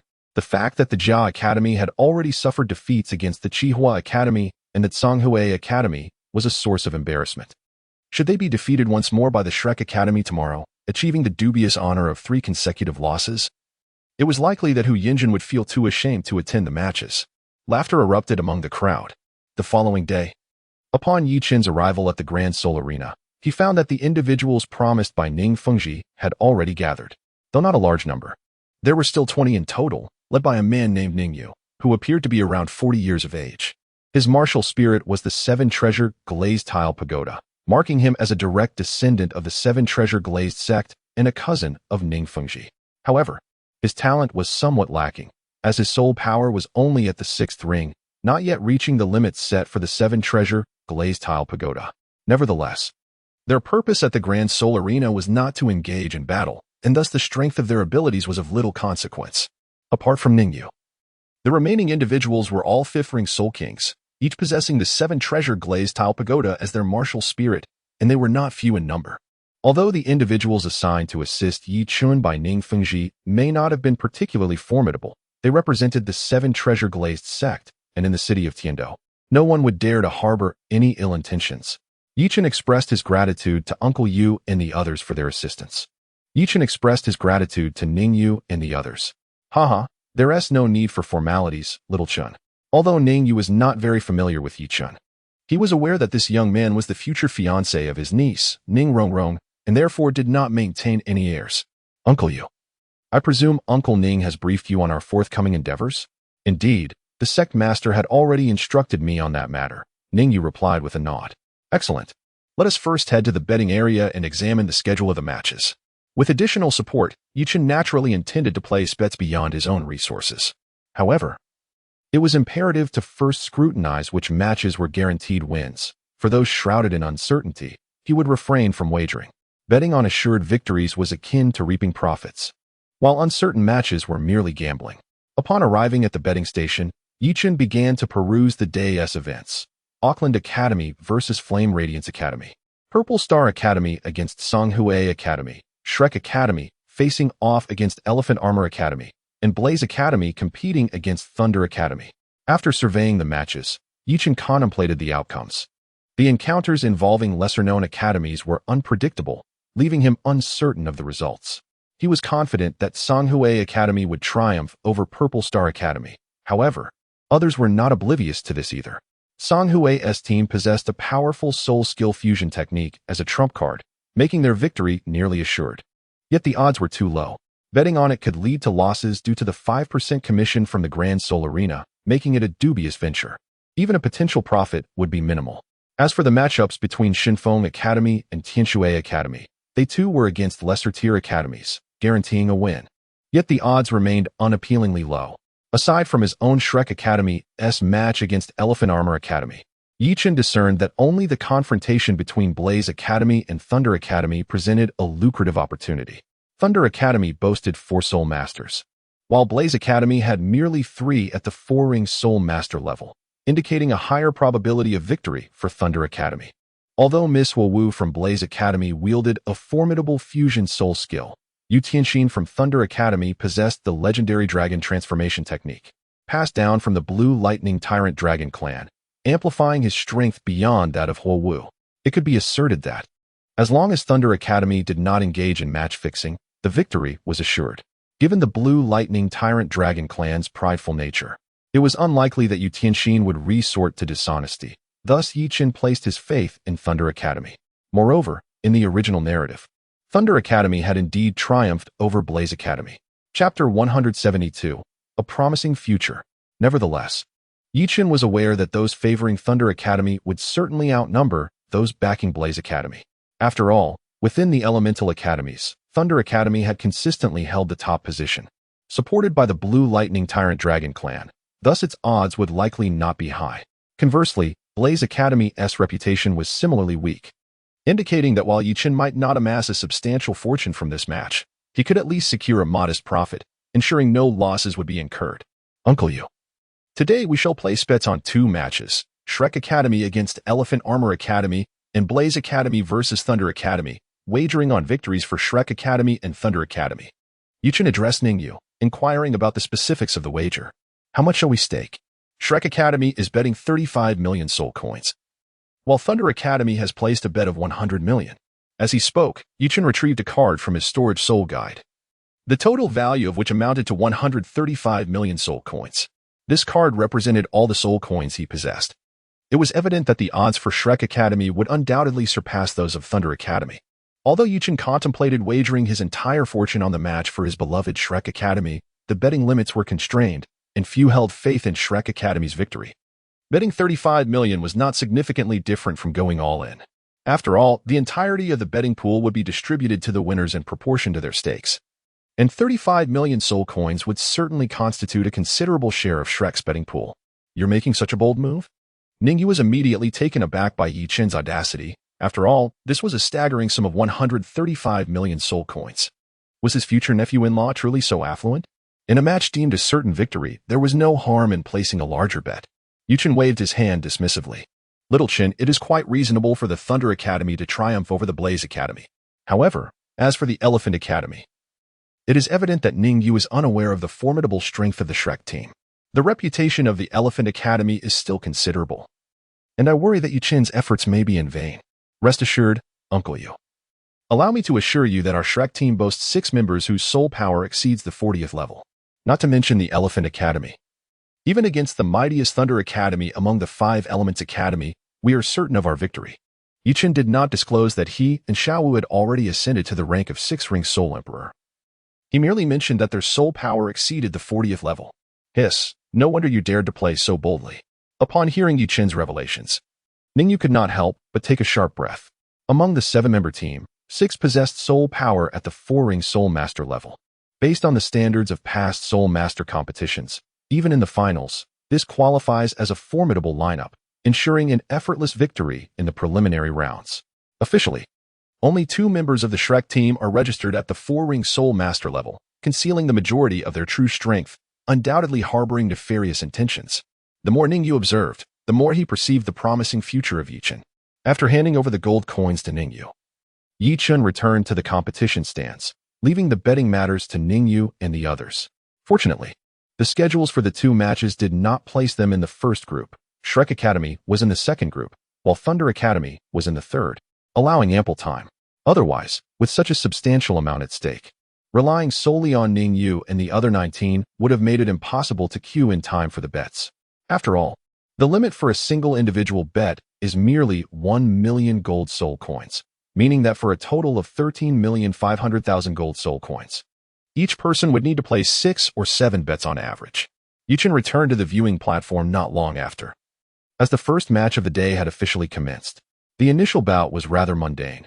Out of 5 matches, only 2 featured evenly matched teams from the Cannon Fodder Academy, while the remaining 3 were one-sided affairs. The Songhui team unleashed their 7-in-1 soul fusion skill, swiftly annihilating the Zixing team, while both the Tianshui and Shinkong teams, under the explosive prowess of Shui Binger and Feng Xiaodian, quickly dispatched their opponents as well. As time passed, the first round concluded, giving way to the second group of 10 teams.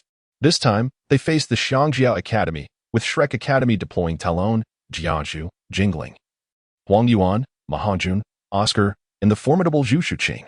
Had it only been the 6 of them, Shrek Academy might not have prevailed against Xiangjia Academy, given the latter's formidable reputation.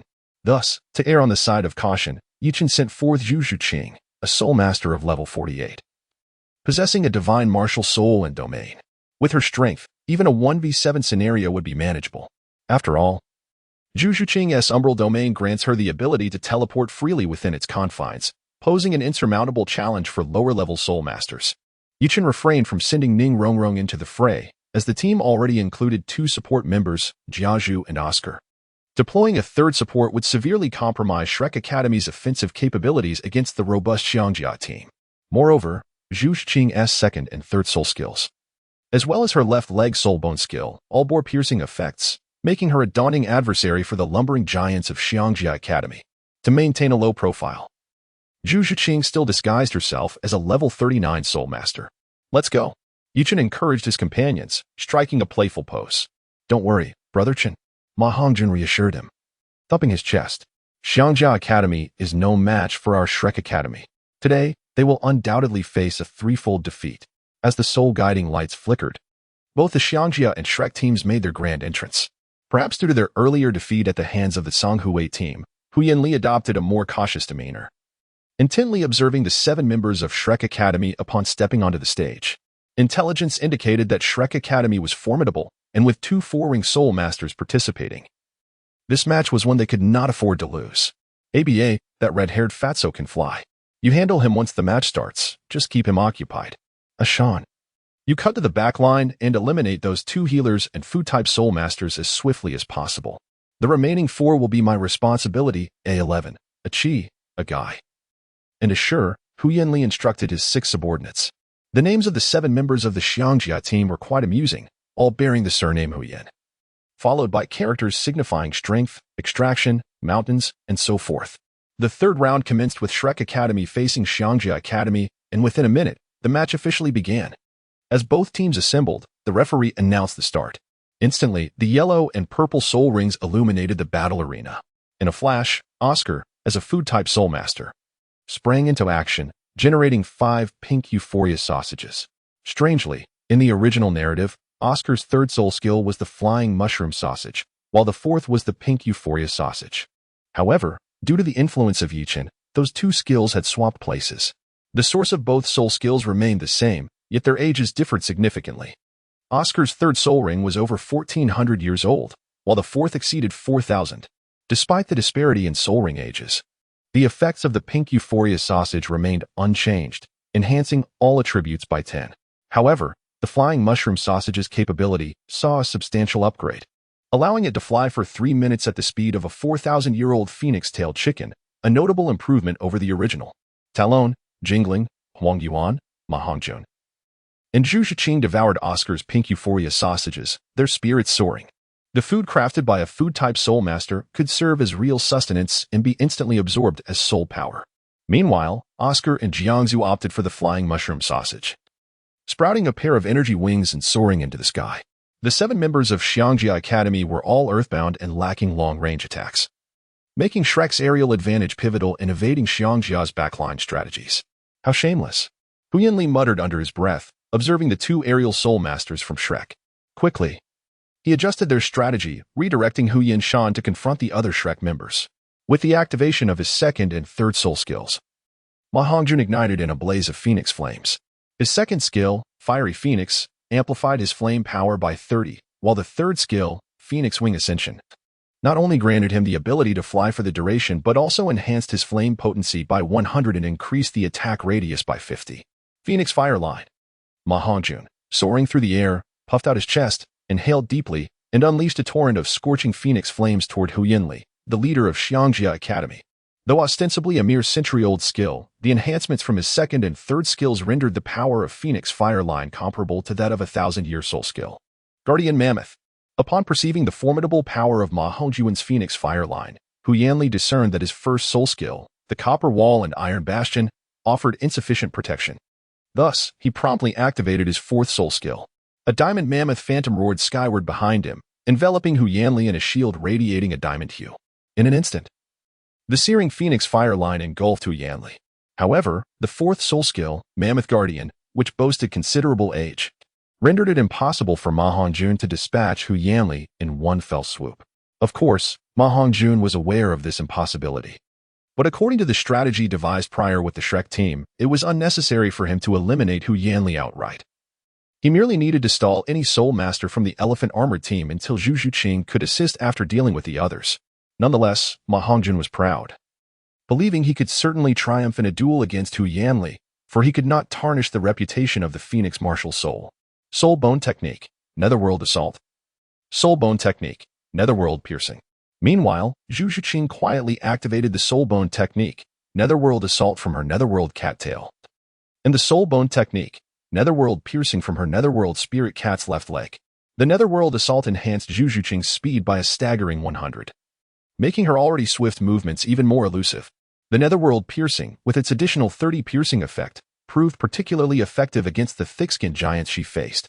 Both techniques augmented her attributes, their effects subtle enough that amidst the skilled fighters in the Great Soul Arena, none detected Zhu Zhiqing's peculiar enhancements. At most, they merely acknowledged the prowess of this agile attacking soul master. With her 1st soul skill, Netherworld Piercing, activated, Zhu Zhiqing's initial soul ring shimmered briefly, causing her speed to surge by an additional 150. In a blink, she was behind Hu Yanli, delivering a fierce claw strike.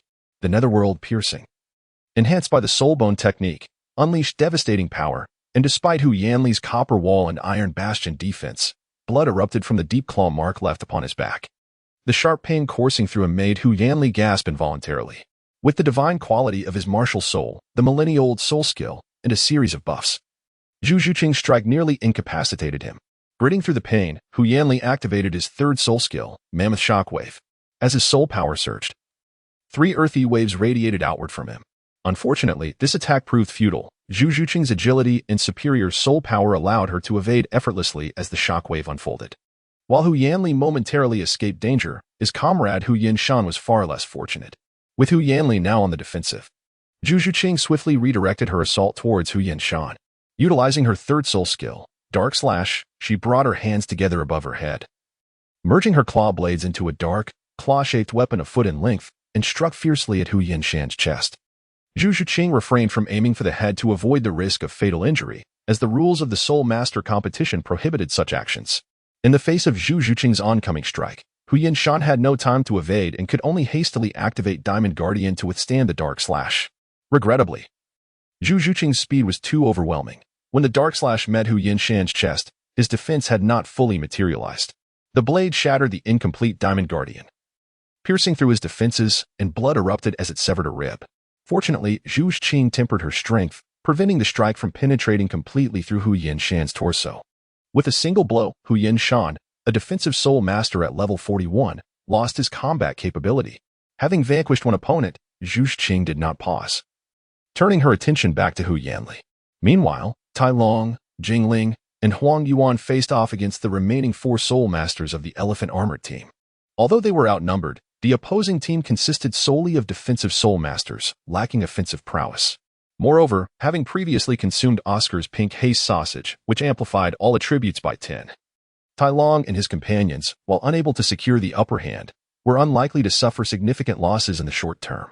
Meanwhile, recognizing that he could not swiftly overcome Hu Yanli, Ma Hongjun decided to unleash his ultimate technique. With a powerful flap of his phoenix wings, he descended rapidly onto the arena. Seeing the flying red-haired figure land, Hu Yanli was elated, for he had found the airborne Ma Hongjun impossible to contend with. However, just as Hu Yanli reveled in this moment, the blazing flames of the phoenix surrounding Ma Hongjun dimmed momentarily. The wings spread wide as his right fist struck the arena floor, causing the air to warp violently, creating a 5-meter diameter distortion shield that enveloped both Ma Hongjun and Hu Yanli. With his 4th soul skill, Phoenix Howl Sky Strike, Ma Hongjun's voice rang out as Hu Yanli realized too late the impending danger. The Phoenix Howl Sky Strike was not only an immensely powerful attack, but also possessed a restraining effect. Trapped within the light shield, Hu Yanli's body became rigid, his ability to move stripped away. Then, with a thunderous roar, the phoenix flames erupted, their resonant cry echoing through the arena like the clash of metals. A searing phoenix flame, infused with Ma Hongjun's essence, burst forth, lifting him into the air, the wings of the phoenix unfurling majestically, resembling the descent of a divine being. In that moment, Ma Hongjun, soaring upon the wings of the phoenix, emanated an air of exceptional nobility. As for Hu Yanli, at this moment, engulfed by the surging flames, it must be said that Ma Hongjun's 4th soul skill, the Phoenix Crying Sky Strike, is indeed quite impressive. Although it is limited to close-range activation, it remains an exceptional soul skill, considering it is merely a millennium-level technique, and one cannot expect too much. However, why does the phoenix laugh at the toad? Are they perhaps of the same lineage? Of course, the noble Ma Hongjun, who has harnessed the phoenix, could not maintain his elevated status for long. As the fiery shape of the phoenix swiftly dissipated, reverting him back to his original form, still plump and somewhat lewd. On the arena, as the flames subsided, the sight of the defeated Hu Yanli, lying on the ground with a sense of despair and devoid of combat capability, emerged. Indeed, it was despair, for Hu Yanli could now see his comrades Hu Yinba and Hu Yinshan also sprawled on the ground nearby. The pillar of the Xiangjia battle team was those 3 soul sect members, with them incapacitated. The remaining 4 soul masters clearly could not withstand the onslaught of the Shrek team. As anticipated, half a minute later, the 4 members of Hu Yinshi, who had been engaged with Talon and his companions, fell one by one under Zhu Zhuqing's overwhelming assault. I hereby declare that in the 3rd round, Group 2, Shrek Academy triumphs over Xiangjia Academy. The referee, witnessing all 7 members of the Xiangjia team lying defeated, promptly announced the result of the match. In the VIP section, observing the Xiangjia team, on whom he had placed high hopes, falter once more, Hu Yinjin, in a fit of indignation at the derisive gazes from those around him, let out a cold snort and stormed off. There was no option. This year's Soul Master competition had started with the Xiangjia Academy suffering a trio of defeats. And since all the members of the Xiangjia team were direct disciples of the Xiangjia sect, as the sect leader, Hu Yinjin naturally could not bear to remain any longer. Moreover, it was particularly disheartening that he had previously given Hu Yanli a trump card, a precious soul bone, which regrettably had gone unused. Initially, against the blazing fire dance of the Fire Academy, he had been overwhelmed by her explosive power. Subsequently, facing the soul skill fusion technique of the Tsanghui Academy, he was swiftly eliminated, and now against the Shrek Academy, he faced the same fate in a single blow, leaving Hu Yanli's hidden ace unutilized. Alas, Fengxi, I never would have imagined that this year's Soul Master competition would see the Xiangjia Academy open with a trio of defeats. Hu Yinjin must be absolutely furious.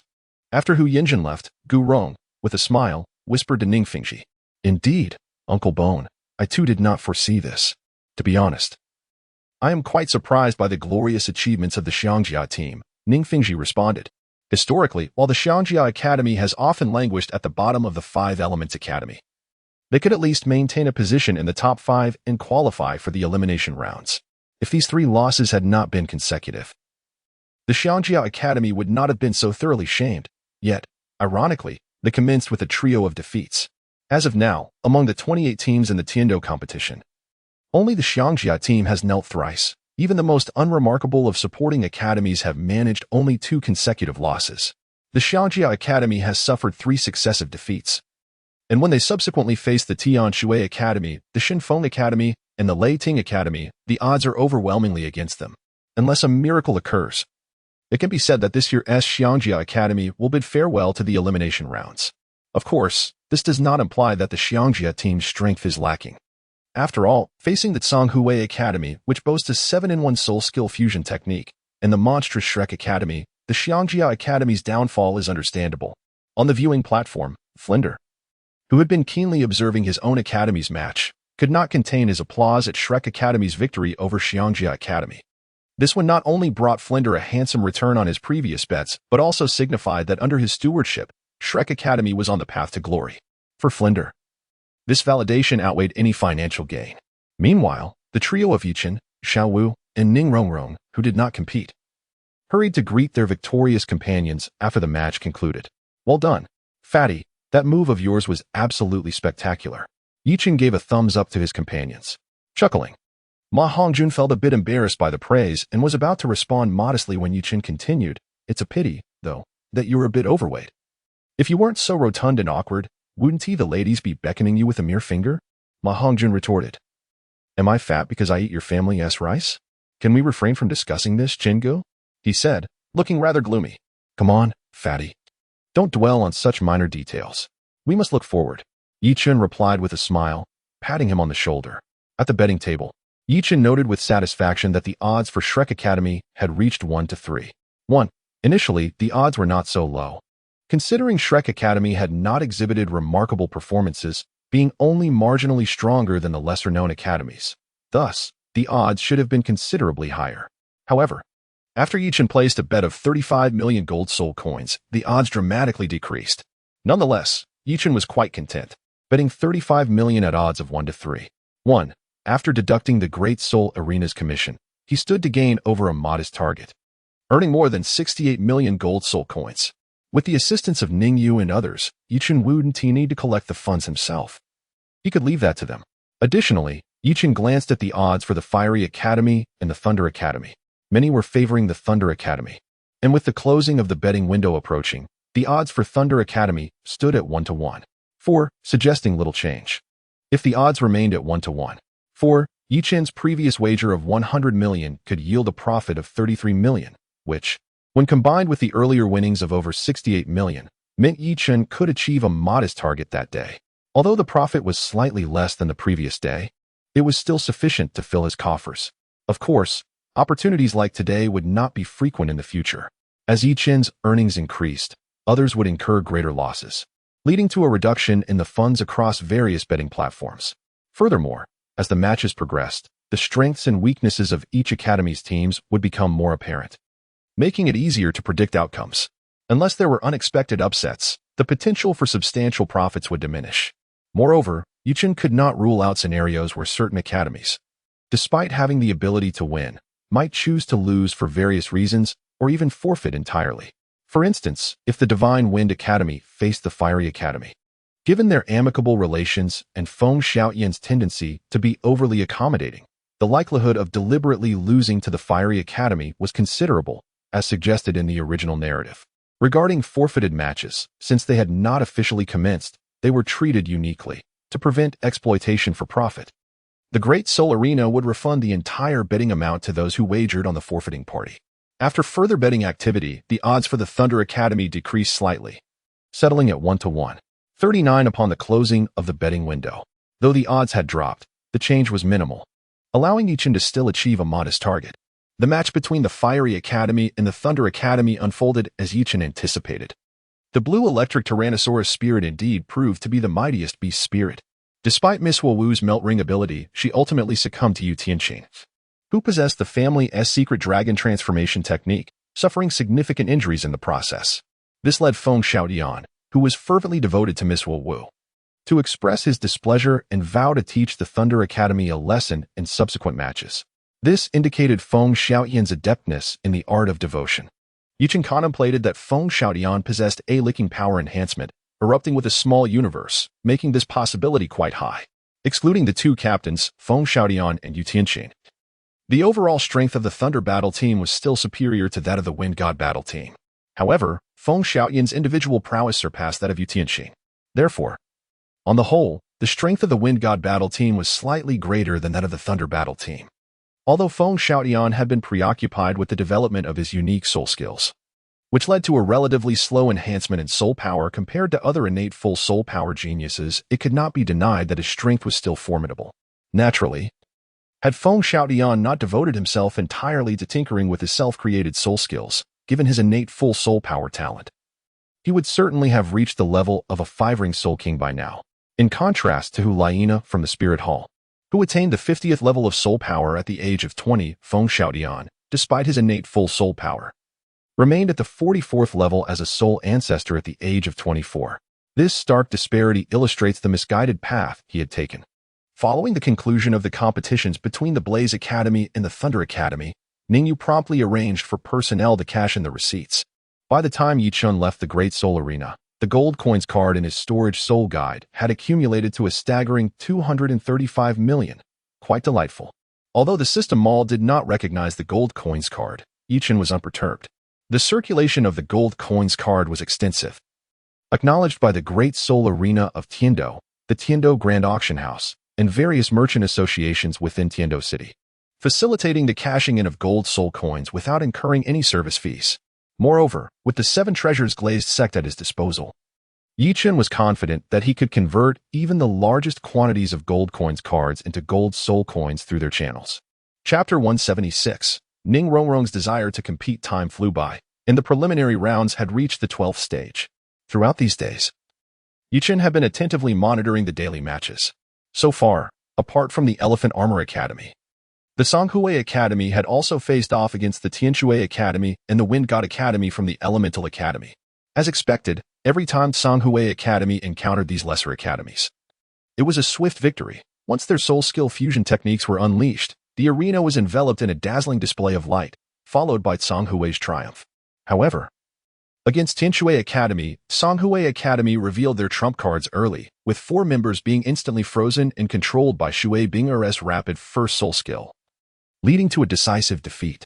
In their match against the Wind God Academy, Feng Xiaoyan similarly denied Songhui the opportunity to execute their soul skill fusion techniques, swiftly securing victory in a single wave. It was evident that Songhui Academy's flaws and shortcomings were glaringly apparent.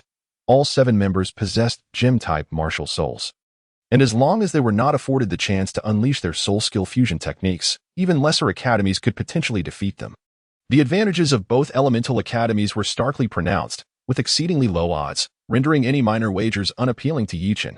Meanwhile, Shrek Academy had not faced any elemental academies in recent days, battling only weak opponents, leading to minimal betting opportunities due to low odds. However, 3 days prior, Thunder Academy faced off against Tianshui Academy. Given the clear advantage of the Thunder Battle Team and the necessity to place in the top 5 to advance in the preliminaries, Shui Bing'er refrained from employing her martial soul fusion technique, resulting in the Thunder Academy's Roughnecks overpowering the delicate Tianshui girl group. This match allowed Yichun to reap some modest gains. Coupled with the prior 230 million gold soul coins and the daily tribute of over 7 million gold soul coins from his son, Yichun's total had now reached 3 small financial milestones. In summary, Yichun had not struck it rich in recent days. However, an opportunity for fortune presented itself today, as the 12th round of preliminaries featured Shrek Academy pitted against Blaze Academy. Despite Shrek Academy's impressive 12 consecutive victories, a closer look at their opponents revealed that, aside from Songhui Academy and Elephant Armor Academy, the rest were notably weak. Moreover, in their match against Songhui Academy, Songhui had not yet had the chance to employ their soul skill fusion techniques. Conversely, Blaze Academy had also triumphed over Elephant Armor Academy, and given Blaze Academy's reputable standing, more individuals favored them over Shrek Academy. This scenario played perfectly into Yichun's hands. After all, the fewer the supporters of Shrek, the greater his potential profits. Was it not? Upon arriving at the Great Soul Arena, Yichen promptly instructed Ningyu to place a wager of 100 million gold soul coins on Shrek Academy. As he placed this modest target, he observed that Shrek's odds had already dropped to 1-1. 3. Fortunately, the match was slated for the third group, leaving ample time before the betting closed, and Yichen estimated that Shrek's odds would likely increase significantly by then. Of course, the prospect of earning a small target daily was not something to be overly optimistic about.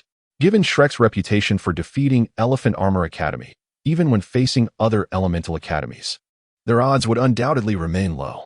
In fact, following Shrek's victory over Blaze Academy, subsequent match odds would likely diminish even further. Although not every affluent individual is astute, it is reasonable to believe that the majority possess a keen intellect, and they cannot all be underestimated as fools.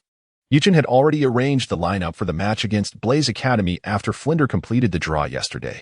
Similar to the previous encounter with Elephant Armor Academy, Shrek's participants included Talon, Jiangzhu, Jingling, Huang Yuan, Oscar, Ma Hongjun, and Zhu Xing. Without Zhu Xing, the remaining 6, led by Ma Hongjun, would undoubtedly falter against Blaze Academy. Yet, with Zhu Zhuqing's support, victory was assured. Although Huo Wu's strength was formidable, she was no match for Zhu Zhuqing, especially considering Zhu Zhuqing's unparalleled ability of shadow escape within the dark domain. Brother Chen, I want to compete too. On the stands, observing the spirited comrades, Ning Rongrong clung to Yi Chen's arm and began to coax him earnestly. Rest assured, there will certainly be opportunities for you to take the stage in the future. Yi Chen comforted Ning Rongrong. Although throughout the previous 11 matches, due to the formidable strength of the Shrek team, Jiangzhu had merely played a supporting role and never had the opportunity to heal her teammates, Yi Chen still refrained from substituting Jiangzhu. After all, in the subsequent advancement matches, which would consist of individual duels, it was evident that Jiangzhu, as a healing-type Soul Master, would be unable to participate. As the tournament progressed to the finals, Jiangzhu's abilities were significantly lacking, leaving her with little chance to compete. Therefore, Yi Chen was resolute in not replacing Jiangzhu during the preliminary rounds. This applied not only to Jiangzhu but also to Jingling and Huang Yuan. After all, they had come to participate in the Soul Master competition, and it was only fair to grant them an opportunity to showcase their talents. Moreover, it served the purpose of concealing their true capabilities, thus allowing Yi Chen to profit. If it were known from the outset that Shrek had 6 members with soul power levels exceeding 40, how could Yi Chen possibly capitalize on that? How long would that take? Zhu Qing had already participated numerous times. Ning Rongrong felt somewhat aggrieved. Well, Rongrong, my decision to let Zhu Qing take the stage was to provide our Shrek team with a solid foundation.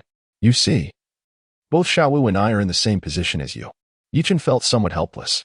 He certainly would not allow Ning Rongrong to replace Zhu Zhuqing.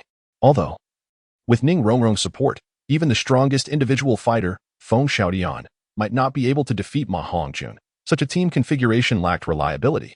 No matter how strong they were, could they surpass the Tianshui Academy's martial soul fusion technique, ice and snow drifting? Despite possessing a martial soul fusion skill, Tianshui Academy did not rank first in the original pre-selection matches, but rather placed 5th. This indicates a clear distinction between individual duels and team battles. When quality does not reach a certain threshold, quantity remains crucial. A 7-member team equipped with healing, nourishment, and support does not seem particularly logical. If the remaining 4 members were all at the Soul Sect level, it would be acceptable. However, among them, only Ma Hongjun has reached that level. A well-coordinated team undoubtedly exhibits greater strength than one lacking synergy. Conversely, Shrek Academy's 10 members suffer from significant disparities in soul power levels and have not undergone specialized training for team combat, resulting in a lack of cohesion compared to other academies. Thus, Yi Chen required Zhu Zhuqing to serve as a foundation. Chapter 177. Ma Hongjun's method of provocation. Had Zhu Zhuqing not possessed the dark domain and shadow escape abilities, relying on her would not be entirely secure. Yet, with shadow escape, the situation alters. Her explosive power, rapid reflexes, and unrestricted teleportation enable her to eliminate an opponent in a single strike, rendering any opponent's coordination irrelevant. Of course, Zhu Zhuqing would not reveal her trump cards unless victory could be assured without exposure. However, one must wonder why martial soul fusion techniques are not particularly formidable. How did Tianshui only rank 5th in the original narrative? Could it imply match fixing, or does it suggest that Tianshui's team is genuinely lacking? And their martial soul fusion technique, ice and snow drifting, is underwhelming? After much persuasion, Yi Chen finally managed to console the spirited Ning Rongrong. One could not fathom how the seemingly weak support could possess such fighting spirit. On Arena 1, during the 12th round of the pre-selection, Group 3, Shrek Academy faced off against the Blazing Fire Academy. Both teams were summoned to the stage. Due to Shrek's undefeated record, the tournament organizers showed them some respect by placing this match on the central arena. Perhaps Yuchen was mistaken. This was not merely to honor Shrek Academy, but rather to give face to the Blazing Fire Academy. Zhu Qing, you represent me on stage. Do your best, Ning Rongrong said before Zhu Zhuqing took the stage. Zhu Zhuqing, represent you? What nonsense is this? Am I being forced to represent you?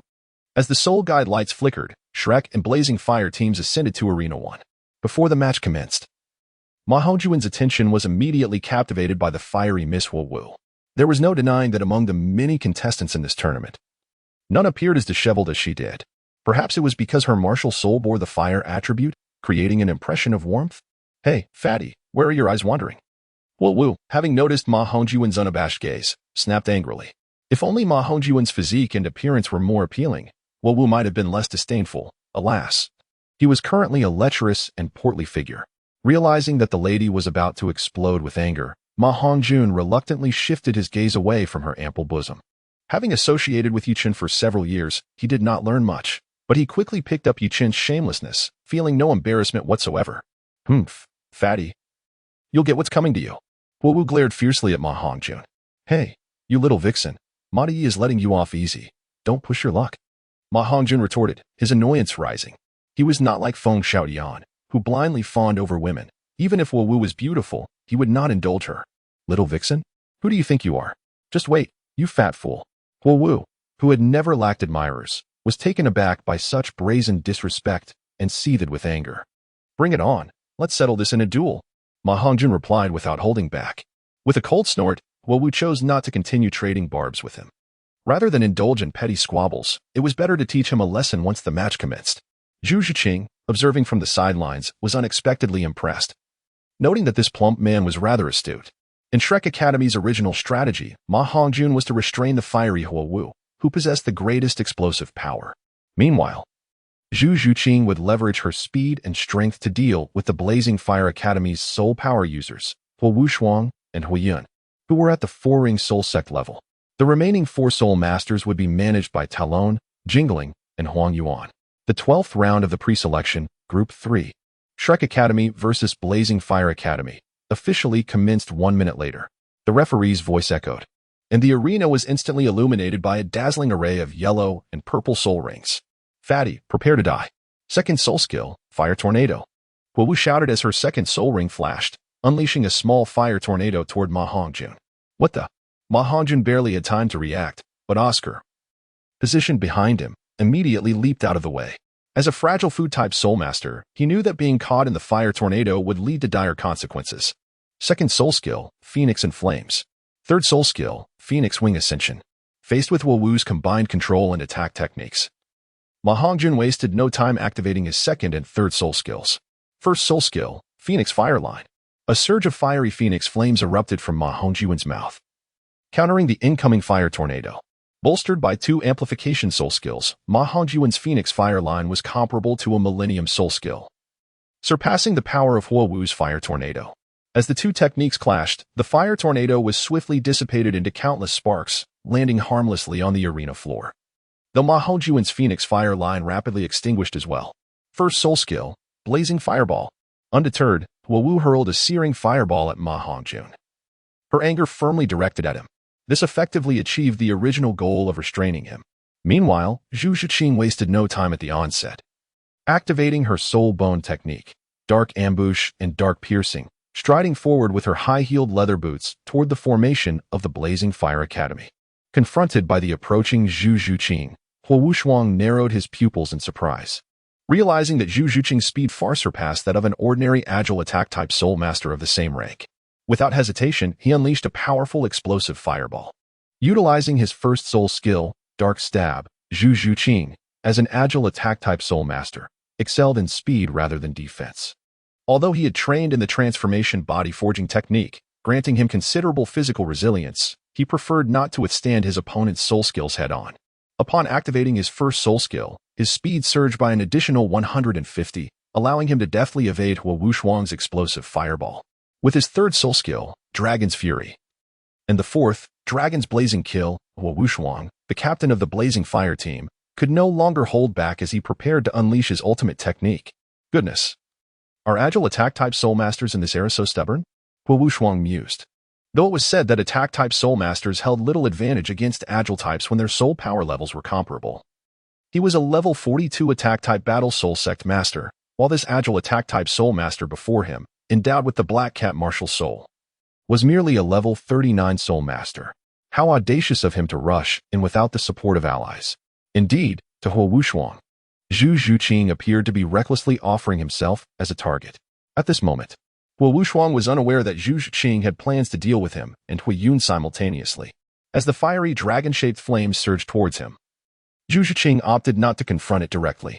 After all, this was the fourth soul skill of a four-ring soul master, and without defensive soul skills, a single hit would spell disaster. He swiftly altered his strategy, pivoting his focus away from Hua Wuxuang and targeting Hua Lai, the attack-type soul master on the sidelines. It was not that Zhu Zhuqing wished to bypass Hui Yun, but rather that he found himself powerless against the two agile attack-type soul masters of the Blazing Fire team, Hui Yun and Hui Yu, who were airborne due to their martial soul, the Fire Crane. Lacking long-range attack soul skills, Zhu Zhuqing could do nothing against Hui Yun soaring above, unless he were to acquire the ability to fly through Oscar's flying mushroom sausage. With a swift strike, the sharp claws of the dark spirit cat pierced through Hua Lai's protective soul power, blood blossoming, as Zhu Zhuqing decisively eliminated one combatant from the Blazing Fire Academy. Even Hua Lai, who had employed defensive soul skills, could not withstand Zhu Zhuqing's assault. How much less could he, who lacked defensive techniques? As Hua Wuxuang witnessed his companion being severely wounded in a single blow, fury ignited within him, and he charged at Zhu Zhuqing. Meanwhile, Hui Yun, still airborne, took notice and prepared to join forces with Hua Wuxuang to take down this seemingly unremarkable yet exceptionally ferocious agile attack-type soul master. Indeed, Zhu Zhuqing's ability to dispatch a fellow soul master of the same rank with a single attack could only be described as brutal. Employing his fourth soul skill, Fire Crane Scorches the Earth, Hui Yun unleashed a substantial area of effect attack upon Zhu Zhuqing from his aerial position. However, Zhu Zhuqing's remarkable speed and formidable mental acuity, coupled with his swift reaction time, far exceeded that of his peers. Additionally, the formation time required for an area of effect soul skill allowed Zhu Zhuqing to evade Hui Yun's attack with ease. Such speed? Is he truly a soul master? Hui Yun cursed silently as he realized that his powerful attack had missed its mark. Never had he encountered an agile attack-type soul master with such overwhelming speed and strength. Was this individual merely a high-level agile attack-type soul master in disguise? After all, as an agile attack-type soul master himself, Hui Yun found it absurd that he could not even keep pace with Zhu Zhuqing. With his third soul skill, Dark Slash, Zhu Zhuqing swiftly closed the distance to Hua Wuxuang. Bringing his hands together above his head, the claws on his fingers swiftly merged into a blade-like form, approximately a foot long and imbued with an aura of darkness, before he struck downwards at Hua Wuxuang with blinding speed. In response to the imminent threat of the Dark Slash, Hua Wuxuang activated his only defensive soul skill, Dragon Guardian. Instantly, Hua Wuxuang's body became enveloped in a fiery aura, and thick dragon scales appeared, seemingly impenetrable. Yet, the dragon scales and protective soul power that surrounded Hua Wuxuang crumbled under the force of Zhu Zhuqing's darkened claws, bursting like bubbles upon impact. With a sickening sound, the claws found flesh, crimson blood erupting from Hua Wuxuang's chest as he suffered a grievous injury. Following Hua Wuxuang's severe wounding, the Shrek team had effectively secured victory. Among the 7 members of the Blazing Fire team, both Hua Lai and Hua Wuxuang had lost their combat capabilities, while Hua Wu was engaged in a fierce back-and-forth with Ma Hongjun. A stalemate that showed no signs of resolution in the immediate future. As one of the only 3 soul masters in the Blazing Fire team, Hui Yun, despite his aerial advantage, found himself at a loss against Zhu Zhuqing. Meanwhile, Hui Yu, Hua Hammer, and Hua Jun were being overwhelmed by Tai Long, Jing Ling, and Huang Yuan, with Hua Hammer and Hua Jun both serving as support-type soul masters. Had Hui Yun not used his third soul skill, Fire Crane Clone, to shield the 2 frail support types, they would have been eliminated long ago. Boss, how is it?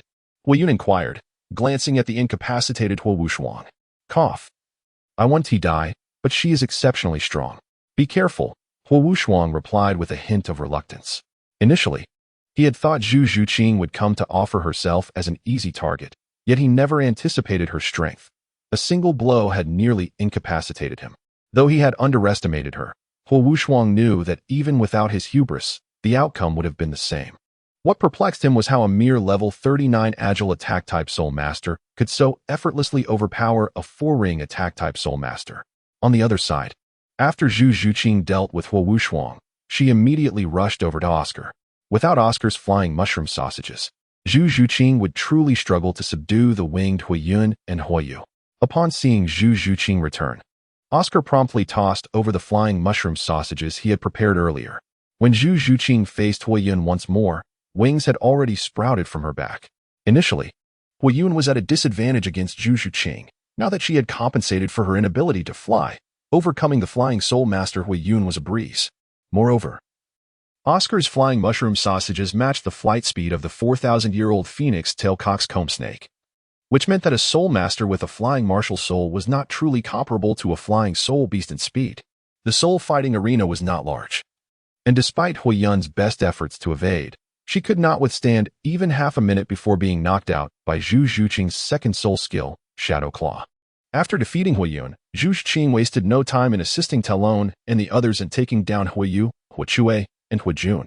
Huoyu and his companions were already at a disadvantage against Talon and his group, and with Zhu Zhuqing's involvement, they crumbled instantly. Following the elimination of Huolai, Huo Wushuang, and Huiyun, it was now Huoyu, Huochue, and Huojun who faced the same fate. At this moment, the only remaining competent member of the Blaze team in the arena was Huo Wu. Chapter 179. The opportunity for the humble admirer little girl. Now your Blaze team has only you left. Why not just concede? Ma Hongjun teased Huo Wu. How infuriating.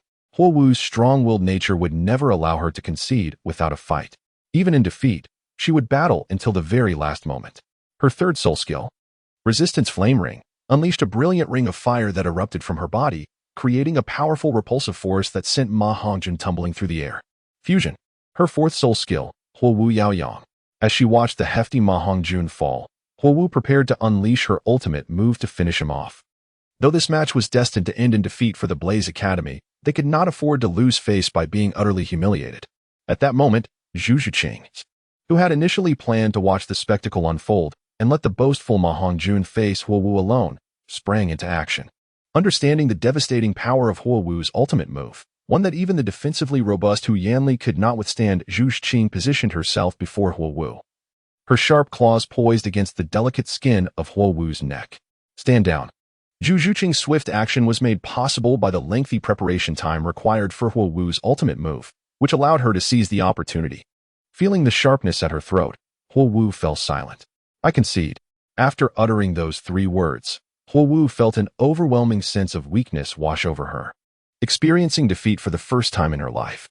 Damn it, I almost fell for it. Ma Hongjun grumbled as he stood up. It was undeniable that Huo Wu's third soul skill, Resistance Flame Ring, was a formidable control-type ability. But Ma Hongjun had nearly suffered a setback due to his overconfidence as victory seemed within reach. Ma Hongjun's reference to himself as Grandpa earned him another glare from Huo Wu. In the 12th round, Shrek Academy faced off against Blaze Academy, resulting in a victory for Shrek Academy. Following Huo Wu's concession, the Blaze team was completely eliminated, and the referee promptly announced the outcome of the match. Shrek! Shrek! Shrek! The audience erupted in cheers. Thus far, 12 rounds of competition had taken place, with Shrek Academy maintaining an unbroken winning streak.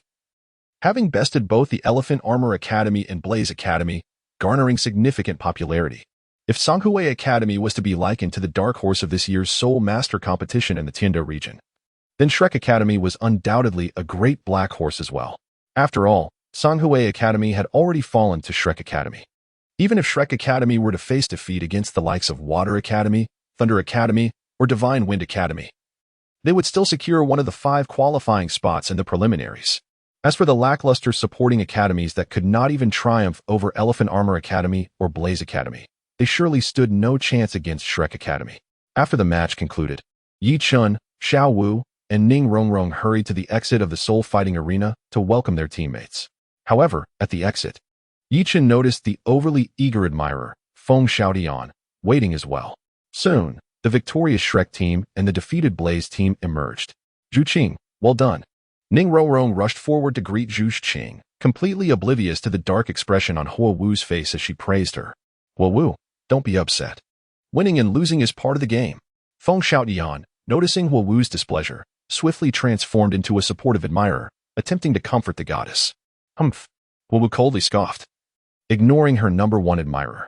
A few days prior, Feng Xiaotian had made the foolish mistake of pulling her aside to kiss her unexpectedly, only to be met with a fierce retaliation, which left Huo Wu in no mood to show him any kindness since then. Brother, Huo Lai, are you all right? Huo Wu turned with concern towards Huo Wushuang and Huo Lai, who were being supported by teammates. Cough. I'm fine, I won't die. Huo Wushuang replied weakly. But as he spoke, the movement caused blood to seep from his chest wound. Damn it, why did your Shrek team hit so hard? Huo Wu glared furiously at Zhu Shiqing. That's because your own strength was lacking, okay? And now you're blaming Shuqing for being too harsh? Ning Rongrong's temper flared as she retorted back. In a match, one could not afford to hold back, as long as no one died or sustained irreparable injuries. Being hurt was a normal occurrence. It was her first time encountering someone who blamed their opponent for being too rough. Huo Wu wanted to argue back. But alas, Ning Rongrong's words rang true. One could not blame others for being strong when one was weak. Feng Xiaotian, don't you like me? If you can defeat the Shrek team, I'll agree to date you. In her fury, Huo Wu turned to Feng Xiaotian. This was a moment of madness for Huo Wu. On one hand, Feng Xiaotian was indeed exceptional among his peers, and she didn't feel she would be settling. On the other hand, after the last incident with the unexpected kiss, she felt Feng Xiaotian exhibited a certain masculinity and, given his years of unwavering devotion, she considered giving him a chance. Really? That is wonderful. Huo Wu, rest assured, I'll definitely get my revenge. Hearing his goddess offer him a chance, Feng Xiaotian was overjoyed, pounding his chest in promise. Let us see you defeat them first. Huo Wu, with a fleeting remark, hastily departed. For both Huo Wushuang and Huo Lai bore significant injuries, and their companions, too, were in varying degrees of distress, urgently requiring medical attention. TCH, just you? Ning Rongrong scoffed. Believing that the Shrek Academy could ever triumph over the Xindao Academy was nothing short of a fanciful dream. Unless, of course, they resorted to a sham match. You Shrek folks, heed this well. When the time comes, we shall make you call us father. After Huo Wu's departure, the once obsequious Feng Xiaotian immediately straightened his posture, transforming into the esteemed Lord Feng. Hey, Feng Xiaotian, is this how you repay kindness with ingratitude? Yi Chen wore a grim expression as he addressed Feng Xiaotian. In this day and age, even sycophants aspire to be fathers? What a delusion. You speak of ingratitude? When have I, Feng Xiaotian, ever owed a favor to anyone from Shrek Academy? Feng Xiaotian remarked in bewilderment. It seems you have forgotten who taught you the art of wooing women just a few days ago at the gambling den. Yi Chen cast a meaningful glance at Feng Xiaotian. Chapter 180. I refuse to conduct business with paupers. Oh, are you the Cupid uncle? Feng Xiaotian inquired uncertainly. He distinctly recalled that there were not many who were aware of this matter at the time, and moreover, the members of Shrek were not present, were they? Thus, the only plausible explanation was that the uncle from that time was indeed a guise adopted by Yi Chen. How intriguing. Yi Chen smiled brightly and nodded. Who are Ru Hua, Chui Hua, and Aunt Chun Hua? Do not refer to me as Aunt. Ning Rongrong interjected with dissatisfaction before Xiao Wu and Zhu Zhuqing could speak. I have been searching for you for quite some time, yet I could not find you. It turns out you were in disguise. Feng Xiaotian suddenly realized. Understanding why he had been unable to locate Yi Chen and his companions these past few days. Now that you know, will you not hurry and apologize to us? Ning Rongrong stood tall, exuding confidence. Apologize? What nonsense. You promised that you would be able to catch up to Huo Wu, yet the reality was far from it, leading me to suffer a brutal beating from her. I have yet to seek vengeance upon you. How dare you show your faces before me now? Feng Xiaotian glared darkly at Yi Chen, who had given him the poor advice. This infatuated fool was beaten badly. Yi Chen secretly reveled in joy, yet outwardly maintained an impassive demeanor. He possessed a clear understanding of Huo Wu's temperament. Her disposition was exceedingly explosive. Feng Xiaotian, having been subjected to a severe beating, was fortunate to escape without sustaining any compound fractures, which could be considered a testament to Miss Huo Wu's restraint. Feng Xiaotian, did you heed my instructions? At that moment, I had cornered Huo Wu against the wall and kissed her forcefully, yet her reaction was entirely contrary to what you described. It appears you did not adhere strictly to the methods I imparted to you. Yichen shook his head at Feng Xiaotian with a smile. What? Feng Xiaotian was somewhat bewildered. Initially, one would expect a strong reaction from that young lady, a fervent pursuit of success. Yet, what about you? Shouldn't you be bold enough to retaliate, to respond with fervor? Such hesitance and procrastination, it's no wonder that great accomplishments elude you. With a look of disdain, Yichen remarked. After pondering for a moment, Feng Xiaotian conceded that Yichen's words held merit. He had indeed been preoccupied with enduring blows and had neglected to execute his subsequent actions. It is not that the method I imparted to you was ineffective, but rather that failure to adhere to my guidance inevitably leads to unsatisfactory outcomes. Moreover, have you truly suffered? Was it merely a beating? As a man, sustaining a few injuries is inconsequential. After all, you have derived some advantage from the situation.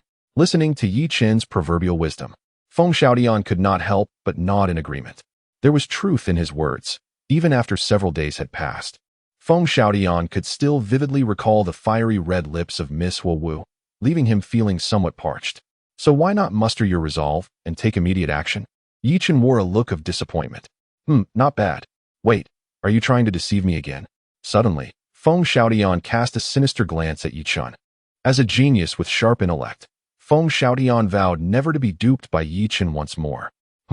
I can't believe I wasn't deceived. Yichen was somewhat taken aback. When did this overly devoted admirer become so astute? Fire Dance has already stated that as long as I defeat you, she will agree to be in a relationship with me. I no longer require your convoluted methods. Feng Xiaotian believed that instead of following Yichen's seemingly dubious plan, it would be far more honorable to face the Shrek team head-on. Once he triumphs, Fire Dance would inevitably become his girlfriend. Oh, are you certain you can vanquish us? Yichen was somewhat taken aback. It seemed that Feng Xiaotian, being a youth, had yet to experience the harsh realities of life. Feng Xiaotian remained silent, for he was exceedingly confident in his own abilities. Very well, I admire your confidence. When the time comes, we shall engage in a contest. However, I possess a method that guarantees your victory. Would you care to hear it? A guaranteed method for victory? Pray, do tell. Yichen's interest was piqued by the notion of a foolproof strategy. You are assured of the strength of your Divine Wind team, and I too hold firm confidence in the prowess of our Shrek team. Should your Divine Wind team prove formidable, then I shall retract my words. Yet, if our Shrek team emerges victorious, then for a price of 100 million gold soul coins, we would be willing to grant you a chance. Yichen smiled at Feng Xiaotian, suggesting that if one could earn a little extra profit, engaging in match fixing would not be such a grave offense. After all, it was all about the money. Moreover, in the preliminary rounds, securing a position within the top 5 sufficed.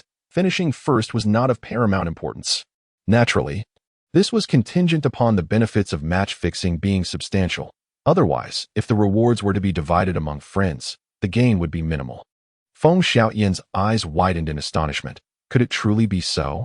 Did it imply that regardless of whether he could defeat the Shrek team, the fiery dancer would be his? However, 1 billion golden soul coins was a sum he could scarcely afford, even if he were to sell himself. Yet, Feng Xiaotian was aware that this was merely Yichen's audacious bargaining, leaving room for negotiation. 1 billion was excessive. He simply could not produce such an amount. While Feng Xiaotian held confidence in the prowess of his Divine Wind team, it did not preclude him from entertaining this little scheme.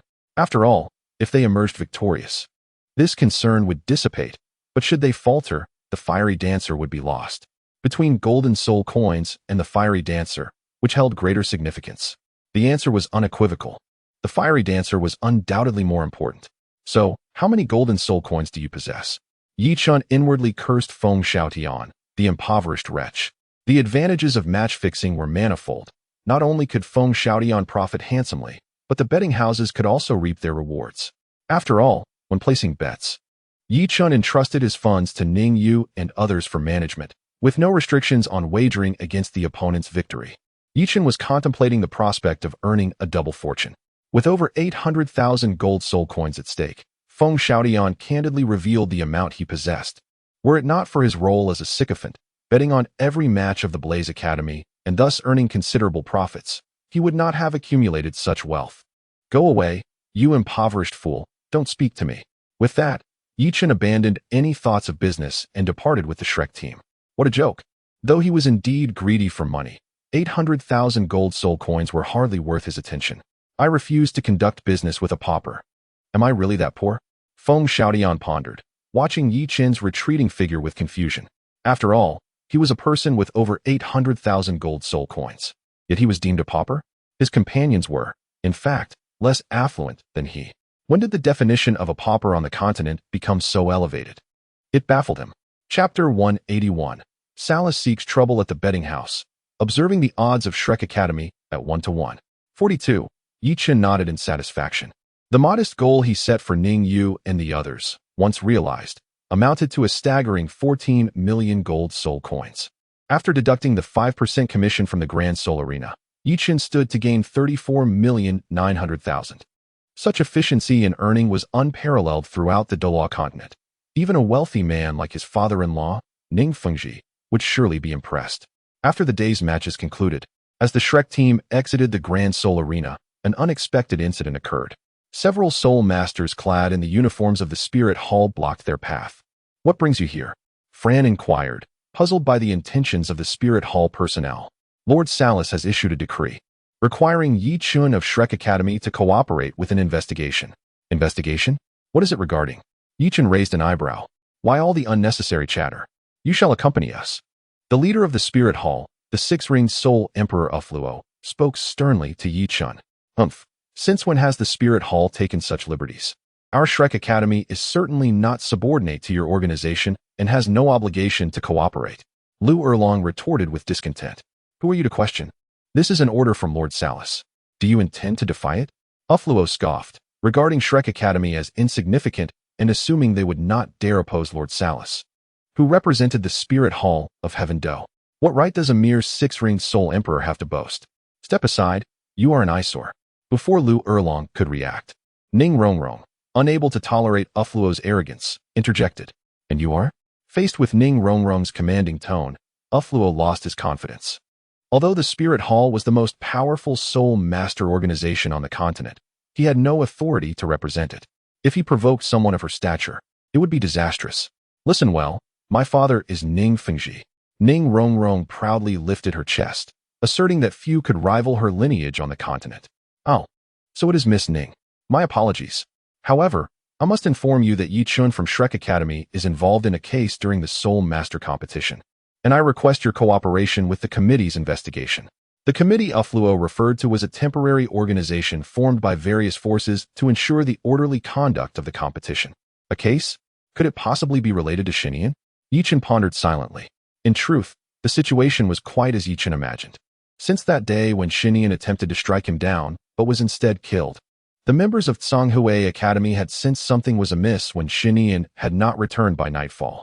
After several days of inquiring and searching, they uncovered that Xinian had followed Yi Qin out of Heaven Do City, only for Yi Qin to return while Xinian vanished without a trace. It was evident that Xinian had met his demise, and the members of Tsonghui Academy could not tolerate this injustice, promptly reporting it to the committee. Seeing Shrek Academy perform exceptionally well in the competition and noting their close ties with the Seven Treasure Glazed Tile School, Salas sought to suppress them. Hence the demand for Yi Qin's cooperation in the investigation. Begone. A mere six-ringed Soul Emperor lacks the authority to demand my cooperation. Yi Qin naturally would not follow Offro, and immediately reprimanded him without hesitation. If it were the esteemed Saruth himself, Yi Qin might have hesitated to act so boldly, considering that Saruth held a prominent position within the Spirit Hall of the Tiando Empire. However, a mere six-ringed Soul Emperor hardly posed a significant threat. Indeed, you are not worthy. Go where you feel comfortable. Ning Rongrong chimed in from the side. Oh, if he is unworthy, then what of me? Suddenly, a voice interjected from nearby. Yi Qin turned around and saw Salas approaching, surrounded by a group of sycophants. Greetings, Lord Salas. Upon noticing Salas's arrival, Offro immediately bowed. Oh, so you are Yi Qin? In the name of the tournament organizing committee, I demand your full cooperation in this investigation. Salas nodded slightly and spoke to Yi Qin with a menacing expression. Is this the will of the Spirit Hall, or merely your own? Yi Qin retorted. Although he felt intimidated by the Spirit Hall, he held Salas in little regard. After all, Salas was merely an eighth-ring auxiliary soul Douluo. Despite his strategic significance and comparable status to an ordinary title Douluo within the Spirit Hall, his actual combat prowess fell short against Yi Qin, a sixth-ring fighter. I naturally represent the Spirit Hall. Salas declared with arrogance. Oh, you wish for me to cooperate in your investigation? Then perhaps you should consult Uncle Ning and see if he agrees, Yichen suggested, gesturing towards Salas's entourage. At that moment, Ning Fingji and Gu Rong were approaching. Ning Fingji and Gu Rong? Salas frowned. If Ning Fingji were not involved, this matter would surely proceed. However, with his participation, it would undoubtedly be thwarted. Although Salas could sit in the front row of the VIP section like Ning Fingji, he was still significantly inferior in status. The only figure in the Pope's faction who could be equated to Ning Fingji was the Pope himself. The position of a platinum bishop was simply not enough. Lord Salas, might I inquire why you seek my junior? Ning Fingji asked gently. The leader of the Tsanghui Academy, Xinian, had left Tiando City with Yi Chun days ago and had since fallen silent. Given the existing conflict between Tsanghui Academy and Shrek Academy, it was evident that Yi Chun was the one responsible for Shinian's demise. Thus, an explanation was required for Tsanghui Academy. Oh, Ning Fingji was surprised, astonished that Yi Chun had quietly eliminated a seventh ring soul saint. Indeed, not only did Salas believe Shinian's death was at Yi Chun's hands, but Ning Fingji also shared the same sentiment. However, Salas suspected that Yi Chun had assistance, while Ning Fingji believed Yi Chun acted alone, as he had some understanding of Yi Chun's capabilities. I am aware of this situation. Xinian of Tsanghui Academy attempted to harm my junior, and such a nefarious individual naturally met his end at the hands of the Bon Douluo. Lord Salas, do you have any further questions? Ning Fengji stated plainly, asserting that Xinian was indeed eliminated by Gu Rong. Does the Seven Treasures Glazed Tile School have any connection to your spirit hall? After all, Xinian was not affiliated with your spirit hall. Gu Rong chimed in, nodding in agreement, affirming that Shinian's demise was indeed his doing. Given that Xinian of Tsanghui Academy had it coming, let this matter be put to rest. Salas cast a meaningful glance at Ning Fengji, refraining from exposing his falsehood. It appeared that Ning Fengji was keen on protecting Yi Chen, and pursuing the matter further would yield no benefit. It was unreasonable to expect the Tiando Spirit Hall to confront the Seven Treasures Glazed Tile School over such trivialities. After all, Xinian was not his brother. It was unnecessary to escalate the issue. Furthermore, the strength of the Tiando Spirit Hall was insufficient to contend with the Seven Treasures Glazed Tile School. Even without considering other factors, the Bon Douluo duo alone would be formidable. Chapter 182. Yi Chen's calculations. Did you really eliminate Xinian? After Salas departed, Ning Fengji quietly inquired of Yi Chen. Yes, that old fool attempted to harm me, and I turned the tables, Yi Chen replied candidly, as there was no need for concealment. My goodness, Xinian was, after all, a seventh ring soul saint, and yet he fell to you, Ning Fengji remarked, astonished. Do not underestimate the village chief, nor should you dismiss a soul saint as an expert. Across the continent, the visible title Douluo are scarce, and those forces supported by an eighth ring soul Douluo hold considerable clout. For instance, among the seven great sects, only a few possess title Douluo within their ranks. Before Tuoba Shi of the Holy Dragon sect broke through, the lower four sects had no title Douluo to speak of, and seventh ring soul saints were indeed regarded as high-ranking figures. Xinian specialized in mental control, which I could counter, allowing me to turn the tables on him. The reality, however, was quite different. Even if Xinian had not been countered by Yi Chen, with his divine quality martial spirit, exceptional soul ring configuration, and several 10,000-year soul bones, if he could not defeat Yi Chen, then Yi Chen need not continue his endeavors. Listen here, should you ever find yourself targeted by a formidable opponent, do not attempt to counterattack, just come to me, Ning Fengji advised Yi Chen. Despite some of Yi Chen's flirtatious tendencies, Ning Fengji was quite pleased with him. Not only did he possess commendable strength, but he was also adept at generating wealth. Thus, Ning Fengji held high hopes for Yi Chen, not wishing for him to meet an untimely end. Understood. Yi Chen nodded, confident in his ability to counter Shinian, fully aware that Shinian was no match for him. Should Shinian's strength exceed his own capacity to contend, Yi Chen would undoubtedly seek assistance. In a fleeting moment, the Soul Master Tournament's Tiando division had reached the 25th round of the preliminaries. Just days prior, Shrek Academy had achieved a remarkable victory, overpowering the Thunder Academy, one of the elemental colleges, in the 21st round. Despite the Thunder team's commendable strength, boasting 4 soul ancestors among their 7 members, they fell short against Zhu Qing. Even when Yu Tianxin resorted to the Blue Lightning Tyrant Dragon family's secret technique, Dragon Transformation, the outcome remained unchanged. To conceal more of Zhu Zhuqing's capabilities, Yi Chen had substituted the eager Ning Rongrong for Oscar during the match against Thunder Academy. With Ning Ronron's exceptional support, the trio of three-ringed soul emperors, including Talon, could contend with ordinary four-ringed soul ancestors, let alone the already formidable Zhu Shiqing. Zhu Zhuqing's publicly acknowledged soul power level as a 39th level soul ancestor left Yu Tianxin quite frustrated. In previous encounters, he, as the direct descendant of the Blue Lightning Tyrant Dragon family and holder of the title Blue Lightning Twin Stars, would have been deemed an invincible genius at his level. Yet he stumbled against Zhu Shiqing. Had Zhu Zhuqing's soul power been at the four-ringed soul ancestor level, Yu Tianxin might have consoled himself with the thought that he underperformed. Sadly, Zhu Shiqing was merely a soul ancestor. Moreover, it was not a one-on-one duel, even with the assistance of Vice Captain Lei Dong, a control-type soul ancestor. Yu Tianxin was still powerless against Zhu Zhuqing. Zhu Zhuqing's speed was astonishing, and her soul skill's offensive power was exceptionally formidable. Without defensive soul skills, Yu Tianxin succumbed to one strike from Zhu Zhuqing's third soul skill, the Shadow Slash, resulting in his defeat. This battle nearly tarnished the reputation of the Blue Lightning Tyrant Dragon family, reshaping the audience's perception of the Blue Lightning Tyrant Dragon spirit. A four-ringed soul ancestor losing to a three-ringed soul emperor raised questions about the credibility of the Blue Lightning Tyrant Dragon spirit's claim to be the world's premier beast spirit. While Yu Tianxin was disheartened, Yuchen reveled in the outcome. The Blue Lightning Tyrant Dragon family's illustrious name, coupled with the backing of Thunder Academy, drew significant attention. In contrast, although Shrek Academy had emerged as a dark horse, most remained skeptical of their prospects. Thus, Yuchen, having set a modest target, garnered over 50 million gold soul coins from the betting market. Coupled with previous Elemental College matchups, Yuchen's gold coin card in the treasury within the system shop had amassed a total exceeding 5 modest targets. In today's 25th round, Yuchen anticipated another profitable opportunity. Before heading to the Grand Soul Arena, he cautioned his team to be wary of the Heavenly Water team's spirit fusion skills. The overall strength of the Heavenly Water Academy ranked in the middle among elemental colleges, slightly surpassing the Elephant Armor Academy. Due to the water element's advantage over fire, they would have an edge against the Blazing Fire Academy. Brother Chen, rest assured, the Heavenly Water Academy's spirit fusion skill, Snowfall, has already been revealed in their match against the Blazing Fire Academy. We will be vigilant. Besides, this time, Xiao will be participating. Ma Hongjun promptly interjected. Indeed.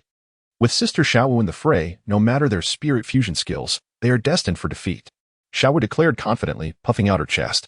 As the preliminaries approached their conclusion, Yuchen decided to allow Xiao to take the stage. This decision stemmed partly from Yuchen's inability to resist Xiao's persistent pleas and partly from his intention to stage a match-fixing scenario in the future for a substantial gain. Now in the 25th round, aside from the Heavenly Water Academy, Shrek Academy had not faced any other formidable opponents. With only the Purple Star Academy and the Godwind Academy remaining, the disparity in strength between Shrek and Purple Star was glaring, making it highly probable that Purple Star would concede early, rendering match-fixing unnecessary. However, the Godwind Academy was a different story. The stakes would be considerably higher. And Yuchen planned to reveal a portion of Shrek Academy's strategies during the match against the Heavenly Water Academy. When they faced the Godwind Academy in the following days, Shrek Academy's advantages would be too pronounced, leading to a surge of bets favoring Shrek's victory. In such a scenario, orchestrating a match fix would yield a significant profit.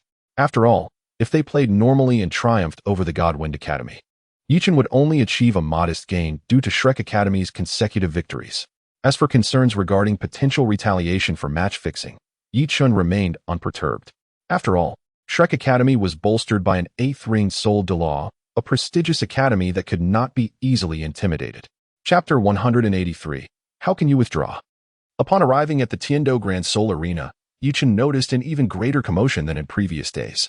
As the preliminaries drew to a close, the 5 qualifying spots had become evident, but the specific rankings remained undetermined. The Thunder team had fought 24 matches, winning 22 and losing 2 to the Godwind Academy and Shrek Academy. In the upcoming matches, they would face only minor opponents, ensuring their victory. The Thunder Academy was expected to finish with a record of 25 wins and 2 losses. The Blazing Fire Academy had a record of 24 matches, with 21 victories and 3 defeats, having lost to the Thunder Academy, Shrek Academy, and the Heavenly Water Academy. Today, they would face the Godwind Academy. With the following 2 matches also against minor opponents, Yuchen speculated that Feng Xiaodian, that notorious sycophant, would likely orchestrate a deliberate loss for Shifeng Academy against Qihua Academy. If all goes as anticipated, Chihua Academy would ultimately achieve a record of 24 victories and 3 defeats. Tianshui Academy, after 24 matches, would tally 22 wins and 2 losses. Having succumbed to both Shinfeng Academy and Leitang Academy, and would likely face defeat against Shrek Academy today. In the following days, they are set to contend against Longtao Academy, ultimately concluding with a similar record of 24 wins and 3 losses. Shifeng Academy, boasting an impeccable record of 24 wins, might, however, intentionally lose to Chihua Academy today, as Feng Xiaotian appears to be prioritizing his romantic pursuits. In the subsequent days, they are to face Shrek Academy and a lesser competitor, Longao Academy.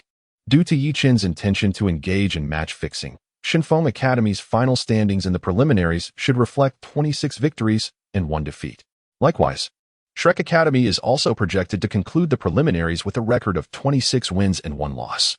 Although both Shrek and Shifeng Academy may share identical records, the latter's victory over the former secures them the top spot in the preliminaries. However, Yi Chen places little importance on the preliminary outcomes. His sole focus is on ensuring that the ultimate championship title belongs to the Shrek team.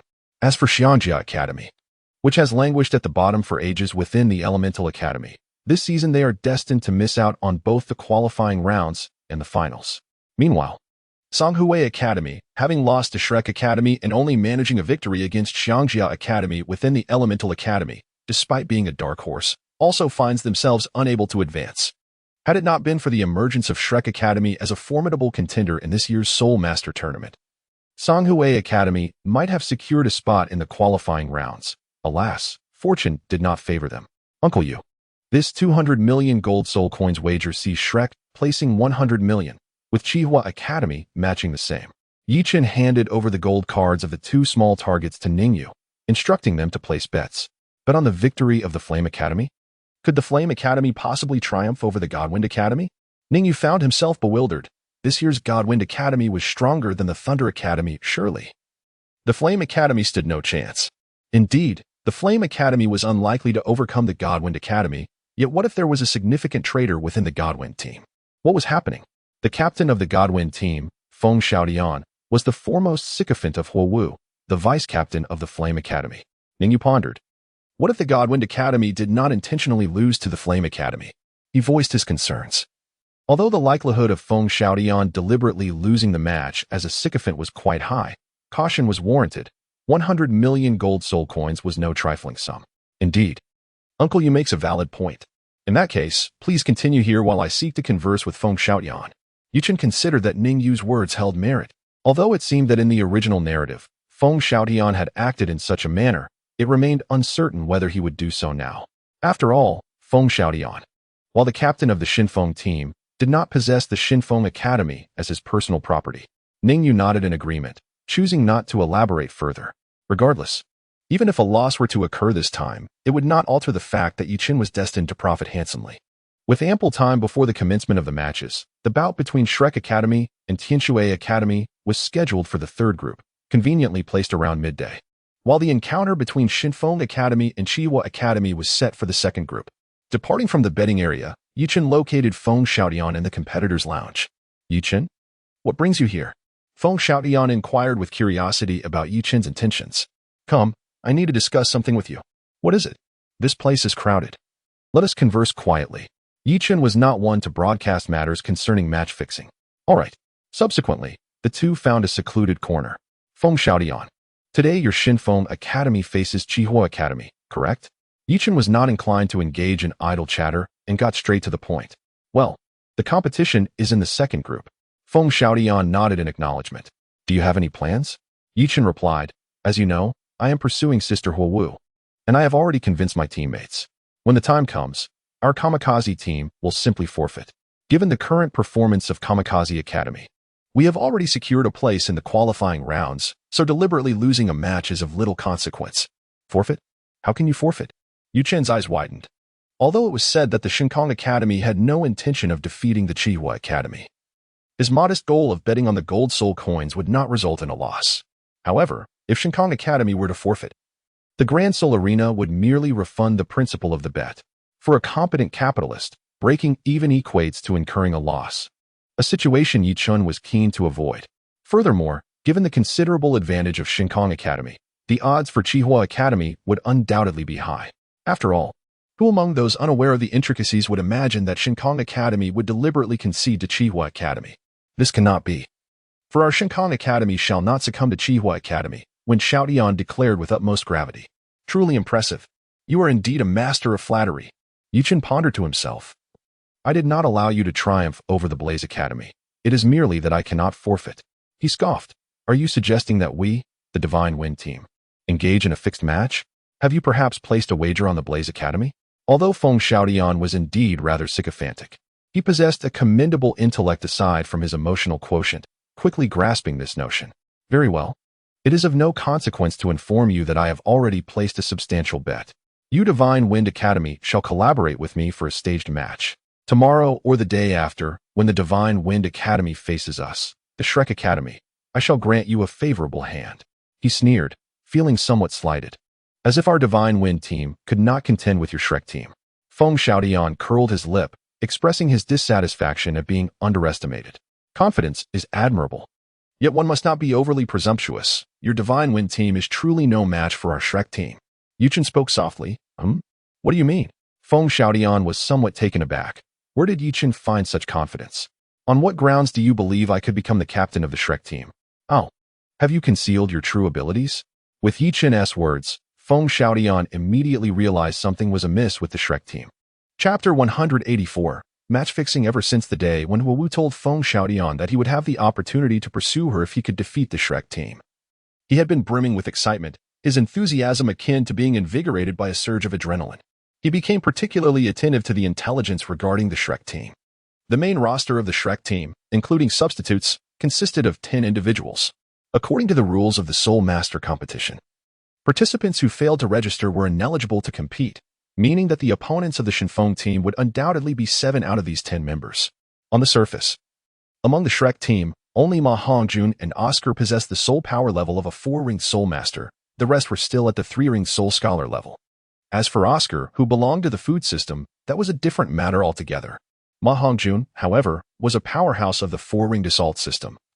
Ranking among the elite of all participants in this Soul Master competition, yet he was not the captain of the Shrek team. Typically, the captaincy of a team is held by the most formidable member to ensure cohesion and respect. Moreover, there was still one member of the Shrek team who had yet to make an appearance in the matches. As the preliminary rounds neared their conclusion, having a member who had never taken the field was undoubtedly a trump card. After all, it was quite a rare opportunity to participate in a Soul Master competition. Even if one's strength was somewhat lacking, there would surely be a chance to showcase their abilities. Otherwise, there would be no reason to compete. This indicated that the true strength of the Shrek team was certainly well concealed. Furthermore, Feng Xiaodian sensed that Yi Chun, standing before him, could not possibly be as simple as he appeared. His soul power level must start at a minimum of 4 rings. Yet, he wondered why Yi Chun was able to hide the rings and level of his soul power. After all, during the match between Shrek Academy and Songhui Academy, Yi Chun had also participated, displaying only 3 soul rings. Tell me, Yi Chun, what is the soul power level of Zhu Zhuqing from your Shrek team? At that moment, Feng Xiaodian harbored serious doubts regarding Zhu Zhuqing's soul power level, suspecting it was not the surface level 39th rank of a soul scholar. After all, how could a 3-ringed soul scholar possess such extraordinary combat prowess, able to defeat a 4-ringed soul master with a single strike? Have you uncovered the truth? Very well. Zhuqing's soul power level is indeed not the 39th rank of a soul scholar, but rather the 48th rank of a soul master. Yi Chun was somewhat taken aback, surprised that Feng Xiaodian had uncovered Zhu Zhuqing's secret. However, it was not a matter of great concern, as there were no rules prohibiting competitors from concealing their true abilities, provided they were under the age of 25. To be candid, it was evident that many skilled observers of the match had already discerned something amiss with Zhu Zhuqing. Hiss. A level 48 Soul Master? Feng Xiaodian could not help but gasp in astonishment. No wonder Yu Tianxin had suffered such a crushing defeat. This revelation elucidated the matter. Yu Tianxin was not weak. Rather, Zhu Zhuqing was extraordinarily formidable. Yet, Zhu Zhuqing appeared quite youthful, did she not? How could her soul power level be so astonishing? Upon realizing Zhu Zhuqing's true soul power level, Feng Xiaodian felt an overwhelming pressure. Just the presence of Zhu Zhuqing alone would ensure a decisive victory for the Shrek team, not to mention the enigma of Yi Chen's undisclosed soul power level. If Zhu Zhuqing's prowess could not earn her the captaincy within your Shrek team, what heights of strength had you reached? In that moment, Feng Xiaotian was fervently eager to uncover Yi Qin's true capabilities. That is a secret I cannot divulge, but you shall discover it in the finals. I can only reveal that Zhu Qing ranks third among our Shrek team. Third, Feng Xiaotian's eyes widened in disbelief. A level 48 Agile Attack Soul Master ranked merely third within the Shrek team? Are you certain you are not exaggerating? Of course. Feng Xiaotian understood that Yi Qin had no apparent reason to deceive him. After all, what benefit would there be in lying? Hiki, brother Yi, about that. If you want our Shifeng Academy to throw a match, I shall accept. Having come to a realization, Feng Xiaotian immediately patted his chest and declared to Yi Qin. He was well aware of his own capabilities. If what Yi Qin said was true, then the Shifeng team could not possibly contend with the Shrek team. In pursuit of his beloved Huowu, Feng Xiaotian thought, what was one match-fixing affair? Done. As for the potential damage to Shifeng Academy's reputation, he cared little, after all. He was determined to win over Huowu. Upon hearing this, Yi Qin nodded in satisfaction. By the way, you must not disclose our match-fixing arrangement to anyone.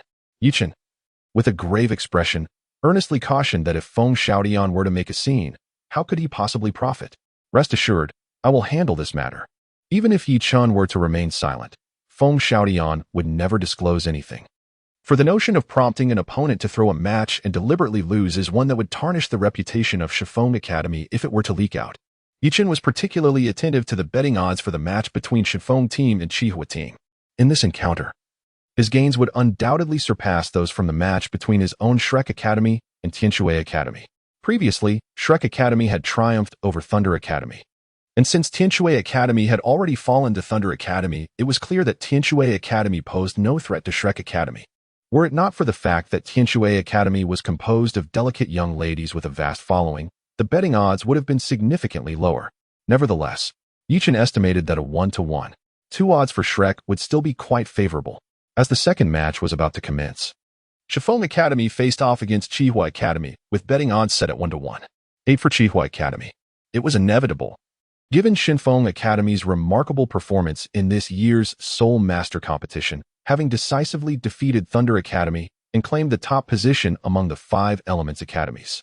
With a wager of 100 million and odds of 1-to-1. 8. After deducting the arena's commission, Yi Qin would net a delightful 71 million gold soul coins.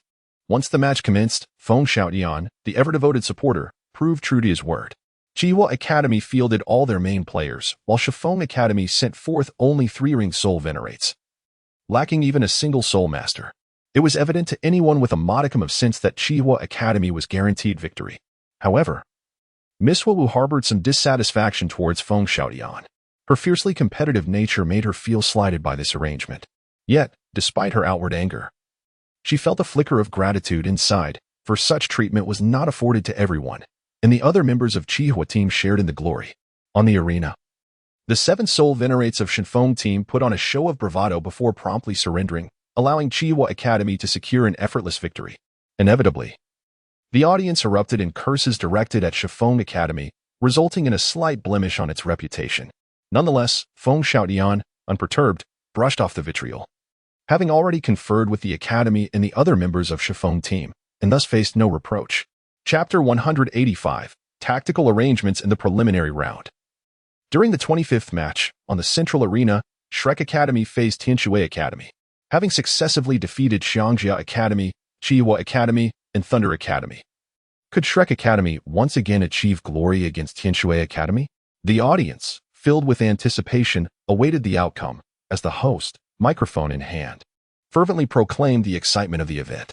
However, the members of Xiangjia Academy, Qihua Academy, and Thunder Academy wore expressions of discontent. For Shrek Academy's formidable reputation had been built upon their own defeats.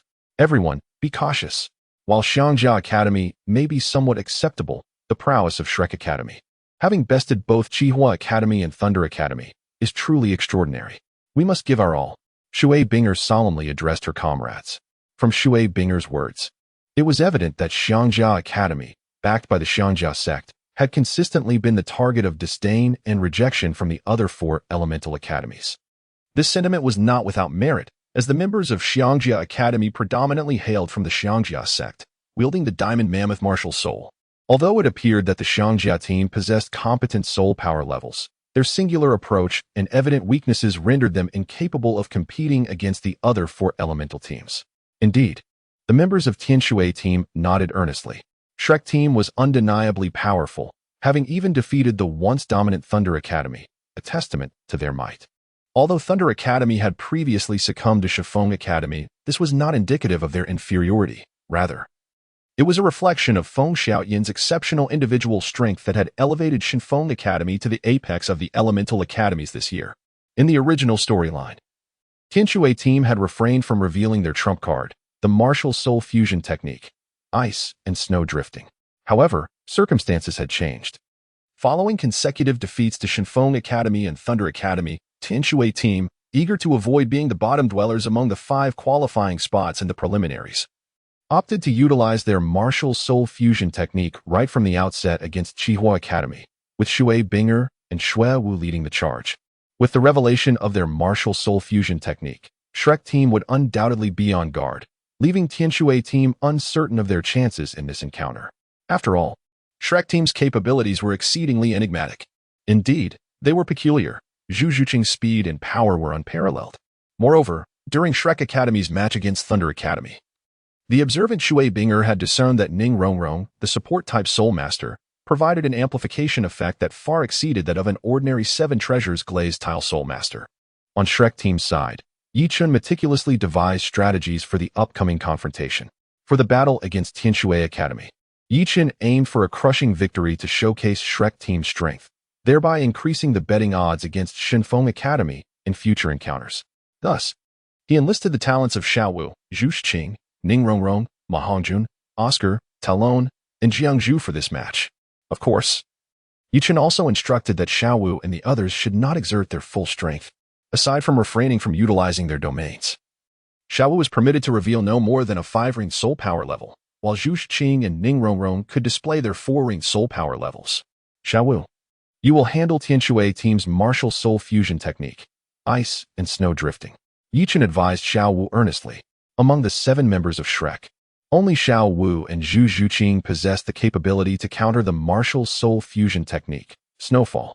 Xiao Wu, endowed with the formidable 4th soul skill, Lunar Guardian, could withstand damage with unyielding fortitude, while Zhu Xing, after unleashing the Dark Domain, could evade attacks utilizing the inherent ability of the domain, Shadow Evasion. However, Zhu Zhuqing's Dark Domain was one of her trump cards and should best remain concealed. Thus, Yichun designated Xiao Wu to confront the martial soul fusion technique of the water and ice team. Brother, rest assured, while the martial soul fusion technique is formidable, if it is unleashed by merely 2 soul ancestors of the 4th rank, it remains manageable. Generally speaking, double martial soul fusion techniques elevate combat prowess by only 1 significant tier. This implies that the martial soul fusion technique of Shui Binger and Xue Wu, Snowfall, equates to the power of a high-ranking Soul King, still falling short when compared to a 6-ring Soul Emperor. Yet, for Xiao Wu, facing a 6-ring Soul Emperor, she harbored complete confidence.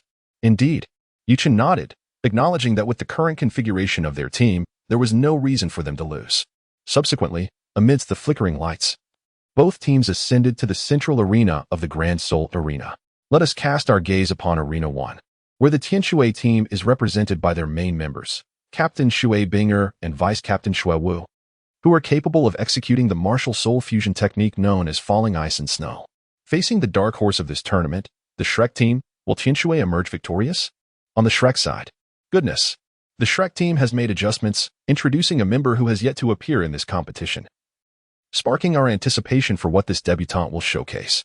The host, with keen eyes, quickly identified the newcomer, Xiao Wu. Has Shrek changed its lineup? As soon as she took the stage, Shui Bingo fixed her gaze on Xiao Wu, her expression growing more serious. Even in the 25th round of the preliminaries, this was Xiao Wu's first appearance, indicating she could not possibly be weak. After all, it made no sense to save a less powerful member for a formidable opponent while fielding weaker players against an inferior team. Shui Bingo was well aware of the public information regarding Shrek, although Xiao Wu was merely a 39th level soul ancestor. She refused to believe that was all there was to her. Just look at Zhu Zhuqing, who also appeared to be a 39th level soul ancestor on the surface, yet possessed formidable strength. It was reasonable to assume Xiao Wu's situation was similar. Concealing her true level and power, The captain of the Tianshui Academy team, Shui Binger, a 43rd level control system soul master, introduced herself to the members of Shrek. Expressing her respect, Ning Rongrong was momentarily taken aback by Shui Binger's self-introduction but quickly regained her composure. I am Ning Rongrong, vice captain of the Shrek Academy team, a 46th level support system soul master. With Captain Yi Chen absent, the responsibility of speaking fell to Vice Captain Ning Rongrong. As the preliminaries were nearing their conclusion, Yi Chen had no intention of keeping Ning Rongrong hidden any longer. A 46th level soul master? Aren't you a 39th level soul ancestor? Before Shui Bingo could respond, Shui Yuer from Tianshui exclaimed in surprise. Ning Rongrong merely smiled, choosing not to reply. Chapter 186. The shock brought by Xiao Wu. Does your Shrek team have several 39th level soul ancestors? Could it be that they are all like you? After a moment of contemplation, Shui Binger spoke in astonishment. The Tianshui team was well aware of Shrek's intelligence, aside from Ning Rongrong. The only members at the 39th level were Captain Yi Chun, Zhu Zhuqing, and Xiao Wu. Could it be that these three also concealed their true powers like Ning Rongrong? If this were true, combined with the already formidable Ma Hongjun and Oscar, it would imply that Shrek's main force consisted of 6 members with soul power levels exceeding 40. What do you think? Ning Rongrong playfully inquired. As the match commenced, both teams unleashed their martial souls. Observing the evident hesitation from both sides, the referee promptly addressed the participants. Upon hearing the referee's command, both teams immediately activated their martial souls. Instantly, the arena was illuminated by a myriad of yellow and purple soul rings, and among the Shrek team's numerous yellow and purple rings, a singular black 10,000-year soul ring emerged. 5-ring Soul King. The 5th black 10,000-year soul ring radiating from Xiao Wu left the Tianshui team utterly dumbfounded. This was merely a disguise of her soul rings, appearing as yellow, purple, and black. Otherwise, the sheer spectacle of 6 entirely black soul rings would have been even more astonishing. The emergence of Xiao Wu's 5 soul rings immediately captivated the audience at the Grand Soul Arena. Ning Zhongju. Is this the disciple secretly nurtured by your 7 treasure, glazed tile sect? Saralas, seated in the VIP area, squinted at Ning Fengji. In Saralas's view, the close ties between Shrek Academy and the 7 treasure glazed tile sect, especially with Ning Fengji's daughter, Ning Rongrong, attending Shrek, suggested that Shrek Academy was undoubtedly a subordinate force of the 7 treasure glazed tile sect.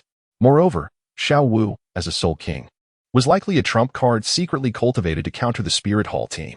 Fortunately, this year's Soul Master Tournament featured 3 5-ring Soul Kings from their own Spirit Hall team, while Shrek had only one, alleviating any excessive concern. Ah! Ning Fengji chuckled, remaining silent. He had no need to divulge the truth to Saralas. Given his strained relationship with the Spirit Hall, misunderstandings were perhaps better left as they were. Do not think that Shrek Academy's possession of a single 5-ring Soul King guarantees their ultimate victory, Ning Fengji continued with a smile. He was well aware of the Spirit Hall team's strength, which relied heavily on those 3 Soul Kings. Not to mention that the other members of Shrek were not weak. With Yi Chen alone, he could easily overpower those 3 Soul Kings. It was safe to say that Ning Fengji was confident in Shrek's chances of claiming the championship. Damn it. Observing Ning Fengji's calm demeanor, Saralas cursed inwardly, growing increasingly irked by him. If possible, he would relish the opportunity to challenge Ning Fengji to a duel. Although Saralas was an auxiliary system soul master, so was Ning Fengji, and with an 8th-ring Soul Douluo title, he clearly held the advantage over Ning Fengji's 7th-ring Soul Saint. However, what Saralas did not realize was that Ning Fengji had long since attained the 8th ring. He simply concealed it well and had never revealed his strength since his promotion, leaving Saralas unaware. In a duel between 2 8th-ring decisive masters, it was truly uncertain who would prevail, though the odds favored Ning Fengji, given his wealth and the likely possession of soul bones, while Saralas' situation was less certain. Furthermore, despite Ning Fengji's age, he appeared considerably younger than the elderly-looking Saralas, suggesting his strikes would be stronger. The Night Emperor observed the darkened expression of Saralas with satisfaction. The Spirit Hall's influence had always enabled Saralas to act with impunity in Heaven Do City, behaving as if he were second only to the Pope, Bibi Dong. Now that Saralas was displeased, it was a source of joy for him. While Xiao Wu was not a student of the Royal Academy of Heaven Do, as long as she did not join the Spirit Hall, she was still considered part of the Heaven Do Empire. A 5-ring Soul King, 5 4-ring Soul Masters, and 1 3-ring Soul Ancestor. Sister, it seems we may not be their match. On the arena, After recovering from their shock, Shui Yuer whispered to Shui Binger, "Even if we are not their match, we must give it our all. We must not lose face." Shui Binger resolved, determined that even in defeat, Qian Shui's team could not appear too disgraceful. The minutes swiftly passed, and the match officially commenced. 9 treasures turned to Star Crystal. First, strength. Second, speed. Third, soul. Fourth, defense. In an instant, the 9 treasure star tower in Ning Rongrong's hands erupted with 4 radiant bursts of colorful light, each merging into the bodies of Xiao Wu, Zhu Zhuqing, Ma Hongjun, and Tai Long, enhancing their 4 attributes by 75%. As for herself, Oscar and Jiangzhu, being either support or food-type soul masters, had no need for combat and thus did not require any buffs. Her 3rd soul skill, the exciting pink sausage, and 4th soul skill, the flying mushroom sausage, were swiftly utilized. Oscar, not lagging behind, produced 2 exciting pink sausages and 2 flying mushroom sausages within moments, tossing them to Xiao Wu and Zhu Zhuqing. Upon consuming these delectable sausages, both Xiao Wu and Zhu Zhuqing experienced an additional 10% enhancement across all attributes, sprouting wings behind them and adhering to their predetermined strategy, charged toward the formation of the Heavenly Water Team. Meanwhile, Ma Hongjun and Tai Long remained in the rear to protect their 3 support members. The strength of the Heavenly Water Team was already well known to Shrek, with 3 soul ancestors and 4 soul masters. Xiao Wu and Zhu Zhuqing possessed sufficient power to handle them.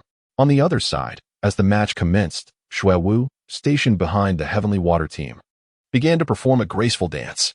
However, this was not merely a dance, it was the prelude to activating their martial soul fusion skill. The martial soul fusion skill of the Heavenly Water Team, Snowfall, was not an instantaneous skill and required a certain amount of time to activate. With her flowing black hair, Shui Wu danced elegantly, her 4 soul rings shimmering alternately, emanating circles of blue light that spread with her movements. As the blue light expanded, dark clouds gathered above the battle arena, completely shrouding the area. Suddenly, large raindrops began to fall, transforming into a torrential downpour. Zhu Zhuqing, charging toward the Heavenly Water Team's formation, unleashed 2 soul bone skills, the Ethereal Assault and the Ethereal Piercing, propelling her already swift speed to unprecedented heights. The 2nd soul skill, Ice Ring Armor, caused the 2nd soul ring on Shui Binger to flash 5 times, releasing 5 ice rings that enveloped Shui Yuer and her 4 companions, granting them a layer of glistening blue armor. Chapter 187. Xiao Wu's entrance performance. It could be said that with just this maneuver, capable of instantaneously activating soul skills, Shui Binger truly deserved her title as the captain of the Heavenly Water Team. Observing Xiao Wu and Zhu Zhuqing about to breach the Heavenly Water Team's formation, Shui Binger promptly initiated her 1st soul skill, Ice Seal. Locking on to Xiao Wu and Zhu Zhuqing with her mental energy, Shui Binger unleashed her 1st soul skill. In an instant, the rapidly advancing Zhu Zhuqing was encased in a thick layer of solid ice, immobilizing her. As for Xiao Wu, with her Moon Rabbit martial soul boasting divine quality and inherently possessing ice attributes, she exhibited remarkable resistance to ice, merely pausing momentarily before shattering the ice and continuing her charge toward the Heavenly Water Team's formation. Her 3rd soul skill, the Anti-Ice Ring, was activated as Shui Binger noted that her control skill had little effect on Xiao Wu. A chilling ice ring, brimming with frigid energy, rapidly expanded from Shui Binger, pushing back Xiao Wu, who was attempting to break through the formation, forcing her to take 3 steps back to regain her footing. Meanwhile, Shui Binger sprinted toward the rear, where Shui Wu awaited, preparing to initiate their martial soul fusion skill. Shui Binger understood that with Xiao Wu, a soul master of the 5th ring, and 5 soul ancestors on Shrek's side, if they could not activate their martial soul fusion skill, the Heavenly Water Team was certain to face defeat. Only with the martial soul fusion skill could they hope to grasp a slim chance of victory. As Shui Binger dashed toward Shui Wu to initiate the fusion skill, the other 5 members of the Heavenly Water Team positioned themselves before Shui Binger and Shui Wu, preventing their martial soul fusion skill from being interrupted. Xiao Wu was unconcerned about the martial soul fusion skill of the Heavenly Water Team, to better showcase Shrek's strength. Their original strategy was to allow the Heavenly Water Team the opportunity to activate their martial soul fusion skill. Only by demonstrating Shrek's formidable power could they significantly enhance the odds of victory for Shrek Academy in their subsequent match against the Divine Wind Academy. Had this not been the plan, Xiao Wu could have easily used her 3rd soul skill, the Lunar Shift, to swiftly eliminate either Shui Binger or Shui Wu. It is important to note that Xiao Wu's 3rd soul skill, the Lunar Shift, allows her to teleport a distance equivalent to her soul power level, with the number of teleports equal to the number of soul rings she possesses. With her current soul power level at 63, Xiaowu could teleport consecutively 6 times within a 63-meter radius, covering the entire battle arena. Now that Shui Yuer and her 4 companions blocked her path, Xiaowu was actually quite pleased. Her second soul skill, the Lunar Chill, was activated as the second soul ring on Xiaowu flickered slightly, releasing a bone-chilling aura that enveloped Shui Yuer, Shin Liuyu, and Gu Qingba. Though Xiaowu's second soul ring appeared to be a mere yellow 100-year soul ring, it was merely a disguise. The essence of her second soul skill, the Lunar Chill, was that of a 10,000-year soul skill, combining both attack and control in a confined area. Given that Shui Yuer and her companions were only 3-ring soul masters, they were significantly outmatched and could not withstand the assault, becoming encased in ice. Had Xiaowu not held back and restrained the power of her soul skill, this single attack would have been enough to eliminate them. Suddenly, her third soul skill, the Shadow Claw, was unleashed. A dark, claw-like blade filled with ominous energy struck Yu Hairo, who was still in shock from witnessing Xiaowu eliminate her 3 teammates. Blood erupted as a long claw mark appeared on Yu Hairo's smooth back, sending her flying off the stage, stripped of her combat capability.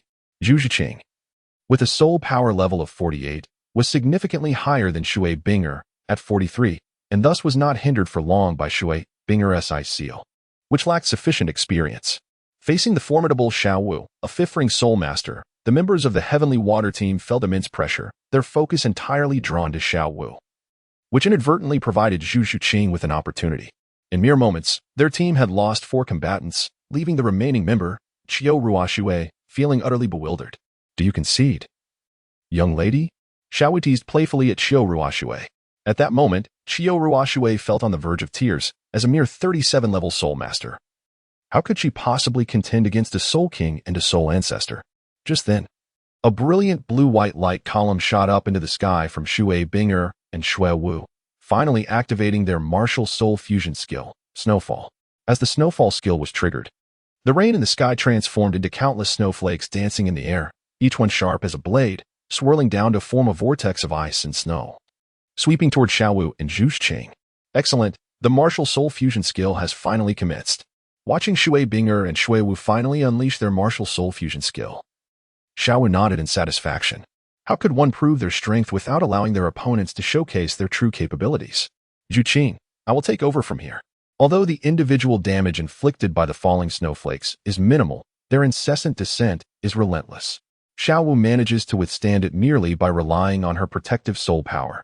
But Zhu Qing is not so fortunate, as her soul power level is considerably lower. Nodding slightly, Zhu Qing swiftly retreated to the rear. Shui Binger, the orchestrator of the snowflakes, paid no heed to Zhu Qing. After all, if she could eliminate Xiaowu, the Tian Shui team would still have a chance to turn the tide. However, should she fail to deal with Xiaowu, even if she were to defeat the other 6 members of the Shrek team, it would ultimately be futile. The types of martial soul fusion techniques are manifold, ranging from transformation and amplification types like the Netherworld White Tiger and the Bewitching Transformation, to auxiliary types such as the Polar Forbidden Domain, and direct attack types like the Golden Sacred Dragon and the Dragon Snake combination. The Ice and Snow Falling technique, executed by Shui Binger and Xiaowu, belongs to the latter category, akin to the direct assault style of the Golden Sacred Dragon and the Dragon Snake combination.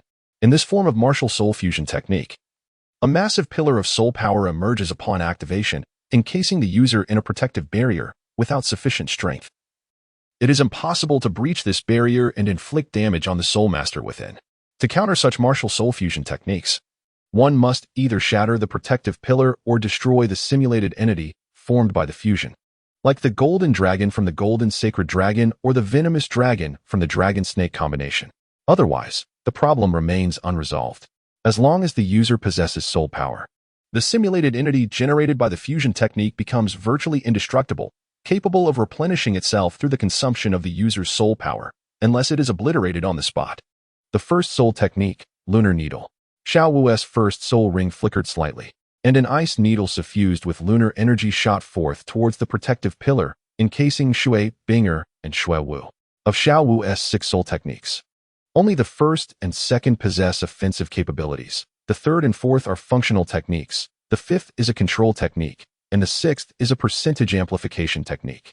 It is evident that Xiao Wu lacks explosive means. Fortunately, both her first and second soul techniques are 10,000-year soul techniques, compensating for this shortcoming with their formidable power. Chapter 188. Lunar Guardian vs. Ice Phoenix. The lunar needle, imbued with a potent chill, struck the blue-white pillar surrounding Shui, Binger, and Xuewu. Upon impact, the pillar trembled violently, nearly shattering. As the leader of the martial soul fusion technique, ice and snow falling, Shui Binger's expression shifted. She had initially believed that after initiating the fusion technique, they could transform their defensive stance into an offensive one, relying on the defensive pillar to withstand Xiao Wu's attack while she could act without reservations. However, she did not anticipate the overwhelming strength of Xiao Wu's soul technique. Although the defensive pillar had not been shattered in one blow, it was perilously close to its limit. What could withstand this assault may not hold up to the next. Moreover, this was merely Xiao Wu's first soul technique. Should she unleash her more potent fifth soul technique, the pillar would undoubtedly crumble. After all, the power of a 100-year soul technique pales in comparison to that of a 10,000-year soul technique. Clearly, Shui Binger was unaware that Xiao Wu's fifth soul technique is not an offensive type. The lunar needle represents her most formidable attack. Without hesitation, Shui Binger unleashed her most powerful move. A resounding phoenix cry echoed from the soaring blue-white pillar, and the endless snowflakes began to ascend.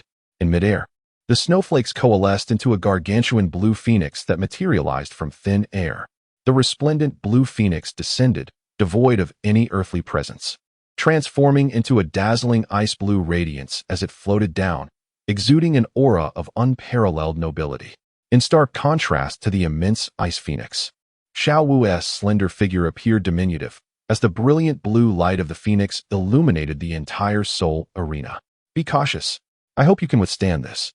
The manifested ice phoenix, subtly beyond Shui Binger's control, left her no choice but to warn Xiao Wu. Bring it on. Xiao Wu expressed no fear whatsoever. Even against a martial soul fusion technique formed by two fourth-ring soul masters, she believed she could endure for 6 seconds. This confidence stemmed from her fourth soul technique, Lunar Guardian, which grants her immunity to all damage below divine level for a duration equal to the number of soul rings. Unless faced with an exceptional soul technique that disregards defense, such as BB Dong's soul-eating Spider Queen's sixth soul technique, Eternal Creation, no deity could pose a threat to Xiao Wu during the duration of Lunar Guardian. Furthermore, based on Yu Qin's conjecture, if Xiao Wu's fourth soul ring exceeds the age of BB Dong's sixth soul ring, she could likely withstand the attack unscathed. After all, one technique offers invincible defense while the other guarantees absolute offense. The conflicting effects would favor the technique with the greater age. As the powerful fluctuations of soul power emanated from the Ice Phoenix, the members of Shrek could not help but change their expressions, realizing they could not withstand it. One by one, they leaped off the stage.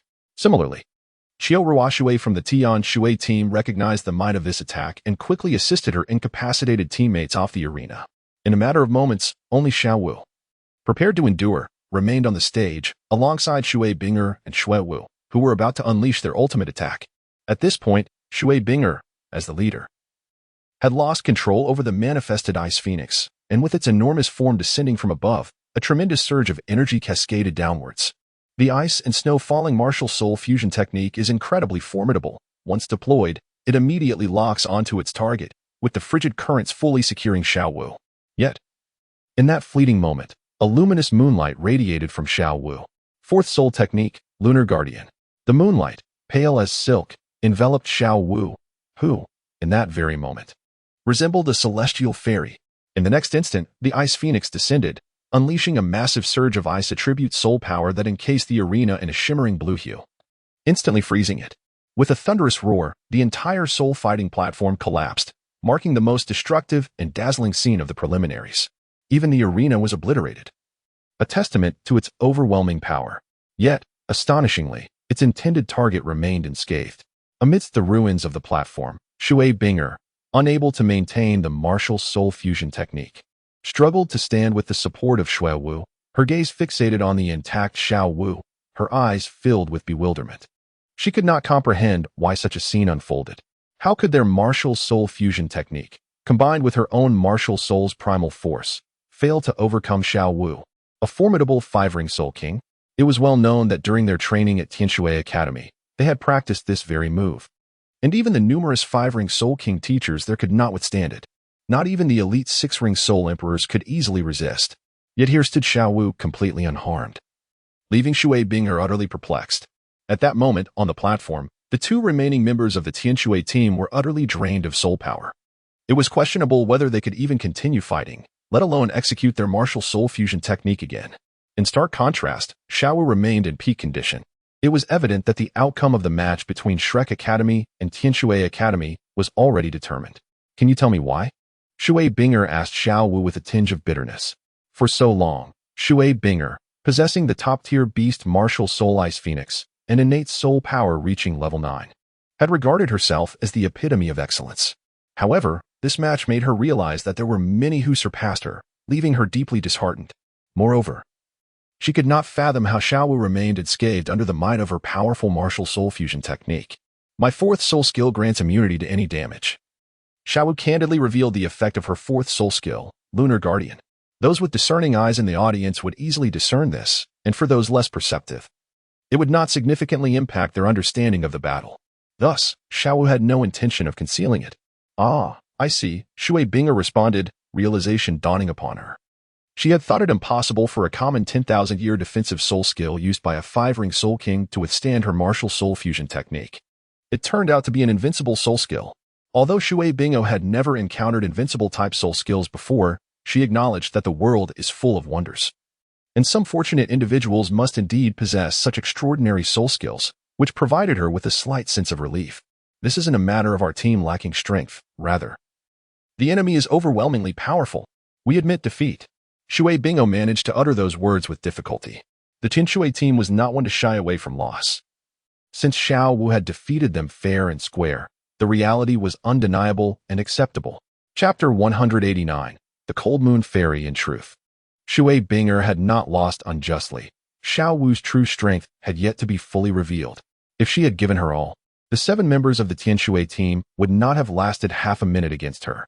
Utilizing her 3rd soul skill, Lunar Displacement, to evade 6 times in rapid succession, Xiao Wu could have easily prevented Shui Binger from activating her martial soul fusion technique, thereby eliminating the Tianshui team. In the 25th round of the preliminaries, Shrek Academy triumphed over Tianshui Academy. Upon Shui Binger's concession, the referee promptly announced the match result. At that moment, the referee, who was also a 5-ring Soul King, felt a surge of fear. The earlier explosive move from Shui Binger and Xiao Wu had taken him by surprise. Fortunately, the Ice Phoenix's target was Xiao Wu, not him, and he had left the soul fighting platform after the match commenced. Otherwise, he would have been the first referee to perish due to the contestants' clash in this Soul Master tournament. Shrek! Shrek! Shrek! As soon as the match result was announced, the audience erupted in cheers, all fervently applauding Xiao Wu. It was no wonder. Xiao Wu not only possessed immense strength, but was also exceptionally beautiful, endearing her to the crowd. Xiao Wu, you were incredible. As soon as Xiao Wu stepped off the platform, Ning Rongrong rushed over. Of course, I am your Xiao Wu Jia. If I am not impressive, who is? Hearing her friend's praises, Xiao Wu proudly puffed out her chest. Humility? Not in her nature. Xiao Wu would never engage in such behavior. Brother, am I amazing? After a moment of pride, Xiao Wu turned to Yi Chun, seeking affirmation. Yes, yes.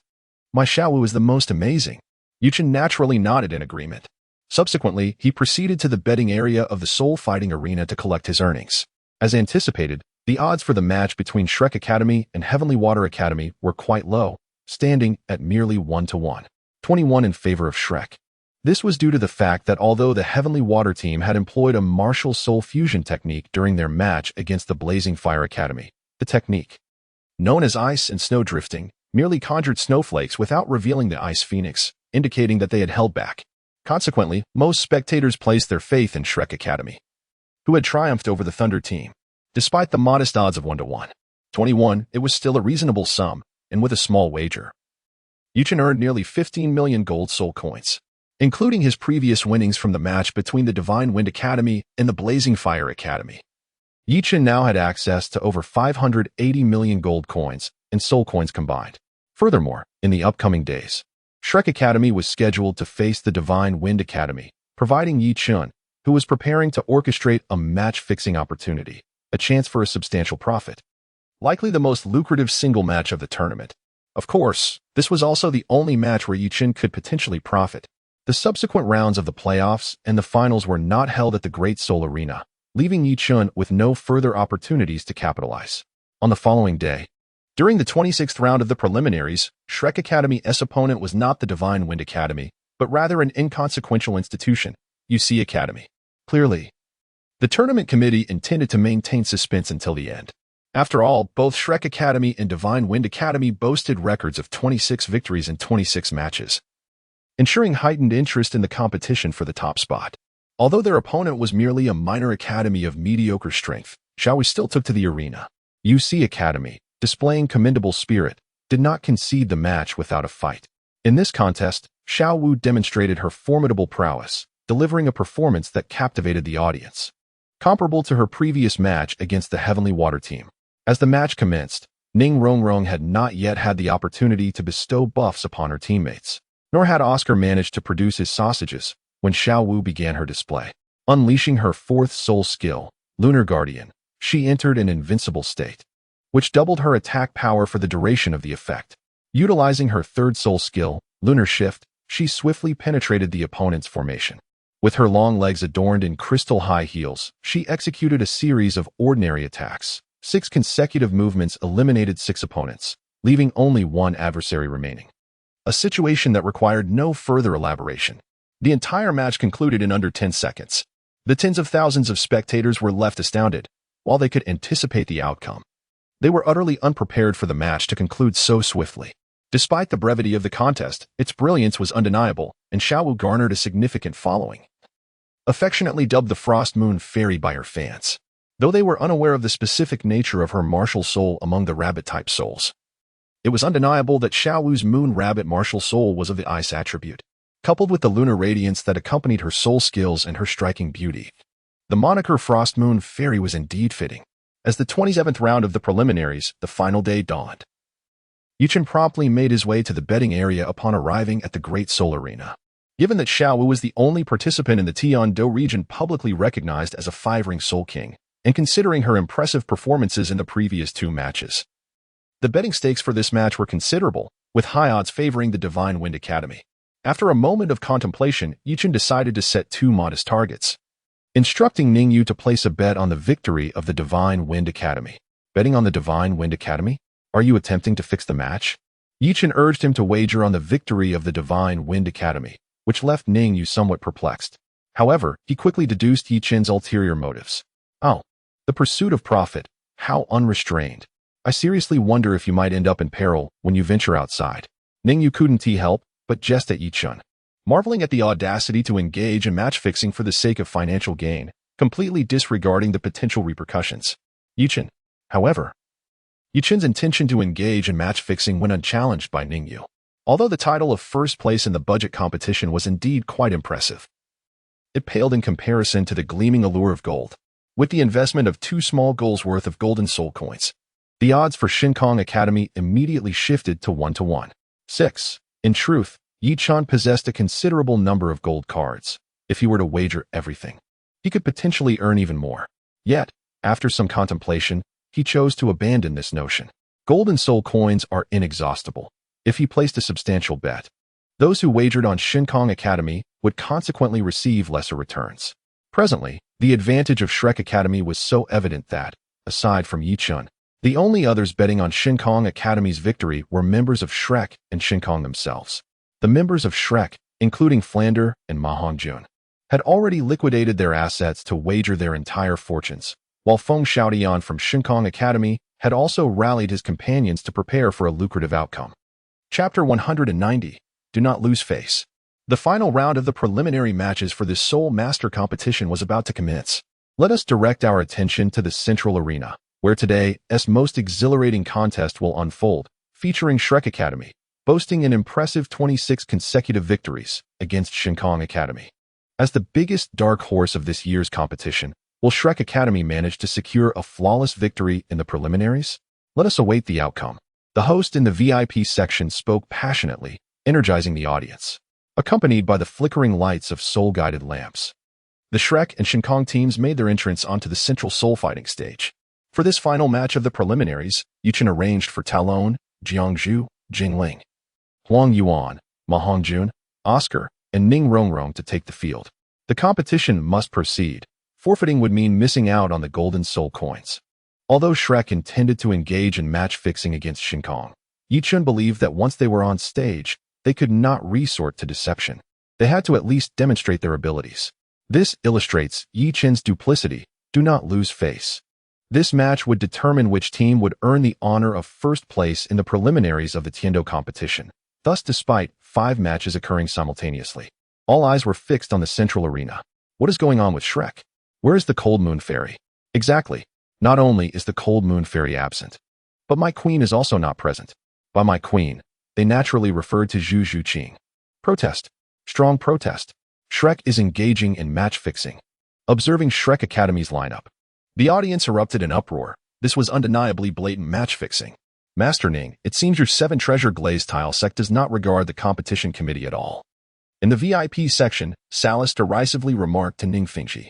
In Salis's view, Shrek Academy was merely a subordinate force of the 7 treasure glaze tile sect.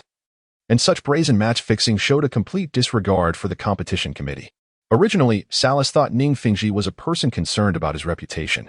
But he never expected that his heart was so dark. For certain interests, he would resort to match fixing. I did not. I never. Do not speak recklessly. Ning Fengji immediately denied the allegations. At this moment, he was somewhat bewildered. He had not instructed any match fixing and was entirely unaware of it.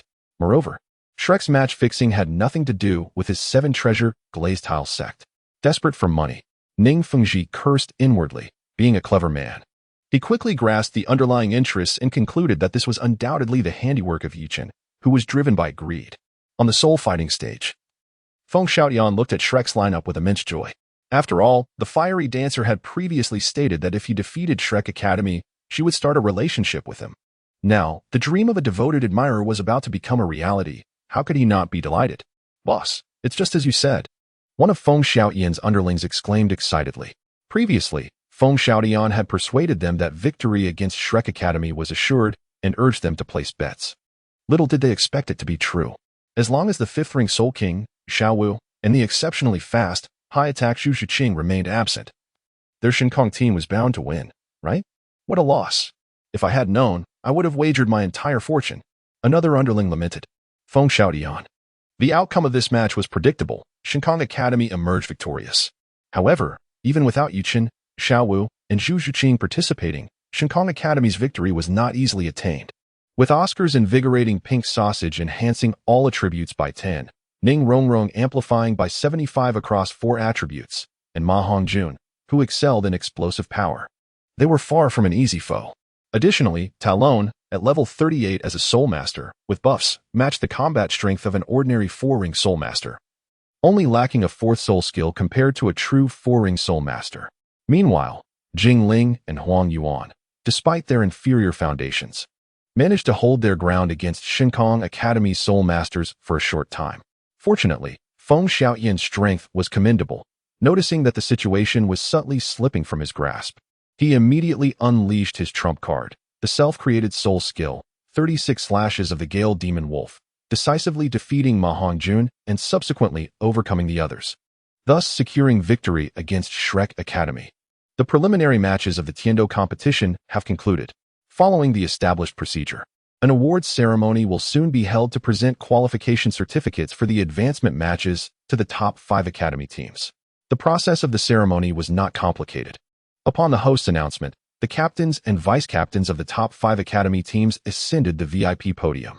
Although Shrek Academy and Shinkong Academy had identical records of 26 wins and 1 loss, Shinkong Academy ranked first due to their victory over Shrek Academy. Thus, the rankings were as follows: Shinkong Academy first, Shrek Academy second, Thunder Academy third, Water Academy fourth, and Fire Academy fifth. The perennial last-placed Elephant Armor Academy did not qualify for the advancement matches or the finals this time. Naturally, Elephant Armor Academy's participation in the finals was negligible. Their presence or absence made little difference. Representing Shrek Academy on the podium were Yichun and Ning Rongrong. As Yichun stepped onto the podium, he immediately felt the multitude of resentful gazes. There was no other reason. Many wealthy individuals in the VIP section had placed bets. The match between Shrek Academy and Shinkong Academy, vying for the top spot in the preliminaries, had garnered widespread attention. Given that Shrek's team boasted a high soul power level of 5 rings with Xiao Wu, alongside 5 4-ring soul masters, their advantage was exceedingly clear. Unfortunately, they had never anticipated that Shrek would engage in match fixing, leaving those who bet on Shrek Academy's victory with nothing but losses, with only a few having wagered on Shinkong Academy's win. Thankfully, unlike Yi Chen, who would recklessly wager all his assets, most did not suffer catastrophic losses, though they certainly incurred significant setbacks. Moreover, since anyone with discerning eyes could recognize the connection between Shrek Academy and the 7 Treasure Glazed Tile sect, they dared not entertain thoughts of revenge afterward. Next, His Majesty, along with Master Ning from the 7 Treasure Glazed Tile sect and Bishop Salas from the Tiando Martial Soul Hall, will personally present the advancement qualification certificates and prizes to the 5 teams that qualified for the advancement matches. The qualification certificate for advancement is merely a letter, holding little significance. Both the Spirit Hall and the Heavendo Empire are acutely aware of which academies have progressed. Its existence is merely a memento. The top 5 academy teams receive identical monetary rewards, and thus, Yi Chen was awarded 10,000 gold soul coins as his prize. Chapter 191. The tension between Heavendo and the Spirit Hall. Old man Shueye is truly stingy. Can't he be a bit more generous? Yi Chen privately grumbled, staring at the gold card worth 10,000 gold soul coins in his hand. Having garnered substantial wealth from numerous small targets during the preliminary rounds, he regarded this modest sum with disdain. Once the awards were distributed, Emperor Shueye began delivering his remarks, which could also be interpreted as a high-profile talent recruitment event. The Emperor cast a meaningful glance at Yi Chen, subsequently surveying the representatives from the 5 academies before smiling and announcing, "First and foremost, I extend my heartfelt congratulations to you all. You have successfully secured your qualification for this year's elite competition of advanced Soul Master Academies across the continent. As the supreme ruler of the Heavendo Empire, I take great pride in you. You embody the hope of our empire's future. As the captains and vice-captains of your respective teams, your strength has played a pivotal role in this competition. Therefore, I have decided to confer upon each of you a title of Viscount, while the other participating students from your 5 academies will receive the title of Baron. Upon your graduation, the gates of the Imperial Palace will be wide open to you, and the lands associated with your titles will be allocated accordingly." Hearing Emperor Shueye's words, Yi Chen felt a slight flush of embarrassment. After all, he had only participated once in the 27 matches of the preliminaries, while Vice-Captain Ning Rongrong had also been quite active, unlike the other 4 teams who had consistently deployed their captains and vice-captains. "Your Majesty, this seems inappropriate," Salas interjected suddenly. Emperor Shueye cast a cool glance at Salas and replied, "What is improper, Your Excellency Salas?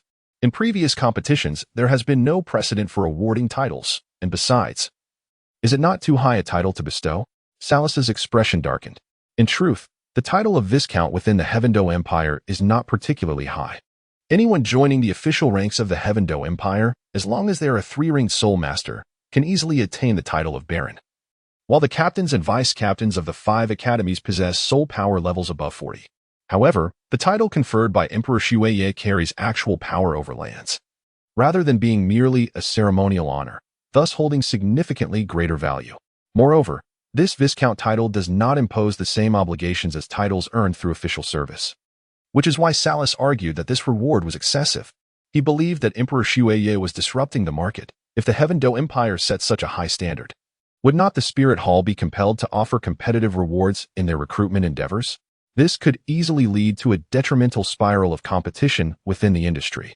Your Excellency, the conferral of titles is an internal matter of the Empire, unrelated to the Spirit Hall or this competition. It is simply my admiration for these young talents," Emperor Shueye stated firmly. "Furthermore, I offer you a promise. Should any of your teams secure victory in the final match and claim the championship, the entire team will have their titles elevated by 1 rank, and your academy will be graced with the royal prefix, enjoying the financial support of the Empire." Emperor Shueye effectively silenced Salas and turned his attention to Yi Chen and Ning Rongrong. As the rulers of the Heavendo Empire, the relationship between Yi Chen and Ning Rongrong was certainly not lost on Emperor Shueye. Given the examples of Zhu Zhuqing and Ning Rongrong's concealed soul power levels, the Emperor was confident that Yi Chen's abilities were far beyond the superficial level of a 39th rank Soul Master. Otherwise, Ning Fengji would never have consented to Yi Chen being with his cherished daughter. Though these young leaders had experienced much, The cascade of rewards from Emperor Shueye left them momentarily dazed. Generally speaking, a viscount with land would possess at least a small city, such as Notting City. However, the participants from the 4 elemental academies dared not entertain thoughts of the promised championship rewards, especially considering the formidable Shrek Academy, whose strength far surpassed their own. It was evident to anyone with eyes that Shrek Academy's capabilities far exceeded those of the 4 academies. The only reason Shinfeng Academy might win would be due to Shrek's main force not participating. Observing Emperor Shueye's promises, Salus's countenance darkened, yet he refrained from further comments, his eyes now reflecting a touch of malice. Yichen was acutely aware of the brewing tension between the Spirit Hall and the Heaven Do Empire. Sensing that a conflict was inevitable, if only Emperor Shueye knew that his son, Shueqinghe, had already been replaced by the Spirit Hall, otherwise, he would undoubtedly seek to eliminate Salus, the Platinum Bishop of the Heaven Do Spirit Hall, as a tribute to the anti-Spirit Hall alliance across the continent. Ning Fengji, however, stood quietly to the side, smiling without a word, seemingly detached from the unfolding events. Emperor Shueye disregarded Salus's disgruntled expression and continued. The upcoming advancement matches will still be held within the Empire, but the venue will change from the Heaven Do Great Soul Arena to the Royal Hunting Grounds. At that time, the 10 teams emerging from the preliminary rounds will compete alongside the 4 kingdoms and 1 principality under the Empire's jurisdiction. I hope that all 5 academies will excel in the advancement matches, thus securing an advantageous position for the final competition. The advancement matches will serve as the finest stage to showcase your individual strengths. The 3 students with the most victories in the advancement matches will be provided with the soul beasts required for their next level of ascension by the Empire. You may choose from soul beasts of less than 30,000 years of age. The Empire guarantees their availability. Yichen curled his lips in disdain. He would not accept any soul beasts under 30,000 years. The promotion tournament would take place a month later, and he hoped that within this time frame, they could achieve further breakthroughs. Well, I shall not say much more. You children are quite intelligent, and I trust you will make wise choices. With that, the Snow Knight Emperor cast a fleeting glance at Salus before greeting Ning Fengji and departing, accompanied by high-ranking officials of the Empire. Salus's eyes flickered momentarily, yet his expression became entirely composed, revealing little about his thoughts. Just as the Snow Knight Emperor had implied, though he did not articulate it explicitly. The captains and vice-captains of the various academies understood his message. Choose between the Tiando Empire and the Wuhuan Hall. Of course, one could also opt not to choose either.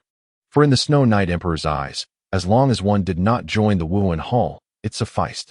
With the preliminary rounds concluded and a month remaining until the promotion tournament, everyone could return to their respective homes for the time being.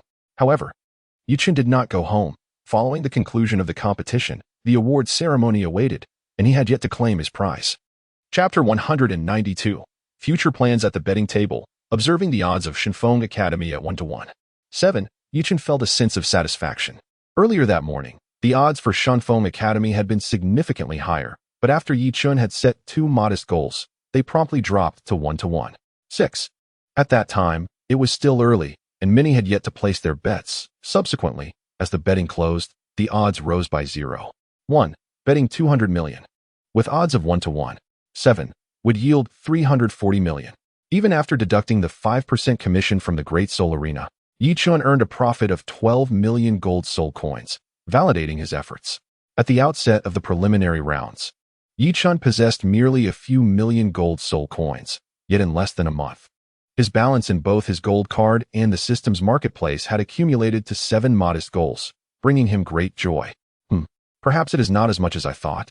Upon counting, Yichen realized that, rather than laboriously striving for wealth, relying on his own extraordinary abilities yielded far more tangible rewards.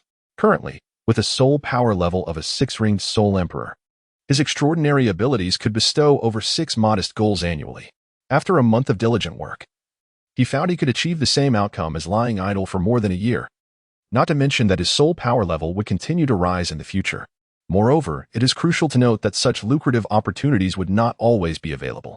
After the preliminary rounds concluded, Yichen spent the better part of the day converting all his gold cards into gold soul coins, infusing them into the system's marketplace. Although several 100 million gold cards were indeed considerable, the Great Soul Arena itself housed a vast quantity of gold soul coins. Additionally, after visiting the 7 Treasures Chamber of Commerce in the city to cash in several 100 million gold cards, it proved to be a simple task. Upon returning to Shrek Academy and entering his room, Yichen gazed at the balance of over 7 modest goals in the system marketplace, nodding in satisfaction. Immediately, he purchased 18 black 10,000-year Soul Bone Age enhancement cards, along with a divine herb, the Chilua Tulip, totaling 280 million, leaving him with 420 million gold soul coins. The 18 black 10,000-year Soul Bone Age enhancement cards were intended for Zhu Shuqing and Ning Rongrong. Zhu Shuqing possessed the left leg bone of a 10,000-year nether cat, while Ning Rongrong had the head bone of a 10,000-year illusory wisdom. These 18 enhancement cards would suffice to elevate both soul bones to 10,000 years in age. However, at that moment, the two of them, along with Xiaowu and Jiangzhu, had gone shopping, ostensibly to relax, so he would have to wait for their return to discuss it. As for the remaining Chilua Tulip, Yichen intended to gift it to Ning Fengji. Without Ning Yu and the others, Yichen would have never had the opportunity to amass such wealth at the Great Soul Arena.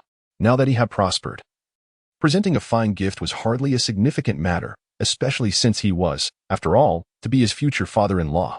Furthermore, as he prepared for the upcoming finals of the Soul Master competition in Wuhuan City and the subsequent acquisition of the 7th Soul Ring, Yichen would need to rely heavily on his father-in-law's support. Yichen refrained from speaking, but turning his attention to Xiaowu, her innate talent and strength, though only partially revealed, were sufficient to provoke suppression from the Spirit Hall. There was even a significant likelihood of underhanded tactics being employed before he and his companions had the opportunity to grow. Thus, they required the protection of the 7 Treasure Glazed Tile School. As for the subsequent 7th Spirit Ring, Yichen set his sights on a 10,000-year plant-type spirit beast. Even if he were to locate such a creature, his own strength would undoubtedly be inadequate to subdue it. He would need to rely on the expertise of the formidable masters, Chen Xian and Gu Rong. While Yichen could purchase a level 9 fixed spirit guidance device from the system marketplace, enabling him to unleash the power of an ordinary 9-ring tidal Douluo, it was clear that a standard tidal Douluo would stand no chance against a 10,000-year spirit beast. Although his offensive capabilities could rival those of an average tidal Douluo, he still lagged significantly in other aspects. To ensure safety, when attempting to acquire the 7th Spirit Ring, it was imperative to have skilled individuals leading the way.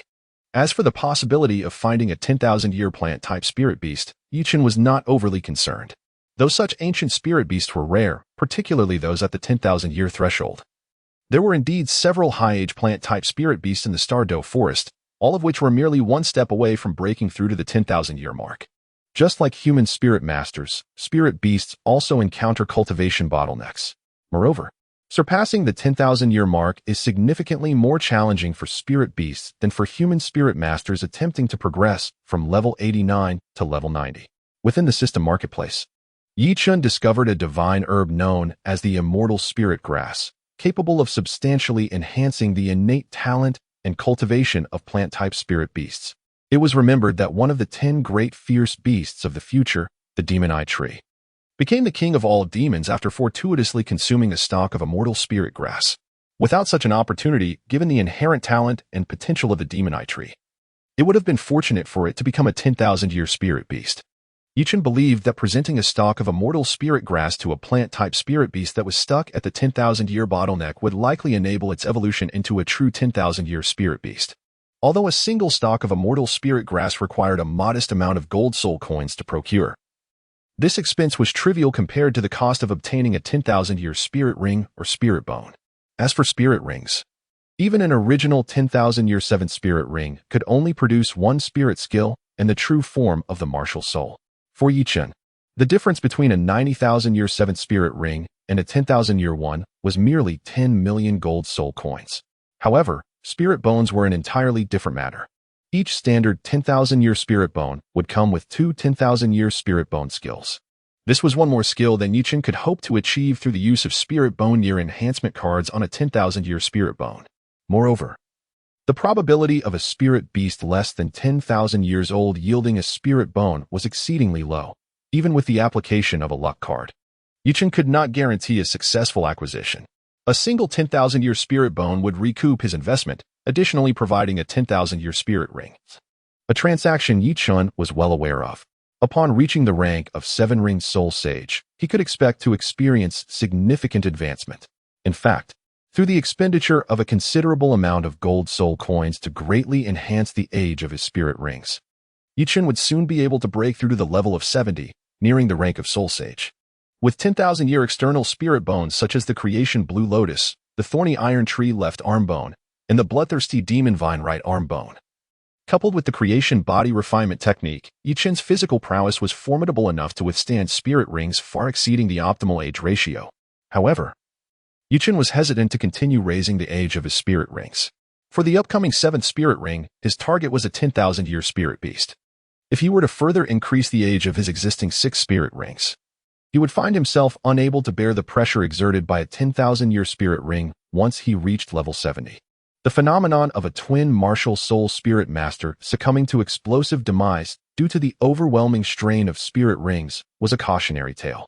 Although Yichen possessed a limited number of spirit rings, their quality was exceptionally high.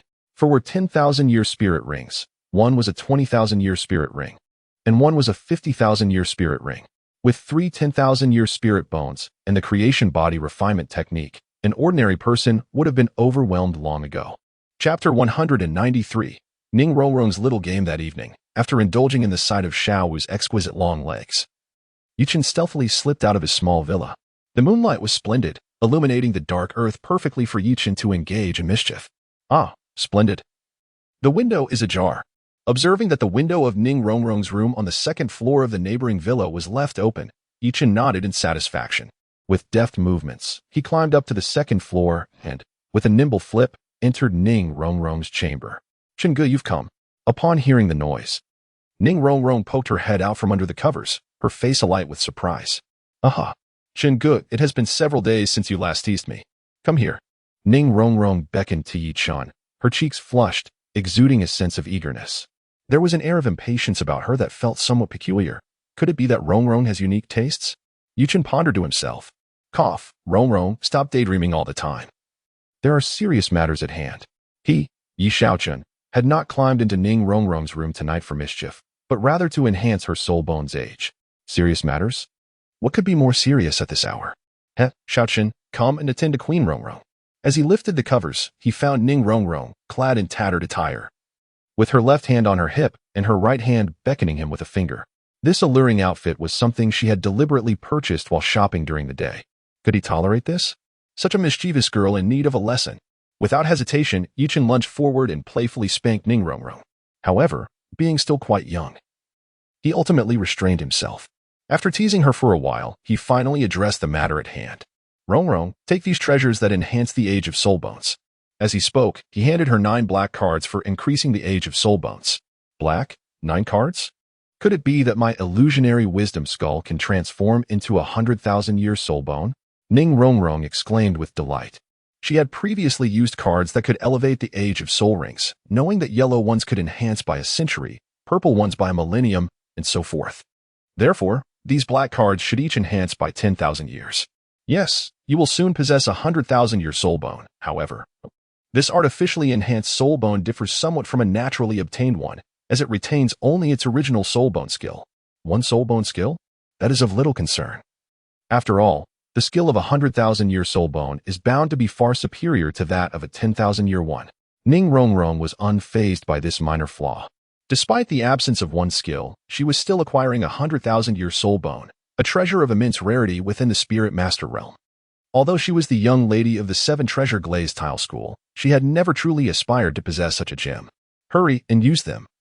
I believe your soul power level is close to advancing to level 50. Currently, Ning Rongrong was a level 46 soul master. And if she refined a 100,000-year head soul bone, elevating her soul power by 4 levels should not be too difficult.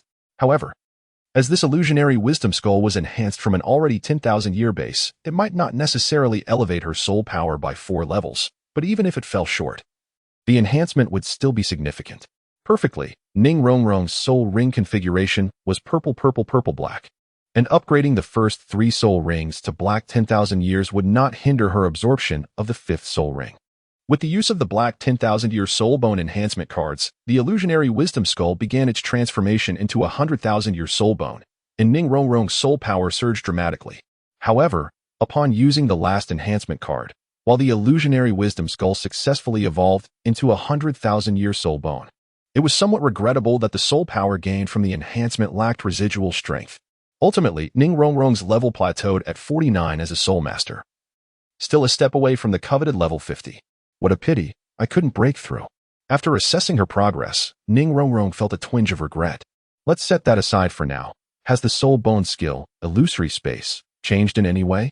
The elevation of the Illusionary Wisdom Soul Bone's age not only strengthened Ning Rongrong's physical and mental prowess, but also enhanced the effectiveness of her Soul Bone skill.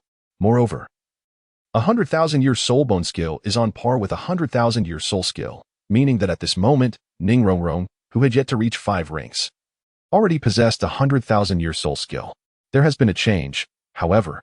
The overall effect of Illusory Space remains the same, establishing a mental network to confuse opponents and weaken their mental strength, albeit with enhanced efficacy.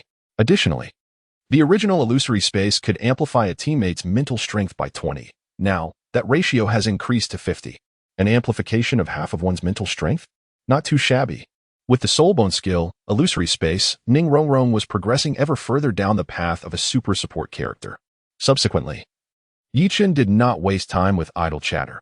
He directly spent nearly 25 million gold soul coins in the system's shop to purchase various soul ring enhancement cards, upgrading Ning Rongrong's soul ring configuration to 4 black rings. The enhancement of her soul rings correspondingly elevated her soul power level again.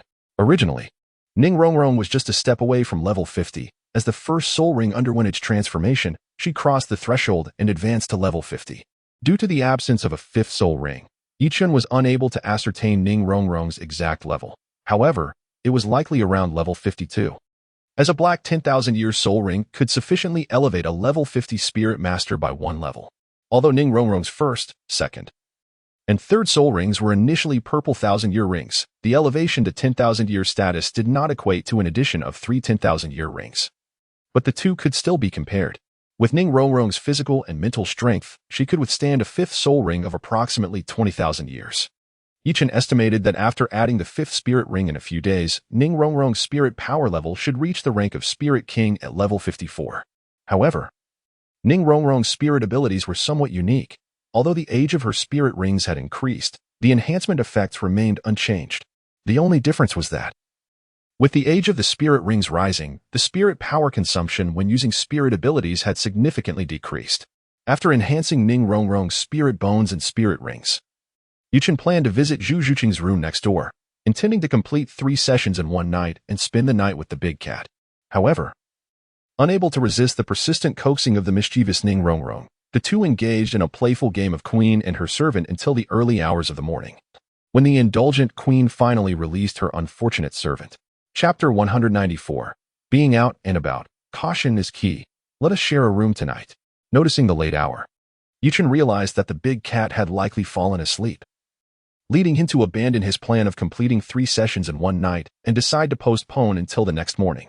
At dawn, as the first light broke, Yichen slipped into the big cat's room, engaging in a playful morning game with her. Originally, Zhu Zhuqing's spirit power level was at level 48, 2 levels above Ning Rongrong.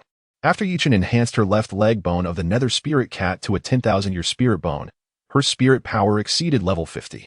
Similarly, due to the absence of a 5th spirit ring, the excess spirit power remained unmanifested.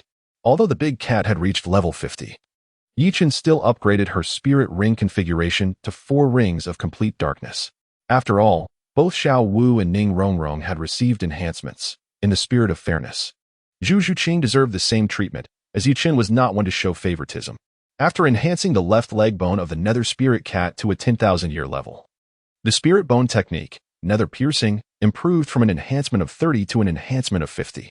Furthermore, the first spirit ability, Dark Thrust, advanced to a 10,000-year spirit ability, not only increasing its attack power but also enhancing its instantaneous speed from a boost of 150 to a boost of 200. Although this was merely an instantaneous burst of speed, it was sufficient for Zhu Zhuqing to gain the upper hand when utilizing her spirit abilities. The second and third spirit abilities, Dark Claw and Dark Slash, transformed into 10,000-year spirit abilities, significantly enhancing their power and increasing the piercing effect from 20 to 30. Including the spirit bone technique, Nether Piercing, when Zhu Zhuqing utilized her second or third spirit ability, she would possess a piercing effect of 80, making her a nightmare for any defensive spirit master. One could say that, before Zhu Zhuqing, The proud defenses of defensive spirit masters were no different from those of ordinary support spirit masters. Zhiqing, Rongrong, now that both of you have reached level 50. With nearly a month remaining before the promotion competition, let us set out for the Douluo Forest tomorrow, Yichen declared during breakfast. Both of them needed spirit beasts around the age of 20,000 years for their 5th spirit ranks. Although the Sunset Forest was located just outside Douluo City, it could not compare to the abundance of 10,000-year spirit beasts found in the Douluo Forest. It remained uncertain whether there were suitable spirit beasts for the two, let alone encountering and hunting them. Consequently, Yichen planned to head directly to the Douluo Forest. Yes, both replied with nods. Brother, I want to go too. Xiaowu chimed in immediately. If the three of them ventured to the Douluo Forest while leaving her alone at Shrek Academy, it would be exceedingly dull. All right. Yichen conceded after a moment's thought. Although the journey to the Douluo Forest might be lengthy and their return date uncertain, missing the promotion competition would not be an issue. Unlike the preliminary rounds, as long as one qualified for the promotion competition, there would be no eliminations, only rankings. Even finishing last would still allow participation in the finals. So Xiaowu accompanying them to the Douluo Forest was perfectly acceptable. The following morning, with ample funds, Yichen purchased a carriage, and the four of them set off toward the Douluo Forest. This time, Yichen did not summon Flander.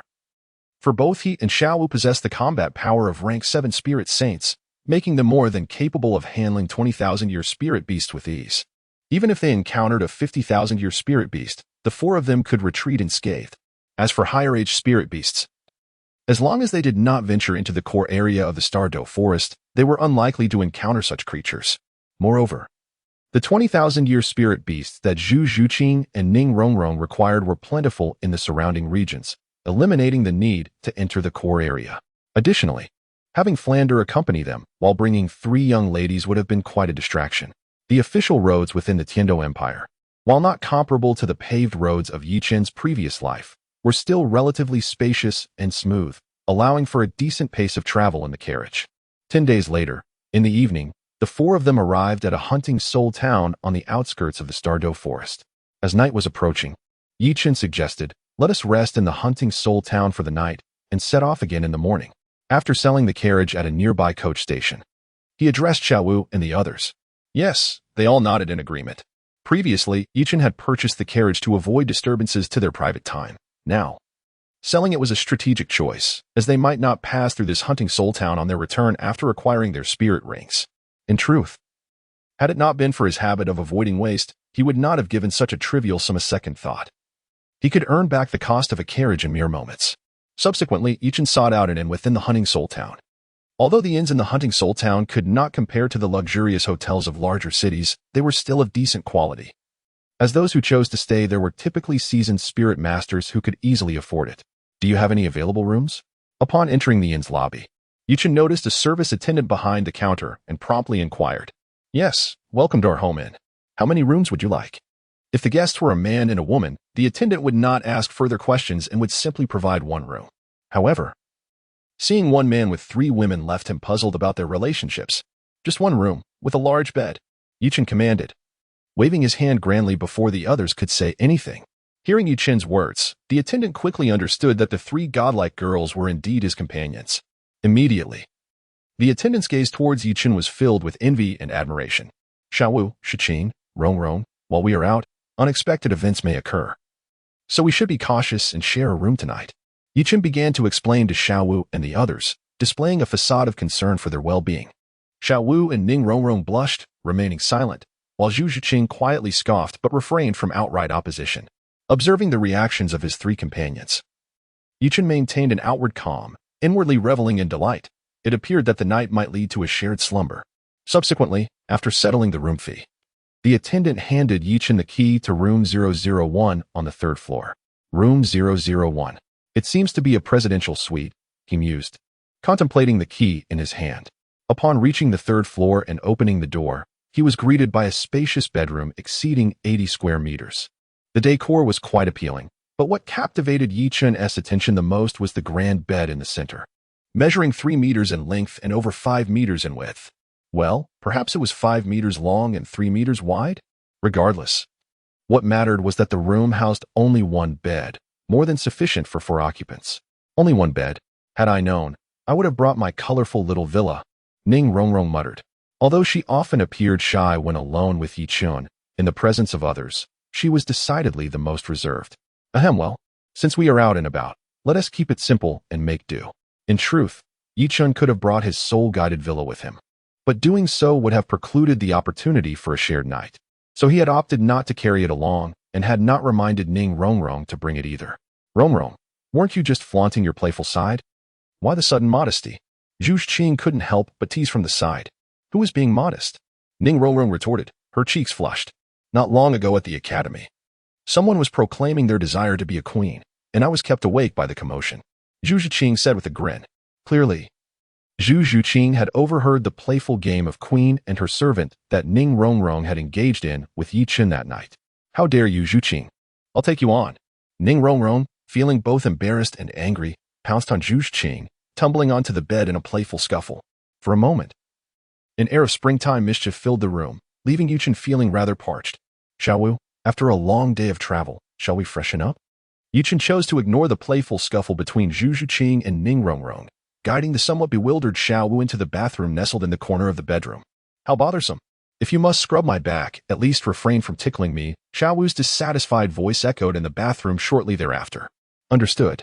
That night, Yichun firmly declined Ning Rongrong's suggestion for him to sleep on the floor, and, with his strong insistence, realized the grand dream of sharing a large quilt.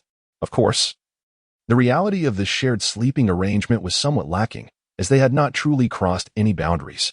The following morning, as the dawn broke, a weary Yichun, sporting dark circles under his eyes, departed the soul-hunting town with the three young ladies, setting off towards the Douluo forest. The temptation from the previous night had been overwhelming, and Yichun, engrossed in the merriment, had neglected to rest properly.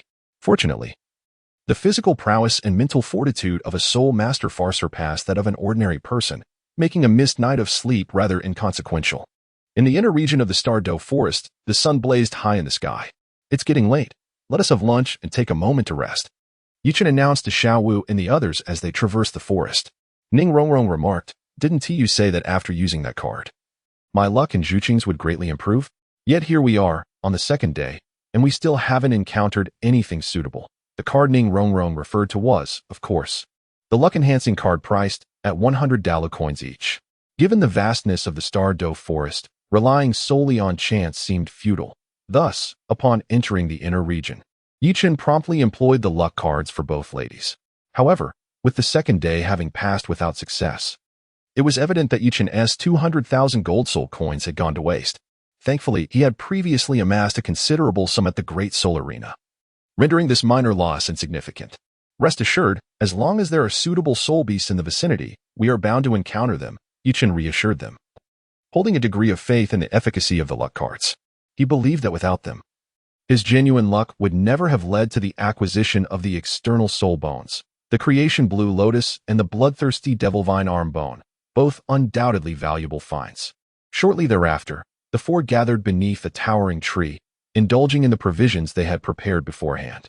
Although referred to as rations, they were, in fact, flavorful snacks such as jerky. Even nestled within the depths of the Douluo forest, Yichun ensured that he did not deprive himself. Brother Chen, I want ice cream, Ning Rongrong exclaimed after filling her stomach, her eyes sparkling at the thought of a sweet dessert. What flavor would you like? We have watermelon, strawberry, and milk. Yichun cast a fleeting glance at the array of ice creams available in the system's marketplace and inquired of Ning Rongrong. Suddenly, Yichun's expression shifted dramatically as his formidable spiritual awareness detected the approach of an uninvited guest. A powerful soul beast was drawing near. He prepared himself accordingly. In an instant, the clear bamboo staff martial soul materialized in Yichun's grasp, and the 6 soul rings, 2 of yellow, 2 of purple, and 2 of black, radiated with a vibrant glow. The movements of Xiaowu and the others were equally swift. Upon Yichun's warning, they promptly unleashed their own martial souls. Soon, amidst the rustling of the distant underbrush, a colossal bear, towering over 5 meters, emerged into Yichun's line of sight. The bear's eyes were devoid of emotion, exuding an air of cold indifference and cruelty, while its body was cloaked in dark golden fur. Its arms were exceptionally robust, with shoulders as broad and formidable as city walls, terminating in fearsome dark golden claws that measured over 1.5 meters in length, emanating an aura of terrifying sharpness. By heavens, is that the dark golden claw bear? Yi Chen's eyes widened in disbelief. He never expected to encounter a dark golden terror claw bear, and judging by its age, it had clearly surpassed the 10,000-year mark. Among human soul masters, there exists a distinction between geniuses and failures, and similarly, there are exceptional and inferior soul beasts. If ordinary blue silvergrass is considered an inferior soul beast, then the dark golden terror claw bear undoubtedly belongs to the realm of true genius soul beasts. Its formidable strength places it at the pinnacle of the soul beast species. Even a pure-blooded true dragon of the same age might find it challenging to contend with such a creature. A 1,000-year-old dark golden terror claw bear possesses attack capabilities that rival those of an ordinary 10,000-year soul beast, and once it reaches the 10,000-year mark, it becomes an almost monstrous terror. Even an ordinary tidal Douluo would need to avoid its formidable claws. For instance, if Shilong, the serpent spear Douluo and bodyguard of Qianren Shue, were to stand upright and take a blow from a 10,000-year dark golden terror claw bear, he would surely meet his demise. Shall we fight it, brother? Xiao Wu inquired of Yichun. Yes, I want Rong Rong's 5th soul ring. Yichun replied. While the age may be slightly lower, the attack power of the dark golden terror claw bear is exceptionally potent. After Rong Rong absorbs it, she will undoubtedly acquire a soul skill that enhances her attack attributes. Although one might think that Rong Rong's soul skills, regardless of the quality and age of the soul rings, yield the same percentage of enhancement, it would be a grave misunderstanding to assume she does not prioritize the quality and age of her soul rings. Higher quality and older soul rings, while not enhancing the soul skill effect, require less soul power to use when employing enhancement skills. Chapter 196. Release me, human. You lack martial virtue. According to the optimal soul ring configuration, as a level 50 support type soul master, Rong Rong could only absorb a soul ring that is just over 10,000 years. However, with the enhancement from her 100,000-year illusionary wisdom skull and the body refinement technique, it should not pose a problem for her to absorb a 5th soul ring of over 20,000 years, given the 4 black 10,000-year soul rings she already possesses. Nevertheless, the soul ring of the dark golden terror claw bear is not ordinary. The soul power contained within is undoubtedly fierce and sharp, making it considerably more challenging to absorb compared to a typical soul beast's soul ring. Thus, for Rong Rong, this 10,000-year dark golden terror claw bear is quite suitable. Furthermore, while the age of the dark golden terror claw bear's soul ring may seem somewhat inferior to Rong Rong, it is still high tier compared to other soul masters, many of whom still possess purple 1,000-year soul rings as their 5th. A prime example is Shilong, the serpent spear Douluo, who, despite being a tidal Douluo, does not possess a black 10,000-year soul ring for his 5th. This also indirectly indicates that Shilong possesses considerable talent, yet he lacked optimal training in his youth. Otherwise, his current strength would likely be significantly greater. As for the age of the soul rings, Yi Chun, who is not financially constrained, does not place much importance on it. After all, any soul ring under 100,000 years can yield only one soul skill. And the distinction between a 100-year and a 90,000-year soul ring is merely a matter of gold soul coins, which is not a significant concern. It is fortunate that the age of this dark golden terror claw bear is not excessively high. Had it been in the range of 40 to 50,000 years, Yichun, ever cautious, would have undoubtedly fled with his 3 sisters for safety. However, a mere 10,000-year dark golden terror claw bear does not pose such a threat. A soul beast just over 10,000 years old, excluding the advantages of its species, equates to a human soul master at the level of a 5-ring soul king. Although the dark golden terror claw bear is a genius soul beast, Yichun and Xiao Wu are even more exceptional. Defeating this 10,000-year dark golden terror claw bear will be a mere trifle. Hello everyone, I am Bear Big, and I welcome all soul masters of modest strength to visit Bear Grandfather's Bear Ridge for a snack, to observe.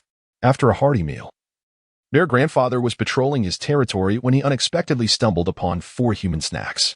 Although Bear Grandfather was full, he was magnanimous enough to not mind a post-meal dessert. The dark golden terror claw bear let out a thunderous roar and, with a fierce expression, turned its gaze towards Yichun and Xiao Wu among the 4.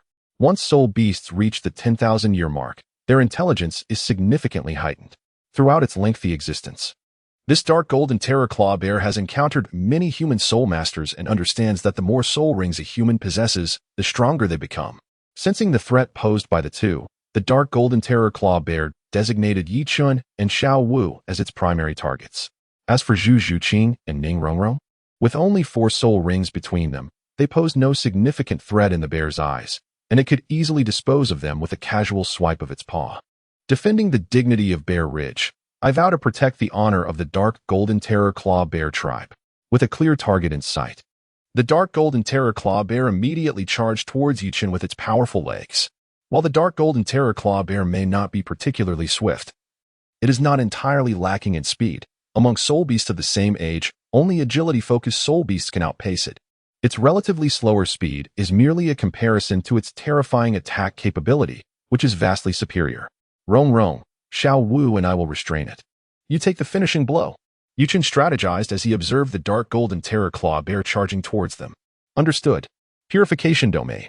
In an instant, a domain radiating a white jade hue, filled with purifying and calming energy, blossomed around Yuchen.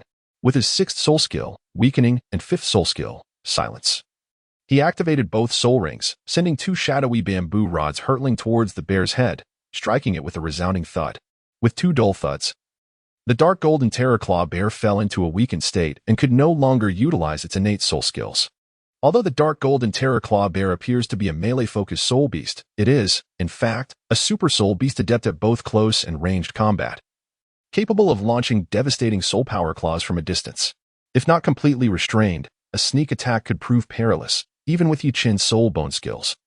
Pure as Lotus and Thorny Guardian, he could not guarantee complete safety. Lunar Domain. With his 5th soul skill, Lunar Divine Chain, he prepared for the next phase of their encounter. Yichin took action, and Xiao Wu was not idle either. She immediately unleashed the Yin Domain along with her 5th soul skill. The moment the Yin Domain manifested, Xiao Wu's power surged by over 30%, and the Dark Gold Terror Claw Bear enveloped by the domain was instantly coated in frost. Following this, 6 chains exuding intense coldness swiftly ensnared the Dark Gold Terror Claw Bear. Release me. Human, you lack martial ethics. It roared in fury, attempting to break free from the chains. Unfortunately, the seemingly fragile Yin chains were far sturdier than the Dark Gold Terror Claw Bear had anticipated.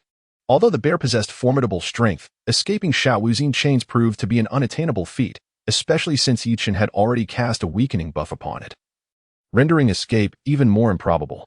Yet, this was not the end. After securing the Dark Gold Terror Claw Bear with Xiao Wu's 5th soul skill, Yichin decided to take further precautions. He unleashed his soul bone skill, Endless Blood Vines.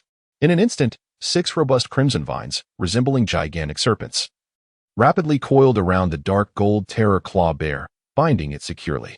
The Endless Blood Vines, a skill derived from a 100,000-year-old soul bone, were certainly beyond the capability of this 10,000-year Dark Gold Terror Claw Bear to escape, ensuring that Ning Rongrong, the fragile support, could safely deliver the finishing blow.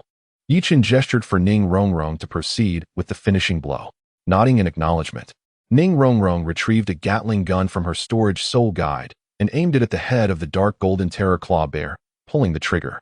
The rapid whirring of the rotating barrel unleashed a torrent of bullets that cascaded upon the creature's head, resulting in a flurry of crimson bursts. The cacophony of gunfire intertwined with the bear's continuous roars, creating an unusual symphony. Chapter 197. I lie here motionless, yet you cannot defeat me. In no time, the magazine was emptied. However, Ning Rongrong was astounded to discover that despite the bear's gruesome appearance, drenched in blood with countless bullet holes marring its head and its eyes rendered blind, it had not sustained any fatal injuries. This was to be expected. The Dark Golden Terror Claw Bear's dark golden fur possessed a resilience that rivaled the scales of a 10,000-year defensive soul beast. Moreover, with the bear's substantial head, even if the bullets managed to penetrate its fur, they would be thwarted by its robust muscles and bones. The caliber of the Gatling gun was modest, and the bullets lacked significant power, thus failing to vanquish the Dark Golden Terror Claw Bear in one sweeping volley. Given that this particular bear was only just over 10,000 years old, one could only imagine that should an ancient bear of over 400,000 years make an appearance, it might withstand an entire barrage without losing a single hair. Is this what they call the legendary notion of lying still and remaining invincible? Yichin observed the scene before him, inwardly contemplating. Rongrong. Use the sniper rifle to target the weak points. Noticing Ning Rongrong's despondent expression, Yichin offered a gentle reminder. Given that Ning Rongrong possessed minimal combat abilities as a support-type soul master, he had stored a variety of firearms in her storage soul guide. Among them were machine guns and a renowned Barrett sniper rifle from Yichin's previous life. The Barrett was formidable when loaded with armor-piercing rounds, It could penetrate 20 millimeters of homogeneous steel from a distance of 100 meters. It was undoubtedly an effortless task to deliver a finishing blow to the helpless ancient golden claw bear before them. Upon hearing his words, Ning Rongrong promptly retrieved the barret, positioning herself less than 5 meters from the bear's massive head. Aiming at its eye socket, she pulled the trigger. The power of the barret was immense, and the recoil was substantial. Although Ning Rongrong appeared delicate, her physical prowess far exceeded that of an average muscular man. As a soul master, her capabilities were not to be underestimated, and even while standing to take aim, she could withstand the fierce recoil. With a resounding crack, an armor-piercing round spiraled forth, instantly obliterating the bear's already blinded right eye. A burst of blood erupted as the 12.7 projectile penetrated deep into the bear's brain. With its brain severely damaged and suffering a fatal injury, the ancient golden claw bear convulsed, its limbs flailing as it ascended into oblivion. Subsequently, countless golden specks dispersed, gradually coalescing into a black 10,000-year soul ring upon the bear's form. Indeed, it was a rare treasure. Glancing at the barret in her hands, Ning Rongrong felt an overwhelming sense of satisfaction. It was worth noting that the defensive capabilities of soul beasts far surpassed those of soul masters. The barret's ability to slay a 10,000-year ancient golden claw bear with a single shot, albeit aimed at its weak point, suggested that it could likely dispatch a 7-ring soul sage with ease. However, matters were not so simple. The higher the rank of a soul master, the stronger their spiritual energy and sensitivity to danger. Moreover, soul masters possessed remarkable speed. If an opponent was prepared, even a 6-ring soul emperor would find it challenging to evade. After all, speed need not surpass that of a bullet. It only needed to exceed the speed of one's firing. Rongrong, go ahead and absorb the soul ring. Nodding, Ning Rongrong unleashed her 9 treasure-glazed Tao martial soul, advancing to draw upon the ancient golden claw bear's soul ring. As soon as she made contact, the soul ring immediately descended upon her, rapidly shrinking to envelop her 9 treasure-glazed Tao martial soul. In an instant, the immense soul power contained within the soul ring surged into Ning Rongrong's body. This energy was extraordinarily violent, brimming with a sharp aura. Simultaneously, as she absorbed the soul ring, remnants of the ancient golden claw bear's soul manifested within her consciousness. Soul rings exceeding 10,000 years in age invariably contain the lingering souls of the beasts that perished. For a soul master to successfully absorb a soul ring, their spiritual energy must be sufficiently robust to withstand the disturbances caused by the soul remnants. This, of course, applies to soul rings obtained through hunting soul beasts. Divine bestowed soul rings, however, do not possess lingering souls, as they are creations of deities rather than derived from soul beasts, requiring only physical endurance. Faced with the dual challenges of physical and mental fortitude, Ning Rongrong did not dare to slacken her focus. She immediately divided her concentration, utilizing the transformation meditation technique to swiftly refine the soul power surging into her. Concurrently, she activated the soul bone skill from her illusory wisdom skull, illusory space, amplifying her spiritual energy by 50%. And then began employing the transformation soul refinement art to counteract the soul disturbances caused by the ancient golden claw bear's remnants within her consciousness. Having cultivated the transformation soul refinement art, Ning Rongrong's spiritual energy already surpassed that of her peers. Combined with her 10,000-year illusory wisdom skull and the illusory space skill, the mere soul remnants of a 10,000-year ancient golden claw bear could hardly stir any significant turmoil. Xiao Wu, Zhu Qing, I'll keep watch here. You two should set up a tent. It was now midday, and given the time required for Ning Rongrong to absorb her 5th soul ring, it would likely be evening by the time she finished. Thus, it seemed prudent for the 4 of them to camp here for the night. As time passed, nearly half a day slipped by, and the sun slowly descended in the west. Just as Yichen anticipated that Ning Rongrong was nearing completion, she suddenly let out a piercing scream. What is happening? Hearing the cry, Yichen swiftly appeared before Ning Rongrong. He found her face contorted with pain, beads of sweat dotting her forehead, while her previously fair right hand and forearm were now enveloped in a dark golden sheen. At the front of her hand, 5 long, dark golden claws, each over 3 feet in length, resembled elongated blades, exuding a sharp and menacing aura. An external soul bone of the ancient golden claw? It seems Rongrong has struck gold. Observing the dark golden claws adorning Ning Rongrong's right hand, Yichen immediately realized she had encountered the rare external soul bone. This marked the 3rd instance he had witnessed such a phenomenon. The creation azure lotus, the illusory cattail, and now the ancient golden claw. Yichen was convinced that this was the work of a fortunate card. Otherwise, it would be improbable to consecutively find external soul bones. Rongrong, hold on. You've encountered an external soul bone. Understanding the situation, Yichen began to encourage Ning Rongrong. Chapter 198. The specific functions of the cattail external soul bone. Though Ning Rongrong was still in the process of refining the external soul bone and soul ring, she remained aware of her surroundings. An external soul bone? No wonder it hurt so much. Listening to Yi Chun's explanation, Ning Rongrong, engaged in the refining process, quickly grasped the situation. In the past, she had envied Zhu Qing's external soul bone resembling a cat's tail, never expecting to possess one herself. Compared to the function of the external soul bone, the temporary pain was trivial. Ning Rongrong steeled her resolve, enduring the discomfort and dedicating herself to refining the claw bone. However, she recalled that Zhu Qing's cattail was not solely for combat purposes. Brother, what is happening? Why does Rongrong look like that? From a nearby tent, Xiao Wu, having heard the commotion, rushed over with Zhu Qing. Don't worry, it's a good thing. Rongrong has awakened an external soul bone. An external soul bone? Oh, I see that the claw of the ancient golden claw bear? Xiao Wu curiously examined the dark golden claws on Ning Rongrong's right hand. Her interest piqued. Now that Rongrong possesses the claws of the ancient golden claw bear, will her path diverge? Xiao Wu pondered silently, imagining a scenario where the supportive soul master Rongrong could take down an opponent with a single swipe. As the sun set and the moon rose, followed by the dawn's light and the moon's descent, Ning Rongrong finally completed the assimilation of the soul ring and external soul bone from the dark golden terror claw bear. Originally, her soul power exceeded level 50, it merely remained unmanifested due to the absence of a fifth soul ring. Upon acquiring this fifth soul ring, her soul power astonishingly reached level 54, marking her as a soul king, albeit just barely. Nonetheless, this remarkable surge in Ning Rongrong's soul power was indeed astounding. Just a few days prior, she was merely a level 46 soul master, and within such a short span, her level skyrocketed by 8 levels, a feat few would dare believe. The transformation of the illusory wisdom skull from a 10,000-year to a 100,000-year artifact granted Ning Rongrong nearly 4 levels of soul power.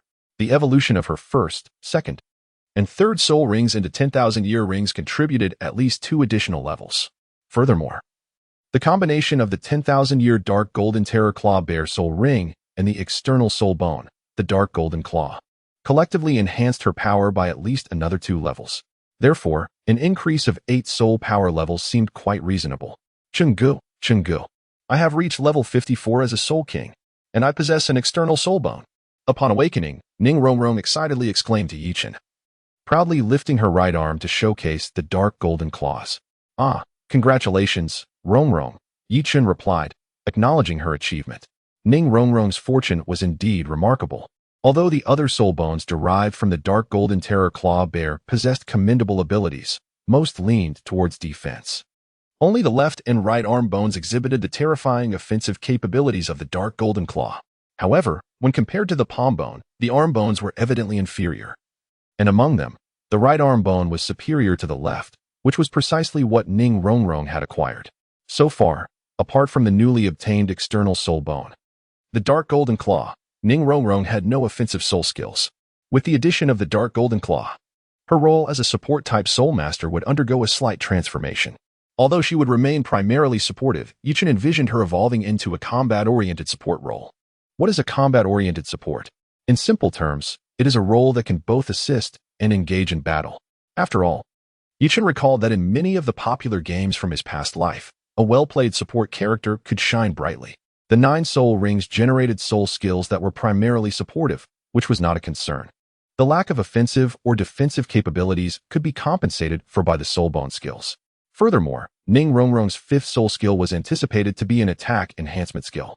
With her soul power elevated to a significant level post her 5th ring, the effects of her previous 4 enhancement skills were again augmented by 15, reaching a staggering 90 in single attribute enhancement.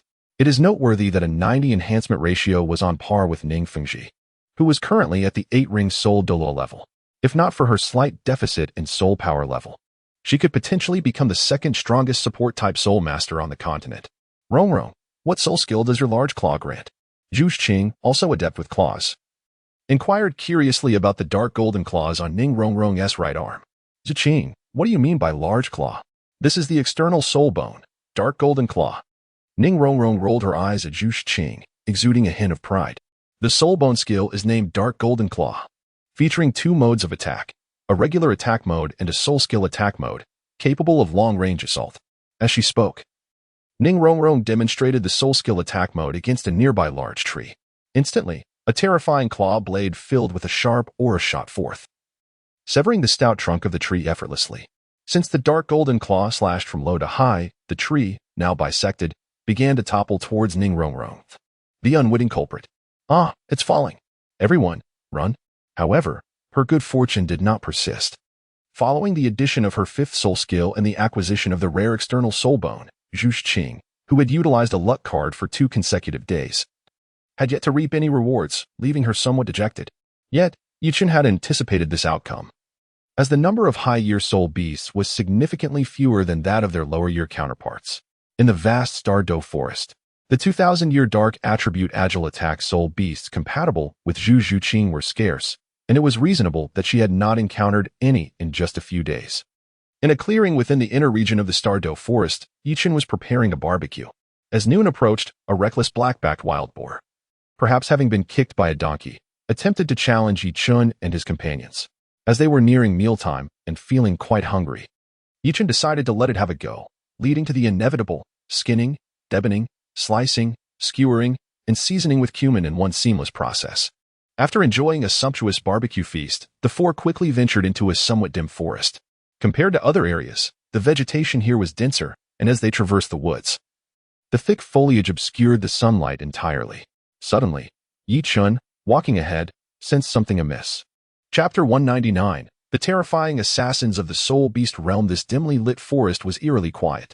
Within Yichen's perceptive range, apart from some unidentified insects, he could find no other creatures. Encountering such a situation in the wilderness outside the Douluo Forest would be deemed normal. However, they were in the continent's largest gathering place for soul beasts, the Douluo Forest, specifically in an area frequented by these creatures, rendering the silence quite abnormal. Since entering the Douluo Forest, this was Yichen's first encounter with such an eerie stillness. After a brief contemplation, he deduced the cause.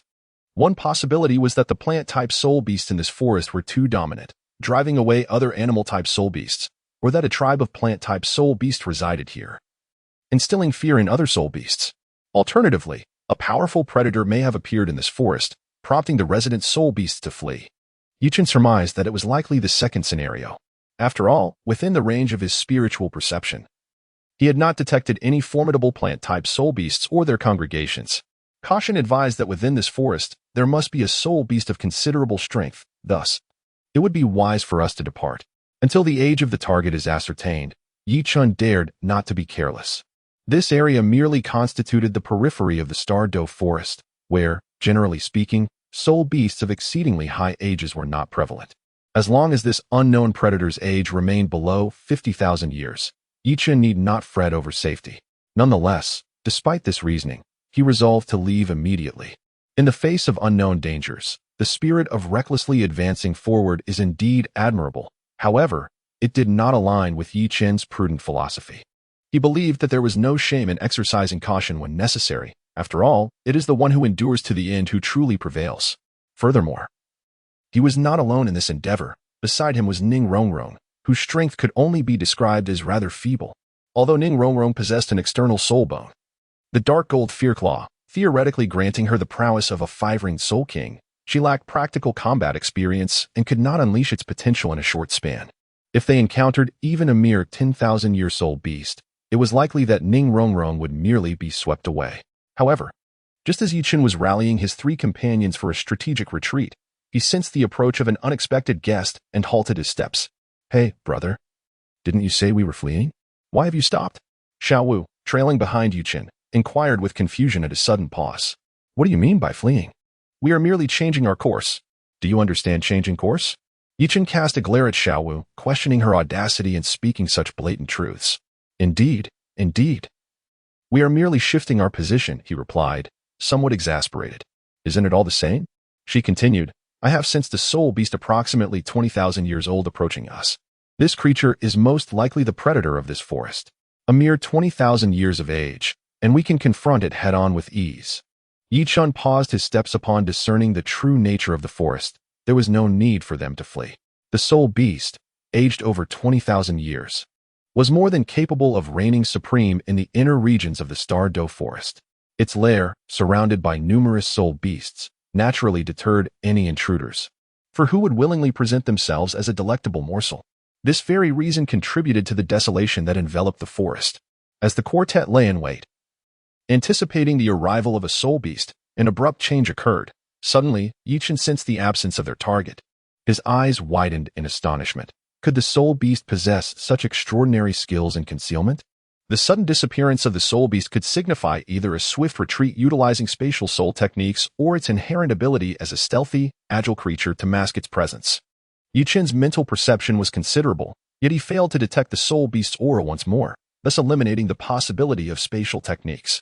At this moment, Zhu Zhuqing lacked a fifth soul ring. If the attributes of this soul beast did not conflict with hers, a soul beast of approximately 20,000 years in age, particularly one of the agile variant, would be ideally suited to serve as her fifth soul ring. Be cautious. It possesses a stealth technique, Rong, employ the illusory space. The sole method to counteract the concealment technique was to augment their mental strength. With sufficient power of the mind, no disguise or illusion could escape detection. Utilizing the soulbone technique, illusory space, an intangible mental network formed, linking the four of them through Ning Rong as the conduit and amplifying their mental strength by 50%. After this enhancement, the previously concealed soul beast was sensed anew by Yi Chun, and this time, due to the significantly reduced distance of merely over 100 meters. He perceived it with greater clarity. A shadow leopard, aged just over 20,000 years? Yi Chun raised an eyebrow, not expecting to encounter such a soul beast. The shadow leopard is a premier dark attribute agile attacker, endowed with numerous innate soul skills.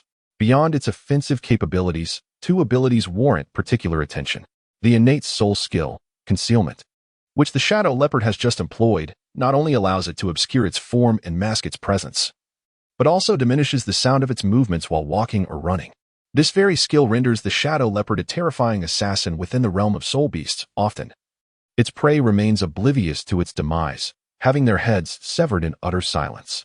In addition to concealment, the shadow leopard boasts another formidable soul skill, clone, which manifests as a tangible doppelganger rather than an illusory one, akin to Zhu Zhuqing's fourth soul skill, shadow clone. This clone possesses significant combat prowess, enabling the shadow leopard to shift from one-on-one confrontations to overwhelming its foes in numbers. It is also adept at facilitating escape when faced with certain death. The clone can draw the enemy's attention while the original quietly slips away, a flawless strategy. Of course, this tactic is only effective against opponents with weaker mental fortitude, as those with sharper awareness could easily unravel the ruse. Zhuqing, this particular shadow leopard, with its age exceeding 20,000 years, is perfectly suited for you. Both its age and attributes align splendidly with Zhu Zhuqing's capabilities, and Yi Chun, resolute in his intent, would not allow it to escape. The shadow leopard? Zhu Zhuqing expressed surprise, delighted to have encountered such a fitting target. I'll control it. Zhuqing, be ready to deliver the finishing blow. Zhu Zhuqing nodded in agreement. Chapter 200. Zhu Zhuqing's doubling attack external aid as Yi Chun observed the shadow leopard, which believed itself well concealed, drawing within mere dozens of meters. He suddenly unleashed his assault. His first soul skill, binding, with his pure bamboo staff materializing in hand. 6 soul rings shimmered forth as Yi Chun directed his first soul skill at the lurking shadow leopard. The staff's phantom swiftly traversed the distance, descending upon the shadow leopard's head. The shadow leopard, indeed a fearsome assassin of the soul beast world, exhibited high vigilance and quickly reacted to Yi Chun's attack. Evading nimbly to the side, it attempted to escape the rapidly approaching staff. Alas, Yi Chun's first soul skill, binding, with an impressive age of 10,000 years, not only activated swiftly but also possessed a mental locking effect. As long as the target remained within Yi Chun's mental perception range, escape was impossible. To counter Yi Chun's relentless soul skill, one must either exceed the speed of the staff's phantom or preemptively utilize a soul skill to extinguish the phantom, or simply seek assistance to block the attack. Otherwise, evasion was futile. Unfortunately, this shadow leopard, being merely a 20,000-year soul beast, fell short. The staff's phantom caught up and struck its head with a resounding thud. With a dull sound echoing, the soul skill's effect took hold, leaving the shadow leopard immobilized. Concurrently, as Yi Chun initiated his strike, Zhu Zhuqing immediately manifested her martial soul and sprang into action. Soul Bone Skill, Nether Assault, Soul Bone Skill, Nether Piercing. In an instant, the swift Zhu Zhuqing left behind an afterimage, reaching the immobilized Shadow Leopard's side in the blink of an eye. Third Soul Skill, Shadow Slash. Under the desperate gaze of the Shadow Leopard, Zhu Zhuqing brought her hands together above her head, her claw-like blades merging rapidly into a single, elongated shadowy claw, and struck down towards the leopard's neck. The sound of blades piercing flesh resonated, blood splattered. The Shadow Leopard, lacking in both age and defensive capabilities, being a fragile agile attacker, stood defenseless against Zhu Zhuqing's third soul skill, Shadow Slash, resulting in its neck being severed nearly in half. A soul beast with an impressive age of 20,000 years fell prey to Yi Qin's unscrupulous ambush, dispatched by the 50th level Zhu Zhuqing in a single strike. Soon, countless golden specks radiated from the Shadow Leopard's corpse, revealing a black 10,000-year soul ring. As day turned to night, Zhu Zhuqing, absorbed in the soul ring's energy, suddenly opened her eyes. The moment she awakened, Yi Qin, standing guard nearby, immediately noticed. With the addition of her fifth soul ring, Zhu Zhuqing's soul power level surpassed that of Ning Rongrong, ascending to the 55th level, a full level higher.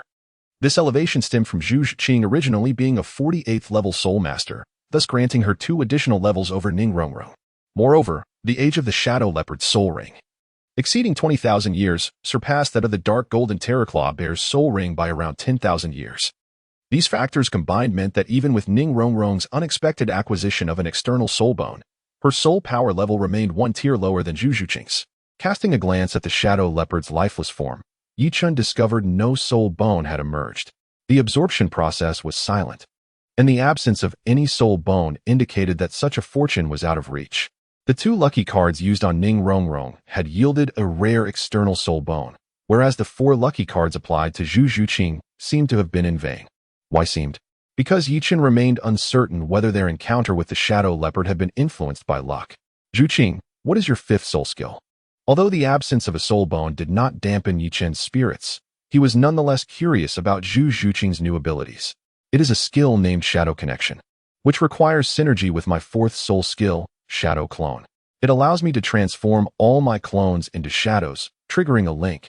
If the main body strikes an opponent, the shadow's attacks become unavoidable.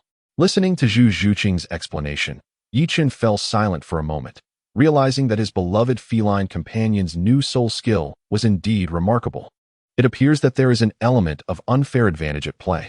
Zhu Zhuqing's 4th soul skill, Shadow Clone, possesses the remarkable ability to conjure an equal number of clones corresponding to her soul rings. Presently, as a 5-ringed soul king, she can create 5 such clones. These 5 manifestations mirror her martial spirit and soul ring configuration. However, they are incapable of employing the 4th soul skill, Shadow Clone, to generate an infinite recursion. Additionally, these clones lack soul bones, rendering them unable to utilize soul bone techniques. Most critically, the cognitive processes of these clones do not synchronize with Zhu Zhuqing's own consciousness. Although these clones exhibit a certain degree of combat capability, they resemble nothing more than rigid automatons, essentially limited to executing commands such as attack or retreat, with their effectiveness largely dependent on chance. However, with the introduction of the 5th soul skill, Shadow Link, the dynamics shift dramatically. The prior clones, which could be likened to somewhat dim-witted foot soldiers, now benefit from the synergistic effect of Shadow Link, allowing them to coordinate their efforts in unison. For instance, if an opponent endures a strike from Zhu Zhuqing's 3rd soul skill, Shadow Slash, they would subsequently suffer 5 additional hits, setting aside the impact of the opponent's defensive capabilities. This effectively amplifies Zhu Zhuqing's attack power by 6-fold, and should she ascend to the rank of Title Douluo in the future, her offensive power could potentially reach 10 times that of the original. Nevertheless, it is important to note that due to the absence of soul bone skill enhancements, the clone's offensive capabilities are inherently inferior to those of Zhu Zhuqing herself, thus preventing a straightforward calculation of damage as 6-fold. Yi Qin recalled that, in the original text, Zhu Zhuqing's 5th soul skill bore a resemblance to the Dark Shadow. However, the potency of the shadow's attacks appeared to diminish progressively, rendering its effects inferior to the current iteration. As for the specifics, time has elapsed considerably, and Yi Qin has since forgotten that detail. Zhuqing, your soul skill is truly remarkable. Yi Qin gave a thumbs up to Zhu Zhuqing. It can be said that the combination of Zhu Zhuqing's fourth and fifth soul skills becomes increasingly potent with elevated levels. The effect of the third soul skill, Shadow Slash, which she possesses 6 times, is not particularly pronounced. However, the tenfold effect of the 100,000-year soul skill is remarkably evident. At that time, it will undoubtedly be a single strike capable of taking down a tidal Douluo. Nevertheless, Yi Chun is aware that although Zhu Zhuqing's fifth soul ring currently spans only 20,000 years, its future transformation into a 100,000-year soul ring will likely yield similar results. Such soul skills are categorized as functional skills, where the age of the soul ring does not significantly impact their efficacy. Chapter 201. Tang Xiaosan's transformation, for instance. In the original narrative, Xiao Wu's fourth soul skill, Invincible Golden Body, is merely a 1,000-year soul skill. Yet, when compared to the effect of her sacrificed left arm's 100,000-year soul bone skill, the Invincible Golden Body appears to be considerably more formidable. The effect of Xiao Wu's fourth soul skill, Invincible Golden Body, provides absolute defense against all below divine level for 3 seconds, while simultaneously doubling her strength. Moreover, for every 10 levels her soul power increases, the duration extends by 1 second, aligning the invulnerability and strength enhancement periods. Conversely, the soul bone skill, Invincible Golden Body, not only has a mere 3-second immunity to damage below divine level, but also does not enhance strength attributes. When comparing the two, it seems that the 100,000-year soul bone skill, Invincible Golden Body, pales in comparison to the 1,000-year third soul skill, Invincible Golden Body. Of course, in certain circumstances, the soul skill Invincible Golden Body may fail, while the soul bone skill still holds efficacy. After all, some unique soul skills can bypass defenses entirely. For example, when confronting Bibidong's sixth soul skill, Eternal Creation, the absolute defense against divine level attacks becomes ineffective, while immunity to damage below divine level remains valid. Immunity to damage and absolute defense should not be conflated. Absolute defense signifies a high defensive threshold, whereas immunity to damage pertains to a level of law. Suddenly, as Yi Chun pondered deeply, he was struck by a rather serious question. If his beloved feline companion possesses a clone, could they both be summoned during moments of intimacy to amplify their joy? Would such a scenario be classified as a multiple encounter? With this thought, Yi Chun was filled with excitement. Yi Chun, my apologies, I have sullied myself. The following morning, having accomplished all objectives of their journey to the Douluo forest, Yi Chun saw no reason to linger. With his 3 companions in tow, he swiftly departed the forest's depths. As for direction, truth be told, Yi Chun had long lost track of their original path.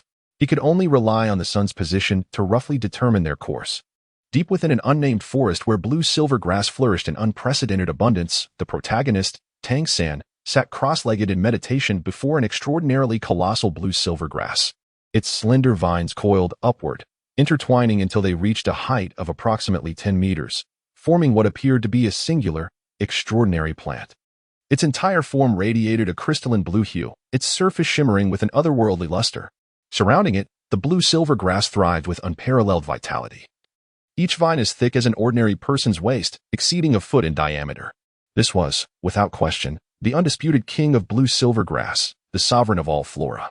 Though, admittedly, it was still just grass.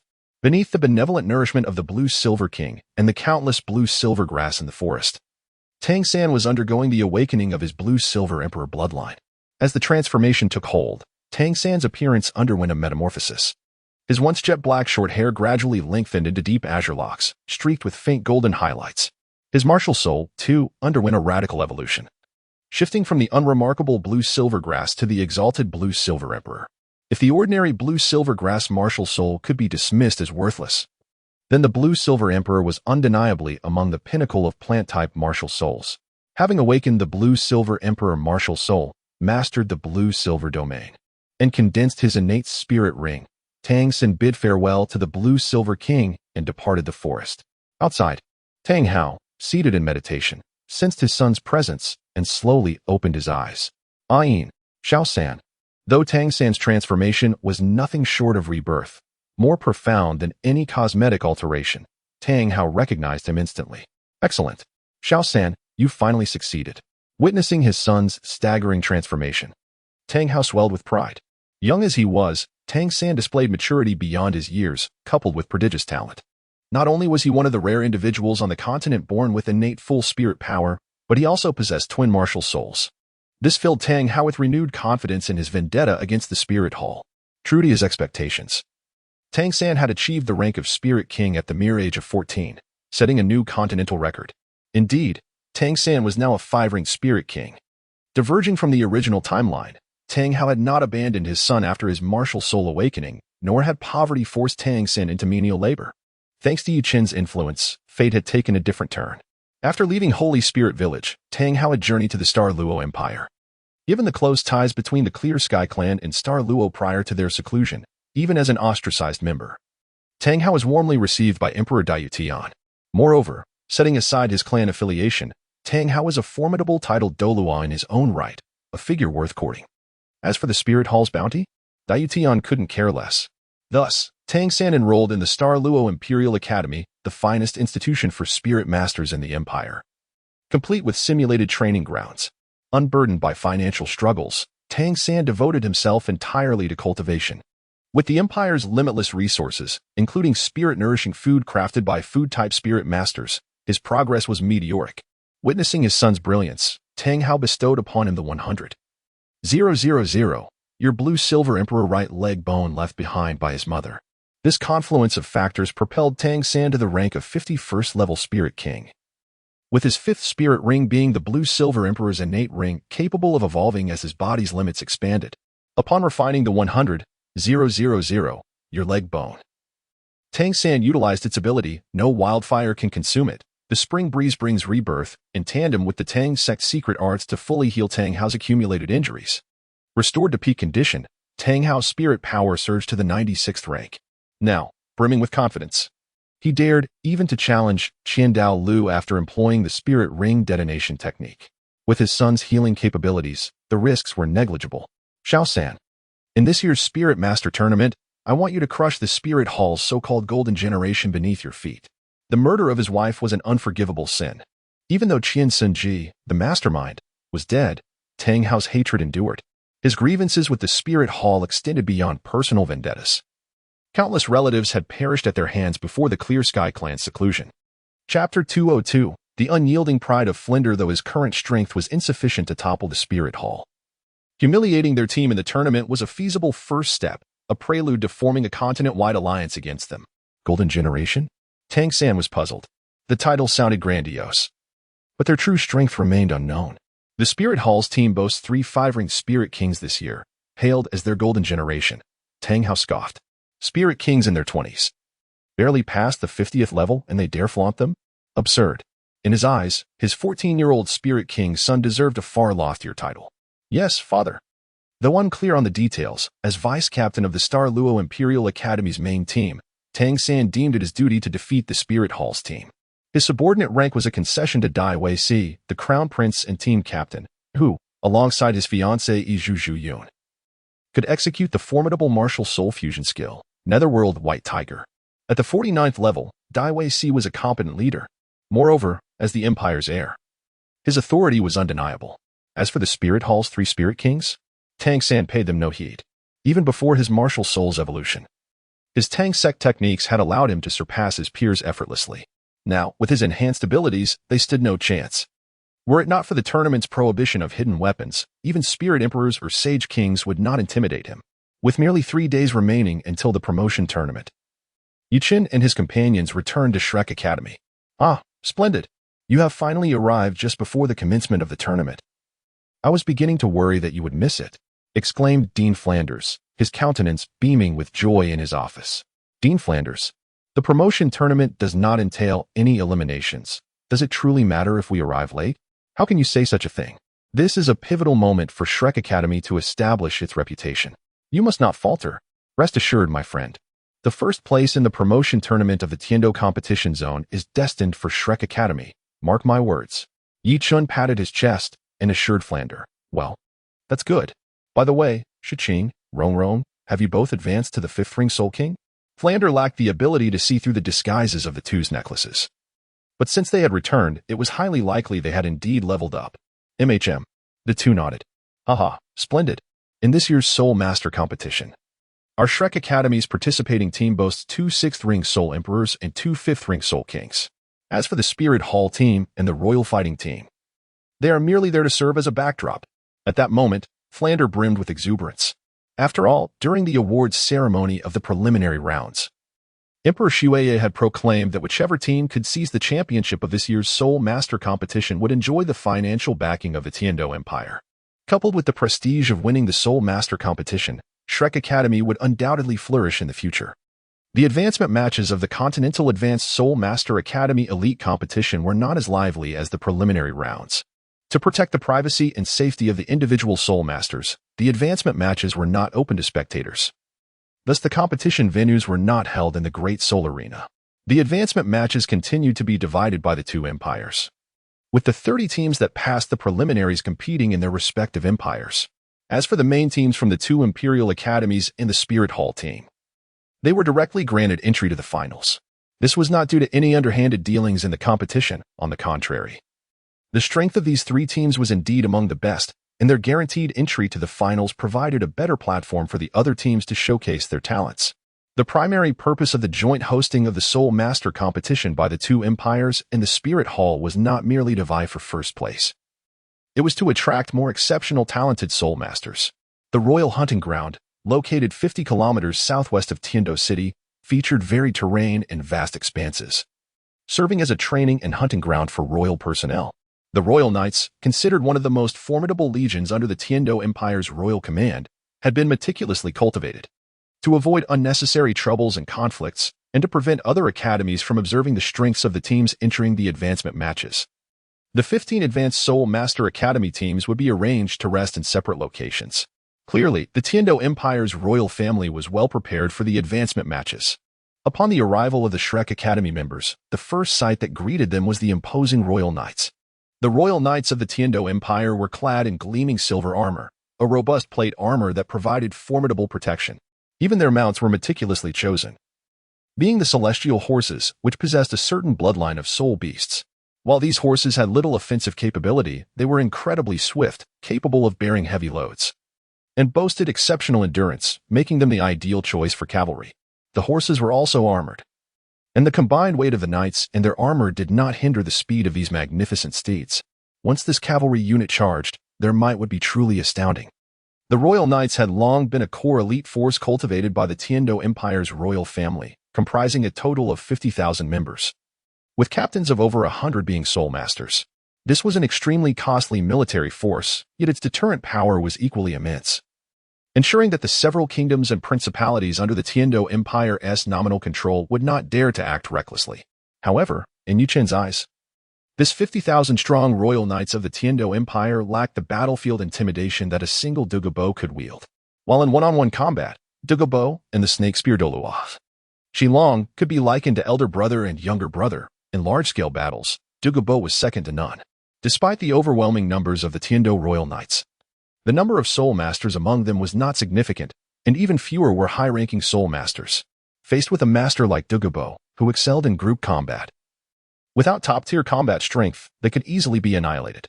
In the original text, during the battle at Jialing Pass, it seemed that Douluo's poison of the Emerald Scale Snake Emperor had decimated tens of thousands of Soul Masters from the Spirit Hall, achieving greater glory than the Tiando Empire's million-strong army. Chapter 203. Farewell, Big Brother Douluo.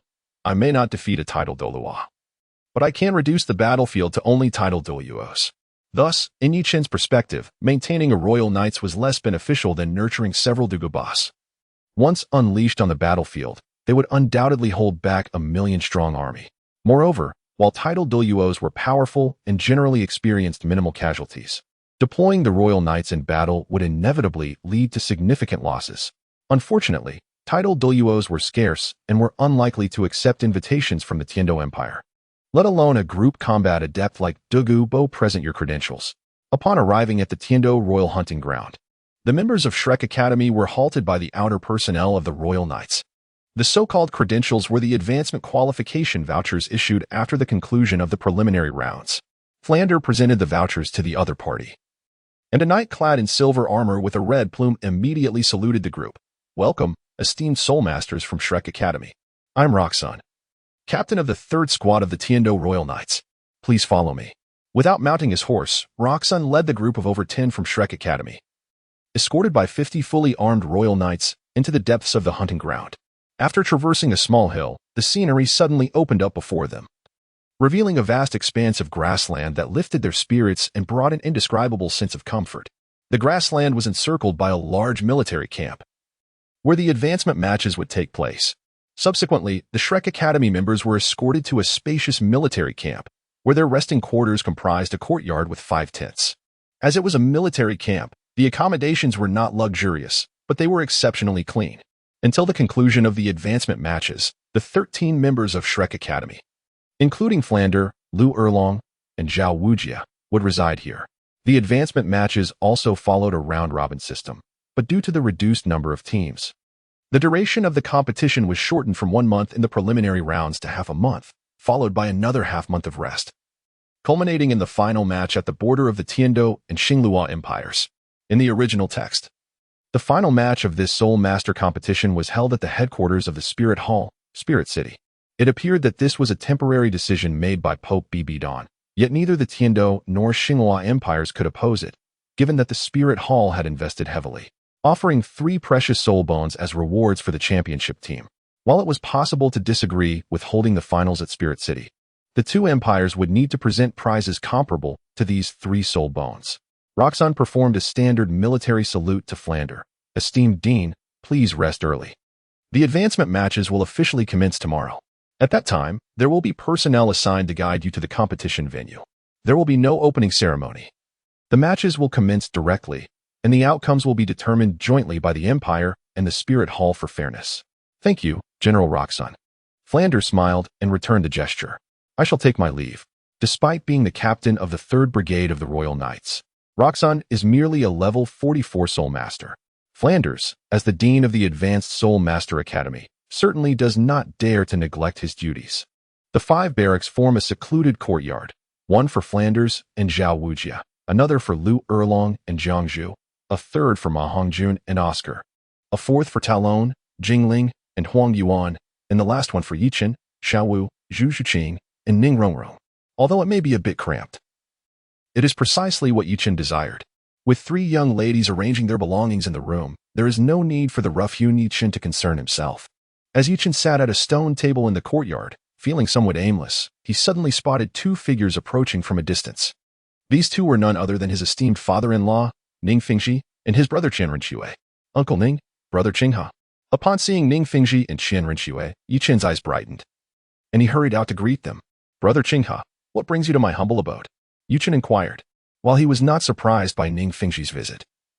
Given their relationship, he was taken aback by Qian Renxue's presence, especially since they had not interacted much since he had last intoxicated her. My dear brother, I am fortunate to accompany my father to observe the promotion matches, and I thought I would stop by to see you. How are you finding this place? If it is uncomfortable, I can have arrangements made for you elsewhere, absolutely to your satisfaction. Qian Renxue said, patting her flat chest in a brotherly manner. There is no need to trouble yourself, brother Qinghe. This place is quite satisfactory, and there is no need for a change.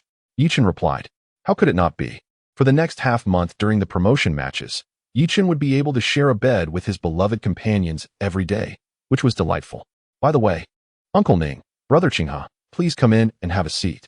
Yichen then ushered the 2 into the courtyard to sit on the stone benches. Fatty, come out and lend a hand.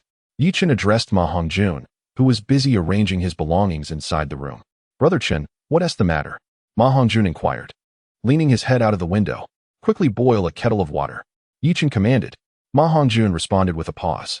With guests arriving, Yichen naturally wished to brew a fine pot of tea. However, there was no hot water readily available in the barracks, necessitating the need to boil it now. Although Soul Masters are not omnipotent, for a fire attribute Soul Master, boiling water is a rather simple task. Among the group from Shrek, only Ma Hongjun and Lu Erlong possessed fire attributes. Yet, Yichen would never dare to command the formidable Lu Erlong to boil water. That was out of the question. As for Ma Hongjun, he was a subordinate that Yichen could still rely upon. Uncle Ning, brother Qinghe, please hold on for a moment. I apologize for the lack of hospitality, and I ask for your understanding. Yichen spoke with a hint of bashfulness. Of course, this display of modesty was merely a facade, Yi Xiaoqin's confidence was certainly not less formidable than the walls of Tiando City. "Brother Xian, you jest," he replied. Qian Rinxue waved her hand dismissively, adding that as the crown prince of Tiando, the royal hunting grounds were indeed her domain. "By the way, how has Rongrong been lately?" Ning Fengji cast a silent glance at Yi Chun before inquiring about Ning Rongrong. Not long ago, Yi Chun and his companions had embarked on a journey, and while Ning Fengji was aware of their departure, he remained uninformed about their destination or activities. Rest assured, Rongrong is thriving. How could she not be? She has already advanced to the rank of a 5-ring Soul King at the mere age of 14. Surely, such an achievement has never graced the history of the 7-treasure glazed tile school, he proclaimed. Chapter 204. The Confident Ning Fengji Chun Ge. Our room is all set up. Xiao Wu and Shu Qing are quite pleased.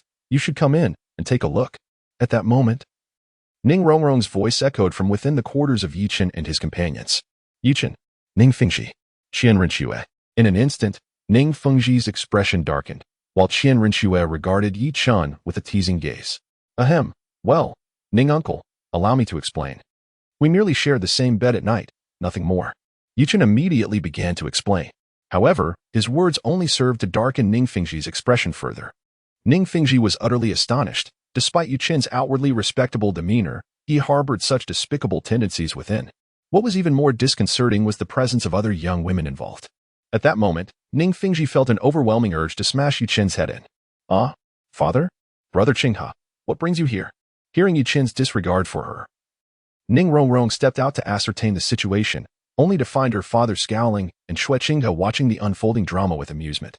"Humph," Ning Fengji snorted coldly, maintaining his silence.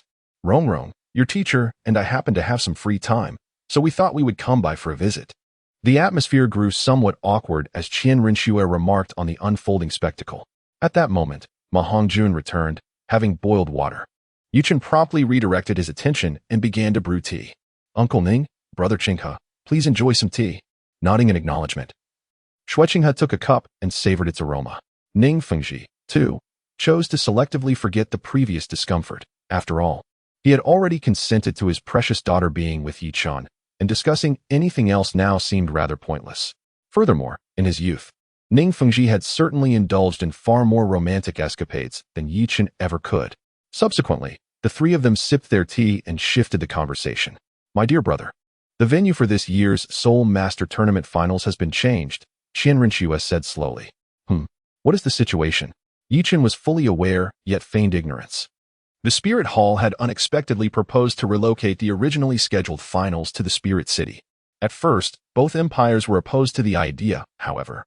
The Spirit Hall presented 3 soul bones as a reward for the champion team, which ultimately swayed the empires to acquiesce to the proposal. Goodness, such a significant investment. Or perhaps the Spirit Hall is confident of victory. Yi Chen inadvertently cast a glance at Qian Rinxue.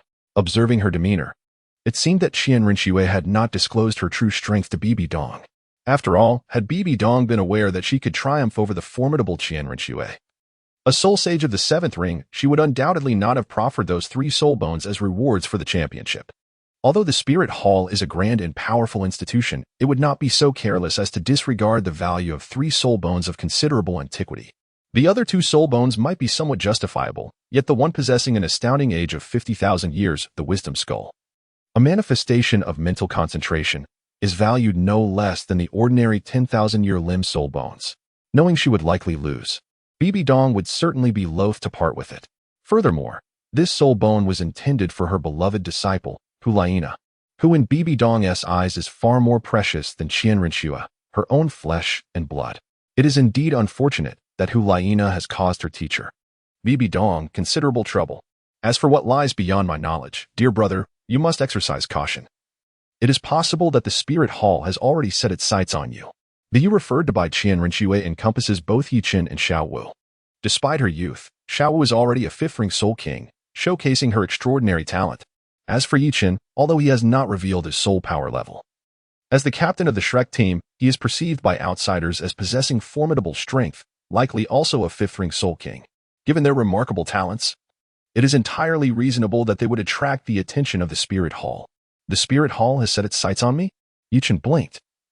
Haven't you been keeping an eye on me for quite some time? What is there to fear? If necessary, I can learn from Go Jian and endure hardship for the sake of revenge, temporarily yielding to the formidable presence of Miss Angel. Indeed, Qinghe is right. I must exercise caution. However, there is no need for excessive worry. With Uncle Jian and Uncle Gu around, my Seven Treasures glazed tile school is not without its defenses. I trust that the Spirit Hall will think twice before acting recklessly. Since Chen Xin and Gu Rong advanced to rank 97 and rank 96 titled Douluo respectively, and I have also risen to the rank of 8-ringed Soul Douluo, Ning Fengji's confidence has soared.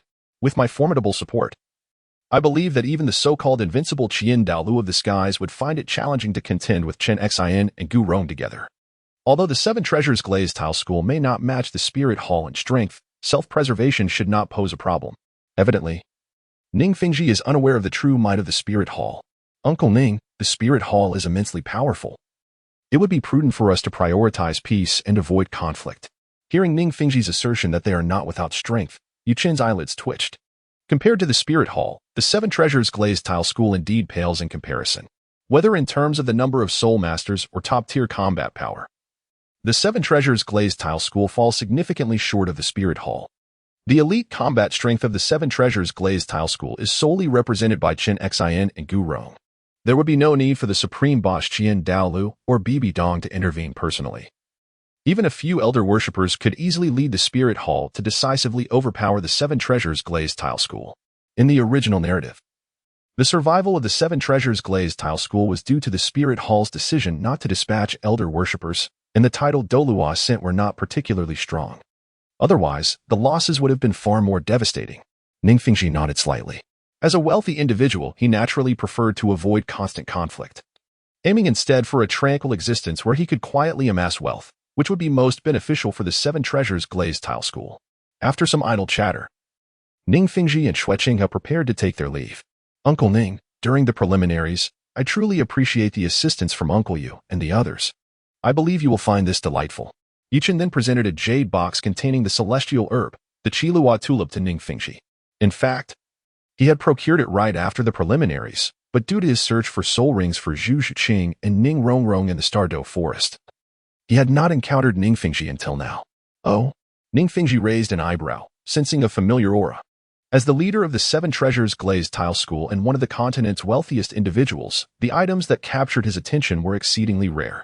Moreover, as it was encased in a jade box, he immediately recalled the 3 jade boxes containing celestial herbs that Ning Rongrong had brought back.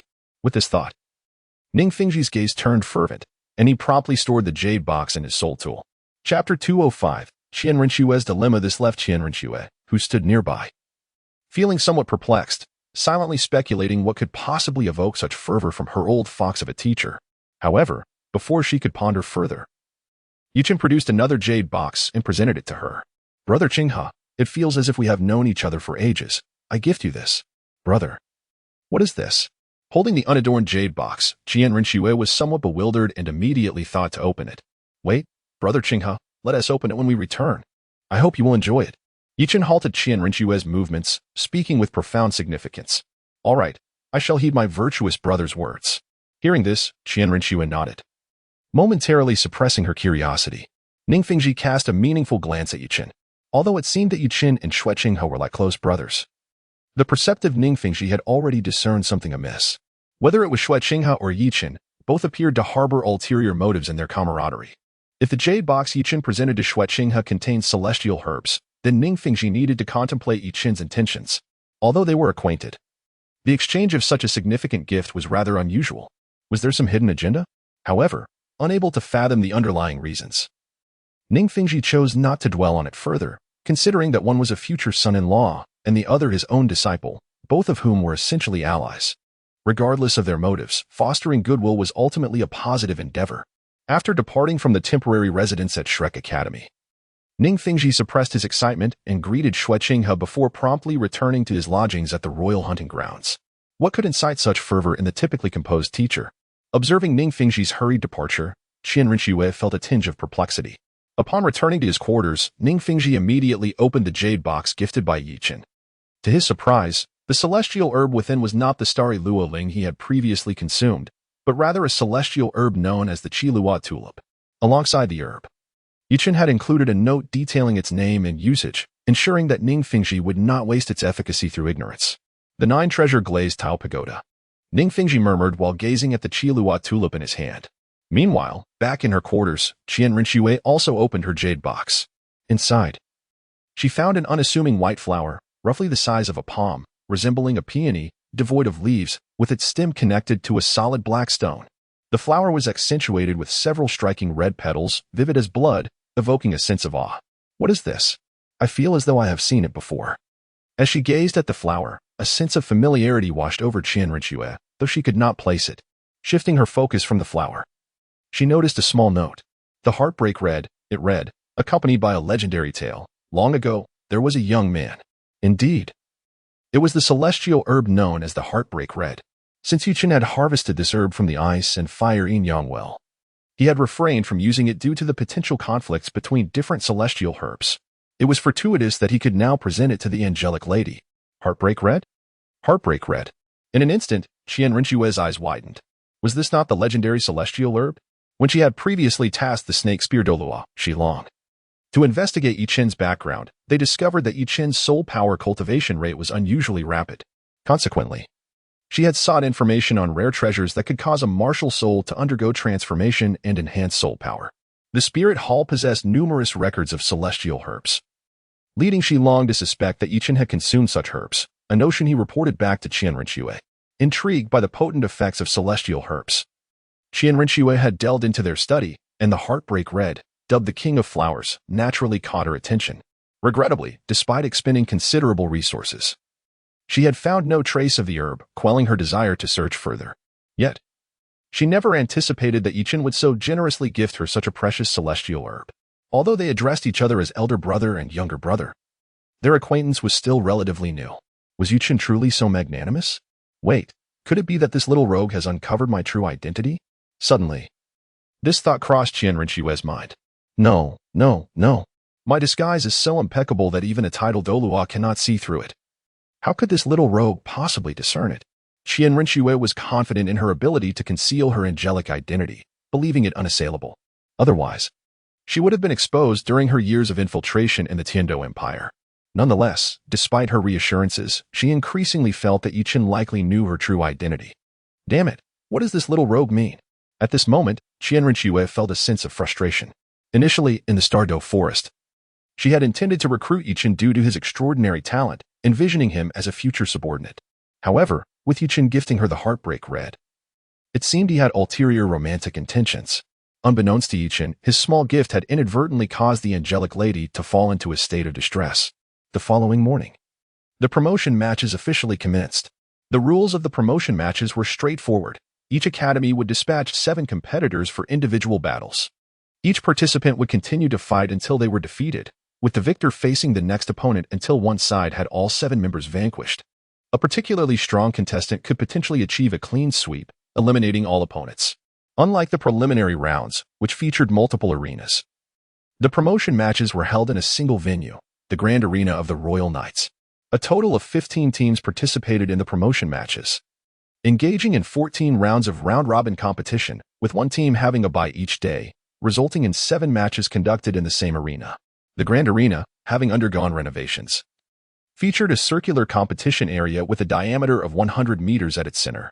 Compared to the preliminary battle platforms, this space was far more expansive, allowing for greater expression of individual strength. On the northern side of the Grand Arena, a temporary VIP seating area was erected, which also served as the referee's platform. The number of distinguished guests attending the matches was considerably fewer than in the preliminary rounds, with many nobles absent. Scanning the VIP area, aside from the front row occupied by Emperor Shuiyi, Ningfingji, and Platinum Bishop Salis, the remaining seats were filled with high-ranking military officials and senior members of the Tiando Spirit Hall. Chapter 206. The King and the Bronze. The teams from various districts that had advanced through the preliminary rounds were now grouped together. As the Shrek team entered the arena, the leaders of the other 4 Elemental Academy teams from the Tiando district's preliminary matches all fixed their gazes on Yichen, the team captain. After all, until now, Yichen's true power had yet to be revealed. They find it hard to believe that Yichen, the captain of the Shrek team, possesses merely a rank 39 Soul Master level. However, they are well aware that despite Yichen's unknown soul power level, The Shrek team's strength remains unmatched among the 15 teams competing in the promotion matches of the Heaven-Do region. The format of the promotion matches involves individual combat, and no other teams in the Heaven-Do region boast competitors of the 5-ring Soul King caliber. In a one-on-one match against Xiaowu, the opposing teams stand no chance whatsoever, and even in a wheel battle, they would falter due to the vast disparity in strength. The drawing ceremony took place last night, and Shrek Academy's first opponent in the opening round is the Plan Academy, which also happens to be the first match of the 7 scheduled for today. Unlike the original novel, the Plant Academy team appears to resemble the animated version, akin to the Water Academy, consisting entirely of female members. While the Water Academy dons water blue uniforms, the Plant Academy wears a vibrant green, indeed, a color that exudes health. The members of the Plant Academy not only possess commendable beauty but also exhibit formidable strength. Among the 7 main team members, there are 3 4-ring Soul Masters and 4 3-ring Soul Respects, making their apparent strength comparable to that of the Element Academy. Furthermore, their captain, Yao Zi, boasts a soul power level of 44, placing her on par with Feng Xiaotian of the Wind Academy. Had it not been for the Shrek team, Yao Zi and Feng Xiaotian would be the highest-ranked competitors in the promotion matches of the Heaven-Do region. As the first round of the competition is about to commence, Yichen begins to strategize regarding the lineup. Chengge, I want to go on stage. Before Yichen could respond, Ning Rongrong clung to his arm, playfully vying for attention. Given that the promotion matches are individual contests, what purpose would it serve for a support role to take the stage? Yichen glanced at her in silence. With the external soul bone, the dark golden fear claw, did this girl think she could become arrogant? Well, she indeed possessed the capital to do so. Who said that support roles could not engage in battle? I shall not be deterred. I want to be the first to take the stage. Every support harbors a desire to output damage. The self-assured Ning Rongrong was eager to showcase her abilities on the stage of the promotion matches. Then go speak to the fatty. If he has no objections, I shall have no issues. Upon learning from Flandra about the first round's pairing against the Botanical Academy, Yichun had already decided to let Ma Hongjun take the field. Furthermore, in Yichen's strategy, Ma Hongjun was to be the sole participant for this round. After all, Ma Hongjun's Phoenix Fire Martial Soul was particularly advantageous against the 7 members of the Botanical Academy, promising an auspicious start by swiftly eliminating them. In Yichen's vision, the promotion matches would not allow any leniency. It was best to send each opponent home bald, thereby demonstrating the strength of the Shrek team. As for the substitutes, Jiangzhu, Jingling, and Huang Yuan had already been given their chances during the preliminaries. Thus, not participating in the promotion matches would not significantly affect their future prospects. However, if Ning Rongrong were to take the stage, this plan might be jeopardized. Though her 2 soulbone skills, Illusory Space and Dark Golden Fear Claw, were formidable, it remained uncertain whether she could single-handedly overcome the Botanical Academy. If it were up to him, victory would be assured. After all, in terms of soul power levels, Ning Rongrong surpassed her opponents by at least 1 major rank, although she lacked offensive soul skills. Her training in the body refinement technique and soul refinement method had significantly enhanced her physical and mental prowess, allowing her to amplify her 5 attributes by 90. Even unarmed, her basic attacks could overpower opponents, not to mention the formidable attack power of the external soul bone, Dark Golden Fear Claw. Even without utilizing the soul skill attack mode of the Dark Golden Fear Claw, relying solely on basic attacks would prove overwhelming against foes lacking high-level defensive soul skills. As the greatest capability of the Dark Golden Fear Claw was its ability to break through defenses. Yet, with Ning Rongrong's relatively limited combat experience, the outcome remained uncertain. The same equipment could enable some to reach the pinnacle of excellence, while others might remain forever bronze. Well, Fatty, what do you think? Ning Rongrong cast a death stare at Ma Hongjun, signaling for him to make a decision. Ma Hongjun, ahem, well, Rongrong, you go ahead. After 3 seconds of mutual gaze, Ma Hongjun conceded. All right, Fatty, let us see how your big sister performs. Ning Rongrong nodded in satisfaction and patted Ma Hongjun's shoulder. Hiki,